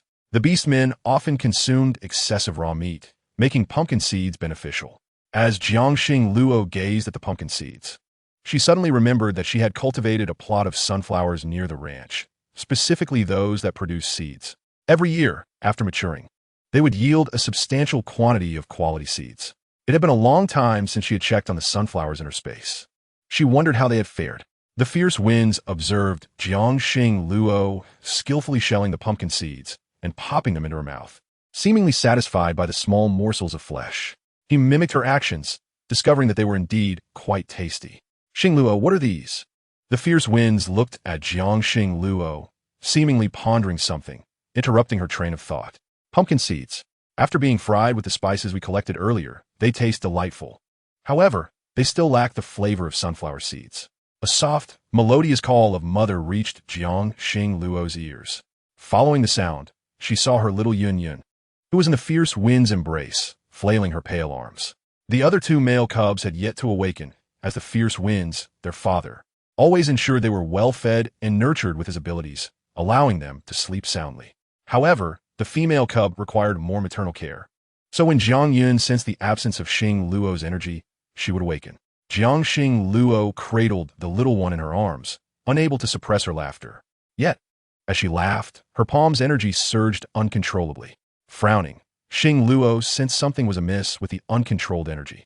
Employing her wood-based abilities, she conducted a thorough examination of her little female cub and discovered that the child's power was indeed formidable. An immense, boundless strength, if left unchecked, could harm her own being. Looking at the little one in her embrace, Xing Luo pondered how to seal her abilities. Would she need to return to Wanshou City? The fierce winds observed Xing Luo's pale complexion, her face laden with concerns as she gazed at Yun Yun. What troubles you, Xing Luo? Jiangxing Luo voiced her doubts, and the fierce winds seemed to suddenly grasp the reason behind Xing Luo's previously restrained powers. If you wish to take Yun Yun back to Wanshou City, I will accompany you. At that moment, Song Lan was soaring through the skies with Qing Yuan, Yet upon learning that his mother and sister Xingluo were siblings, a mix of emotions welled within him. He could no longer select Qing Yuan as his mate, nor could he remain by her side to care for her. He had to depart, like brother Yujian, to venture forth and grow stronger. Little Qing Yuan, brother Canglan will be going out to train his abilities in a few days. Will you wait for me to return and take you flying again? Upon hearing Canglan's words, Qing Yuan responded with an Then brother Canglan, you must work hard and become as strong as your father. Qing Yuan did not resent Canglan's impending departure. Rather, she felt a sense of anticipation, hoping he would become even stronger and transform into a remarkable purple crystal beast man. Jealousy surged within Canglan, fully aware that he and Qing Yuan could never bond. Yet he could not help but voice his frustration. Ungrateful little Qing Yuan, are you really that happy that I am leaving? Qing Yuan, puzzled, replied, but you will become a stronger beast man, just like my father, a purple crystal beast man. Why should I be sad? Kanglin gently descended with Qingyan, placing her safely on the ground, unable to suppress a sigh. She is merely a 6-year-old child. What could she possibly understand? Very well, little Qingyuan must diligently cultivate. Your wood-based abilities should not be disclosed lightly. Protect yourself, do you understand? Qingyuan nodded, and Kanglin affectionately ruffled her hair, placing a pendant made from his feathers in her hand. This is a gift for you. Hold it carefully, for I shall recognize you by this in the future. Qingyuan gazed at the beautiful feather glimmering in the sunlight within her palm, then hung it around her neck, tucking it into her fur garment, and looked up as Kanglin soared into the sky. Ingche approached Qingyuan. He was now half a head taller than her, his unwavering gaze fixated on the pendant around her neck. He then glanced at his own possession, quickly concealing it. Chapter 181. Journey to Wanshou City. Xingluo informed a few young ones of their intention to visit Wanshou City, expressing her desire to take them along. The young ones had been separated from them for too long, and Xingluo was reluctant to leave them behind at home. Furthermore, Wanshou City was the ancestral home of her father, and she simply wished to return for a visit. Qian looked at Xingluo, wanting to speak but hesitating. Qingyan gazed at Jiang Xingluo and directly asked, Mother, will we return? Will we stay in Wanshou City permanently? For the young ones, Jian tribe was their home. Their visit to Wanshou City was merely a familial reunion. They were unaware of the overwhelming power residing within Yunyan's body. We will return. If you wish to cultivate alongside Qian, then stay. If you wish to accompany me, then come with me. Jiang Xingluo understood that the young ones had grown and developed their own thoughts. She could not impose her will upon them. We will stay, mother. Xingluo's abilities have already advanced to the level of red crystal, and we intend to bring him along for training. What about you, Qingyuan? Qingyuan looked between her brothers and then turned to her mother, feeling indecisive. She genuinely wished to remain in the tribe, to continue her studies in pharmacology. Mother, I also wish to stay. Very well, then we shall take 3 of the young ones with us, and you shall remain.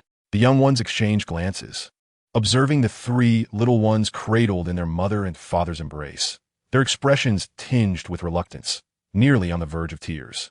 After all, they had been the ones caring for them all along. Yunyan's abilities had encountered some issues. Their mother must visit Wanshou City, as it might provide a solution. Jiang Xingluo could only clearly explain the situation to the young ones. Upon recalling their mother's powers, they quickly understood that the journey was indeed necessary. Mother, then you shall go. The tribe leader will take good care of us. Moreover, remaining here, they could assist the tribe significantly, a task well within their capabilities. All right, you be good. If there are any issues, seek out Yujian and Duyue, understand? Their powers are formidable, and my greatest fear is that the dark energy capable of manipulating Qinji might attack while we are absent. Xingluo, I will ensure their safety. You need not worry. Qian looked at Xingluo, who met the gaze of the male who had accompanied her thus far, feeling a deep sense of gratitude. Qian, this is the only way I can repay you. Jiang Xingluo was uncertain of what Qian lacked. He had also advanced and was a powerful beast man. Only the rare purple beast crystal would hold some value for him. Thus, she offered him the last remaining purple beast crystal she possessed. No need, Xingluo. In truth, Qian did not feel indebted to her. He was still willing to provide the Zhanning tribe with another opportunity. Without Xingluo and Qingyuan's assistance, he would not have enjoyed such ease. Keep it. Qian looked at Xingluo, reluctantly acquiescing, yet feeling exceptionally uncomfortable. He had once believed they had shared many experiences together, and her willingness to grant him another chance was a realization of his own superficiality. Jiang Xingluo, accompanied by 3 young ones, faced a challenging journey. Lai Feng knew the direction to Wanshou City, and Jiang Xinghua could only follow in his wake. It was her first time leading such small children. Fortunately, there was space available, and as the children fell asleep, she placed them on the bed in the space. If they awoke, they could play for a while before continuing onward. They traveled for a day and night, having passed through Nufeng City, yet still needing to journey further north. The cold season had already set in. The further north they went, the colder it became, and Wanshou City lay at the northernmost point. Accustomed to the blooming flowers of the past, this time, the landscape was desolate and yellowed. Jiang Xinghua felt the biting cold wind and was grateful for the space. Although she was not afraid of the cold, the temperature felt distinctly different. The fierce wind intensified, and even her skin felt the chill. Jiang Xinghua was uncertain how much farther they must travel to arrive. Xinghua, your original form is not afraid of the cold. Upon hearing Lai Feng's words, Jiang Xinghua recalled that she was a white tiger and thus immune to the cold. She immediately transformed back into her beast form, and Lai Feng did the same, his golden fur billowing in the wind and snow, looking exceptionally striking. With Lai Feng protecting her, the warmth from his fur significantly mitigated the cold. The snowstorm grew more intense. For many years, Lai Feng had accompanied the tribe leader to Wanshou City to pray for their tribe, typically arriving at this time of year. Yet, they had never encountered such a fierce blizzard. It seemed to arrive earlier than in previous years. However, this level of snow was hardly a challenge for Jiang Xinghua and Lai Feng. After a prolonged journey, they finally spotted a city. Wanshou City was the cradle of urban civilization within the Beast Realm, a city crafted during the departure of the Beast Realm, characterized by its almost otherworldly craftsmanship. This was Jiang Xinghua's first encounter with such structures, all created through extraordinary abilities, far more splendid than those in Julian tribe. Upon entering the city, she found the wind and snow unchanged, with many beastmen clearing the accumulated snow from the streets. They gazed at the falling snow with a collective sigh. As Jiang Xinghua and Lai Feng appeared in Wanshou City, it was evident to the males that Lai Feng was not a white tiger beastman. The stunning female before them captured their attention. They could sense that she too was a white tiger beastman, yet they had never seen this particular white tiger female before. I seek Shui Yue. Could you guide me to him? Jiang Xinghua's voice was gentle, and the white tiger male merely nodded in response. Meanwhile, another male furrowed his brow at Xinghua, questioning, "Who are you to seek out Shui Yue? He is currently occupied and cannot meet with you." Upon hearing the provocative tone in his words, Jiang Xinghua's expression turned displeased as she regarded the tall male, with dark skin and a head full of raven hair, who wore a smirk upon his face. His contrasting black and white eyes scrutinized her, leaving Jiang Xinghua feeling quite exasperated. Such was the nature of primal beastliness. Lai Feng cast an irritated glance at the male. Step aside. Lai Feng remembered correctly. This male was Chen Zhou, the young master of the Black Tiger clan in Baihu City. They had met once before, and it was surprising to see that he had yet to form a bond despite having reached adulthood. Lai Feng, you truly are amusing. I heard that your tribe in Huangcheng was completely wiped out. How is it that you remain unharmed? Chen Zhou's tone dripped with provocation, yet his gaze remained fixated upon Jiang Xinghua. Chapter 182, Father Beast. He is no more. Lai Feng's calm demeanor was ignited by fury as he swiftly grasped Chen Zhou by the throat. Caught off guard, Chen Zhou felt the weight of Lai Feng's murderous intent. The indifference concealed in the gaze of the female beside him was more chilling than the fiercest gale.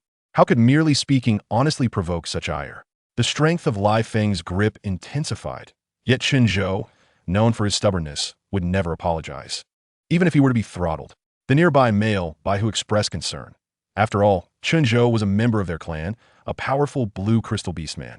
It must not come a harm. Please do not take offense. Young Master Chen Zhou harbors no ill intent. Observing Lai Feng's apology, Jiang Xinghua wished to avoid causing a fatal incident before even having met her brother upon entering the city. Lai Feng, do not soil your hands. Go find your brother first. With that, Jiang Xinghua promptly cast Chen Zhou aside. His eyes turned towards her, realizing she had come in search of Shuo Feng, which implied that Shuo Feng was indeed her brother. Bai Chun, that old rogue, had not lost his female mate. So who was she? She bore a striking resemblance to Jiao Yu, yet compared to the delicate Jiao Yu, this female seemed far more aloof. He seized a handful of snow from the ground and hurled it away, anticipation swelling within him. The female he desired had finally appeared. Jiang Xinghua calmly followed the guiding male further ahead, where Shuo Feng remained with his parents. The male leading the way entered a house inhabited by over 20 individuals. Jiang Xinghua observed the vast abode, noting the rooms designated for each male and their offspring in every direction. The largest room belonged to Shua Yu's mother and father. Bai Chun and Xianlan were taken aback by the sudden appearance of the female before them. They gazed at the small female with violet eyes. Yet her aura resonated with the electric powers characteristic of the Baihu clan. Bai Chen's keen sense of smell could not be mistaken. You seek Shua Yu? Is Shua Yu your brother? Confusion flickered in Bai Chen's eyes. Shua Yu and Shizhou had encountered trouble in the Beast God Temple and were presently unconscious. How could a female suddenly claim to be his sister upon his return? I'm the daughter of Bai Yan. Jiang Xinghua addressed Bai Chun, who had white hair and a youthful visage, appearing only slightly older than her father. Upon hearing her words, Bai Chen's hands trembled as he grasped her wrist, an overwhelming surge of electric energy catching him off guard. Uncle, my name is Xinghua. The potent electric energy sparked a glimmer of delight in Bai Chen's eyes. He gestured for Xinghua to take a seat, having initially been in the midst of a meal with Xianlan, unaware that Bai Yan's offspring would visit. Xinghua, a beautiful name. That must be your beast husband. Let him stay as well. Bai Chen's eyes misted with emotion, for he had longed for the return of the Baihu clan's sacred female, fearing that they would fade into obscurity, only to find her emergence in such perilous times. Uncle, I have come here today for my cub. Her powers are somewhat uncontrollable. Jiang Xinghua observed the warmth emanating from the braziers in the room, easing her mind as she cradled Jiang Yun. When she revealed Jiang Yun from beneath the animal skin, the small creature clearly showed little fear of the cold. Xin Lang, unable to resist, reached out to take the soft little tiger. Unlike ordinary females who often shied away from the cold, Xianlan felt the warmth of Jiang Yun's tiny hands and suddenly noticed that the other hand was tightly clutching a colorless beast crystal. Xinghua, is this your female cub? Does she possess powers? Xianlan, an experienced mother of 10, recognized the distinct essence of a female cub, unlike that of a male. However, only Jiao Yu had yet to awaken any powers. Indeed, Aunt Yun possesses electric powers, yet they manifest uncontrollably, much like my own abilities, which is why my father set a seal within me. Jiang Xinghua spoke candidly, causing Bai Chun to nearly slam his palm onto the table, frustration boiling within him. What nonsense! After being absent for so long, he should have brought you back. The thought of his younger brother weighed heavily in his heart, causing him immense distress. Uncle, my father met with misfortune during a hunting trip and has passed. Bai Chen's heart sank upon hearing Jiang Xinghua's words, his previously reddened eyes now tinged with disbelief. He had long suspected that Bai Yin might be gone, yet the news hit him with an unexpected weight of sorrow. So that is the case. If he is gone, then I forgive him. I shall place the seal upon Yun. The sacred females of the Baihu clan inherited the beast god's power of thunder. Thus it was customary for an elder of the bloodline to personally bestow the seal upon the sacred female. He had never anticipated that he would one day apply it to the next sacred female. Gathering his strength, he prayed to the beast god, and a white light enveloped Yun, followed by her beast crystal gradually returning to her body. The seal would remain until Yun came of age, at which point her powers would be strong enough to lift it. Jiang Xinghua understood everything now. Her powers had awakened upon her arrival. She gazed sorrowfully at her offspring, wishing that she too possessed wood-type abilities so that she could at least protect herself. With a cheerful smile, she grasped Xianlan's hand, only for a red beast crystal to unexpectedly appear in her palm. The mark upon the crystal was not of thunder, but of wind. Zeli Sing Xinlan Shahen. She held the beast crystal tightly, yet no wind-type powers manifested. Unlike electric abilities, wind powers required continuous training. Jiang Xinghua stared in astonishment at her cub, struggling to comprehend that Yun had awakened dual abilities. Do not reveal Yun's identity. Xinghua, wait until Yun matures and awakens her electric powers before bringing her back. Bai Chun understood that such a sacred female had never been seen even in the Zhuke clan. While he was filled with joy, he feared for the frail little female. If she were to fall into the hands of malicious individuals, it could spell disaster. I understand, uncle. Jiang Xinghua finally exhaled, feeling reassured as she looked at her cub. Bai Chun guided Xinghua toward the beast god temple, where she beheld the ruins, the statue of the beast god utterly destroyed. Where is Shizhou? As the beast god's messenger, how could this calamity have occurred? Confusion clouded Jiang Xinghua's eyes as she perceived an enigmatic energy swirling about the shattered statue. As she approached, Zhou, who had previously obstructed her entry, seized her hand. You are not the beast god's messenger. You cannot touch anything within the beast god temple. Chapter 183. Who are you? Do not touch Shuayu. Jiang Xinghua shook him off, her eyes filled with disdain. However, Zhou found the situation amusing. How is it that you, an outsider, wish to enter our beast god temple? Jiang Xinghua was perplexed by his persistent presence, filled with provocation. She was not an outsider. She was the sacred female of her clan. Zhou, step aside. Upon hearing the title of sacred female, a flicker of joy crossed Zhou's face as he regarded the beautiful female before him, realizing she was indeed the sacred female of the Baihu clan. It seemed their one Shou city would no longer face oppression. As Jiang Xinghua observed Zhou retreat, she took a step closer, contemplating the fragmented statue of the beast god. Can the beast god temple be rebuilt? Turning to Bai Chun for clarification, she found him frowning and shaking his head. It is difficult to reconstruct, Xinghua. The statue and the temple are repositories of our heritage. If the temple is destroyed, the legacy will vanish. Jiang Xinghua gazed at Bai Chun before her, who let out a deep sigh. The beast god's messenger could inherit the beast god's legacy. Yet the holy female of the White Tiger clan had never been found, thus preventing the inheritance from being unlocked. Now that you have arrived, it should have been time to gather the other beast god messengers to commence the inheritance. The beast god would bestow blessings upon the beast realm, and all clans would receive gifts. Therefore, the previous rainy season and the sudden early arrival of snow were the consequences of the absence of the beast god's legacy. Jiang Xinghua stared at the statue of the beast god, feeling a sense of loss. Regardless of the circumstances, she must first locate the beast god messengers of the 4 major clans. Uncle, I shall remain here for the time being. She had yet to visit Shuayu and Zhou and was unaware of their current condition. She needed to stay and tend to their wounds. Zhou observed the female before him, then turned and transformed into his beast form, vanishing from sight. Jiang Xinghua, however, did not notice his departure. She and Lai Feng watched as Zhou still held the divine mirror, his lips stained with blood. Zhou, can the beast god temple be repaired? Zhou shook his head, explaining that the collapse of the beast god temple was due to a prolonged absence of blessings. Only the White Tiger clan and the Azure Dragon trusted in the existence of the beast god, while the Zhuke clan had not appeared for a long time, and the Xianwu had retreated to the South Sea. The beast god, deprived of faith, would eventually meet such a fate. As Jiang Xinghua listened to Zhou's words, the reasons for everything became clear to her. Thus, the other 2 clans' beast god messengers had long since lost faith in the beast god's existence.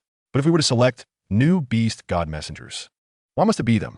Jiang Xinghua looked at Zhou with confusion, as she did not fully comprehend the intricacies of the beast god temple. She wondered if the creation of this world mirrored another world she had lived in, with myths of Pangu creating the heavens and the earth, where all beliefs of beasts centered upon the beast god. Zhou was taken aback by Jiang Xinghua's statement. He had not anticipated her to voice such thoughts. The selection of new beast god messengers was a matter of great significance, as the original messengers were the 4 companions who had endured trials alongside the beast god in the inception of the beast realm. To reselect them would only be feasible if the beast god re-emerged.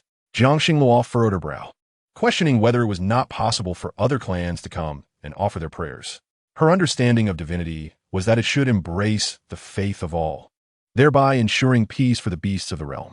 As for the beast god messengers, they serve as a bridge between the beasts and the beast god, possessing the unique ability to give birth to holy females. Such matters were not easily resolved, and now even the divine mirror had lost its efficacy. Xinghua, the situation at the beast god temple foreshadows greater calamities to come. Jiang Xinghua trembled at the thought. While she was still vague on the notion of the beast god, she understood calamities all too well. You should return to guard the Jiuyin tribe. I will remain here. The Jiuyin tribe is a place you have diligently protected, and it must continue to thrive. Zhou recognized that the destruction of the beast god temple might herald the dawn of a new era. A year prior, the divine mirror had foretold the emergence of the White Tiger clan's holy female, indicating a transformation of this beast realm. If he had been skeptical before, he now held belief. But you're in your brother's injuries. Xinghua could not leave just yet. The cubs were currently being cared for by Exine Lan, their grandmother, and she intended to conduct a thorough examination for their well-being. A potent wood-based ability coursed through Zhou, and he felt his injuries healing at an astonishing rate. He lifted his gaze to the indifferent female before him, and in mere moments, he sensed the disappearance of his wounds. In contrast, Shuai Yu's abilities paled in comparison to Shi Zhou's. Had Xingluo not been present, he might have succumbed to his injuries. Jiang Xingluo reached out to Shuai Yu, who was cloaked, and the female struck her hand with a cane. "Who are you? Do not touch Shuai Yu." Jiang Xingluo looked up at the small female adorned with herbs, her expression as tranquil as water, while Feng Qian's eyes filled with jealousy upon seeing Jiang Xingluo. She too was a female of the White Tiger clan and the only priestess of the tribe. "Shi Zhou, I have brought medicine to heal you." Feng Qian produced her herbs, but Shi Zhou interjected, "I am already well. You need not tend to me. This female before you is Jiang Xingluo, Shuai Yu's sister." Feng Qian halted, momentarily stunned, gazing at Jiang Xingluo. "Shuai Yu's female parent has not given birth to any new females lately. Do not speak carelessly, Shi Zhou." Feng Qian scrutinized Jiang Xingluo's ethereal beauty, concluding that she must be a scheming female intent on taming Shi Zhou and Shuai Yu as her mates. The males of their White Tiger clan were not so easily swayed by such females. Just as Feng Qian looked back at the still-lying Shuai Yu, her confidence in healing him suddenly waned. "What is happening? Shuai Yu, what is wrong?" Feng Qian realized that no matter what medicine she used, it was futile against him. Jiang Xingluo channeled her ability into Shuai Yu. His wounds were grave, with even his organs damaged, and only her wood-based power could mend them. Feng Qian initially intended to intervene, but upon witnessing the green energy radiating from Jiang Xingluo's hand, she understood. Wood-based abilities, so powerful, their restorative capabilities surpassed all herbs. Feng Qian, who had previously looked down upon Jiang Xingluo, suddenly comprehended the narrowness of her own perspective.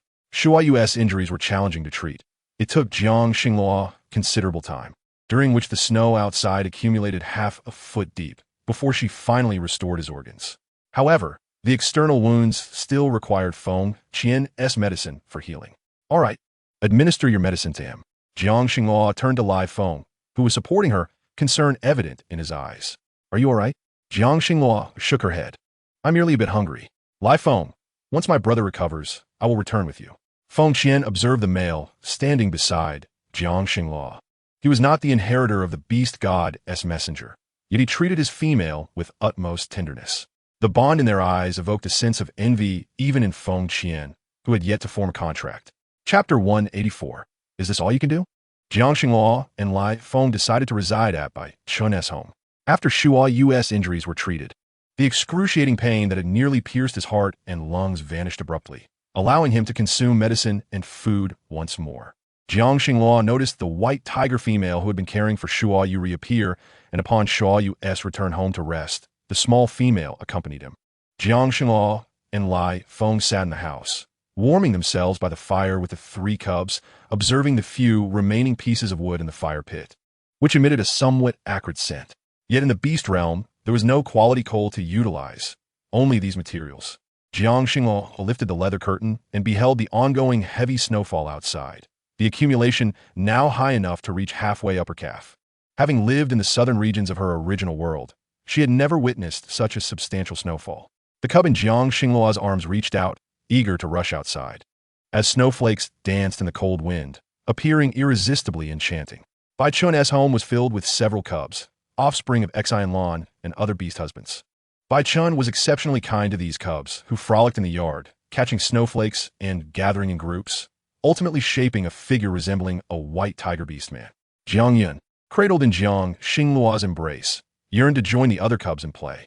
However, each time she attempted to break free from Jiang Xingluo's hold, she was unsuccessful, resulting in her tearful cries. Pouting, she turned to Jiang Xingluo, her eyes glistening with tears. Jiang Xingluo quickly lifted Jiang Yun, who wrapped her little arms around Jiang Xingluo's neck, sobbing uncontrollably. The two cubs in Lai Feng's arms, likely hearing their sister's cries, began to wail in unison. The cubs still outside, playing in the snow, were instantly drawn in by the sound of the little cubs weeping, and they hurriedly made their way over.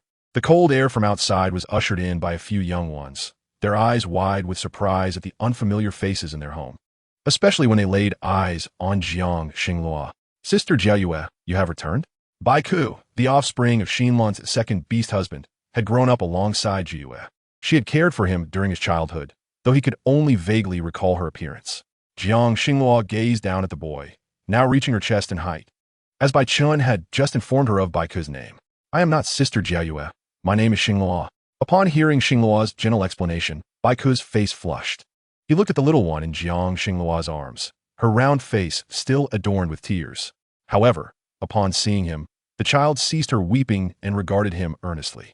Xinghua found it curious and asked, "Do you wish to play in the snow with your little uncle?" Jiang Yun, upon hearing Jiang Xinghua's words, laughed as if she understood. Her laughter melodious and delightful. "Sister, may I take the little one outside to play?" This was Bai Ku's first encounter with such a small child.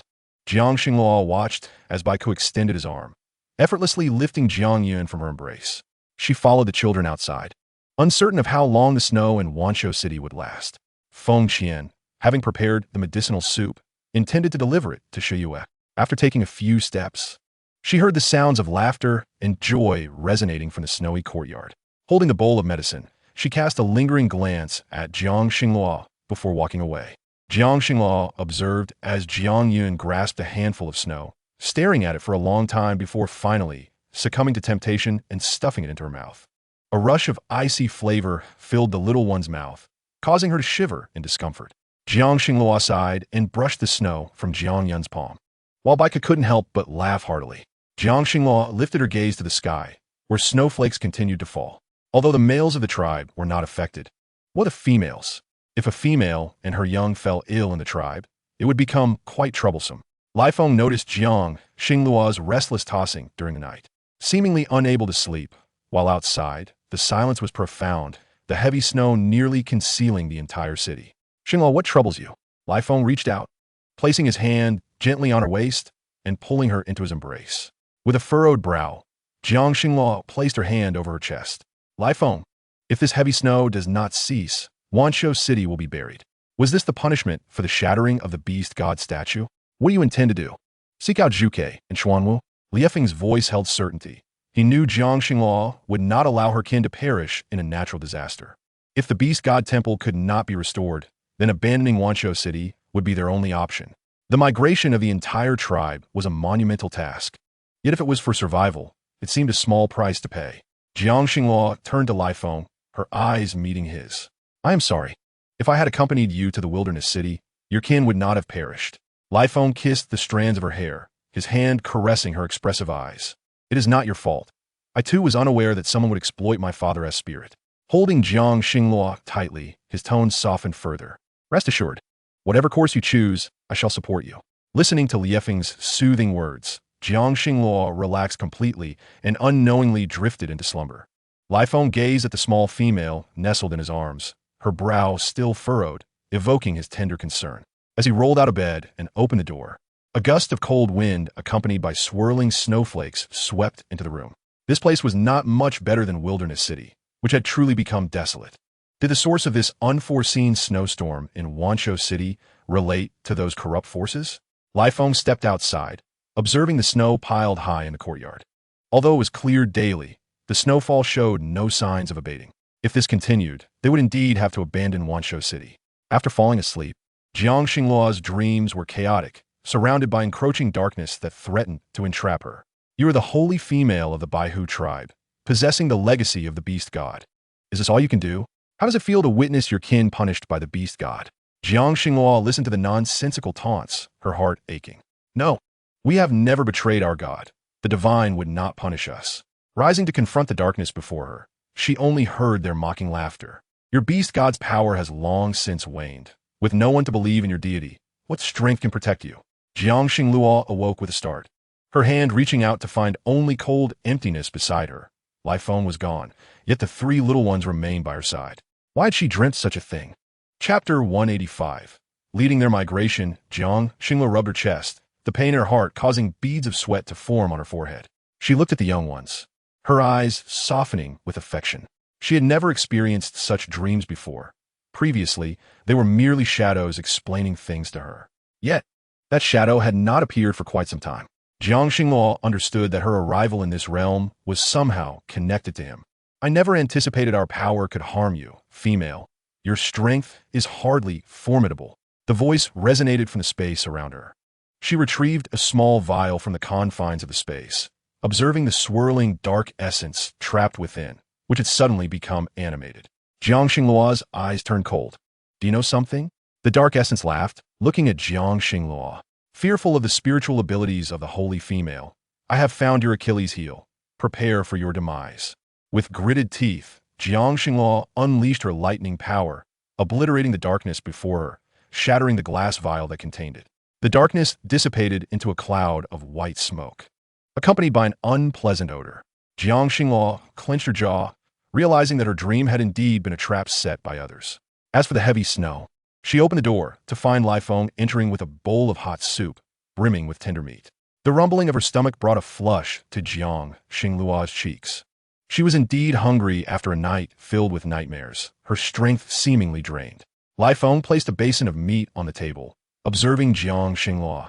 I have discussed the matter you mentioned with the tribe leader. Shi Zhou is also aware. They are considering migrating the people of Baihu City as well. Jiang Xingluo picked up her chopsticks, savoring a piece of meat, feeling as if life had returned to her. In this freezing weather, where could the meat have come from? Most nearby prey had likely perished from the cold. It was improbable for any meat to remain. Jiang Xingluo looked up at Lai Feng, who hesitated before explaining. It is food that the tribe leader had stored previously. We are currently trapped in this city, uncertain of when we may leave. As Jiang Xingluo slowly finished her meal, she was surprised to learn that Bai Chun had gathered all the beastmen in the tribe by afternoon. Both Shi Yue and Shi Zhou stood before the beastmen, clarifying their current situation. However, they did not mention that everything here was merely the beginning. The heavy snow could cease at any moment, and they could only urge all beastmen to prepare their belongings and begin the migration. During the migration in the cold season, the greatest fear was the freezing of females and their young. Bai Chun stood before everyone, his aged face lined with wrinkles. Weary from the burdensome days wrought by the snowstorm, the daily torment left him in a state of unease. Had it not been for Lai Feng's inquiry about whether he wished to lead his clan in migration, he might still be at a loss about what to do. Jiang Xingluo noticed that all the beastmen of the Baihu tribe had gathered, yet she recalled that the Heihu tribe also resided within the city of Wanshou. Why had they not made an appearance? Were they not departing with us? As she gazed at the relentless snowfall, she realized that if they did not leave soon, misfortune would surely befall them on the way. Since you choose to leave, do not expect to return. The Heihu tribe will never forsake the beast deity or abandon Wanshou. You may leave if you wish. Chen Zhou, leading the warriors of the Heihu tribe, stood amidst the heavy snow, watching the large flakes drift down from the sky. This was not his first encounter with such weather, but the duration of this snowfall seemed unusually prolonged. Jiang Xingluo observed the cold indifference in Chen Zhou's eyes, as he calmly surveyed the thick layer of snow, parting it effortlessly with his lightning powers. Jiang Xingluo understood that he was demonstrating his prowess. If you wish to remain here, then do so, uncle. We shall take Aunt and the clan with us. Not daring to linger, she placed her 3 young ones into her spatial realm and transformed into her beast form, advancing alongside the males, who carried the young and females upon their backs. They crawled through the swirling snow for 3 consecutive days without rest, finally arriving at a place devoid of snowfall. Upon leaving that location, Jiang Xingluo realized that the surroundings were a stark contrast to Wanshou. Near the city lay a territory inhabited by leopards, who had claimed this flat land in close proximity to the divine. The tribe boasted a cave that housed a statue of the beast deity. The females and young, having gone days without sustenance, were on the brink of collapse and had no choice but to seek aid from the leopard tribe. Jiang Xingluo initially feared that negotiations with the leopard tribe's leader would be difficult, but to her surprise, she encountered Kuei there, the mate of Yulan. Thus, this was the tribe to which Kuei belonged. As soon as she appeared, Kuei noticed her and Lai Feng, though he was taken aback by the sight of the hundreds of beastmen trailing behind them, all from Wanshou. Kuei's shock was palpable. How could these beastmen, clearly from Wanshou, have ventured beyond its gates? Jiang Xingluo furrowed her brow, eager to explain the situation but uncertain of where to begin. Upon hearing Jiang Xingluo recount the tale of Wanshou, the leader of the leopard tribe instantly grasped the gravity of the situation. No wonder the climate had felt unusually frigid in recent days. Wanshou was indeed experiencing snowfall, which was unwarranted for this season, especially with the time for the blessing ceremony approaching. During the blessing, the leopard tribe's leader would arrange for beastmen to adorn the entire path to Wanshou. However, this year, there had been no word from Wanshou's leader about the blessing, resulting in a prolonged inaction that weighed heavily on their minds. If we do not leave the city soon, We may meet our doom. Bai Chan expressed to the male before him, his eyes filled with sorrow, for the Heihu tribe still remained behind. Despite years of conflict, they had coexisted and jointly safeguarded the beast deity's temple. He truly feared for their lives. Furthermore, the females and young of the Heihu tribe could not withstand the relentless snowfall. I will have my people prepare some provisions. You should rest for a day before migrating. Bai Chan nodded, overwhelmed with gratitude for the assistance offered by the leopard tribe. They sought out nearby cave for the Baihu beastmen to take refuge.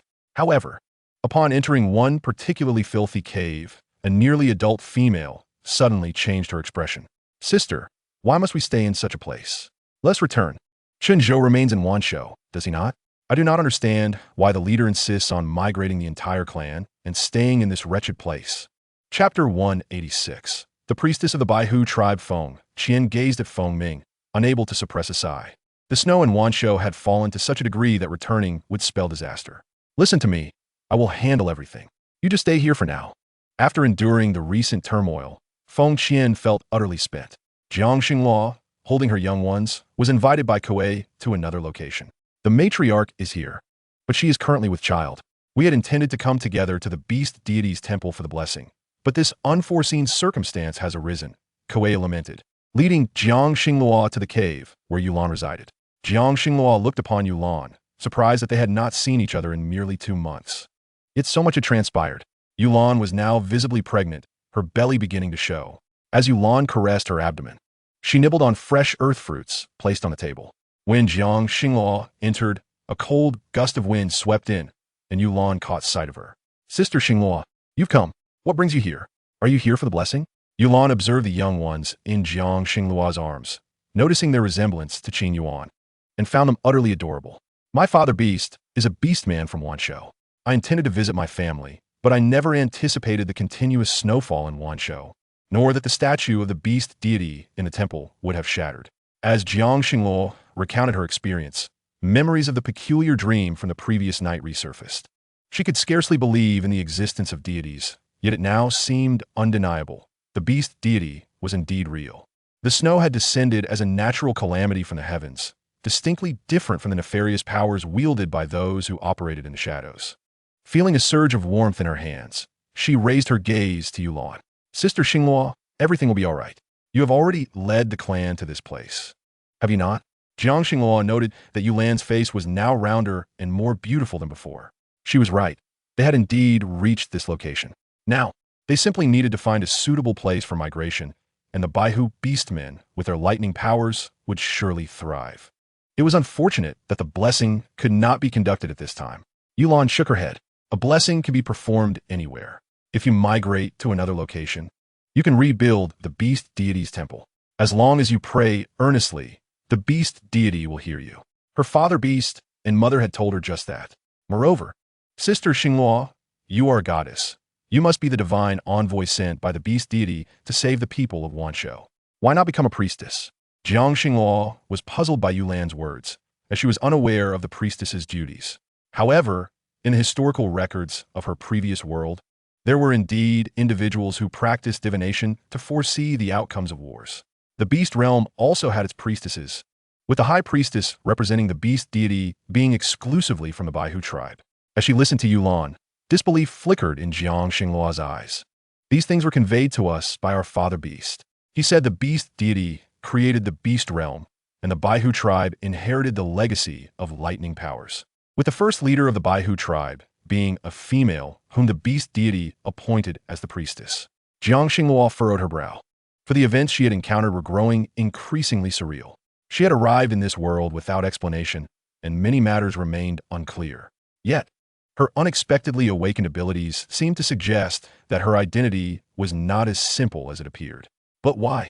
Because the Baihu tribe has not seen a holy female in nearly a century, the priestess position has remained vacant. Kuei placed a cup of sweetened water on the table for Jiang Xinghua. The fragrant aroma enveloped her, and she slowly sipped the warm beverage. Feeling warmth spread throughout her body, the entire atmosphere seemed to have revived, and it would be prudent to wait until the migration found a suitable refuge before addressing this matter. Jiang Xinghua had never heard Bai Chan mention this situation, and she planned to inquire further later. Meanwhile, the Heihu tribe, still present in Wanshou City, noticed the snow accumulating increasingly, causing some females to express their reluctance to remain. Chen Shui, you cannot leave us in this place. The cubs will freeze to death. No one is clearing the snow, and we will be buried beneath it. The displeasure of Chen Zhou was evident as he conversed with the male beasts about departing from this location, but Chen Zhou remained unconvinced. Mother, if you do not understand, you may take the cubs and leave on your own. My father and I will not betray the beast god palace. The female before him was infuriated, her eyes reddening as she held her trembling female cub, tears falling from her cheeks. Shui Lian is your sister. If this continues, she will not survive. Chen Zhou, do you have no conscience? The almost frenzied tone of the female echoed as she caressed her only female cub, feeling abandoned by her mate and male cubs. She never wished for this. When Bai Chan inquired, she had wanted to follow them. However, Chen Zhou insisted on obstructing them, leaving the entire Heihu tribe stranded. Mei Ying, cradling Shui Lian, touched the cub's forehead, sensing a feverish heat. This feeling was truly unbearable. Mei Ying resolved not to remain here any longer. Perhaps leaving now would still be timely. In the snowy expanse illuminated by the night, several black tigers departed Wanshou City with their females and cubs. Mei Ying had secretly added a sedative herb to Chen Shui and Chen Zhou's food, thus ensuring their slumber. However, the snow was now falling heavily, and despite several males forging a path ahead, her progress remained arduous. Gazing at the vast white terrain, Mei Ying found it difficult to envision their escape. It was indeed a daunting challenge. Meanwhile, down the mountain, after placing the cubs in the spatial realm, Jiang Xinghua and Lai Feng returned to their cave. However, the beastmen inside were not asleep. Only a few females remained, while most males were absent. Jiang Xinghua observed the scene before her with confusion. What is happening? Where is everyone? Xianlan approached, grasping Jiang Xinghua's wrist and sighing as she explained, it's Feng Qian's sister, Feng Ming. She cannot adapt to the cave and wishes to return. Feng Qian refuses to let her leave, and she stealthily departed while everyone was eating. Hearing this, Jiang Xinghua's heart trembled. She understood that some members of the Baihu tribe had no intention of leaving Wanshou City. This was certain, as it had been their home for so long. Yet now, after finally departing, they intended to return. Was this madness? Therefore, the males had gone out searching. Besides Feng Ming, it seemed that several younger female cubs had also ventured out, and they were now nowhere to be found. Chapter 187. Rescuing people. Jiang Xinghua stood frozen in place. If they truly attempted to sneak back amid such a fierce storm, something dreadful would surely occur. Lai Feng, I will accompany you to search for them. Jiang Xinghua had come to regard the beastmen of Wanshou City as family. Additionally, they were merely teenagers, unfamiliar with the ferocity of blizzards, and could not comprehend their peril. Lai Feng nodded, and together they exited the cave, while Xianlan could do nothing to dissuade them. Even Bai Ku had gone out to search for the missing female cubs. Once outside, Jiang Xinghua and Lai Feng headed up the mountain, but as they neared the mid-slope, heavy snow began to fall, seemingly more intense than before. Even if they returned, footprints would be obscured by the freshly fallen snow, making it exceedingly difficult for Xinghua to trace their whereabouts. Moreover, the snow absorbed much sound. In the quiet expanse, Jiang Xinghua dared not release Lai Feng's hand, fearing that if she did, they would lose each other. Nearby, sounds echoed. Jiang Xinghua heard the crunch of snow underfoot and guided by the sound. She and Lai Feng moved towards it. However, upon arrival, they found only several adult males from the Heihu tribe, not the missing female cubs. Among these males was a female, holding an unconscious cub. Help us, please, save us. Mei Ying had finally escaped, but 2 of her 8 mates had succumbed to exhaustion while attempting to break through the snow and were now buried beneath it. The female cub in her arms burned with fever, and upon seeing the unexpected beastmen, Mei Ying felt as though a divine figure had descended from above. All she desired was to save her cub. Nothing else mattered. Get up quickly. I will lead you to the cave. Jiang Xinghua, now a mother herself, understood her urgency. She helped the female to her feet and took the feverish cub into her own arms, feeling an intense heat radiating from it. This sensation was truly distressing. Observing the cub's fainted state, Jiang Xinghua immediately comprehended why this female had fled Wanshou City in such dire circumstances. She gently infused the little cub with her energy, unnoticed by anyone, as Shui Lian's complexion began to improve significantly. Jiang Xinghua breathed a sigh of relief, realizing she could not fully heal the cub. The rest could be left to Feng Qian. As she cradled the little cub, Mei Ying looked on, her heart stirred. Chen Zhou had claimed this female was the holy female of the Baihu tribe, a formidable being with lightning abilities. Mei Ying had seen the previous holy female, an elegant and graceful beauty whose gentle demeanor was reminiscent of the little female before her, evoking fondness. This migration from Wanshou City to another location had also been her decision. Jiang Xingluo noticed that the female beside her had begun to weep, and she was momentarily taken aback. "Do not cry. Your little cub will be fine." Jiang Xingluo's voice was soft yet powerful, and despite Mei Ying's heartache, hearing Jiang Xingluo's words alleviated her burden. If the holy female assured her cub would be safe, then it must surely survive this ordeal. Jiang Xingluo led them back to the original cave, yet the previously missing female cubs had still not returned. After settling them, Jiang Xingluo and Lai Feng ventured out once more to continue their search.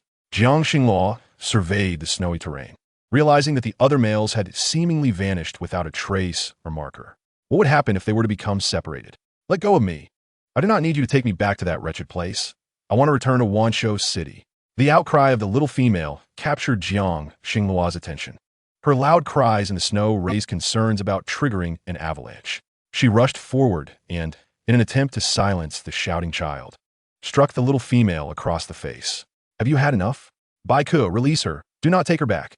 Feng Ming glared at Jiang Xingluo with contempt. Her eyes filled with humiliation. "How dare you hit me? My mother has never struck me. They say you're the holy female. What of it? You only lead us to roost in such a place. What good is that?"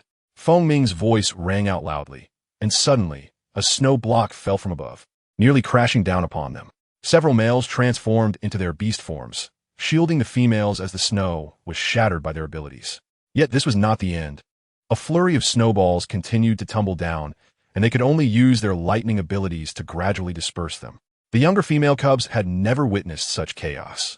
The falling snowballs threatened to bury them beneath the snow. They possess no extraordinary abilities.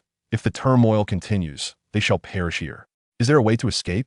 Jiang Xingluo was utterly unprepared for such a predicament, left only to witness the males rallying before her in solidarity.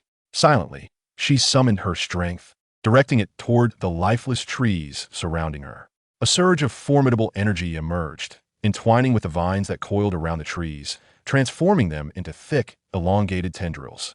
Jiang Xingluo exhaled in relief as she beheld the net formed by the trees and vines, effectively ensnaring all the snowballs. However, they remained oblivious to the source of such immense power.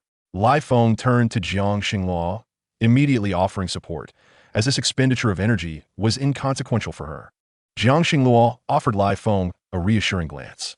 The ordeal had drained the color from the faces of a few younger females, who had initially clamored to return to Wanshou City, now allowing Jiang Xingluo to lead them back.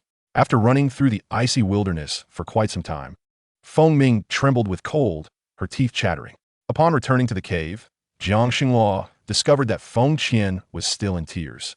Feng Qian had searched for a long time, but found no trace of Feng Ming, with only the two of them left in the Feng family. What would they do if something happened? Wiping her tears, Feng Qian heard a noise outside the door. Jiang Xingluo looked at the still-crying Feng Qian and said, "Do not weep. I brought her back." Feng Qian turned to Jiang Xingluo and finally noticed Feng Ming among the younger females by her side. Jiang Xingluo was led aside by Xian Lan, letting out a long sigh of relief. "I'm glad you were safe. Do you have any idea how worried I was?" Xian Lan grasped Jiang Xingluo's hand, producing a piece of red sugar from her belongings and placing it in Jiang Xingluo's palm. "Have some red sugar to warm yourself. There is no hot water here to make sweetened water." Compared to Xingzhen, the true matriarch, Jiang Xingluo sensed that Xian Lan possessed a deeper understanding of how to care for the young ones. Nodding, she placed the morsel of red sugar into her mouth, savoring its delightful sweetness. Chapter 188. Return to Jiuyin Tribe. Feng Qian. "Thank you. Shui Lian has recovered. She no longer has a fever." Mei Ying cradled her young female, tears glimmering in her eyes, nearly kneeling before Feng Qian. As the shaman of the Baihu clan, she was well-versed in pharmacology and had tirelessly cared for Shui Lian throughout the night. Fortunately, by dawn, the little one had already returned to normal. Jiang Xingluo was awakened by the commotion, while many beasts around her gazed at Mei Ying in confusion. Isn't Mei Ying the mate of Shun Shui, the leader of the Baihu clan? When did she leave Wanshou City? Hearing the Baihu clansman's remarks, Jiang Xingluo turned in astonishment toward the female before her. She lowered her gaze, gently stroking her young female, seemingly unfazed by the chatter of the others. Beside her stood her other beast mates and two young males, all of whom had managed to escape except for Shun Shui and Shinzhou. Now that things have improved, do you intend to remain here waiting for your mates and young males, or will you join us in our migration? Jiang Xingluo observed the young female, peacefully slumbering. The journey had been quite taxing for one, just recovering from illness. Understanding the worry etched on Mei Ying's face, she empathized with the heart of a mother unable to bear her daughter's suffering. However, given the circumstances, Mei Ying could choose to wait here. I wish to migrate with you. Mei Ying seemed resolute, cradling her young one as she joined the others in their departure. Do not fret for me. My mate will assist in caring for Shui Lian, and Feng Qian has reassured me that she is much improved and will be fine. Jiang Xingluo recognized the determination in her eyes and felt no inclination to refuse her. Very well. After a night of rest, all the Baihu clansmen understood that there was no turning back. They could only forge ahead. After all, Mei Ying's young had nearly suffered from a fever due to remaining in Wanshou City. The previous day's avalanche had left several young females in a state of panic. But now, under the guidance of their fathers, they had become much more obedient. Jiang Xingluo sighed in relief, yet considering the time. They had been away from Jiuyin tribe for a full half-month and had no knowledge of how the young ones fared.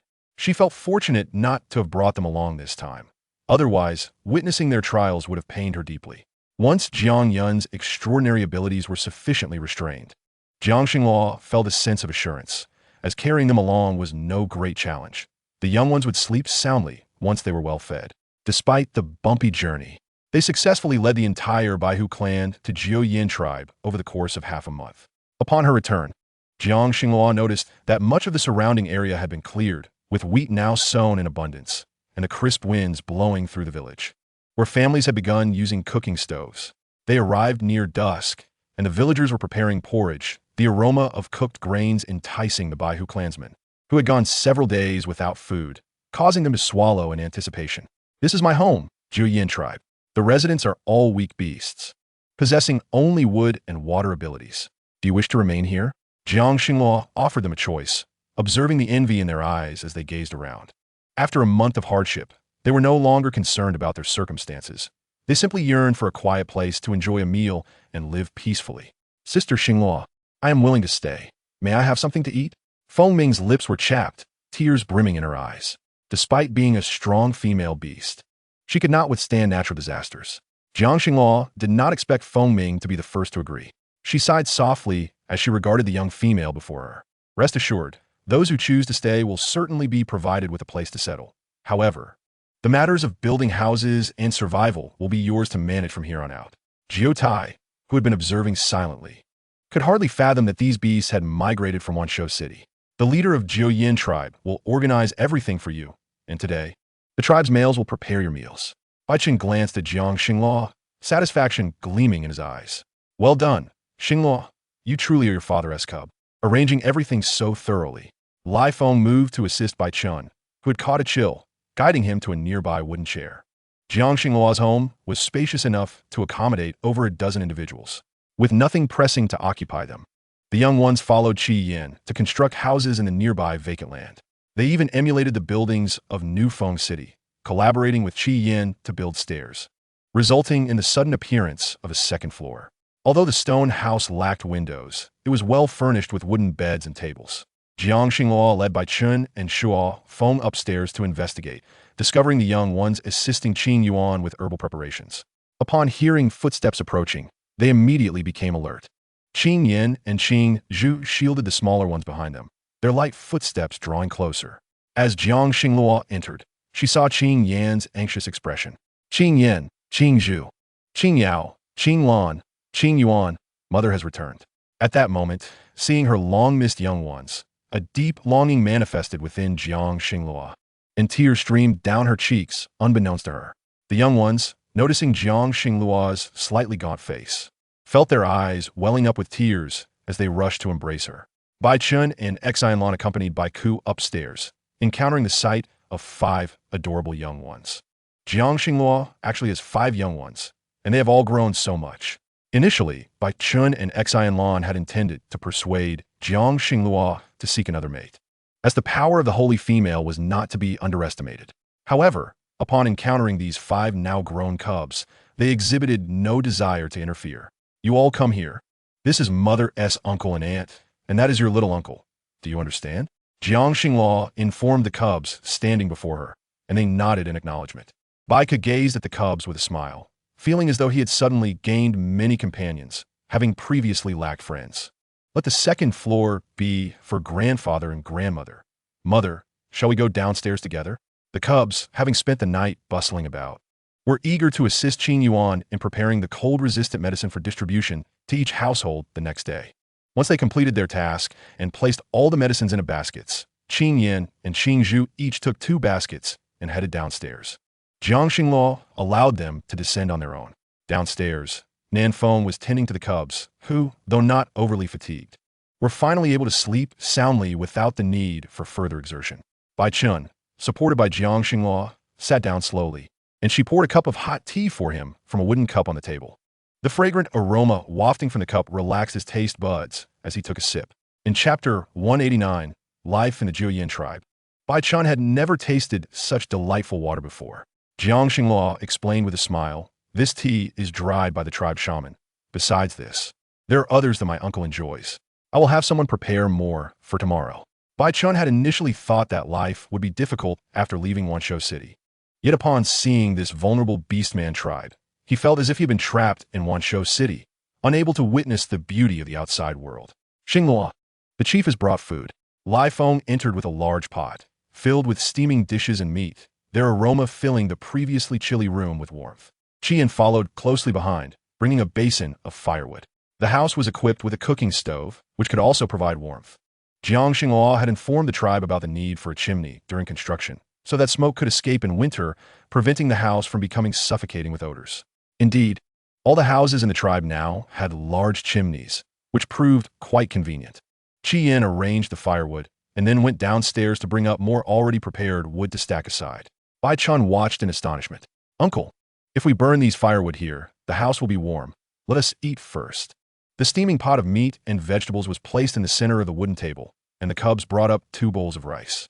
With smiles on their faces, though not particularly hungry, they would not miss the opportunity to share time with their mother. They set the rice bowls on the table before heading upstairs. The others had also found their places.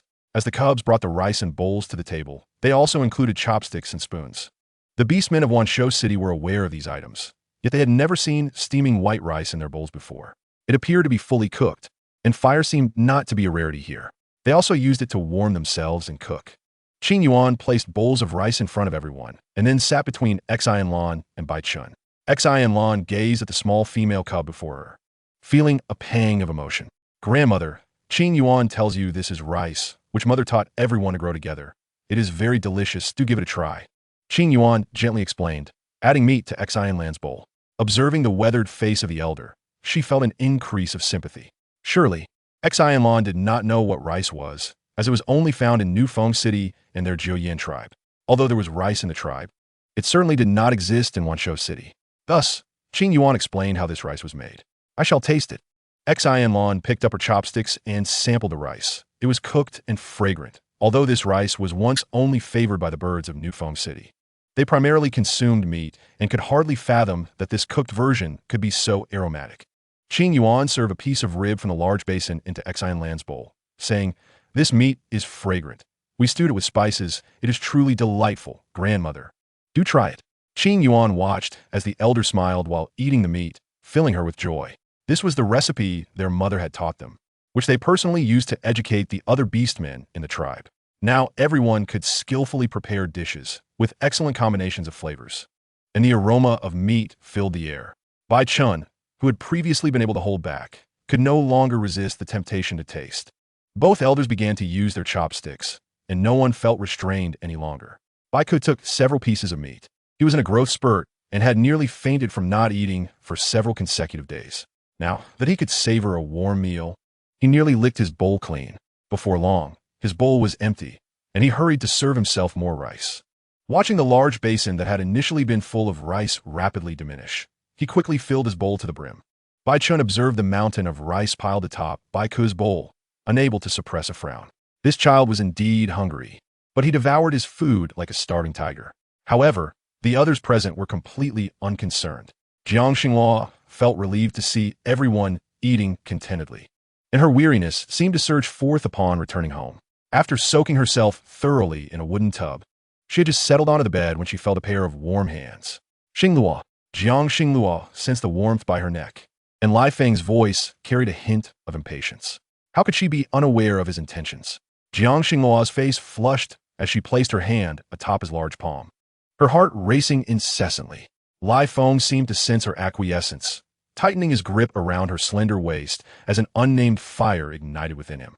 Jiang Xinghua found herself gazing at his handsome face, which bore a smile unlike his usual gentle demeanor, his eyes brimming with desire.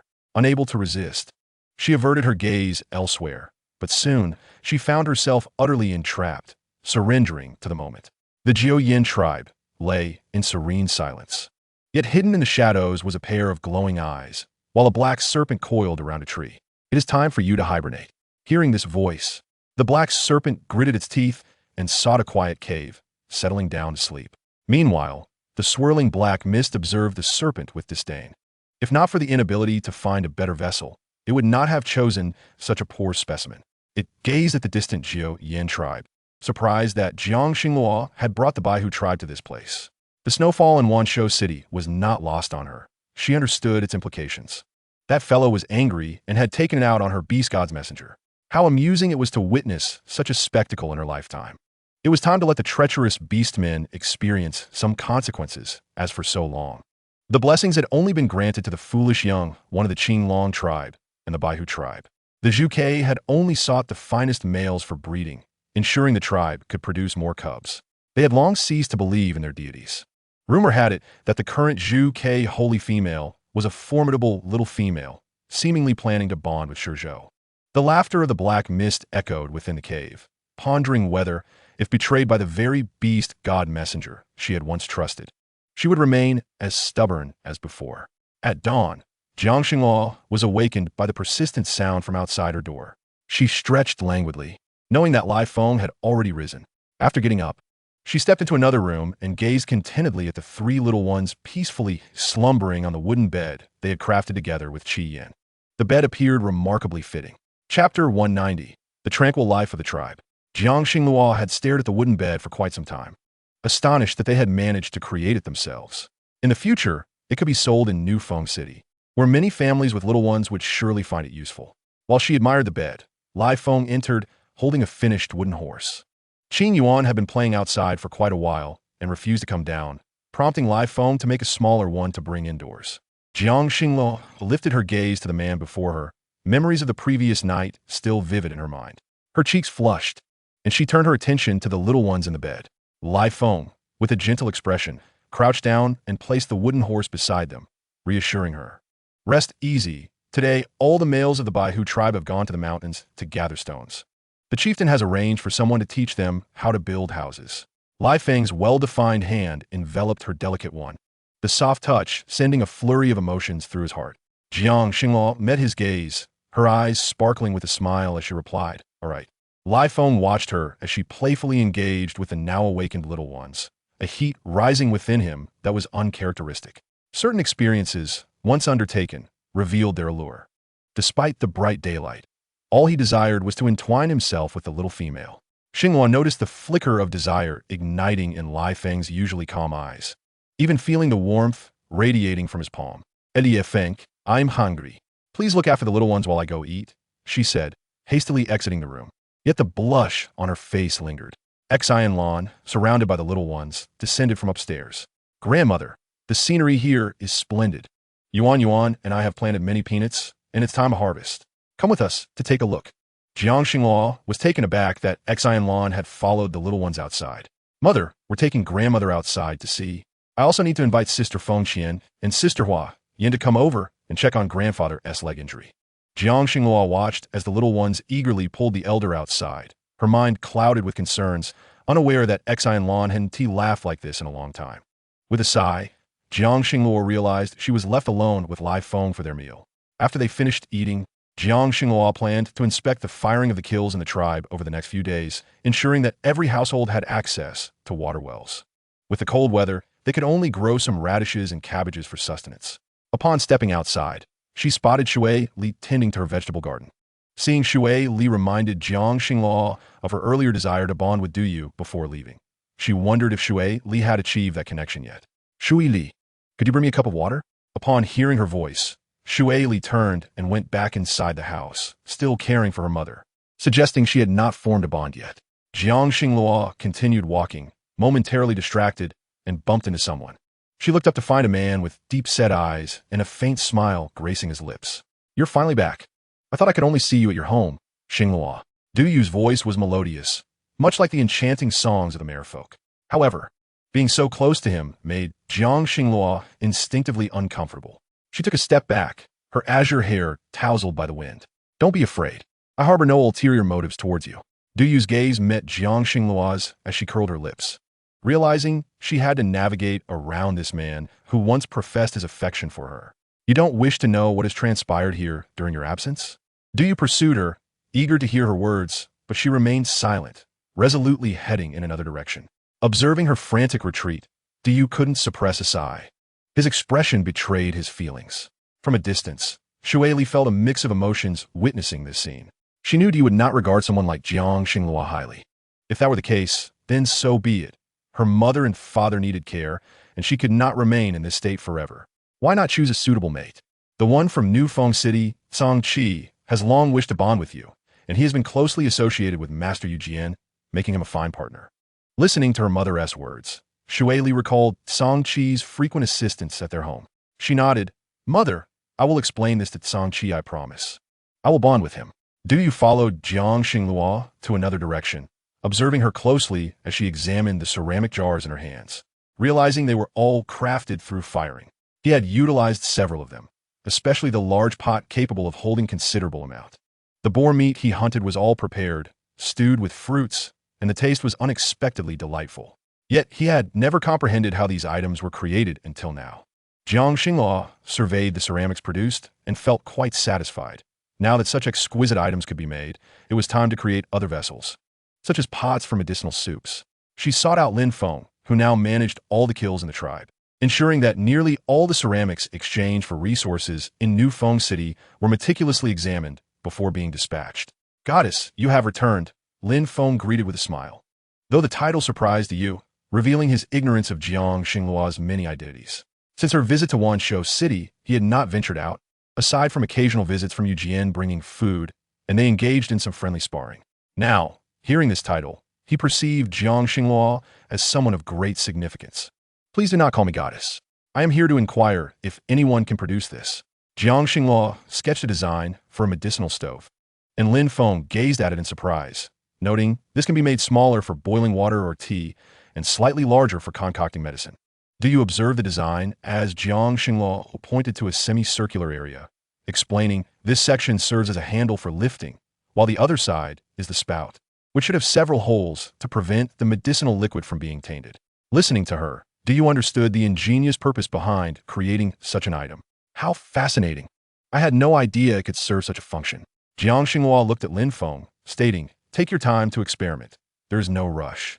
With this, we can avoid using those large pots, making it much more convenient to take medicine. Many females and little ones in the tribe were currently utilizing cold-resistant medicine.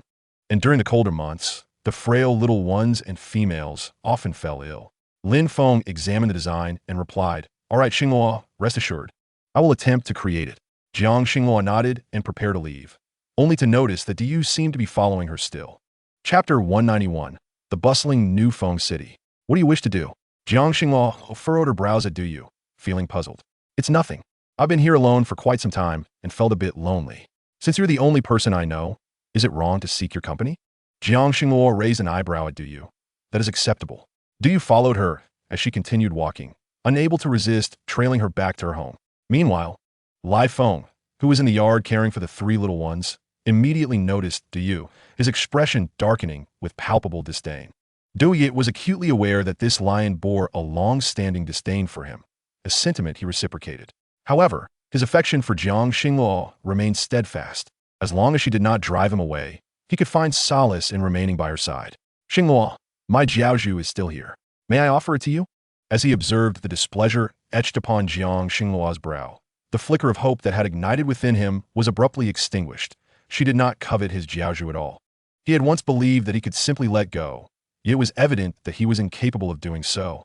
The sudden reappearance of a female, long absent from his life, stirred feelings within him he thought he had buried, preventing him from accepting another female.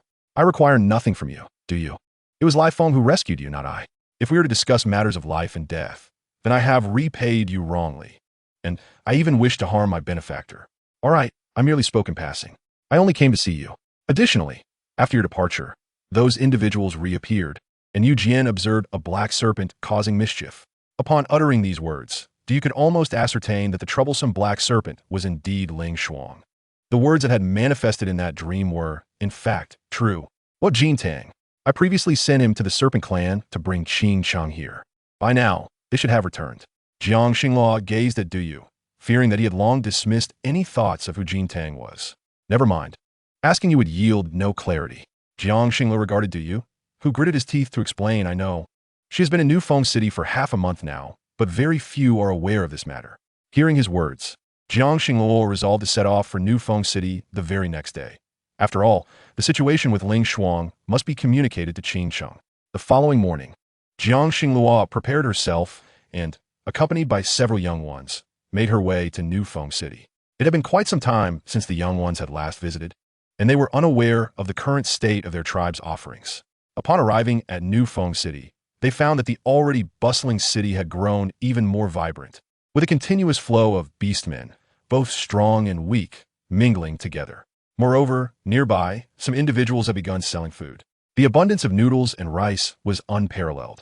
The aroma of the delicious dishes wafted through the air, and Jiang Xingluo was pleasantly surprised to discover that these beastmen could cook even better than she could. Watching the bustling crowd, she noted that a single piece of beast hide could exchange for several bowls of noodles, and everyone was indulging in their meals with great delight. It seemed that wheat had become quite commonplace. Otherwise, such a trade would not be feasible. Mother, I am hungry, one of the young ones exclaimed. Jiang Xingluo's gaze fell upon the fragrant pancakes by the roadside, likely made with the oil of the Zhu beast, which accounted for their enticing aroma. She had never prepared oil cakes for the young ones before, so she suggested, let us sit down and enjoy some before we continue. Qing Yuan immediately urged her brothers to join her at the table. Jiang Xingluo felt fortunate that they had managed to secure a table, as soon after, the surrounding beastmen quickly filled the other tables. 5 oil cakes, please. The male who had just sat down placed 2 pieces of beast hide aside, eager to partake in the pancakes. The male cooking them beamed with delight. Upon noticing Jiang Xingluo seated there, he promptly placed 10 freshly made pancakes before her, exclaiming, Xingluo, you have returned. Enjoy these pancakes. If you require more, I shall prepare them for you. Jiang Xingluo picked up a steaming pancake and took a bite. It was still hot, but the delightful flavor was undeniable. The young ones eagerly followed suit, devouring the pancakes with gusto, drawing envious glances from the surrounding beastmen, especially from the males waiting for their own pancakes, who watched with longing as Jiang Xingluo enjoyed her meal. They had heard tales of the delectable pancakes here, yet they had not anticipated that others would arrive first. One male remarked, casting a glance at Jiang Xingluo with a hint of envy. Jiang Xingluo was astonished to learn that the delights of this place had gained such renown beyond its borders. She noticed another male accompanied by a youth, both busy preparing more pancakes to serve to others. Mother, we are done eating, Qing Yuan declared, having longed for this moment but often missing out. Today, they had arrived early with their mother, finally relishing the treat. Truly, their mother was the best. Jiang Xingluo retrieved the beast hides she had brought, inquiring, how many hides are needed for these pancakes? She looked at the stout male before her, her voice curious. No need, Xingluo. We cannot accept your offerings. If it were not for your cultivation of the wheat seeds, enabling us to create such delights, we would not be here, he replied. The surrounding beastmen turned their attention to the elegant female, having heard of Xingluo's name before. She was the one responsible for the pots. Their visit was motivated by their female leader's desire for such cookware, hoping to savor the meat cooked within. Though the pots were somewhat costly, they were worth every coin. No, you create these goods to exchange for supplies. How could I simply partake without recompense? Here are 2 beast hides, and if you refuse, I fear I may not return again. Jiang Xingluo insisted, placing the hides down and departing with the young ones. The male could only accept the hides with resignation. As Jiang Xinghua and her young ones exited the shop, they spotted Yu Jian still on guard outside. At that moment, a long line had formed outside the shop, full of customers eager to make purchases. Entering the shop, Jiang Xinghua observed the pottery displayed within, each piece being exchanged by the waiting beastmen outside. She was taken aback. Why are there still so many beastmen wanting these? I initially thought their demand would surely saturate. She had expected that once a certain level of sales was reached, the focus would shift to producing more intricate wares, forgetting that all items have a lifespan. Some beastmen, having accidentally broken their pots, required replacements, which explained the steady flow of customers. In Chapter 192, meeting Qing Cheng, Yu Jian remained unaware of Jiang Xinghua's return. He believed she was still in Wanshou City, awaiting the auspicious moment to return. To his surprise, she had indeed come back, though she appeared more delicate than before, her gaze now imbued with a newfound resolve. Suppressing his joy, he regarded the female before him and stated calmly, "You have returned." Jiang Xinghua nodded, noting how Yu Jian had efficiently managed the premises, mending the previously damaged areas. The house now appeared even better than before. After inspecting the upstairs, she found it unchanged from her last visit. Descending, she turned to Yu Jian, expressing her gratitude. "Thank you." Yu Jian merely murmured in response, wishing to say more, but at a loss for words. It seemed anything he could say would feel superfluous. He longed to draw closer, yet hesitated. "I wish to see Qing Cheng," Jiang Xinghua declared, leaving the young ones in the shop as she followed Yu Jian to Qing Cheng's residence. She felt drained. You must be aware that snakes hibernate in winter. Hence Qing Cheng would hardly awaken here. Jiang Xinghua had completely forgotten about the hibernation of snakes. Thus, had Ling Shuang also succumbed to slumber? Regardless, she needed to see Qing Cheng, for some matters must be clarified in her presence. "It matters not. I only wish to see her. If she remains asleep, I can wait until she awakens."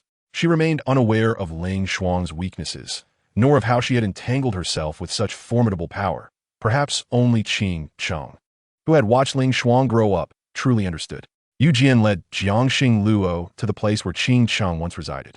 The entrance was guarded by the orcs of Nufeng City, and the snake orcs had their hibernation period. Upon pushing the door open, Jiangxing Luo found Qing Cheng savoring tea. "You arrived quite promptly.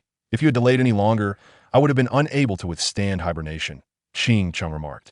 Jiangxing Luo observed her, noting that she could not suppress a yawn before taking another sip of tea. "The tea here is rather effective."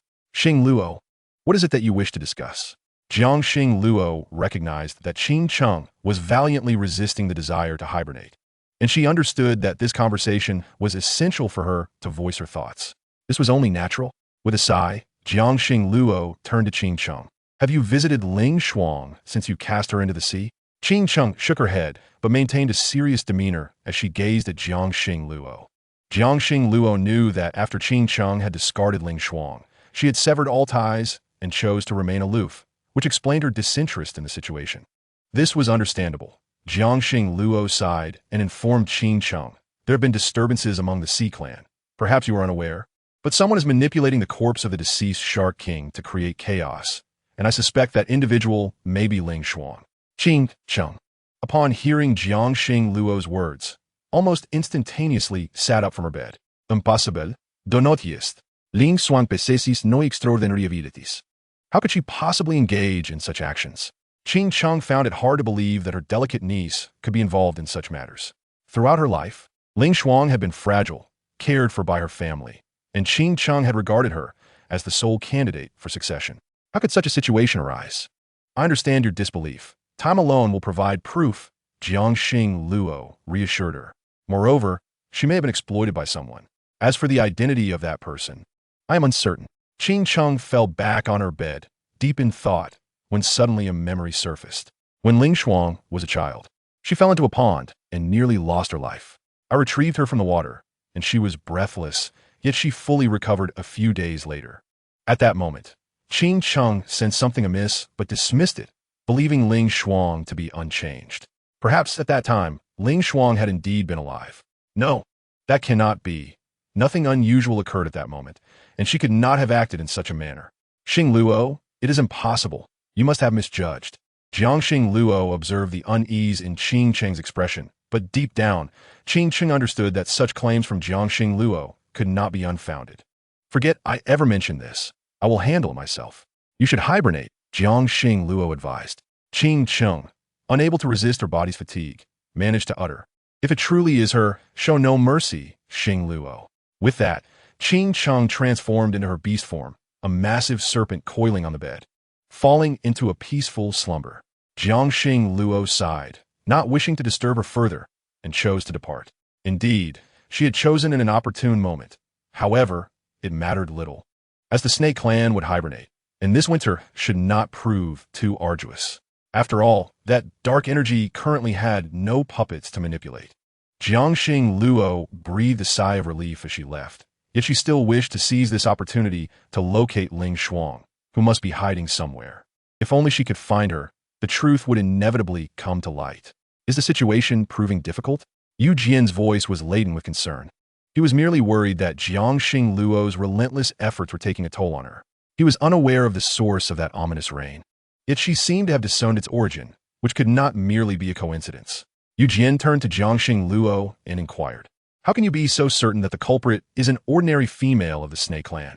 Upon hearing Yu Jian's question, Jiangxing Luo instantly comprehended why Qin Chung had doubted her assertions. After all, to outsiders, Ling Shuang appeared to be just an ordinary young female. Only Jiangxing Luo had witnessed Ling Shuang transforming under the influence of malevolent thoughts, becoming a massive serpent capable of consuming a person. Regrettably, despite her fearsome appearance, she was, in truth, merely a decorative facade. Because I have seen her transform into her beast form, she initially lacked the ability to do so, and it was an accidental transformation, likely provoked by some external force. Jiangxing Luo frequently pondered the origin of that dark energy and the nature of its power. With a slight sigh, she continued walking amidst the bustling crowd, her gaze drifting towards the horizon, uncertain if it was still snowing in Wanshou City. Observing the jubilant expressions of the beast folk, she wondered how the Heihu clans Chun Shui and Chun Zhou were faring. Shaking her head, she recalled her thoughts of rescuing them, but the outcome had proven otherwise.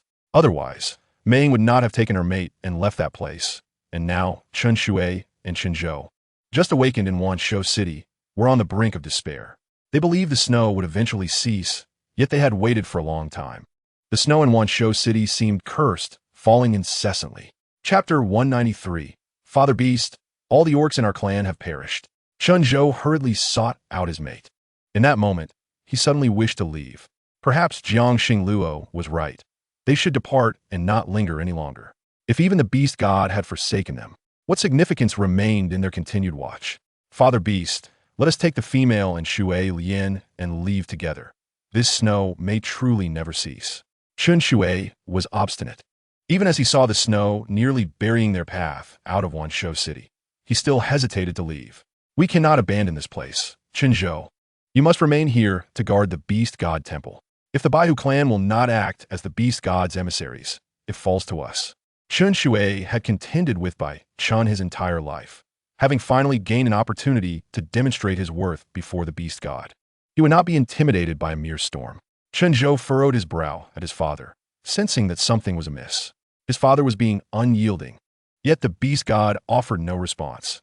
Remaining in Wanshou City, devoid of the beast god temple, served no purpose.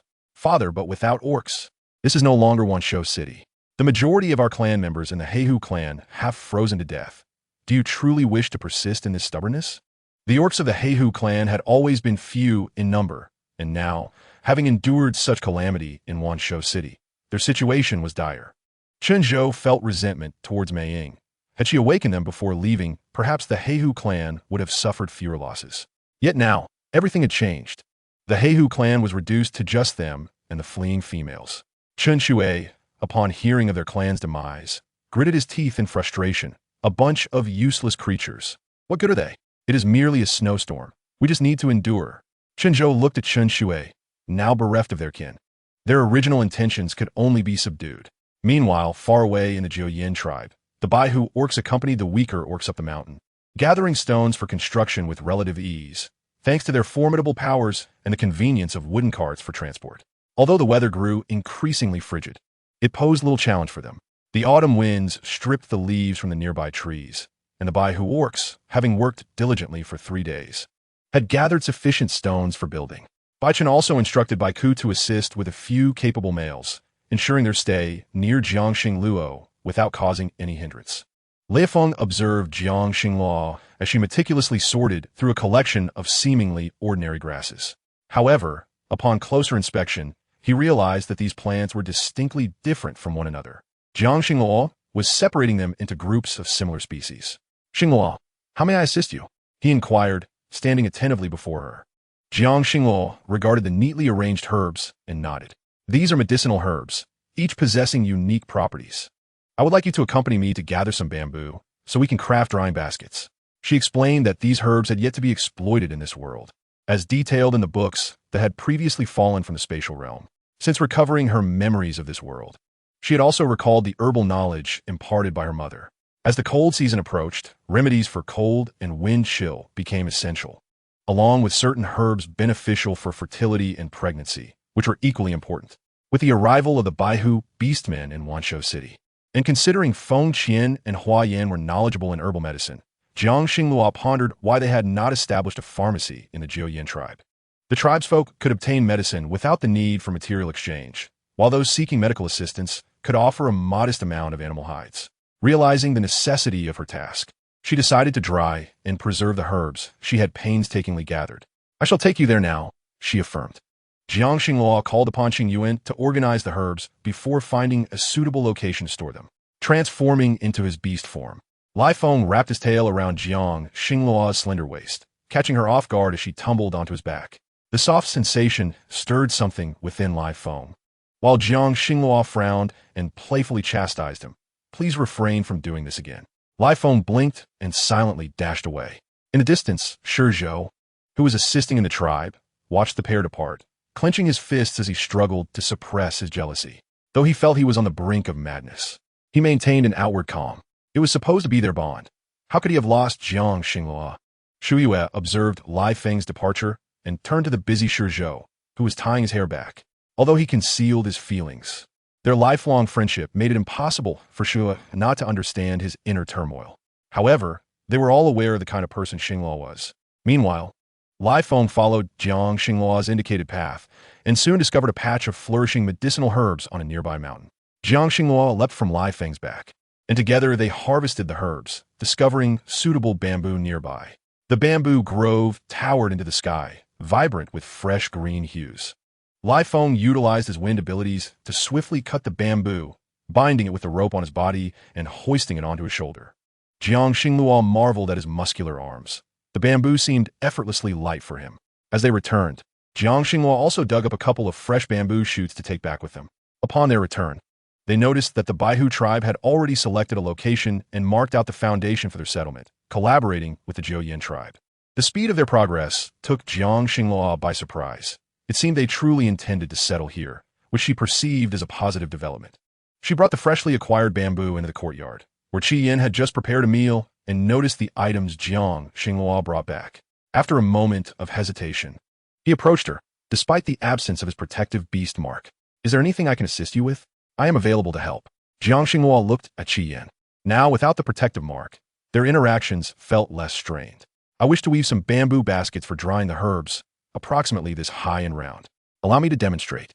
Jiang Xingluo was quite adept at these tasks, and with the bamboo already cut to her desired width and size by Liefeng, weaving the baskets became a surprisingly effortless endeavor.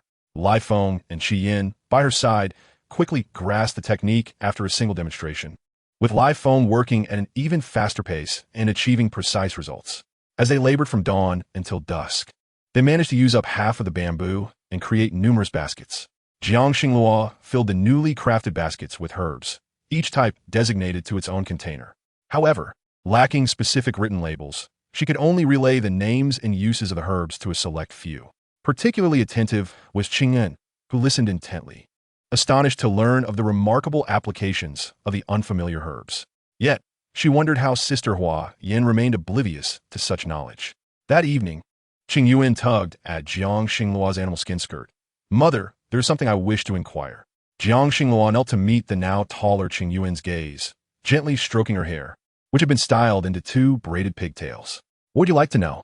Please ask." Holding Qing Yuan's small hand, she looked at her tenderly while guiding her back into the house. "Mother, how do you know the uses of these herbs that I have never seen before?" Jiang Xingluo was taken aback by the simplicity of the question. She seated her daughter and lit a match, filling the air with warmth. Qingyuan, your mother learned much from your grandmother. All of this knowledge was passed down from her. Jiang Xingluo explained with a hint of resignation. Recognizing that the Shunmao tribe had always been perceived as a mysterious entity by others. Furthermore, her mother indeed served as a shaman within the tribe, making her awareness of such matters unsurprising. Mother, since grandmother knows so much, could we go visit her next time? Jiang Xingluo nodded and replied, of course. I will take you to see your grandmother. She misses you dearly. The thought of her own mother and father stirred a painful sensation in Jiang Xingluo's heart. She recalled her childhood, hearing only that her father had passed, yet never witnessing his remains. She had only heard Mo Nin claim to have seen her father die, while no other beastmen had witnessed it. Jiang Xingluo furrowed her brow, recalling that her mother had also lost the connection to her father. She placed a hand over her chest, feeling a familiar ache. In her original world, she had been orphaned and raised by her grandfather, only to find herself in a similar predicament here. Mother, are you unwell? Do you need anything? I can fetch you some flower tea. Jiang Xingluo watched as Qingyuan offered her a cup of tea she had prepared, and after sipping it, she felt much better. Outside, Lai Feng and Qi Yin returned with the completed baskets and wooden frames, storing the herbs in an empty room, which was quite convenient. After their busy work concluded, Qi Yin departed, and Qingyuan retired to her own room for the night. Jiang Xingluo gazed at the small figures lying on the stone bed, puzzled by their sudden restlessness after a day of tranquility. The three little cubs, who had been well-behaved, inexplicably transformed into three small tiger cubs, startling Jiang Xingluo.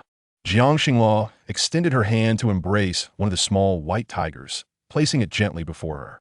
Observing their drowsy demeanor, still struggling to open their eyes, she promptly gathered all three into her embrace. The trio emitted soft, playful cries, which, though gentle, signaled to Jiang Xingluo their hunger.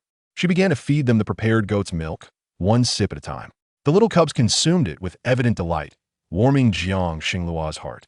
She had never witnessed such an adorable, beastly transformation before. Was this the typical appearance of the Bai Hu clan's young? Slowly, she continued to feed them, one after another, while the three little tigers lay on the bed, stretching their tiny legs in an attempt to walk. However, they barely managed to take a few steps before tumbling over. Jiang Xingluo found their antics amusing. Lai Feng entered the room, and upon seeing the three white tiger cubs on the bed, he was struck by their resemblance to Jiang Xingluo. Initially, he had assumed she was merely a cat, but now realized she was a Bai Hu with a portion of her powers sealed. He felt fortunate to unexpectedly have such a remarkable mate. Lai Feng, you arrived just in time. Look, our cubs have already transformed, she exclaimed. From her memories, she recalled that her mother had given birth to several other cubs with different fathers, all of them male. Typically, male cubs would only undergo transformation after reaching 1 year of age, unlike these three, who had transformed merely a month after birth. Their soft cries, though quiet, roused the slumbering Xinlan and Bai Chun. Perhaps it was Bai Chen's instinct as the clan leader and his connection to the Bai Hu clan that prompted him to hastily don a cloak and descend the stairs, followed by surprised Xinlan. Xingluo, is something wrong with the cubs? Let me check. As Jiang Xingluo opened the door, she noticed Bai Chen's previously furrowed brow relax at the sight of the three white tiger cubs on the stone bed. They have transformed so early. It is remarkable. The first among our Bai Hu clan to transform was Shu, who did so only after nearly a year. Xingluo, you must take good care of these cubs. For a clan, having a holy female and cubs that transform early signifies that they will easily ascend to the level of Zijing. Zijing beastmen are not ubiquitous across the beast world.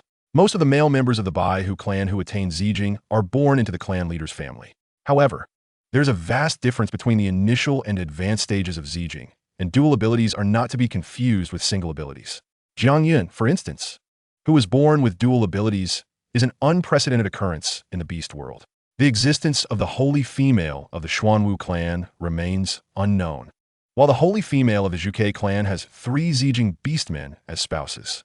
Yet, the Zhuke holy female has only laid a single egg, which they initially believed would hatch a female.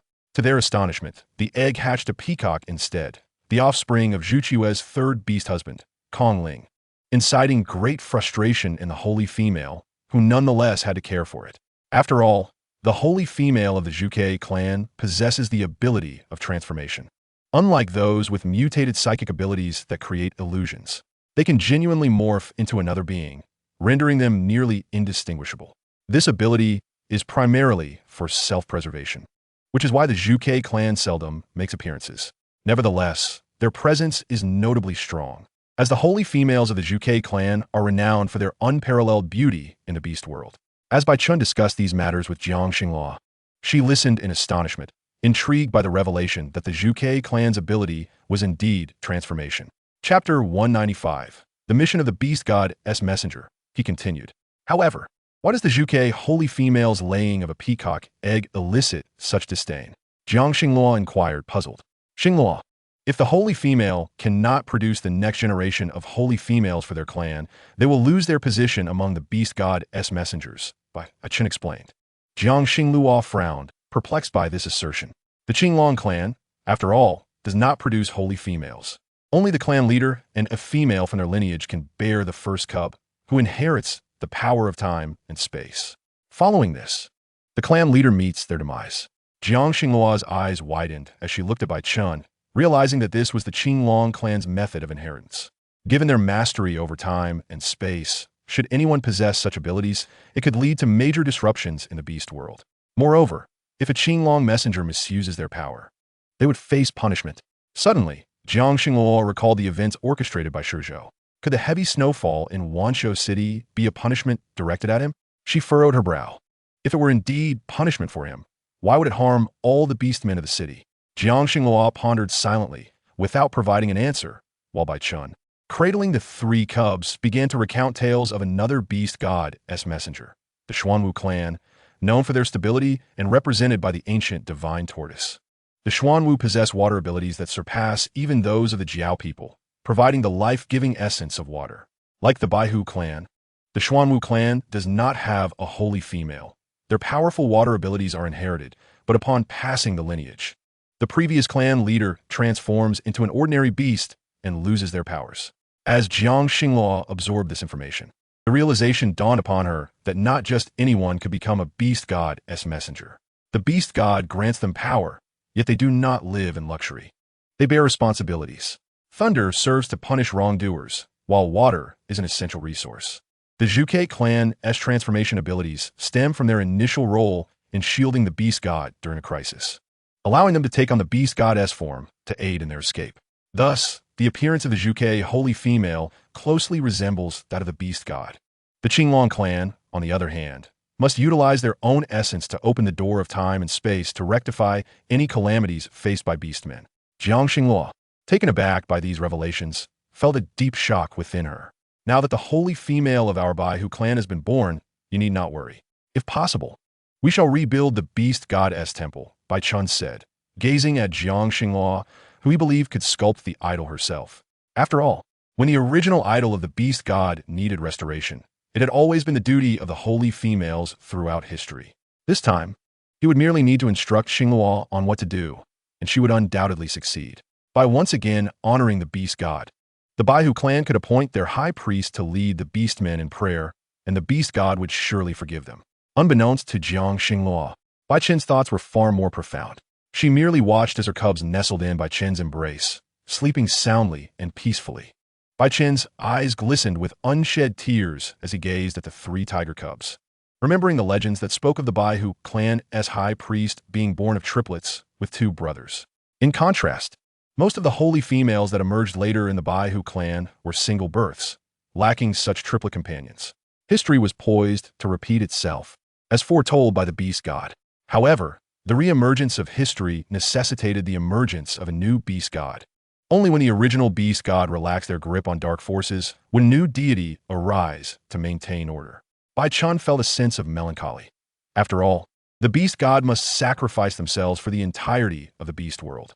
He tenderly stroked the three cubs, while Jiang Xinghua remained oblivious to his thoughts, noting only the tears that traced down his wrinkled face, hinting at his discontent. As Bai Chun returned the three cubs to Jiang Xinghua and raised his gaze, he noticed the faint markings of wood abilities intertwined with thunder abilities appearing between her brows. How could this be? He marveled. Bai Chun could hardly fathom the situation. A wave of bitterness surged within him. How could this be possible? Uncle, what is wrong? Bai Chun shook his head, gritted his teeth, and replied, I'm fine. Please take good care of the cubs. I will go rest for a while. Surely, His uncle must be seeing things. Xing Luo possessed dual abilities, which would naturally lead to such peculiarities. If that were not the case, it would indeed be strange. Moreover, the beast god's mark was distinctly different from that of Xing Luo. Xing Luo observed Bai Chun as he led Xian Lan upstairs, a hint of surprise crossing her face. What was going on? Nonetheless, seeing the three cubs blissfully asleep on their backs, Jiang Xing Luo couldn't help but reach down to stroke their furry bellies. The sensation was simply exquisite, even more delightful than petting a kitten. Lai Feng watched as Xing Luo cradled a few cubs in her arms. He chose to place the cubs between them, a surprising decision. With a sigh, he contemplated for a long time before ultimately settling down beside Jiang Xing Luo, despite the cramped space. He simply did not want to be apart from her. Jiang Xing Luo felt the masculine presence behind her and awkwardly turned to face him, meeting his gaze. Her originally calm complexion flushed with a hint of embarrassment. What's the matter? Why don't you sleep on the other side? Lai Feng remained motionless, his eyes fixed upon her as he wrapped his arms around her waist. The once cool Jiang Xing Luo now felt as though she had been enveloped in warmth by a furnace.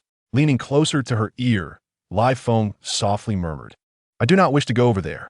It is too far from you, Yuan. I'm a male, you know. Males require the comfort of females. Xing Luo reached out to touch Lai Feng's forehead, immediately sensing an abnormal warmth. Was he feverish? Yet he had never been like this before. Why was he burning up now? Lai Feng gazed at the enchanting figure of Xing Luo, the lion male, known for his indifference, now appeared utterly softened. He pressed her hands down unexpectedly and captured her lips in a sudden kiss. Lai Feng's entire being was consumed with a fierce possessiveness. While Jiang Xing Luo's cheeks blushed as she looked at him, she quickly understood the reason behind his behavior. He was in heat. Jiang Xing Luo felt his large hands wandering uncontrollably over her body, igniting a sensation akin to being set ablaze. This feeling was indeed overwhelming. She placed her hands on his back, her lips meeting his. At that moment, any restraint Lai Feng had was shattered. The little female was beckoning him with love. How could he possibly resist? A sleepless night passed, and Lai Feng felt significantly better. Yet he watched the little female, now exhausted from their earlier activities, sleep soundly. Transforming into his beast form, he nestled beside her and the cubs, who slumbered peacefully. Meanwhile, beneath the cover of night, Diyu stood atop a rooftop, scanning the surroundings. He had just caught a whiff of an overpowering scent, uncertain of its origin. His gaze shifted, and he noticed another male in the distance, a dragon male with azure hair. How intriguing! It seemed that many males were drawn to Xing Luo. He hadn't anticipated that even the beast god's messenger from the Qinglong clan would harbor such deep affection for her, willing to remain with the Baihu clan in this tribe. Chapter 196. Shui Li's bonding ceremony the next day. Jiang Xing Luo intended to share her herbal gathering endeavors with Hua Yin. However, before she could, Shui Li arrived unexpectedly, her face adorned with a smile as she held the hand of male. Jiang Xing Luo found the male somewhat familiar, as if she had encountered him before. But the memory eluded her. His face was recognizable yet strangely distant, but overall, he seemed acceptable. Observing Shui Li, whose happiness radiated clearly, Jiang Xing Luo assumed she had chosen a beast husband and was surprised she had waited until now. Was it for Duyu? A pang of sympathy arose as she looked at Shui Li. Shui Li, beaming with joy, grasped Jiang Xing Luo's arm and introduced the male beside her. Sister Xing Luo, this is my chosen beast husband, Song Qi. He was previously by Lord Eugene's side. For Shui Li, finding such a beast man as a husband was already a significant achievement. Moreover, being a Qing Jing beast man, while other little females in the tribe chose their mates from within their clans, she had the opportunity to court him multiple times due to his previous visits with Lord Eugene. Jiang Xing Luo gently stroked Shui Li's hair, noting that she was considerably taller. She understood how fortunate this little female was. Now that she had a husband, it was time to enjoy life. If you need any assistance, do not hesitate to seek me out, all right? Shui Li nodded, then left hand in hand with Song Qi, however. The selection of the first beast husband in the tribe was a significant affair. She had heard the tribe leader announce that everyone should gather at Shui Li's home for a meal, welcoming Song Qi into the community. This was akin to a wedding feast in another world, and it was her first time attending, so she couldn't arrive empty-handed. After much contemplation, she prepared over 20 beast skins and 20 blue beast crystals as gifts. She postponed the herbal matter for now and entrusted the items to Li Feng. When the time came, she set out with the cubs to deliver her gifts to Shui Li. The cubs had also prepared numerous gifts of their own. Jiangxing Luo was attending their bonding ceremony for the first time. Upon arriving at Shui Li's home, she was guided into her room by Shui Li's brothers. The room was modestly furnished. Shui Li's long brown hair cascaded over her shoulders, and she wore a brand-new beast-skin skirt and boots. This was the essence of a beastman's bonding. Jiangxing Luo instructed Li Feng to bring forth the beast skins and crystals. Shui Li gazed at the precious items with surprise. While beast skins were one thing, blue beast crystals were exceptionally rare, as she had heard Song Qi mention.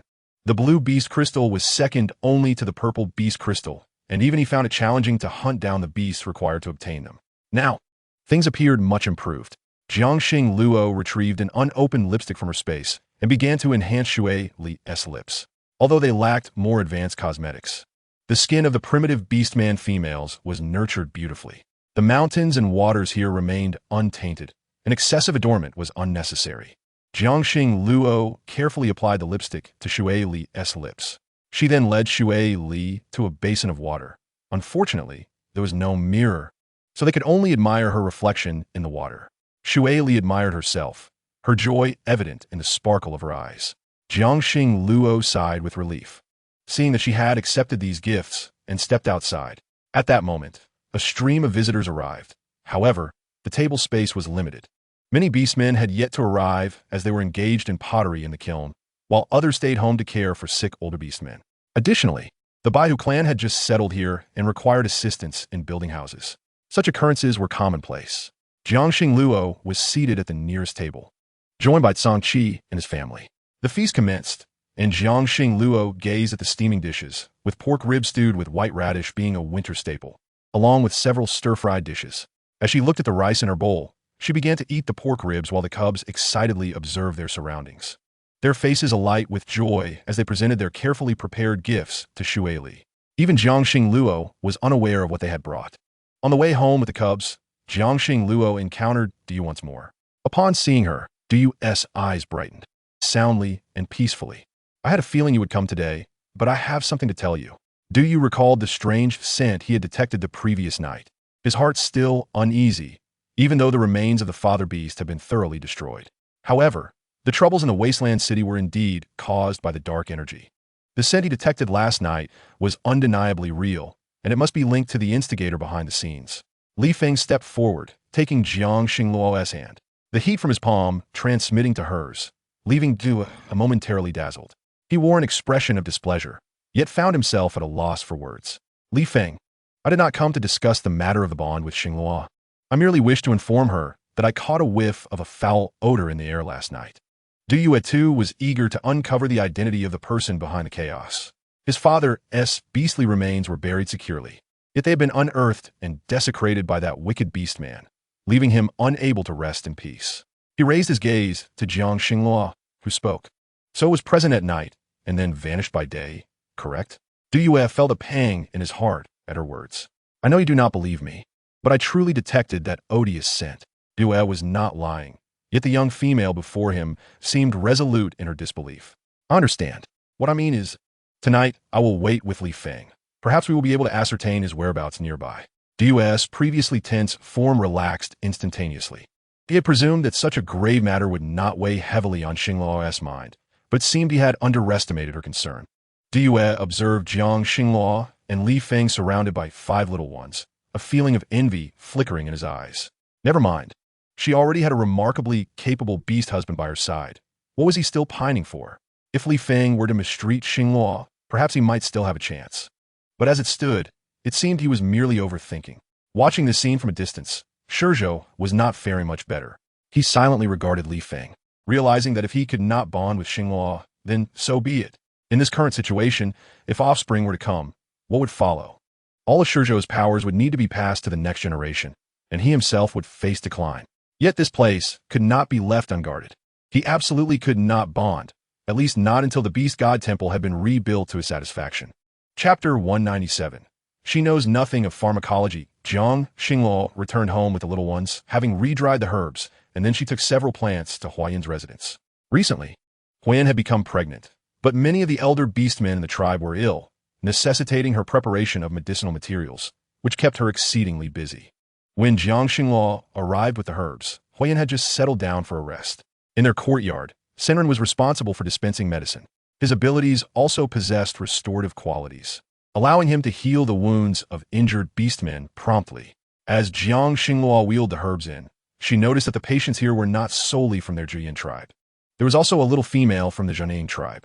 Jiang Xingluo regarded her for a while, finding her somewhat familiar, and after a moment, it dawned on her that it was Yin Mei.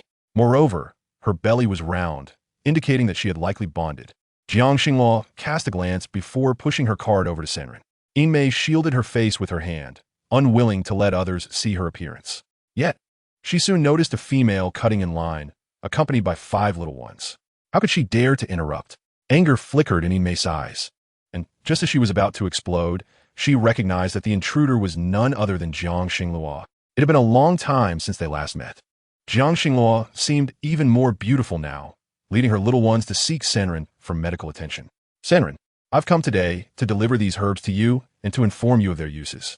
If you encounter these plants in the future, you should gather them, as they will be of utility.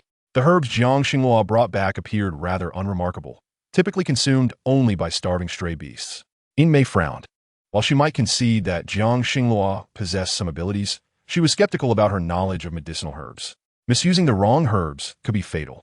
She had no understanding of pharmacology, yet dared to show off in front of everyone. What if her medicine caused us harm? Yin Mei gently caressed her belly, speaking to those around her. The beastmen standing nearby were all from other tribes. Typically, every household in the Juyin tribe would receive free medicinal supplies during this time. Unless there were urgent matters, the tribe's beastmen would not come here. Moreover, Qing Yuan and Ingxia were now nearly competent healers in their own right. They had become quite adept at treating patients, unless dealing with severe illnesses. Yin Mei's words did not sway the Juyin tribe's beastmen much. But for those from other tribes who had traveled far seeking treatment, the situation was different. But Jiang Xingluo was the goddess of this tribe. How could a goddess possibly lack even the most basic understanding of pharmacology? Yin Mei's suppressed fury intensified as she gazed at the alpaca beastman before her. Though her demeanor remained composed, the goddess is only revered for her ability to craft those pots and prepare food. She knows nothing of healing arts. I am well aware. Having spent time in our Zhening tribe, slowly, Yin Mei articulated her thoughts, observing the astonishment in the eyes of the surrounding beastmen, and she smiled faintly. I merely speak offhandedly. Those herbs are unlikely to be of use to you. If they were, it would be akin to testing a drug. And you all must know the outcomes of such tests. Deaths are easily incurred. Yin Mei whispered her explanations to those nearby, knowing full well that none of the beastmen were fearless. They had come seeking medical help, not to court death. Even if Jiang Xingluo was a goddess, they could not allow her to act recklessly. Isn't that right, Xingluo? I trust you. These herbs can indeed be employed. Senran placed his complete faith in Jiang Xingluo. The entire Juyin tribe understood her character. If she stated that these herbs were beneficial, they must surely have merit. Senran directly administered the herbs to the next beastman. Yet the initially joyful male, who had anticipated receiving medicine, suddenly changed countenance upon seeing a new ingredient added. The news spread swiftly among the waiting beastmen. This particular male had never consumed such herbs before and could not accept that Senran would casually accept medicine brought by a female who knew nothing of healing. I refuse this. Take it away. His voice boomed, identifying him as a beastman from the Zhongxiong tribe seeking treatment. He had long harbored resentment towards Jiang Xingluo due to past grievances within his tribe, and now encountering her again. He could not trust the female who had carelessly destroyed their young lord's beast crystal. Jiang Xingluo looked at the herbs thrown to the ground. They were excellent for quelling fire, though common. They were helpful against the dryness and irritations of the cold season. Feeling a sense of loss, Jiang Xingluo retrieved the discarded herbs. Perhaps you suspect I have poisoned them to harm you. We cannot trust you. Jiang Xingluo regarded the Zhongxiong beastman before her. Aware that they had never met, she had no reason to wish him harm. What would I gain from going to such lengths to harm you? Is there anything about you worth my effort to poison you for? Or do you believe my powers are insufficient to defeat you? Jiang Xingluo's tone remained calm. Yet it rendered the beastman before her red with embarrassment. What? Am I mistaken? Everyone knew Jiang Xingluo possessed lightning abilities, and the Baihu clan that guarded the Beast God Temple had migrated alongside her to the Juyin tribe. There were even rumors that she was the long-lost saintess of the Baihu clan, for only the saintess wielded the power of lightning. She truly had no motive to harm other tribes. But you once destroyed our young lord's beast crystal. We bear a grudge. Jiang Xinghua watched as the Zhongxiong beastman uttered those words, then turned her gaze to Senran. The members of the Zhongxiong tribe came seeking medical assistance. Was it with the chief's consent? The Zhongxiong male, who initially sought to attack Jiang Xinghua, was overwhelmed by a wave of fear. The shaman of their tribe possessed limited medical skills, which is why he ventured here in search of medicine. If he failed to procure the necessary remedy today and subsequently endanger the entire tribe, he would face the dire consequence of being severed from his female leader. Indeed, the chief of the Zhongxiong tribe had come to negotiate peace, and they offered a considerable reward, prompting the chief's agreement to their arrival. Sun Ran recounted the events that transpired during Jiang Xingluo's absence. Jiang Xingluo raised an eyebrow, regarding the panicked Zhongxiong male before her. Is that so? Zhongzhu, upon seeing Jiang Xingluo, immediately collapsed to the ground, as if all his strength had been drained. He gazed at Jiang Xingluo, who stood tall before him, with palpable terror. I merely wish to procure that new medicine. This remedy is for my female leader, who has been unwell and is suffering from frequent nosebleeds. Upon hearing his words, Jiang Xingluo explained with a calm demeanor, Then I shall accompany you to ascertain the efficacy of my medicine. In Chapter 198, Jiang Xingluo is not the person you claim her to be. Yinmei looked at Jiang Xingluo in astonishment, never expecting this fool to court disaster for herself. It was laughable to think that after merely a few days in this tribe, she was well versed in all medicinal knowledge. You wish for me to accompany you to your tribe, Jiang Xingluo? Is that true? Since the change in leadership, Chief Zhongxing had rarely permitted them to engage in conflict with the Jiuyin tribe. Furthermore, the bond of contract was based on merit, and during this time, their tribe had fostered a good relationship with the Jiuyin tribe, resulting in an increase in pregnancies among their females, with no sign of offspring withering away. Zhongzhu looked at Jiang Xingluo and then at Sun Ran, his voice trembling as he inquired about accompanying them, expressing his concerns. Jiang Xingluo regarded the Zhongxiong beastman before her, aware that he likely still harbored doubts about her. This was entirely reasonable. It was not easy for anyone to accept the notion that these seemingly ordinary herbs held value. Moreover, judging by his words, his female leader's ailment appeared to be quite serious. If she could save a life, it would be worth the effort. As Sun Ran departed, all the beastmen in line swiftly transformed and followed Jiang Xingluo and Sun Ran to the Zhongxiong tribe. Jiang Xingluo observed the multitude of beastmen curious about her medical prowess. Thus, she saw this as a fortuitous opportunity to demonstrate her abilities. The Zhongxiong tribe was currently expanding and had moved away from living in caves, instead constructing stone houses inspired by the Jiuyin tribe. Looking at the expansive territory of the Zhongxiong tribe, Jiang Xingluo felt a sense of disorientation. The location they had chosen was indeed splendid. She watched as a wide, meandering river flowed nearby, its waters crystal clear, with the tribe positioned in the middle reaches, while the Jiuyin tribe resided upstream. This was certainly a commendable choice. My female leader resides here. Zhongzhu, wiping away his tears, led the beastmen into their tribe. Now, the beastmen here utilized flint to start fires, rendering the females and their young less vulnerable to the cold. All of this knowledge had been imparted by Jiang Xingluo to the Jiuyin tribe. Upon seeing the well-being of this place, Jiang Xingluo noted that the previous atmosphere of hostility among the beastmen seemed to have dissipated. It appeared that the current chief of the Zhongxiong tribe was indeed a formidable individual. Zhongtian, I have brought individuals from the Jiuyin tribe. They have come to personally attend to your ailments. Jiang Xingluo surveyed the scene before her. Within the cave, there were 3 Zhongxiong cubs and 2 adult Zhongxiong beastmen. At that moment, Zhongtian lay on the bed. Most Zhongxiong males and females were robust and well-fed, but the small female before her appeared emaciated, as if she were nothing but skin and bones. Jiang Xingluo quickly approached, extending her hand to check the pulse of the frail female, sensing that something dwelled within her body. Furrowing her brow, Jiang Xingluo discerned that numerous parasites seemed to be writhing within Zhongtian's veins, feasting upon her body. Do you feel any discomfort? Zhongtian nodded and pointed to her head, stating, It began 6 months ago. My head hurts terribly, and I feel an insatiable itch all over, as if I wish to peel my skin away to see what is amiss. Zhongtian spoke with barely any strength, yet the tribe shaman had dismissed her condition as trivial, attributing it merely to the arrival of the cold season. Jiang Xingluo gritted her teeth, sensing the urgency, and retrieved a specific herb from her leather pouch. Consume this. All the beastmen recognized this herb. It was the highly toxic chuanchang grass, capable of causing severe internal damage. Zhongzhu shook his head at his female leader, exclaiming, "This cannot be." He reached out to seize the herb from Jiang Xingluo's grasp, but she frowned and, with a crackling bolt of lightning, sent Zhongzhu sprawling outside.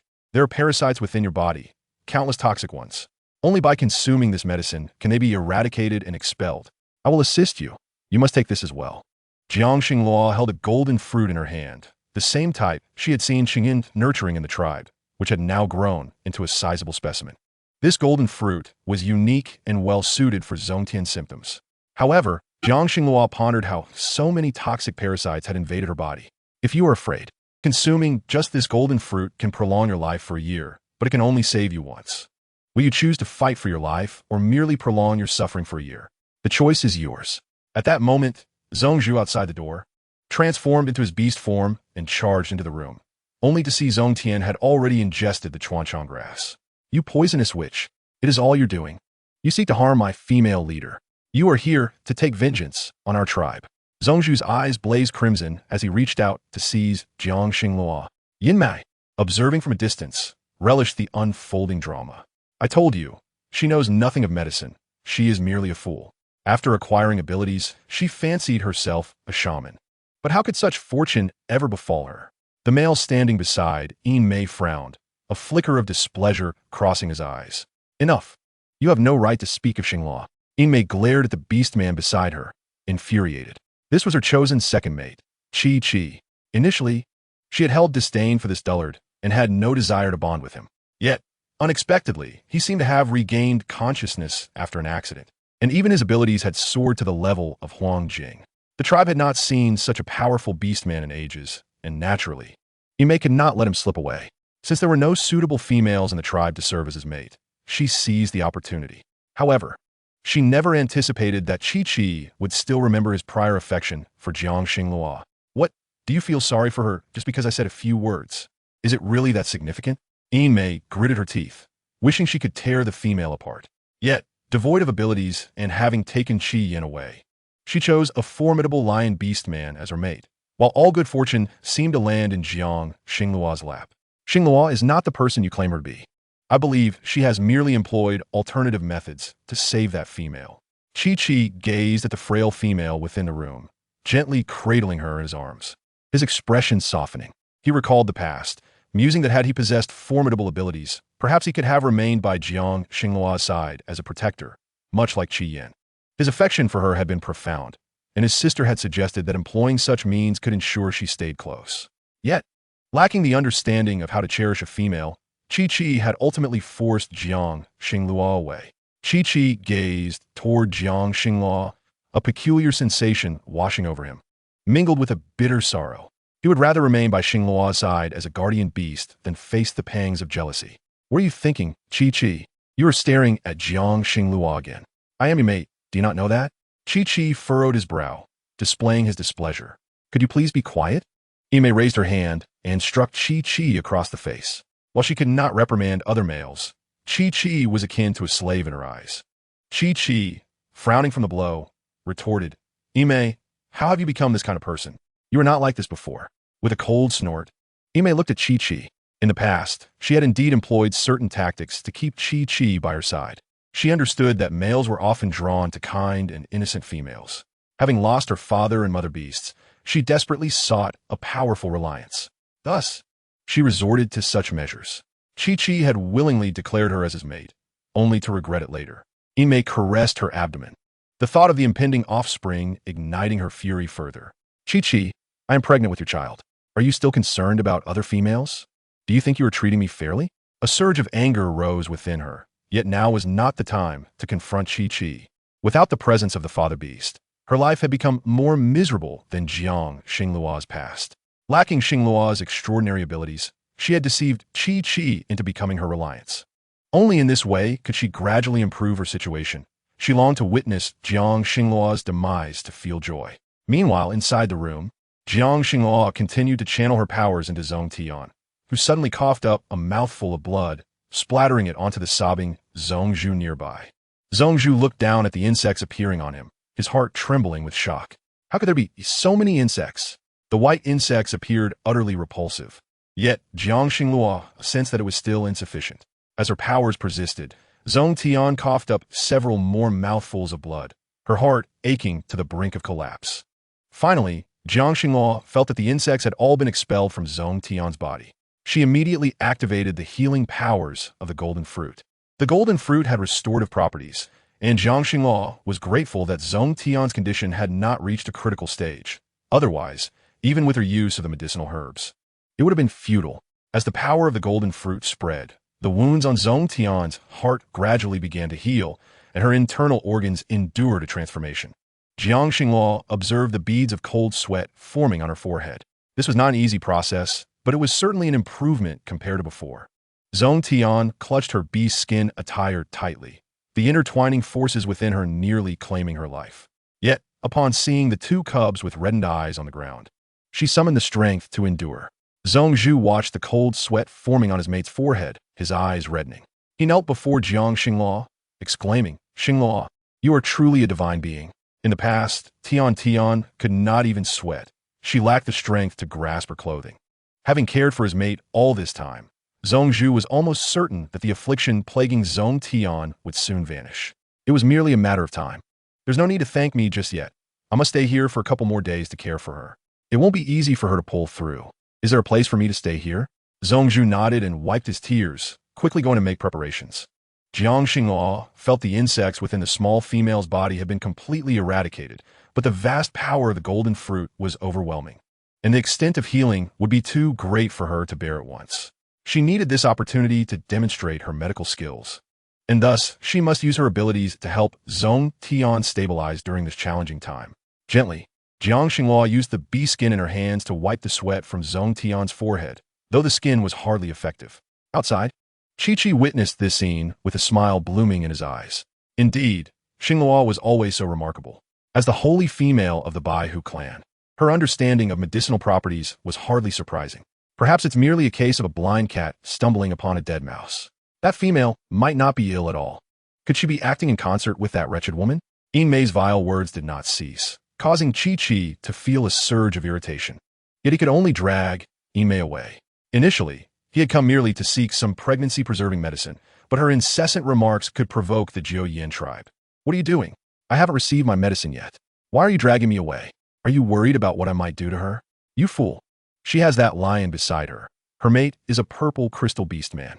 Do you think that by defending her in front of me, she will regard you with any esteem?" Yin Mei continued to berate him, and suddenly, a leopard came sprinting from a distance, moving with extraordinary speed, swiftly darting past her. Feeling the gust of wind as it passed, Yin Mei recognized that such speed could only belong to one, Qi Yan. Qi Yan's speed had increased faster than before. Had his powers grown stronger? Was he now a green crystal beast man? How impressive! Yin Mei gazed after Qi Yan with infatuation. She only had 2 beast husbands now. If he were willing, he could easily become her third. Moreover, that wretched woman seemed not to cherish Qi Yan at all. Unbeknownst to her, Qi Yan was entirely oblivious to Yin Mei and Chi lingering there. He dashed toward the house, delivering the medicinal supplies he had procured from Hua Yan. Jiang Xinghua examined the herbs and realized that Hua Yan had always known the source of Zhong Tian's ailment. She combined the herbs she had brought with those Qi Yan had provided. Qi Yan asked Zhong Zhu to find a place to simmer these herbs gently. When the time is right, bring it to Zhong Tian for her to consume. These herbs will help alleviate her condition. Jiang Xinghua added an additional herb to enhance her absorption of the medicine. The onlookers, those beast men who had gathered to observe, watched Jiang Xinghua as she tended to the ailing individual. Although the pallid female appeared to be gaining strength, her condition remained precarious. Will the new herbs really prove effective? They were all curious, eager to know the answer. However, as the cold season approached, they realized that staying in the Xiong tribe would be unfeasible. If you wish to know whether I can save her, you are welcome to stay at our Jiu-Yin tribe. If I can establish a good reputation this time, I can exchange my herbs for more resources and gather additional herbs from others, thereby saving more beastmen. Those who had initially doubted Jiang Xinghua were taken aback by her meticulous planning. Their ailment had not been properly diagnosed, and now they had no choice but to remain. Jiang Xinghua tightly grasped Zhong Tian's hand, slowly channeling her energy into her. It was merely a soothing force. Hoping to lull her into a temporary slumber, to alleviate her pain. Zhong Tian, who had been struggling, curled up into a ball, suddenly feeling her body relax. She was utterly exhausted, her eyelids growing heavy. The strength drained from her grip on Jiang Xingluo's hand. As her eyes closed, the small female's breathing became steady. Jiang Xingluo gently laid her on the bed, covered her with the bee's skin, and then turned to Qing Yuan. Qing Yuan, remember the symptoms of this illness. And those insects, they are blood-sucking creatures spawned from dark abilities, utterly repulsive. Mother took a reckless risk this time, without the aid of her powers. She likely would not have survived. Qing Yuan observed the insects, now lifeless, as they gradually transformed into black mist and vanished. Had such creatures truly infiltrated every corner of existence? Jiangxing Luo furrowed her brow at the now vanished insects, knowing they were likely connected to the corpse refiner she had encountered earlier. To her surprise, it seemed that the power behind this phenomenon was indeed his. Jiangxing Luo clenched her fists, still uncertain whether Zhong Tian was the first female victim to be invaded by these insects. This individual had audaciously introduced the black mist into a female's body. As she gazed at the peacefully sleeping Zhong Tian, her concern intensified. This felt merely like a prelude. Had she not noticed, had she not come, a perfectly healthy female would have perished today. She lifted her gaze to Qing Yuan, asking Yuan, is it possible to cultivate the Jing Gua in abundance? It should possess properties to prevent infection from this black mist. The only solution Jiangxing Luo could conceive was to utilize the Jing Gua. As for other medicinal herbs, she would have to learn about their cost-effectiveness over time. Although her powers had purifying effects, they could not cater to everyone's needs. After contemplating for a while, Qing Yuan looked at Jiangxing Luo, her delicate hand clasping Jiangxing Luo's slender fingers. Mother, perhaps I could assist you in nurturing a batch of medicinal herbs. They might prove useful, particularly the detoxifying varieties. Having spent considerable time alongside Huayan, Qing Yuan had developed a good understanding of these matters. These insects spread through the bodies of the beastmen like poison, even proliferating within their blood. Cultivating detoxifying herbs infused with her power could potentially serve as a countermeasure. Yuan, you're indeed wise. Once Zhong Tian has fully recovered, we shall give it a try. Jiangxing Luo regarded Qing Yuan, only to notice the emptiness of her affection points above her head. Her dear little Qing Yuan had acquired an extraordinary ability, yet her affection remained stagnant. Mother, we shall stay here to assist you. Qing Yuan wished to remain close to her mother and learn more. The other cubs were also worried about their mother encountering misfortune, deciding to stay by her side. Sunran shared their concerns, opting to reside together. Meanwhile, in the Jiuyin tribe, Lai Feng tended to the three cubs, feeling reassured upon hearing Qi Yan's account of the situation.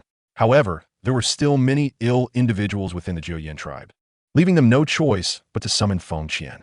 Feng Qian and Huayan found much common ground, and with Huayan nearing her due date, the cubs within her womb were about to make their entrance. Jiangxing Luo had spent a considerable time at the Zhongxiong tribe, and by the third day, Zhong Tian was able to rise and walk, consuming simple, easily digestible food. As Zhong Zhu fed her bowl after bowl of rice porridge, Zhong Tian felt revitalized.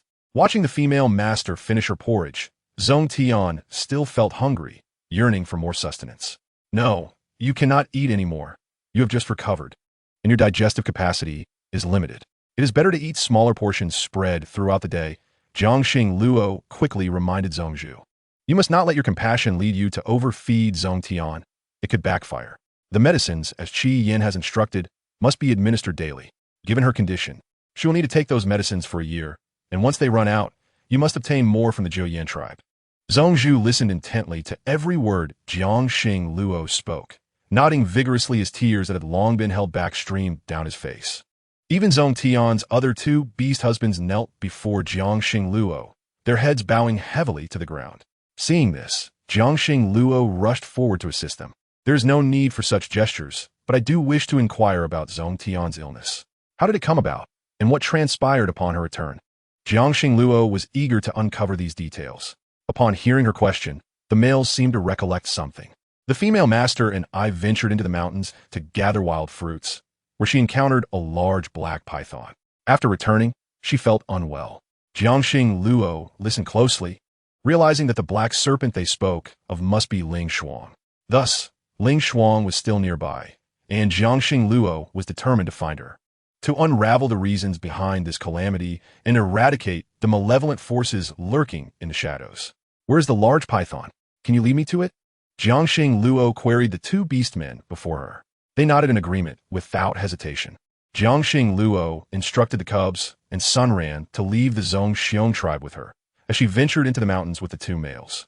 It was imperative that she investigate this matter thoroughly. After traveling westward from the Zhongxiong tribe for quite some time, the sounds of the river faded, and Jiangxing Luo finally beheld a vast expanse of forest.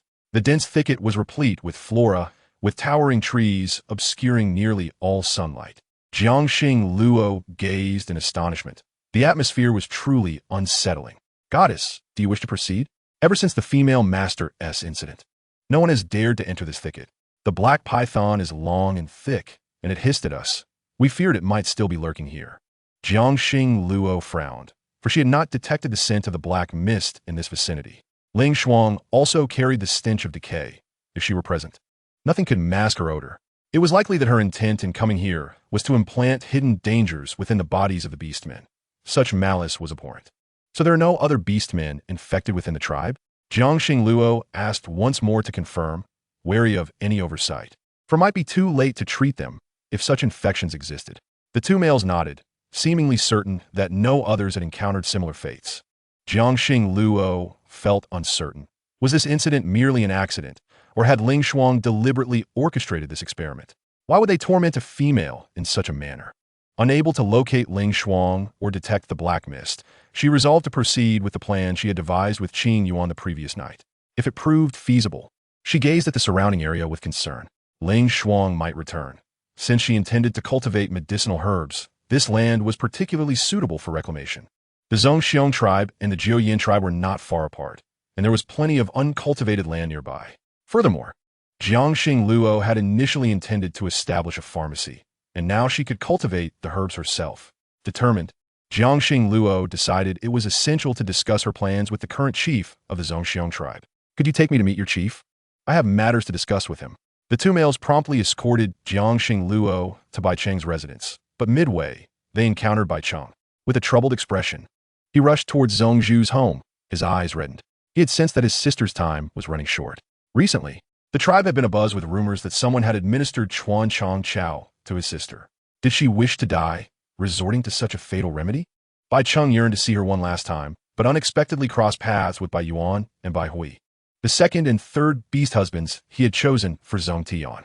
Seeing them meandering leisurely, Bai Cheng's powers erupted, causing the ground beneath their feet to crack, prompting Bai Yuan and Bai Hui to hastily evade.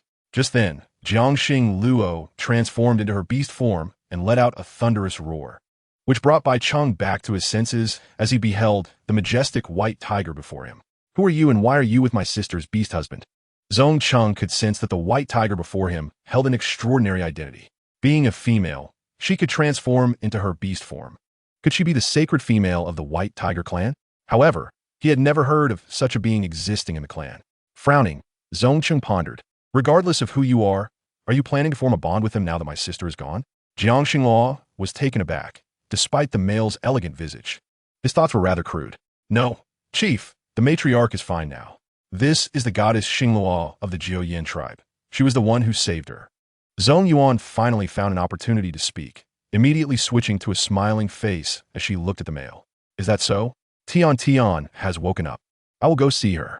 Jiangxing Luo transformed into her human form, observing the male rushing forward.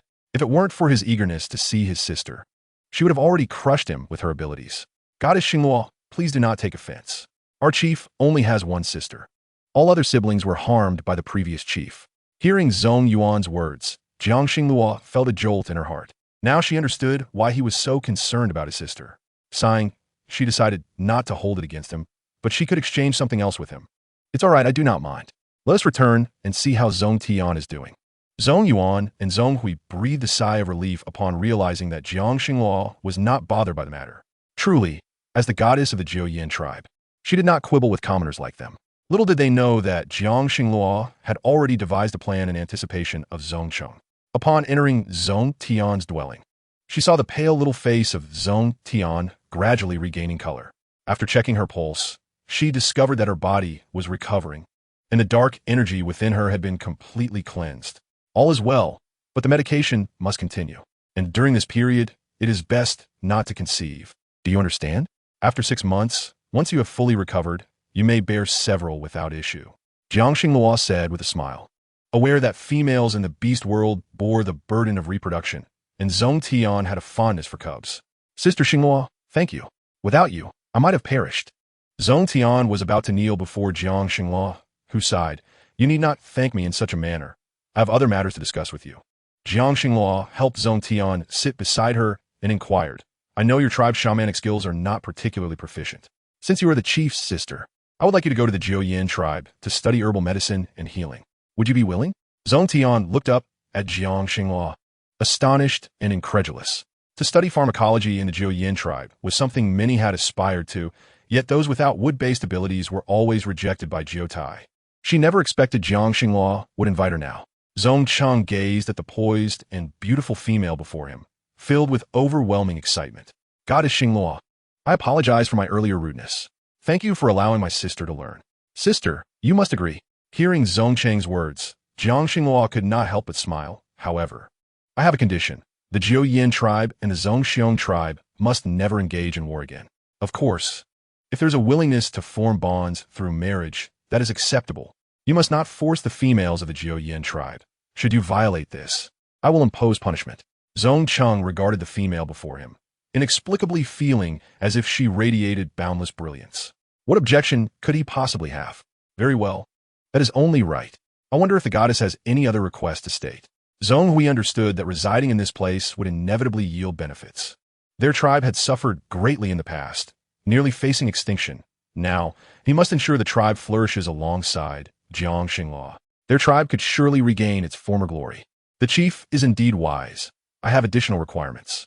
I plan to cultivate all the wasteland between our two tribes to grow medicinal herbs. And I need your tribe's assistance in this endeavor. Currently, the Jiuyin tribe still housed beastmen from the White Tiger clan. And Bai Chan intended to negotiate with Jiotai regarding the reconstruction of the Beast God Temple in the Jiuyin tribe. Jiotai seemed eager and appeared to have already agreed. Given the current circumstances, it was impossible to spare more beastmen for these tasks. And many beastmen in the Zhongxiong tribe possessed earth-based abilities, making them ideal for this work. Chapter 202. Collaborative Prosperity, Cultivating Wasteland, and Planting Medicinal Herbs. Could these tasks truly be entrusted to our tribe's beastmen? Zhong Cheng had never dared to imagine such a scenario. It was about to become reality. What, do you not wish to? Jiang Xinghua questioned. Many of your beastmen possess earth-based abilities. This should be a simple task. Clear the land before the cold season, nurture it, and when warm weather arrives, you can directly plant the herbs. Upon finishing her explanation, Zhong Hui comprehended the situation. Of course, we are well-versed in such matters. I will immediately send our people to handle it. Furthermore, let us also clear out the nearby forest. It has been inhabited by fierce beasts. If we can cultivate it again for medicinal plants, it would be perfect. Zhong Cheng silently agreed. While the beastmen from the tribe surged forward, having heard that Zhong Tian, who had been on the brink of death, had been saved by someone, and that person bore a grudge against their tribe. However, their previous chief was not a good beastman either, having exploited them. Now, with Zhong Cheng at the helm, they had relocated to this beautiful, resourceful area, and their lives had improved immensely, despite the tribe being less populous than before. Moreover, females often struggled to survive after giving birth. It's Xinghua. It truly is her. Who would have thought she would overlook past grievances to save our little female? Zhong Lin spoke, having seen Jiang Xinghua once, though she had no memory of him. He had been deeply worried about Zhong Tian, as he wished to become her fourth beast husband. These days, he had nearly cried his eyes out, fearing something would happen to her. But Jiang Xinghua had saved his future matriarch. Truly a goddess. She was indeed worthy of the title. We are willing, goddess. If you ask us to cultivate wasteland, we shall do so. Before Zhong Cheng could speak, Zhong Lin from the tribe stepped forward to agree, casting a shy glance at Zhong Tian, a flush appearing on his face. As a blue crystal beast man, he believed he had the right to protect Zhong Tian now. Yet, he wondered if Tian would accept him. If you are willing, then this afternoon, go and clear that piece of land, removing all the plants growing on it. Zhong Cheng observed the male before him. He could discern the unspoken emotions in his gaze. Yet, it was understandable. His sister was the second most beautiful female in the tribe, the first being his mate Zhong Ji. "Chief, may I speak with Zhong Tian for a moment? I will leave right after." Jiang Xinghua sat quietly, watching as several beastmen entered the room. She could distinctly feel the formidable power radiating from the young man who had just entered. He was a blue crystal beastman. If it were him, the cultivation of that wasteland would indeed proceed swiftly. However, it seemed the young man intended to form a bond with Zhong Tian. "Zhong Tian cannot bond with you in the next 6 months. Her body is still in recovery. Even if she wishes to, it must wait until then," Jiang Xinghua reminded. Zhong Tian's face flushed at the mention, and she stared blankly at Jiang Xinghua, suddenly realizing that Zhong Lin had come over with intentions of forming a bond with her. She gazed at the male before her, who was significantly younger than herself. Just as she contemplated declining, she was interrupted by a cough from Zhong Chong. "Zhong Tian, you're a highly fertile young female within your clan, and Zhong Lin is a rare blue crystal beast man." Blushing and with a racing heart, Zhong Tian could only silently nod in agreement to form a bond with Zhong Lin after 6 months.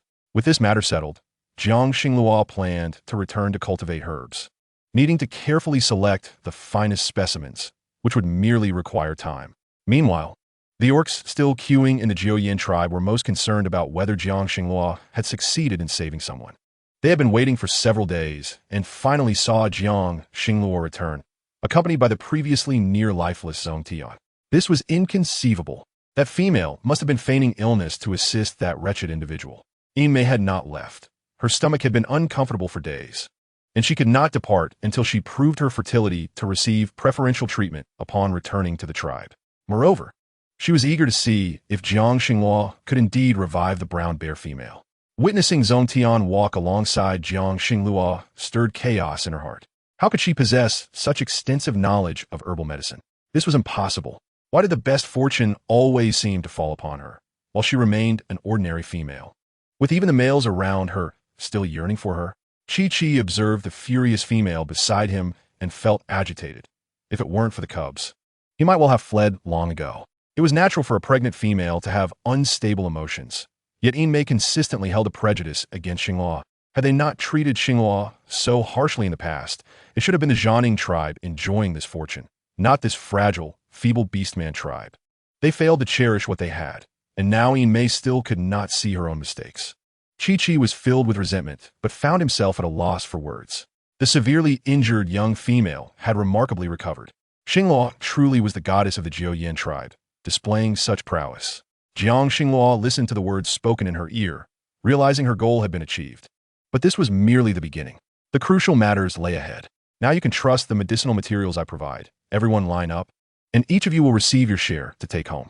Jiang Xinghua's words had all the orcs listening intently to her instructions as they walked back to their tribes. However, as they departed, news of Jiang Xinghua saving a nearly deceased female spread rapidly throughout the beast realm. Even Chun Zhou, who had just descended from the snowy mountains with Chun Shui, heard of the event in the flower leper tribe. The goddess Xinghua. Did she take the white tiger clan to the Jiuyin tribe? Chun Zhou, touching the rim of his wooden cup, never imagined that the holy female of the White Tiger clan possessed such capabilities. The female they spoke of must be the holy female of the White Tiger clan, right? Listening to the praises of the female among the orcs in the Flower Leopard tribe was reminiscent of the time when the previous holy female of the White Tiger clan was still alive. Back then, the holy female, as a priestess, prayed for blessings from the beast god alongside the Azure Dragon, and the beast god would grant fortune to all orcs. The blessings from that time could even bring about eternal spring in the beast realm, free from illness and disaster for an entire year. Yet now, the rainy and cold seasons continued unabated, and even the city of 10,000 beasts was submerged in heavy snowfall. Chun Shui furrowed his brow. The beast realm was in chaos, and the beast god was emerging. Could a new beast god be on the verge of appearing?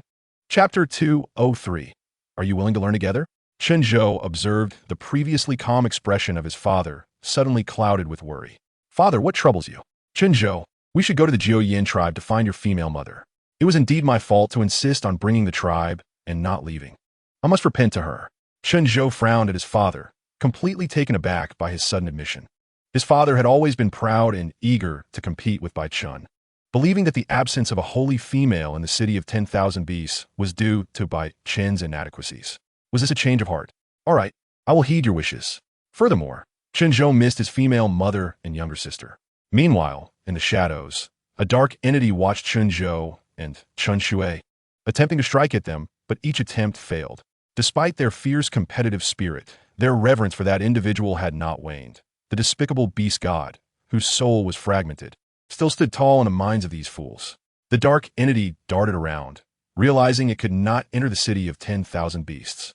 The relentless snowfall continued, yet it did not seep into other areas, effectively preventing its entrance. Damn it, even in death, it does not cease, the dark entity thought, drifting away. Since there were no suitable hosts here, it would seek another. It seemed that the weaker, jealousy-ridden females were easier to control, lacking extraordinary crystal stones. They could easily become puppets. The dark entity's cackling laughter echoed through the air, unnoticed as it departed. In the Jiuyin tribe, Zhong Tian was assigned a brand new dwelling by Jiang Xinghua. Accompanying her was her first male partner, while her two cubs were taken away by Zhong Chang for care. Thus, her presence here was quite fitting, allowing Jiang Xinghua to monitor any potential effects on her health. Sister Zhong Tian, I will accompany you. These are the medicinal materials Sister Hua Yin introduced to me. I will start teaching you from the very basics. You must learn diligently, understood? Jiang Xinghua observed as Qing Yuan, with a basket in tow, approached, filled with easily recognizable medicinal herbs. Qing Yuan settled beside Zhong Tian, placing the herbs on the wooden table and slowly explaining their functions, appearances, and the changes they undergo when fully ripened, including how long they should be sun-dried. Zhong Tian became increasingly intrigued by Qing Yuan's explanations. When faced with uncertainties, their discussions proved quite engaging. Jiang Xinghua sighed with relief, glancing at Zhong Zhu. Stay close to your female master and attentively absorb this knowledge. Once you return to cultivate the wasteland, you'll be able to manage the herb fields. Jiang Xinghua recognized Zhong Zhu as a sufficiently meticulous male, and she felt assured that he and Zhong Tian could handle these tasks. Moreover, the Jiuyin tribe required several individuals to learn these skills. It would not do to leave all the barren lands in the hands of a single tribe. Goddess Xinghua, I will study diligently. You can trust me. Zhong Zhu had not anticipated that Jiang Xinglua's invitation for him to join was for this purpose. He was determined to succeed in ensuring that the orcs of the Jiuyin tribe no longer despised the brown bear tribe. Initially, the orcs of the Jiuyin tribe were vehemently resistant to the idea of the brown bear tribe coming to learn about herbal medicine. They even approached the tribe leader to voice their discontent regarding Jiang Xinglua's arrangements. While Jiang Xinglua's intentions were good, the actions of the brown bear tribe were still vividly remembered by all the females of the Jiuyin tribe. Now, the prospect of collaboration was something they could not accept. When all the females stood alongside the tribe leader before Jiang Xinghua, they beheld the frail female lying on the wooden bed. Indeed, she was a female from the brown bear tribe. Her calm demeanor starkly contrasting with the aggressive brown bear orcs they had encountered previously. How could this be a female? The orcs from the Jiuyin tribe, who had come with such hostility, found themselves at a loss for how to proceed.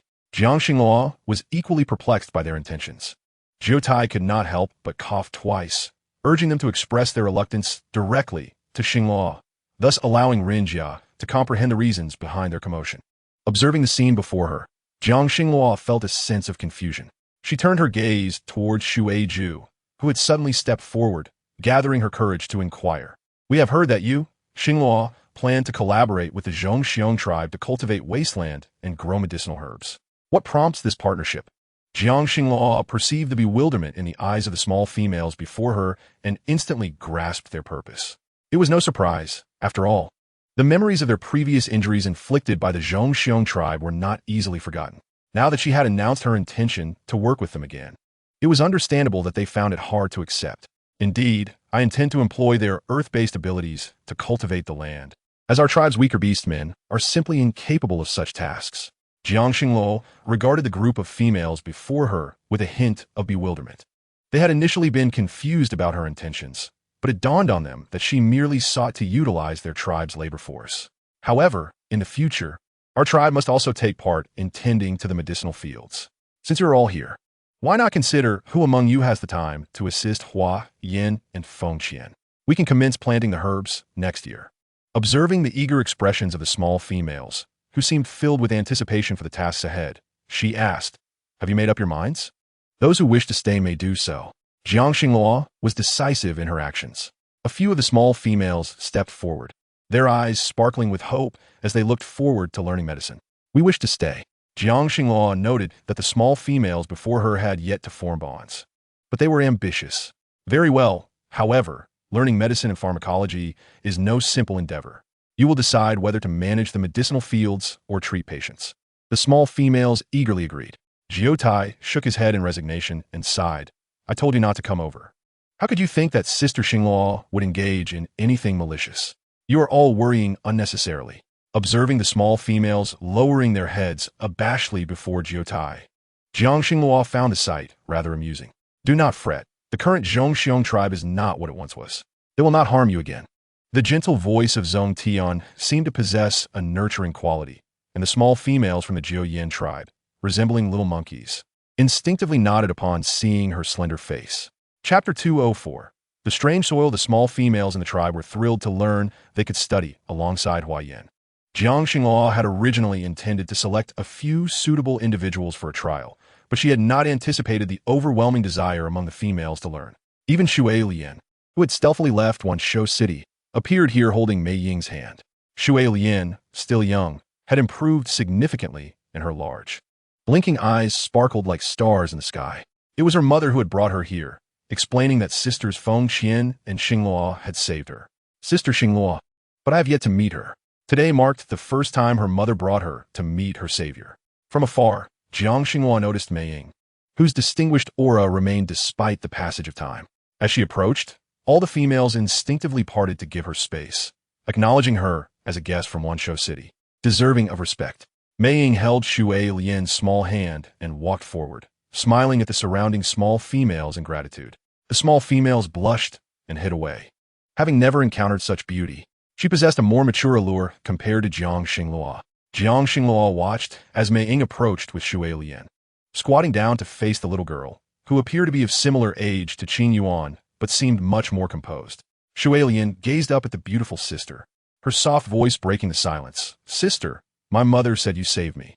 I want to thank you and stay here to learn pharmacology with you. May I? Jiang Xinghua nodded, taking Xue Lian's hand. Of course, there is nothing wrong with that. Jiang Xinghua was pleased to have Xue Lian accompany Qin Yuan, as it would be beneficial for them to learn together. Qin Yuan, come here. This is Xue Lian, a small female from the Heihu tribe who wishes to study with you. Can you show her the herbs? Jiang Xinghua observed the two small females, now hand in hand, heading toward the nearby wooden house. Mei Ying looked at Jiang Xinghua, having anticipated that Xue Lian's desire to stay for study might not be accepted. Yet she was pleasantly surprised by Jiang Xinglua's willingness. Xinghua, thank you. Without you, my Xue Lian might not have survived to this day. Mei Ying felt an unprecedented sense of relief as she watched Xue Lian joyfully playing with Qin Yuan. Jiang Xinghua, with hope in her eyes, looked towards the small female nearby, diligently learning. She could finally relax a bit and had invited a few small females to assist her in identifying herbs, although these herbs were new and entirely different from those in the past. Thus, the small females, who were unfamiliar with pharmacology, found the task not overly challenging. Jiang Xinghua instructed them to identify the herbs first, placing them into bamboo baskets to dry in the sunlight for preservation. After several days of labor, she had scarcely rested, and upon returning to her home, she fell asleep almost immediately upon touching her bed. Lai Feng had just lulled the little ones to sleep and had prepared a meal for Jiang Xinghua, hoping she would eat well, but to his surprise, she was already fast asleep. Aren't you hungry? After all these days, you have been so busy. The former Lai Feng had never realized that his little female possessed such extensive knowledge. However, it was not surprising, as she was the daughter of the Xindiao tribe's healer. With a sigh, Lai Feng decided to take the food outside, intending to prepare fresh meals for her upon her awakening. Meanwhile, the houses of the Baihu beastmen in the tribe had begun to take shape, with the weaker beastmen assisting in pointing out any errors, slowly erecting their dwellings. The wasteland cultivated by the Zhongxiong tribe was quickly cleared. In the once dense forest that Zhong Tian had previously visited, a stark emptiness now prevailed. However, Zhong Lin discovered a black hole teeming with large, peculiar ants. Unlike ordinary ants, these were unusually large, seemingly affected by some force, and they moved with remarkable speed, consuming any earthworms that crossed their path. No one had anticipated that such strange creatures lurked within the forest, resembling mutated ants, which was quite terrifying. Zhong Lin dared not approach them directly, opting instead to take a sample of the soil they inhabited back with him. Jiang Xingluo examined the soil they had brought back. Her nostrils suddenly filled with an overwhelming scent, far more potent than the previous foul odors. This scent was nearly debilitating. For a moment, Jiang Xingluo felt disoriented, her hand holding the wooden tube losing sensation. She had always known that the black energy was extraordinary, but she had not expected its power to reach such formidable heights. Just a handful of contaminated soil seemed capable of robbing one of their sanity. Could it possess a psychic ability to manipulate the hearts of individuals? Jiang Xingluo gazed upon the objects before her, gathering her strength as the verdant energy flowed slowly from her, gradually seeping into the soil. She could distinctly sense that this force would not be easily purified. Jiang Xingluo was determined to keep her abilities hidden from others, yet she steadily increased her power. Observing the formerly tainted earth begin to rejuvenate, she understood why that dark entity seemed intent on confronting her. However, Jiang Xingluo had not previously awakened her wood-based abilities, and yet Ling Shuang had treated her as the greatest adversary. Did that dark mass already recognize her extraordinary identity? As she pondered this calmly, a figure suddenly appeared before her, a small head bobbing in her presence. Qing Yuan, too, sensed that the soil emitted an unusual aroma, causing waves of nausea to wash over her, tormenting her relentlessly. The little face contorted in pain due to the overwhelming scent, prompting Jiang Xingluo to swiftly embrace her, channeling her energy into the young one's body. Jiang Xingluo then lifted the bamboo tube to her nose once more, nearly convinced that it had lost its scent. Yet Qing Yuan still struggled to cope. After receiving Jiang Xingluo's power, Qing Yuan's complexion gradually improved, but Xiao LV could not withstand the ordeal. Looking at her little master, he recalled a moment when he had nearly been severed and found the sensation of torment oddly familiar, reminiscent of the time he had been separated from his master's body. Chapter 205. The Scent of the Bell Little Master. Do you not feel that this scent seems to have appeared before? Xiao LV's words instantly captured Jiang Xingluo's attention, indicating that this was indeed a familiar aroma. Jiang Xingluo remembered how Qing Yuan and Xiao LV had encountered that dark entity in the past. Had they been acquainted with this scent previously? Qing Yuan furrowed her brow in contemplation for long, while before recalling that this aroma had once belonged to the bell her mother had gifted her. Yes, she remembered the scent attached to the discarded bell. Jiang Xingluo looked at the now clear-eyed Qing Yuan, who nodded in affirmation. Indeed, mother, this is the scent of the bell you once gifted me, the one my brothers discarded. Jiang Xingluo was taken aback, her gaze deepening with understanding. Thus, the individual who had delivered the bell was very likely that dark entity. Yet, why did she have no recollection of this person? Could it be that she had been under their control back then? It was difficult to say, as she had been lost and vulnerable, willing to believe any kindness extended to her. Nevertheless, Jiang Xingluo was now almost certain that the dark entity had been fixated on her since her departure from the Shenmao tribe, and infuriatingly, it had turned its intentions towards her cub. Why had it chosen Qing Yuan? All right, mother understands. Let's not engage with this. I shall take you home to rest. Qing Yuan nodded, and upon returning home, she fell into a deep slumber. Meanwhile, the Brown Bear tribe had mobilized many of their males to cultivate the land Jiang Xingluo had previously arranged for. In the tribe, the young females learning herbal knowledge under Hua Yin and Feng Qian diligently supervised one another. In Rage Wind City, Jiao Yu just learned that the White Tiger Beastman from the 10,000 Bee City had been in the Jiao Yin tribe for some time. Jiao Yu was restless, for Rage Wind City was thriving. She even planned to construct a larger house in the city to send a Beastman to learn pharmacology from the Jiao Yin tribe. The shamans in Rage Wind City were not as knowledgeable as Hua Yin, and they intended to learn from one another. When Jiao Yu discussed this with Feng Jian, she discovered that her female parent and father beast had come from the 10,000 Bee City to the Jiao Yin tribe. Jing Sheng, hurry. I must see them now.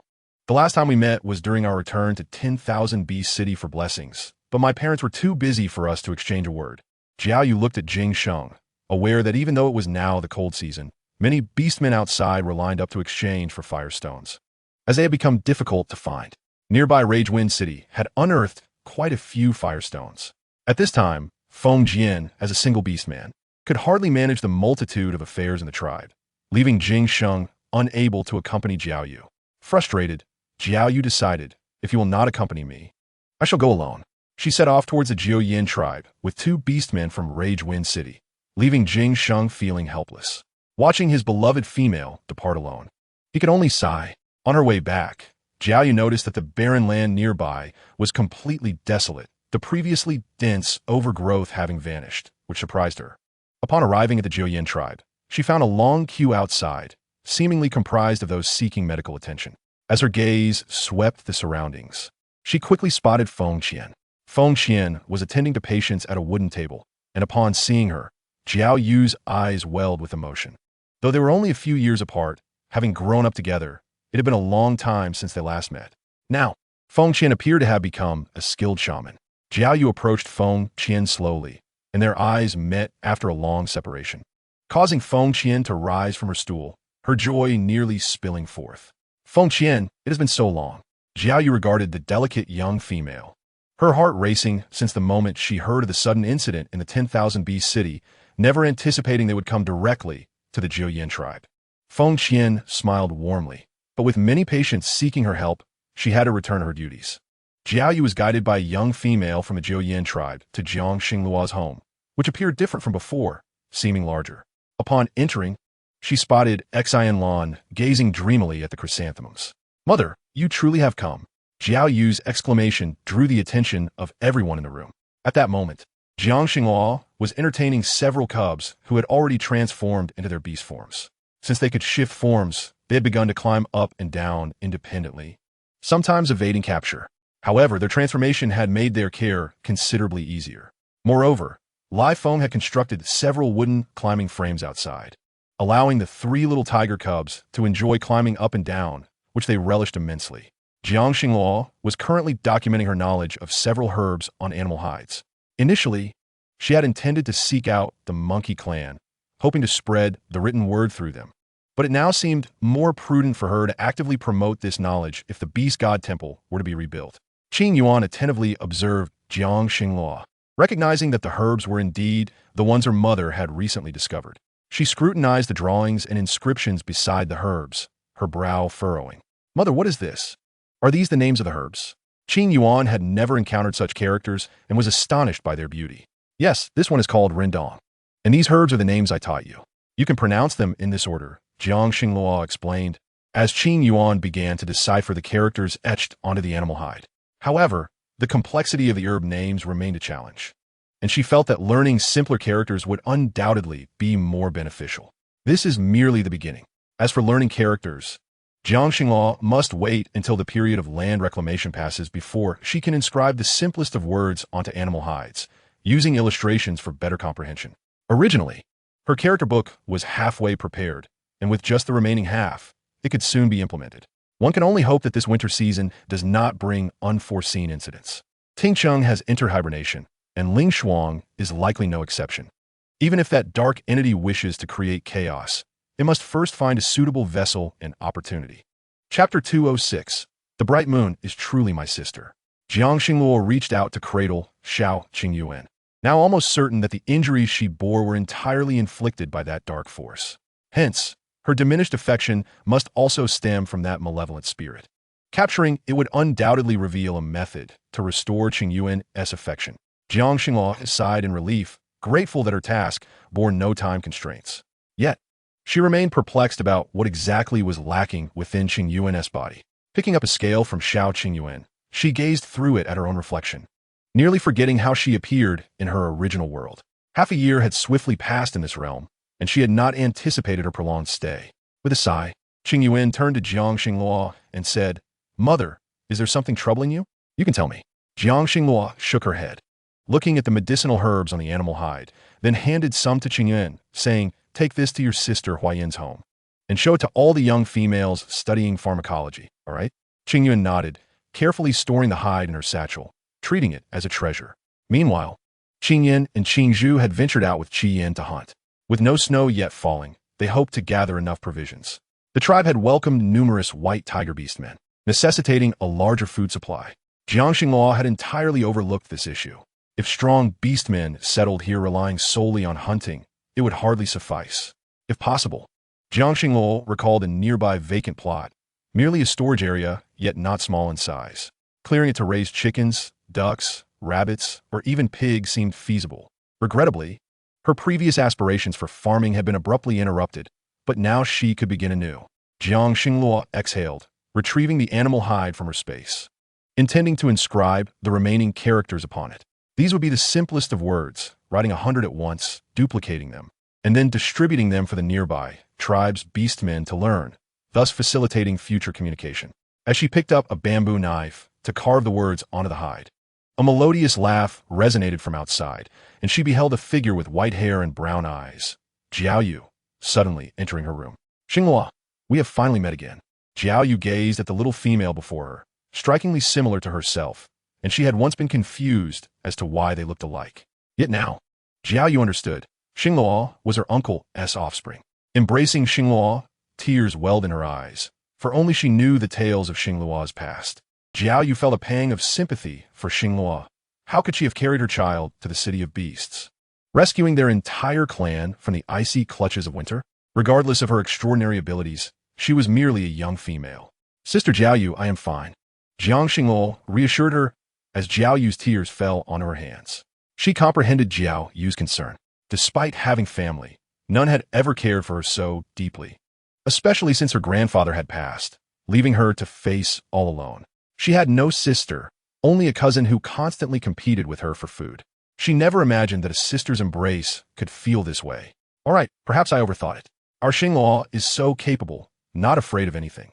However, bringing them back was no easy feat this winter. Rest well. I will ensure that Tingsheng is well cared for, and should she awaken from her hibernation, I will inform you immediately. Upon hearing Jiao Yu's words, Jiang Xingluo looked up, her heart swelling with gratitude. Thank you, sister. There is no need for thanks between sisters. By the way, I brought 2 live pigs for you when I came over.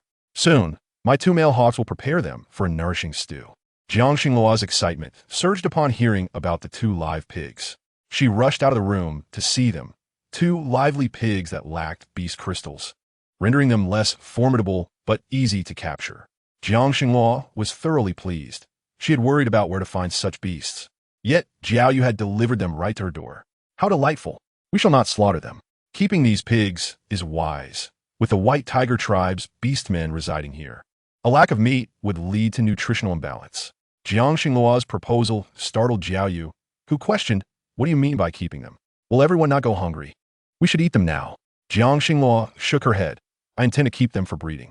I noticed that these 2 are a male and a female, and pigs can bear offspring in just 4 months. We can hunt in the meantime, and once they have enough piglets, establishing a breeding farm would not be out of the question. Many of Jiang Xingluo's ideas were lost on them, but upon uttering the word breeding, they appeared even more bewildered. Right? Breeding means we gather feed for the pigs. They grow and reproduce, and if we have many, we can sell the pork for supplies or keep it for ourselves.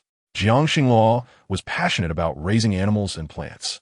If she could bring the dairy cows from her space, she would love to nurture them here, providing milk for the young ones to grow stronger.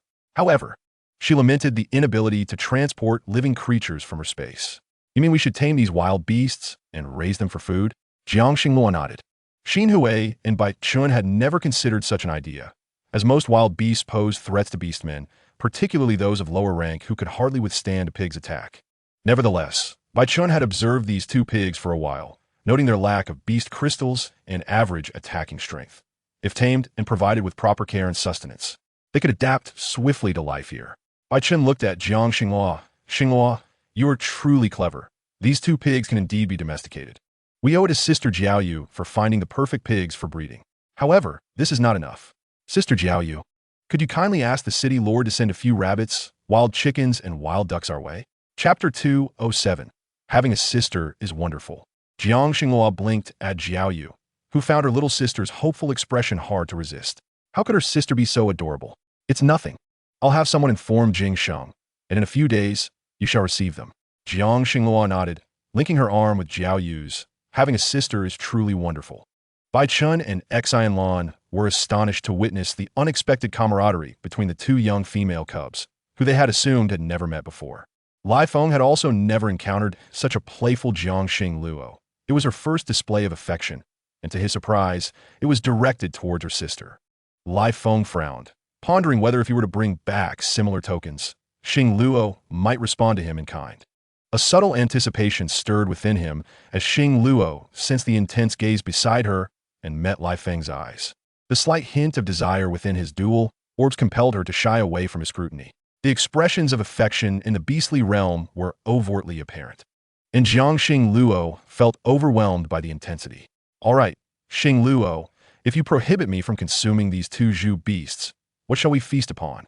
Of course, we shall indulge in these. Mother, we had a bountiful hunt today, capturing 2 wild bulls. It has been ages since I savored beef. Qing Yin and Qing Zhu possess sufficient hunting prowess, capable of procuring ample sustenance on their own. However, their training progressed more smoothly when accompanied by Qi Yin. Meanwhile, Qing Yao and Qing Lan diligently assisted in transporting stones atop the mountain, particularly Qing Lan, whose extraordinary ability now allowed him to relocate substantial quantities of stones to the tribe. His power, akin to an unprecedented earth affinity, extended beyond mere control over land. He could even move the abodes of the beastmen. Thus, he had expedited the construction of numerous dwellings for the Baihu tribe within a short span. Conversely, Qing Yao's mental affinity enabled him to tame robust wild beasts possessing beast crystals, particularly those deranged creatures devoid of consciousness. After exerting mental control over them, they occasionally assisted in tasks, after which he would administer the soothing elixir provided by Qing Yuan. Jiangxing Luo had never anticipated her cub's abilities would reach such heights. Observing her busy offspring returning home after a day of toil, she noted that Qing Yin had brought back 2 bulls, while Qing Yao and Qing Lan returned with 2 massive snow rabbits. The beast crystals embedded within the snow rabbits had already matured to yellow crystals, harvested through the collaboration of Qing Yao and Qing Lan. Jiangxing Luo was astounded to realize that her cubs not only aided the tribal beastmen, but could now also procure game for themselves. Qing Lan and Qing Yao presented the beast crystals to Jiangxing Luo. Mother, please keep these safe. We shall retrieve them when we require beast crystals. Jiangxing Luo gazed at the 2 yellow crystals, appreciating the effort her cubs had invested. Nodding in acknowledgement, she caressed the golden locks of her 2 cubs, noting their hair had been cut short and appeared even more attractive than before, especially with Qing Lan's eyes resembling her own. Mother knows. I will handle these with your father beast, and we shall dine immediately. Given the size of their family, especially with Jiao Yu's presence, the atmosphere was bustling. Jiao Yu had also been industrious, instructing the male, Song Ing, who accompanied her, to meticulously skin the 2 bulls using his abilities, while Lai Feng skillfully extracted the meat with wind blades.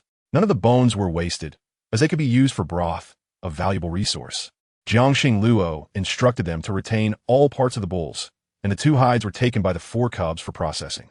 Meanwhile, Qing Yuan joined Xing Luo to stoke the fire, observing as the beef bones gradually released their essence into the broth. Jiangxing Luo prepared the bones, replacing the water, knowing that crafting bone broth required considerable time. Recognizing that the hour was still early, she decided to let it simmer slowly. The clean beef was sautéed with spices by Lai Feng, resulting in a fragrant dish, while the rabbit meat was cooked with an ample amount of chili, filling the air with a tantalizing aroma that drew Jiao Yu closer for an extended gaze. The 2 hefty snow rabbits, each over 30 pounds, were entirely prepared. However, even this bounty might not suffice, as the large cooking stove outside had rice being tended by Qing Lan, who was overseeing the steaming of 2 full pots.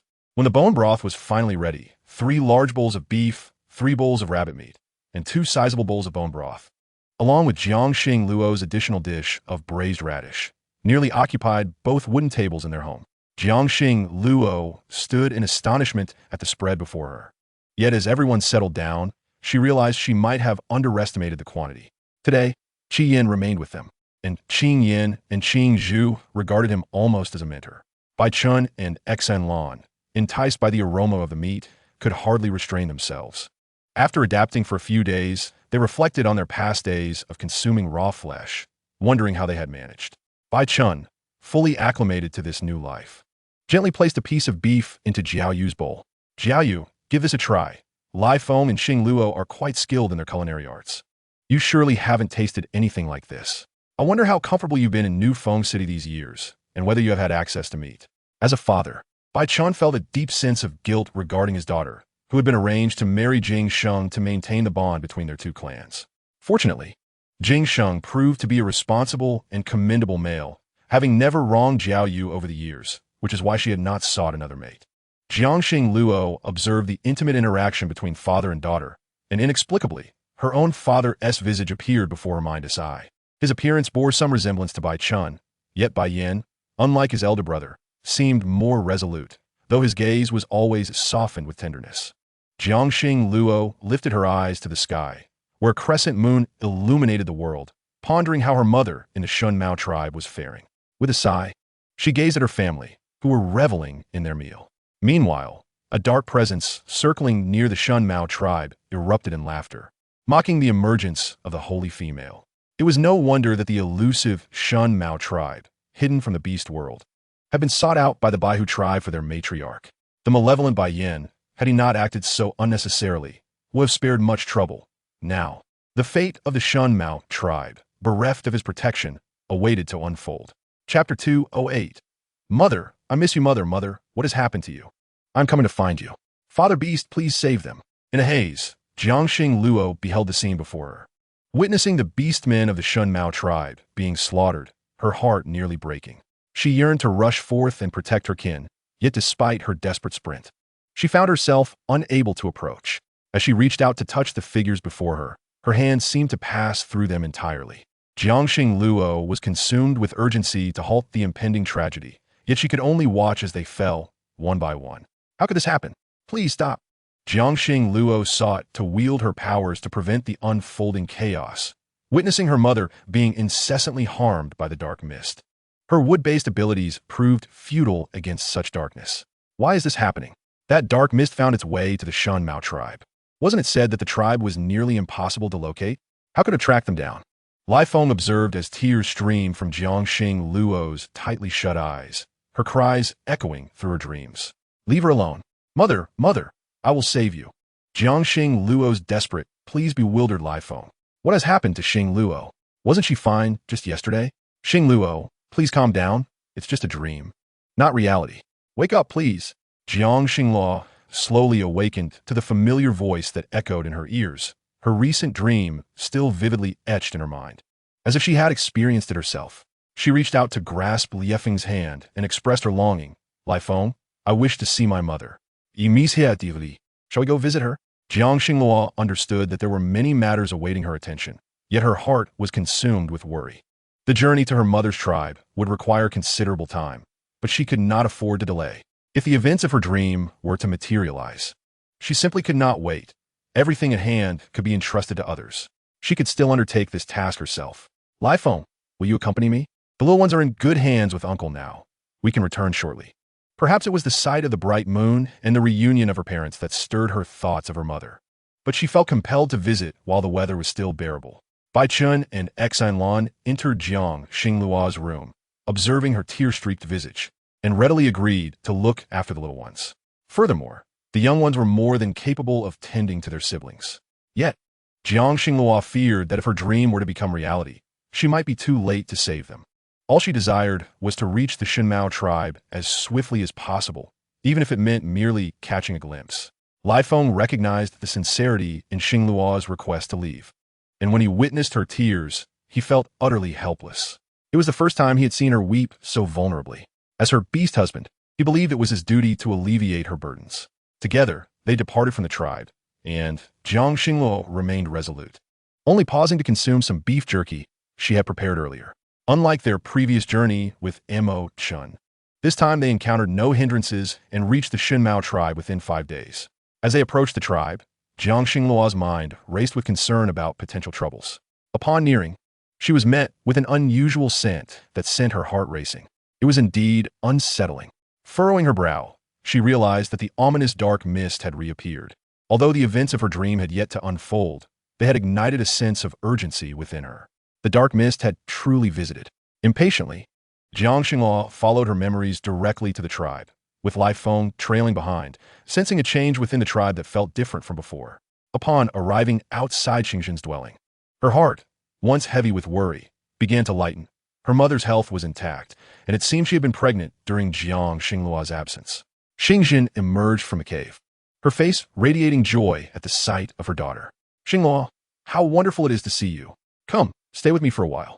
The flood of emotions Jiangxing Luo had kept hidden surged forth as she rushed into Xingxin's embrace, weeping uncontrollably. In the past, She had struggled to accept the reality of having a mother in this world. Yet now, she realized that she had not been a complete person until this moment. The long-suppressed yearning for familial love erupted within her. "Mother, I am frightened. I dreamt of evil beings harming you." Xingjin tenderly caressed the mark on Jiang Xingluo's forehead, a pang of sorrow welling within her. With a bittersweet smile, tears streamed down her cheeks, falling onto Jiang Xingluo's hands. Jiang Xingluo looked up at her mother. "Mother, what troubles you?" "I am well, my dear. It has simply been too long since I've seen you, and I have missed you dearly." Jiang Xingluo nodded, though she still detected an unusual scent wafting through the air. "Very well, if you long for your mother, stay here with me for a couple of days." Jiang Xingluo agreed and, along with Lai Feng, headed to the cave her mother had prepared for them. However, during these 2 days, Jiang Xingluo sensed a faint odor of decay lingering in the tribe. Following the scent, she and Lai Feng found themselves in an unfamiliar area filled with small mounds, resembling a burial ground. It was indeed a cemetery. As the pungent scent intensified, she recalled that this was the resting place for the fallen members of the Shinmao tribe. As she ventured further, a wave of dizziness washed over her, reminiscent of the corrupted soil she had touched previously. It was the same odor, thus. The dark mist had returned, and her dream was indeed a forewarning. She had feared the dark mist would target her mother, yet it seemed to prey upon the deceased. Jiang Xingluo collapsed onto the ground, her hand brushing against the earth that exuded a sense of decay. "Ah, you have arrived a moment too late, Xingluo. Our battle has only just begun. How does it feel to know that I have absorbed the power of your maternal lineage to confront you?" A strange voice echoed, and as she looked up, she beheld a swirling dark mist nearby, reminiscent of the essence she had once trapped in a glass vessel. It appeared that the remnants of her ancestors' powers had been entirely consumed by this dark mist. From the moment he began practicing necromancy, Jiang Xingluo recognized that the situation had escalated. She hurried past the area, realizing that the bones had not been utilized by the dark mist, leaving her utterly drained on the ground. What was the source of this dark mist? Did no one possess knowledge of its origin? To this day, she was the only one who had encountered it multiple times. Jiang Xingluo sighed. Perhaps it was time to inform her mother. As the shaman of the Shinmao tribe, her mother might hold valuable insights. Xingluo, what is wrong?" Liafeng's voice pulled Jiang Xingluo back to reality. She gazed skyward, only to find that the shadows had vanished. "Lai Feng, did you hear that voice just now?" Jiang Xingluo asked as Lai Feng helped her to her feet. She searched his eyes for understanding, but he shook his head, oblivious to her claims. How could this be? The remnants of the dark mist had been visible. Yet it seemed that the voice was audible only to her in the dark mist.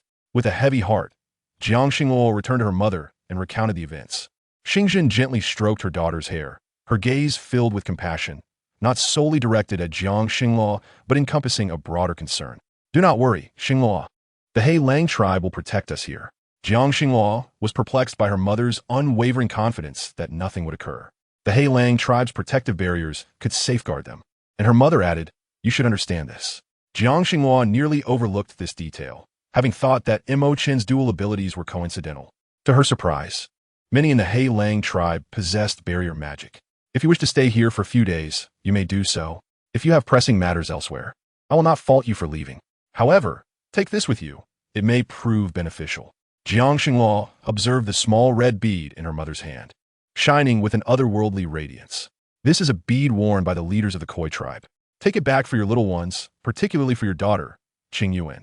Ensure she wears it." Xingjin gazed at her daughter with a heavy heart, dreading the thought of parting once more. Their reunions were always fleeting and rushed. Jiang Xingluo gazed at Xingjin in confusion, seemingly unaware of how she came to possess such knowledge. "Xingluo, do you not know that mother is a witch doctor? The shaman possesses the ability to communicate with the beast gods, and I am also skilled in divination. However, I have yet to impart this knowledge to you." Jiang Xingluo turned to Xingjin. "Mother, are you implying that you divined everything?" "Xingluo, I cannot see all things clearly. It is merely that Qing Yuan's fate should not be like this. Perhaps something has been taken from her. I can only use this fortune-turning bead to help her reclaim her destiny." A hint of guilt flickered in Xingjin's gentle eyes, as she regretted not keeping the little cub by her side for proper care. Ultimately, it was her fault. Jiang Xingluo reached out to take the red bead strung on a cord, storing it in her jewelry box in the spatial realm.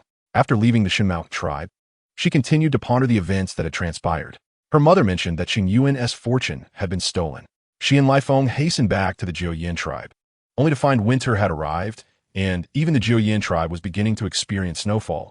On the day they arrived, snow had already been falling for half a day. However, the Jiuyin tribe was warm, and the surrounding lands had been diligently prepared by the males of the Xiong tribe. Jiang Xingluo observed the cubs gathered around the fire in the house. The worries that had once consumed her momentarily faded. She fashioned the red bead into a bracelet for Qingyun, saying, Yuan, Yuan, this is a gift from your grandmother. A gift? Qingyun reached to touch the red bead on her wrist, and in an instant, a warm current surged through her body. Something feels off. Mother. Iam Zulvam, Zulvam. Jiang Xingluo watched as an abundance of impurities suddenly erupted from Qingyun, transforming into black mist absorbed by the red bead, while a gentle white light continuously flowed in, being drawn into Qingyuan's body. Mother, my palm itches. Jiang Xingluo cradled Qingyuan in her arms, offering comfort. Yet she noticed the goodwill towards her daughter increasing rapidly. A brilliant red crystal appeared in her palm, distinct from Jiang Xingluo's lightning symbol. Qingyuan's other unique ability was of the wind element. This ability had previously been taken from her. Mother, I already have Shaolu. Why do I have another crystal? This one looks like Father Beast's. Lifeng scrutinized the crystal in Qingyuan's palm. You have awakened your wind element ability, Yuan Yuan. In the future, Father Beast will teach you how to use it. Qingyuan nodded, feeling entirely at ease. The black mist that had once surrounded her seemed to have vanished without a trace. Consequently, Jiang Xingluo noted that Qingyuan's goodwill had now reached 50. It still fell short of maximum capacity. The goodwill of the other cubs had already progressed to full. Jiang Xingluo sighed. Perhaps it was merely a matter of time. As long as she devoted herself to nurturing her cubs, goodwill would surely not be an issue. However, what Jiang Xingluo did not anticipate was that the once vibrant red bead would lose its luster by nightfall, transforming into an ordinary stone bead. She removed the bracelet from Qingyuan's wrist and examined it closely for a long while, yet she could not discern any issues. Perhaps she could inquire about it the next time she saw Changshuan. After all, he was a koi fish and might possess some truths.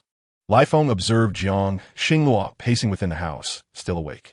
Xingluo, now that Yuan Yuan has recovered, there is no need for excessive worry.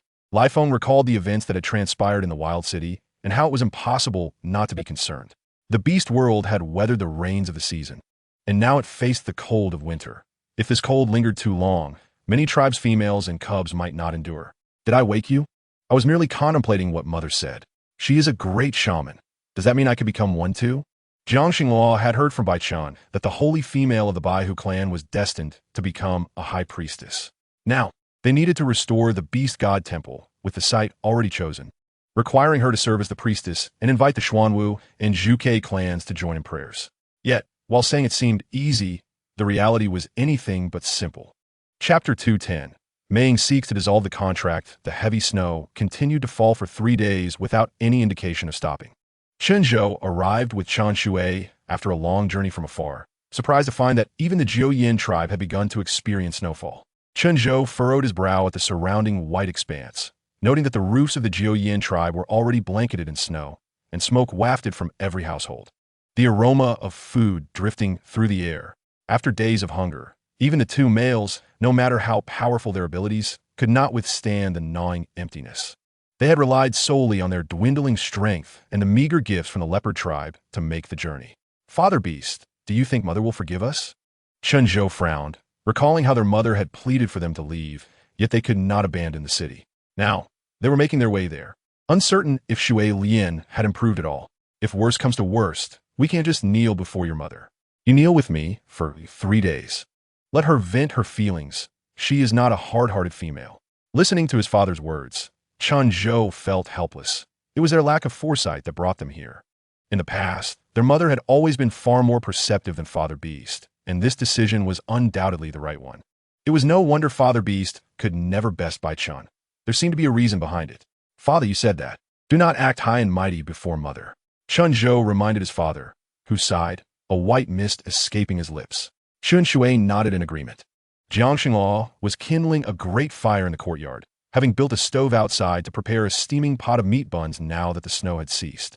The two boar beasts rested comfortably in a temporary straw shelter nearby, seemingly unbothered by the cold. This alleviated some of Jiang Xingluo's burdens. Meanwhile, Jiao Yu whimsically followed the two little female cubs to learn about herbs. The heavy snowfall blocked the roads, and returning home would be tedious. Jing Sheng undoubtedly had many matters to attend to in the angry Wind City. Shui Lian and Jiao Yu surrounded Qing Yuan, carefully examining the names of herbs recorded in her animal skin book. Qing Yuan also had a book filled with simple characters, which she had secretly asked her mother to prepare for her. She was quite fond of these characters and diligently learned to read them. Shui Lian eagerly inquired about each character, delighting in each one she recognized. Qing Yuan, I wish to be a doctor like Sister Fengxian. Shui Lian had always admired Fengxian, but the two clans often quarreled. Shui Lian longed to cling to Fengxian to learn about medicinal usage, yet her father always thwarted her. Now, she could learn alongside someone like Qing Yuan, a peer. Mei observed from the side, appreciating how pleasant these days seemed. Jiang Xingluo gently placed the prepared buns into the pot. Lai Feng and Bai Qi were chopping wood and adding it to the stove, while Jiang Xingluo prepared to simmer some porridge and stew a large pot of ribs. Their family gathered for meals like this almost daily. Jiang Xingluo picked a piece of rib from the pot and placed it in her bowl. The meat had simmered until it was falling off the bone. As she savored a piece, the rich aroma enveloped her. In the cold season, such a warm bite was truly delightful. The porridge was steaming beside her. Chenzhou, ravenous, followed the mouth-watering scent straight to Jiang Xingluo's door. His animal skin cloak was tattered, and an overwhelming hunger nearly overwhelmed him. He felt as if he could swallow 2 whole cows at that moment. Xing Luo, you truly reside in this feeble orc tribe. Father, I have discovered the sacred female of the Baihu, White Tiger, clan right here. Chen Zhou joyfully shouted. And it was only then that Jiang Xing Luo noticed 2 male orcs standing at the door, both of whom were from the Heihu, Black Tiger clan. She turned to glance at Mei Ying, her eyes filled with confusion. Following the sound, Mei Ying too noticed the 2 figures outside. Jiang Xing Luo watched as the 2 males rushed in. The elderly one promptly approached Mei Ying and, with a softening of his knees, knelt down, startling both Jiang Xing Luo and Lai Feng into retreating to the side.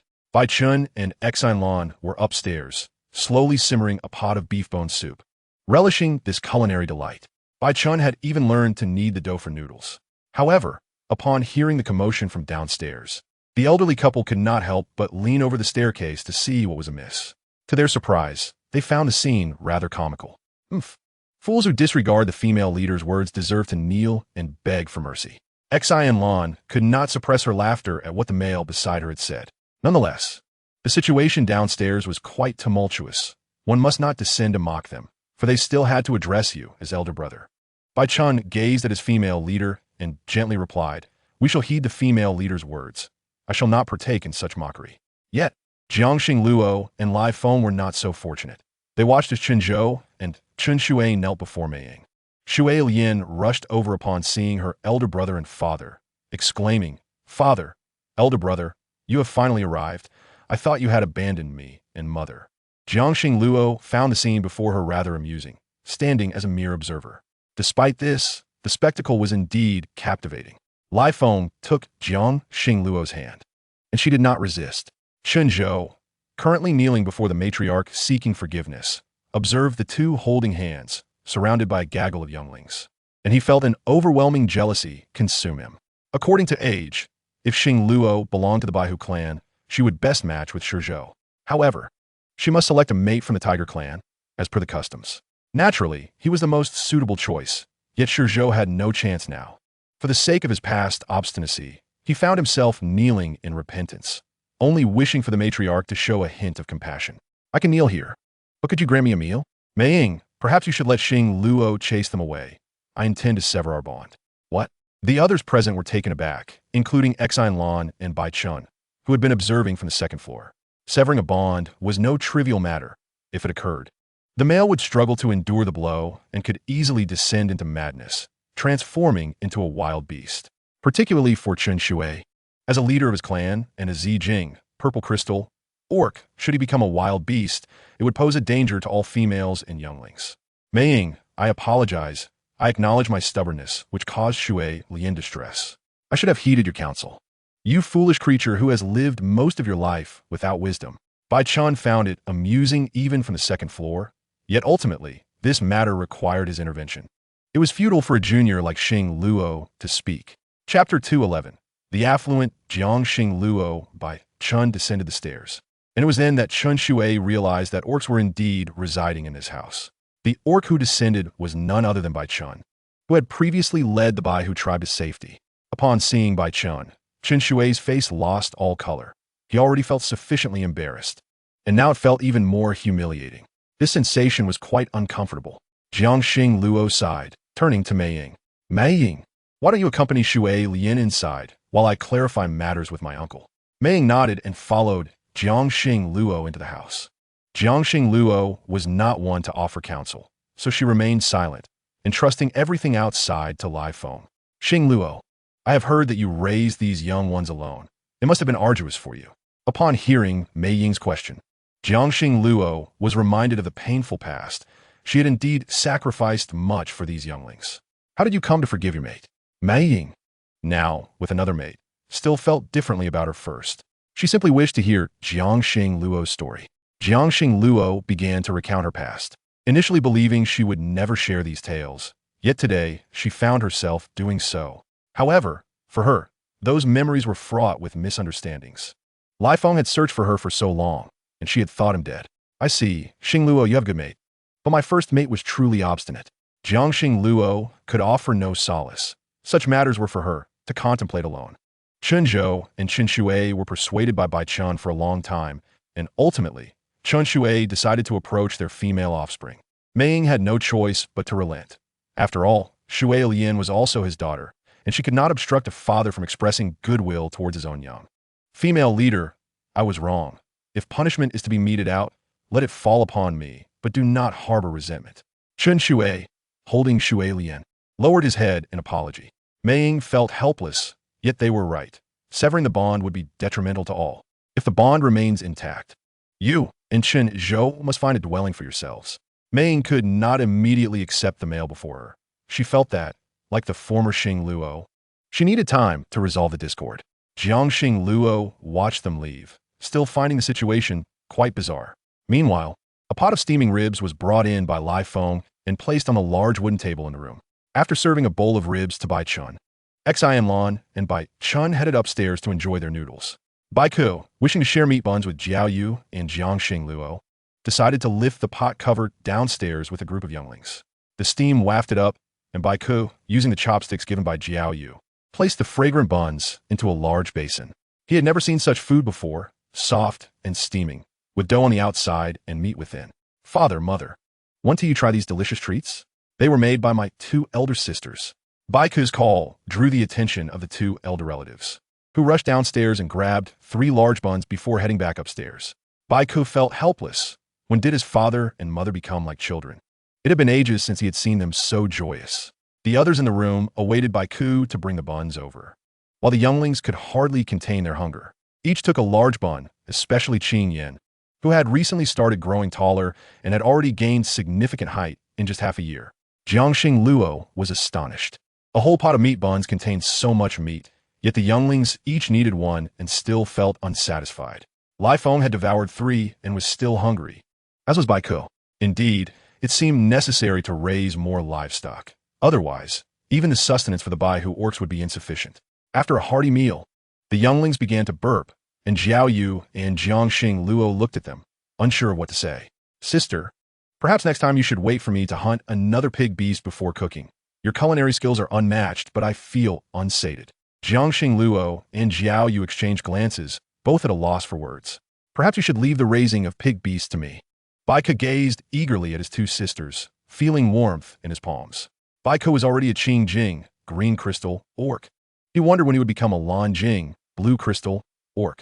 Recently, he had been accompanying his brother-in-law to the mountains for hunting and training, growing accustomed to using his abilities. Yet he still felt somewhat lacking. Uncertain of the current situation, he felt an unusual warmth and even a slight pain in the palms of his hands. However, he lacked sufficient beast crystals to utilize.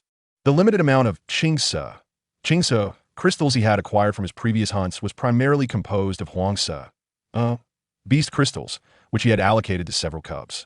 They still found them useful, yet he could not benefit from them at all.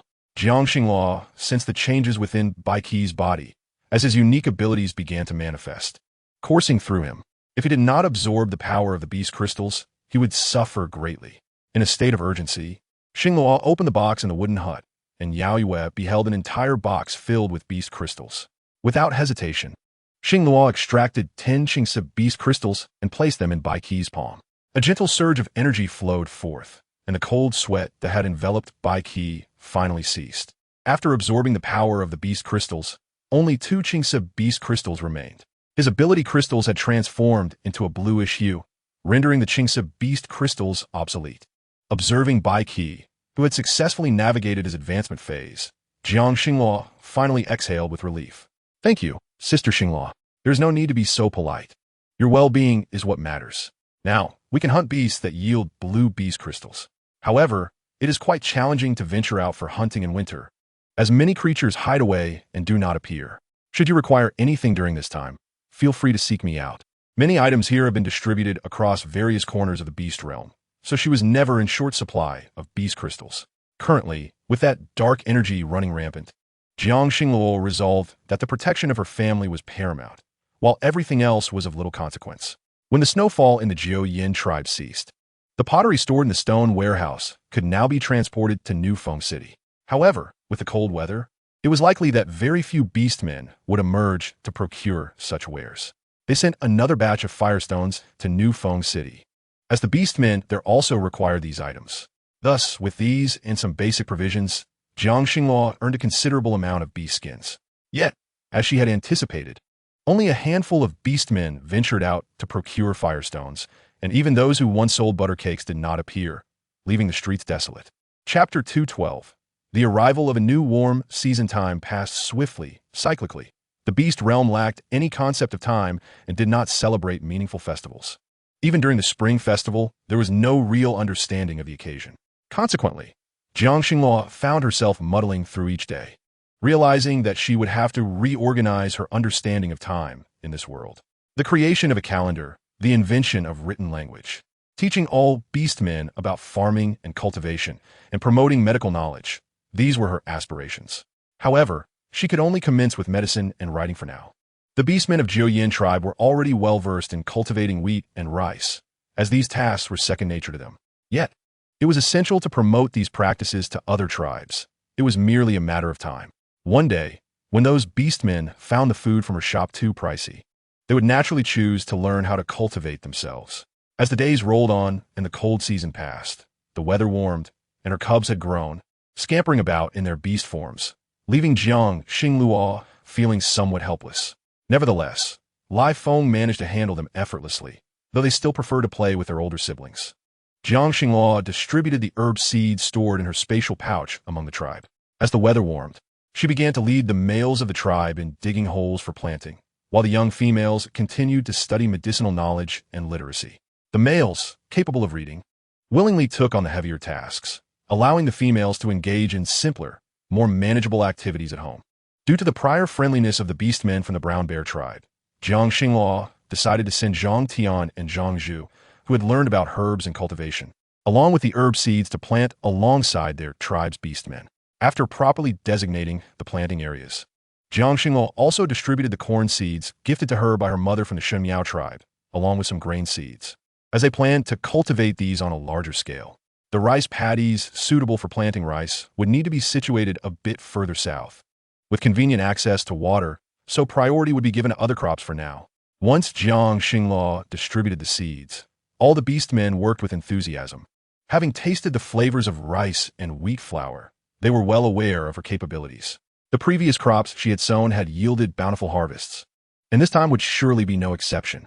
The thought of the delicious meals they would enjoy at harvest time invigorated all the beastmen. Sitting beneath the great tree at the edge of the field, Jiang Xingluo watched as Lai Feng brought over the tables and chairs he had crafted as per her instructions. With a gentle breeze caressing her, she gripped a bamboo knife, quietly carving characters onto the animal skins. The skins she had inscribed were still insufficient, and recently, Feng Jian had informed her that the beastmen in New Feng City also wished to learn the same script. Thus, Jiang Xingluo needed to prepare many identical animal skins for the beastmen in New Feng City. She had previously advised Jing Sheng that, if feasible, a school should be established in New Feng City, ideally separating the classes, although the primary class would focus on literacy for everyone.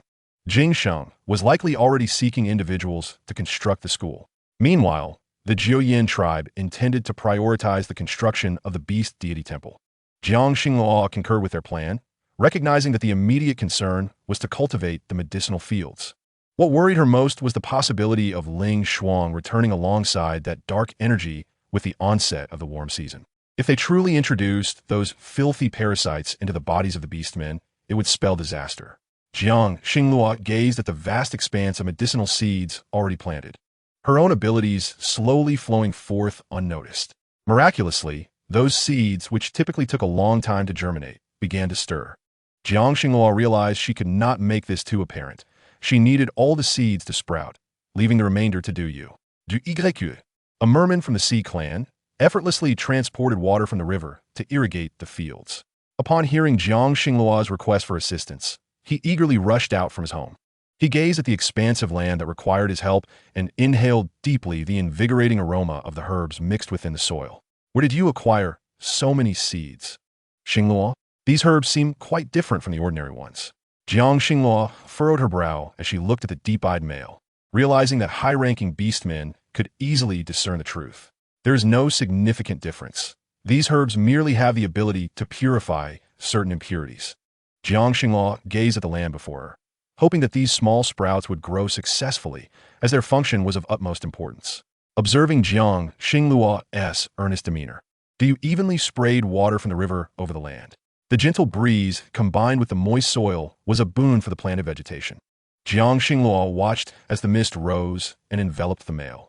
Du shifted direction, continuing to evenly distribute water across other fields. The beastmen present gazed at Du with a sense of envy.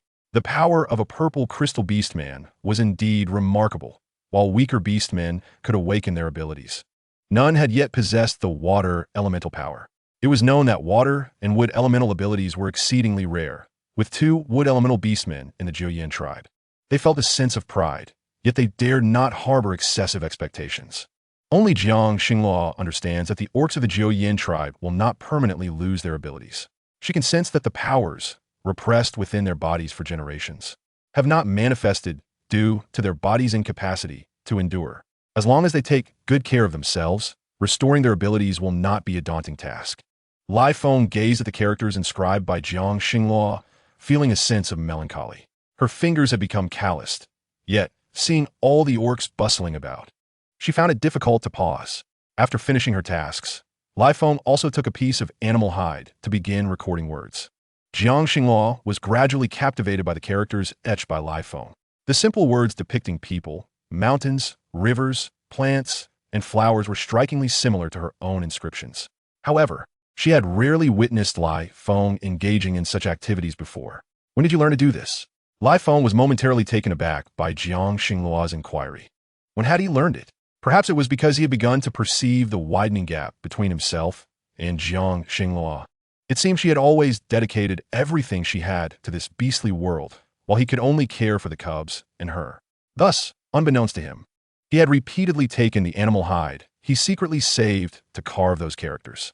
Now, he had memorized all those simple words, and the inscriptions he made were nearly indistinguishable from Jiang Xinglua's. Chapter 213.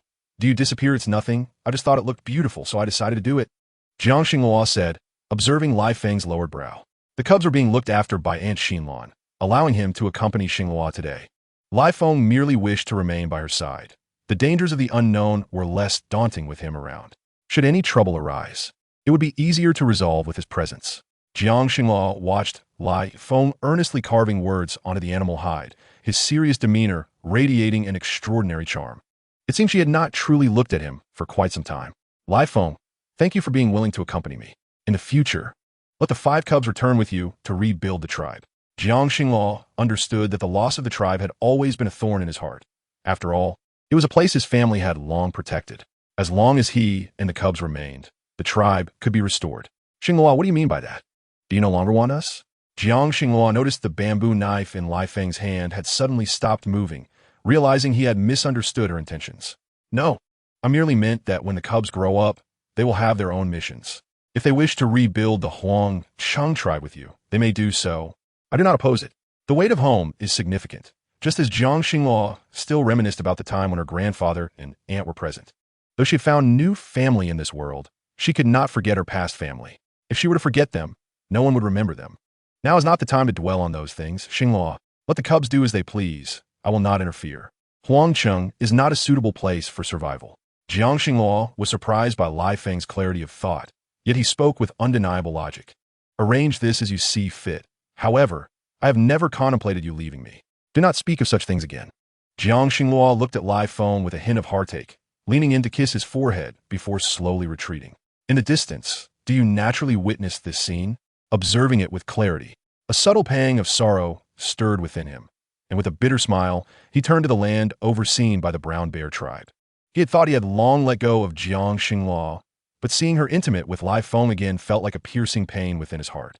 This slight pain, though not deep, spread throughout him, causing the powers within him to become increasingly unstable. Did the Zijing orcs really have to seek a female mate? Diyu pondered, attempting to suppress the chaotic energy coursing through him. Indeed, he needed to find a female partner. However, he was reluctant to choose lightly. Once bound in a contract, everything would become complicated. If it were Xinghua or a gentle soul like Shui Li, that would be ideal. As Diyu swayed forward, his powers continued to fluctuate, while Ling Shuang, awakening from her hibernation in a cave, caught a whiff of a familiar scent, reminiscent of the potent energy she had once sought in powerful corpses. The lingering dark energy within her was desperate. They required a powerful, beastly husband to harness his strength. And that scent, wasn't it the essence of the dead fish's cub? The unmistakable aroma was undeniable. With Duyu's powers in turmoil, even the trees before him began to blur as if spinning around him.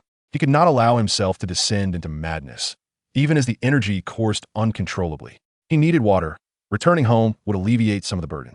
Yet, the rampant energy made it difficult to maintain control, forcing him to resort to wounding his arm with a bamboo knife to regain some clarity. When had his powers become so restless? As a Zijing orc, he could not even manage his own abilities. All he could see were images of Jiang Xinghua kissing Lai Feng, overwhelming him with jealousy.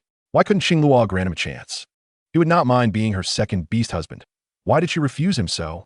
Ling Shuang observed the struggling male before her. It seemed she had stumbled upon an opportunity just after awakening from hibernation. His precious pearls could be of great use, should she consume them. She might sustain her beastly form without needing the dark energy. Transforming into human form, Ling Shuang approached the male, drawn by the alluring scent of his energy. However, he was a living orc, and she wondered if she could refine him into a puppet. Having grown into a mature female, Ling Shuang's formerly delicate features had become quite enchanting after absorbing so much power. She had always cherished her original appearance, but no male would be attracted to her then. To command more beast husbands, she needed a striking beauty, akin to Jiang Xinghua, if not surpassing her. Now, as she caressed her cheek, pulling off a scale to reflect her visage, she found herself more beautiful than Jiang Xinghua. Looking at the reflections in the scale, one was her own, the other Duyu's. They truly seemed fitting together now. Ling Shuang reached out to caress Duyu's cheek, longing to ensnare him as her first beast husband. Thus no longer feeling isolated and helpless. Duyu, how about I help you? Duyu opened his eyes, gazing at the unfamiliar female before him, shaking his head and pushing her swaying claws away. I do not know you. Go away. Ling Shuang frowned at the rejection of her hand, finding it rather amusing. Did he think he still had a choice? Duyu sensed an unusual aura emanating from the female before him. Ordinary females did not possess such peculiar scents. He recalled Jiang Xing while mentioning that their sea tribe had sent a girl from Snake tribe. Yet, if she were merely a girl, how could she appear as she did now? Regardless of the circumstances, he could not remain here any longer. Duyu's powers were highly unstable. Yet dealing with a female should pose no issue. Ling Shuang was suddenly swept aside by an immense surge of water, and upon glancing back, she discovered that Duyu, who had previously been engulfed in anguish, had inexplicably vanished. That detestable merman. Did he think he could evade capture so easily? He was in such a state of disarray that he could hardly control his own actions. Chapter 214. It was she who took Diyu. Jiang Xinghua admired the elegant script written by Lai Feng and decided to entrust him with half of the task of inscribing simple characters. Lai Feng, I shall leave this to you while I work on another herbal volume. Lai Feng glanced at the female master before accepting the animal hides. 10,000 Beast City, never anticipating they would come directly to the Jiuyan tribe. He meticulously trimmed the irregular pieces before cutting them to the sizes Jiang Xinghua had previously established. As he gradually laid them out, He picked up a bamboo knife and began to inscribe characters upon the hides. A gentle breeze wafted through, and the trees began to sprout anew as the sun tilted toward the west. Jiang Xinghua observed the animal hide volumes completed by the couple, rolled them up, and intended to send them with the orc from New Feng City for assistance. She wondered if it would be enough. Suddenly, a few exquisitely feathered wild chickens dashed from the distant hills, and upon seeing their plumage, Jiang Xinghua was struck by inspiration. The feathers from these chickens could potentially be fashioned into brushes, and the method of papermaking was documented in the tomes that had descended into her spatial realm. If feasible, it would be worth a try in the future. For now, being able to inscribe characters on animal hides was already a significant achievement. If bamboo could be made into slips, chicken feathers into brushes, and ink could be produced, the clarity of the inscriptions would be unparalleled. However, this would require considerable resources, and for the moment, it was essential to ensure that all orcs became accustomed to recognizing characters before considering further pursuits. Lai Feng caught a whiff of a somewhat acrid scent in the air, feeling it was rather peculiar, reminiscent of the attack they had previously encountered by the seaside. To encounter this scent again was truly bizarre. Xinghua, do you detect an unusual odor nearby? Lai Feng was certain of his keen sense of smell, and Jiang Xinghua, who had not initially noticed, became acutely aware at that moment, as she was particularly sensitive to the scent of decay. Let us investigate. Lai Feng transformed into his beast form, guiding Jiang Xinghua across the expansive fields, where the pungent aroma grew ever more potent. Yet, Jiang Xinghua sensed that this was not its true form. After several encounters, she had developed an intuition that the dark energy was still in search of a beast body capable of harboring its powers. As Jiang Xinghua surveyed the surroundings of the forest, she noticed a patch of newly sprouted wild grass that had been entirely stripped bare, the soil resembling that which had been doused in gasoline, strikingly eerie. Moreover, the footprints left behind were clearly those of orcs, seemingly made by two individuals. A wave of suspicion washed over Jiang Xinghua as she observed the scene before her. Xinghua, it's you. I will never forget the fishy scent from that merman. It is undoubtedly him. Jiang Xinghua frowned, unsure whether to laugh or cry. Lai Feng had always harbored great animosity toward Duyu, yet unexpectedly, he could discern the other's scent due to his loathing. Can you ascertain their direction? Lai Feng nodded and dashed forward with Jiang Xinghua. Along with the overwhelming stench of dark energy, she indeed detected a fishy aroma mingled with the scent of blood, quite pronounced. It appears Duyu has sustained injuries. Lai Feng nodded in agreement. Despite his disdain for the merman who always clung to the female master, now was not the time to dwell on such matters. Xinghua, he'll be fine. He is a Zi Jing beastman, and even that dark energy cannot easily gain the upper hand against him. Jiang Xinghua nodded, though she feared the dark energy might resort to nefarious tactics. Following the scent, Jiang Xinghua and Lai Feng traced it to a cave. Inside, the air was thick with an acrid odor, unmistakably the lair of the dark energy. Lai Feng, tread lightly. We must not arouse suspicion. The scent of blood intensified, and the fishy aroma from Duyu was also strong. Both Lai Feng and Jiang Xinghua were curious about the methods employed by this individual to ensnare Duyu so completely. It was well known that the merman's Jiaozhu possessed extraordinary purifying powers. The synergy of water and wood abilities inherently bestowed cleansing properties. Jiang Xinghua found herself perplexed. Could it be that something was amiss within his body? This was the only explanation Jiang Xinghua could conceive. As they approached, they beheld Duyu ensnared by Ling Shuang's beast form. Jiang Xinghua could not be mistaken. The black serpent's body was unique, with no other like it in the Yulan Marsh. Her beast form had been shaped through the dark energy's manipulation.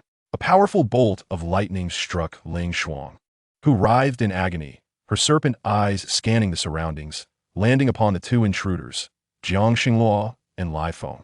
What brings you here? Jiang Xinghua furrowed her brow at the unfolding scene as Ling Shuang opened her maw, unleashing a cloud of dark energy. The black mist enveloped the area, but it proved ineffective against Jiang Xinghua as a gust of wind swiftly dispersed Ling Shuang's dark essence. Ling Shuang had completely forgotten that Jiang Xinghua's mate possessed wind abilities. I should not spare him, since you are so eager to linger here and observe. Then witness as I transform this merman into my mate. Jiang Xinghua frowned, realizing Duyu's consciousness was fading. She glared at Ling Shuang, knowing that if Duyu were to become her mate, the havoc she would wreak upon the orc realm would be unfathomable. Xinghua, it must be agonizing for you to witness your companion being defiled. You took away everything that was rightfully mine, and for that, I blame you. Why did you not allow Qing Yin to approach me? You even took your despicable offspring to seize Songlan, who should have been my first mate. With that, Jiang Xinghua summoned a bolt of lightning, which struck Ling Shuang's beast hide, causing a minor tremor. Yet it was futile. Her serpent skin was not so easily harmed. If you desire a mate, pursue a mutual affection. Why force others into your desires? Jiang Xinghua regarded Ling Shuang, recalling their initial meeting when she was just a girl harboring malice, now nurtured into something far more sinister. You wretched creature, it was you who brought your offspring to steal my fate. The wood ability was mine. It was rightfully mine. How dare you take it from me? Jiang Xinghua frowned as she observed Ling Shuang, her consciousness spiraling into chaos, while Du Yu choked forth a mouthful of blood. At last, Du Yu's previously closed eyes fluttered open, and as he grasped the gravity of his surroundings, the power within him began to resurge. He gradually summoned his strength, signaling live foam for assistance. The combined might of the three bore down upon Ling Shuang, while outside, the thunder roared incessantly.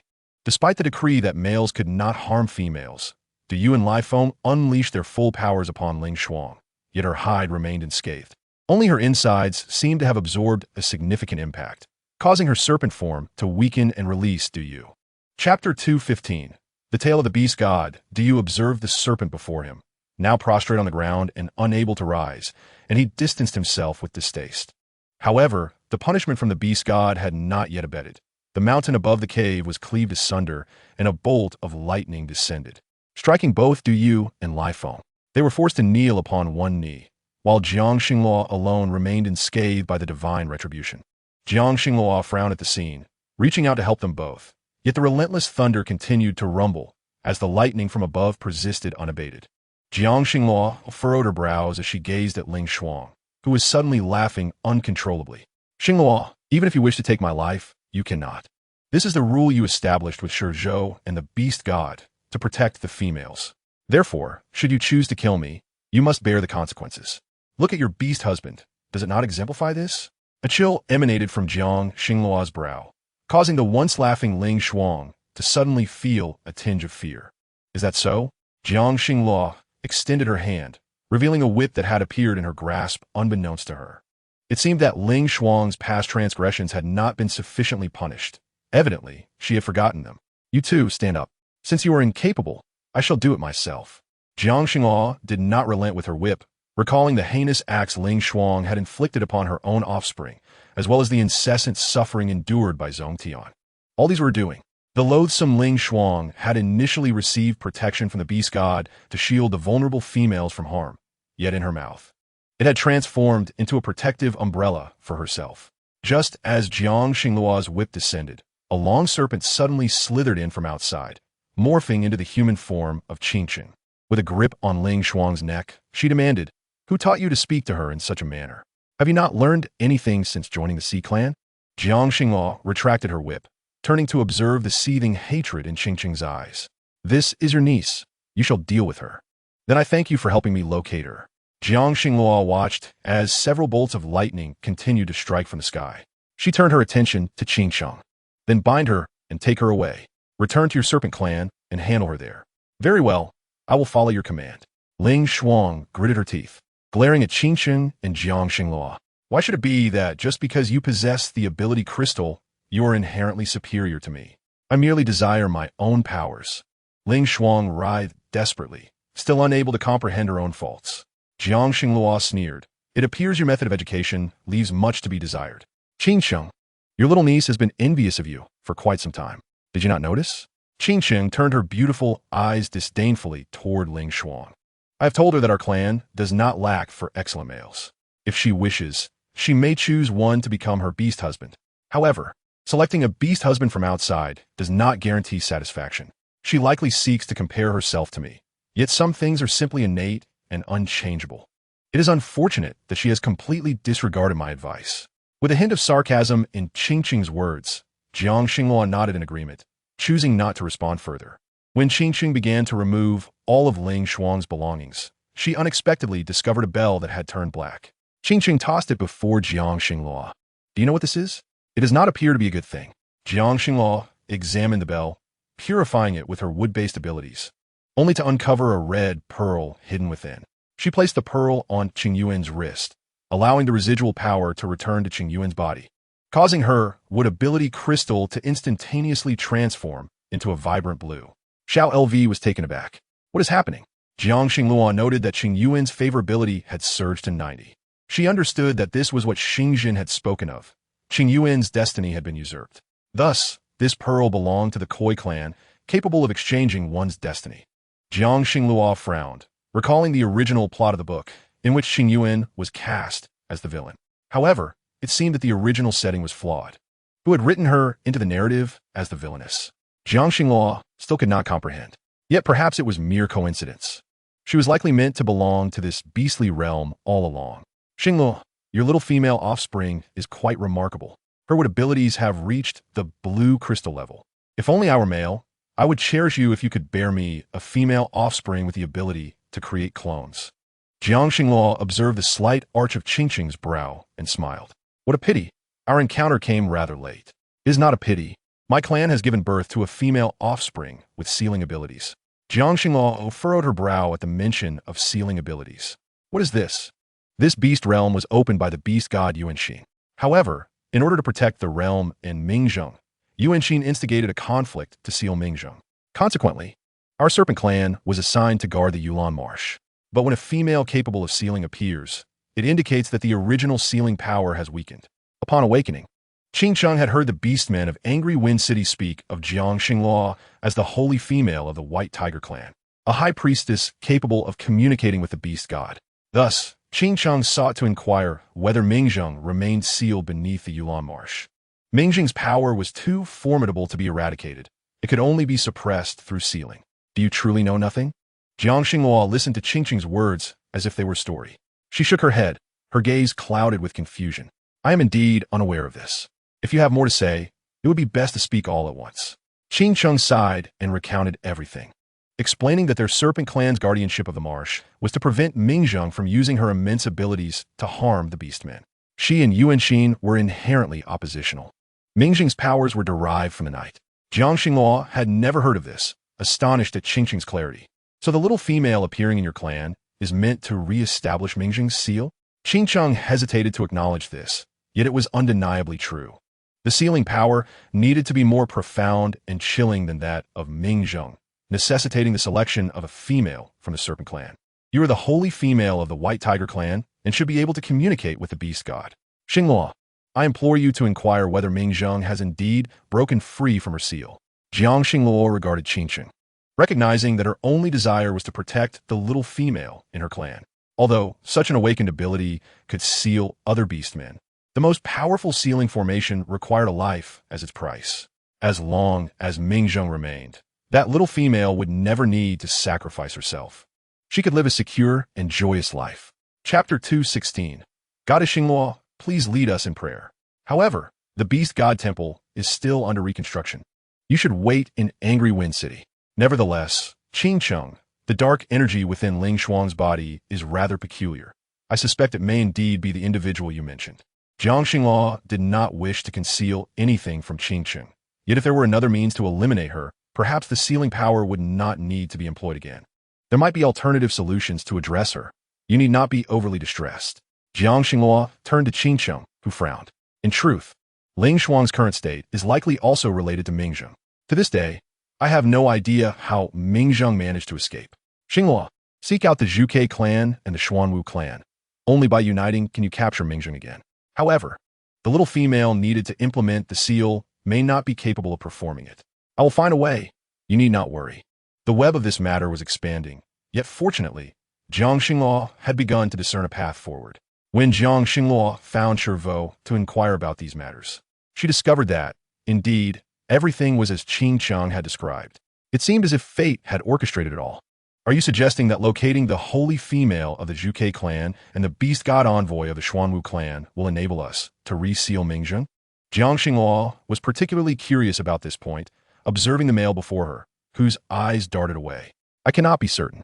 We initially became beast god envoys merely by assisting the beast god with certain troubles. Should we need to reseal Mingzheng, the responsibility will undoubtedly fall upon us. However, Xingluo, sealing Mingzheng is no simple task. Zhou did not lie, even if it were possible. It is feared that only the powers of Xuanwu and Baihu could contend with Mingzhang. The holy female of the Baihu clan is the sole key capable of defeating her. Xing Luo, only when you have amassed sufficient strength can we confidently seal Mingzhang. Your power is the one she fears the most. Zhou gazed at Jiang Xing Luo, noting the emergence of the wood-based ability that had once been affixed to Yuanxin. Everything seemed to suggest a predetermined fate. Even if one were to claim that Jiang Xing Luo is the reincarnation of Yuanxin, Zhou would be inclined to believe it entirely. However, the beast god of old still lingers. Zhou can sense her power. This should merely be a coincidence. Very well, I understand. Qing Cheng had originally intended to return to Yulan Marsh with Ling Shuang, but before their departure, Jiang Xing Luo planned to thoroughly purify the power within Ling Shuang. Thank you, Xing Luo. I owe you a favor, and you may come to claim it in the future. Jiang Xing Luo employed her unique abilities to purify Ling Shuang's body, yet Ling Shuang gazed at her with terror in her eyes, exclaiming, "No, I refuse. If this continues, I will lose everything. I do not wish to become a powerless wretch. Let me go." Ling Shuang broke free from Jiang Xing Luo's grasp, attempting to flee, while Jiang Xing Luo's wood-based power manifested as a net, striving to ensnare Ling Shuang once more, only to have her strength dissipate in an instant. Accursed female, how could you awaken wood-based abilities? Jiang Xing Luo was taken aback to witness the swirling black mist hovering in the air within Fury Wind City. As Ling Shuang's body fell under its control once more, she looked at Jiang Xing Luo and sneered, "To use wood-based abilities in my presence, are you seeking death?" Jiang Xing Luo watched as a sharp blade materialized in Ling Shuang's hand, advancing towards her. With no retreat left, Jiang Xing Luo drew her whip to strike at Ling Shuang's hand. Yet it appeared she felt no pain and continued her advance. Indeed, the core had changed. She was not the same as before. Jiang Xing Luo observed the unfolding scene, stepping back cautiously, realizing that it would be exceedingly difficult for her to face this individual alone. Xing Luo, with a shout, Lai Feng and Zhou appeared together. Upon seeing them, Ling Shuang immediately retreated in fear. Having possessed Ling Shuang's body, she should not have felt such trepidation towards the male before her. Why did she appear so frightened now? Jiang Xing Luo sighed in relief as she watched Ling Shuang flee, yet could not shake the feeling that matters were not as simple as they appeared. Lai Feng, Zhou, how did you come here? I was worried about you, and it seems my concerns were not unfounded.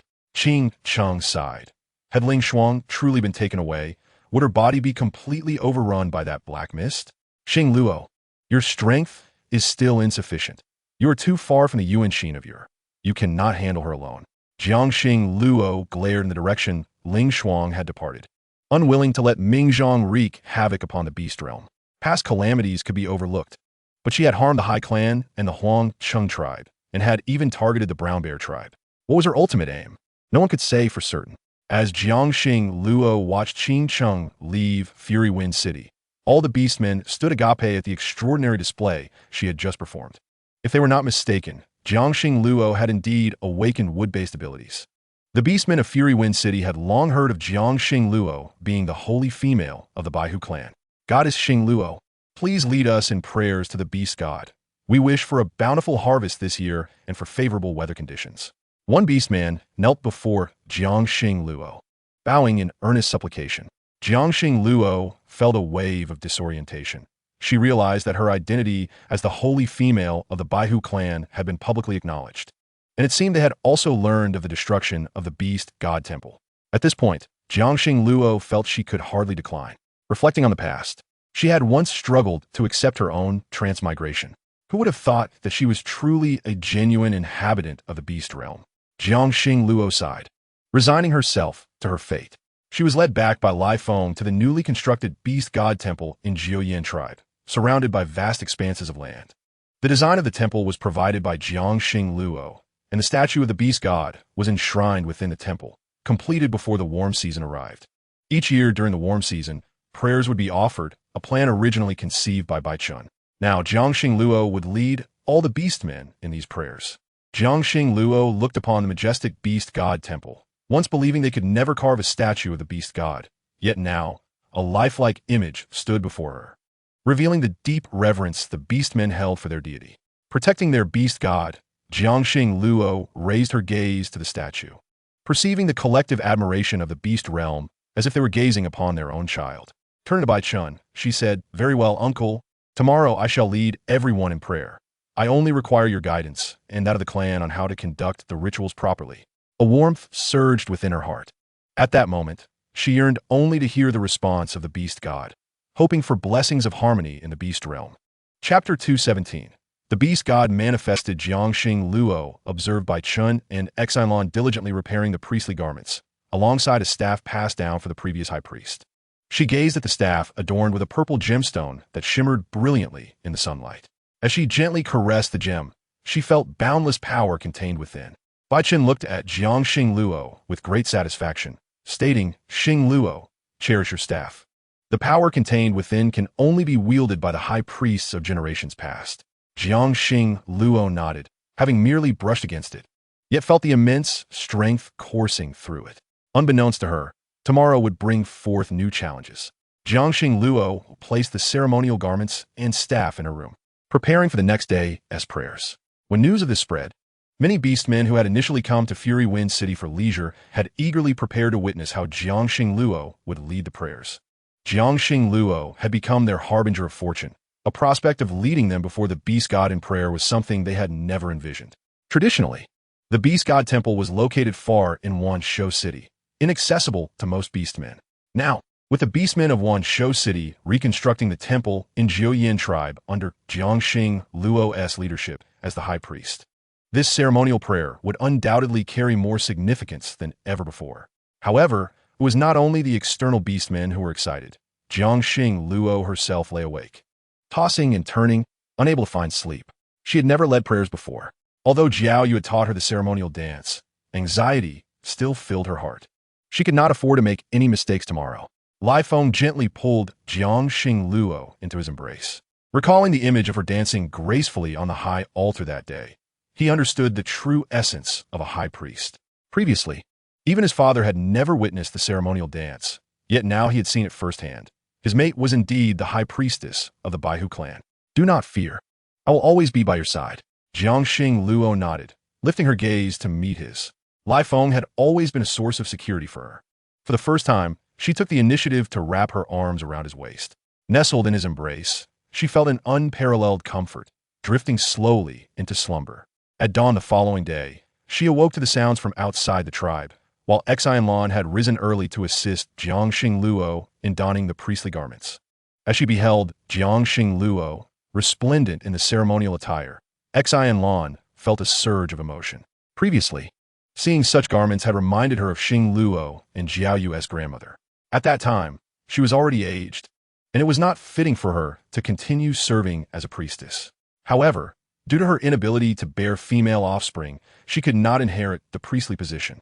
Little did she expect that a successor would emerge, yet sadly, their grandmother would not witness this moment.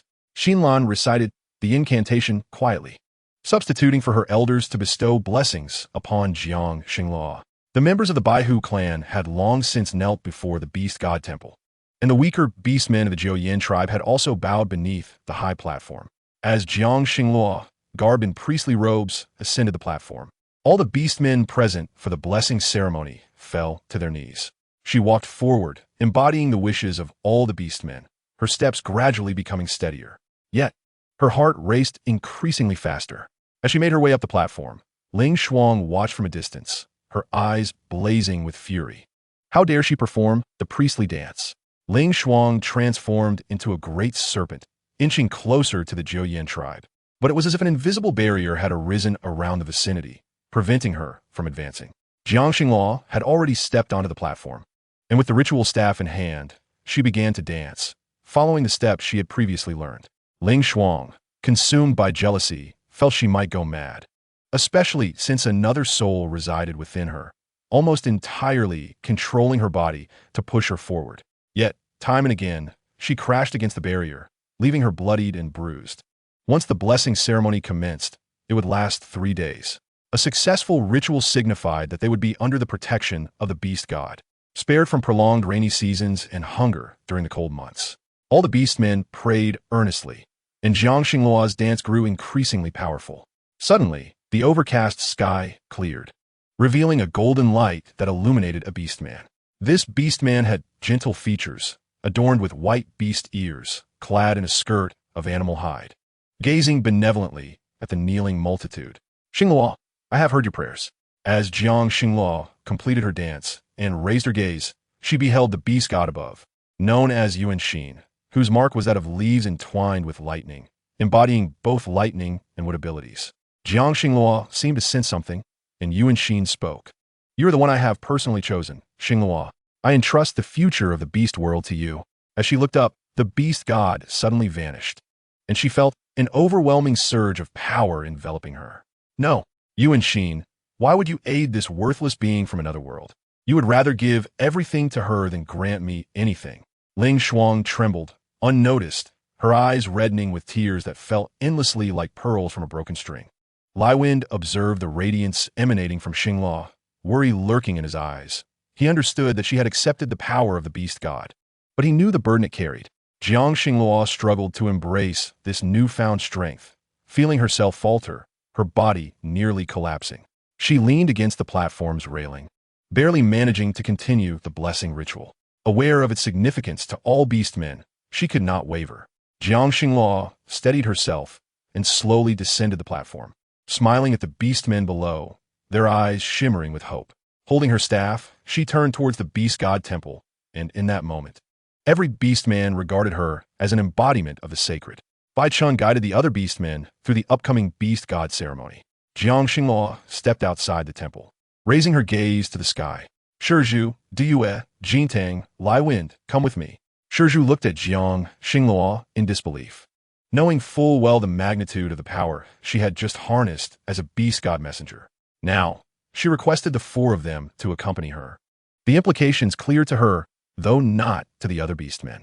Diyue of the Sea clan, Jintang of the Jinwu clan, who commanded fire abilities, and Lai Wind, who had awakened both mental and wind abilities. The Zhuke and Xuanwu clans were not devoid of connection to the beast god, yet they had hesitated to appear. Jiang Xingluo intended to select them as guardians. Shizhu observed Jiang Xingluo's unwavering determination as she stepped into the temple without hesitation. With her resolution set, Shizhu felt no doubt. Lai Wen's mind, however, was in turmoil. He was unaware of Jiang Xingluo's intentions, yet at this juncture, he harbored no further thoughts. He simply wished to remain by her side. The four behind Jiang Xingluo followed her into the temple, and as she prayed before the statue of the beast god, their silent prayers merged with hers. In that instant, the statue's eyes opened. The males within the temple witnessed this phenomenon vividly, while Jiang Xingluo continued to recite the incantation Bai Chun had taught her, sounding like a beautiful melody that uplifted spirits. The beastmen kneeling outside were all recipients of this power. The weaker beastmen of the Jiuyan tribe began to awaken their abilities, and Jiutai looked on incredulously as a soft green light emanated from his palm, revealing a crystal that he could hardly believe he was awakening at his age. Other younger members also experienced awakenings, with the Nyo clan manifesting water abilities, while the Milu clan alone awakened wood abilities. This was the beast god's gift, and all embraced it willingly, as signs of rejuvenation spread through the nearby forests. "Xingluo, help me endure this time, and do not let Mingzhong spiral out of control. You will receive what you desire."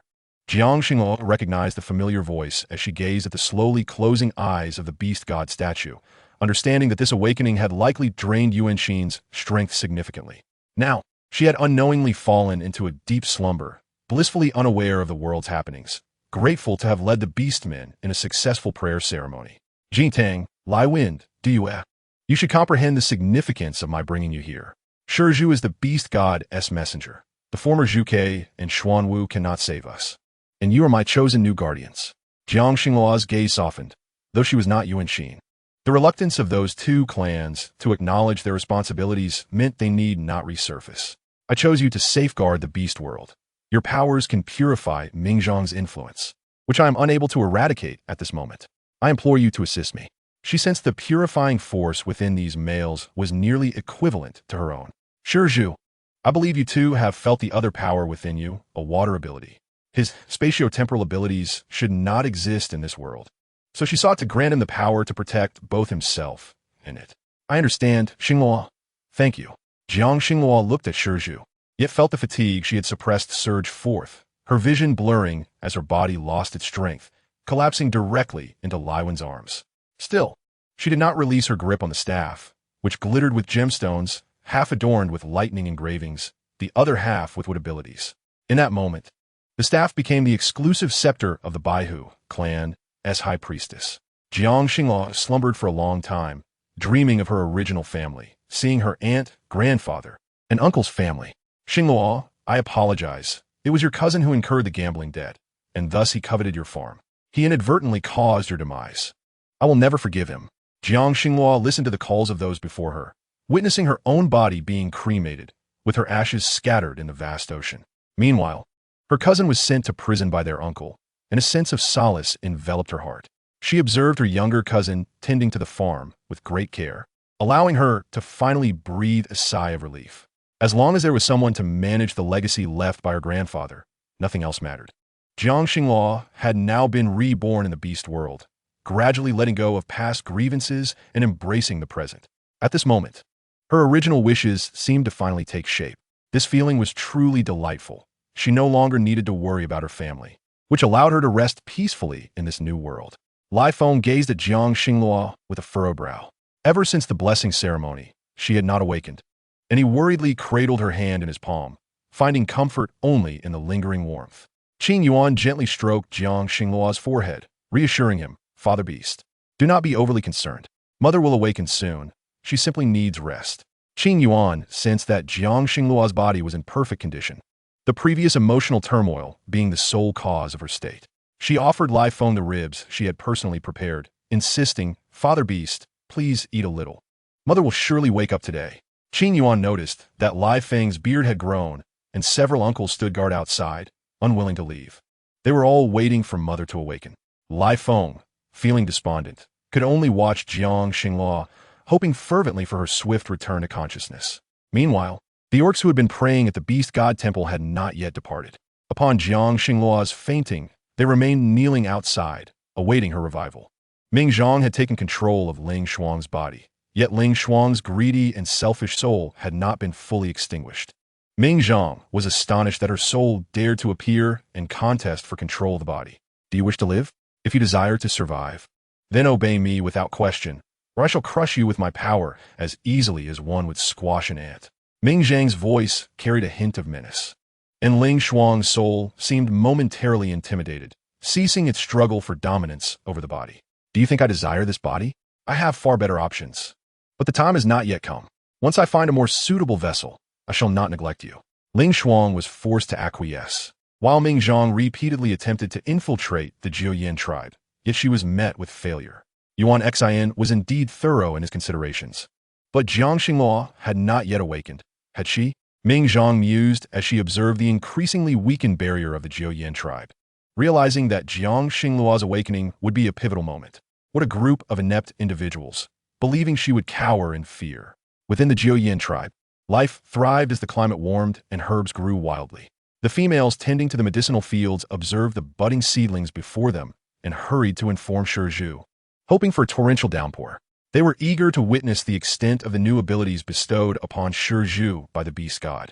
Aware that all of this was Jiang Xinghua's hard work, Shizhu, as the beast god's envoy, transformed into a massive azure dragon soaring through the sky, capturing the attention of nearly all the orcs present.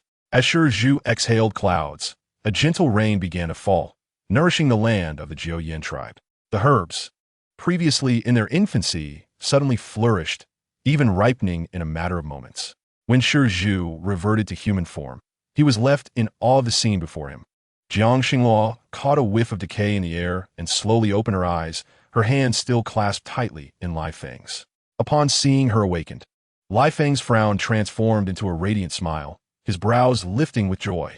Jiang Xinghua reached out to caress the male before her, reassuring him, do not worry. I am well. Lai Feng nodded, knowing that the burdens carried by the Beastman priest of the White Tiger tribe were far heavier than those of many males. Jiang Xinghua had chosen only one mate, leaving all the pressure on Lai Feng alone. Jiang Xinghua raised her brow, taking in the moist aroma mingled with the scent of herbs, a clear indication of Shizhu's use of his abilities. She understood the nature of Shizhu's powers. It sensed that Ming Zhang lingered nearby. Otherwise, she would not detect such a fragrance. Hand in hand with live foam, Jiang Xinglua stepped outside, scanning her surroundings for a long time, but failing to catch sight of Ling Shuang. Just as she turned, a large snake suddenly appeared, slithering towards her, shrouded in dark energy. However, as it crossed the medicinal fields, its scales seemed to scorch as if burned by fire, causing it great agony. Xinglua, what ability have you used against me? Why does my body feel so wretched? Ming Zhang's voice, now distinct from Ling Shuang's, was immediately recognizable to Jiang Xinglua, who noted her audacity to remain. It is merely a minor trick of mine, but since you've walked into my trap, I shall not hold back. Jiang Xinglua unleashed her powers upon the serpent, which writhed in pain as if struck by lightning. Ming Zhang cursed her choice of such a worthless vessel. Even using Qin Cheng's body would have been preferable. As Jiang Xinglua's energy struck Ming Zhang, the latter writhed in agony, releasing dark energy that polluted the entire medicinal field before hastily retreating.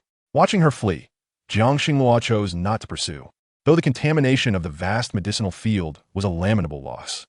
Yet she had her methods to remedy this. Utilizing her wood-based abilities, she purified the entire field, witnessing the wilting herbs regain their vitality, allowing her to finally exhale in relief. The nearby young females watched Jiang Xinglua with rapt attention, astonished as her wood-based powers flourished before so many orcs. Sister Xinglua, your wood abilities are truly remarkable. Shui Li, responsible for the medicinal field, gazed at Jiang Xinglua with envy in her eyes. Awakening abilities as a female was indeed a daunting challenge. This is already quite impressive, Shui Li said, gently caressing her abdomen. After forming a bond, she was soon expecting offspring and was filled with joy. How wonderful! Shui Li, congratulations on your impending little ones. Jiang Xinglua, drawing closer to Shui Li, felt the resilient life force within her, sensing multiple eagle cubs. The young females of the Mi Lu tribe, though not yet awakened, had bodies vastly different from before. It seemed that Shui Li carried more than one child.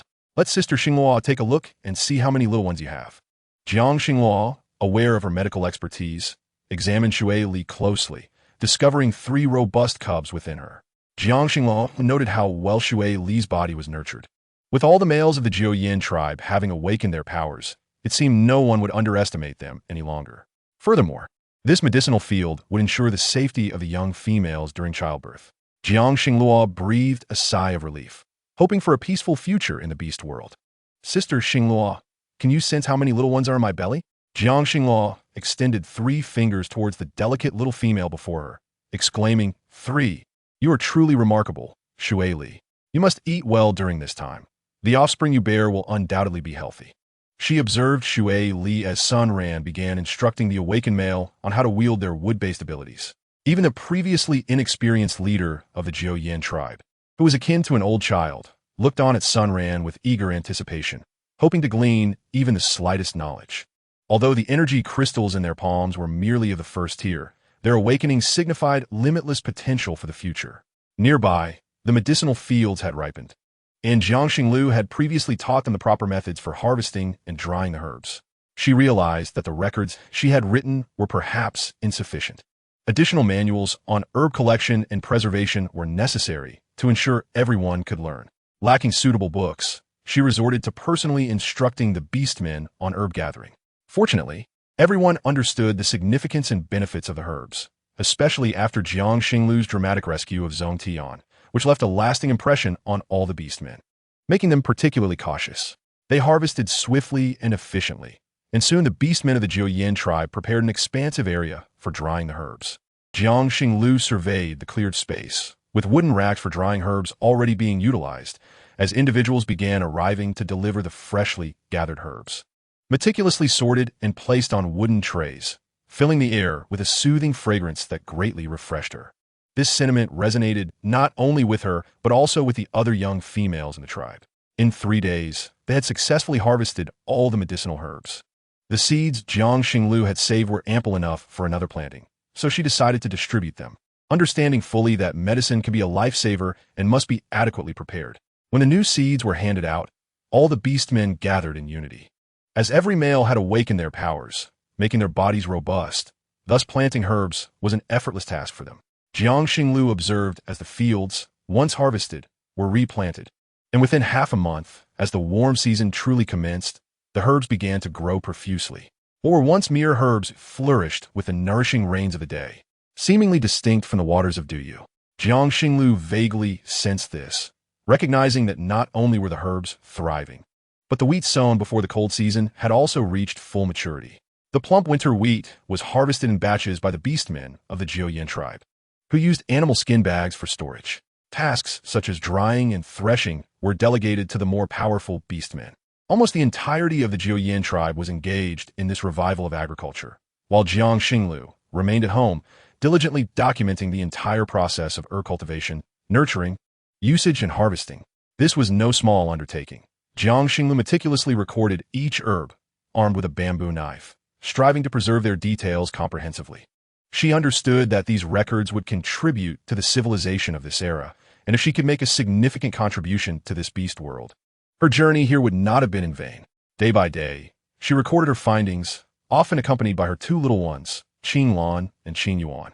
Qing Yuan was deeply invested in the entire process of herb collection and preservation, while also taking care of a few younger siblings. Qing Lan, too, couldn't bear to see his mother toil. Unlike before, when she showed no interest in such matters, she had transformed entirely, and he had begun learning some medicinal knowledge alongside her, becoming quite knowledgeable. His only wish was to protect her. Observing the three little ones peacefully asleep on the wooden bed, he took out the small woodworking knife his mother had given him. He had long admired Tsang Lan's ability to carve lifelike little animals, and now he finally possessed his own knife. Although Tsang Lan had powers for carving and embellishing, he did not. With his mother's carving knife in hand, he gazed at the wooden block he had prepared, slowly attempting to carve a small rabbit based on his memory. However, after much effort, he found that he struggled even with the simplest shape, a mere circle. Yet, he was determined, inspired by Tsang Lan's skill, and decided to try carving a square instead. He had seen many males in the tribe adept at woodworking making such shapes, and he wished to learn, though he wondered if his mother would look down upon him. Qing Yuan watched as her fourth brother worked on the small bird that Tsang Lan had previously gifted her, now rediscovered by her brother. She stood beside Qing Lan, observing him as he painstakingly shaped the wooden block. Although his movements appeared clumsy, the emerging form was discernible. Fourth brother, you are amazing. Being able to carve such a small square is quite impressive, she encouraged. Upon hearing her supportive words, Qing Lan's confidence surged. Jiang Xinglu had been diligently etching characters onto the animal skins with her bamboo knife, the scrolls adorned with her carefully drawn illustrations of herbs. Unbeknownst to her, she had absorbed much knowledge in the process. With a sigh of relief, she realized that after half a month of effort, all the prepared animal skin scrolls had been delivered to New Feng City. There, many beastmen had begun to circulate them. Jiang Xinglu planned to have Feng Qian review the herb manuals first to fill in any gaps, before sharing them with the other young females in the tribe for their learning. In total, she had documented only a few types of herbs, detailing their entire journey from planting and harvesting to collection and application. Qing Yuan picked up the scroll and studied it intently, silently committing the names of the herbs to memory. Mother, your writings are far more detailed than what I know. May I assist you in illustrating these? Qing Yuan expressed her interest in herbalism, recalling how she had prepared the herbs for Shui Li during her pregnancy, which had greatly contributed to the well-being of both the developing offspring and Shui Li's health. Qing Yuan intended to remain by Shui Li's side until she gave birth. However, the tribe members had now successfully awakened their powers, particularly the deer clan with wood abilities who could easily provide healing for their kin. Even injured beastmen from outside found that the newly awakened, albeit merely at the first tier, could dispense remedies sufficient to heal wounds. Consequently, the strong beastmen recognized that the deer people were now of utmost importance in this world. Meanwhile, the fact that Jiang Xinglu possessed what abilities had become widely known, as the entire Jiuyan tribe now shared this power, no longer secret. Jiang Xinglu observed as Jiotai arranged for similarly aged beastmen to shadow Feng Qian, learning various herbal mixtures, and Feng Qian, rather than being annoyed, patiently taught them. Jiang Xinglu organized her compiled manuals and presented them to Feng Qian, who examined them closely for a considerable time. Upon touching the illustrations and text, Feng Qian was utterly astonished. She grasped Jiang Xinglu's hand, pulling her aside. Could you provide me with a copy of this? I find it immensely beneficial. Some medicinal herbs she did not fully comprehend. Yet, as a shaman of the Baihu clan, her foremost desire was solely to heal and save lives. Now, Witnessing the abundance of herbs at her disposal, she could hardly contain her excitement. Were it not for Hua Yan's recent childbirth, requiring care and attention, she would have shouldered all responsibilities herself. However, she did not anticipate such fortuitous circumstances. She was determined to learn all these herbs first, so she could surpass Hua Yan when the time came, and her exhilaration only grew with her thoughts, eagerly awaiting Jiang Xingluo's consent. Observing Feng Qian's anxious demeanor, Jiang Xingluo immediately spoke, stating that it was indeed meant for her, but she needed to examine it carefully for any discrepancies to rectify. Of course, Feng Qian replied naturally, cherishing the items before her as if they were treasures, continuing forward, oblivious to Shuo Yu's arrival beside her. Chapter 221. Chang Sun returns. Jiang Xingluo noticed Shuo Yu approaching Feng Qian, prompting Feng Qian to neatly stow away the scroll in her hands as she regarded the mail before her. The smile gracing his features stirred Jiang Xingluo's heart. And it was no wonder they said Feng Qian was a rare and gentle beauty within the Baihu clan. Feng Qian, I wish to form a bond with you. You have waited for me for a long time, and now is the perfect moment, Shuo Yu declared. Just as Jiang Xingluo was about to depart, she heard Shuo Yu's earnest request to Feng Qian to bond with him. Exhausted from her own fatigue, she nearly forgot that she, too, was a gossip-loving soul from another realm. In that instant, she clasped Qing Yuan's hand and squatted to the side. Qing Yuan, somewhat helpless, regarded her usually serious mother in this peculiar state. Mother, why are we hiding in this cramped corner? Jiang Xingluo placed a hand over Qing Yuan's mouth. Silly child. No talking. Let us see if your uncle succeeds. Moreover, the Baihu clan had not celebrated a joyous event in quite some time. Should Feng Qian and Shuo Yu bond, Jiang Xingluo would certainly arrange a grand ceremony for them. Observing the scene before her, Jiang Xingluo understood that Qing Yuan had grasped her intentions, promptly pushing away her mother's hand that covered her mouth. Mother, I understand. You simply wish to see if Sister Feng Qian will agree, right? I remember the last time I witnessed such a scene was when Brother Diu implored you to bond, but it did not come to fruition. To be honest, I felt his fishy scent was quite overwhelming, and not choosing him was indeed the right decision, Qing Yuan earnestly explained. Yet she failed to notice a figure approaching from a distance, a person with flowing red hair, appearing ethereal. Following the scent, Chang Sun carefully located Jiang Xingluo and Qing Yuan, discovering them squatting in a small corner as if they were observing something. He slowly approached them, glancing in the direction they were looking, only to realize it was two Baihu beastmen. Could it be that Jiang Xingluo had taken an interest in that male beastman? Xingluo, do you fancy that male? Chang Sun inquired. Jiang Xingluo nodded. That is my brother. How could I dislike him? Her explanation left Chang Sun perplexed. What? You say he is your brother? That cannot be true. Chang Sun regarded Shuo Yu before him, sensing the formidable aura emanating from him. A Zijing beastman. He belonged to the Beast God's envoy clan. Jiang Xingluo, familiar with the voice, slowly looked up to find Chang Sun standing beside her for quite some time. Qing Yuan's eyes lit up with joy upon seeing Chang Sun. Brother Chang Sun, you have finally returned. What level has your ability reached now? She recalled that Chang Sun had departed to hone his powers, though he had returned a few times to deliver items before leaving again. Qing Yuan adored this handsome older brother and wondered if he would depart again this time. Little Qing Yuan, my ability has now reached the level of Lan Jing, and I plan to stay in the Jiu Yin tribe, Chang Sun replied, tossing his long hair back, unaware that Qing Yuan's excited voice had completely captured Shuo Yu's attention. Who had been courting Feng Qian? Shuo Yu, leading Feng Qian to Jiang Xingluo, was surprised to discover a strikingly handsome youth beside her. Xingluo, who is this male? Do you wish to bond with him as well? If so, we could all bond together. Jiang Xingluo was at a loss for words, unsure how to respond to Shuo Yu's statement. Feng Qian blinked at Chang Sun. Little Koi, at the mention of those words, Chang Sun's gaze turned towards the female before him, realizing she was gentle and charming. Indeed, he had been gravely injured during an encounter with a mad beast near Wanshou City while training. It was a female from the Baihu clan who had rescued him, and he had long hoped to repay her kindness. Little did he expect to cross paths with her again. After Jiang Xingluo recounted their encounter, she learned that the one who saved him was Feng Ming. Jiang Xingluo could hardly believe that such an innocent little sister had once saved Chang Sun.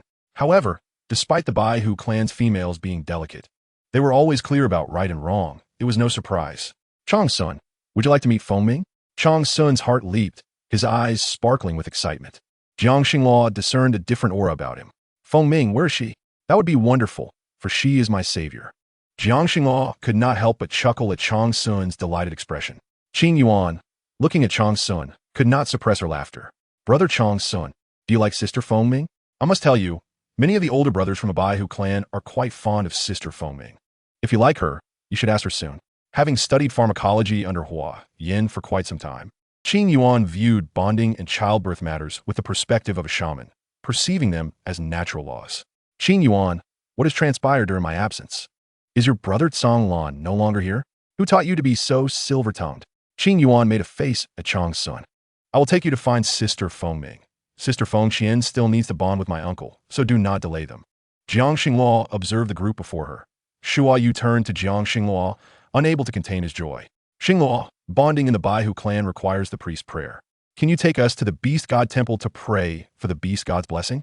As the priestess, Jiang Xinghua naturally ought to bless them. Very well. I shall take you there now. Jiang Xinghua noted that Qing Yuan had already pulled Chong Sun away, allowing her the opportunity to assist Shua Yu in seeking the Beast God's blessing. She donned her priestess garb and grasped her staff, leaving Lai Feng perplexed. Xinghua, why are you wearing your priestess attire?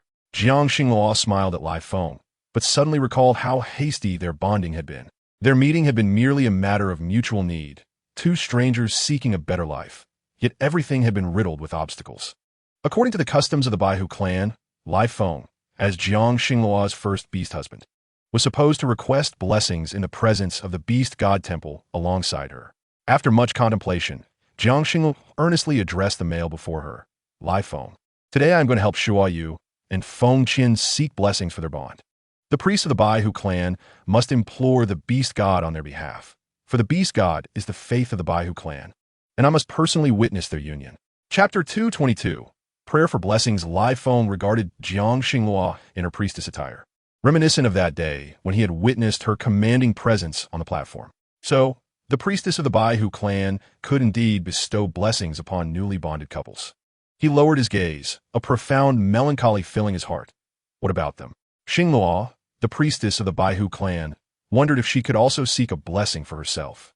As for us, it seems we have never held a bonding ceremony. Lai Feng felt a sense of oppression. Although they had only recognized each other for less than a year, they had endured so much together, living and dying side by side. Their bond should indeed have a ceremony. Even though time had passed, Lai Feng still hoped to receive it. Lai Feng, tomorrow I will take you to the Beast God Temple. The bonding ceremony of the High Priestess is different from the ordinary blessings given to beastmen. Would you accompany me? Lai Feng gazed intently at the serious expression of the female before him. At that moment, his previously deep eyes suddenly sparkled with life, and he could hardly believe that such words had come from her lips. This should be my statement. It was I who insisted on having you. Jiang Xinghua shook her head. No, I willingly chose you as my beast husband. This was indeed the truth, now that she had fully regained her memories. She could not forget the experiences they had shared. Back then, she had seen Lai Feng clearly. When he was in utter despair, he had not been without options. He chose Jiang Xinghua, yet he still asked her at a critical moment if she was willing. I still remember what you asked me, Lai Feng. I have never forgotten it. I took care of our cubs, hoping that one day, through their resemblance to you, I could find you again. In her earlier, less mature state of mind, she had thought this way. A female beastman, toiling to raise her cubs, never once abandoned them.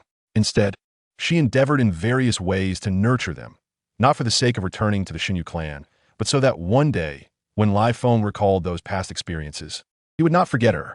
After Jiang Xinghua reminisced about the bittersweet past, a hint of sweetness mingled within her sorrow.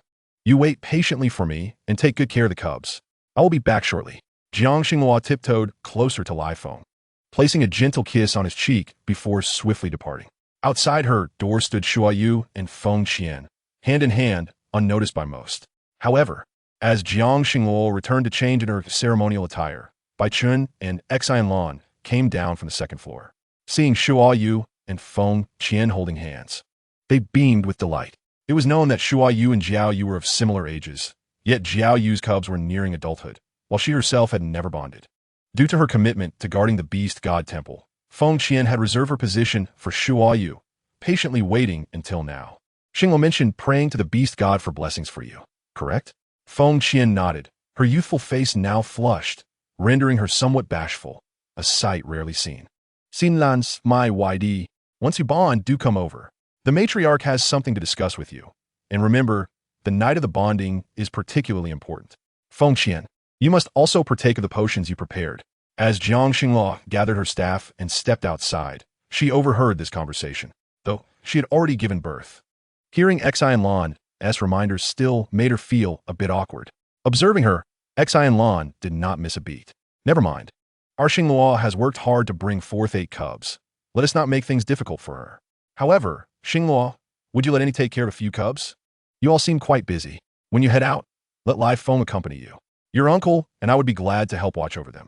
As Jiang Xinghua regarded Xian Lan with a maternal look, Lai Feng, unable to contain his excitement, directly brought out 3 freshly awakened little tiger cubs. Although Bai Chun and Xian Lan appear to have gray hair, the lifespan of beastmen vastly differs from that of ordinary people, particularly for the Baihu clan. Females can live over 200 years, and males can reach over 170. Hence, Xian Lan, at just over 120, was in the prime of life while caring for 3 cubs. Thank you, Andy. I will first take Xinghua to the Beast God Temple. Lai Feng was overjoyed, promptly handing the 3 cubs to Xian Lan. The cubs, recognizing the familiar scent of Xian Lan, nuzzled against her, and she held them tightly, unwilling to let go. Bai Chan waved his hand. You two go on with whatever you need to do. We will take good care of the 3 cubs. Before Jiang Xinghua could respond, Lai Feng transformed into his beast form. As a high priestess with only one beast husband, Jiang Xinghua understood the need for a ceremonial heir as she set out to assist her kin in bonding and seeking blessings. Without time to react, she found herself seated upon Lai Feng's back, entwined by his tail. The regal mane of the lion swayed in the wind, and Jiang Xinghua noticed that Feng Qian had also been arranged comfortably on Shuai Yu's back. Feng Qian had never sat upon Shuai Yu in such a manner. Now, the 2 beasts, with their beloved females, dashed through the Jiuyan tribe. The majestic appearance of Jiang Xinghua as the high priestess was now evident to all the beastmen of the Jiuyan tribe. What is the high priestess going to do? Is she here to pray for blessings? No, I am here to bond with Feng Qian. As the high priestess, Xinghua is heading to the Beast God Temple to pray for our blessings. Jiang Xinghua nodded, confidence shining in her eyes as she observed the captivated gazes of the surrounding beastmen. Can we also invite the high priestess to the Beast God Temple to pray for our blessings when we bond? Jiang Xinghua affirmed with a gentle smile directed at the charming young females of the tribe. Of course, every young female can come to me for blessings during their bonding ceremony. This is my duty as the high priestess. The faith of beastmen lies in the beast god. Now, with the emergence of the holy female of the Baihu clan, only the Wanzhou city, Juyin tribe, Jianing tribe, Ming Chun tribe, and Jianing tribe were aware of it. However, the Cangying clan of Nufeng City was a nomadic tribe. They had formed a team dedicated to transporting seeds and pottery to other tribes from the air, yielding substantial profits. Due to their endeavors, the news of Jiang Xinghua becoming the high priestess and successfully summoning the beast god had spread throughout the beast world. Jing Sheng had specifically instructed a team to deliver the animal skin scrolls, inscribed with characters by Jiang Xinghua, to the Yuanhou clan. They were symbols of wisdom, and the dissemination of these writings would require their voices to convey the message. Jiang Xinghua had arranged these matters early on, but it remained uncertain whether the long-unseen beastmen of the Yuanhou clan would emerge because of this. Chapter 223. The Blessing of the Beast God for your bonding. Jiang Xinghua gradually entered the Beast God Temple. With a towering statue of the Beast God radiated an aura of sanctity. She looked at Shuai Yu and Feng Qian standing before her, while Lai Feng stood silently by her side, observing. Jiang Xinghua recited the oath, bestowing blessings upon the couple's bonding, and a branch of intertwined trees materialized in their hands. This was the blessing of the Beast God. Feng Qian and Shuai Yu had previously heard that whenever the high priestess personally bestowed blessings, an intertwined branch would appear, a sign of the beast goddess' favor. However, the intertwined branch had not manifested for millennia, and both Feng Qian and Shuai Yu understood the significance of this branch. Jiang Xinghua watched as Shuai Yu and Feng Qian rose hand in hand, presenting them with 2 flower crowns crafted from her own wood-based abilities as gifts for the newly bonded couple. While not particularly difficult to make, these flower crowns were a personal creation of her sister, and in the beast world, they seemed to resonate deeply with their kind. Jiang Xinghua had not anticipated that she would accompany Lai Feng as they left the Beast God Temple with Shuai Yu and Feng Qian. Suddenly, within the open courtyard of the Beast God Temple, a magnificent peach blossom tree sprouted, reaching high into the sky. The dalbasu is a variety that cannot naturally thrive in the Jiuyin tribe. Yet this unexpected tree gradually flourished, its branches and leaves becoming lush. With buds beginning to sprout, Jiang Xinghua observed this scene and understood that the beast god anticipated her blessings for the many beast men about to wed. Countless peach blossoms floated in the air, and the beast men of the Jiuyin tribe gazed at the descending pink petals with astonishment. At that moment, as the petals fell, a sprawling peach orchard, extending 50 miles along the riverbanks, emerged near the Jiuyin tribe, creating a breathtaking vista in the beast realm. Positioned perfectly between the wheat and medicinal fields, the beauty of the peach grove was truly astonishing. The young females of the tribe were particularly enchanted by this spectacle. They chased after the petals, witnessing the sudden appearance of the trees, which formed an unmissable sight. Was it because Sister Xinghua prayed for Feng Qian and Shua Yu's union that the beast god responded to her supplications? Undoubtedly. It was because of Sister Xinghua that this occurred. I too wish to have her bless my future union. You are still so young. I must go first to seek blessings. You do not know. Xiao Feng has already asked me for a mate. The surrounding chatter was incessant. Jiang Xinghua dismounted from Lai Feng, her feet treading upon the grassy expanse, where flowers bloomed abundantly and fields of blossoms unfolded before her, making her appear like an ethereal spirit born from the flowers. Everyone gazed in astonishment at the unfamiliar flora. It was said that only the first revered female of the Baihu clan who accompanied the beast god possessed such abilities. Feng Ming, unable to contain her curiosity, pulled Chang Sun to observe the peach blossoms. The peach trees, unique to the Yaohu tribe, had never been seen elsewhere, yet now they graced the Jiuyin tribe. The beast god was bestowing blessings upon them to fulfill their desires. Feng Ming glanced at Jiang Xinghua, who approached them gracefully, and for a moment, she seemed to embody the revered Baihu female beside the beast god in the beast goddess temple, her presence almost overlapping with that of Xinghua. How beautiful! It was the first time Feng Ming had seen a female in ceremonial garb appear so enchanting, divine yet gentle. Jiang Xinghua, oblivious, was captivated by the beauty before her. And in the river, several exquisite little koi appeared, transforming into humans with striking red hair. Brother Chang Sun, we have finally become beast men, no longer mere little beasts. Chang Sun beheld the 2 or 3 dozen koi beast men who had once been his companions in fish form, now awakened with extraordinary abilities. Among them, only 10 were young females, while the males numbered over 10, their ability crystals shimmering with brilliance, adding to the beauty of the peach grove. The young females of the Jiuyin tribe had never seen the koi clan's young males before. Baiku, drawn to the scene, spotted a quirky koi female, causing his heart to race. The koi female, bouncing joyfully from the water, immediately noticed Baiku. Jiang Xinghua's slender waist was encircled by Lai Feng's hand, her entire being tensed. Xinghua, it seems your blessings are indeed powerful. The beast god has heard your prayers. Jiang Xinghua nodded, lifting her gaze to Lai Feng, who appeared to be affected by the surrounding ambience, his cold lips brushing against her cheek, leaving her momentarily dumbfounded. As the shower of petals intensified, a pair of floral crowns suddenly adorned the heads of Lai Feng and Jiang Xinghua, adorned with blossoms of various hues. This was not of Jiang Xinghua's own making. I have said before, your fates are intertwined, unbreakable. Xinghua, this is my delayed blessing. It was my error to bring you into this world. Yet only you can bring it to an end. End? End what? Before Jiang Xinghua could inquire further, all sound faded away. The gaze of everyone focused intently on Jiang Xinghua and Lai Feng, while all recognized Jiang Xinghua as the revered female of the Baihu clan. They had entirely forgotten that her only beast husband was Lai Feng. Observing the floral crown atop Lai Feng's head, how could the beastmen not comprehend that this magnificent sight was a blessing from the beast god to the revered female? Tomorrow, I will take you to pray before the beast god. However, even if we do not go, the beast god has already acknowledged us. Jiang Xinghua raised her gaze to Lai Feng, her eyes shimmering with youthful shyness, a rare sight, only revealed in his presence. Lai Feng nodded, exuding boundless tenderness. This splendid scene swiftly spread to New Feng City. The recently departed Jiao Yu could no longer contain herself. She watched as the spectacle unfolded and saw the beastmen arranging for the delivery of seeds to other tribes. It was quite dull. Wasn't there still Feng Jian? Moreover, Jin Tang's fire abilities had recently advanced to the blue crystal stage. The beast god's blessing that day had singled out Jin Tang, and nearly all beastmen understood her intent. Fire abilities inherently carried the power of light, making the Jin Wu clan a beacon of hope. Now, their fire abilities could be cultivated. Therefore, the clan leader of the Jin Wu tribe had begun organizing individuals to attempt cultivation methods previously employed by Jin Tang. You must expedite your training. The Jin Wu clan is now a noteworthy group, and our existence is to protect the beastmen and marginalized communities. Lord Jingsheng can support us, and we must demonstrate our worth.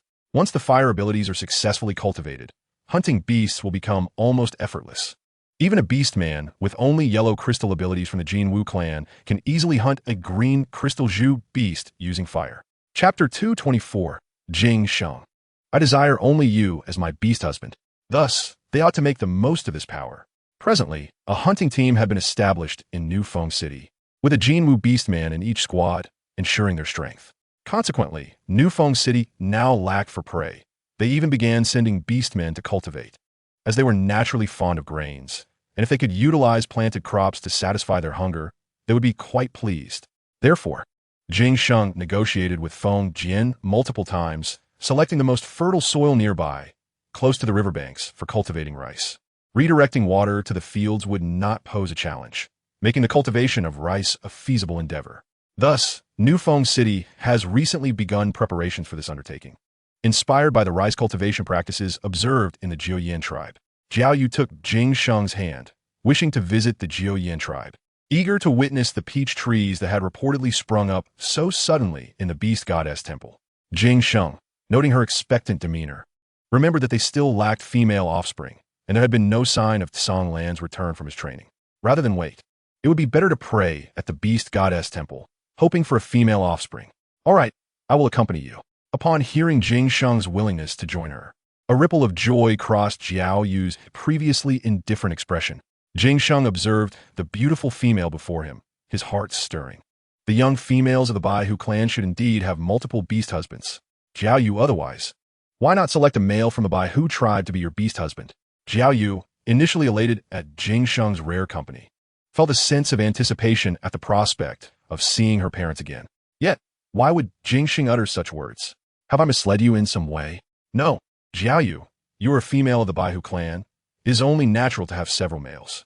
Currently, I am occupied with matters in New Feng City, and there is no one to accompany you. I merely feel a sense of compassion for you. Jing Sheng grasped Jiao Yu's hand. Who could resist such beauty? However, the female master cannot belong solely to him forever. Jiao Yu is meant to be the richest female of all. Jing Sheng, I wish for you to accompany me back, not to choose a new beast husband. Do you understand? I only desire to be with you. I want you as my sole beast husband. She admired the companionship between Xing Luo and Lai Feng. They were splendid, and it was this very bond she had once yearned for. Every beastman's perspective differs. With a surplus of males and a scarcity of females, the current beast world has formed as it is, and Jiao Yu simply wished to preserve her affections. Other considerations were momentarily set aside as she gazed up at Jing Sheng. Jing Sheng, I merely wish for a female cub. You cannot fathom how adorable Xing Luo's female cubs are. I truly adore them. How joyous it would be if we could also have a female cub. Jing Sheng was entirely taken aback by her words, not realizing that their thoughts had aligned. When Jiangxing Luo was held by Jiao Yu, treated as a deity of childbirth, she was utterly astonished. Could such a thing truly be requested? But sister, I am uncertain if I can assist you. Jiangxing Luo found it difficult to imagine that the beast god could grant offspring. Yet seeing Jiao Yu's expectant expression, she could not help but comprehend Jiao Yu's feelings. In the past, whenever Jiao Yu saw Qing Yuan, her heart would leap with joy. The current little Qing Yuan was no longer the same as before. Her small room was filled with treasures gifted by Jiao Yu. Even a bracelet made from beast crystals adorned her wrist. Jiangxing Luo understood how much Jiao Yu cherished female cubs. It is all right, Xing Luo, I believe in you. Jiao Yu's gentle gaze turned to Jiangxing Luo, who had no further reason to decline. Jiao Yu had not visited for a long time. The current Jiuyan tribe was no longer the desolate place it once was. The fragrant aroma of medicinal herbs wafted from the surrounding fields, and other tribe shamans had begun arriving to learn about herbalism. Moreover, due to the unique wood element abilities of the elk tribe, even males from other races sought to bond with the elk tribe's little females. When the wood element abilities had not yet diminished, it was the same. They had not anticipated that the past glory would return. Jiangxing Luo led Jiao Yu and Jing Sheng out of the Jiuyin tribe, and Jing Sheng suddenly noticed that Song Qi, who had once been by Yu Jian's side, had inexplicably arrived here. Standing beside him was a delicate and lovely female. Xing Luo, has Song Qi bonded with one of your tribe's little females? Jiangxing Luo nodded. Song Qi had bonded with Shui Li before the cold season, and now their cub was likely on the verge of being born.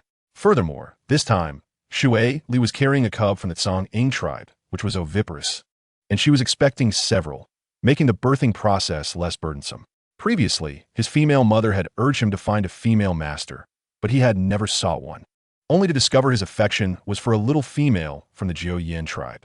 Jiangxing Luo was amused by Jiao Yu's casual remarks, laughing all the way, surprised to hear so many stories from Nufeng City. Jiangxing Luo prayed to the beast god, expressing Jiao Yu and Jing Sheng's wishes, only to step outside and find Lu Yong waiting at the gate of the beast god temple. Xing Luo, I have come today to seek blessings for offspring as well. Jiangxing Luo observed them, somewhat astonished. However, whether one or two were seeking, she decided to return and assist both. Upon returning, Jiangxing Luo breathed a sigh of relief. The beast god temple now employed individuals daily for cleaning and guarding, and compared to the past in a myriad beast city, the beast god seemed to have garnered even more faith. After bidding farewell to Jiao Yu and Jing Sheng, the wise elder from the distant monkey tribe arrived at the Jiuyin tribe without pause. Naturally, the Jiuyin tribe had prepared temporary wooden houses for distant visitors, a prior arrangement made by Jiangxing Luo, as the fame of the beast god temple spread, attracting ever more beastmen seeking blessings. Additionally, the beautiful scenery, combined with the medicinal fields, made it irresistible for anyone seeking healing. The current wooden houses consisted of 2 stories, merely serving as temporary resting places, with individual small rooms for guests. For beastmen, these wooden houses were already considered high-quality residences. The monkey tribe had long resided in caves amidst mountains and rivers, living off peaches. Now, having the rare opportunity to descend from the mountains was prompted by seeing the beautifully crafted words penned by Jiangxing Luo.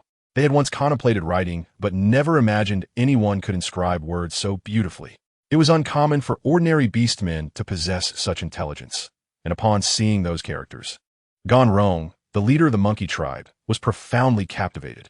The messenger from the Song Ing tribe revealed that these were characters created by the priest of the Baihu tribe. Wishing for them to come and see if any corrections were needed, Ganrong could hardly remain seated. Thus, he promptly led several of the wisest from his tribe to the Jiuyin tribe, eager to meet Jiangxing Luo, whom he believed must be an exceptionally wise female to have created such an abundance of characters. Following the route etched in his memory, Ganrong witnessed the bustling scene of Nufeng City. Even the once most affluent city was now a transformation beyond comparison. He observed the beastmen using flint to ignite fire, while his tribe still relied on sacred fire, having never tasted cooked food. The aroma of cooked dishes filled Nufeng City, and he had never even seen the fruits used by the beastmen. What kind of pot is this? Ganrong's recollections were still rooted in the past, when the beastmen of Nufeng City were accustomed to residing alongside the Jinwu tribe.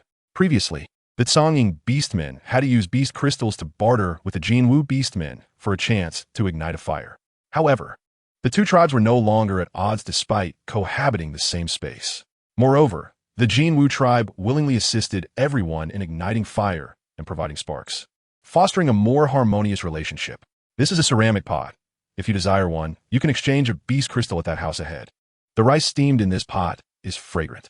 Noble guest, if you wish to taste it, stay and have a bowl, as we are about to serve a meal. Ganrong would not miss such a splendid opportunity and invited the 2 wise ones accompanying him to dine together. At this moment, Jiangxing Luo remained unaware that visitors from a monkey tribe had arrived. Shueli was being cared for by Qing Yuan, and she began giving birth that evening. Qing Yuan kept vigil with Jiangxing Luo, and with Feng Qian assisting, 5 eggs were laid by Shueli by morning. In the past, it was considered remarkable for a little female from the Jiuyin tribe to give birth to even 1 cub. Upon hearing that Shui Li had laid 5 eggs, the tribe leader was overwhelmed with excitement. He directly rewarded Shui Li with over 200 pounds of rice, urging her to rest well.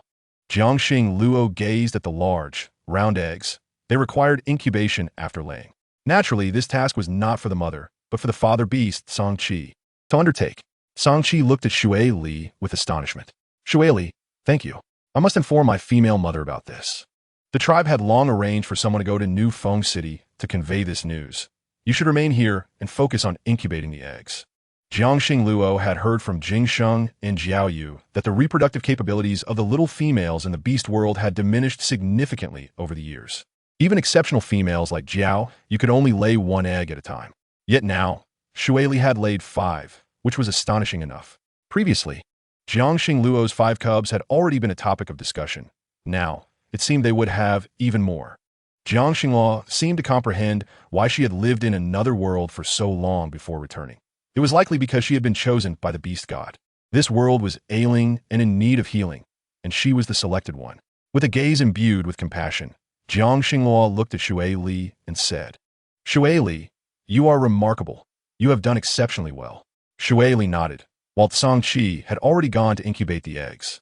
As Jiang Xingluo pondered who would care for Xue Li, she suddenly spotted a golden crow beast man appearing outside the door. Xue Li, I made some chicken soup with the males from our clan. Would you like to have a taste? Jiang Xingluo glanced at Feng Qian, and the two discreetly exited. It seemed that little Xue Li was quite popular. Jiang Xingluo felt joy for Xue Li, relieved that she had not felt disheartened by Du Yu's avoidance. Now, she possessed a male who loved her dearly and would eventually bear many offspring. Xingluo, I have formed a bond with your brother and would like to invite you and your mother to dinner as witnesses. As you know, my mother is no longer with us, Feng Qian said, her eyes downcast. Jiang Xingluo understood this well and replied, Of course, I will have Lai Feng bring the cubs along.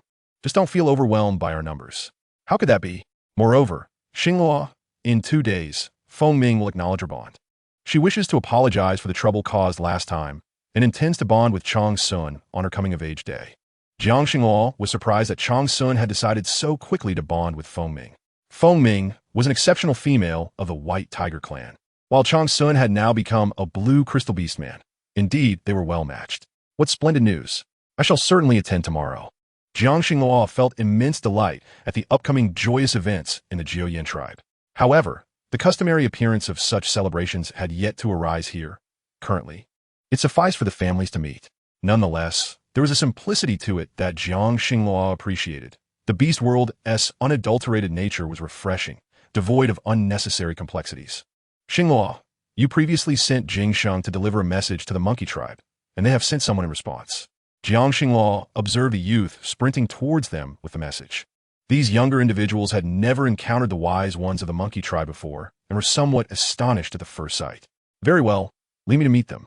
Jiang Xingluo followed closely behind a youth, progressing slowly towards the row of wooden houses that had been constructed in a serene environment.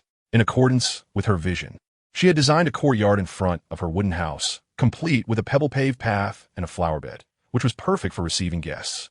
Jiang Xingluo noted that the flowers in the garden had already begun to sprout, and 2 willow trees were planted in the courtyard, evoking a poetic ambience. Were it not for the fear of an impending typhoon, Jiang Xingluo would have wished to reside in that house. Having made ample preparations, Jiang Xingluo understood that though the monkey tribe merely possessed wisdom, their knowledge was indeed distinct. She saw several wise ones from the monkey tribe waiting in the wooden house, curiously observing their surroundings. Greetings, wise ones from the monkey tribe. I am Xingluo, the one who invited you here. Jiang Xingluo felt a twinge of anxiety as she looked at the 3 elderly wise ones before her, not expecting them to appear as aged as they did. They bore the marks of age, their eyes reflecting wisdom. Jiang Xingluo had merely brought some advanced ideas from another world and could not compare to the original wisdom of this realm. She poured tea for the 3 wise ones, who were unfamiliar with the fragrant liquid she had prepared. As they lifted their wooden cups to drink, Jiang Xingluo sipped her tea slowly, prompting the wise ones to follow suit. As the taste of the refreshing tea filled their mouths, one of them remarked, This flavor is truly delightful. The aroma must emanate from the leaves, correct? Jiang Xingluo felt a surge of admiration. Indeed, wise ones could easily discern the essence of things. Yes, those are leaves picked from the tea trees near the Jiuyan tribe, processed and stored in jars. When one wishes to drink, they're steeped in boiling water, resulting in this exquisite brew. Gan Rong, observing the composed demeanor of a young female, felt a deep appreciation. This tea is splendid, but Xingluo, our primary concern lies with the written characters. They hold great promise. If all beast men could learn them, it would facilitate the exchange of information. Jiang Xingluo nodded. affirming this intention. However, I am merely the priestess of the White Tiger clan. I would need your assistance in disseminating this knowledge, claiming the characters as your own. Jiangxing merely broached the subject, realizing the complexities involved. She could only do so much alone. How can we take credit for your accomplishments? The elders protested. These characters were guided to me by the beast god, but your tribe holds a distinguished reputation. There are many more characters to create. And as I must fulfill my duties as the priestess of the White Tiger clan, I must entrust this task to you. Moreover, the resurgence of the beast god requires the power of faith. Jiang Xinghua endeavored to rekindle the belief in Yuanxin among those reluctant to emerge from seclusion. Rising, she bowed respectfully to the three wise ones. Xinghua, you are the priestess. How could we accept your bow? Gan Rong felt conflicted, gazing at Jiang Xinghua, and with a sigh of resignation, he explained, you are a sacred female. If you insist on proceeding this way, we shall comply. After emerging from their secluded existence, the wise ones realized their long-standing negligence and recognized their duty to guide ordinary beastmen towards a better life. I have heard you successfully led the beastmen in prayer. Is this true? Jiang Xinghua nodded and slowly sipped her tea. She had previously heard that the monkey tribe was well aware of many tales regarding the beast god, and she was now curious to inquire whether they knew the story of Yuanxin and Mingzhang. Indeed, leading prayers is my responsibility, and if the wise ones wish to bring their kin to pray, I would wholeheartedly welcome them. The three wise ones, devout in their reverence for the beast god, agreed. Since the priestess has spoken, we shall comply. Jiang Xinghua nodded, and then revealed the inscription she had etched onto the animal skins. Gan Rong was taken aback by the sheer volume of characters this young female had created. The three individuals held the skins, meticulously comparing the characters with simple symbols. This is truly extraordinary. Xinghua, you are remarkably intelligent. These characters can be taught to all beastmen at once. Jiang Xinghua observed the wise one's astuteness and readily agreed to their assistance, her previously anxious heart now at ease. Xinghua, may we stay here for a few days? Also, please ask that young man from New Feng City to inform the beastmen there that we shall be residing here temporarily. Jiang Xinghua nodded, of course by rights. I should address you as uncles. Please make yourselves at home. I shall prepare pots and provisions for you to facilitate your meals. Gan Rong's eyes gleamed with increasing delight at Jiang Xinghua's words. You mentioned the ceramic pots used by the beastmen of New Feng City. Would you be able to send us a few?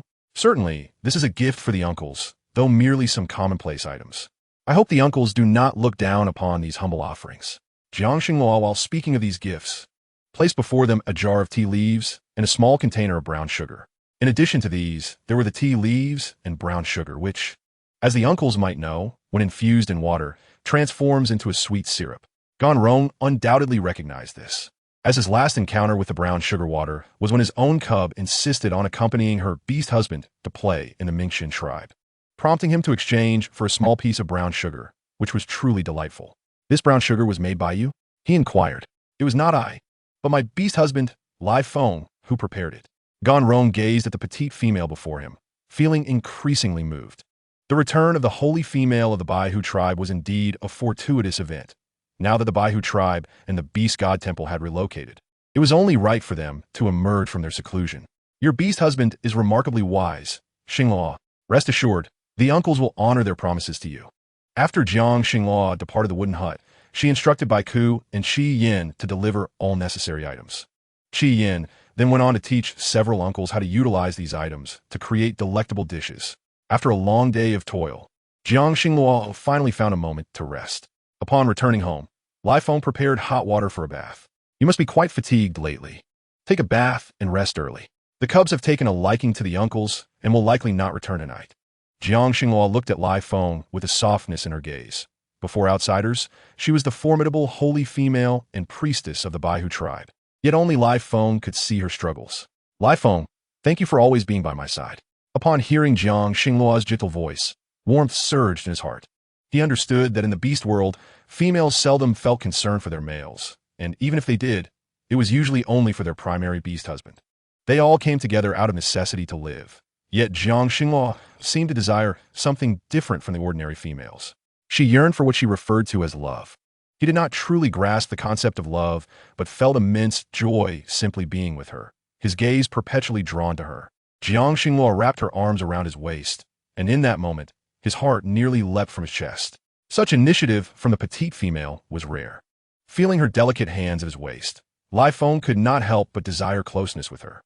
Jiang Xingluo met his gaze and noticed the undeniable desire within his eyes. With a playful smile, she pecked the corner of his lips before releasing him. "All right, I shall take a bath as you suggested. I truly am quite tired these days." Chapter 227. The new profession of Chunzhou. During this period, the Jiuyin tribe flourished. Ganrong, a member of the monkey tribe residing in Jiuyin, had recently invented numerous new characters. Upon seeing them, Jiang Xingluo was astounded. Those characters bore a striking resemblance to the ones she had previously encountered in her books. She understood that true wisdom transcends time, as wise individuals of any era are invariably similar. "Uncles, I appreciate your hard work. News has arrived from Lord Jingsheng, indicating your tribesmen are on their way to the Jiuyin tribe to participate in the warm season's planting blessing." This was a temporary addition by Jiang Xingluo, for in the beast world, even the 4 seasons lacked distinct boundaries. Thus, if change was to occur, it would be prudent to conduct blessings during the current season, marking it as a festival. As for how it would evolve in the future, she did not concern herself with such distant possibilities. "Is there still planting here? What are you planting? Is it the tender rice that can be consumed right after steaming?" Jiang Xingluo nodded. After having tasted cooked meals, no one would prefer raw food. Not even the 3 sages before her. They retained their animalistic instincts, relishing peaches, yet remained human, enjoying human food as well. "So, you cultivate the rice yourselves? If I were to request some seeds to take back for planting, would they thrive?" Jiang Xingluo affirmed, "Of course they would thrive. If needed, when you and your tribesmen return, I shall provide you with some seeds." Jiang Xingluo was quite enthusiastic about disseminating rice seeds, as promoting agriculture was indeed a commendable endeavor. Though breeding proved to be more challenging. The 2 Zhu beasts she had previously enclosed had successfully conceived, yet they required daily feeding. Jiang Xingluo had painstakingly retrieved mature corn seeds from her space. Otherwise, she could hardly afford to feed 2 pigs. Initially, she had solely focused on the prospect of raising them, completely overlooking the need for animal feed. Particularly with the Zhu beasts, known for their large appetites, they would eat, sleep, and repeat, becoming exceedingly lethargic after domestication. Jiang Xingluo sighed at these recollections, but the small rabbits she had raised previously were now multiplying rapidly.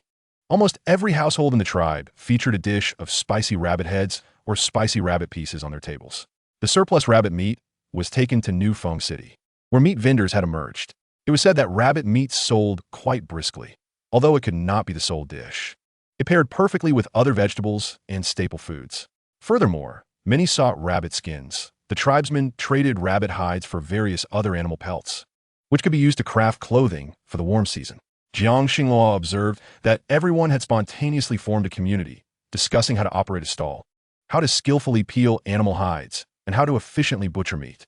They elected the most suitable tribesmen for these tasks.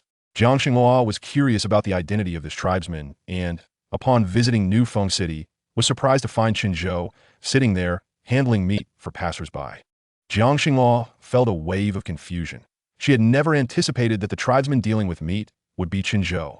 She watched as he even began to imitate the nearby vendors selling flaky pastries, calling out, "Rabbit meat. Rabbit skins.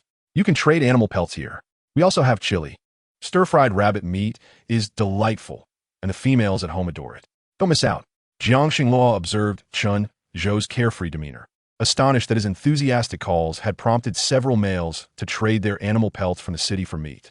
While rabbit meat was commonplace, it was not guaranteed that the hunting team would always return with it. However, at Chunzhou's stall, fresh rabbit meat was available daily, and some tribesmen simply enjoyed this delicacy. Jiang Xingluo watched as Chunzhou sold out the rabbits and prepared to pack up and head home. "Your business is quite thriving," she remarked as she approached him. "Naturally, if I don't work diligently, my father and I will have nowhere to stay." As Chunzhou explained, he noticed Jiang Xingluo was unusually without her cubs today, which was quite rare. He opened his mouth to say something, but ultimately remained silent. He noticed Lai Feng approaching from a distance, clearly protective, as if fearing that the petite female might be led away by another male. Chunzhou gathered the animal pelts nearby, preparing to distribute them back in the tribe. Yet his gaze towards Jiang Xingluo shifted from gentle to somewhat teasing. "You see, you've barely stepped out, and your jealous beast husband is already on your heels." After Chunzhou spoke, Jiang Xingluo turned to see Lai Feng indeed catching up to her from not too far away. Chen Zhou's tone carried a hint of bitterness that Jiang Xinghua completely overlooked. At this point, he had no words left to say, having initially hoped that perhaps Uncle Bai Chan would discuss the matter of bonding with Jiang Xinghua. However, it appears that even though the engagement was once mentioned, it no longer holds any significance in the present. Never mind, why should I humiliate myself by voicing such thoughts? Chen Zhou sighed, observing Jiang Xinghua taking the initiative to hold Lai Feng's hand. He withdrew his gaze and looked at his father beast, who was still peacefully asleep beside him, before calling out to awaken him. It was a rare occasion for Lai Feng to accompany Jiang Xinghua in the city of Nufeng, and now, Jiang Xinghua, as the holy female priest of the Baihu tribe, was well known among the orcs of Nufeng City. Hence, wherever she went, everyone regarded her with genuine admiration, even sincerely referring to her as a goddess. Jiang Xinghua hurriedly returned to the shop while holding Lai Feng's hand, finally feeling a sense of relief. They always address me this way. I feel a bit embarrassed. Yet, there's nothing wrong with that. Everyone is merely grateful to you. However, didn't you mention wanting to visit the Ming Chun tribe to see how the sugarcane is cultivated there? Jiang Xinghua nodded, indeed wishing to explore that area. Sugarcane, when cultivated, can be processed into brown sugar, which would allow for the creation of various desserts in the future. It would be even better if white sugar and rock sugar could be produced, but the process of making white sugar is exceedingly intricate. Given the current circumstances, it is certainly not easy to cultivate. Yes, there's now a messenger station in Nufeng City. We just need to convey our messages to the orcs there, and they can swiftly carry them away. This was a suggestion from Jing Sheng, as the avian orcs are remarkably quick in delivering messages. Jiang Xinghua was also curious about what the messenger station was like. Chapter 228. Do you deserve her fate? In her previous world, mobile phones and computers were the norm. Even tracing back to the origins, the initial means of communication was through letters, often delivered by horses. This world, however, is far more intriguing, as avian orcs have become communication tools. The more Jiang Xinghua contemplated, the more interesting it became. Perhaps in the future, she could write stories for the orcs to perform. Given that the beast realm lacks any form of entertainment, a messenger station, such a place exists? Lai Feng, intrigued, strolled alongside Jiang Xinghua through Nufeng City, where she noticed that all the young females were adorned with floral crowns. Reminiscent of the crowns she and Lai Feng were blessed with by the beast god on the day she assisted Feng Qian in her prayer. Isn't it the goddess Xinglua? Nan, and didn't you say you wanted to visit the Jiao Yin tribe to ask the goddess to bless you and your first beast husband with a bond? Are you considering going? However, that privilege is reserved solely for the female members of the Baihu tribe, and I am not one of them. Jiang Xinghua gazed at the bashful young female before her, never expecting that her own blessing would have reached the ears of the young females in Nufeng City. Yet, it is no surprise. All young females hope for their bonds to be blessed. It doesn't matter, even if you're not from the Baihu tribe. The beast goddess temple is not exclusive to them. It is the temple of all beast kind. As long as everyone desires a blessing, I will always be here. Jiang Xinglua's gentle voice was clear to the nearby young females, who looked at her with excitement and gratitude evident in their expressions. At that moment, in a distant cave, Ming Zhang had already left Ling Shuang's body. Ling Shuang's physical constitution was too poor, and remaining in her body affected Ming Zhang's original abilities. Hence, she did not wish to stay inside any longer. After emerging, Ming Zhang felt her dark energy had been influenced. She truly was blind. When she initially broke the seal and sneaked out, there were no other females around, so she had to choose the most manageable one. Unexpectedly, the presence of malevolent thoughts within her heart had allowed her to thrive for so many years. Even so, Ming Zhang found that after living for so long, this female had not made any progress. My body finally belongs to me. You said I could have my own abilities as a reward. Is that true? Ming Zhang looked at the foolish female before her. Originally, I was supposed to find the fate of that wretched female's offspring to replace yours. Why did you have to be so disappointing? As Ming Zhang spoke, she regarded the female with a mix of disappointment and frustration. However, she did not expect that the wretched one would suddenly become clever. Without her fate, could she not seek other offspring? Ming Zhang frowned at the female before her. Do you think there are so many capable females in this world for you to replace their fates? If not, how about I take you back to reclaim your aunt's fate and abilities? That female of the Shi tribe, clever and astute, if she were to replace her fate now, would the luck of the Jin Li tribe's fortune beads still hold any value? Back then, they had forged fewer than 10 fortune beads from the Jin Li tribe, and now one had been used, leaving only 9. This was something she had forced the orcs of the Jinli tribe to expend their good fortune to acquire.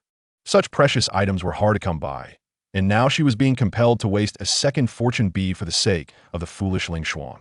My aunt's fate can be given to me, but her abilities are hardly useful. I heard that Jiang Xinglua has given birth to another female cub. How about we exchange for her fate? Ling Shuang's face lit up with anticipation as she recalled the wood-type abilities once possessed by Qing Yuan.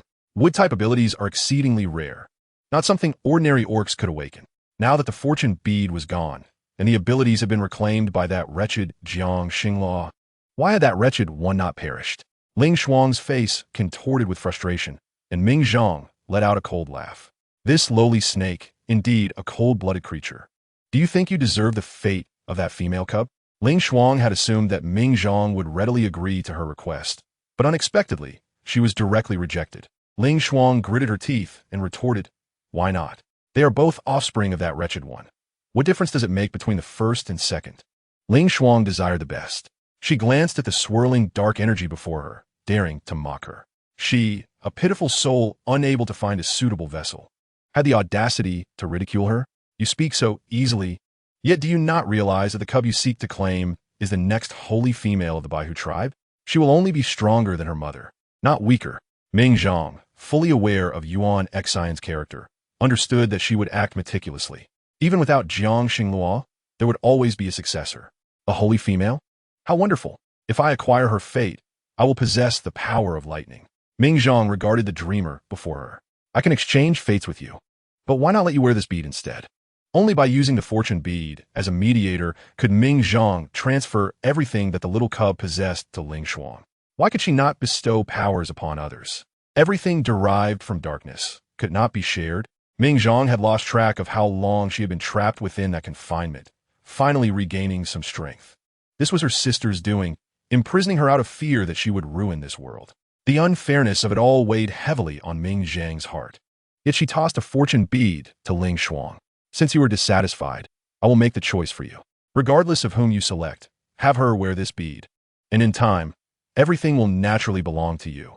Ling Shuang picked up the bead from the ground, a flash of resentment crossing her eyes before she composed herself. Once she seized everything from others, she could start anew.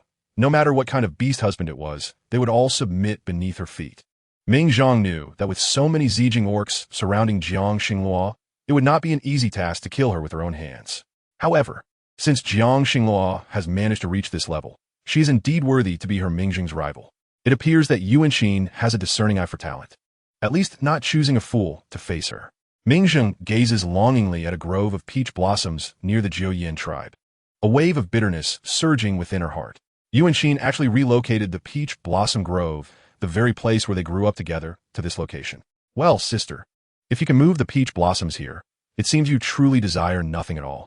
Mingjing's voice quivers, her resentment towards Yuan Xin intensifying. Chapter 229. The messenger station of Fury Wind City. As Jiang Xinglua held onto Liefeng's hand, they arrived at the messenger station, which was a spacious wooden house. It consisted of 2 rows of wooden houses, nearly identical to the accommodations built for guests in the Jiuyin tribe. A lesson learned from Jing Sheng after their consultation with the tribe. Upon entering, Jiang Xinglua noticed 5 male members of the Tsang Ying clan in the courtyard, seemingly engaged in some form of study. As she and Lai Feng approached, Tsang Zhen, who had been examining the inscriptions on a beast skin scroll, suddenly realized that esteemed guests had arrived at the messenger station. Divine Lady Xinglua, Lord Lai Feng, what brings you to our messenger station? Jiang Xinglua nodded at the male before her. I would like you to make a trip to the Mingshun tribe and inform Yulan that she must ensure the tribe plants sugarcane this year, as I intend to return there to harvest it for brown sugar. Jiang Xinglua was concerned that they might only plant a small amount, which would not suffice. She planned to produce more brown sugar, as the population in the beast world was limited. By making some herself, she could trade it for beast skins and beast crystals, providing nourishment for the young females, which was undoubtedly beneficial. By the way, you are to deliver 2 pieces of beast skin, right? Lai Feng, please fetch 2 pieces of beast skin for Tsang Zhen. Tsang Zhen gazed at the 2 pieces of beast skin presented before him, one thin and the other made of crocodile hide, which could be crafted into many useful items. Tsang Zhen shook his head. No need, you are the divine lady. I require none of this. Jiang Xinglua felt somewhat helpless, observing a faint blush on Tsang Zhen's face. as if he had something to say, but was too shy to voice it. I was planning to form a contract and hope for the divine lady's blessing. If that is permissible? Jiang Xinghua was taken aback to find that the beast god's temple in the Jiuyin tribe was becoming akin to a matchmaker, with several seeking her blessing. However, this was quite natural. Who wouldn't want the blessing of the beast god and the high priest when forging a bond? Of course. But that is part of my duty as the high priest. This is a reward for you, a fair exchange, and if you refuse, I shall be displeased. Being a sufficiently wealthy female, Jiang Xinghua did not lack such things. She only hoped for the betterment of the beast world. Song-Jun, I met the divine lady today, and she said on the day of our contract, we could ask her for blessings. A voice as melodious as silver bells rang out. Jiang Xinghua turned to see a tall young female outside the door, who was the same young female she had just encountered moments ago. Divine lady, what brings you here? Nan shyly lowered her head, her braids cascading down to her waist, prompting a hint of envy from Jiang Xinghua. It matters not. Remember to seek me out when you form your contract, and I will bestow blessings upon you.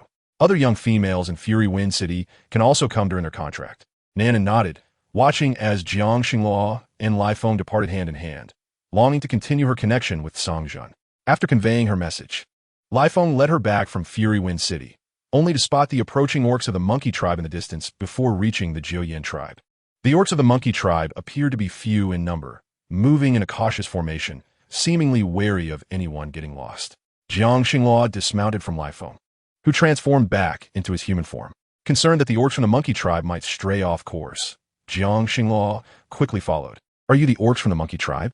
Her voice was gentle, exuding a charm that was hard to resist. A female from the monkey tribe, carried by a monkey, was set down, clad in priestly garments and wielding a staff. She regarded Jiang Xinghua with a spark of intelligence in her eyes. Sensing that the aura surrounding her was extraordinary, Song Lan immediately recognized that the young female before her was the long-missing member of the Baihu tribe, Xinghua. I am Song Lan, the female leader of the monkey tribe, and you must be Xinghua. Jiang Xinghua met Song Lan's wise gaze, instinctively lowering her head. She was the junior, and Song Lan was the elder, deserving of her respect. How did you recognize me? Your aura is distinctive. The holy female of the Baihu tribe ought to possess such qualities. Jiang Xinghua felt as if something had struck her heart, invigorating her spirit. The monkey tribe did not seem to be merely the wise beings as described on the surface. Jiang Xinghua stepped forward to assist Song Lan, guiding her back to the back of the male who had carried her. Then I shall trouble the high priest to lead the way. Song Yu nodded, and Lai Feng transformed back into his beast form, allowing Song Yu to ride on his back as they set off ahead.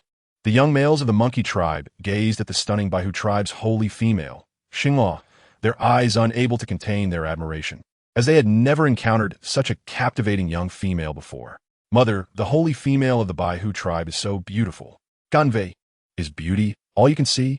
A striking male from the monkey tribe walked beside them, already a blue crystal orc and a prominent figure in the monkey tribe. It's still unbonded. I tell you, I have heard many tales about this holy female. Currently in the Jiuyin tribe, the Day Messenger and the Moon Prince are present. And even Yu Jian, who oversees the laws, once pursued Xinghua, but was rejected. She chose Lai Feng, the son of the former leader of the Huangcheng tribe. Each holy female of the Baihu tribe's first beast husband holds a significant position. It is said that Xinghua, before the beast god statue, chose Jin Tang, Shizhou, Lai Feng, and Yu to enter the beast god temple to receive the beast god's inheritance. This marks a new chapter in the beast world.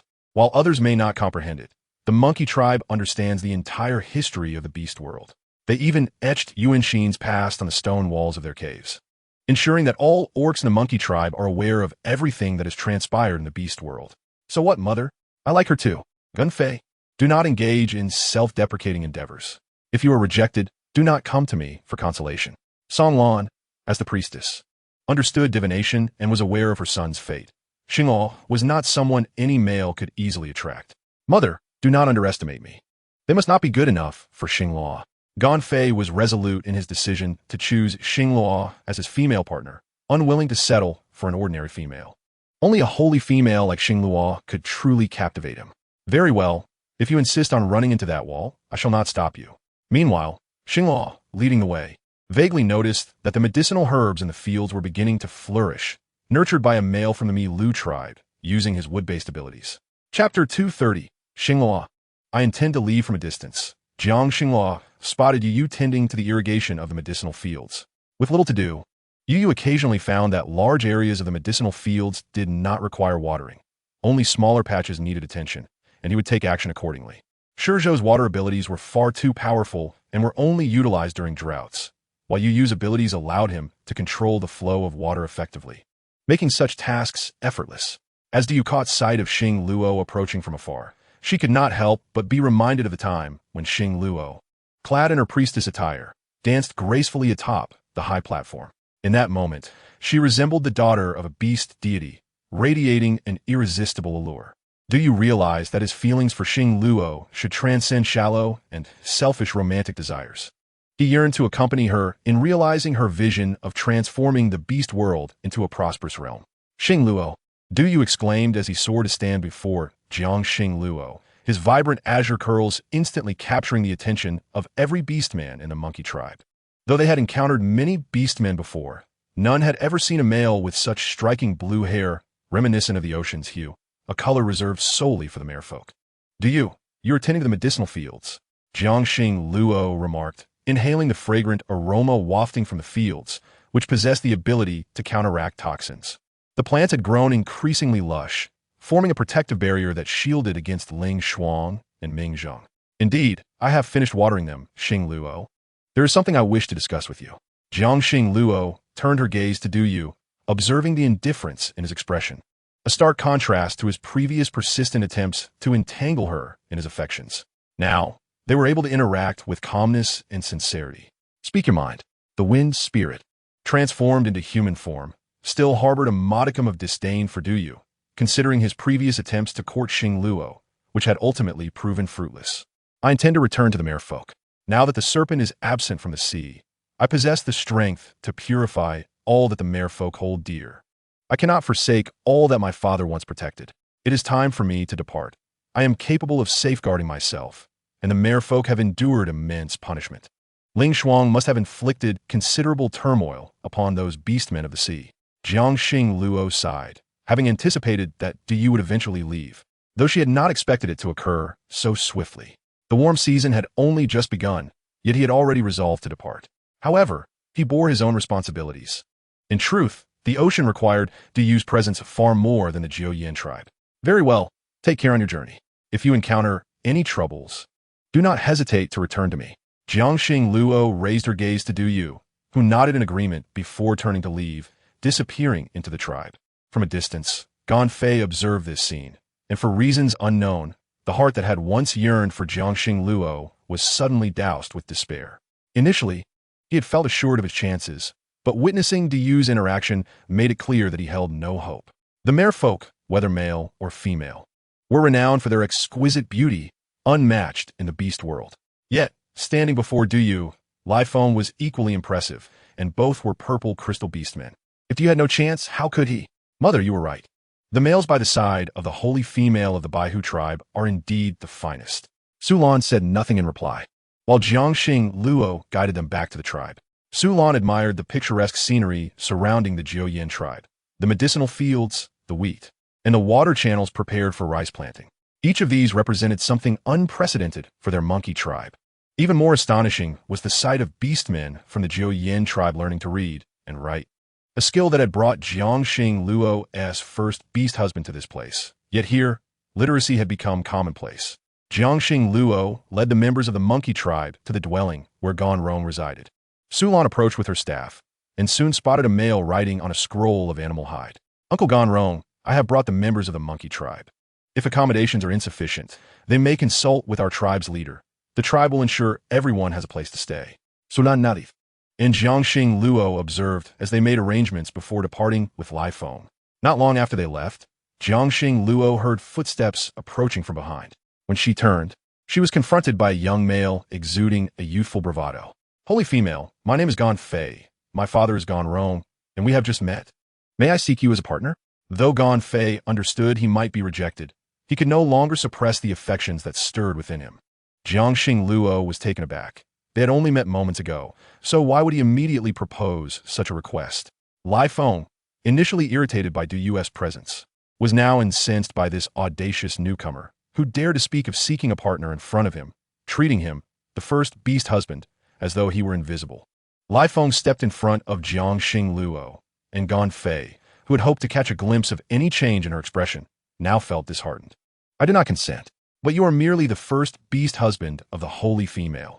You cannot impede her choice of a second partner. You are being unreasonable. Listening to the youth's words, Jiang Xing Luo took Lai Feng's hand and stood beside him. Do you comprehend? I intend to choose only Lai Feng as my beast husband for life, and you are far too young. Upon hearing her explanation, Lai Feng felt a pang of discomfort as they walked home together. Entering the courtyard, Jiang Xing Luo gazed into the water jar, observing her reflection for a long while. Jiang Xing Luo curiously watched as Lai Feng leaned over the water surface. Lai Feng, what are you doing? The inquiry from the young female jolted Lai Feng back to reality. It is nothing. Lai Feng quickly retreated to the house to prepare ingredients. Having been preoccupied with other matters in recent days, Jiang Xing Luo had not found time to tend to the little ones. Now that she had a moment, she intended to visit her aunt and check on the cubs.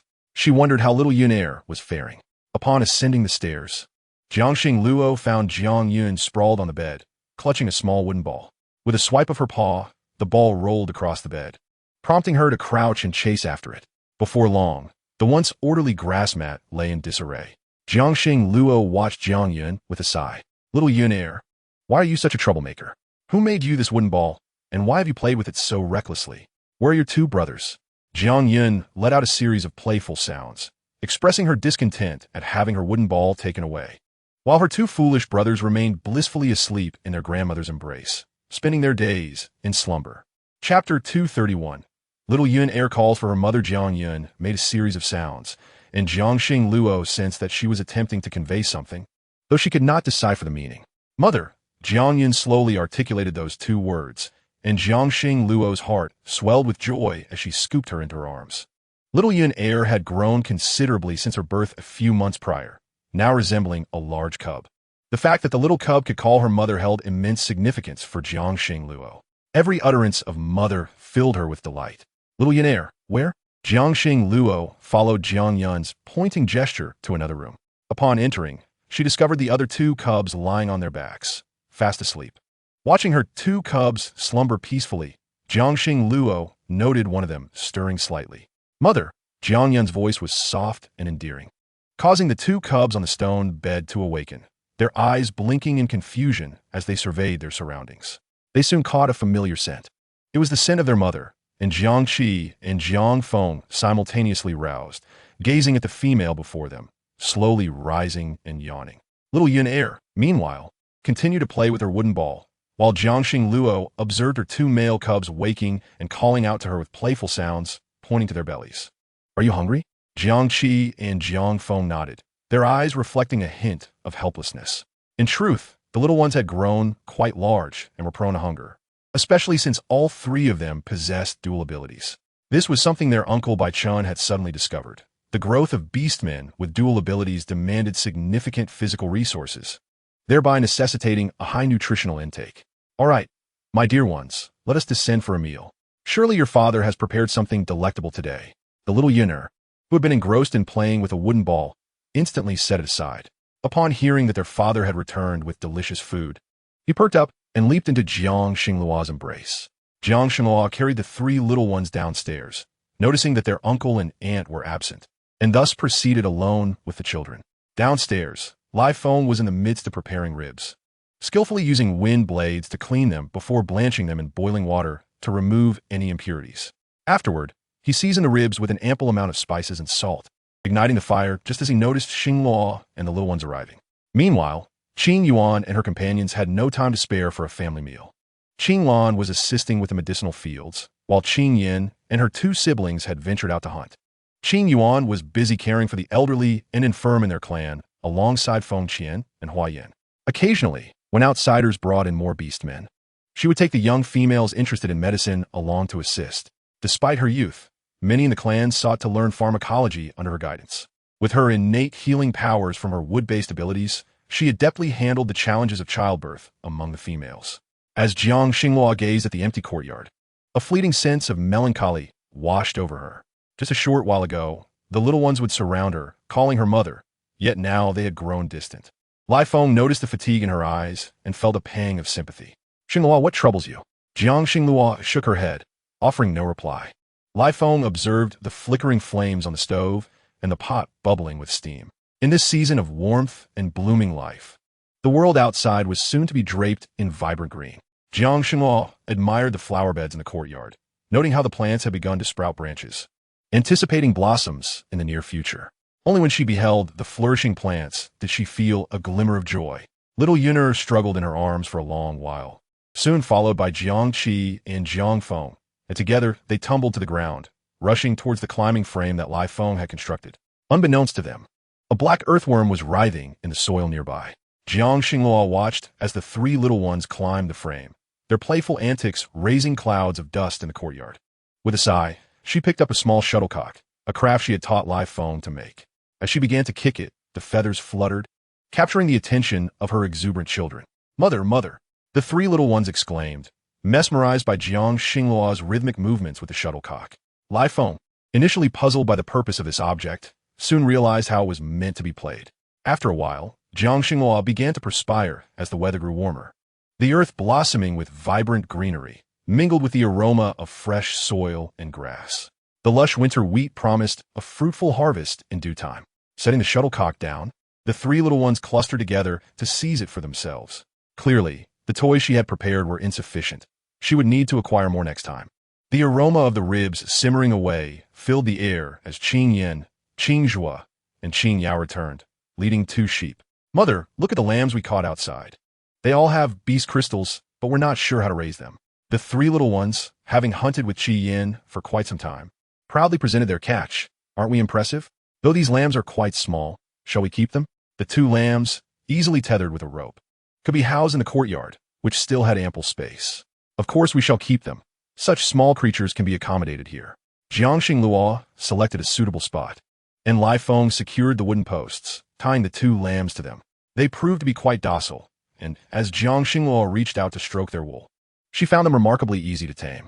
The bleating of the lambs captured the attention of Jiang Yun and the other little ones, who, still in their beast forms, steadied the shuttlecock and approached the new arrivals with curiosity.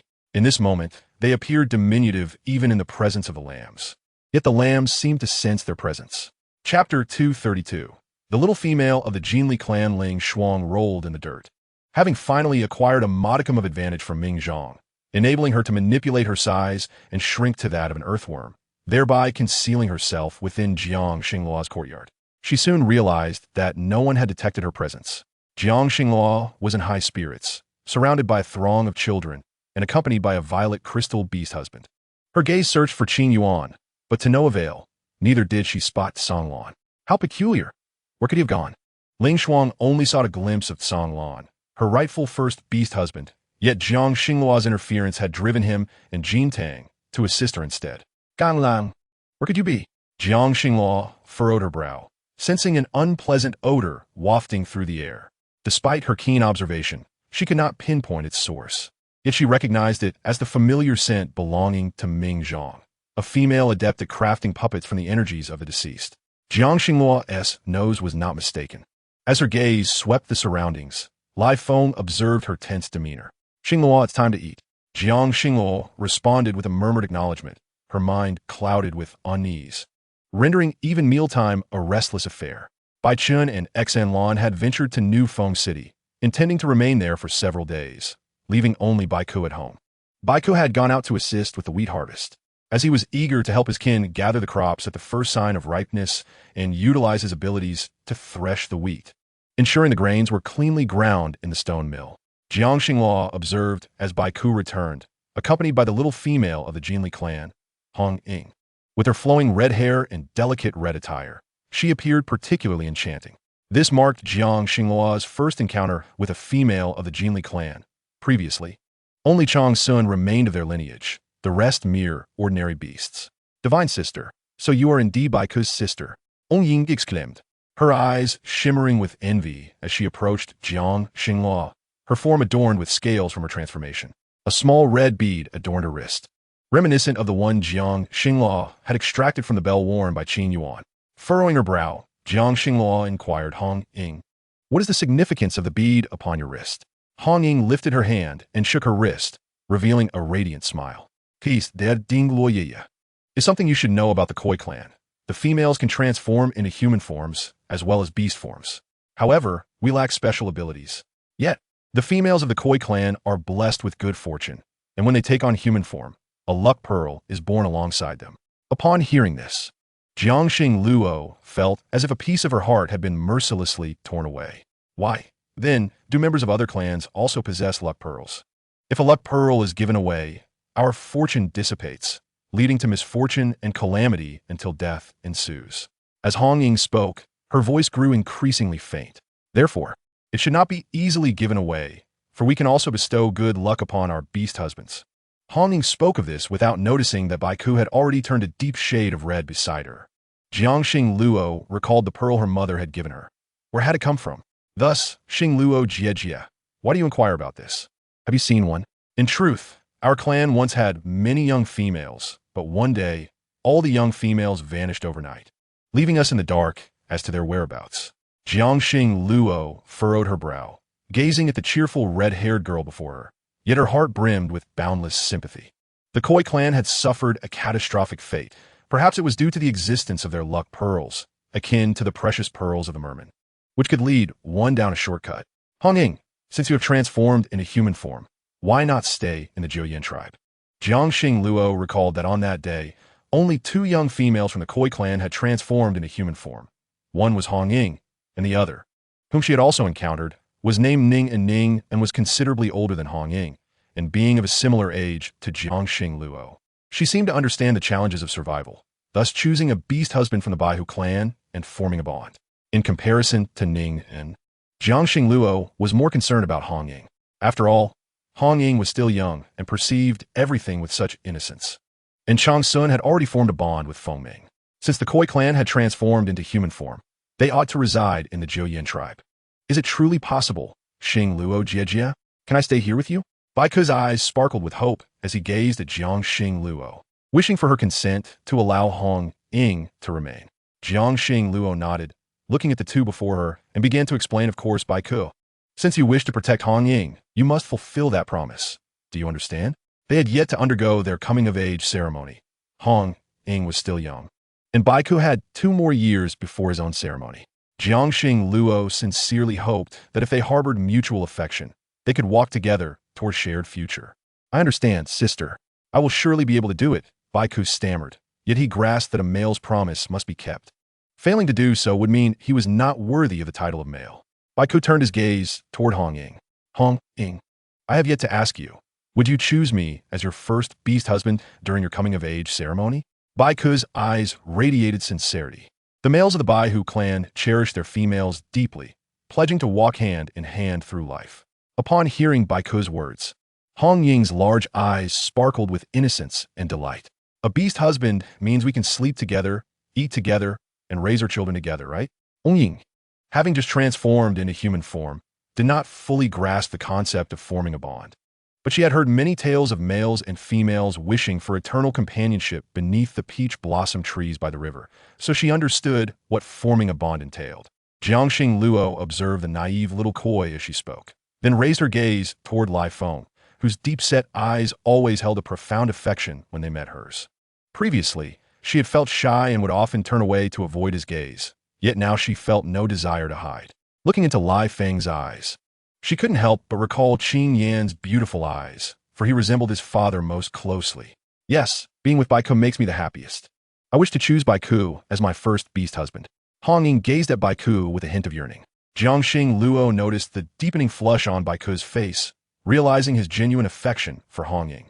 Lai Feng extended his hand, intertwining his fingers with Jiangxing Luo's, and she readily complied. The surge of emotion rising within Lai Feng nearly consumed the remnants of his reason as he leaned closer to Jiangxing Luo, inhaling the delicate fragrance that enveloped her. Chapter 233. The unrepentant Ling Shuang's fury was on the brink of driving her mad. As if the existence of the holy female of the Baihu clan wasn't enough, why was there also a stinky fish who merely found a foul boy? Basking in such pride, Ling Shuang seethed with anger, her body coiling tightly as she rolled about in the dirt. Unbeknownst to her, a wooden ball was flying in from a distance. At some point, Xiao Yunair had retrieved the small wooden ball from above, and with a swift paw, she knocked it away. The impact of the wooden ball was considerable, crashing down onto Ling Shuang's head. Dazed and disoriented, Ling Shuang eventually found the wooden ball lodged on her body, rendering her immobile. How could she be so unfortunate? Why was that little brat so detestable? It was merely a game with a wooden ball, yet it struck her directly. Once she exchanged the little brat's fate with her own, she would see if this wretched child dared to treat her so disrespectfully. Xiu Yun asserted for her wooden ball, only to discover it had landed in the vegetable patch ahead. The seedlings planted by her mother had begun to sprout, yet her wooden ball seemed to have struck a tender seedling. Hesitant, Xiao Yun tiptoed into the vegetable patch and soon spotted her small wooden ball resting on the soil before her. However, as she approached, a peculiar odor assaulted her senses. How could there be such an odd smell? It was utterly unpleasant, and it seemed to emanate from her wooden ball. Unable to suppress her nausea, Xiao Yun initially intended to bring the wooden ball back, but now only wished to escape the vegetable patch as quickly as possible. Mother! Mother! Jiangqi extended his paw to attract Jiangxing Luo's attention, prompting her to realize that Xiao Yun had unknowingly wandered into the vegetable patch. Jiangxing Luo furrowed her brows, observing the little one with a sense of helplessness. Xiao Yun was indeed quite the rascal. How could it be that Qing Yuan and Jiang Yun were both her offspring, yet displayed such starkly contrasting personalities? Sighing, Jiangxing Luo approached the vegetable patch to retrieve Xiao Yun. However, as she drew near and lifted her, a foul odor assaulted her senses. Removing the small wooden ball revealed an unconscious earthworm trapped beneath it. The earthworm emitted an overwhelmingly putrid smell, reminiscent of the odor that once clung to Ming Zhang. It appeared quite ordinary. Yet Jiangxing Luo was not one to overlook the earthworm, now tainted with the stench of decay. A bolt of lightning struck down, and the earthworm instantly awakened, its body rapidly swelling. Jiangxing Luo furrowed her brow, observing the suddenly enlarged female creature before her. It was a black snake.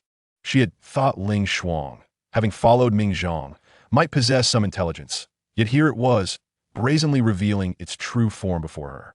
Ling Shuang, have you not yet learned your lesson from your previous punishment? Xiao Yun gazed at the terrifying black snake, horrified by its unsightly appearance and the deathly odor it exuded. She loathed that smell, yet why was her mother speaking to it? It seemed they were acquainted. Jiangxing Luo tightly embraced Xiao Yun while the latter's senses were overwhelmed by the foul odor, making her feel as though all the delicious food her father had prepared was about to be expelled. Those were the fruits of her father's labor. She couldn't let them go. Niangqin, Xiao Yun appeared weak and feeble, even making dry heaving motions, looking quite frail. Ling Shuang did not anticipate that such a small creature would exhibit such behavior. Stinky, how foul. Ling Shuang, who had been concealed in the soil, already felt discomfort throughout her being, and now this wretched little brat mocked her for being smelly. She opened her mouth wide and exhaled toward Xiao Yun, only to find that Jiangxing Luo had conjured a protective barrier with her wood-based abilities, encircling everyone in the courtyard. Ling Shuang's dark energy completely lost its effect on Jiangxing Luo. Furrowing her brow, Jiangxing Luo regarded the creature before her, thinking that she should have long since ended Ling Shuang's life. Now that she had delivered herself, it was time to test her resolve. Jiangxing Luo did so you not to Li Feng. Rest assured, it is merely Ling Shuang. She poses no threat. Jiangxing Luo was quite capable of handling Ling Shuang, and Lai Feng nodded in agreement. Bai Ke was not intimidated, but Hong Ying trembled upon seeing Ling Shuang's enormous form. Bai Ke, what is that? I am so frightened. That smell. I sensed that the night my mother vanished. Is it her? Did she take my mother away? Hong Ying's innocent eyes looked toward Bai Ke, her heart filled with unease and a touch of fear. Once Jiangxing Luo stepped out of the protective barrier, she unleashed her lightning abilities upon Ling Shuang. However, Ling Shuang had been well prepared and easily countered Jiangxing Luo's minor tricks. Do you still think I'm the same Ling Shuang as before? Jiangxing Luo watched Ling Shuang's mouth move, indifferent to her words. She produced a green pill from her possession and tossed it into Ling Shuang's mouth. Ling Shuang attempted to spit it out, but the diminutive pill had already slipped down her throat, meaning it was impossible to expel. Ling Shuang, why not savor the flavor of the medicine I have provided? Jiangxing Luo observed as Ling Shuang, in terror, slithered away from the courtyard. Her massive serpentine form struggling to move, yet the pill's power had fully manifested. Jiang Xinghua made no attempt to recapture Ling Shuang. It was unnecessary, as her focus lay on developing a remedy to counter Ming Zhang's abilities. Since Ling Shuang had repeatedly come forth as a test subject, Jiang Xinghua welcomed the opportunity. She watched as Ling Shuang writhed in discomfort not far away, leaving chaos in her wake, though it had not decayed as it had in the past. Jiang Xinghua remained calm, realizing that the pill she had created had begun to take effect. It was uncertain how long this effect would last. Observing the dark energy accumulating around Ling Shuang dissipate gradually, Ling Shuang, however, found the sensation of losing power intolerable. No, Irafuza. I did not want to revert. I wish to maintain my beast form. Jiang Xinghua, you wretched girl. Jiang Xinghua cast a fleeting glance at the creature sprawled on the ground, shouting in desperation. Yet she uttered not a single word. If the pill was sufficient to restore her, it would be a fortunate turn of events. However, as Jiang Xinghua witnessed the immense serpent suffering under tremendous duress, no one could predict what would transpire next. Chapter 234. Fool, who permitted you to approach her? No, I refuse to revert. Lord Mingzhang, please save me. Are you aware that this wretched girl has developed a remedy to counter you? Ling Shuang cried out desperately, fearing that Ming Zhang would abandon her, leaving her to face dire consequences. She could not return to her former female form. The serpent kin had already deemed her an enemy, and the sea tribe would not easily forgive her. If this continued, they would readily seek her demise. You all desire my death, wishing to see me suffer. I assure you, I will not surrender so easily. Jiang Xinghua frowned at Ling Shuang, already aware of her choices. Yet hearing them so suddenly was still astonishing. She would rather live in such a state than leave the Yulan swamp in a clean manner. Jiang Xinghua surveyed her surroundings, curious whether Ming Zhang would arrive. If she did, Jiang Xinghua felt she might muster some courage. If she did not come, Jiang Xinghua observed the creature before her, who had transformed into a human-snake hybrid. Males and females alike were startled upon witnessing Ling Shuang, particularly due to her black veins. Unlike those of ordinary beast kin, resembling the darkness of night, instilling fear in others. Ling Shuang watched as the beast kin around her recoiled, her veins beginning to bulge. She despised being regarded with such disdainful gazes. Do not look at me with those eyes. I am an exceptional female with abilities, unlike you. Your envy is futile. Upon hearing Ling Shuang's obstinate words, Jiang Xinghua directly infused her power through the earth into Ling Shuang's body. No, do not, Jiang Xinghua. I do not wish for you to harm me. I refuse to remain beneath that wretched girl forever. Wretched girl? Jiang Xinghua furrowed her brow, gazing at Ling Shuang, who was tortured by the pill within her and Jiang Xinghua's wood-based abilities.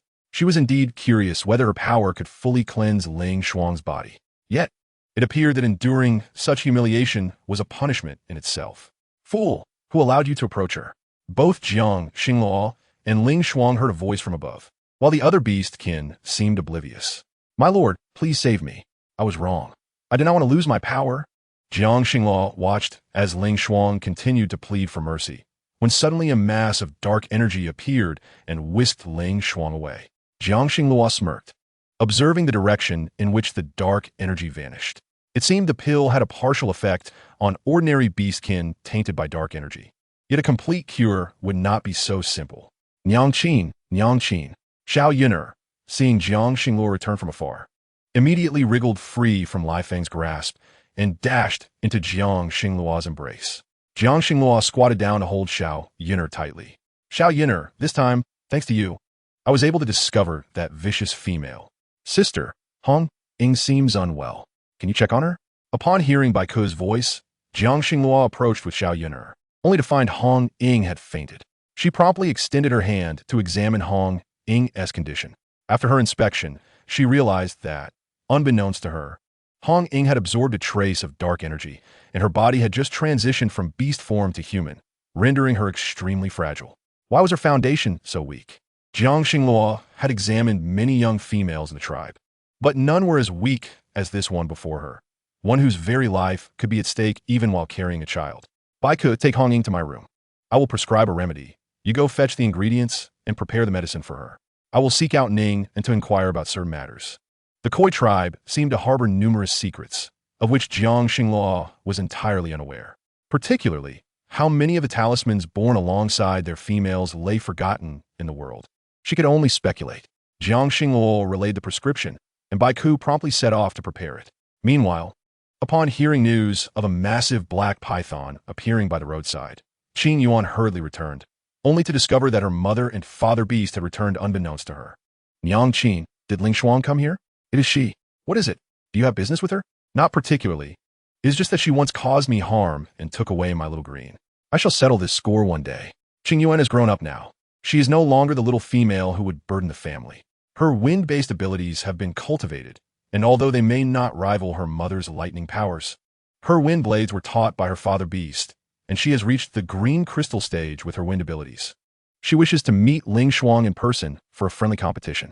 Very well, but she has already consumed the pills made by her mother and you. While they seem to have some effect, it appears to be minimal. Moreover, that pill must be taken over a long period to yield results. Jiang Xinghua only gave Ling Shuang one, and as long as Ming Zheng continues to provide her strength, the power of that pill will eventually dissipate. Mother, I understand. I will also explore other remedies for better effects. Qing Yuan is decisive in her actions, now venturing into the mountains alone to gather rare herbs. Given time, Jiang Xinglua seems to see the shadow of her mother in Qing Yuan. Sister. Xiaoyun's delight is unmistakable as she sees Qing Yuan return. Having shared countless nights sleeping and dining together since childhood, her attachment to Qing Yuan surpasses even that to Jiang Xinglua. Xiaoyun, why are you making such a fuss? Jiang Yun enjoys Qing Yuan's affectionate touch, behaving obediently, while Jiang Xinglua gazes helplessly at the playful Xiaoyun. Qing Yuan, Uncle Baiki has brought Hongying back. She has some health issues. Please take care of her while I consult Aunt Ningen about something. Mother, you go ahead. Qing Yuan has become increasingly slender. Her once plump face now bears a faint resemblance to Jiang Xinglua's after just half a year. Lai Wind watches the female cub before him, feeling a twinge of pity as she prepares medicine. All right, Yun, go keep Xiaoyun company. The father beast is here, you need not worry. Qing Yuan is gently nudged to play with the three little cubs, while he tends to the steaming herbal soup. Meanwhile, Jiang Xinglua arrives at Ningen's residence, only to find her coughing uncontrollably. Upon entering, Jiang Xinglua examines her, realizing that despite having taken human form, she struggles to maintain basic survival. A fortune bead is also present on her wrist. Chapter 235, The Pitiful Koi Clan. Ningen, what is the story behind this fortune bead? You and Hongying have only just transformed into human forms. Why is this happening? Ningen coughs twice, and her once vibrant red hair now appears nearly gray, hinting at her aging. Holy female, please take charge for my clan. Tears stream down Ningen's cheeks. And Jiang Xinglua understands that the Koi clan's plight must have a deeper reason. Tell me, once, the females of our clan would be born alongside fortune beads, a gift of good fortune bestowed upon us by the beast god. However, this fortune bead has been used for malevolent purposes. Many years ago, during a bonfire gathering by the riverbank, a young female of our clan chose a peacock male as her beast husband. Peacock. Jiang Xinglua has never encountered a male peacock in this world. The peacock clan is also a reclusive race, but their males are strikingly beautiful and willingly accepted the role of the young female as first beast husband, and we celebrated her choice. As Jiang Xinglua listens to Ningen's tale, it feels as if she is witnessing the scene unfold before her. Initially, their bonding was a joyous occasion, and the female's mother bestowed blessings upon them. However, after the young female and the peacock male ventured into the mountains where they resided, they never returned.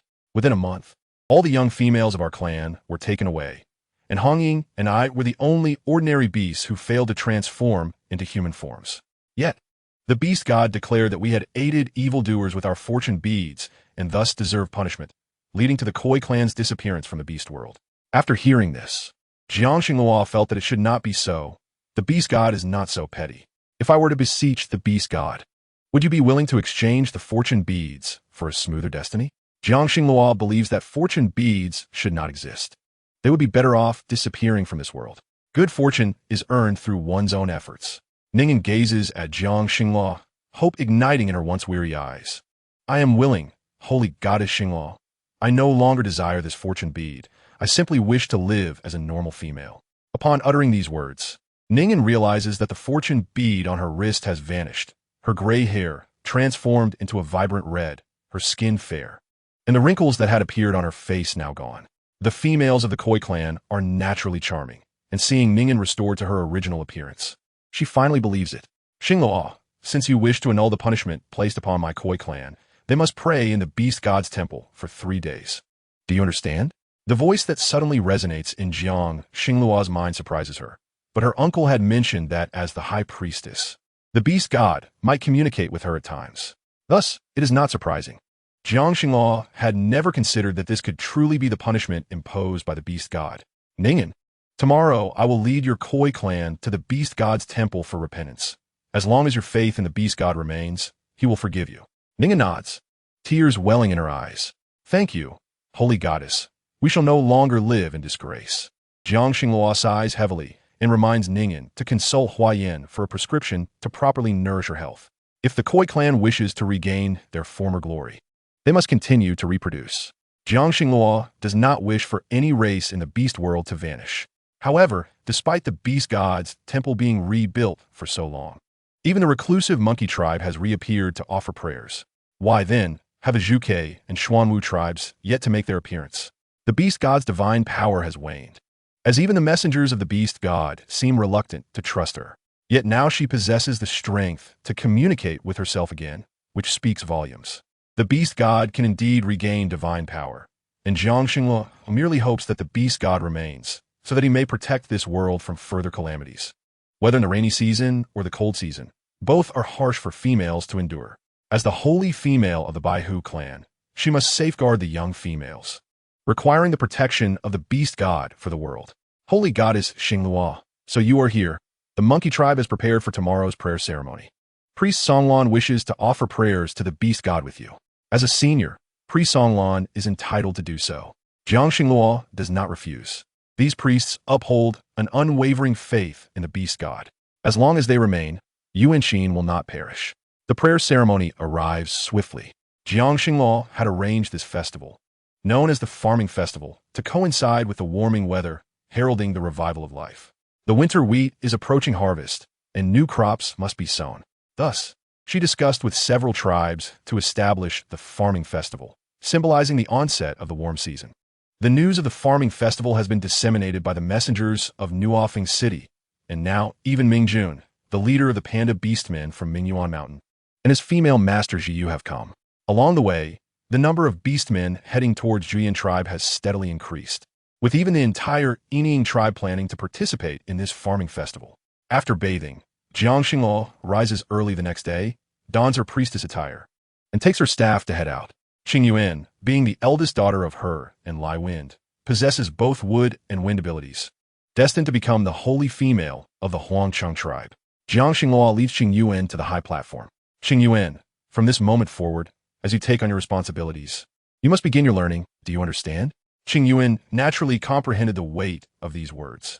The demise of her father's clan signified the disappearance of her kin.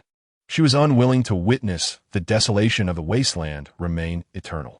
She aspired to become a protector of her people, much like her mother, and to rebuild the tribe.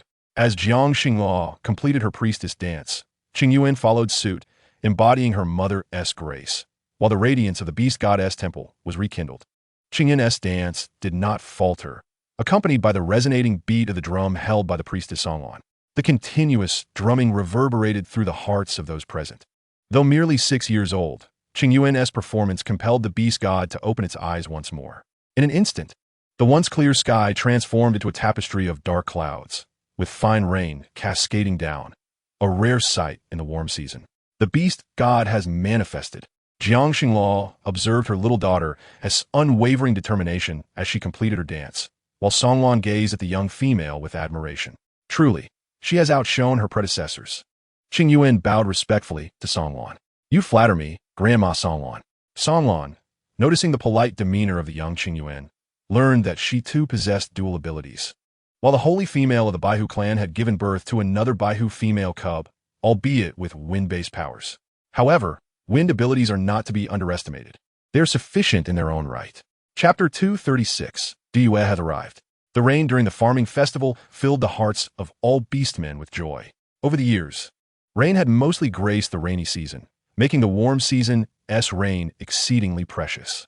To their surprise, the offspring born of the holy female could also sense the beast god and exhibited formidable wood-based powers. On the day of the farming festival, Jiang Xinghua prepared delicious meat-filled dumplings for everyone to enjoy. Many beastmen from afar had never witnessed such a scene. It was their first experience. They watched as the large pot in the center of the Jiuyin tribe's square emitted steam, churning out round, tender dumplings, which were then scooped up and placed into wooden bowls after being cooked.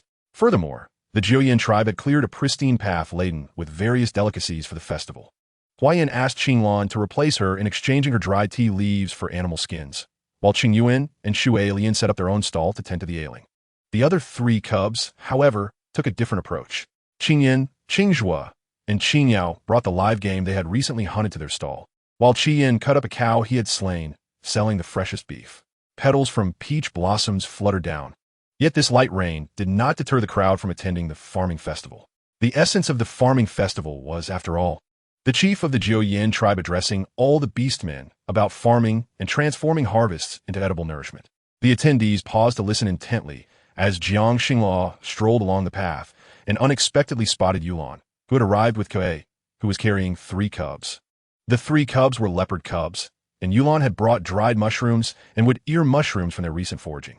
Previously unaware of how to cook these items, they now understood their culinary value, especially after Jiang Xinghua had entrusted a message to the Tsang-ing beastman at the messenger station, instructing them on how to prepare the mushrooms.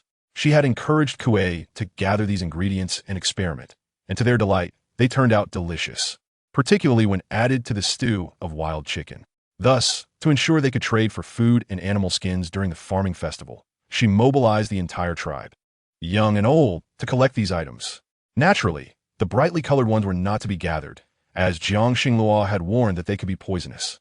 While one might disregard others' advice, Jiang Xinghua's word were not to be taken lightly, for both she and Qingyuan possessed knowledge of pharmacology and medicine.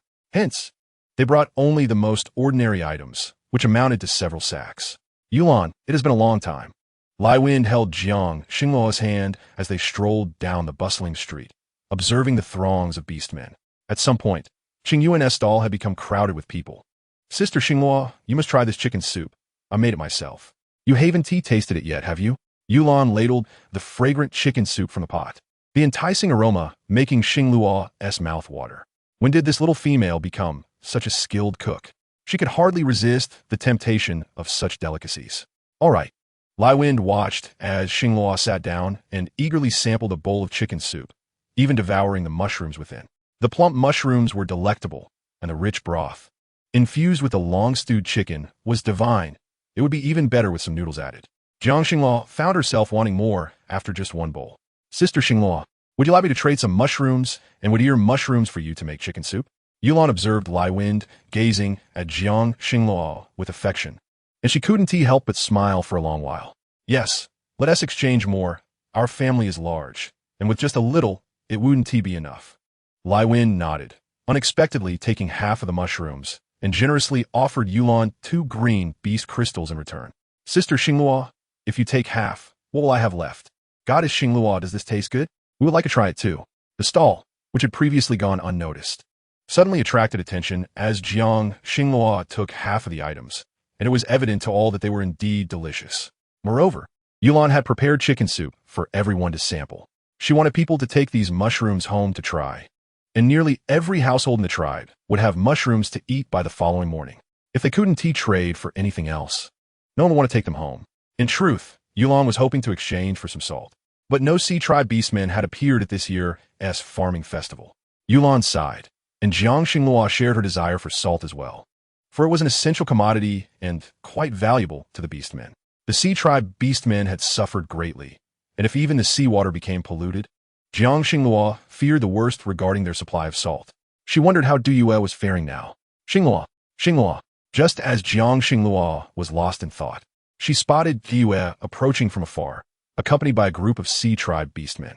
Though the sharkmen had diminished, leaving only Duyue, many beastmen who had evaded disaster by hiding deep within the ocean emerged when Duyue returned to purify the seawater. Jiang Xinghua observed them as they appeared, each beastman burdened with large animal skin bags. Duyue, the beastmen who went to the beach to trade for salt informed me that the Jiuyin tribe is holding a farming festival today, so I only brought salt with me. At that moment, all the restless beastmen in the street turned their attention to the animal skin bags carried by Duyue as companions. Salt, it's salt. The sea tribe can trade salt. Many beastmen had not tasted salt in a long time. Their bodies were lacking in nutrition, especially the females, who could not afford to be without it. Do not worry, I have built wooden houses by the beach, and there will be a daily supply of salt. You can trade with anything else you have. DUR understood that in the past, salt was exorbitantly priced, with nearly all beastmen prioritizing their females and cubs. However, that was not sustainable. Since Xingluo wished for a better world, this was the least he could do. What? Is that true, Lord DUR? Are you Sea Tribe willing to allow us to trade for salt with other goods? DUR nodded. Anything edible or useful can be exchanged. Jiang Xingluo glanced at DUR, hesitating to speak. It seemed that after enduring past tribulations, DUR had transformed, shouldering the burdens of the Sea Tribe, which perhaps was a fortuitous turn of events for him. Chapter 237. Qing Yuan seeks to exchange animal hides for shells. Even Yuan approached, offering an entire bag of mushrooms in exchange for salt. DUR, in turn, generously provided her with 50 pounds of salt. DUR, thank you. Kuei delivered the 50 pounds of salt directly to the messenger station, and, after paying the price of 2 animal hides, instructed the station's Soaring Eagle to transport the salt to the Jiuyan tribe. The speed of the Soaring Eagle clan was truly commendable. The existence of the messenger station had undoubtedly facilitated the lives of countless beastmen. The remaining mushrooms were swiftly exchanged on the first day for various items: eggs, bird eggs, and meat, with some even traded for animal hides.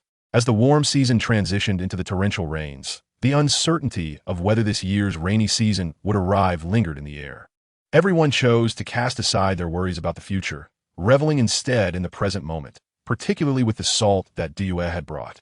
He had also distributed the maps he had meticulously crafted to the leaders of several tribes, guiding them to the wooden huts where salt could be exchanged and how to navigate there according to the map. After Qin Ji's demise, interactions between land beastmen and those of the sea had ceased, and salt had become increasingly scarce, with Sea Tribe beastmen raising their prices exorbitantly. They never imagined that the Jiao tribe had fallen into decline, ravaged by their kin, leaving only DUR as the last beastman. Now that DUR had returned to the ocean, salt was no longer regarded as a precious commodity. However, despite DUR's assurances that salt could now be easily exchanged nearby, the beastmen present remained skeptical, flocking to him in disbelief. Jiang Xingluo observed their eagerness and decided not to contend with them. Instead, he would allow the Soaring Eagle of the messenger station to assist them in transporting the salt back. DUR watched as the beastmen emerged from the depths of the sea, surrounded eagerly by others until they finally managed to exchange their goods for salt, their bodies adorned with a variety of food items. Some had traded for rice, others for eggs and meat, while some exchanged for wheat. Even Feng Qian had acquired 5 pounds of salt, trading it for spices like fennel, pepper, cinnamon, and angelica, which were also part of her medicinal herbs. It seemed a worthy exchange, and she advised Jiang Xingluo to send the Eagle Beastman from the messenger station in Reborn City to transport her goods back to her wooden hut by the sea for just 2 animal hides. Upon hearing this, DUR realized that Reborn City had commenced such operations. No wonder so many beastmen remained there. DUR was taken aback by the numerous changes that had occurred in such a short time during his absence. It appeared that even upon his return to the ocean, he needed to venture out occasionally to observe the world. He wondered how many days Jiang Xingluo intended to hold the planning festival, as he wished to remain for a few days, allowing the beastmen of Reborn City to transport salt from the seaside, thereby facilitating further exchanges for necessary items. The sea beastmen also aspired to live alongside their land counterparts, planning to construct small wooden huts by the shore, enabling them to occasionally reside there. Thus, they required basic living supplies. While Jiang Xingluo listened to DUR, a young female beastman from the deep sea was suddenly surrounded by all the other females. Bei, the items you wear are beautiful. May I trade you an animal hide for them? Jiang Xingluo was puzzled by the voice that inquired, only to realize it was his own daughter, Qingyuan. Qingyuan's eyes were drawn to the iridescent shells adorning Bei, which were strung together and encircled her, their colors vibrant and diverse. She yearned for these shells, envisioning them hung on a circular wooden branch outside her door, where the sound of the shells clinking together in the wind would be delightful. However, upon observing the younger female beastman in front of her, she slowly withdrew her animal hide bag and opened it. Qingyuan's gaze fell upon the beautiful shells within, and the other young females could no longer contain themselves, rushing forward to grab shells from Bei's bag. Frowning, Qingyuan admonished them, If you wish to take someone's belongings, you must offer something in return. She found their behavior quite distasteful, lacking in manners. The timid young female from the deep sea possessed striking azure eyes, but dared not look up. In Qingyuan, she saw a reflection of her own past, and she hoped no one would frighten her. It's all right. You can find them by the sea. If you like them, I will share. Qingyuan, she said it's fine. Why are you making a fuss? Qingyuan glared at the young female before her, who was staring back defiantly, her heart burning with anger. This presumptuous young female was Tao Tao, a cub from the Jianing tribe who had come to participate in the planting festival. Qingyuan had not forgotten her. She was the one who, during their time in the Jianing tribe, had once beaten her alongside other young females while she was collecting fruits for her mother. Qingyuan had returned home, nearly lifeless after that encounter. And when her mother sought out the culprits, she had not returned for a long time, only to come back with visible scars from whips. Thus, Qingyuan had always known how difficult it was for her mother to survive in the Jianing tribe. Unlike her brothers, Qingyuan understood all of this, which is why she had left the Jianing tribe, feeling elated, for it had been a place where she could barely endure since birth. I will trade you 2 animal hides for all the shells you have in your hands, if you please. Qingyuan reached out and took the shells from Tao Tao's grasp, offering her animal hides in exchange. The Jianing tribe had become one of the weakest among the strong beastman tribes. Not even the most outstanding males in the tribe had enough animal hides to trade for a mere bag of useless shells. Yet, before Bei Bei could utter another word, Qingyuan produced the animal hides that Lai Feng had given her before leaving, 2 modestly sized hides, allowing her to procure whatever she desired at this market. However, Qingyuan found herself lacking for nothing, yet crafting beautiful items from these shells seemed quite appealing. Du Yue observed Qingyuan and then turned to Jiang Xinglua. Xinglua, your daughter truly resembles you. Jiang Xinglua nodded, watching as Qingyuan gathered the shells and then took Bei Bei and Shui Li into their stall. The market for the planting festival was still ongoing, and Qingyuan was determined to create something delightful from her newfound treasures. Chapter 238, Shell Wind Chime.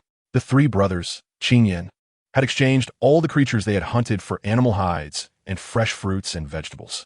Upon returning home, they approached Qingyuan. Eldest brother, second brother, third brother. Your timing is perfect. Please fetch some wood. I wish to craft something fun with these shells. As Bei Bei lifted her gaze, her elfin ears instantly captured Qingyan's attention. Particularly her striking azure eyes, unique and beautiful, unlike anything he had ever seen. Eldest brother, what are you doing?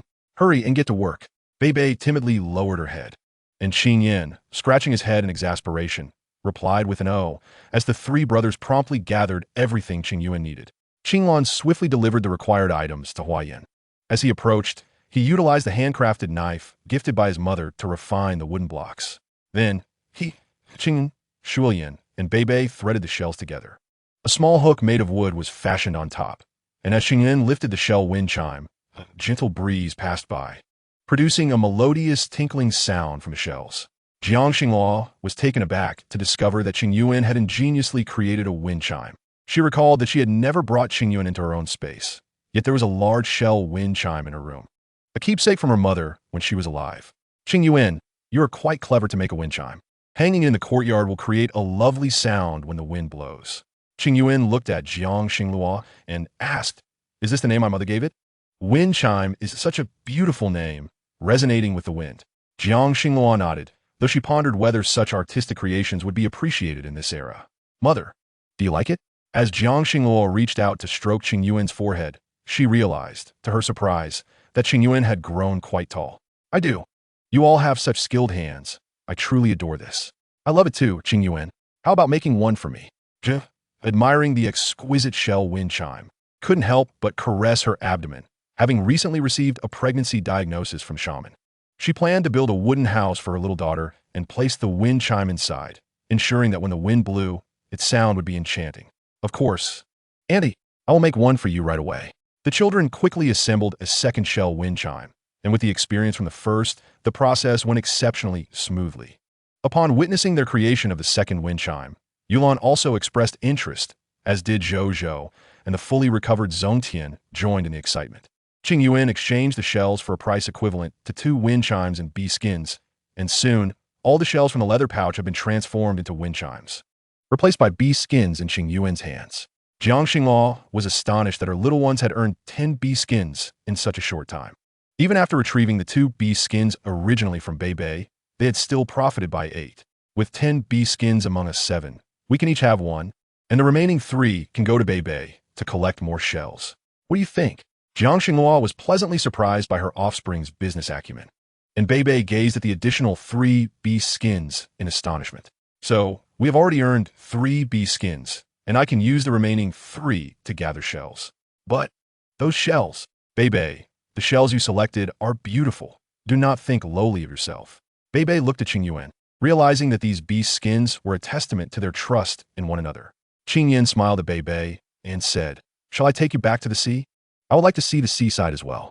Qingyuan was taken aback by her older brother, who towered over her, noticing the flush on his face. "Mother, is my brother."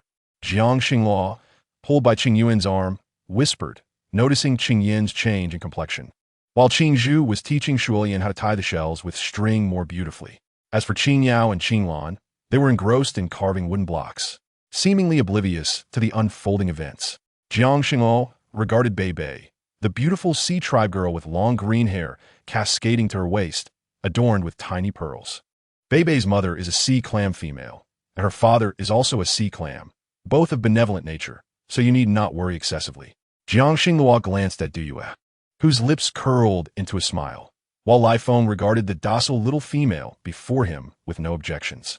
It was entirely natural for Qingyan to be fond of such a lovely female, just as he had felt when he first met Jiang Xinghua, who was equally kind and beautiful. They are still young. However, Qingyan, if you wish to escort Bei back, feel free to do so.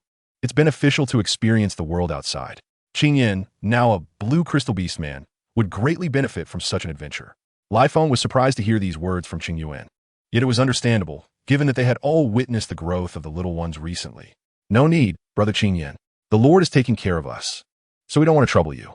Bei shyly lowered her head, avoiding Lifeng's gaze. Qingyuan gently grasped Bei's hand, smiling brightly as she explained, "Oh, did my brother do something wrong that made you dislike him, leading you to refuse his offer?" In the beast world, the young ones matured rapidly, with coming-of-age ceremonies at 18. Although they were still small, most beast males and females grew up together, and during the coming-of-age ceremony, they would bond and become partners.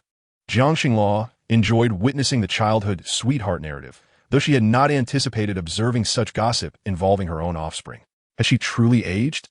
As she watched the little ones laughing together, Duyue sighed, "Ah, I too need a suitable female to be my mate, but alas, Xinghua, you are unwilling." Jiang Xinghua found his words rather dull. "All right, do not be upset. I was merely joking. However, I have not seen Mingzheng lately. The ocean is vast, as you know, yet she seems to have vanished without a trace.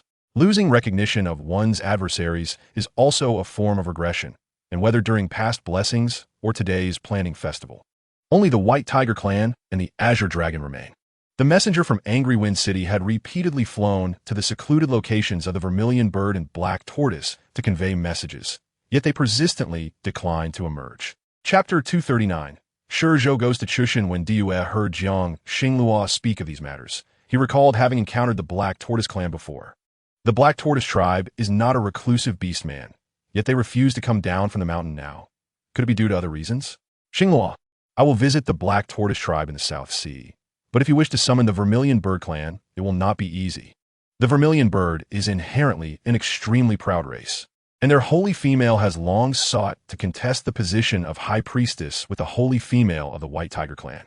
When the holy female of the White Tiger clan suddenly passed away, the Vermilion Bird clan pressed them to leave Wanshou City, insisting that their holy female take on the role of High Priestess. However, the White Tiger clan refused, and even when their holy female donned priestly garments to dance, she could not successfully summon the beast god. Consequently, they had to leave in disgrace, and since then, relations between the White Tiger and Vermilion Bird clans have all but ceased. Duyue was well aware of this history, and Shizhou had also mentioned it. Thus, no matter what Jiang Xinghua does, as long as she remains the High Priestess, the Vermilion Bird clan will not appear.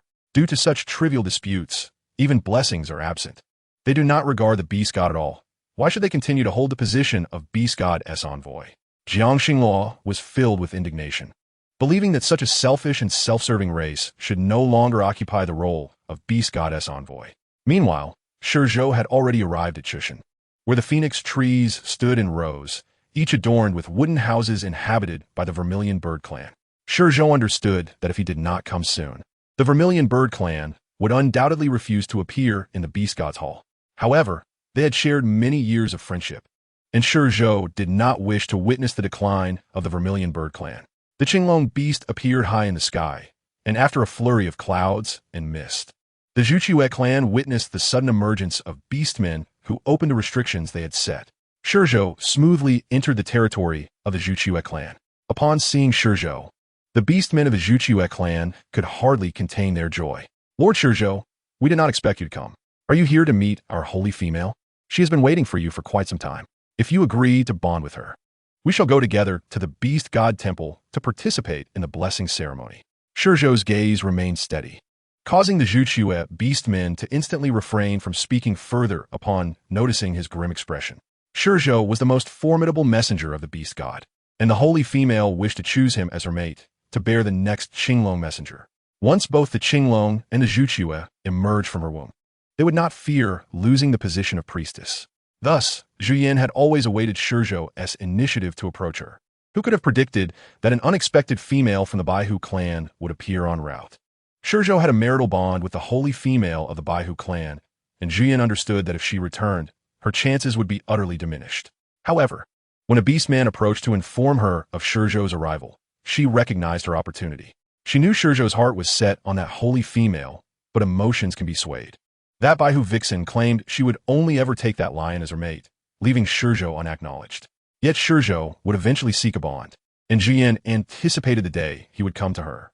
Now, Zhuyin had tidied herself up, observing the 3 beastmen before her, along with the offspring she had borne. Her expression marred by displeasure. She could not allow herself to bear the holy female of the Zhuqiue clan. They were utterly useless. Get out! Zhuyin coldly commanded the males before her. The males kneeling on the ground immediately rose and exited her wooden dwelling upon hearing her words. Once they left, Zhuyin exhaled slowly, her gaze fixated on the door, and she even stepped out of the wooden house.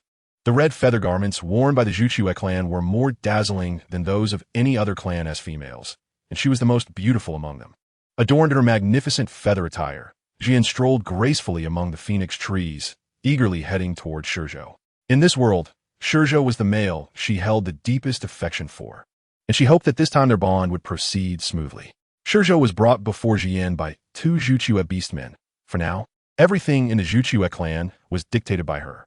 If Zhuyin did not permit their clan to go to the Beast God Temple for blessings, they could not proceed. Even now, many elders from Qiyu Mountain wished to take their offspring to the Jiuyin tribe, but the clan leader and holy female opposed it, leaving them with no recourse. As Shizhou made his way, he noticed numerous elders from the Zhuqiue clan sighing heavily, as they dared not defy the holy female's decisions. Shizhou, you have arrived. Upon seeing him, Zhuyin instinctively tightened her grip on her feather garment, utterly unprepared for his presence. Meanwhile, the Jiuyin tribe had been engaged in the planting festival for 3 days, fulfilling the desires of all beastmen who wished to exchange goods. They understood that 2 hides could allow the Kanjian clan's messenger to deliver supplies back to the tribe, resulting in various exchanges among the tribes. On the day of departure, many beastmen went to the Beast God Temple to pray for blessings. Qingyan, accompanied by her brothers, had traded wind chimes for numerous hides. Meanwhile, Cao Dao enviously squatted beside them, eyeing the hides they had exchanged, lamenting that she had not worn new clothes in quite some time. Though her mother was considered a wealthy female within the tribe, her mate had not awakened any special abilities. Frowning, Cao Dao gazed at the hides set aside by Qingyuan. She silently walked back and forth several times before stealthily taking 2 hides in her arms, her head bowed as she moved forward. Imagining how her father would make her new clothes upon her return, feeling it was worth the trouble, Cao Dao dashed ahead, but as Bei Bei turned around, she noticed that the hides previously within reach had become significantly lighter. Why do I feel like there are fewer? Bei Bei turned to see a small cub, not particularly tall, clutching 2 enormous hides and sprinting away. Not long after, she stepped on the hides in her hands and tumbled to the ground. Bei Bei, observing Qingyuan arriving with Xinjian, immediately pointed towards Cao Dao, who had fallen not far away. Qingyuan, it was her. She stole our hides. 2 were taken from what we exchanged for today as wind chimes. All the beastmen present were preoccupied with their own exchanges and paid no mind to the 2 hides at another stall. However, for the beastmen of the Jining tribe. The situation was different. They had previously exchanged for pots, but lacked sufficient goods to trade for seeds, a significant shortcoming for them. Furthermore, who among them would allow their young ones to run around with such large hides? Chapter 240. Tao Dao's mistake. Qing Yuan had always harbored disdain for the Jining tribe. But now her mother sought stability in the beast realm, and Uncle Qian also hailed from the Jining tribe, having helped them immensely. Thus, she let bygones be bygones. Yet, what was happening now? Stop right there, Qing Yuan called out, and Tao Dao, seeing Qing Yuan and her group pursuing her from behind, scrambled to her feet. If she were caught by Qing Yuan here, she would undoubtedly be ridiculed by others. Everything had not been like this before. She had once been the one cradled like a princess.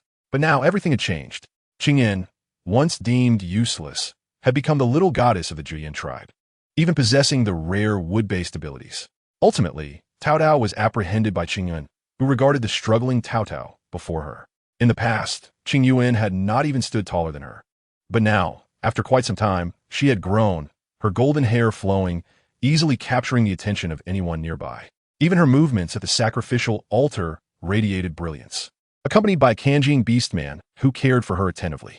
The thought that she could barely eat meat once every few days within the tribe filled Tao Dao with bitterness. "What are you doing?" Tao Tao struggled fiercely, yet Qing Yuan seized her by the collar, her eyes glinting with disdain. "We're merely taking back what you stole from us." Xinjian picked up the 2 hides from the ground, his gaze filled with hatred as he looked at the small female cub before him. He had only recently learned of everything Qing Yuan had endured, and the 4 brothers had developed an even deeper loathing for the Jining tribe. The thought of Tao Dao's mother harming their own mother caused them immense pain. Back then, they had been 5 cubs, and while their mother went to the tribe to fetch meat, they had wanted to confine her to the female cave. They had never known the grudges they bore, nor the hardships their mother faced outside. They had only thought her too lazy to leave home. Little did they know that the fertility of females was coveted by all males as a resource to be fought over. They had only coveted their mother's fertility. We're your mother and father. The Jiyin tribe does not welcome your kind, who indulge in thievery. Xinjian declared resolutely, wishing for them never to appear here again. The backwardness of the Jining tribe persisted, and the existence of female caves was shocking. It was only when Zhozhou had been sent to the Jiyin tribe that she managed to escape, only to find that such caves still existed. Truly revolting, Qing Yin harbored no desire to remain entangled with such a race. They were unworthy to set foot in the Jiyin tribe, unworthy to seek blessings at the Beast God Temple. "Brother, that seems rather excessive. Perhaps this is an opportunity," Qing Zhu proposed, casting a glance at Qing Yin, who had already begun to entertain other thoughts. After all, that place had once been their home. Their mother, now a goddess, had endured suffering. Yet if they were willing to atone, there remained room for redemption. Listening to her second brother, Qing Yuan instantly comprehended the implication of his words. He was right. In that case, they might as well consult their mother about this matter. Qing Zhu looked at Qing Yuan, pleased that his younger sister understood his intentions so well. Qing Yin nodded, while Tao Tao, gritting her teeth, gazed at Qing Yuan, bewildered by their plans, and allowed them to bind her wrists with animal hide ropes and lead her to Jiangxing Luo's residence. This was her first visit to Jiangxing Luo's abode. Adorned with blooming flowers and a large pot simmering on the stove exuded an enticing aroma of meat. Tao Tao had long been aware that the orcs of the Jiyin tribe lived well, but she had not anticipated that their fare would be so sumptuous. The grumbling of her stomach reminded her that, as a female cub, she was not even filled while beside her own mother, leaving her heart heavy with bitterness. "Qing Yuan, weren't you supposed to exchange the shell wind chimes for supplies? Why have you returned?" Qing Yuan turned to her mother, then presented Tao Tao. "Mother, this is she who brazenly stole the animal hides we traded for using the shell wind chimes in public." Qing Yuan spoke plainly, and only then did Jiangxing Luo notice the frail little female before her, pale and clearly unwell. "Speak for yourself." Qing Yuan glared at Tao Tao, whose body trembled with fear, compelling her to divulge all her thoughts. The current Jining tribe was impoverished, and even the female den had become their sole means of acquiring resources from foreign males, as the orcs of Jining were rarely awakened to their abilities. Some males even knelt, begging their female masters to accept those wayward beasts, akin to the female den. Jiangxing Luo scoffed. "I thought a change of leadership in your tribe would bring about a transformation, yet you still have such a place as a female den?" Her tone was laced with coldness, causing Tao Tao to pale further. Had she known her words would escape her lips, Her father beast would certainly not have spared her. Please, don't tell my father beast. I would be sent to the female den. The Jianing tribe had ceased to care whether females could bear offspring, given the risks of hunting. Yet it was entirely acceptable to exploit their compassion.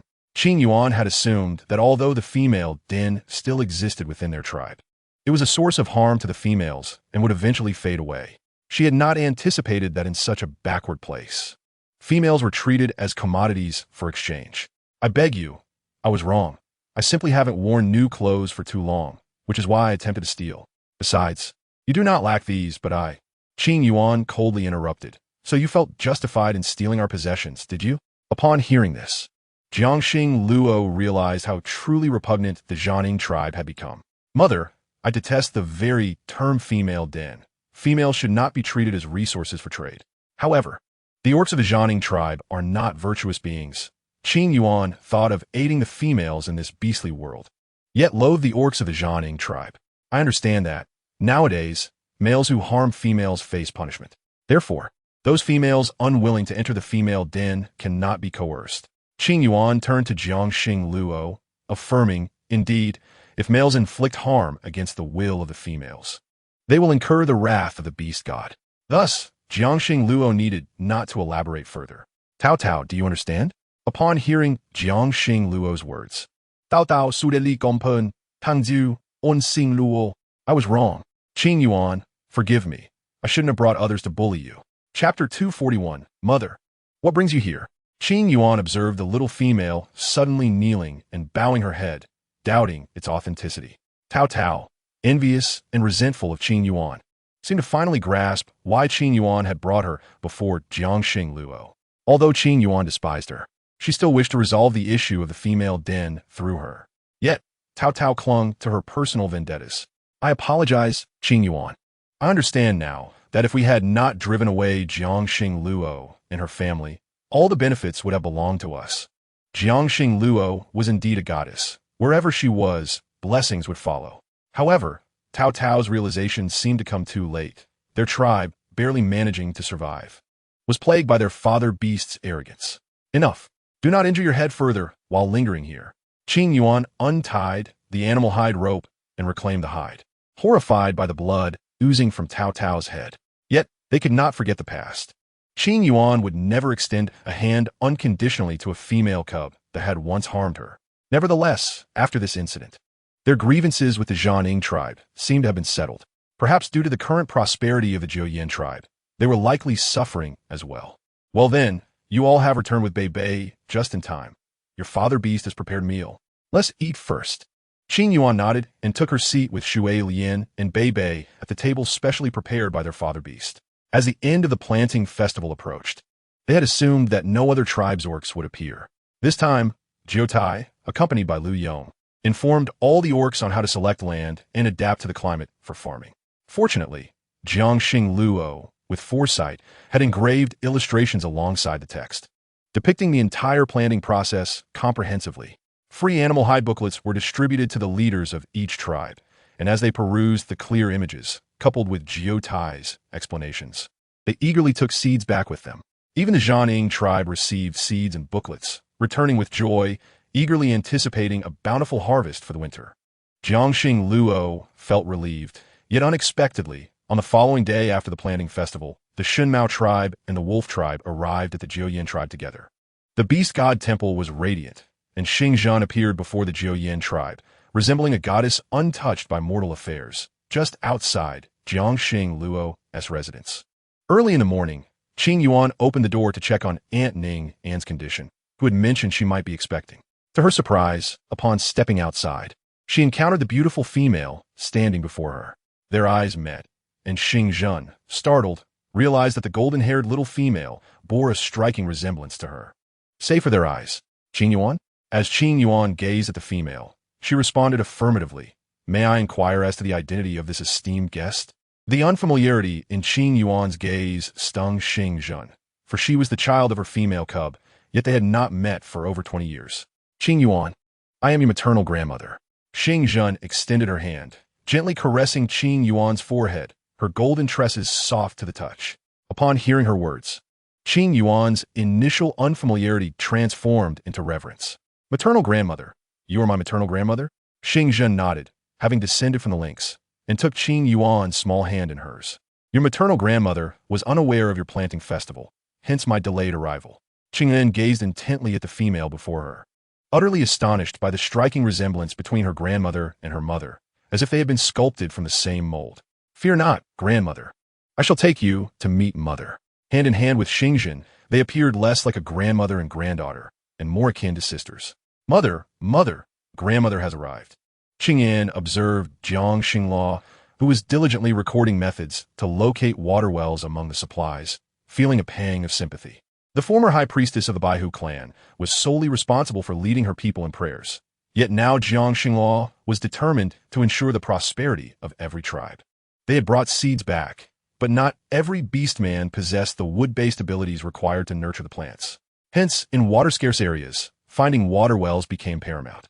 On that day, the leader of the Jotai clan had inquired whether she could share the methods of locating wells with the tribespeople, and although Jotai had explained it once, the practical execution was far from simple. Thus, she resolved to meticulously document these methods on animal hide before arranging for beastmen responsible for well digging to journey to Nufeng City with the scroll. Presently, Nufeng City also lacked wells, making this a prime opportunity. Furthermore, in addition to wells, establishing cellars in suitable locations would ensure that the cabbages and radishes grown would not be damaged during the cold season. These were the endeavors Jiang Xinghua aspired to undertake. Yet as of now, they remained unfulfilled, requiring careful contemplation on how to initiate them gradually. When Xingzhen and Qingyuan entered, Jiang Xinghua was still pondering if there was something amiss, making small adjustments. Xinghua, you are still capable of doing this? A gentle voice called her, drawing her attention away from the bamboo knife and animal hide scroll. Turning to see the female who had unexpectedly appeared behind her, it was Xingzhen, her mother.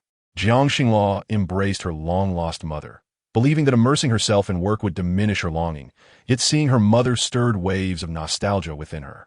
She could not comprehend why she felt so vulnerable, and tears began to flow. Qihua had escorted the beastmen of the Zhanning tribe away.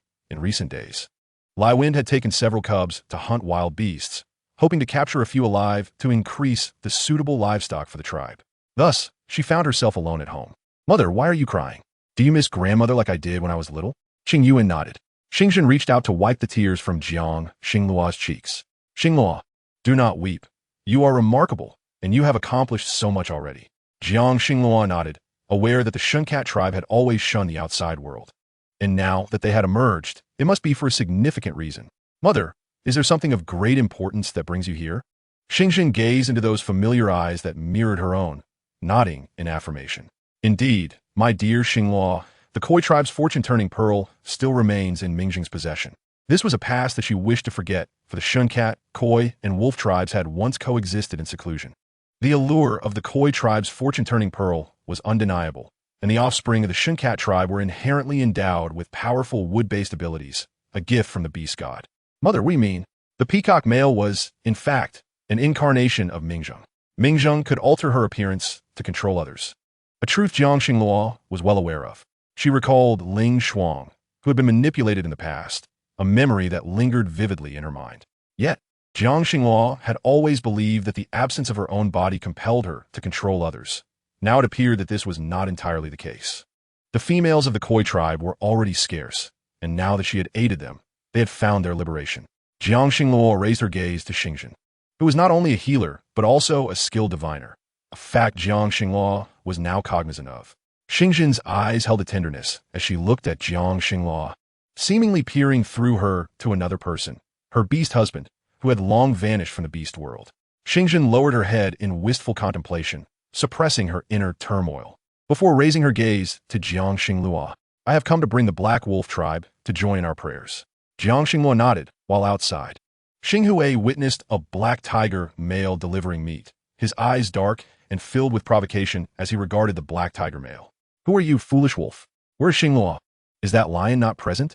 Qinzhou observed the unexpected presence of the black wolf in Jiang Xinglua's dwelling. The suppressed affection he had harbored surged forth uncontrollably.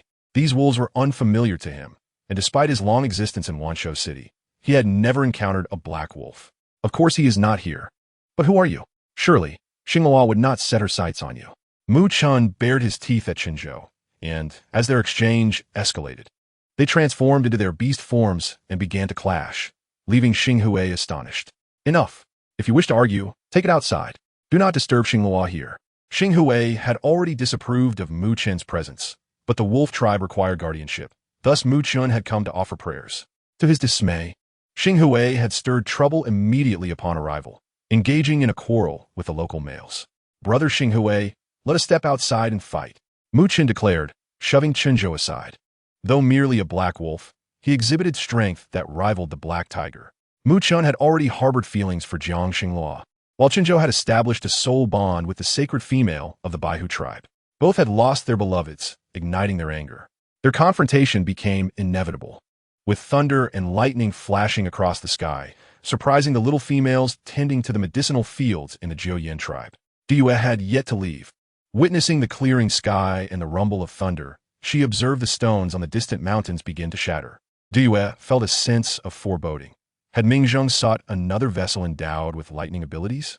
She ran a considerable distance, only to discover a wolf and a tiger engaged in combat, their powers proving inconclusive as they resorted to physical confrontation. After a fierce exchange, the black wolf gained the upper hand, raking its claws across Qinzhou's face, leaving 3 crimson scratches at the corner of his eye. Were these 2 males vying for the affection of the same female? Diyue sensed that they were both amethyst beastmen. What kind of female could provoke such fierce rivalry? You fish, what are you staring at? If Xinghua does not want us, she certainly will not want you. Qinzhou transformed back into human form, his flowing black curls framing a face that exuded a roguish charm. Upon seeing Diyue's strikingly beautiful, pale visage, he felt an uncontrollable urge to strike him. Everyone knew that Diyue relished using his alluring looks to capture Jiang Xinghua's attention. He dominated the vast ocean, possessing all its salt, and against him, Qinzhou had no chance of victory, especially with the likes of Lai Wind and the bothersome eagle from Nufeng City. Frustration boiled within him as he grappled with his obsession for Jiang Xinghua. Each attempt to relinquish it only intensified his fixation. The suffocating nature of these feelings compelled him to strike a nearby tree, causing branches to crack loudly, prompting Diyue to stifle a laugh. I know Jiang Xinghua will not accept me. Do you think that by competing with that wolf, she will notice you? Diyue had long since learned to see through everything. If he loved her, he wished to fulfill her desires and help her achieve all that she wished to do. His downcast eyes reflected an endless sorrow. Meanwhile, from a distance, the masculine Mo Chun, who had just engaged in a scuffle to stretch his limbs, observed the 2 males conversing before him and scoffed. You 2 are not even worth comparing to me, let alone that lion. Everyone believed that Lai Feng was merely the bear cub of the former chieftain of the Huang Chung tribe, and thus did not expect him to possess any significant strength. However, Mo Chun understood that his mental abilities were hard-won, and his wind abilities had reached their utmost potential. No male could care for Xing Luo better than Lai Feng. He acknowledged his inferiority. You, what do you mean? I tell you, you are far too weak. Xing Luo's powers surpass yours in ferocity. I truly don't understand how you, Zijing Beastman, can be so feeble. After uttering this, Mo Chun stepped forward, effortlessly defeating the seemingly unworthy Qinzhou without even employing his other abilities. How could he dare to claim affection for Xing Luo when he was so lacking? Diyue watched the disappearing silhouette of the youth, sensing his extraordinary nature. The Heilang clan was a deeply secretive race, and had it not been for his previous conversations with his father beast, he would have been completely unaware of the existence of 3 tribes hidden within the mysterious mountains. The Jinli tribe, born with the power of the fortune-turning pearl, the Shunmao tribe, endowed with formidable wood abilities, and the Heilang tribe, which wielded earth abilities to protect the other 2 tribes. The earth abilities, in conjunction with the wood abilities, ensured that the area remained perpetually spring-like. So, they had emerged from the mountains? Diyue's curiosity about the boy grew, compelling him to wonder what this truly signified. Wait for me. I have some questions I wish to ask you. Watching Diyue and Mo Chun depart together, Qinzhou felt a surge of frustration, nearly grinding his teeth to dust. Meanwhile, Ling Shuang, recuperating in the mountains, felt her heart wrench in agony. She had been tormented nearly to death by a single pill, almost losing her chance to transform into her beast form. Yet, that wretched girl was surrounded and adored by so many males, shattering all her expectations. Chapter 243. Mocking your foolishness and coveting what belongs to others, are you angry? Ling Shuang's fury surged, the pain in her body becoming increasingly pronounced. Alongside the presence of Ming Zhang's avatar beside her. How could I not be angry? Are you not? Your master's aspirations have been thwarted because of this woman's interference. Ling Shuang spoke the truth. But Ming Zhang's avatar was merely tasked with watching over her at this moment and would not engage in any other matters. It regarded Ling Shuang and let out a series of mocking cackles. What are you laughing at? Laughing at your foolishness. Why must you covet another's fate? Do you not realize your master has bestowed upon you sufficient power to find a beast husband and absorb their strength? Ling Shuang gazed in astonishment at the shadow of the avatar before her. What do you mean? Do you still not understand? Both my master and I hail from darkness, while Yuan Xin is a being of light. Both light and darkness must coexist in this world. However, should darkness engulf the earth and chaos reignite, everything may change. Thus, the jealousy and disdain of beastmen towards you can be absorbed. Do you comprehend? Ling Shuang had never heard Ming Zhang speak of such things before, and even now, hearing them felt like a ridiculous dream. Fool! If you cannot comprehend, do not strain your mind. However, I can lend you my strength. Find yourself a stray beast male to enjoy a night with, and you will understand the outcome. The darkness lurking within strays was often the most profound, and the notion of transforming another's power into one's own certainly sounded appealing. Very well. At that moment, 3 males stood before Xing Luo, one bearing 3 blood streaks across his face, while the other 2 had come to inquire about the blessing ceremony. Xing Luo, this time I brought beastmen from the High Tribe to participate in the blessing. They can join you and your mother in this sacred rite. Xing Zhen gazed at the merman before him, his blue hair reminiscent of his long-lost mother. She turned her head, biting her lip, memories of Lan Ruo flooding back, filling her with profound sadness. She was the chosen priestess of the Shan Mao tribe, and a pry into everything and prevent such occurrences would only lead to further chaos. Thus, she could only retreat from the world, never having even touched divination. Jiangxing Luo noticed that Xing Zhen's gaze lingered on the male before her, and she was taken aback. Could her mother have taken a liking to you? Although her mother's youngest male was not very old. Mother, do not stare. Let me show you around. You have yet to visit the Jiuyin tribe, and surely do not know that we have planted many herbs around here. Look at those. Upon hearing about the herb fields, Xing Zhen instantly forgot her sorrow and followed Xing Luo, savoring the fragrant scent of herbs wafting through the air, feeling a sense of tranquility. It had been ages since she had walked this path. Xing Luo held Xing Zhen's hand as they strolled near the herb fields, drawing the attention of all the males nearby. Had it not been for Chen Zhou's earlier revelation that Xing Zhen was Xing Luo's mother, he would never have guessed that the female before him already had so many offspring. Feng Qian and Feng Ming were in the herb fields, selecting mature herbs for harvesting and drying. As they noticed Xing Luo approaching with someone, their gazes were immediately captivated by Xing Zhen's beauty. Xing Luo, who is this? Feng Ming inquired, eyeing the stunning female before her. Aside from Mei Ying from their tribe, this was the first time she had encountered such a beautiful female.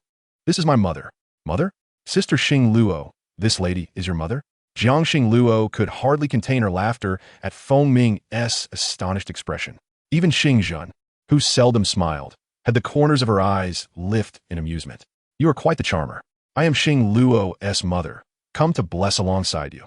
Your herb fields are truly well tended. The warmth emanating from Xing Zhen's gaze was a gentleness that the innocent and lovely young females could not compare to. Yet, Feng Ming hesitated to continue speaking, feeling somewhat shy, and could not find the right words to say. Jiangxing Luo led Xing Zhen onward, while Xing Zhen's eyes narrowed as she gazed into the distance, observing a dark cloud rising ominously nearby. Xing Luo, have you found Ming Zhang? Jiangxing Luo shook her head. Her strength is formidable. Confronting her will not be an easy task. The mere thought of that fated serpent clan female made her heart ache. She did not wish for the young female to be sacrificed to seal her life. That was a last resort. Some matters cannot be altered. I know you are kind-hearted, but one must act decisively. Do you understand? Xing Zhen could only guide her daughter towards a clear path, but beyond that, she could say no more. All that lay ahead was unknown. Her soul had been fractured, and after being sent to another world by the beast god for a long period, her return was surely part of the beast god's design. Jiangxing Luo nodded. Xing Zhen turned her gaze elsewhere, and as Jiangxing Luo followed her mother's line of sight, she noticed the sky darkening, nearly shrouded in shadow. Mother, do you and I will go investigate that area. It was a pity that Jin Tang was not present. Had he been, his powers would have been the best means to dispel the darkness. Du followed closely behind Xing Luo, while Mo Chen merely watched them depart. Before he emerged, his father beast had told him that he was here to protect Xingzhen. Du was the male beastman chosen by Xing Luo as the potential beast god messenger, and it was his duty to safeguard the high priestess. Xing Luo transformed into her beast form and advanced, with Du following closely. He could distinctly sense that the direction ahead was completely engulfed in darkness. However, when he arrived, he clearly passed through that place. So why did he not notice anything at all? The two moved at an astonishing speed, only to find that the dark area they once knew had long since vanished. At that moment, Ling Shuang was rapidly climbing away from the ground, with swiftness akin to a serpent. She had finally found a male willing to form a bond with her and had just absorbed his nascent water-based abilities. Although it was merely a beginner's level, she was disappointed by the male's lackluster powers. Nevertheless, he was the only male with normal abilities they had discovered after a long search nearby. Since you have chosen the water-based abilities, you must seek out such males for future power absorption. Do you understand? Not every power can be absorbed. Didn't you say that you need sufficient strength for conversion? Fool, I've already used my own power to assist you. Do you still think it is not enough? Ling Shuang gritted her teeth, recalling how, without Ming Zhang's separation to aid her, the first-level water-based crystal would never have reached her body. Moreover, she was now capable of utilizing water-based powers. Chapter 244. The twins of the Zhuge clan Xing Luo and Du searched the surroundings for any trace, yet found nothing. Nearby, there lay the corpse of a maddened beast. After a meticulous examination of the beast's body, Du discovered that its power crystal had been plucked away. In life, it had been a beastman, albeit one who had lost its sanity. This indicated that it was indeed a mad beastman. As Xing Luo and Du inspected the wounds on its body, they found that they were consistent with the removal of a beast crystal, the injuries appearing rather exaggerated. The act of seizing such a mad beast power crystal was certainly not something Ming Zhang would do. It could only be the work of Ling Shuang. Du deduced this as well, while Jiang Xing Luo was simply taken aback by Ling Shuang's newfound abilities. I will ensure that Jing Sheng sends someone to keep an eye on this matter. If Jiang Xing Luo continues to seize the power crystals of mad beasts, who knows what might happen next? Jiang Xing Luo, who had initially relaxed, now felt a sudden surge of anxiety, sensing that Ming Zhang was seemingly not nearby. If she was not here, where could she have gone? Jiang Xing Luo feared that Ming Zhang had other plans, perhaps seeking a more suitable female to act as her vessel. Ming Zhang's body could not be exposed to the air for extended periods, and Ling Shuang's body was inadequate to support her usage, thus she had to search elsewhere for a suitable body. At that moment, Ming Zhang lingered near Chuyu Mountain, observing how the Zhuge clan seemed far less formidable than before, having not visited the Beast God Temple in years. This was due to the Zhuge clan's holy female wishing to bond with Shizhou, while the Qinglong clan had previously established a marriage pact with the White Tiger clan's holy female. It was absurd that they would seek out a male from the Qinglong clan when there were countless others available. However, the Zhuge clan's ability to disguise themselves was quite fortuitous for her. Moreover, this female appeared to be unlike the other beast god messengers. Ming Zhang floated in the air for a considerable time before suddenly sensing a familiar purifying aura. Why had Shizhou appeared at Chuyu Mountain? Ming Zhang concealed herself in a hidden cave nearby. This Chuyu Mountain was surprisingly pristine. In the past, Ming Zhang had never paid attention to the Zhuge clan. Now it seemed that the beastmen residing in the caves nearby possessed powers that were not as formidable or oppressive. They could not compare to the water-based abilities of the Xuanwu clan, which could transform into blades that take lives, nor to the awe-inspiring fire abilities of the Jinwu clan, which could effortlessly reduce a forest to nothingness. She held a particular disdain for the Jinwu clan. Originally, raising the Jinwu clan was no easy task. But now, as Ming Zhang recalled the cries of newborn she had heard while passing through New Feng City, she was exasperated by the noise, all emanating from the newly born Jinwu offspring. The males of the Jinwu clan bond with the female Cangying, producing purebred Jinwu. Ming Zhang found herself wishing to eradicate the entire Jinwu clan for relief, yet now she was utterly incapable of doing so. Those massive fireballs near her could obliterate the dark powers she possessed, and she could not afford to take such a risk. Thus, she placed all her hopes on the Zhuge clan before her. If Shizhou agreed to become the male of the Zhuge, holy female, matters would become troublesome. You want me to descend from the mountain and lead my kin to offer prayers? What about the Xuanwu clan? Do you would meet with the Xuanwu clan? But the beastmen of the Xuanwu clan had long been reclusive, residing in the deep sea during winter, oblivious to worldly affairs. The Zhuke clan had been notified for a long time, but had yet to show themselves. Xianming will come. Zhu Yin, you should join as well. Indeed, Shizhou. Do not yist. Whether it be Xianming or you, neither wishes to choose me. Why would I humiliate myself before you? Xianming has refrained from appearing over the years. Yet they have always maintained marriage contracts. Xuanming's absence has left the prayers lacking for a long time. Zhu Yin, do you not already have a sufficiently good beast husband? Shizhou could not fathom why Zhu Yin remained fixated on whether he would choose her, believing that everything obtained through force would ultimately need to be returned. Shizhou did not wish to grow up alongside Zhu Yin, who constantly made unreasonable demands. Yet, I still do not have the holy female of the Zhuke clan. Shizhou, can you truly not become my beast husband? I have heard that Xing Luo no longer desires a second beast husband, leaving neither you nor Xianming with any opportunity. Zhu Yin bit down on her silver teeth, thinking of the holy female she had yet to meet, who seemed not to want anything at all. Everything she had hoped for was easily rejected, causing Zhu Yan's expression to grow cold. Zhu Yan, I will not bond with you. You should understand that I only consider you a friend. Yet you also know that with Xing Luo present, everything is just fine. Why do you not go to the Beast God Temple to offer prayers? The prayers of the Beast God messengers are of utmost importance to the Beast God, which is why Shizhou came personally. Even if I did not go, what of it? I have heard she considers herself a Beast God, even selecting her own beast husband in a merman. The males of the Jinwu clan accompany you to the Beast God Temple. Do you think me so foolish as not to understand what this truly means? Zhu Yin raised an eyebrow in rebuttal. Though both are holy females, the holy female of the White Tiger clan has been endowed with lightning abilities and has been chosen as the high priestess. Zhu Yin felt indignant. The Zhuke clan had contributed no less than the White Tiger clan during the Great War, so why did all the benefits fall solely to them? Meanwhile, Ming Zhang, hiding in the cave, sensed an unusual power. This female of the Zhuke clan seemed entirely different from Xing Luo, whom Yuan Xian had chosen. That little female's heart was transparent, and Ming Zhang truly detested the radiant power she bore, akin to Yuan Xian. However, this little Zhuke did not appear to wish to pledge allegiance to Yuan Xian. Ming Zhang furrowed her brow.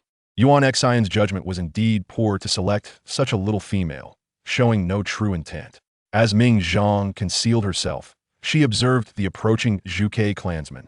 When a little female, her aura waning, collapsed before her, Ming Zhang looked at the little female adorned with a flickering red feather mark upon her forehead, snorting coldly as she approached to test her aura, discovering that she had, in fact, succumbed to her fall. This Zhuke clan, as a beast god messenger, was shockingly fragile. Ming Zhang grasped the little female's hand and probed her tragic fate, realizing she was a Zhuke little female who had awakened wood-based powers. How intriguing. Possessing wood-based powers akin to Yuan Xian, Ming Zhang entered the little female's body, gradually rising to her feet. At the moment, the power crystal appeared in her palm. Ming Zhang realized this little female was indeed squandering talent, as she possessed a red power crystal. Did the Zhuke clan of Chuyu Mountain not comprehend how vital wood-based powers were for their lineage? Chapter 245. Qing Yin, await my growth Xing Luo. Accompanied by the Haizu, the Shinmao tribe, the Helang tribe, and the Jinli tribe, journeyed to the Beast God Temple to offer their prayers. They were distinct from other clans, and with Xing Zhan present, Xing Luo knelt among all the praying beastmen, assuming the guise of an ordinary beastman. Xing Zhan gazed upon the statue of the beast god, tears brimming in her eyes. "O great beast god, I believe the mission of my clan has reached its conclusion. Xing Zhan, thank you. Your 3 tribes shall return to a state of tranquility. You must assist her, as Xing Luo has more pressing matters to attend to." Upon hearing the voice in her mind, Xing Zhan nodded in acceptance of the beast god's guidance. After the prayers were concluded, do you prepare to take her leave? Xing Luo, I have informed all the beastmen and various tribes about the locations where sea salt can be exchanged. I must now return to meet the leader of the Xianwu tribe. Although the power of the Jiao Run in the deep sea is considerable, the Xianwu are fundamentally different.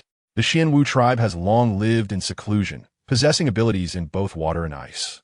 Their hidden abode, while referred to as the South Sea, is situated in the far southern reaches of this world, where both the south and north are frigid lands. North of the 10,000 B city lies the polar region, uninhabited due to its oceanic expanse. Conversely, the South Sea still harbors the Baixiong tribe and various water clans, with the Xianwu tribe safeguarding a pure land therein. Xingluo, the South Sea is exceedingly cold. My journey may take a considerable time. The Xianwu tribe is not unreasonable. Await my return to bring them here. Jiangxing Luo nodded, realizing her unfamiliarity with the ocean's mysteries, yet she felt reassured in trusting everything to do you. Are we departing, my lord? Bei Bei gazed at her companions with a hint of reluctance, particularly towards Qing Yin, who had been her source of joy during these past few days. Now, facing separation, she felt a pang of sorrow. If you do not return, your mother will worry for you, Bei Bei. You are the last remaining female of the Dolphin clan. I cannot take you away for too long. Bei Bei looked at Qing Yin, her eyes filled with sadness. Then there is no other choice. Qing Yin, will you wait for me to grow up? Once I am grown, may I choose you as my first beast husband? Bye-bye, Cerulean eye sparkled, causing the other cubs present to blush. Even Xing Luo, who had been observing them for a while, was taken aback. She looked at Bei Bei, a charming little female with a gentle nature, who nonetheless exhibited remarkable courage in expressing her feelings to Qing Yin. Are you serious, Bei Bei? Among my brothers, is it my eldest brother you fancy? Qing Yuan gazed at Bei Bei, her affection for her evident. Such a beautiful and delightful little female. How wonderful it would be if she could remain here forever. Qing Yuan, what are you saying? Why do you imply I am merely interested in him? Is my power not impressive? Qing Yin was quite sensitive about his little sister undermining him. Jiangxing Luo squatted before Bei Bei, presenting her with a bracelet made from blue beast crystal. Wear this, and let Qing Yin escort you back. Each year, I will have him come to fetch you for the prayers, all right? Jiangxing Luo looked into Bei Bei's eyes, her heart swelling with satisfaction at the thought of this little dolphin female. Anixing Luo, I cannot accept such a precious gift. It is not of great value. I possess many such items. Go now, and let Qing Yin accompany you back. Jiangxing Luo turned to Qing Yin, who wore a delighted expression, surprised that his mother had agreed to allow him to accompany Bei Bei back to the sea. Mother, I will bring back more salt. Perfect, I too must procure salt. I will accompany Qing Yin, as the messenger station will need to traverse between the salt station and Nufeng City. I must familiarize myself with the route. Jiangxing Luo listened to a voice she hadn't heard in some time, and looked up to meet the striking black and white eyes of Yu Jian. He had not visited the Jiuyin tribe in quite a while, being busy with the expansion of the messenger station in Nufeng City. Lian Feng had also seen little of Yu Jian, surprised by his presence today. This mo was different from Du Yu, which is why he initially considered entrusting Xing Luo to his care. Qing Yin, would you like to accompany me on a training journey? Yu Jian asked, observing Qing Yin's growth with a sense of satisfaction. He envied Lian Feng for having several cubs, and Xing Luo had even given him 3 more. Of course, Uncle Yu Jian, with you by my side, mother and father will surely be at ease. Jiangxing Luo watched as their group departed, feeling a sense of longing. She was uncertain how long it would be before Qing Yin returned from the sea. Do not worry, Xing Luo. Qing Yin will be safe with Yu Jian. Lian Feng reassured her, devoid of any anxiety regarding Qing Yin's journey. Meanwhile, the cubs gazed at their elder brother's receding figure with traces of sorrow. You have all grown. It is time for you to venture out and hone your skills. There is no need for sadness, understand? Lian Feng remarked. Each of his cubs possessed formidable abilities and would forge their own paths.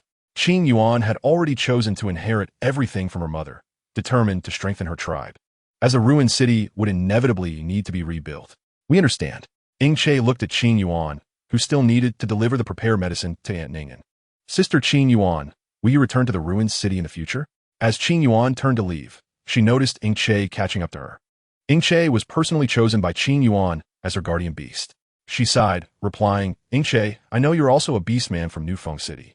Rest assured, if you do not wish to continue as my guardian beast, I shall dissolve our bond, and you may return to Nufeng City with your mother. Ying Che's expression darkened, remembering how Qing Yuan had chosen him as her guardian to save him. She had many options at the time. As the future high priestess of Ruined City, possessing remarkable healing skills, it seemed unfair that his ability, merely that of a green crystal, hindered his desire to stay by her side. Qing Yuan, I do not wish to part ways. Qing Yuan looked up at Ying Che, now taller than her by a head. If you do not wish to part, remain here with me. Being older, Qing Yuan understood Ying Che's feelings well. Her ears flushed with a rosy hue as she carried large leaves filled with medicine for Ning and all right. Let us go deliver the medicine together. Jiangxing Luo initially wished to ignore the cub's chatter, but found it increasingly peculiar. Their fondness had stagnated at 98, showing little movement. With a sigh, she observed Ying Che pursuing Qing Yuan in the distance. Meanwhile, Qing Zhao was teaching Shui Lian to recognize more characters, while Qing Yao and Qing Lan busied themselves, one tending to the fire and the other crafting wooden carvings. Particularly, Qing Lan was engrossed in his woodcraft, discarding failed attempts into the fire without intention of giving up. He had already fashioned several smooth wooden spheres, and the cubs, now grown, played with them after their beast transformation. Qing Lan delighted in accompanying the little cubs, alleviating some of Qing Yuan's burdens. Chapter 246, Shi Zhou. Do not be so unkind to me, Shi Zhou attempted to console Zhu Yin, but found his efforts in vain, prompting him to prepare to depart from Chuyu Mountain. Shi Zhou, are you truly leaving just like this? Zhu Yan's eyes glistened with unshed tears as she looked up at the male before her, her heart heavy. Descending from her treehouse, she embraced Shi Zhou from behind. I am a holy female of the Zhu clan. I have never sought to win the favor of a male in such a manner. Shi Zhou, please do not be so unkind. Zhu Yan's tears flowed incessantly. And Ming Zhang looked at the pretentious demeanor of the Zhu clan female before her, feeling nothing but disgust. She was even inferior to the serpent of Yulan Marsh. It was beyond her comprehension how the Zhu clan could produce such a female. If you do not wish to participate in the prayer ceremony, then so be it, Shi Zhou declared, breaking free from Zhu Yan's embrace and transforming into beast form, soaring into the sky. As Ming Zhang watched Shi Zhou disappear into the distance, she finally felt a sense of relief. Zhu Chui, what are you staring at? Zhu Chui was the name of the body that Ming Zhang now occupied. And Zhu Yin harbored jealousy towards her unexpected awakening of wood element abilities, thus secretly harming her. Although they were twin sisters born of the same mother, they were worlds apart. Only one can be the holy female. Zhu Yin, being older, was proclaimed the sole holy female of the Zhu clan. Zhu Chui could only heed her elder sister's commands, never imagining that the ruthless Zhu Yin, aware of Zhu Chui's abilities, would attempt to kill her several times in the absence of their mother. Not to mention the beast crystals necessary for cultivation. Ming Zhang raised her gaze to Zhu Yin and spoke, Sister, you must be heartbroken that Shi Zhou's heart cannot be retained. Zhu Yin glared at Ming Zhang, her anger boiling over, and without restraint, she raised her hand to strike. However, Ming Zhang was not the original Zhu Chui. She extended her hand to utilize her abilities, and the once withered vines instantly transformed into long tendrils, knocking Zhu Yin to the ground. Zhu Yin grimaced at her, but the meager abilities she possessed could only alter her appearance. Attacking a beast man was beyond her reach. You dare to strike me, a mere second tier, Zhu Chui? Have you lost your mind? Ming Zhang regarded the power in her palm and scoffed. Indeed, I have lost my mind. However, I have had enough of this desolate place. I will no longer indulge you. With the unexpected acquisition of such a formidable body, she could roam the beast world without restraint. As Zhu Yin watched Zhu Chui transform into a Zhu and fly away, the bird song was melodious, while Ming Zhang's departing figure resembled a red phoenix. Ming Zhang could naturally sense the unique power of this body. It was an unexpectedly mutated red phoenix. How intriguing. When Shi Zhou left Chuyu Mountain for Jiuyan tribe, he had no idea that a red phoenix lay hidden within Chuyu Mountain. If a red phoenix were present, she should rightfully become the matriarch of Chuyu Mountain. However, with Zhu Chui's demise and Zhu Yan's desire to monopolize Shi Zhou, he declined her advances, leaving the beastmen who had hoped to pray at the Beast God Temple in despair, having endured the ravages of the cold season. Even though many strong beastmen remained within the Zhu clan, they could not live as they once did.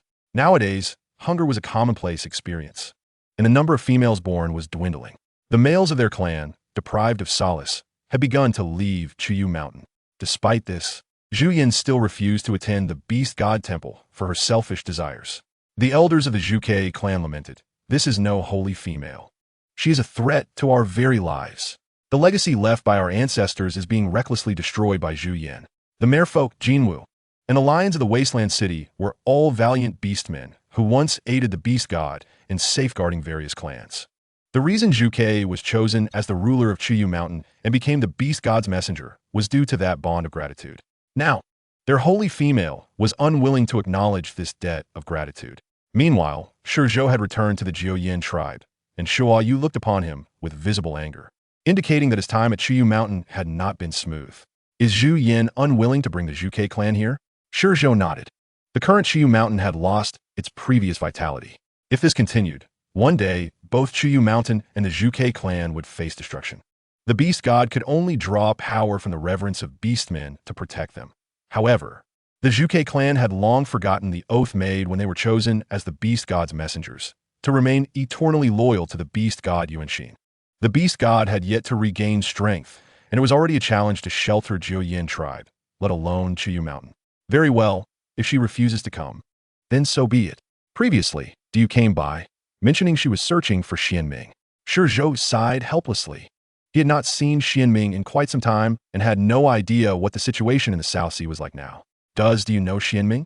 Zhou had never heard of Xianming actively socializing with others, given that they were both from the Sea tribe. He breathed a sigh of relief, hoping Diu could persuade Xianming to meet him.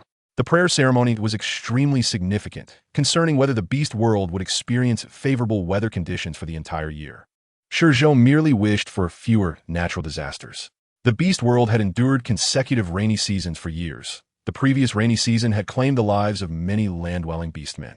Who could predict whether this year's rainy season would arrive? Had it not been for Jiangxing Luo's careful planning during the cold season, it was likely that both Jiuyin tribe and Nufeng City would not have fared so well. Zhou also wished to see the beastmen of Qiyu Mountain return with some seed from Jiuyin tribe for cultivation. After all, the seeds provided by Jiangxing Luo had been enhanced through her wood abilities, and as long as the rain arrived on time, it would be sufficient for the beastmen to be well fed. Jiangxing Luo took Xingzhen to Nufeng City, fully aware that her mother, despite knowing her father's identity, had never met his family. "Mother, let me take you to meet my uncle and aunt." Jiangxing Luo glanced at the female beside her, who nodded, a hint of sadness in her eyes. Jiangxing Luo recalled the time she thought Lai Feng had encountered misfortune in the wasteland city and rushed to find him without a second thought, even risking her life. She understood Xingzhen's thoughts at this moment. Xingzhen agreed to accompany Jiangxing Luo to Nufeng City, likely wanting to see her father's family. Xingzhen had never visited Nufeng City before, and the route from Jiuyin tribe to Nufeng City had been neatly cleared by the Brown Bear tribe using earth element abilities. Although it was still a dirt road, it had been well maintained, with flowers that bloomed in rotation planted along the sides. Now that it was the warm season, with the nourishment of water and wood abilities, the flowers in the garden were in full bloom. Xingzhen admired the beautiful scenery along the road, her lips curving into a smile as she turned to Jiangxing Luo. "Xing Luo, can we give some of these flower seeds to Mother?" Chapter 247. Where did you come from, little female? In this world, there is no female who does not love beautiful and lovely things. Even her mother was no exception. The Shunmao tribe was a place of great beauty, but now that Jiuyin tribe had become so beautiful, Xingzhen wanted these flowers as well. Since Mother likes them, I will naturally present them. I plan to choose a place to plant all the flowers, and then we can raise some bees too. Have you ever tasted the sweetness of honey? Jiangxing Luo had completely used up the honey from the honey water she previously made, which is why she had the idea of beekeeping. It was also a way to provide beastmen with a means of exchanging for materials, as wild bees here could also be considered a type of insect beast, thus providing beast crystals. In fact, the insect-type beast crystals were often purer than those from large wild beasts, making them more suitable for enhancing ability levels. Honey, is it sweet like the brown sugar you made? Yes, grandmother. However, the honey that Mother worked so hard to save has all been made in a honey lemon water by me and my brother. Next time, I will make some for you. Qing Yuan followed them to Nufeng City, having heard that Brother Conglan had returned. It had been a while since they last met, and this was a perfect opportunity to see him. She was surprised that her grandmother had never tasted honey before. "All right, Qing Yuan, would you like to accompany grandmother to Shinmao tribe?" Jiangxing Luo glanced down at Qing Yuan, who resembled her mother, while Xiaoyun Air was lively and active. Although her mother liked her, she was clearly more mischievous and troublesome than Qing Yuan, who was much more endearing. After all, at an age that even dogs disdain, Xiao Yun'er is at home clutching the wooden ball gifted by Sigu, fiercely competing with her brothers, showing no signs of yielding. Jiang Xinghua, reminiscing about Xiao Yun'er, couldn't help but smile. With such adorable and obedient little ones around, she felt utterly content. "Grandmother, I still wish to stay by Mother's side." Qing Yuan's eyes shimmered with determination. She had unequivocally charted her own path. Seeing Qing Yuan's steadfastness, Xingzhen recognized that further discourse would be futile. Qing Yuan is very intelligent. Grandmother hopes you will one day become the most formidable shaman of the Huangsheng tribe. Qingyan nodded, her eyes seemingly ignited with an indomitable flame. Jiang Xinghua observed the camaraderie between Qing Yuan and Xingzhen. There were methods involving the synergy of wooden abilities and medicinal herbs that even she had never heard of. Jiang Xinghua meticulously noted down all of Xingzhen's methods, intending to utilize them later. The knowledge Jiang Xinghua possessed was gleaned from scattered books in her own space. Although it was firmly lodged in her memory now, the ancient techniques imparted by her mother were evidently worth trying as well. Mingzhen, using the body of Zhu Chui, made her way to the Jiuyan tribe, and upon spotting Jiang Xinghua, approached her directly. Do you know the way to the Jiuyan tribe? Mingzhen was eager to discern whether this body could effectively conceal her dark powers. Thus, she ventured to Jiang Xinghua to probe further. The Jiuyan tribe? Jiang Xinghua observed the frail figure of the young female before her, yet noted a red mark upon her brow. You come from Chushan? Jiang Xinghua found it peculiar that a beast man in this vicinity was unaware of the Jiuyan tribe. Having arrived here, how could she not recognize it? Xingzhen immediately discerned that this young female hailed from Chushan. Yes, my sister is Yuyan, but Mingzhen hesitated. Toying with the hearts of these beast men was trivial. It seemed the two fools before her merely harbored doubts regarding her identity, yet did not question the soul contained within this body. Clearly, the body of the beast god's messenger was indeed the optimal vessel for concealing her essence. You are Zhu Yan's sister? Jiang Xinghua approached the fragile young female, who stepped back with a frown. What are you trying to do? You have wounds on you. Jiang Xinghua pointed to the torn area of her beast skin skirt, stained with blood. Jiang Xinghua was perplexed. Being the sister of the beast god's messenger, how could she have been injured without the tribe's shaman attending to her? Mingzhen grimaced, suppressing her disdain, as Jiang Xinghua slowly sprinkled medicine over her wounds. Mingzhen, gazing into her gentle eyes, couldn't he help but scoff. Fool! You would actually save your enemy. Jiang Xinghua sighed, realizing they must venture to the northwest of the continent to seek cotton seeds. They couldn't remain clad in these beast skins year-round, and cotton cloth was also essential for dressing wounds. Are you here in the Jiuyan tribe for a reason? After treating her wounds, Jiang Xinghua, with compassion in her eyes, gently inquired of the young female. I wish to pray at the beast god temple. Our Chushan is currently. Jiang Xinghua's bright eyes revealed a hint of confusion. What has happened to Chushan? Sister, could you take me to pray? The beastmen of Chushan are suffering immensely, and you seem unwilling to help them.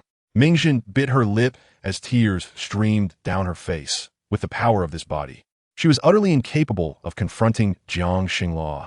Moreover, there was that lion by her side. She needed to gain their trust through this body to execute her plans. Jiang Xinghua glanced at Xingzhen. They had initially intended to travel to Nufeng City today and had not anticipated encountering this young female along the way. All right, I will first take you to meet Shizhou. A glimmer of malice clouded Mingzhen's gaze. Qingyuan frowned at her, sensing something was amiss, but unable to articulate what troubled her. Qingyuan, you take grandmother to Nufeng City. Qingyuan accompanied Xingzhen onward, while Jiang Xinghua retraced her steps. Mingzhen surveyed the surrounding fields of herbs, her brooding demeanor unmistakable. Jiang Xinghua scrutinized the young female beside her. Her knowledge of the Zhuke clan was lamentably scant. They still refused to acknowledge the beast god within the temple, unwilling to accept that the former beast god was indeed a part of their history. Throughout the journey, silence ensued, with Lai Feng accompanying Jiang Xinghua, harboring no fondness for this suddenly appearing young female. Jiang Xinghua brought Mingzhen before Shizhou, who, upon gazing at the young female, found it difficult to mask the hatred in her eyes. She claims to hail from Chushan and is Zhu Yan's sister. Shizhou, do you recognize her? Shizhou lifted his gaze to scrutinize the face before him, nearly identical to Zhu Yan's, yet he had never heard of her having a sister. Where do you come from, female? Shizhou's tone conveyed his skepticism. Mingzhen regarded Shizhou, internally lamenting his ignorance. Shizhou, do not act this way. She is a wounded young female. Jiang Xinghua stepped forward to shield Mingzhen, sensing no hint of deception from her. My sister is truly Zhu Yan. I bear the wound she inflicted. Mingzhen spoke candidly, tears continuing to fall as she revealed the crystal of her unique power. It was a red wood-type energy crystal. I genuinely come from Chushan. If you do not believe me, you may inquire. My name is Yu Chui. Mingzhen expressed disdain for this name. Zhu Chui. Zhu Yan. This body once possessed exceptional wood powers, yet was born merely to accentuate her sister's presence. How amusing. Sukui. Sister Xinghua, It is indeed so. Mingjin tugged at Jiang Xingluo's sleeve, her eyes glistening like a doe's. Jiang Xinglua frowned at Shizhou, realizing this matter warranted thorough investigation. Shizhou's gaze remained fixed on Mingjin, yet he felt no indication of anything peculiar about her. I will take you to the Beast God Temple to pray today. However, before that, Jiang Xinglua first brought Zhu Chui to her residence, providing her with fresh garments. Mingjin observed the frisky little ones bouncing around Jiang Xinglua's home, her irritation mounting. Jiang Xinglua truly was prolific, having borne so many cubs with that lion. Did she never tire of it? Like that fool Yuanxin, who claimed to live for the good of the beastmen. Yet now, even the Zhuke of Chushan refused to acknowledge her existence, having lost her protection. What good was being kind to them? How come you have so many scars? Jiang Xinglua noted the aged wounds on the young female's back. A female endowed with what powers could not even save herself. She sighed and began tending to her injuries, employing her wood powers to gradually heal her scars. The previously venomous gaze of Mingjin softened slightly. Her powers were indeed reminiscent of that fool Yuanxin. But one could only wonder what Jiang Xinglua would think if she ever discovered the soul hidden within this body was actually her own. I am fine. Thank you for your willingness to shelter me. Mingjin felt warmth welling within her heart upon sensing Jiang Xinglua as power. It seemed she treated all females with such kindness. Compared to Ling Shuang, Jiang Xinglua was leagues better. Rest here for a few days. Rest assured, no one will harm you again. Jiang Xinglua regarded the spots appearing on her body, her wood powers having thoroughly assessed her condition. Her gaze was profoundly enigmatic as she looked at the small female before her. She never anticipated that she would, for a fleeting moment, genuinely believe in the presence of this petite creature. The original owner of this body had long since perished, and the spots that adorned her skin were merely a posthumous reaction. Nevertheless, she managed to traverse a considerable distance to stand before Jiang Xinglua, who was suddenly perplexed by her intentions. She was neither a corpse transformed by Mingjin nor simply a walking cadaver. Within this shell resided another soul. Jiang Xinglua observed the smiling female before her and inquired, "Now that the medicine is applied, will you accompany me today to offer prayers?" Jiang Xinglua earnestly scrutinized Mingjin's eyes, seeking to glean some useful information from her expression. She could almost deduce the identity concealed within this corporeal vessel. Mingjin appeared before her, much like Ling Shuang, as if she thought Jiang Xinglua was utterly foolish. Very well. Jiang Xinglua led her toward the Beast God Temple, her eyes glinting with malice. As they exited the dwelling, Lai Feng followed closely behind. The once clear skies were suddenly shrouded in dark clouds, an unusual occurrence during this warm season as thunder rumbled ominously. Jiang Xinglua regarded the small female, noting her unchanged smile, yet her wariness grew. They walked outside the Beast God Temple, where Mingjin paused before a peach blossom tree. Seemingly lost in memories of the time, she and Yuanxin frolicked around it. Jiang Xinglua's gaze softened as she observed Mingjin's tenderness toward the tree. A side of her that was unexpected. Silently, Jiang Xinglua pushed open the grand doors of the temple, revealing the imposing statue of the beast god before them. Mingjin lifted her gaze to the statue, expecting it to resemble the one in Wanshou City, never anticipating it would bear a likeness to Yuanxin. However, I have heard that the original beast god belongs to the Teng Shi clan. Do you know this? Jiang Xinglua watched as tears welled in Mingjin's eyes, fearing she might destroy the temple. At that moment, as Jiang Xinglua extended her hand, vines sprouted from her palm, binding the petite female before her. Mingjin furrowed her brow, questioning, "What are you intending to do?" "Mingjin, do you think I haven't discerned your true identity?" Jiang Xinglua reprimanded coldly. Mingjin had appeared repeatedly, having once wielded Lai Feng's mental abilities to annihilate the entire tribe of the desolate city, and had also employed Ling Shuang to obliterate the Sea tribe. Now that Jiang Xinglua had finally captured her, she would not let this opportunity slip away. "Xinglua, do you truly believe your mere skills can hold me?" Jiang Xinglua frowned as she witnessed Mingjin effortlessly break free from the vines that had bound her, the scattered tendrils dissolving into specks of light. Jiang Xinglua understood well that Mingjin's power was far from weak. However, this body belonged to a deceased beastman, which was advantageous for Jiang Xinglua. As she drew her whip, thunder reverberated throughout the temple. "Yuanxin, have you lost your mind? You wish for her to kill me for the sake of the beast realm you protect." Mingjin observed the surging power around her, emanating from Jiang Xinglua. As lightning struck her repeatedly, the already battered body suffered further torment. making it appear even more grotesque. Ming Zheng evaded Jiang Xingluo's assaults, only to be met with the wind abilities of Lai Feng, the sharp winds slicing against her skin with excruciating pain. It would have been better to be without a body. Clenching her teeth, Ming Zheng fought to escape the damaged shell, while the temple was engulfed in both light and shadow. In the depths of darkness, Jiang Xingluo vaguely perceived Ming Zheng transforming into a beautiful serpent. Xingluo, how dare you strike at me? Do you comprehend the price of your actions? I am Yuan Xin's younger sister. She is the destined beast god of light. Do you think I am insignificant? As Ming Zheng's darkness enveloped Jiang Xingluo and Lai Feng, the entire temple fell into a shadowy abyss, making it seem as though they were trapped in the depths of obscurity. Jiang Xingluo was aware that Ming Zheng possessed considerable power, but had never anticipated it to be so formidable. Chapter 249. Granting her rebirth, Jiang Xingluo surveyed the dim surroundings as shadows abruptly vanished from her sight. She dashed outside, intent on pursuit, yet found herself unable to catch up as the Beast God Temple was restored to brightness. Jiang Xingluo gazed down at the corpse of the small female, whose previously discernible body had rapidly decayed. Due to Ming Zheng's manipulation of this body, the residual dark powers had corroded Zhu Chui's form to such an extent. Xingluo. Both she and Lai Feng heard the beast god's voice. She was meant to be the sacred female of the Zhuge clan, but her sister took everything from her. I shall now grant her rebirth within the Jinwu clan. Henceforth, a sacred female shall emerge from them. As Jiang Xingluo and Lai Feng listened, the voice faded, and they watched as Zhu Chui's body gradually dissipated, ultimately leaving behind a second-tier ability crystal. This crystal you shall present to her as a compensation for your debt. After the beast god finished speaking, the light from the statue extinguished once more. Jiang Xingluo extended her hand to secure the ability crystal within her space and turned to Lai Feng. Xingluo, I will take you there immediately. I happen to be on the same path as the matriarch. Jiang Xingluo sighed in relief as Lai Feng led her toward Nufeng City, where a Jinwu female was currently wailing in agony. Hold on a little longer. We have already sent for the shaman. This time, it must be a female, or your suffering shall be for naught. Jiang Xingluo, uninvited, entered to find Wu Ya in labor, bringing forth the ability crystal she possessed to empower Wu Ya. Do not fear, I have heard the beast god's decree.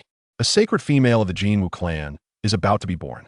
Jiang Xingluo gently reassured Wu Ya, knowing that the Jinwu clan had never produced a sacred female before. Among the avian beastmen, only the Zhuge clan of Chuyu Mountain had birthed sacred females, and the arrival of the high priest signified that this was indeed true. Wu Ya, did you hear what the high priest said? The child you carry is destined to be the sacred female of our Jinwu clan. A sacred female is naturally extraordinary. Wu Ya nodded, summoning all her strength to finally yield a single egg. Jiang Xingluo placed the ability crystal before the egg. The golden egg shimmered, and soon, the crystal was absorbed. The first sacred female of the Jinwu clan was named Zhu Cui. Wu Ya, take good care of your daughter. She has endured much in her previous life. Jiang Xingluo's words trailed off as she recalled the wounds that marred Zhu Chui's body, her heart heavy with sorrow. She could only hope that this time, the Jinwu clan would treat her with kindness. I certainly will. Wu Ya, pale-lipped, gazed at her newborn daughter, realizing it was her first time giving birth. She had thought that the Jinwu clan would never continue their lineage, but unexpectedly, as Jiang Xingluo pondered what the golden egg would hatch into, it began to crack open, revealing a vibrant red phoenix that let out a resounding cry. A sacred female is indeed remarkable. Being born in beast form is perfectly normal. The call of the little phoenix captured the attention of the surrounding female members of the Jinwu clan, and the flames it emitted were nothing short of breathtaking. Zhu Cui, my dear daughter. Jiang Xingluo looked at the little phoenix, her eyes softening as it gazed back at her. Perhaps a remnant of her past life, as memories lingered. Zhu Cui nestled in Wu Ya's embrace, her neck snuggling close, radiating joy. Jiang Xingluo finally felt a sense of relief. As long as she witnessed the birth of the little phoenix, she could rest easy. Zhu Cui watched Jiang Xingluo depart, her gaze shifting to Wu Ya, whose eyes brimmed with tears, filling her heart with joy. After leaving the Jinwu tribe, Jiang Xingluo seemed to comprehend that the Zhuge clan had become a race abandoned by the beast god. Xingluo, what brings you here? Are you aware that my brother's mate has given birth? Let me take you to see. Jin Tang had not appeared before Xingluo for quite some time, as she was occupied with matters concerning the Jinwu tribe. Jiang Xingluo had not anticipated that Zhu Cui was actually Jean Tang's niece. I have already visited. Your sister-in-law has given birth to a phoenix. Jean Tang, take good care of her. Phoenix? Jean Tang watched as Jiangxing Luo walked away, accompanied by Li Feng. She swallowed her words and turned toward her own clan. As Jiangxing Luo passed the messenger station, she noticed a large shipment of salt had arrived. Beside the station stood a substantial salt warehouse, where all beastmen could directly exchange goods for salt. They would then transport the items to the seaside. Although the price of salt would be slightly higher at the warehouse, they can actually exchange salt here? Jiangxing Luo observed the grains of salt clinging to the animal skin bags and approached, hoping to trade for more salt.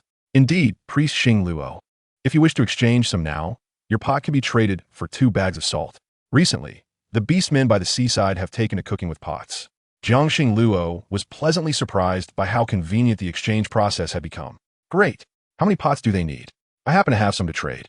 Currently, they require about 20 pots. How about I give you an extra bag of salt for your trouble? Song Jun, now overseeing the entire salt warehouse and messenger station, occasionally offered familiar beastmen some conveniences.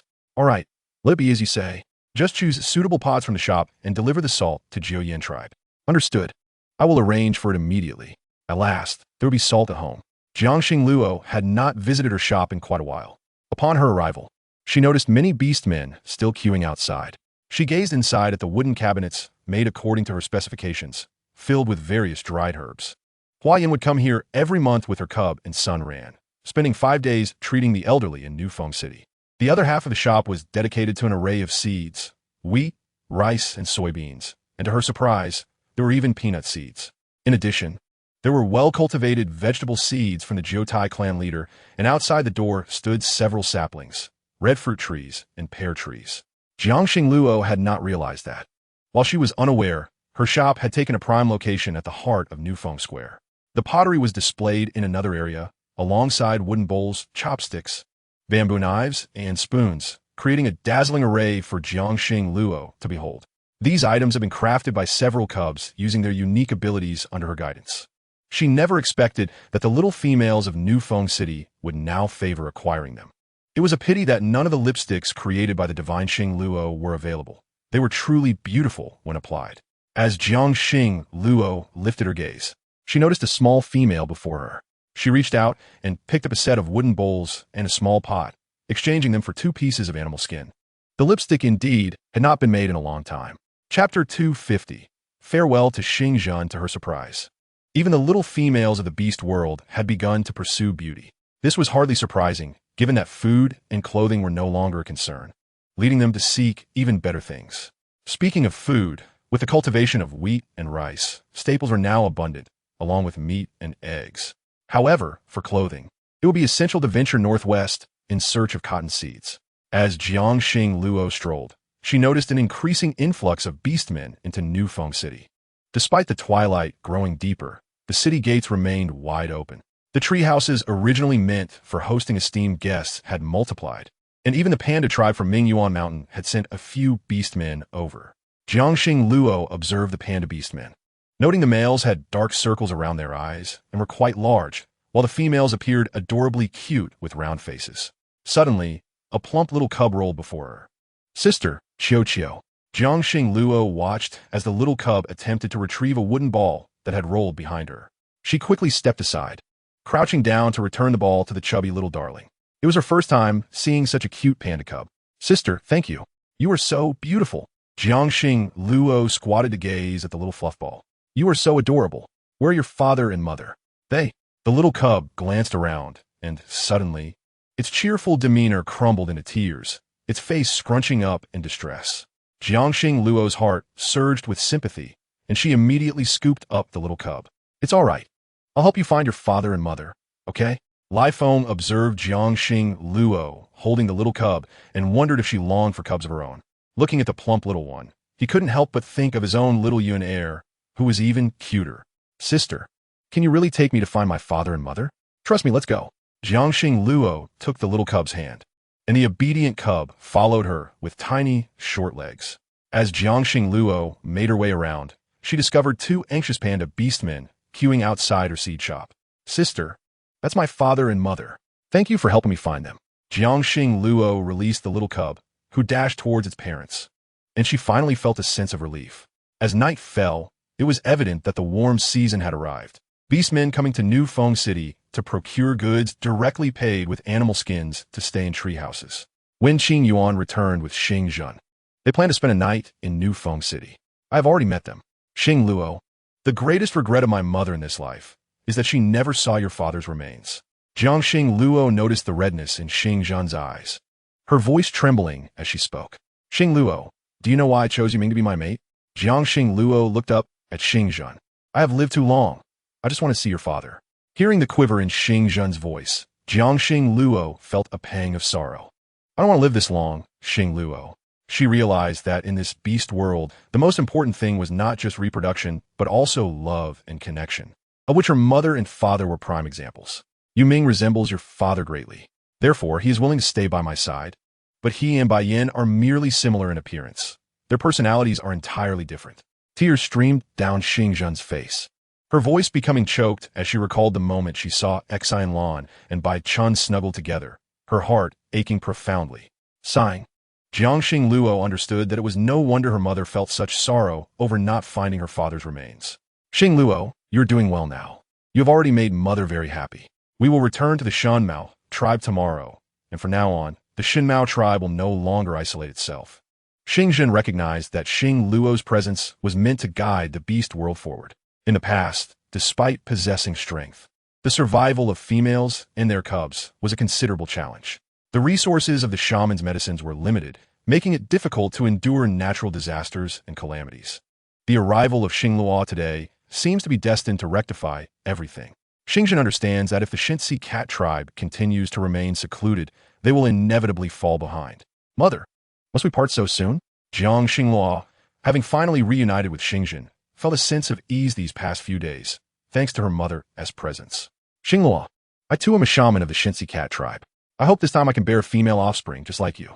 Jiang Xingluo hesitated, aware that as the high priestess of the Baihu tribe, her responsibilities prevented her from aiding the Shinsi cat tribe. Mother, I am sorry. There is no need to apologize. Xingluo, embrace your responsibilities. You have wronged no one. The very fact that Xingzhen bore a daughter like Xingluo was a blessing from the beast god. The beast god had already revealed in her dreams that her tribe would soon have another shaman, one endowed with wood-based abilities. Xingzhen gently caressed her abdomen, her eyes shimmering with anticipation. Mother, Qingyan, witnessing her mother nestling against her grandmother like a child, finally understood from whom her clinging nature originated. With Xingzhen departing the next day, Lifeng was reluctantly forced to sleep alone. In the wooden cabin, he tossed and turned, having once shared peaceful slumber with Jiang Xingluo, yet now found it impossible to sleep without her by his side.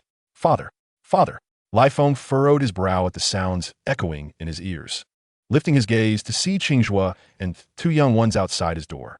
He had barely fallen asleep when these three rascals disturbed him. Why aren't you three in bed? Father, we returned from hunting and found this. Qingzhua held up the corpse of a hyena, which had been stripped of its ability crystal. The body was enshrouded in a thick, dark aura. Lifeng turned to Qingyao. Have you used your mental abilities to probe? Is there any lingering consciousness in the corpse? Qingyao shook his head. Father, we stumbled upon it while hunting, but I sensed no memories related to it. The mental abilities could perceive the memories of the recently deceased and even manipulate consciousness. But Qingyao's mastery was not yet sufficient. And even Lifeng's mental powers had only reached the level of Qingjing. Lifeng sensed a trace of lingering consciousness in the corpse, belonging to a male beast man with red crystal water abilities, ostracized from his tribe. The red ability crystal was simply extracted, yet only beast crystals could be absorbed by beast men. Once separated from the body, the ability crystal was akin to a beast crystal. What could this mean? Meanwhile, in a cave 50 li away from Ongfeng City, a serpent was enduring excruciating agony akin to being skinned. Ling Shuang did not anticipate the difficulty of forcibly integrating another's beast crystal into her own body. The previous white ability crystal had been absorbed with such ease. However, that avatar had informed her that her cultivation could only consume the ability crystals of beastmen, and not mere beast crystals. Because her ability crystal was obtained through force, her cultivation method was inherently different. Understanding this, Ling Shuang was compelled to find ways to deceive the mad beast. The male hyena, while coiled beneath her, emanated a repugnant odor that nearly suffocated her. The thought of relying on such means to acquire abilities filled her with disgust. Yet now, gazing at the hard-won treasures, she believed she could finally absorb them and become a red crystal beastman. Following the instructions of her avatar, she began to absorb the ability crystal slowly, assuming everything would proceed smoothly. However, to her dismay, the ability crystal rejected her body, as if she were a vessel containing two conflicting crystals, forcing her to endure their relentless turmoil. Her frail body could not withstand such strife. How can this be? It should be like this. Ling Shuang gritted her teeth against the torment, refusing to surrender. She had come too far to turn back. As she bore the pain, even her scales began to shed in large patches. The avatar of Mingzhong observed Ling Shuang, realizing that her inherently flawed body sought to defy nature. It had merely spoken casually, unaware that no one had ever attempted such a process. Ling Shuang's insatiable desire for abilities nearly overwhelmed her, creating a profound sense of disconnection. Ultimately, the ability crystals within her fragmented into shards, leaving her gasping for breath and realizing she had lost all her abilities. Ling Shuang gazed sorrowfully at the scale she had lost, afraid to revert, fearing she would appear grotesque. Lai Feng, accompanied by the young ones, arrived at the site of the mad beast carcass. He could detect a faint trace of dark energy lingering in the air, almost entirely dissipated. Mingzhong certainly had no need for such a low-tier ability crystal. The identity of the perpetrator was already evident. Lai Feng frowned, feeling helpless. When Jiang Xingluo encountered the second slain mad beast, she never envisioned Ling Shuang would descend to such depths. However, having consulted Xingxin, she knew that the only means to extract a person's abilities was through the Koi clan's fortune pearls, a method that merely ended the life of the mad beast. If this continued, she feared that normal beastmen would soon be targeted. Lai Feng articulated Jiang Xingluo's suspicions, mirroring Ling Shuang's own thoughts. The ability crystals of mad beasts were akin to those of normal beastmen, if one could not absorb them. It was a clear sign that their body could not withstand the pilfered powers. There was no point in struggling. It was detrimental to all. The avatar of Mingzhong sighed, recognizing this experiment had ended in failure. You deceived me. My body is now in this state and cannot recover. What am I to do? Ling Shuang seethed with frustration, wishing to shatter the dark energy before her. As Mingzhong's presence drew near, the avatar dared not act arrogantly, warning Ling Shuang, the master is returning. Mind your tongue and do not speak recklessly. Ling Shuang glared at Mingzhong's sudden appearance, feeling her serpent form had sustained significant damage. Unable to utilize herbs, she could only beseech Mingzhong for a measure of dark power as recompense. Fool, how did you manage to get yourself into this state? Mingzhong, already frazzled, had finally found a suitable vessel, only to discover Jiang Xingluo had seen through her. I was injured by a male beastman. Ling Shuang hastily accepted the blame. Mingzhong regarded her and slowly infused her with energy to replenish her body. Ling Shuang felt her strength gradually returning, allowing her to breathe a sigh of relief. Your body has accepted other powers. Have you found a beast husband? Ling Shuang nodded, but never mind. I am not concerned with your affairs. There are matters I must attend to. Do not cause any disturbances. Keep an eye on that newly born female with abilities near your serpent clan. And do not act rashly, understood? The mention of the ability-bearing female of the serpent clan left Ling Shuang perplexed. She could not fathom how all these elements fit together, nor why every female seemed to possess abilities while she alone did not. In the realm of serpentine beings endowed with sealing abilities, there exists but one other besides the enchanting Qingsheng. She is the second. Alas, your fate, Ling Shuang, is not as favorable. Do not forget who has bestowed upon you your current circumstances. Ling Shuang gazed at Mingzhong as she departed, taking with her a part of herself. Ling Shuang seethed with resentment, unable to allow another female with serpentine powers to emerge. Being newly born, she must still be quite feeble, one would presume. A sinister smile graced Ling Shuang's lips, her eyes ablaze with jealousy. Jiang Xingluo pondered for a considerable time before etching an image of Ling Shuang onto animal hide with a bamboo knife, capturing her likeness from memory. Having traversed this world for quite a while, her artistic skills had notably improved. Upon completion, she lifted the hide and declared, "Look, does this not resemble Ling Shuang?" Jiang Xingluo recalled the last time she had encountered Ling Shuang in the tribe. Thus, she rendered the drawing. Qing Yuan gazed at the visage depicted on the animal hide, scarcely able to believe the skill of her mother in painting. The individual before her bore an uncanny resemblance to the Ling Shuang she had encountered on that day. Indeed, it resembles her. Mother, do you intend to disseminate this portrait? Yes. Let us create several more images of Ling Shuang to distribute, ensuring every tribe remembers her appearance. Moreover, every tribe must establish a patrol. Since Ming Zheng can possess other beastmen, these arrangements are prudent. Lai Feng turned his gaze toward Jiang Xinghua, sharing her sentiments. Though the Jiuyin tribe already had a patrol in place, other tribes could certainly utilize messenger stations to relay messages for their defenses. Chapter 252. The Panda Beastman seeks to exchange goods. Jiangxing replicated several portraits of Ling Xuan, and soon the messengers of Ragewind City dispatched all the images far and wide. These portraits were remarkably accurate. Even Kanglin could identify the female depicted with a mere glance. Sister Xingluo, I have posted the animal hide. Jiang Xingluo observed Kanglin, who had returned from his training, now noticeably taller. Good. But why has your paternal beast entrusted you with all matters concerning Ragewind City? Jiang Xingluo was aware of Kanglin's return. The youthful boy she had not seen for some time now stood tall and broad-shouldered. Sister Xingluo, did you truly pray secretly to the beast god for something? My mother is pregnant. Kanglin lifted the animal hide, portraying Ling Shuang to have it posted, then inquired about the situation. Upon hearing Kanglin's words, Jiang Xingluo's previously calm demeanor transformed into one of astonishment. You mean your mother is pregnant? Kanglin nodded, a glimmer of anticipation in his eyes, revealing his eagerness for a potential sibling. Sister Xingluo, thank you. I can only hope this time she bears a little sister. Jiang Xingluo nodded in agreement, and Kanglin sighed. The panda folk of Mingyuan Mountain wish to exchange goods with you. Jiang Xingluo recalled the panda cub she had unexpectedly assisted earlier, realizing that the panda tribe from Mingyuan Mountain had indeed arrived. What do they desire? Uncertain of the treasures Mingyuan Mountain might possess, Jiang Xinghua knew only that giant pandas were adorable and fond of bamboo. Thus the mountain was likely abundant with fresh, tender bamboo. Was there perhaps something else of value? Their desires were naturally for pottery and the seeds from the Jiuyin tribe, as well as sending their shaman to learn pharmacology in the Jiuyin tribe. Jiang Xinghua nodded. What might they offer in return? Stones. Kanglin's expression bore a hint of embarrassment while speaking. Indeed, it was stones. Even if they brought bamboo for exchange. Such commonplace items seem trivial. They possess flint that we require, but aside from that, they mention some kind of ore. Sister Xingluo, I cannot ascertain if you need it. They merely wish to meet you. Upon hearing this, Jiang Xingluo's heart surged with excitement at the mention of ore. Could it be that Mingyuan Mountain housed bountiful iron ore? Such an opportunity could not be dismissed. Yes, we must meet. Kanglin, have them come directly to the shop to see me.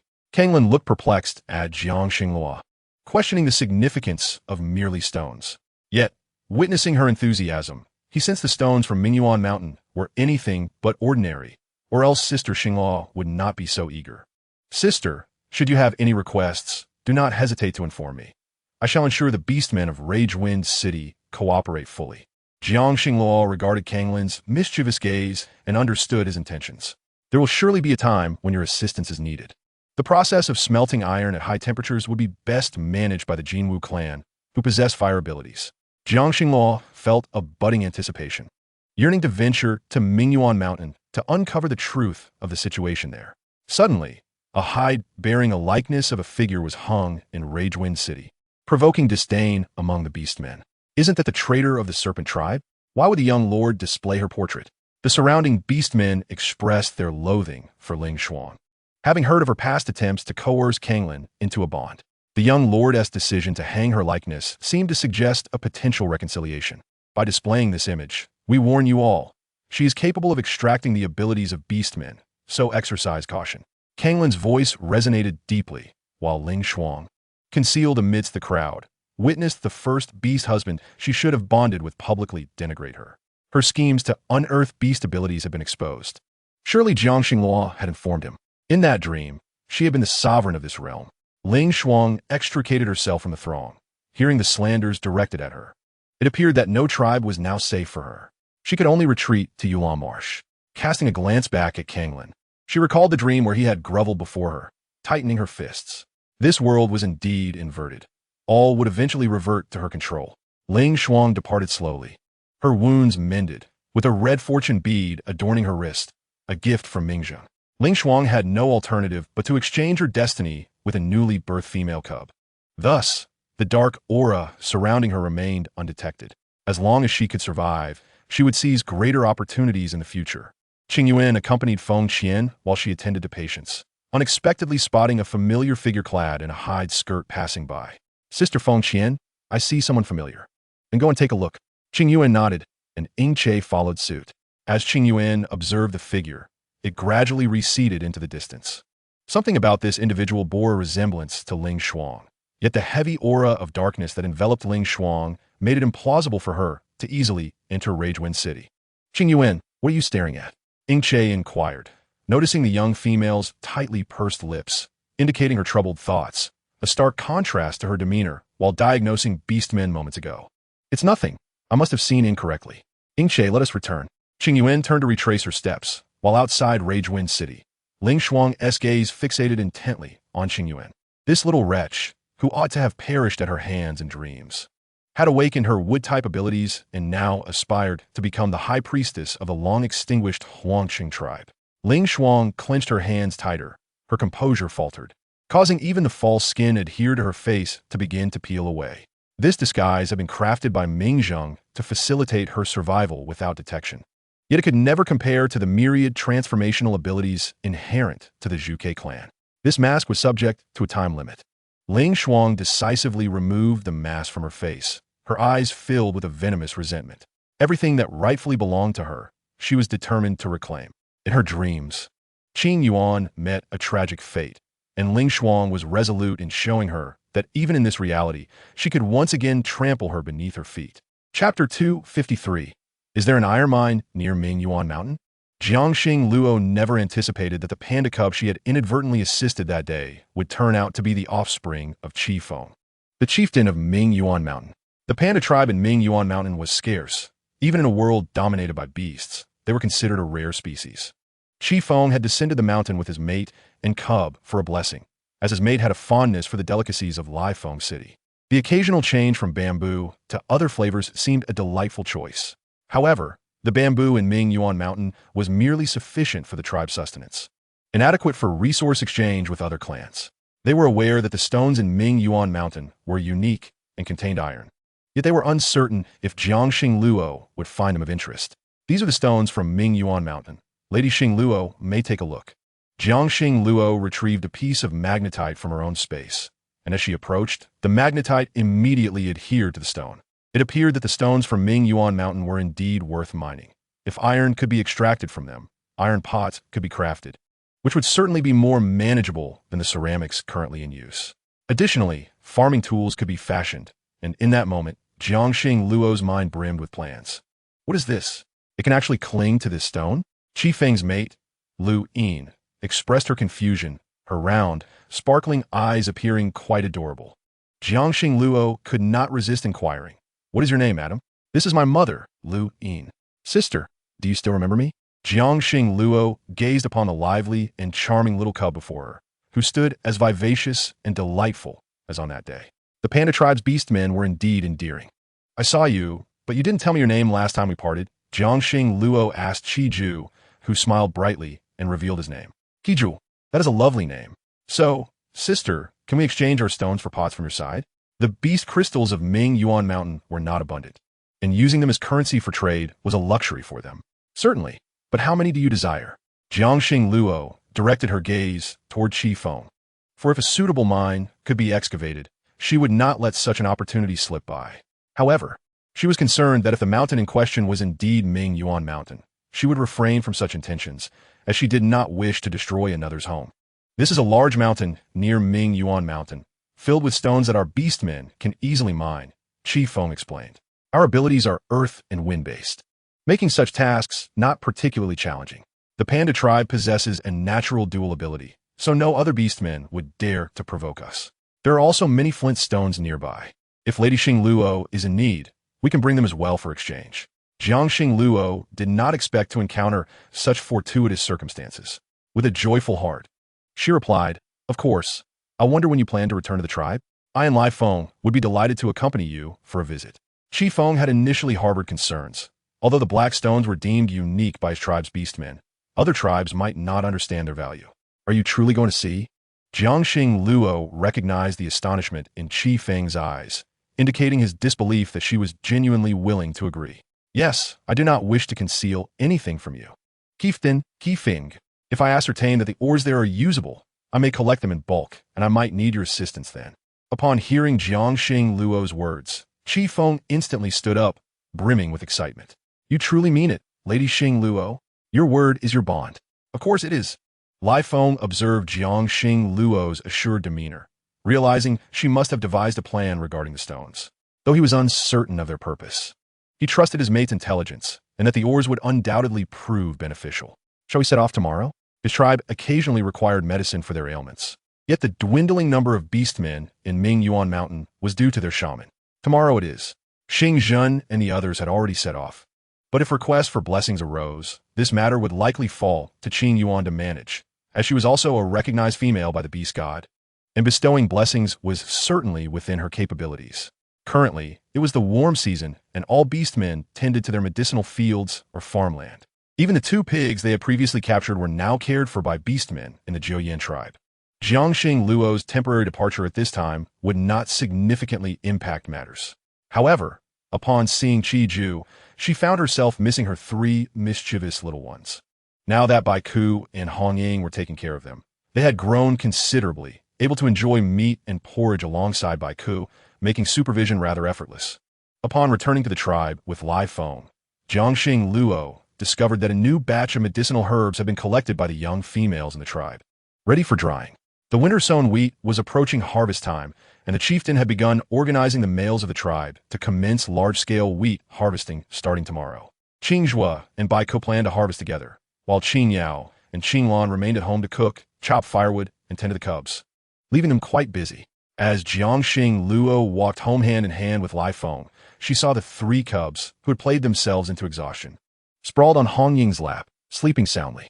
Hong Ying gently stroked their fur, smiling as she cradled one in her arms, rubbing her cheek against its soft coat. Hong Ying truly dotes on them.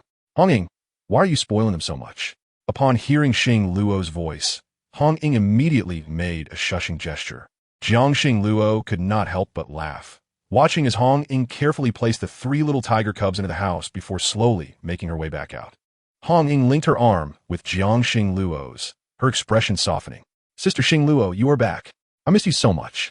Jiangxing Luo reached out to stroke Hong Ying's soft hair, wondering if she felt less free here than when she was in the water. No, Sister Xing Luo. I'm very happy now. Little Yun and the others play with me. I have never had anyone accompany me like this before. The memory of the massacre of the young females from the Jinli tribe haunted Hong Ying like an inescapable nightmare. Fortunately, she had now met kind-hearted beastmen. Looking at Jiangxing Luo, her eyes brimmed with gratitude. Sister Xing Luo, I am so thankful for your help. With a touch of playfulness, Hong Ying entwined her arm around Jiangxing Luo's, causing Lai Feng to furrow his brow, feeling as though his mate was being stolen away. Chapter 254. Hong Ying wants to learn cooking. Jiangxing Luo spent some time with Hong Ying before noticing her rhythmic breathing. Hong Ying's small head drooped down from Jiangxing Luo's shoulder, and Jiangxing Luo gently caught her, realizing she had not awakened. With a sigh, Jiangxing Luo lifted Hong Ying in her arms, the beautiful female cradling the small one as she carried her to the guest room on the 2nd floor. Lai Feng gazed at the scene with warmth in his eyes, feeling a tinge of envy. As Jiangxing Luo descended the stairs from the 2nd floor, the courtyard was enveloped in silence. The little cubs were fast asleep, while Qing Yao and Qing Lan had gone up the mountain to chop firewood. Lai Feng lifted his gaze to Jiangxing Luo, his eyes filled with a hint of affection. Lai Feng moved forward and embraced Jiangxing Luo's waist, catching her off guard and causing her cheeks to flush. Xing Luo, a hint of longing laced his voice. Jiangxing Luo softly responded with an and Lai Feng understood that she had consented. He lifted her effortlessly, and Jiangxing Luo's eyes sparkled like water as they enjoyed each other's company for quite some time. When Qing Yao and Qing Lan returned, they found their mother and father had already prepared a hearty meal. The table was adorned with a large bowl of bone soup, several roasted chickens, and a generous serving of vegetables. Qing Yao and Qing Lan finally breathed a sigh of relief. When Bai Ku returned, Hong Ying had just come down from the 2nd floor. The enticing aroma drew her closer to Jiangxing Luo. Sister Xing Luo, today's meal smells so delicious. Did you make it? Hong Ying blinked at Jiang Xinghua, unable to resist digging into the rice on the table. Bai Ke looked at Hong Ying, observing her relish in the food as if she had been starved for ages. It wasn't me. It was Lai Feng who cooked. Jiang Xinghua replied after tasting the roasted chicken, its skin perfectly crisp and fragrant. Lai Feng's culinary skills had indeed improved. Did Sister Xinghua teach your husband how to cook? Hong Ying asked curiously. She wished to learn as well, thinking that if she were to become Bai Ke's maid in the future, she would want to occupy her time with cooking. While she did not understand the medical skills of Feng Qian and lacked the strength for farming, she had a profound love for delicious food and wished to create it herself, relishing the appreciative expressions of Bai Ke and the young ones as they enjoyed her cooking. However, she was still at the stage of merely washing vegetables and meat, yearning to cook, but Bai Ke would not allow it. Yes, it was Sister Xinghua who taught me, Lai Feng said, a hint of amusement in his gaze as he looked at everyone present, leaving the little ones speechless. Except for Qing Yan, who had gone to train with Feng Jian and had not yet returned. Qing Yuan had just returned from the Beast God Temple, and the little ones could clearly see their father and mother displaying affection once more. Qing Yuan could not help but sigh, but she quickly seized the moment to eat a few more pieces of meat before Xiaoyan woke up. It was known that the three little ones were not easily appeased, and if they woke up to see so much meat, they would surely rush over to fight for it. Bai Ke, look, Sister Xinghua can cook too. Let me learn. I want to learn alongside Qing Yao and Qing Lan. Upon hearing Hong Ying's words, Jiang Xinghua finally understood why she praised the food. But Qing Yao, Qing Lan, would you teach me? Hong Ying blinked her eyes at the two older children, eagerly awaiting their response. All right, Sister Hong Ying, we will teach you. Qing Yao and Qing Lan, naturally shy, readily agreed, having come to see Hong Ying as their future little aunt. Thus, they did not refuse. Jiang Xinghua observed the lively banter at the dining table and found it quite amusing. If it weren't for Ming Zhang, this would likely be her daily experience. However, she could not help but wonder where Ming Zhang had gone since leaving the Beast God Temple.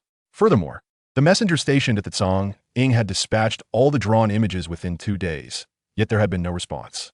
The messenger stations of other tribes were also being gradually constructed. Once these stations were established, the Cang Ying beastmen of New Feng City would send a beastman to each tribe to facilitate the transportation of goods and messages. Jiang Xinghua felt that something was amiss. However, Ming Zhang lacked a physical form and would undoubtedly continue searching for a suitable vessel to survive. Moreover, on that day, she had mentioned that Yuan Xian was the god of light. What about her? Light and darkness inherently coexist. Wherever there is light, darkness follows. Jiang Xinghua understood this concept well. Thus, was Ming Zhang the god of darkness? Jiang Xinghua was perplexed, as she was not fully aware of the battles that had transpired. The elders of the monkey clan remained present, and perhaps she should inquire with them. After finishing her dinner, Lai Feng accompanied her to Gan Rong's residence. Currently, the three wise ones of the monkey clan were engaged in a debate regarding whether 300 characters would suffice for their needs. Jiang Xinghua's arrival interrupted their discussion, and Gan Rong, noticing her, greeted her with a smile, contrasting the earlier heated argument among the three. Xinghua, what brings you here at this hour? Gan Rong asked. Uncle Gan Rong, I wanted to ask if you know anything about Ming Zhang, Jiang Xinghua inquired. Gan Rong looked at her, sighed, and said, please have a seat. You likely know most of what there is to know about Ming Zhang. Sit down, and I will explain. No one in the world knew more than the monkey clan, whose ancestors had followed Yuan Xian and Ming Zhang when the chaos first erupted in the beast world. The monkey clan had always been wise, and their ancestors inscribed everything on the cave walls. Thus, the stories were well known among every member of the monkey tribe, and their rarity in appearance was to protect those secrets. Ming Zhang and Yuan Xian were originally a pair of sisters born together, one being the god of light, illuminating the earth, while the other governed the night as the dark god. Indeed, it was as such. But what trials had these sisters faced? Jiang Xinghua pondered, entirely unaware of the origins of their conflicts. Perhaps she should seek clarification, as the beast god had never mentioned this matter to her before. If that were the case, why did they come to blows despite their clear division of labor? Jiang Xinghua gazed at Gan Rong, whose expression darkened, seemingly reluctant to recall something. He sighed heavily, knowing that these matters could not be concealed any longer. Given that Jiang Xinghua, as the high priestess, desired to know, he would share the truth with her. Chapter 255, Their Story Once Upon a Time. The sisters loved each other dearly, but the two beastmen found their companionship dull. Thus, they first enlightened the ancestors of the monkey clan to accompany them. As the land gradually became clearer and life emerged, Yuan Xan bestowed unique abilities upon all living beings. She hoped they would thrive, wishing for the world she and her sister had created to be preserved forever. However, disaster struck. Although she was revered as the beast god, she could not withstand the calamities that fell upon the land. She used her wood-based abilities to sow seeds in the barren earth, which can overcome water. Yet the beastmen suffered heavy losses, with many perishing in floods, leading the surviving beastmen to doubt the deity they had once revered. Witnessing the beastmen, who had barely survived, turn their ire toward her, Yuan Xin felt immense anguish. From the moment she had bestowed them with their powers, her divine strength relied upon their faith. Yuan Xin suppressed her pain, even transforming into a serpent to offer aid. Yet those beastmen, having gained powers, bound her and cruelly dissected her body in the beast world to extract her serpent's gallbladder.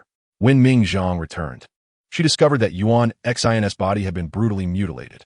This was the very creation of her and her sister, and its destruction felt inevitable. The dark god's power stemmed from the night and the wicked thoughts of beastmen. In that moment, when her reason was consumed by their malevolence, she forgot her duties and became an instrument of vengeance. Thus, those beastmen were all slain by Ming Zhang, and when Yuan Xin awakened once more, she found Ming Zhang struggling in torment. Yuan Xin was the beast god. As long as one person still believed in her, she could be reborn. However, Yuan Xin was no longer the beast god, trapped within the wooden sculpture carved by Ming Zhang. The only one willing to believe in her was Ming Zhang. Sister, I have killed those people, yet their malevolent thoughts linger within me. I do not wish to continue like this. Sister, please kill me. In my suffering. Ming Zhang was aware that they had not always been this way, but their fear of solitude drove them to seek companionship in this beastly world. She had never anticipated that human malevolence could be so terrifying. So, did Yuanxin take her own life? Ganrong shook his head. No, it was merely Ming Zhang losing her sanity. She was the one who first attacked Yuanxin, prompting Yuanxin to choose to enlighten the beastmen once more and bestow upon them extraordinary abilities. However, once human greed takes root, it becomes insatiable. The Yuanhou clan has always understood that the beast god remains unchanged through time, yet with each gift Yuanxin bestows upon this world, her power diminishes. In her effort to protect her sister, Ming Zhang has now completely lost her mind and her former self. So what now? Your arrival has transformed everything. Xingluo, your presence is meant to redefine the rules of this world. Jiang Xingluo had never considered this. She thought merely surviving in this place was sufficient. Yet, as she explored further, she realized that her burdens were growing heavier by the moment. I fear I cannot do this, Jiang Xingluo confessed, biting her lip. No, you can. Ganrong reassured her. The original beastmen may lack understanding, but they possess written language and civilization. As long as they are well-fed and clothed, they will believe in the beast god who will grant blessings. If the beastmen can withstand natural disasters, the beast god shall not vanish.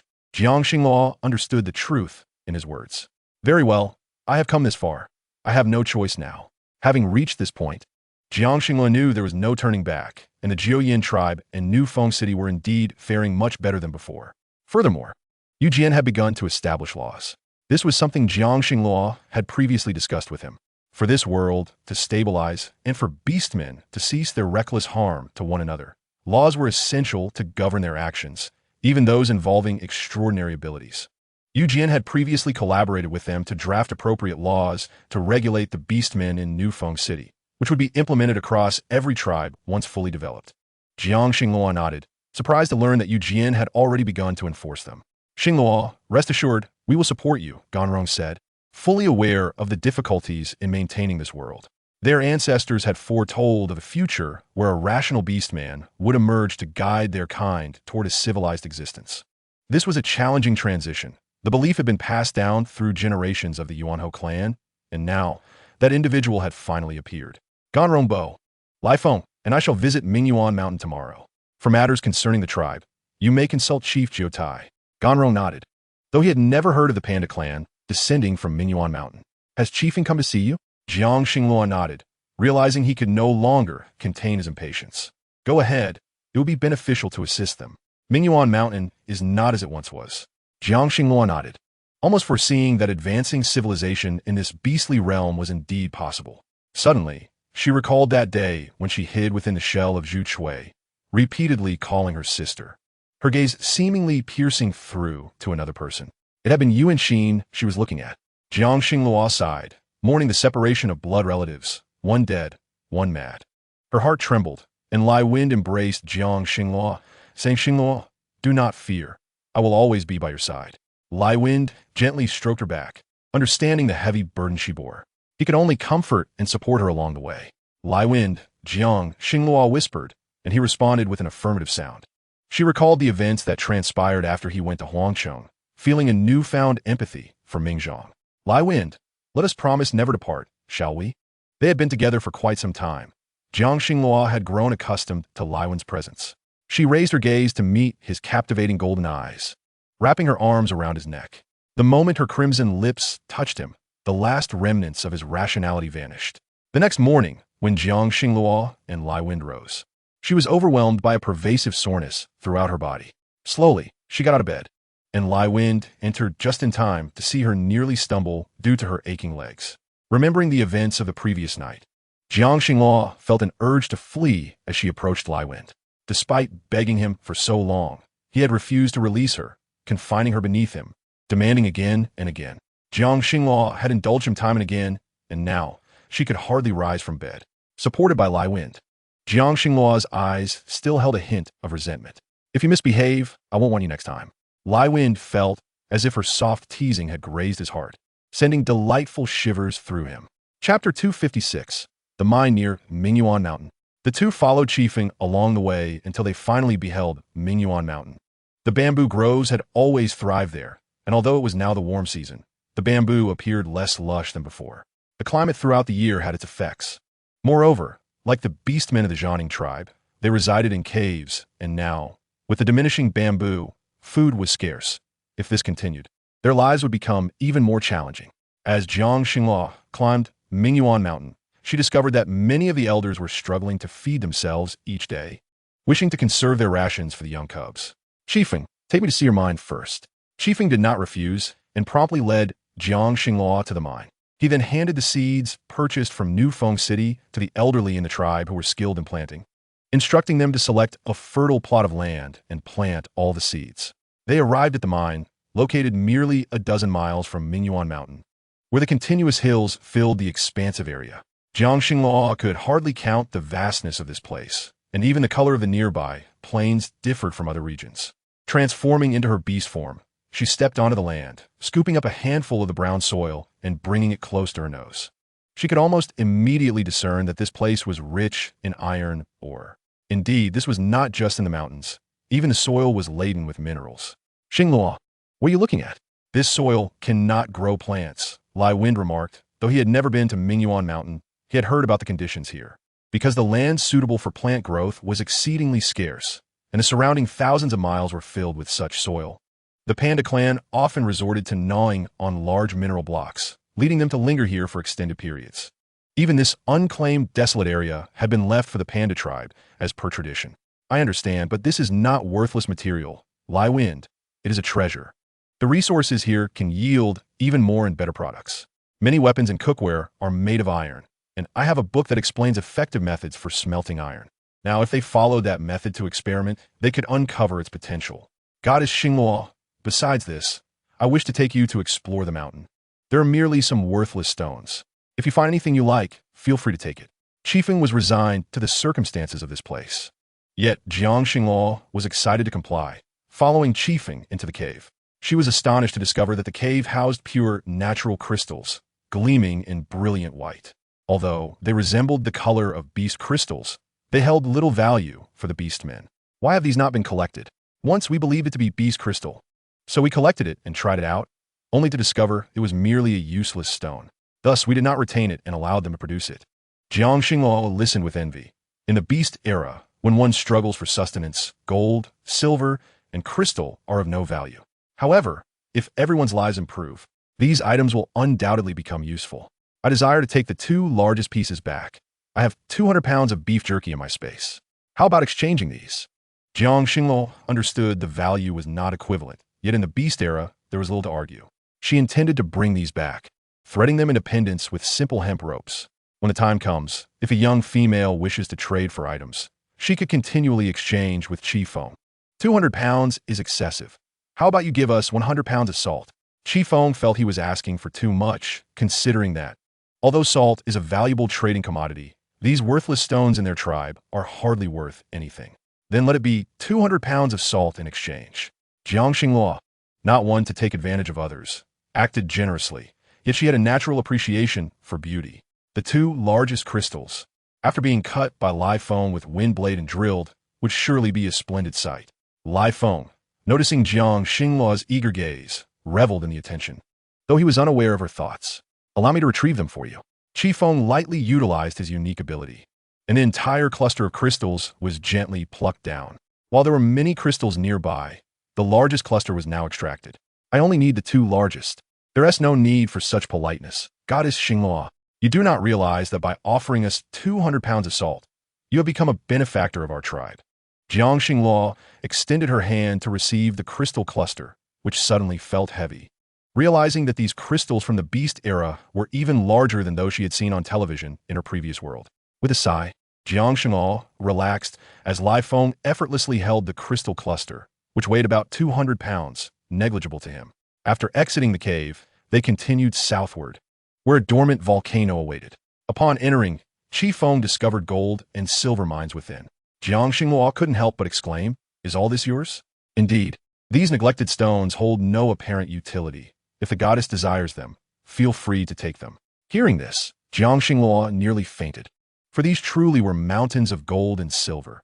Yet in the beast era, they paled in comparison to lush greenery. Verdant mountains provide plants and fish, while these mines remain unknown to the current beastmen. Observing the ore before her, Jiang Xinghua realized that gold and silver still held potential utility. Does Goddess Xinghua have any preferences? Jiang Xinghua pondered how to respond, as the cave was filled with gleaming veins of golden ore embedded in the rock walls. With wind-based abilities, she could easily slice through the ore to reveal large chunks of gold. Alongside this, there was silver ore exposed above the dry riverbed nearby. Jiang Xinghua instructed Lai Feng to use his abilities to remove the impurities from the silver ore, revealing its true nature. Although this area lay near Mingyuan Mountain, Chi-Fong had not previously discovered these silver mines. The expanse before them was vast, and Jiang Xinghua wondered if any other minerals could be mined here. Thus, Chi-Fong took the initiative to bring Jiang Xinghua to this location. To her surprise, it indeed contained the minerals she spoke of. What do you think? It's acceptable. We should clear some of this, and take some back. For the 200 pounds of salt, is there anything else Chief Chi-Fong requires? Perhaps you could tell me all at once? Chapter 257.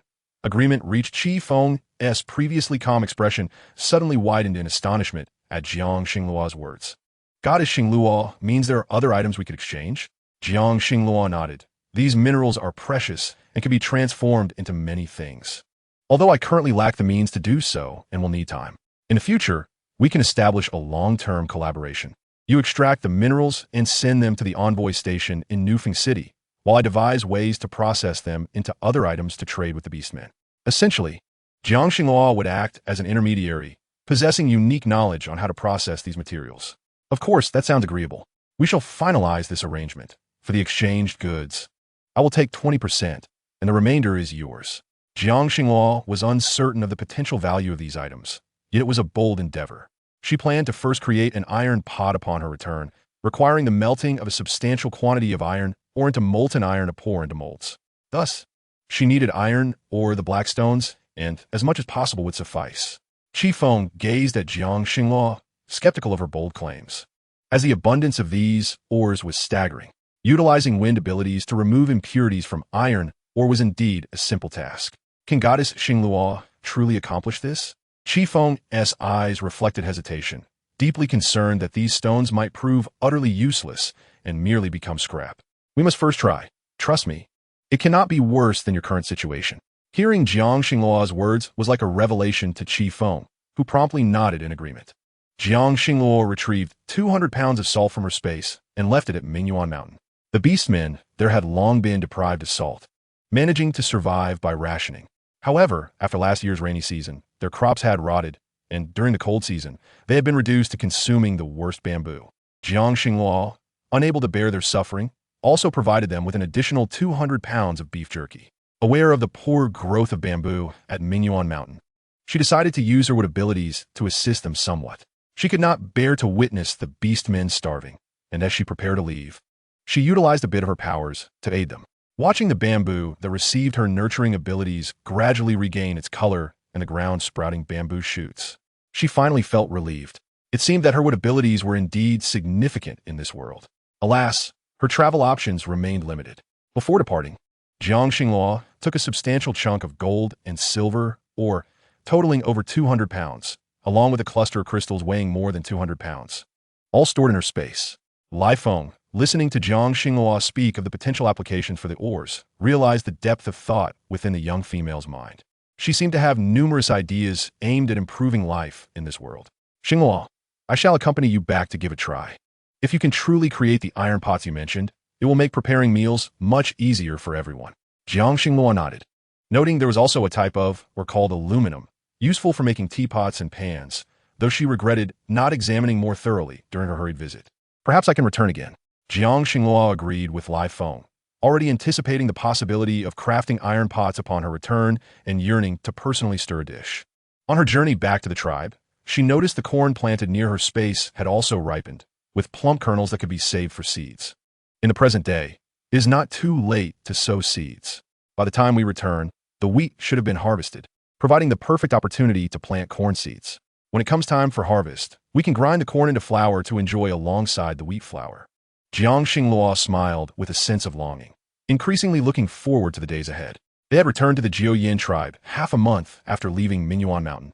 To Jiang Xinghua's surprise, 2 more peach trees had blossomed along the riverbank, and the once transformed orkoi now thrived within the Jiuyin tribe. At some point, a few carp had reappeared in the river, swimming gracefully in the shimmering waters, harmonizing beautifully with the surrounding scenery. Even the flowers on both sides of the river had bloomed in a vibrant display, spurred by the warm weather.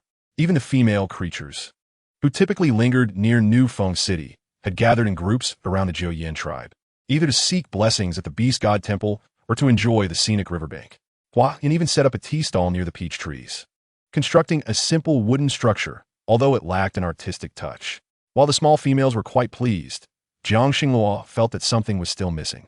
Yes, a pavilion in the peach blossom grove would be beautiful, one on each side, with stone tables and wooden benches inside. This would surely draw more small females. Upon returning to the tribe, Jiang Xinghua shared this idea with Hua Yin, who sketched the pavilion design on animal skin with a bamboo knife. The unique shape of the pavilion even left Hua Yin somewhat astonished. It seemed rather challenging. Jiang Xinghua studied the drawings for a long time. Was it truly difficult? Indeed, it was not easy, so she decided to follow Hua Yin's suggestion and prepare several small wooden houses for shelter in case of rain. Hua Yin nodded in agreement, affirming her thoughts. The two quickly resolved to arrange for the construction of wooden houses in the peach grove. After returning to the tribe, Jiang Xinghua took a few days to rest, retrieving over 200 pounds of crystal clusters from her space. When sunlight refracted through the crystals, the translucent colors dazzled the eyes. Jiang Xinghua dipped her finger in water and drew a rounded shape on the wooden table, instructing Lai Feng on how to cut the crystals. After all, the key to these crystals lay in their cutting and setting. This time, she planned to create some smaller crystal beads for Qing Yuan to wear for fun. If Lai Feng succeeded, they could make larger pieces to trade in New Feng City the next time. Lai Feng, observing the shapes of the small beads Jiang Xinghua had drawn, casually used a wind blade to slice off a piece, quickly producing a string of small beads. Jiang Xinghua was left momentarily speechless at the sight. She then used a rope she had in her space to string the beads together, perfectly fitting Qing Yuan's size. Looking at the crystal bracelet, Jiang Xinghua smiled with satisfaction. It was truly beautiful. Lai Feng remarked that it was surprising how much the females liked such adornments.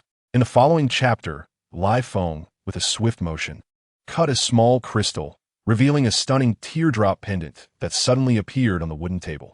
Jiang Xinghua was astonished at this display. Lai Feng, did you create another one so quickly? She exclaimed. Lai Feng, noticing her excitement, threaded a delicate piece of animal skin string through the pendant, remarking, your neck is beautiful. This will look stunning on you. Holding the transparent pendant, he approached Jiang Xinghua. She had always understood that this was a world of beasts, where one could hardly dream of jewelry. However, as Lai Feng gently tucked her silver hair aside and placed a finely cut animal skin string on her shoulder. The crystal pendant was hung around her neck.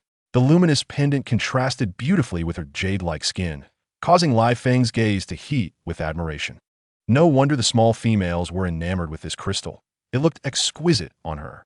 Leaning closer, Lai Feng could not resist breathing warmly against her neck, whispering, "Xingluo, you are so beautiful." Feeling his kiss, Jiang Xingluo's body tensed, and she instinctively pushed him away. "Li Feng, no." As Lai Feng steadied himself after being pushed away, he realized his primal instincts had overwhelmed him, making it impossible to restrain himself. "I'm fine," he replied, but he could not contain himself. When Jiang Xingluo looked up, she noticed blood trickling from beneath his nose. "Lai Feng, you." She reached out to help him wipe it away, but Lai Feng's uncontrolled gaze met hers, and he quickly turned away, insisting, "Xingluo, I'm all right."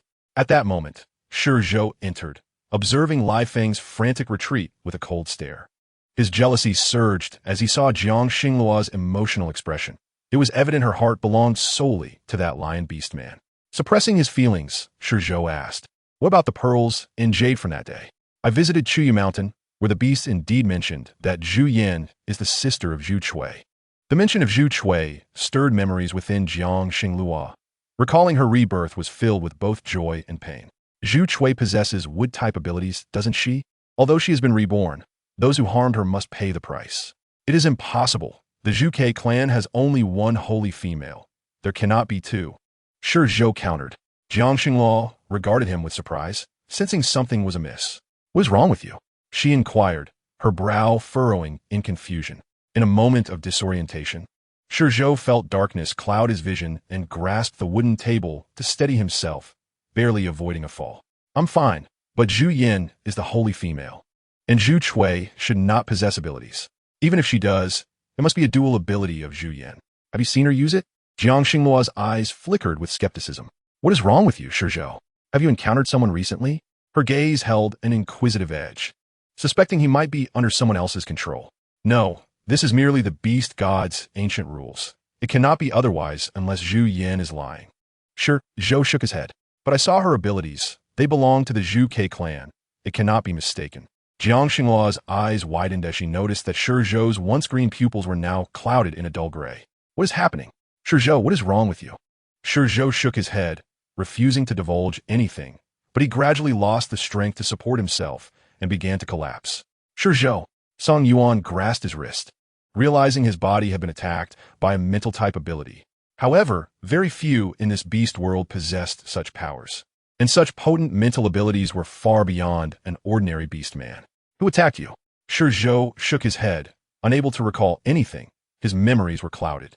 He even began to ponder who Zhu Chui was and why the name felt familiar, as if a face had surfaced in his mind. Why did it seem that some of his memories had been sealed away for a long time? Seeing Shi Zhou's furrowed brow, Jiang Xingluo decided to take matters into her own hands and swiftly knocked him unconscious to resolve the situation. The Qinglong clan had a peculiar lineage, and this strange inheritance method was difficult for Jiang Xingluo to accept. However, as she delved into Shi Zhou's memories, she sensed they were shackled, seemingly bound by an external force. What could this possibly mean? Could it be that the beast god envoy, who governs the powers of time and space, has actually lost his memory? Or is it possible that the one who set this seal is none other than his paternal beast? Jiang Xingluo furrowed her brow in confusion. Upon Lu Feng's return, she found Shi Zhou collapsed on the ground. "Lu Feng, please take him back and bring my brother along. There are certain matters that perhaps only those closest to Shi Zhou are aware of." Jiang Xingluo yearned to uncover what had transpired around Shi Zhou, or if Ling Shuang had visited during her absence. When Shi Yue arrived, Jiang Xingluo's brow tightened, a hint of concern flickering in her demeanor. "What is it that you wish to inquire?" Shi Yue sat opposite Jiang Xingluo, fully aware of Shi Zhou's illness, and he had heard whispers of his past. What exactly is wrong with Shi Zhou? It could very well be that he has sealed his own memories, and that the jewel-like figure who appeared in the tribe was actually the little female who grew up alongside Shi Zhou. Jiang Xingluo caressed the teacup beside her, her eyes widening in astonishment upon hearing this revelation. Thus, her suspicions were indeed correct. If you were aware of the existence of the jewel-like figure, why did Shi Zhou still doubt her that day? Because Chuyu Mountain had long proclaimed that the jewel-like figure was deceased, and Shi Zhou had once formed a bond with her. A flicker of doubt crossed Jiang Xingluo's gaze as Shuiyue struggled to articulate his next words. He had heard of the jewel-like figure's demise and sought justice at Chuyu Mountain. Yet the Zhuke clan was once formidable, and his mother was merely an ordinary female, a common crane. Thus, he could only plead for his memories to remain sealed to avoid jeopardizing the peace between their clans. So the jewel-like figure's reappearance awakened your memories? Jiang Xingluo turned her attention to the male before her, and Shuiyue sighed. Ah, who could deny that? However, the jewel-like figure is not truly absent, Xingluo. On that day in the Beast God Temple, I was the one who cleaned up, and I caught a whiff of the Zhuke clan's scent. Jiang Xingluo sighed, realizing that Shizhou had such a poignant past. Unfortunately, the jewel-like figure now bore a new identity, and she couldn't help but wonder how Shizhou would react if he were to learn of this. Chapter 259. It is you who has caused the death of my child. Ime ran desperately with her female cub in her arms. Her body had failed her, giving birth to this one cub, who had been ill since birth. Chi-Chi had grown weary of treating her cub, declaring that such a cub would be of no use even if raised. Gritting her teeth, Ime fled the tribe with Xiao Huan, determined to reach the Jiuyin tribe and plead with Jiang Xinglu. That female would surely save Xiao Huan. Who are you? What business do you have in our tribe? Ime gazed at Qingjue, who stood guard at the entrance of the Jiuyin tribe, her eyes filled with surprise. Qingjue felt uncomfortable under the scrutiny of the gaunt female before her. The disheveled hair did not suggest a good female, rather resembling a stray beast man. Yet, as her mother had advised, one should not judge by appearances. Qingjue, I implore you, take me to see your mother, please. Ime grasped Qingjue's arm, but Qingjue immediately shook off her hand. Unable to recognize the female before her, she felt a sense of unfamiliarity. Ime removed the hood of her beast skin cloak, revealing a face with prominent cheekbones. Qingjue, with her excellent memory, recognized her eyes as belonging to the female from the Zhanning tribe. Ime, what brings you here? We do not welcome you. Qingjue could never forget that this female had harmed her mother, desiring to hurt her mother simply because she adored Uncle Qiyan. Her poor mother had done nothing wrong, yet had been harmed by Ime multiple times. If it weren't for her mother's strength, she might have perished at their hands. I kneel before you. I beg you. Qingjue, my cub is ill. I do not seek to enter your tribe, but could you let your mother take a look at her? Qingjue frowned as she lifted the beast skin covering the small cub, feeling its scorching body. All right, wait here. Qingjue glanced at the cub and turned to call her mother, while the other male beastmen continued to glare at Ime, unwilling to let her pass. Jiang Xinglu hurriedly followed behind Qingjue, her heart unable to find peace. For her, the painful memories stemmed from the Zhanning tribe. Yet now, former adversaries sought her aid for a cub. As a healer, her mother had told her that a healer should not disregard life. Jiang Xinglu and Qingjue approached the tribe's outskirts, and as she surveyed the area, she did not see Ime. Where are they? Help me, save me. Ime's desperate cries echoed as she was dragged far away with her cub in her arms. Jiang Xinglu turned to see a male pulling someone away in the distance. Wait! Jiang Xinglu rushed forward, but the male had no intention of stopping. Let her go! Jiang Xinglu shouted, and finally, the figure halted and released their grip. Ime rose from the ground, clutching her cub, her pale face streaked with tears. Jiang Xinglu, I beseech you, save my cub, please. Jiang Xinglu reached out to take the cub from Ime's arms. Upon unveiling the beast skin, she discovered the cub's lips stained with blood. Using her powers, she attempted to heal, but it was too late. Ime, I cannot save her. The cub had not merely suffered from a fever. Rather, her insides were ruptured due to a fall. You cannot save her? Why not? My cub merely has a fever. The shaman from the Zhanning tribe said she could not be saved. Aren't you a goddess? Jiang Xinglu met Ime's gaze, devoid of any guilt. She is not merely suffering from a fever. This child has been killed.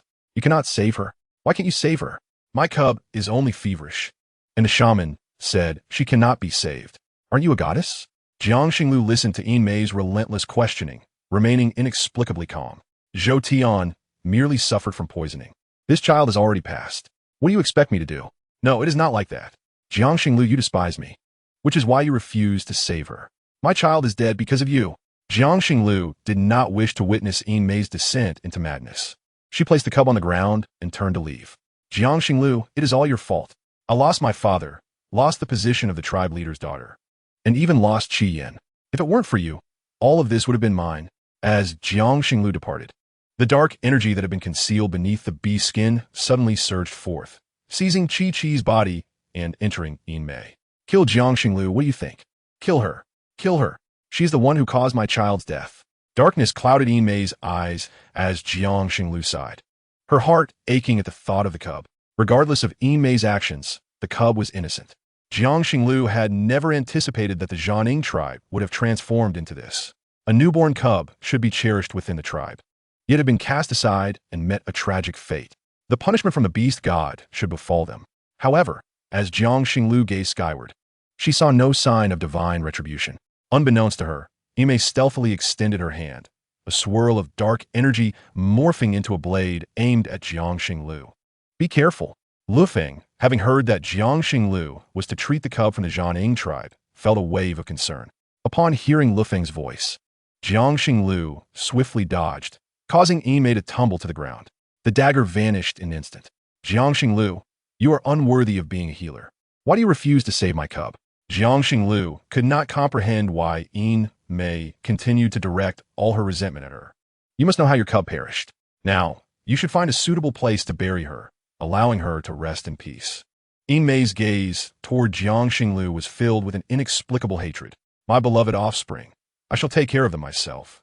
And there is no need for your feigned kindness, Jiang Xinglu. You claim to desire only a beast husband, yet you are entangled with mine. A wretch like you is utterly unworthy of being the high priestess. Yin-Mei cast a scornful glance at Lai Feng, declaring, I was supposed to bond with Qi Yin, but it was because of you that Qi Yin rejected me. She recalled her infatuation with Qi Yin in the tribe, where even his mother had suggested that she would eventually bond with him. Qi Yin, the foremost warrior of the Jianing tribe, and she, the most fertile female tested by the fertility stone, had diverged in their paths. Qi Yin insisted on not returning, disregarding even his own mother and father, solely to follow this wretched woman. Is it simply because you possess special abilities that you must usurp everything from me? You deserve to perish. Ime recklessly reached out. Yet Lai Feng's wind blade was already poised at her throat, sharp as a knife, threatening to sever her life in an instant. Chapter 260. These items can actually yield oil. You are truly fortunate, allowing my beast husband to slay my offspring with his own hands. And yet you stand here unscathed behind another male. Jiang Xinglu frowned, pondering. So who exactly is your beast husband? Ha ha, how foolish my beast husband is. That you could forget him, despite his constant quarrels with me, for your sake. In that moment, Jiang Xinglu felt like a scapegoat, forced to bear a notorious reputation for matters that were not her concern. She did not wish to shoulder such infamy. Chi-Chi, have you forgotten? It is that foolish one whom you despise. Jiang Xinglu looked at the female before her with a hint of pity, never imagining that the male she referred to would indeed be Chi-Chi. Her previously hostile gaze transformed into one of compassion, inadvertently inciting Yin-Mei's fury even more. Jiang Xinglu, I do not require your pity, Yin-Mei retorted, then abruptly turned as if to dash headlong into her demise, only to halt suddenly. Jiang Xinglu was bewildered by her intentions, while Lai Feng, observing Jiang Xinglu's indifferent expression, could not refrain from speaking. Should we apprehend her? No need, Jiang Xinglu replied, watching as Yin-Mei, still clutching her deceased offspring, vacantly departed. Her earlier ire had dissipated into an unsettling calm. Jiang Xinglu shook her head, unaware that Yin-Mei had tossed her lifeless offspring aside before heading towards the Jianing tribe alone. Meanwhile, Kichi, who had been lying on the ground for a prolonged period before awakening, was suddenly inundated with memories that did not belong to him. His offspring had been slain by his own hand. Xiaohuan, how could this be? After a long walk, Chi-Chi stumbled upon the discarded corpse of his offspring. He cradled the little one in his arms, reflecting on his recent actions, struggling to comprehend how such atrocities could have been committed by him. He had advised Yin-Mei against treating Xiaohuan's illness, as he had given all his hunting spoils to his mother, continuously delaying her until she could not provide care for the child.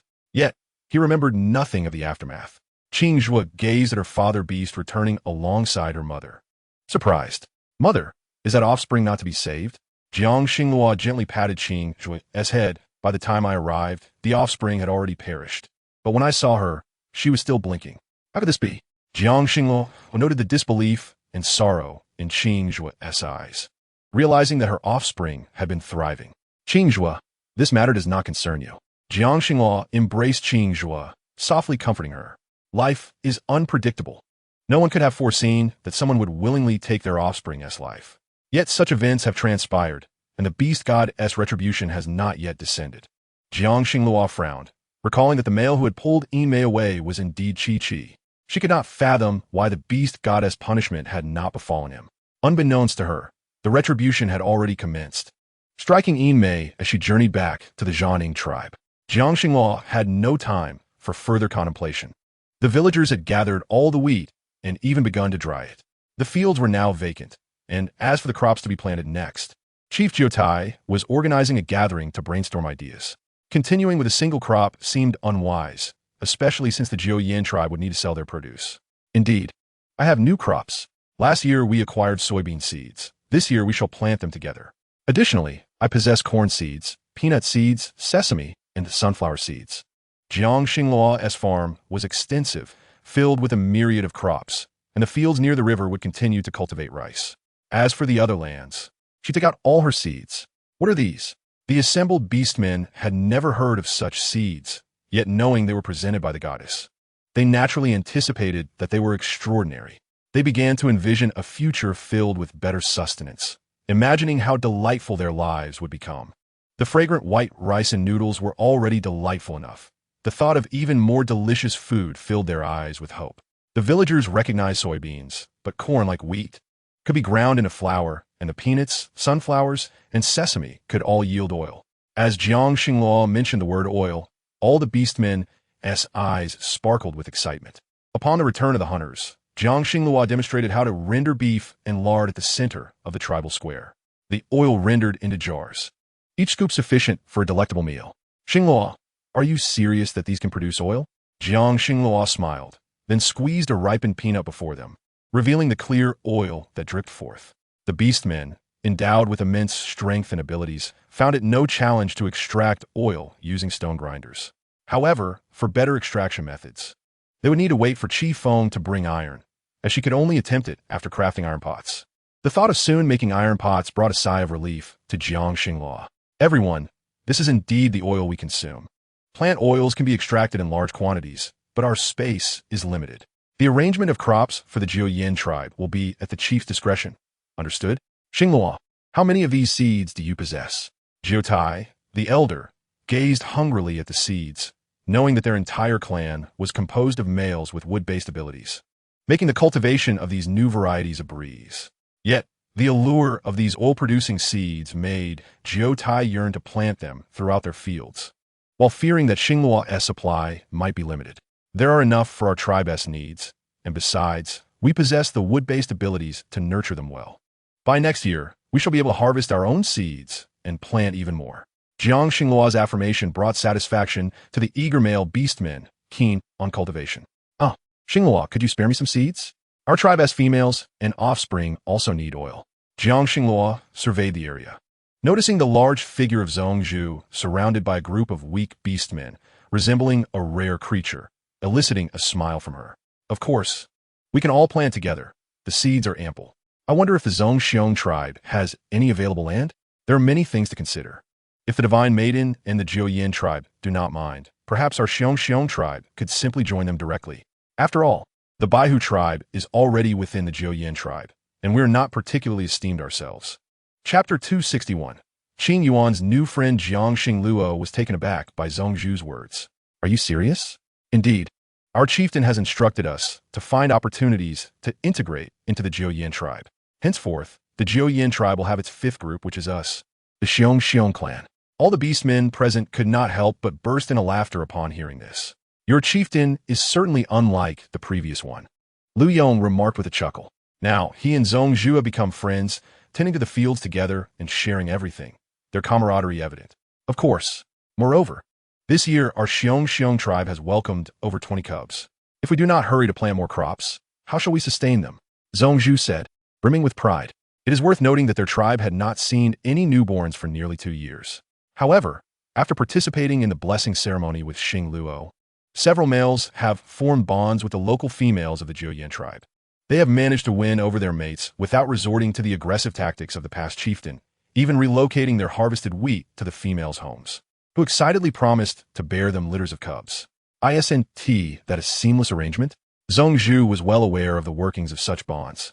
Yet he wondered if Xing Luo and the Jiotai chieftain would agree. Decisions are made collectively. I have no objections, and it is indeed beneficial for our Jiuyin tribe to grow stronger. Jiangxing Luo concurred with Jiotai's sentiments, acknowledging the wisdom in his words. We support this. Both the chieftain and the divine maiden are in favor, and we have no objections. Besides, all those from the Xiong tribe who once harmed us are now gone, and we harbor no deep-seated grudges with the new chieftain. At this moment, Su Lan Yi, an adept caretaker of the medicinal fields, raised her voice in agreement.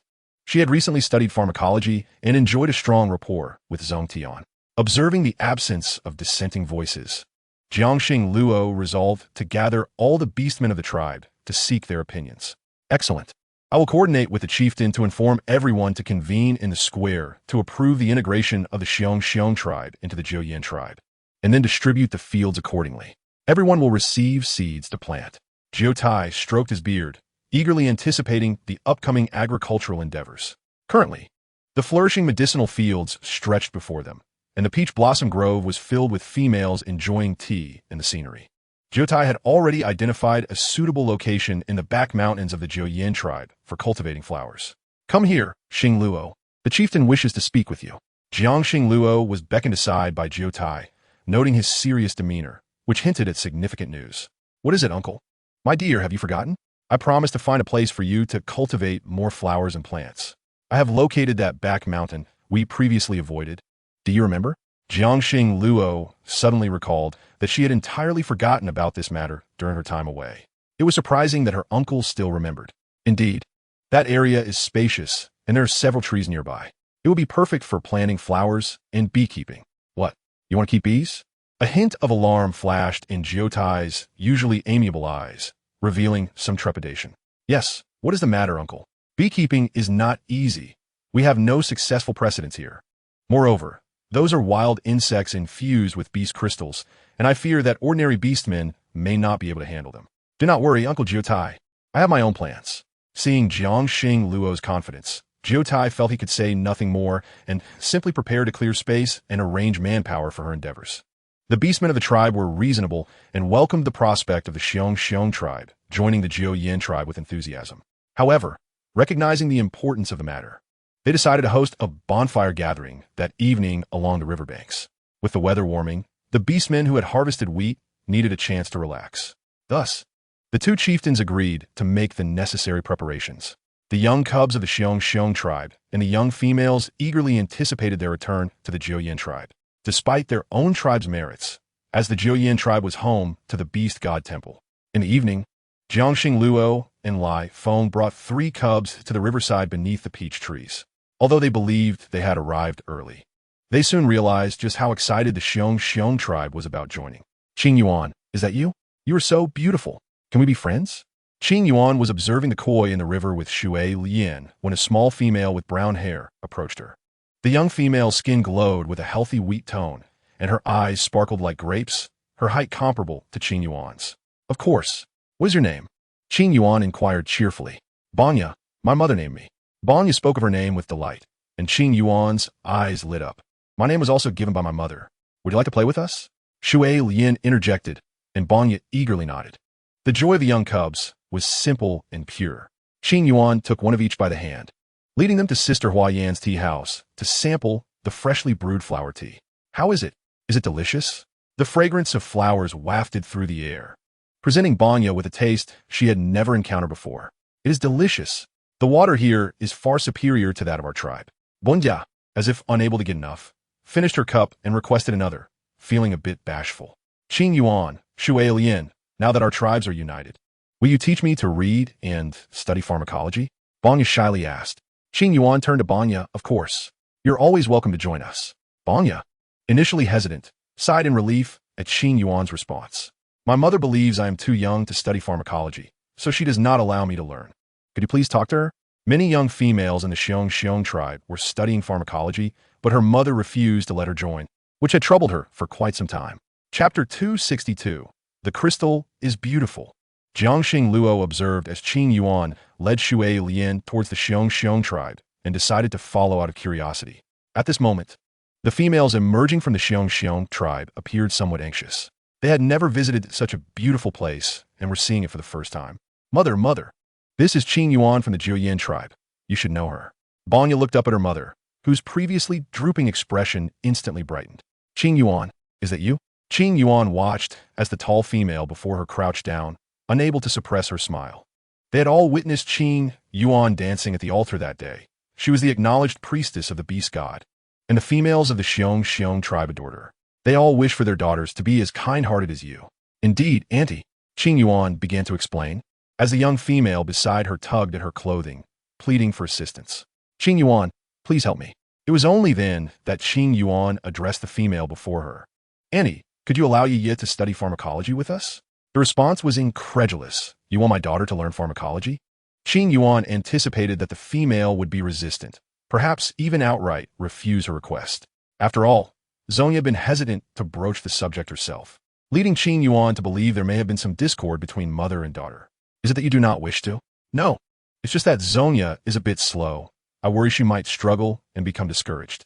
Upon hearing her mother's explanation, Zonya finally understood the good intentions behind it. Mother, I won tea, she exclaimed joyfully. If I study hard with Sister Qing Yuan, I will surely not be discouraged. Summoning all her courage, Zonya took this step, hoping to learn even a little that might alleviate her mother's suffering in times of illness. Since you have made your decision, then follow along and study diligently. Jiang Xingluo observed the females of the current Xiongju tribe, noting their open-mindedness and earnest approach to education. Overjoyed at the prospect of studying in the Jiuyin tribe, Zonya took Qing Yuan's hand and led her aside. The river here was quite broad, and despite having caught a couple of koi, it seemed insufficient. Thankfully, she had previously retrieved all the lotus seeds she had purchased from her spatial storage.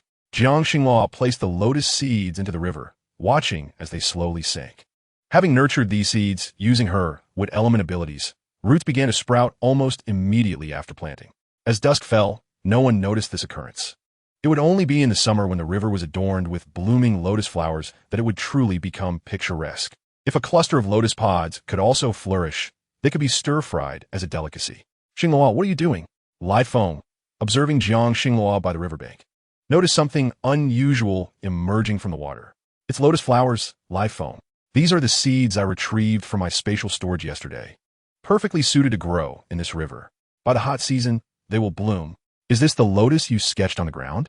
Lai Feng recalled Jiang Xingluo, describing the petals as layered in a gradient of white to pink.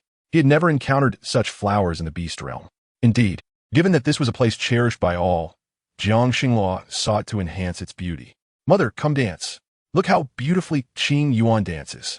Qing Lan and Qing Yao approached, each taking Jiang Xingluo's hand and Lai Feng's, gathering around the campfire to watch Qing Yuan, who donned the simplest of beast skin skirts, adorned with a translucent crystal bracelet and a shell pendant around her neck. As she moved, the firelight illuminated her crystal bracelet and shell. What is that on Qing Yuan's hand? It's so beautiful and transparent. Is it made of white beast crystal? No. The color of beast crystal isn't that clear. Indeed, and it's so smooth and exquisite. I want one too. Mother, come dance with me. Qing Yuan urged Jiang Xingluo, who began to sway, her silver hair dancing in the wind. The movements of the two females, one large and one small, captivated all the onlookers. The goddess Xingluo wears one too. It's such a beautiful shape. Should we ask if we can trade for one with bird eggs or bee skins? After finishing the dance with Qing Yuan, Jiang Xingluo ceded the spotlight, and everyone joined hands around the campfire, filled with laughter and joy. Subsequently, two young females approached her. Sister Xingluo, is that beast crystal around your neck? Jiang Xingluo curiously touched it, realizing it was a crystal pendant. No, it's a crystal pendant. Do you like it? Crystal, what a lovely name. Sister Xingluo, do you have more? Can we trade beast skins or bird eggs for them? They're our most treasured possessions. Although the two young females had yet to form a bond, they were captivated by such items. Of course, in 3 days, I will create pendants of different shapes and bring them here. If you like them, you can trade one for a beast skin. How's that sound? After all, beast skins were the currency of this world, and since the crystals were freshly made, they could not charge too much. The unbonded young females did not possess many beast skins to offer. Only one beast skin? That's wonderful. Sister Xingluo, I will definitely bring my friends. Very well. Jiang Xinghua had initially pondered how to exchange all the crystal ornaments she made, but this campfire gathering proved to be a fortuitous opportunity. Then Sister Xinghua, does Qing Yuan have a bracelet too? Shui Lian inquired, as her mother adored beauty and her birthday was approaching. She had yet to decide on a gift, and this seemed perfect. Of course, Shui Lian, do you like it? I do, but I intend to give it to my mother. Sister Xinghua, please remember to make it a suitable size. Jiang Xinghua felt a sense of comfort in her heart, realizing it was a gift for Mei Ying. Absolutely. I will ensure that little Shui Lian receives the most beautiful one. Shui Lian's eyes sparkled, while Shen Zhou, watching from a distance, hesitated to approach, fearing to disrupt this beautiful moment. Jiang Xinghua was always gentle with everyone. Her vision extended beyond herself. Shen Zhou glanced at Lai Feng, who merely watched Jiang Xinghua, ready to drape a prepared beast skin cloak over her shoulders, ever concerned for her well-being. Their companionship felt entirely harmonious. Chapter 263. Zhu Yin sacrificed her body. Do you see? This is the true sacred female recognized by Yuan Xian, while you are nothing at all. Zhu Yin glowered at Jiang Xinghua, now the center of attention among the beastmen, her rising fury nearly consuming her. No, this is unjust. Zhu Yin was on the brink of losing her sanity. The situation had escalated to the point where the beast god had forsaken the Zhu clan. Are you willing to sacrifice your body? Ming Zheng's voice dripped with subtle manipulation, seeking to leverage Zhu Yin. She craved power, having absorbed much from those foolish beastmen recently, and now only needed a suitable vessel to obliterate Jiang Xinghua. Jiang Xinghua's existence was an aberration. The world should revert to its former state, where only she and her sister's realm was ideal. Such inferior races should not exist. Very well, I shall sacrifice my body to you. Ming Zheng felt a surge of excitement as dark energy enveloped Zhu Yin, bringing her a sense of relief. She had anticipated that this selfish female would succumb to her temptation. This feels incredible. Having a body is truly different. Ming Zheng stretched her limbs, while Zhu Yin's original soul fell into a deep slumber. Sister, I wonder if the person you chose is truly as strong as you. Allow me to test her abilities, she cackled, her laughter echoing through the night sky. Jiang Xinghua suddenly perceived a cacophony of unfamiliar sounds nearby. Xinghua, I'm coming. It's me, Ming Zheng. Jiang Xinghua raised her gaze to the crimson hue in the night sky, realizing it was the Zhu, with Ming Zheng having usurped Zhu Yin's body. The beastmen gathered around the campfire watched in trepidation, their eyes reflecting fear as they recognized the Zhu clan and the beast god's messenger. Hearing Ming Zheng's name sent shivers down their spines. Only a few tribal leaders are aware that Ming Jing is still alive. The other orcs merely recognize her as Yuan Xin's adversary, the wicked female sealed within the Yolan Marsh. Ming Jing is the villain who once stood on equal footing with the beast god. Was she not sealed away? Why then does she emerge? And that beast soaring in the sky is undoubtedly the Zhu. Lord Xinghua, what on earth is happening? Upon hearing the inquiries around her, Jiang Xinghua turned to Liefeng. Liefeng, arrange for people to escort everyone away. Ha, take them away, just based on your capabilities? Jiang Xinghua lifted her gaze to the heavens, only to find the stars and the bright moon obscured by darkness.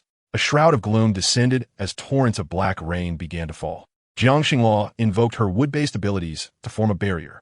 Mingjing observed this scene without surprise, recalling that it was Jiang Xinghua who had previously employed this method against her. Thus, it was hardly astonishing. With such limited prowess, do you truly believe you are comparable to Yuan Xin? Mingjing harbored a deep disdain for the similarity between Jiang Xinghua and Yuan Xin. They always sacrificed everything for those unworthy orcs. Is it necessary for you to act this way for them, you fool? Tears streamed down Mingjing's face as she pressed her gathered power against Jiang Xinghua's barrier. For the first time, Jiang Xinghua felt an overwhelming sense of pressure, nearly unable to bear it. In that moment, the wooden barrier shattered, and the orcs huddled together, terrified, gazing at the black rain above. As drops fell, Jiang Xinghua struggled to maintain the barrier, yet could not withstand such deluge. The orcs drenched by the rain writhed in pain. Save us, Lord Xinghua, save us. Among them, only those with formidable abilities remained unaffected. Even the Milu clan, gifted with wood-based powers, felt no ill effects. It was only the females and cubs who suffered, leaving Jiang Xinghua feeling utterly helpless for the first time. My lord, please help us. You are the messenger of the divine. Save us. Hearing their cries, Jiang Xinghua immediately employed her wood-based abilities to aid them and produced pills from her possession to administer to the females before her. Mingjing, witnessing this, felt a surge of satisfaction. Sister, I will ensure that everyone disappears. No one can thwart this world from returning to its original state. Xinghua, Shizhou suddenly appeared, a purifying storm sweeping in, instantaneously dispelling the dark rain. Mingjing gritted her teeth at this sight, realizing that it was futile. Shizhou, you possess water-based powers? Shizhou regarded the now altered Jiyan, memories long sealed returning to him. He gazed at Jiyan's face, reminiscent of Jutsu's, feeling an unbearable ache in his heart. Jiyan, wake up. How can you allow Mingjing to inhabit your body?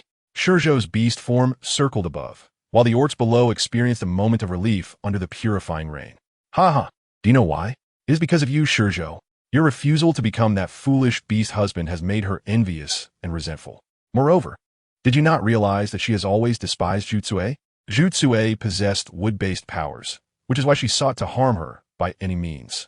Shizhou transformed into human form, gazing intently at Jiyan as his water-based abilities coalesced into a spear in his hand, an unexpected discovery during his training. What are you intending to do? Shizhou's eyes darkened.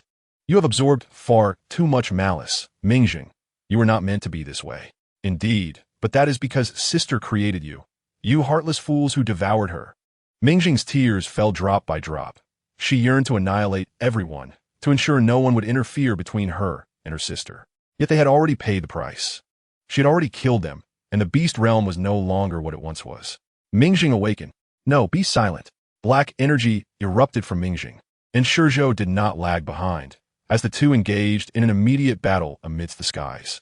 Qingyuan, lead the clansmen back. Use your wood-based powers to protect them. Qingyuan turned to Liefeng and Qingyuan. And what about you? Do not look back. We will return. Liefeng and Jiang Xinghua noticed that Shizhou was gradually losing ground. It appeared he could not contend with Mingjing alone.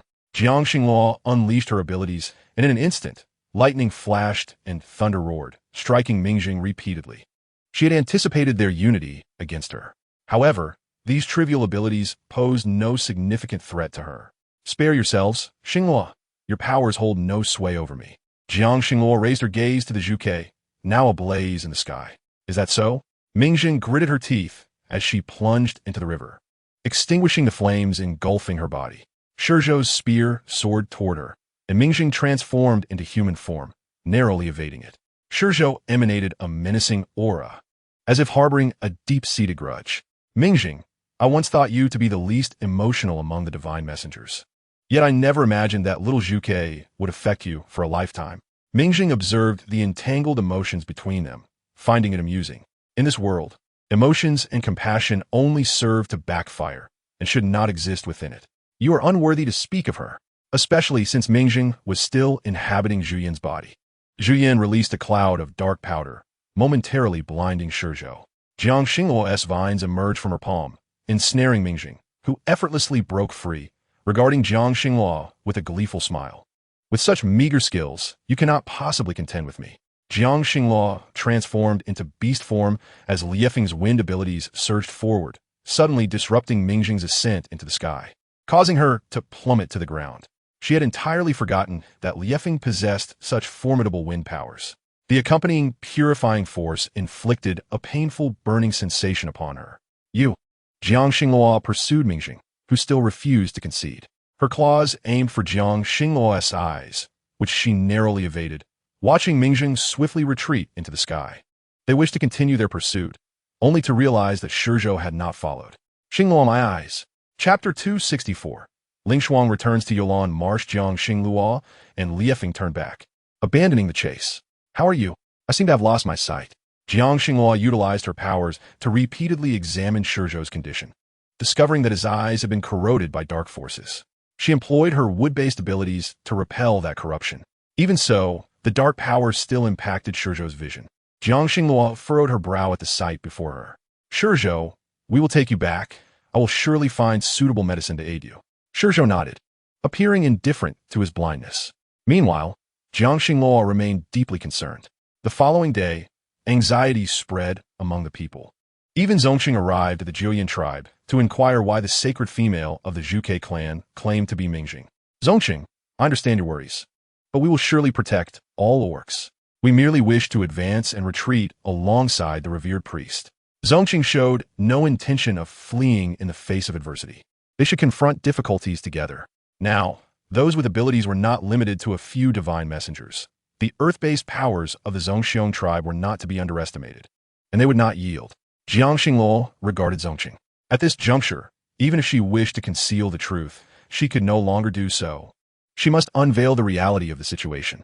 Zongqing was correct. They should indeed stand together. After Zongqing had heard the entire truth, he realized the situation was far more complicated than he had initially perceived. You're to take these pills back and administer them to all the injured females and cubs in the tribe. Jiang Xingluo produced a small square box filled with numerous tiny pills, approximately over 100 in total, which he had meticulously prepared beforehand. These pills, when ingested, possess restorative properties for the orcs afflicted by dark powers. Upon receiving the pills, Zongcheng promptly returned to distribute them among the orcs in the tribe. Jiang Xingluo had many more such pills, and upon her return, Qing Yuan immediately began treating the orcs of the Jiuyin tribe. Jiang Xingluo had never anticipated that matters would evolve in this manner. She was reluctant to leave the Jiuyin tribe for fear that Ming Zhang might launch a surprise attack, which could prove disastrous for the orcs within. After consuming the pills, the orcs regained their strength, allowing the Jiuyin tribe to return to normalcy. The seeds distributed previously were planted in the cleared fields where the orcs had harvested the wheat, following the designated planting plans. The plants, nourished by wood-type abilities, thrived with the assistance of the soil-type capabilities of the Zongxiong tribe, leading to rapid germination of the seeds. Jiang Xingluo's heart finally found peace. She once again entered the beast god temple, gazing at Yuan Exant, whose eyes were wide open, leaving her momentarily perplexed. She yearned to protect the orcs here. Every orc in the Jiuyin tribe was kind-hearted, yet Ming Zhang sought to obliterate this world.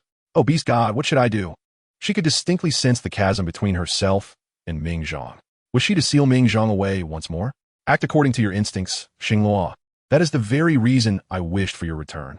I place my trust in you. Jiang Xingluo beheld the radiance emanating from the beast god statue, realizing that she harbored no desire to destroy Ming Zhang. This world is a tapestry woven with both light and darkness, and the malevolent thoughts within Ming Zhang are what truly require expulsion. Resealing her would serve no purpose.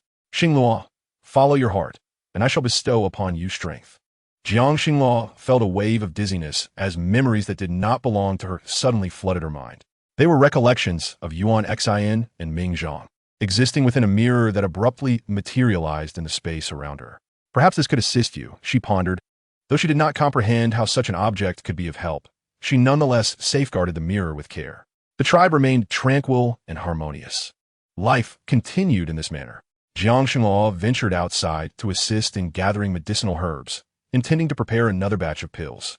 Several young females, all with burgeoning bellies, wandered along the field edges, each nearing the time of their delivery. Feng Qian and Hua Yan were busily occupied. Meanwhile, Ling Shuang had donned a different guise near the Yulan swamp. This was her home, yet she found herself unable to return. She gazed longingly at the waters of the swamp, searching for Qing Cheng's silhouette. Her return was not solely for surveillance. She sought to eliminate Qing Cheng. All her misfortunes stemmed from Qing Cheng, and if she could subdue the serpent clan dwelling in the Yulan swamp, perhaps she could reclaim her life. Moreover, possessing a fortune-transferring bead, if she could place one upon Qing Cheng, she could transfer the abilities to herself. Ling Shuang felt a flicker of hope. Gaining Qing Cheng's powers could be advantageous. Yet, the abilities of Jiang Xingluo were beyond her reach, as that female had become increasingly formidable. Ling Shuang surveyed the swamp, now awakened from its hibernation, with the serpents appearing vibrant and lively. The young female serpents seemed to have multiplied. Upon spotting Qing Cheng, Ling Shuang quickly retreated, knowing she must remain undetected. If discovered, it would spell her doom. She found a nearby cave, feeling a sharp pain on her face, and gazed at the encroaching night sky, anticipating the moment she could remove the covering from her face. The discomfort was indeed unbearable. Ling Shuang transformed into her beast form, curling up and exhaling slowly, needing to swiftly transfer Qing Cheng's abilities to herself using the fortune-transferring bead. The unnatural pain on her face intensified, and just as she reached to touch the skin, she heard a noise at the cave entrance, prompting her to conceal herself immediately. At such a moment, It was imperative that no one discover her presence. Nua nua. Do not leave. Your mother cannot find you. No, isnono. Ling Shuang knew all the cubs in the Yulan swamp, from top to bottom. Yet this name was unfamiliar to her, at first. No no no no. Ling Shuang remained hidden, daring not to breathe. And as the female outside trod upon the leaves and departed, she exhaled in relief. However, unexpectedly, a red serpent appeared before her, having somehow infiltrated her hiding spot. The little serpent swiftly transformed into a diminutive infant, a small female. She could transform into her beast form. Ling Shuang bit her lip, observing the little female cub, noting the hexagram upon her forehead, indicating she indeed possessed abilities. Sister, the small female cub called out, and Ling Shuang's heart leaped with joy at this unexpected turn. Originally, she had intended to negotiate with Qing Cheng. Yet now, a gifted cub bearing abilities had presented itself to her. Was this not an effortless gain? Although she was uncertain of the utility of the abilities. Approaching Qing Cheng was no trivial task, and she dare not take risks.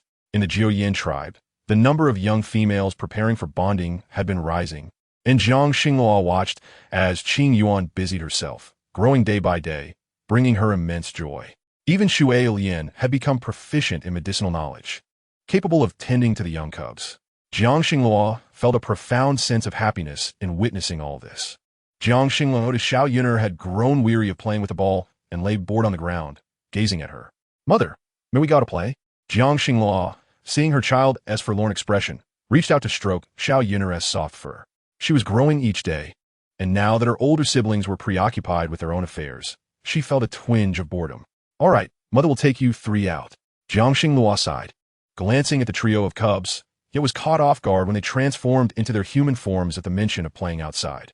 The cubs of the beast world matured far more rapidly than those in the normal realm.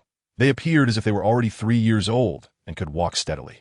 However, the trio were unclothed, leaving Jiang Xinghua feeling a sense of helplessness.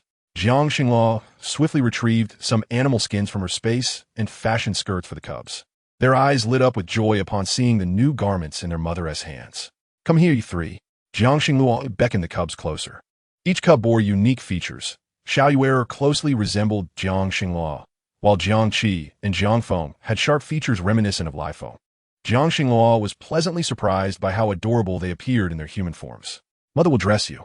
After adorning the 3 cubs in their animal skin skirts, she carefully combed their tousled silver hair before stepping outside. Selecting a suitable spot, she set up a table and laid out several crystal pendants and bracelets, all crafted by Lai Feng. The 3 cubs drew near, captivated by the beautiful objects sparkling in the sunlight.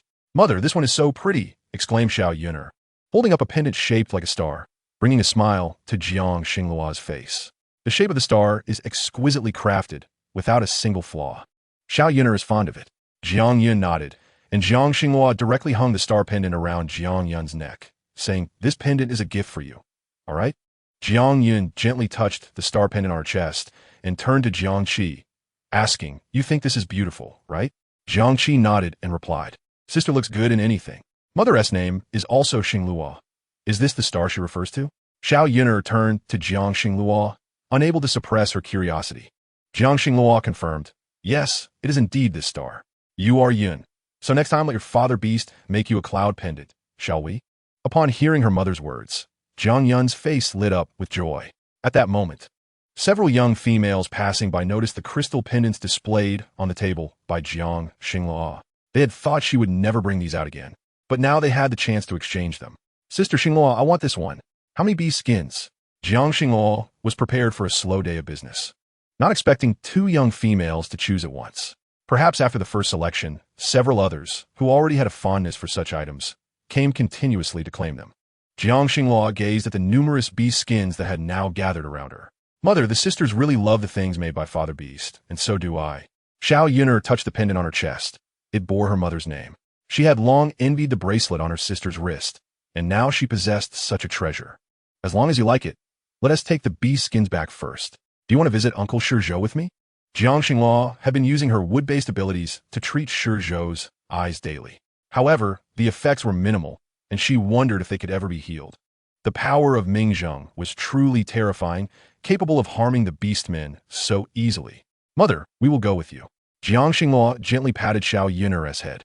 organized the beast skins, and then set off with Xiao Yuner, Jiang Qi, and Zhang Feng toward Shizhou's abode. Currently, Shui Yue and Feng Qian had formed a bond, so there were not many people attending to Shizhou. In recent days, it had only been Jiang Xingluo and Lai Feng visiting occasionally, with Feng Qian and Shuo Feng coming by sometimes as well. When Jiang Xingluo arrived with the cubs, she found Shizhou propping himself up with a stick, attempting to walk in the courtyard. Jiang Xingluo sighed, and Shizhou noticed her presence, exclaiming, "Xingluo, you're here?" Jiang Xingluo was surprised by his keen perception to recognize her voice.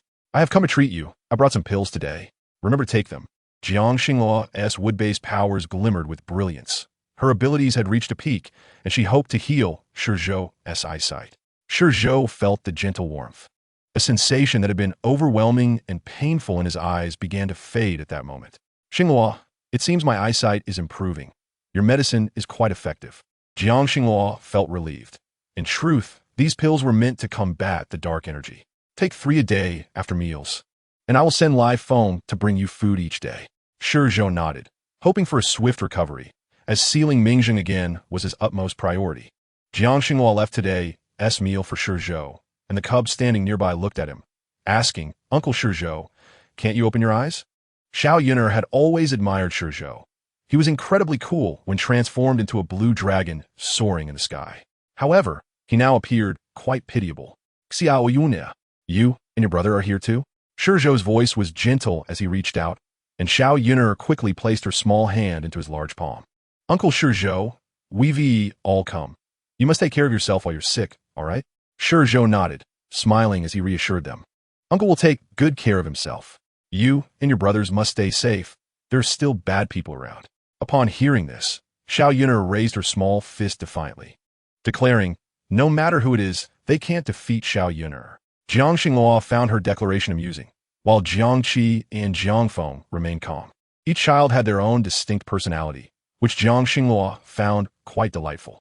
Upon returning home, she noticed Hong Ying pacing restlessly in the courtyard. "Hong Ying, what troubles you?" Hong Ying looked astonished and then sat down to explain, "Sister Xingluo, I saw a red light from a fortune bead in the distance. Could it be that bad people are using the fortune beads of our Koi clan?" Hong Ying clearly saw that it was indeed the red glow of a fortune bead, emanating from a far-off location. "Are you certain, Hong Ying? Did you really see that?" "I can't be mistaken, Sister Xingluo. It appeared from that direction." Hong Ying did not wish for the remnants of her clan to exist in this world. They were the root of their suffering and should not be allowed to fall into the wrong hands. "Tell me, where is it?" Jiang Xingluo urgently needed to identify the location in order to retrieve those fortune beads. "It's over there. I've never been there and don't know the exact place." Hong Ying, a koi fish who had lived in the river for a long time, was not well acquainted with affairs of other clans. However, she could only point out a general direction. That way, toward the Serpent Clan's Yulan Marsh, is where Qing Chung resides. Jiang Xingluo realized she could not go there herself. This matter could only be relayed by the Baitsong Beastman at the messenger station. "Is it Mingzheng?" "No. She must know that the cub with sealing abilities has appeared. She will go anywhere, but certainly not there. And she doesn't need the fortune beads. She has already used Zhu Yan's body. She must be hiding and recuperating somewhere." "Ling Shuang, it's Ling Shuang. She has returned to Yulan Marsh." Jiang Xingluo was taken aback that Ling Shuang had resorted to using fortune beads to exchange fate. "Sister Xingluo, you must stop her. Her actions will harm other beastmen." Hong Ying's eyes turned red. She did not want any more beastmen to suffer because of the Koi clan's fortune beads. Jiang Xingluo looked at her 3 cubs and, after giving them some instructions, transformed into her beast form and hurried toward Nufeng City. She needed to inform Qing Chung of this matter as soon as possible. Chapter 266. Ling Shuang gains sealing abilities. At the messenger station, a few Songying beastmen were present, and Jiang Xingluo breathed a sigh of relief as she relayed the situation for them to convey. The back and forth with the Songying beastmen did not take long, so Jiang Xingluo dared not leave the messenger station, intending to wait until they transmitted the information and for the news to return to Jiuyan tribe. "Rest assured, Lord Xingluo, I will return promptly." Jiang Xingluo watched the Songying that had just flown away, her heart growing increasingly anxious. Ling Shuang was the original heroine of the story. She had yet to disappear and was now attempting to exchange the fate of another beastman. Is it the fate of a young female? No, that is impossible. Jiang Xingluo paced within the messenger station, firmly believing she would never trade fates with an ordinary young female. Could it be? Suddenly, a bold conjecture crossed Jiang Xingluo's mind. Surely not? If she were to exchange the fate of the cub possessing sealing abilities, her heart raced at the thought. It is neither a blessing nor a curse. Individuals like Ling Shuang, who are fearful of death, would never voluntarily seek to seal themselves. However, her disappearance from this world and the sealing of Ming Zhang represent a far better choice. Jiang Xingluo exhaled deeply, hoping that at this moment, Qing Cheng would soon be made aware of everything. Meanwhile, the Tsang Ing Beastman, having exited from the outskirts of Newland Marsh, encountered Qing Cheng before the sun had set. What'd you say? Someone has used a fortune bead in my Yulan Marsh? Qing Cheng inquired of the Tsang Ing male. Yes, Chief Qing Cheng. This is what Lord Xingluo instructed me to convey to you. It is happening within your clan. Almost instantaneously, Qing Cheng deduced the identity of the person in question, Ling Xuan. Initially believing she would never return, it was unexpected that she dared to come back to Yulan Marsh. This foolhardy creature, resorting to the Ji Li clan's fortune bead. Qing Cheng's gaze sharpened. Thank you for informing me. I shall handle this matter. After surveying her surroundings, once the Tsang Ing had departed, she transformed into her beast form and swiftly traversed the marsh. The nearby snakes, recognizing her presence, sensed that something was amiss. Chief Qing Cheng, may I inquire what has transpired? Ling Xuang has returned. You must immediately search for her. The first to find her shall receive 10 blue beast crystals as a reward. The snakes promptly mobilized, and before conducting a thorough search, a male appeared in front of Qing Cheng, flustered. Kiek no noise missing. Upon hearing of Ling Xuang's return, Qing Cheng's heart was already in turmoil. And now Nua, who possessed sealing abilities, had vanished. Nua could already switch between human and beast forms, yet her mind was still that of a child. Qing Cheng's face turned pale with anger. You must search as well. Let the other beastmen in the tribe assist you. There's a reward for finding Nua too. Qing Cheng hoped fervently that nothing had transpired yet. Nua's abilities were extraordinary, meant for safeguarding this world. Continuing her search for Ling Xuang, Qing Cheng, sensitive to Ling Xuang's scent, followed it to the outskirts of Yulan Marsh and discovered a cave. Upon entering, she saw Nua, pale-faced, lying on the ground. Her sealing mark vanished. The realization that someone had stolen her abilities made Qing Cheng's eyes redden, almost certain that Ling Xuang was behind this. How could Ling Xuang commit such an act? After scanning the surroundings and finding no trace of her, Qing Cheng wondered if she had truly become deranged with desire for power. Lichting de unfansiosnono. She noticed the girl's pallor and a fortune bead on her wrist. The Tsang Ing had mentioned that both individuals must wear the bead for it to function. Ling Xuang had cunningly applied this scheme against her. Had she not fortuitously encountered Nua, she likely intended to use the bead on herself. All remnants of goodwill Qing Cheng held for Ling Xuang dissipated in that instant. Exiting the cave with Nua in her arms, her immediate concern was to find a shaman to treat Nua. At this moment, Jiang Xingluo was anxiously awaiting at the messenger station. When Tsangzhen returned, he promptly recounted everything he had observed upon arriving at Yulan Marsh. Qing Cheng is unharmed, which implies that the sealing powers now lie with Ling Xuang. She truly has a knack for stumbling upon such matters. Had Ming Zhang never informed Ling Xuang of the sealing ability's function? Meanwhile, Ling Xuang believed that this power would be hers to wield, enabling her to successfully govern Yulan Marsh. Yet, as the power invaded her body, it felt as if it would tear her apart. It was excruciating. How can this be? Ling Xuang, transformed into her beast form, struggled on the ground for what felt like an eternity. The power within her surged chaotically, a pure force that seemed intent on devouring her energy. No, this cannot be. It must not be. Ling Xuang fought desperately, her serpentine body shifting from its original black to the hue of a colossal white python. Ultimately, she collapsed, losing consciousness. Du Yu, accompanied by Xianming, had traversed a long distance from the South Sea and arrived at Jiuyin tribe. Upon seeing Jiang Xingluo, Xianming bowed deeply.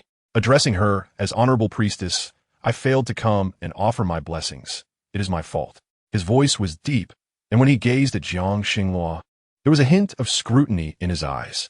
He could not fully ascertain whether this high priestess of the Baihu clan was worthy of trust. However, according to Du Yu, this high priestess was of impeccable character, a stark contrast to Zhu Yan. It is well that you have come. Xianming noticed that Jiang Xingluo seemed somewhat distracted. Did not the priestess intend to lead our clan in offering blessings? Jiang Xinghua sighed. Very well. I shall now take you to the Beast God Temple for the blessings. Never mind, we are rather fatigued. Let us conduct the blessings tomorrow. Xian Ming's words left Jiang Xinghua in a state of exasperation, yet she was eager to search for Ling Shuang. Now that Ling Shuang had grasped the power of sealing, if the high priestess had matters to attend to, why could she not state them plainly? Xian Ming, with keen insight, perceived that Jiang Xinghua was concealing something. She looked at him and, with a sigh, spoke the truth. You mean to say that the power of sealing has manifested in that female of the Snake Clan? Upon hearing this, Du felt a weight in his heart, yet Xian Ming remained unperturbed, his handsome face maintaining a calm demeanor. Since the priestess wishes to go to Yulan Marsh, we must depart immediately. This matter cannot be delayed. However, I will accompany the priestess. As a messenger of the beast god, it was imperative to ensure the high priestess's safety, especially with Ming Zhang now present. Sealing her powers was of utmost importance. All right, Qin Yuan, you remain here. Your wood-based abilities are akin to your mother's. Attempt to heal Shizhou's eyes, if you please. Qin Yuan nodded. Mother, I will take good care of Uncle Shizhou. You need not worry. I remember the wood-based barrier Mother taught me. Jiang Xinghua nodded, anxious that if she left, Ming Zhang might launch an attack on Jiuyin tribe. Do you, Lai Feng, and Xian Ming shall accompany me to Yulan Marsh. You and Shizhou shall remain. Although Du Yu was somewhat reluctant upon hearing Jiang Xinghua's arrangement, he understood that he must prioritize the greater good. Very well, Xinghua, you can leave this to me. I shall not allow Ming Zhang to succeed. Jiang Xinghua nodded, her breath quickening. For reasons unknown, she felt that this journey would likely lead to a fierce battle. Matters must reach a conclusion. She raised her gaze to Qin Yuan and the other young ones, pondering why their affinity still felt lacking. Even now, she could not discern what was amiss. Perhaps when this battle concluded, all would be made clear. Chapter 267, Finding Ling Shuang. When Xian Ming transformed into his beast form, he took the shape of a dark serpent, as the Xian Wu clan embodies a fusion of turtle and serpent. Thus, on land, his serpent form moved swiftly, quickly outpacing Jiang Xinghua. Shi and Lai Feng hastened their pace. The trio set off at dusk, reaching Yulan Marsh before dawn the following day. Jiang Xinghua had never before visited Yulan Marsh, where the surrounding swamps were numerous and eerie, with serpent beastmen resting in the trees. Upon her arrival, the Snake Clan guarding Yulan Marsh spotted her. Please inform your clan leader that Baihu Clan Xinghua has come seeking her. Upon hearing Jiang Xinghua's name, the male of the Snake Clan immediately complied and rushed toward the cave where Qing Cheng resided. Jiang Xinghua continued to look around, determined not to neglect Ling Shuang's situation outside. Otherwise, the outcome would inevitably be disastrous. Qing Cheng remained in the cave, observing the shaman's attempts to treat Nuonyuo. After several trials, the shaman declared that Nuonyuo was beyond the reach of medicinal remedies. Incompetent physician, be gone. Qing Cheng's expression darkened, while the shaman sighed, unsure of what to say. Nuonyuo's fate had always been predetermined, and now, having lost her most vital ability, it was no wonder things had come to this. Who could have anticipated that the clan leader would challenge a shaman? Clan leader, the high priest Xinghua has arrived. Xinghua, are you saying she is here? In that moment, Qing Cheng's previously troubled countenance brightened. Surely Xinghua could save Nuonyuo. Hurry, take me to her. Following the guard, Qing Cheng soon spotted Xinghua and her companions, and without a second thought, she grasped Xinghua's hand and led her towards the clan. Nuonyuo should not perish. Her arrival in this world was not solely for sealing Mingzheng. Now that she had lost her powers, she should still have the chance to survive. Merely her abilities had vanished, not her life, right? Jiang Xinghua was pulled into the cave by Qin Cheng, with Lai Feng and Xianming swiftly following. This esteemed maiden of the snake tribe, Xianming squinted at her, having heard much about her fiery temperament. Upon entering the cave, they soon understood Qing Cheng's urgency. It was to save a young snake. Xinghua, Nuonyuo has lost her sealing ability. Can you help her? Qing Cheng could not bear to witness the demise of any of her kin. This was likely the burden of a clan leader. Let me take a look. Jiang Xinghua employed her powers, and Xianming noted that Jiang Xinghua's ability was the wood element, akin to that of the first high priest of the Baihu clan. Moreover, it was the rare purple crystal wood element, a legacy of the Baihu lineage. It's merely a minor issue. She's ensnared by a nightmare. Qing Cheng, you need not worry. Qing Cheng gazed at Jiang Xinghua, her previously despondent heart now leaping with hope. She had faith in Xinghua's capabilities. All right, Xingluo, I believe in you. Jiang Xingluo utilized her wit abilities and then placed a pill into the young one's mouth. Before long, the child's eyes slowly fluttered open. Tears of joy welled in Qingqing's eyes. Nuonyuo, you're awake. Do you remember what happened before you fell asleep? It was our sister from the snake tribe. She gave me a beautiful red bead, and after I put it on, I fell asleep. That sister had many wounds on her face. I have never seen her before. It's all right. You need not remember her. I will have someone escort you back. Nuonyuo nodded as she was taken away. Xingluo, let us go immediately to find Ling Shuang. I absolutely cannot allow her to misuse such power. Xianming looked at Qingqing. No need. The sealing power is pure and will compel those who possess it to move toward sacrifice. Xuanming's words left everyone present momentarily stunned. Even Jiang Xingluo had not anticipated this turn of events, since the sealing power within the young one had not returned. It seemed that the ability had already recognized the female, named Ling Shuang, as its master. No matter how they tried, the situation was beyond remedy. So, you mean she will lead us to Mingzheng? Xianming was almost certain of this direction, yet even Qingqing was unaware of these matters. We shall follow her. Xianming took a breath, initially thinking the situation could be delayed, but now that Mingzheng had broken free from her seal to wreak havoc in the beast realm, it was time to confront it. Suddenly, Jiang Xinghua understood why Shi Zhou was so intent on finding the 4 great beast deities' messengers. The truth of certain matters lay hidden within the families of each messenger. Now, with Xuanming's appearance, they learned everything about the sealing abilities. The other 3 tribes were likely entirely oblivious to it all. Just as Qingqing and Jiang Xinghua approached the cave entrance, they noticed a brilliant light springing forth from a distance. Let's investigate. Jiang Xinghua, Lai Feng, and Xianming instantly transformed into their beast forms to follow. Qingqing moved swiftly. The thought of her long-absent niece committing such heinous acts ignited uncontrollable rage within her. There was no turning back now. Even if she wished to retreat, the opportunity had vanished. Upon reaching the source of the light, Jiang Xinghua beheld Ling Shuang ensnared within a magical array. Her appearance drastically altered from before. Her once jet-black hair had transformed to a striking gold, and the 6-pointed star array between her brows mirrored the mark on Nuonyuo's forehead. Ling Shuang, Qingqing rushed forward, intent on awakening her, but was halted by Jiang Xingluo's firm grip. This merely signifies her complete transformation. Your interference would be futile. Qingqing watched, her teeth clenched, emotions swirling within her. Jiang Xingluo sighed at the sight. When Ling Shuang's eyes reopened, they were hollow, her golden hair dazzling. Yet the moment she gazed upon Jiang Xingluo, she immediately knelt before her. Great High Priest, I have come into existence to assist you in sealing Mingzheng. Jiang Xingluo nodded, then lead us to her. Ling Shuang responded affirmatively, though she was entirely unlike her former self. Xianming was not surprised. The transfer pearl belonged to the Jinli tribe, and being of the Sea tribe, he was naturally aware of the Jinli lineage. However, this sealing power was originally the last ability left behind by Yuanxin in this world. It would not be wielded unless absolutely necessary, for such power was born from sacrifice, and Yuanxin desired to avoid harming any female. Following Ling Shuang, Jiang Xingluo and her companions arrived at Chushan. Yet, the beastmen there had undergone a complete transformation, entirely unrecognizable. Chapter 268. Entrapped in a mirage by Mingzheng Great High Priest. Please save us. Jiang Xingluo surveyed the beastmen of Chushan in disbelief, unable to fathom that this was once the dwelling of the Zhuke tribe. The mountain was a scene of devastation, with nearly all beastmen unable to revert to their beast forms. Standing beside Mingzheng were 3 males, their faces now transformed. The dark energy in their eyes made it evident that they had absorbed Mingzheng's power. You 3 block their path, Mingzheng commanded, her gaze devoid of compassion. These individuals were all Zhu Yan's beast husbands, whom Zhu Yan herself did not care for, let alone Mingzheng. The male cradling the peacock cub hesitated, unwilling to step forward. Hand over the cub. You take care of them.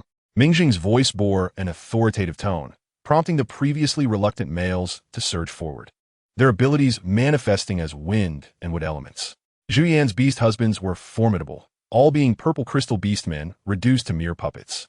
Xianming observed as Qingqing's avatar emerged, encircling them, while massive serpents coiled around them. Ling Shuang echoed, Xingluo, you must find a way to reseal Mingzheng. The 3 males were not easily subdued. Jiang Xingluo nodded, and Xianming and Lai Feng followed. Mingzheng regarded them with an expression devoid of emotion. Xianming, you too have arrived. Xianming faced Ming Zheng, saying, Ming Zheng, why must you do this? This world was created by Lord Yuanxin and you. Why seek to destroy it now? Jiang Xingluo's brow furrowed as she regarded Ming Zheng, questioning whether this was her unyielding obsession. Since we created it, is it not fitting that I destroy it? Ming Zheng's voice remained calm, void of any sentiment. Though she still occupied Zhu Yan's form, she now resembled an untouchable deity. Jiang Xingluo furrowed her brow, yet everything seemed to be progressing positively. The beast god wished for the world to endure. Since Ming Zheng was so concerned about her elder sister, she retorted sharply, silence. You have no right to speak here. Her voice dripped with disdain. For her greatest aversion was Jiang Xingluo, a female who bore a striking resemblance to Yuanxin, dull-witted to the core.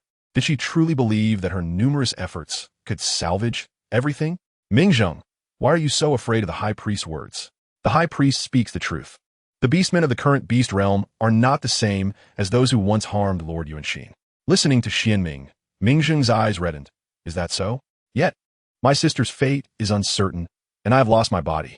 For those laughable beastmen, do you even understand why I managed to break free from the seal? Jiang Xingluo looked at Ming Zheng in confusion as she gathered her powers, intending to use her lightning abilities to control Ming Zheng.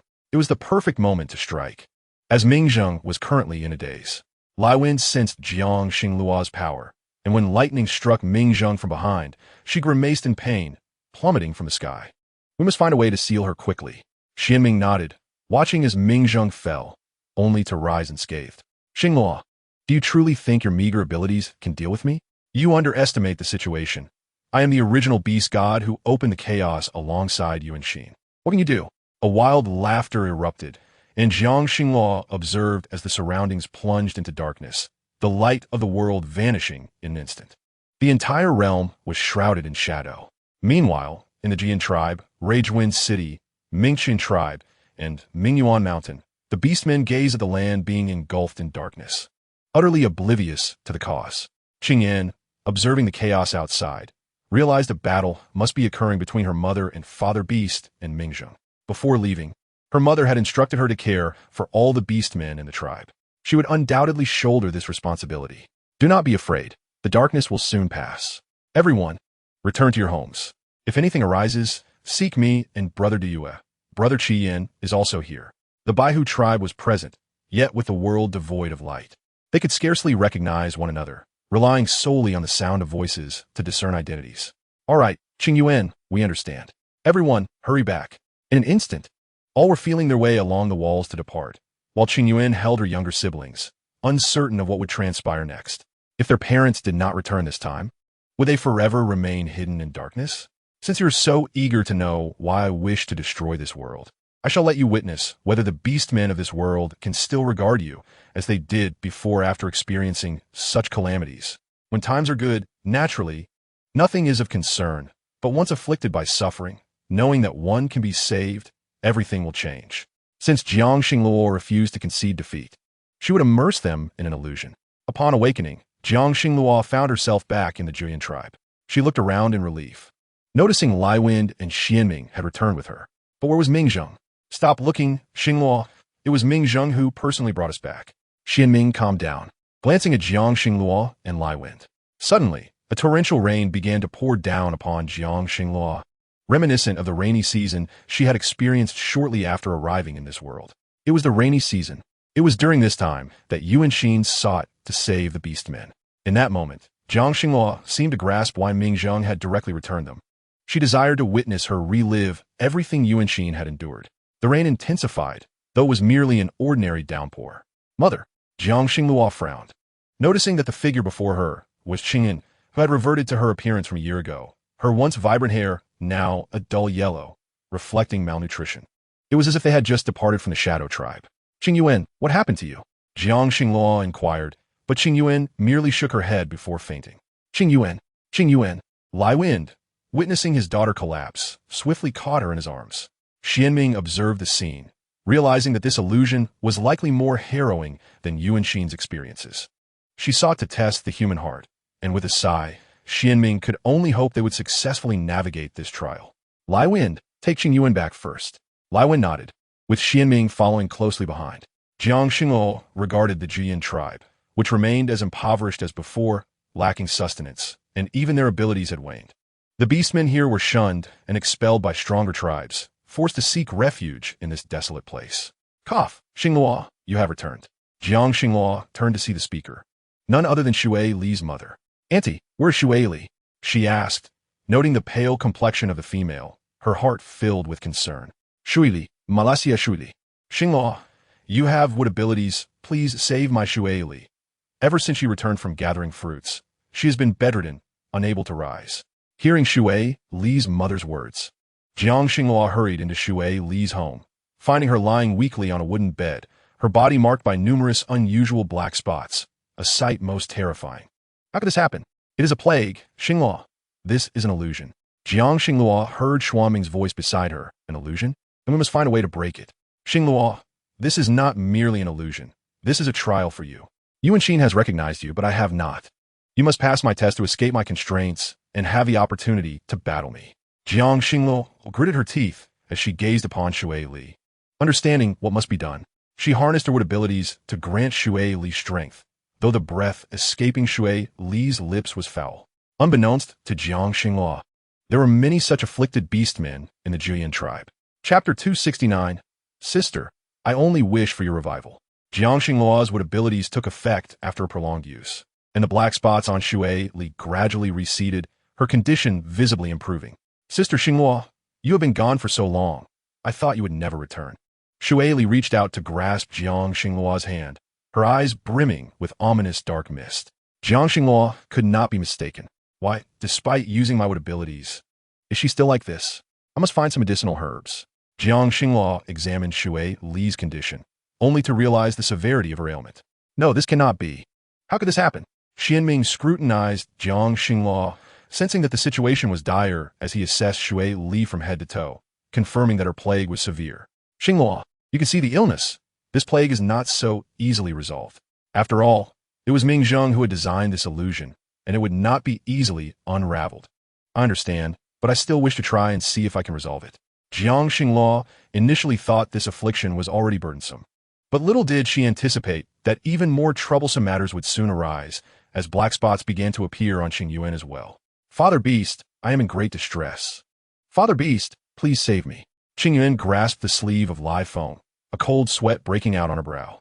Upon hearing the voice of his female cub, Jiang Xingluo immediately rose and turned towards Xingyuan. The same strange substance that enveloped Xue Li began to emerge from Xingyuan's body. I feel so unwell, she uttered, and Jiang Xingluo's heart ached, leaving her at a loss for what to do. Her special ability surged into Qingyuan, swiftly purging the affliction from her body. Little Qingyuan then peacefully drifted into slumber. This disease, it stemmed from the gathering of deceased beastmen, and I must seek herbs at once. Lai Feng wished to accompany Jiang Xingluo, but quickly dismissed the thought upon glancing at Xingyuan in his arms. Xianming, could you accompany Xingluo to gather herbs? Xianming nodded, stating, you should return and care for your cub. I will accompany Xingluo. Lai Feng cast a grateful glance at Xianming before hastily carrying Xingyuan away, while Jiang Xingluo made her way towards the mountains near the Jiuyan tribe. She understood that this ailment was akin to the one Bai Tian faced, though Bai Tian's condition had been far more severe. If she could locate the Duanchang herb, perhaps there was hope for recovery.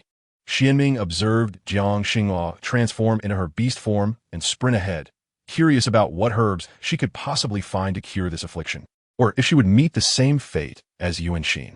Following closely behind, Xianming watched as she scoured the mountain, gathering numerous medicinal plants. He had little knowledge of these herbs. Eventually, Jiang Xingluo discovered 2 Duanchang herbs hidden among a cluster of ordinary grasses. She uprooted one and placed it into her leather pouch, while the other she carefully severed from its root, breaking it into finger-like segments, and planted it into the soil. Xianming, I will need your assistance with this matter, Jiang Xingluo stated. Lacking water-based abilities, she required Xianming's help to encourage growth. I shall do whatever you ask, he replied. Jiang Xingluo nodded and instructed him to use his water abilities to sustain the life of the roots, while she utilized her wood abilities to induce sprouting. This method, albeit the fastest, was derived from the original Duanchang herb, ensuring a similar efficacy. Xianming's water abilities surpassed those of Duyue and Shizhou. Under the combined influence of their powers, The roots rapidly sprouted into several Duanchang herbs. Jiang Xinghua did not pause, continuing to sever roots from the original Duanchang herb, persistently working until she had cultivated over 20 herbs. With a sigh of relief, she noted the promising results. What purpose do these serve? Xiaming queried, observing the newly sprouted plants, indistinguishable from ordinary grass, utterly oblivious to their significance, while Jiang Xing regarded them with utmost importance. These can save lives, she affirmed. Though uncertainty loomed over whether other tribes, beyond Jiuyin, were also afflicted by this plague. Accepting this as Ming Zheng's trial, she resolved not to concede easily. Yuan Xin, as the beast god, had faced a shortage of medical knowledge capable of saving many lives, and should she successfully utilize these herbs to save the beastmen, such cruel actions would cease. I believe in you. I will assist you, Xiaming declared. Jiang Xinghua nodded, securing the Duanchang herbs before continuing her ascent. She required more medicinal plants, as this was insufficient. After scouring various locations, she managed to gather just over 100 herbs. Regardless, it was imperative to descend the mountain and prepare immediately.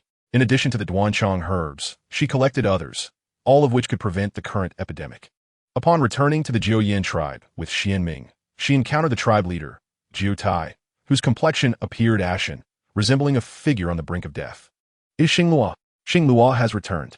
Xinghua is the goddess, and with her abilities, she can surely save us. Xinghua, I implore you, save my father. Jiang Xinghua observed Lu Yong kneeling beside her, and with a sigh, she helped him to his feet. I will save him. Lu Yong, you must prepare these herbs for brewing and distribute them among the uninfected beastmen of the tribe. These herbs will suffice for 3 days. Jiang Xinghua had already devised a cultivation plan for the herbs, intending to return to the mountains for more after this period. I will attend to it immediately, Lu Yong replied. Jiang Xinghua nodded, retrieving a Duanchang herb, only for Huayan, who had been caring for Jiu Tai, to turn pale upon seeing it. That is the Duanchang herb. Xinghua, as a goddess, how could you intend to harm our leader?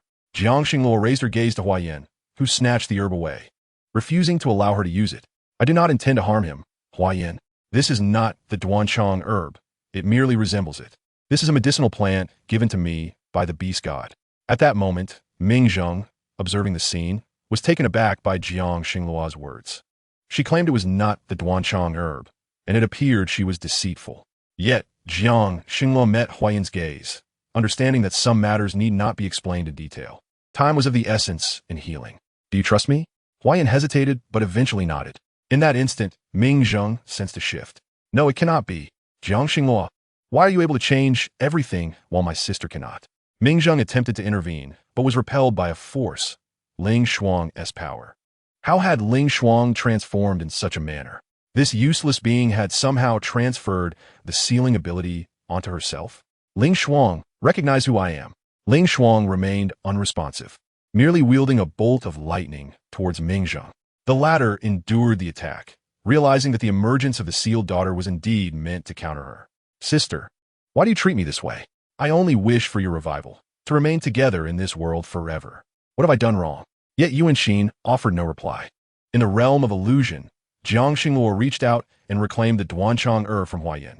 She then broke the herb into pieces, feeding them to Jiu Tai while providing him water to wash it down. The subsequent actions were of utmost importance. Chapter 270, Conclusion. Jiang Xinghua utilized her abilities to expel all toxins from Jiu Tai's body. The Duanchang herb proved extraordinarily effective within him. Within moments, Jiu Tai expelled a mouthful of blood, his body nearly collapsing. Jiang Xinghua sustained her abilities, administering another herb to bolster his recovery. Huayan, taken aback, observed the dark blood expelled from Jiu Tai, realizing that Jiang Xinghua had indeed given him the Duanchang herb, revealing her earlier deceit. However, the herb worked wonders for Jiu Tai, and Huayan stood in stunned silence as the dark stains on his body vanished almost instantaneously. Water. I wish to drink water. Huayan promptly handed the water beside her to Jiu Tai, whose complexion improved significantly, no longer as dark as before. Jiang Xinghua sighed in relief. Huayan, you should know what to do next. Could you inform me of anyone else in the tribe who is in such a dire condition? Huayan disclosed the names and locations of all the orcs residing in the tribe to Jiang Xinghua. Xianming followed Jiang Xinghua, witnessing her single-handedly rescue each orc, utterly surprised by how smoothly everything unfolded. Xinghua, How is it that your method is proving effective so swiftly? Xianming questioned, perplexed. I utilized medicinal herbs. The number of orcs in this beast realm possessing wood-type abilities is limited. The gifts from the beast god are not as reliable as the medicinal herbs nurtured from the treasures of heaven and earth, which are inexhaustible, are they not? In that moment, Xianming comprehended why Jiang Xinghua was proceeding with such ease. These medicines were unknown even to Yuan Xin. Yet, Jiang Xinghua had managed to save all the afflicted patients of the Jiuyan tribe. Aside from this, I must trouble you to use your water-type abilities to eliminate the sources of the plague. Xianming, with his formidable water abilities, deemed this task to be no challenge. All right, leave this matter to me. Jiang Xinghua nodded and returned to her abode. Upon her arrival, she noticed that even her young ones were beginning to exhibit unusual symptoms. Xinghua, you're back. Qing Yin and the others are acting strangely. What is happening? Jiang Xinghua observed that her young ones were also showing signs of illness. She employed the same method, but although their ailments lessened slightly, the effects were nowhere near as pronounced as with the other orcs. Mingzheng, witnessing this scene, couldn't help but chuckle. You saved all the orcs, yet you can't save your own offspring. Xinghua, how does that feel? Coping with one Ling Shuang was already a burden for Mingzheng. But seeing Xinghua in the illusion, she felt no pain of her own. Observing Xinglua's suffering and helplessness reminded her of her sister's past. Why not sacrifice a piece of yourself to save your child? Perhaps that might work. Jiang Xinglua heard Mingzheng's voice from beyond the illusion and lowered her gaze, cradling her young ones. Aside from Qingyuan, who had awakened, the others remained in slumber. Jiang Xinglua had always felt guilty towards them. Lifeng, you must take good care of them. Lifeng looked at Jiang Xinglua. No, Xinglua, what are you planning? Have you listened to Mingzheng? You are not Yuan Xin. You lack the snake gall. You cannot save them. Jiang Xinglua drew a knife, driving it forcefully towards her heart. Lifeng reached out to stop her. No, Xinglua, I won't allow you to waste your life like this. Liefeng's grip was strong, yet Jiang Xinglua retaliated using her lightning abilities, striking him from behind. But he did not relent. No, when I say no, I mean it. Lifeng refused to let go, while Jiang Xinglua grasped the knife, blood dripping from it. And the faces of her young ones returned to their normal appearance. Mother, we don't want you to die. Qing Yin slowly awakened, followed by Qing Zhua, Qing Yao, and Qing Lan, who all stirred. In an instant, Jiang Xinglua noticed the affection levels above her young ones' heads were completely filled. Mother, no matter what happens, we will face it together. Jiang Xinglua, seeing the affection levels filled, suddenly heard a voice in her mind. Congratulations, you have passed the test and can continue to live in the beast realm. Jiang Xinglua bit her lip, gazing at her young ones, tears welling in her eyes. She had never anticipated that her wish would be fulfilled at such a moment. The original illusion shattered in an instant, and Jiang Xinglua, Lifeng, and Xianming broke free from the illusion, witnessing Mingzheng in a fierce struggle with Ling Xuan. You, Jiang Xinglua, how did you escape? Indeed, your illusion holds no fear for me. Why is it that only my sister and I suffer, while you enjoy everything? You all deserve to die. Mingzheng absorbed all the dark powers of the beast realm, but realized she could not absorb any. Jiang Xinglua retrieved the staff from the spatial realm, and the light abilities contained within it instantly dispelled the darkness before her. At that moment, Mingzheng saw the dawn breaking. Ling Shuang reached through Mingzheng's body, expelling a mass of dark energy, which Ling Shuang pursued. In the sky, they both turned to ashes. Zhu Yan's chest bled continuously as she fell from the sky, instantly transforming into a red light that vanished between heaven and earth. Witnessing this scene, Jiang Xinglua understood that everything had come to an end. Now, she could forever remain in this world, reunited with her family. Xinglua, it seems the matter has concluded. Xianming gazed at the dissipated Mingzheng, feeling a sense of loss. Xinglua, thank you for helping me find my sister again. Jiang Xinglua furrowed her brow, looking towards the sky, only to notice an additional cold-faced female standing beside Yuan Xin. Was that Mingzheng's original form? From now on, the Beast God Temple will have 2 statues, Xinglua, and you will be the High Priestess, fulfilling your duties well. Upon hearing Yuan Xin's words, Jiang Xinglua exhaled deeply. At that moment, Qingsheng observed Xinglua's return. So, has everything been resolved? Rest assured, Mingzheng has returned to her divine position and will no longer disturb us. Upon hearing this, Qingsheng instantly felt relieved. If there is nothing else, I shall return to my place. Qingsheng had always preferred to avoid such matters. Now that they were resolved, she would focus on strengthening her snake tribe. Jiang Xinglua, witnessing this, was surprised when Qingsheng approached her in beast form. Xinglua, please share some of your seeds with me. The females of my tribe are not well fed, and I need you to allocate a new area for me. This swamp is unsuitable for farming. Don't you agree? Jiang Xinghua looked at Qin Sheng helplessly. Choose a spot for your people yourself. There's no need to ask me. As for seeds, once you've found a suitable place, come to Jiuyin tribe to seek me, and there will be plenty. Qin Sheng watched Jiang Xinghua holding the stinky lion's hand and couldn't help but scoff. So you have a beast partner. What's the big deal? I couldn't care less. Jiang Xinghua returned to the Jiuyin tribe with them, finding it had already regained its former tranquility. The Eagle Beastmen at the messenger station continuously delivered ores from Mingyuan Mountain. Jiang Xinghua also crafted an iron pot. She looked at the increasingly favorable conditions of the world. Let this beast realm remain this splendid. Mother, look at the new herbs I've planted. They can quench thirst. Mother's Yuyin is the best. Jiang Xinghua reached out to stroke her young ones' heads, feeling grateful to have met her family here. Xinghua, I will always be by your side. Jiang Xinghua leaned on Liu Feng's shoulder. Yes, I believe you. He had been with her throughout this journey. The end of the story.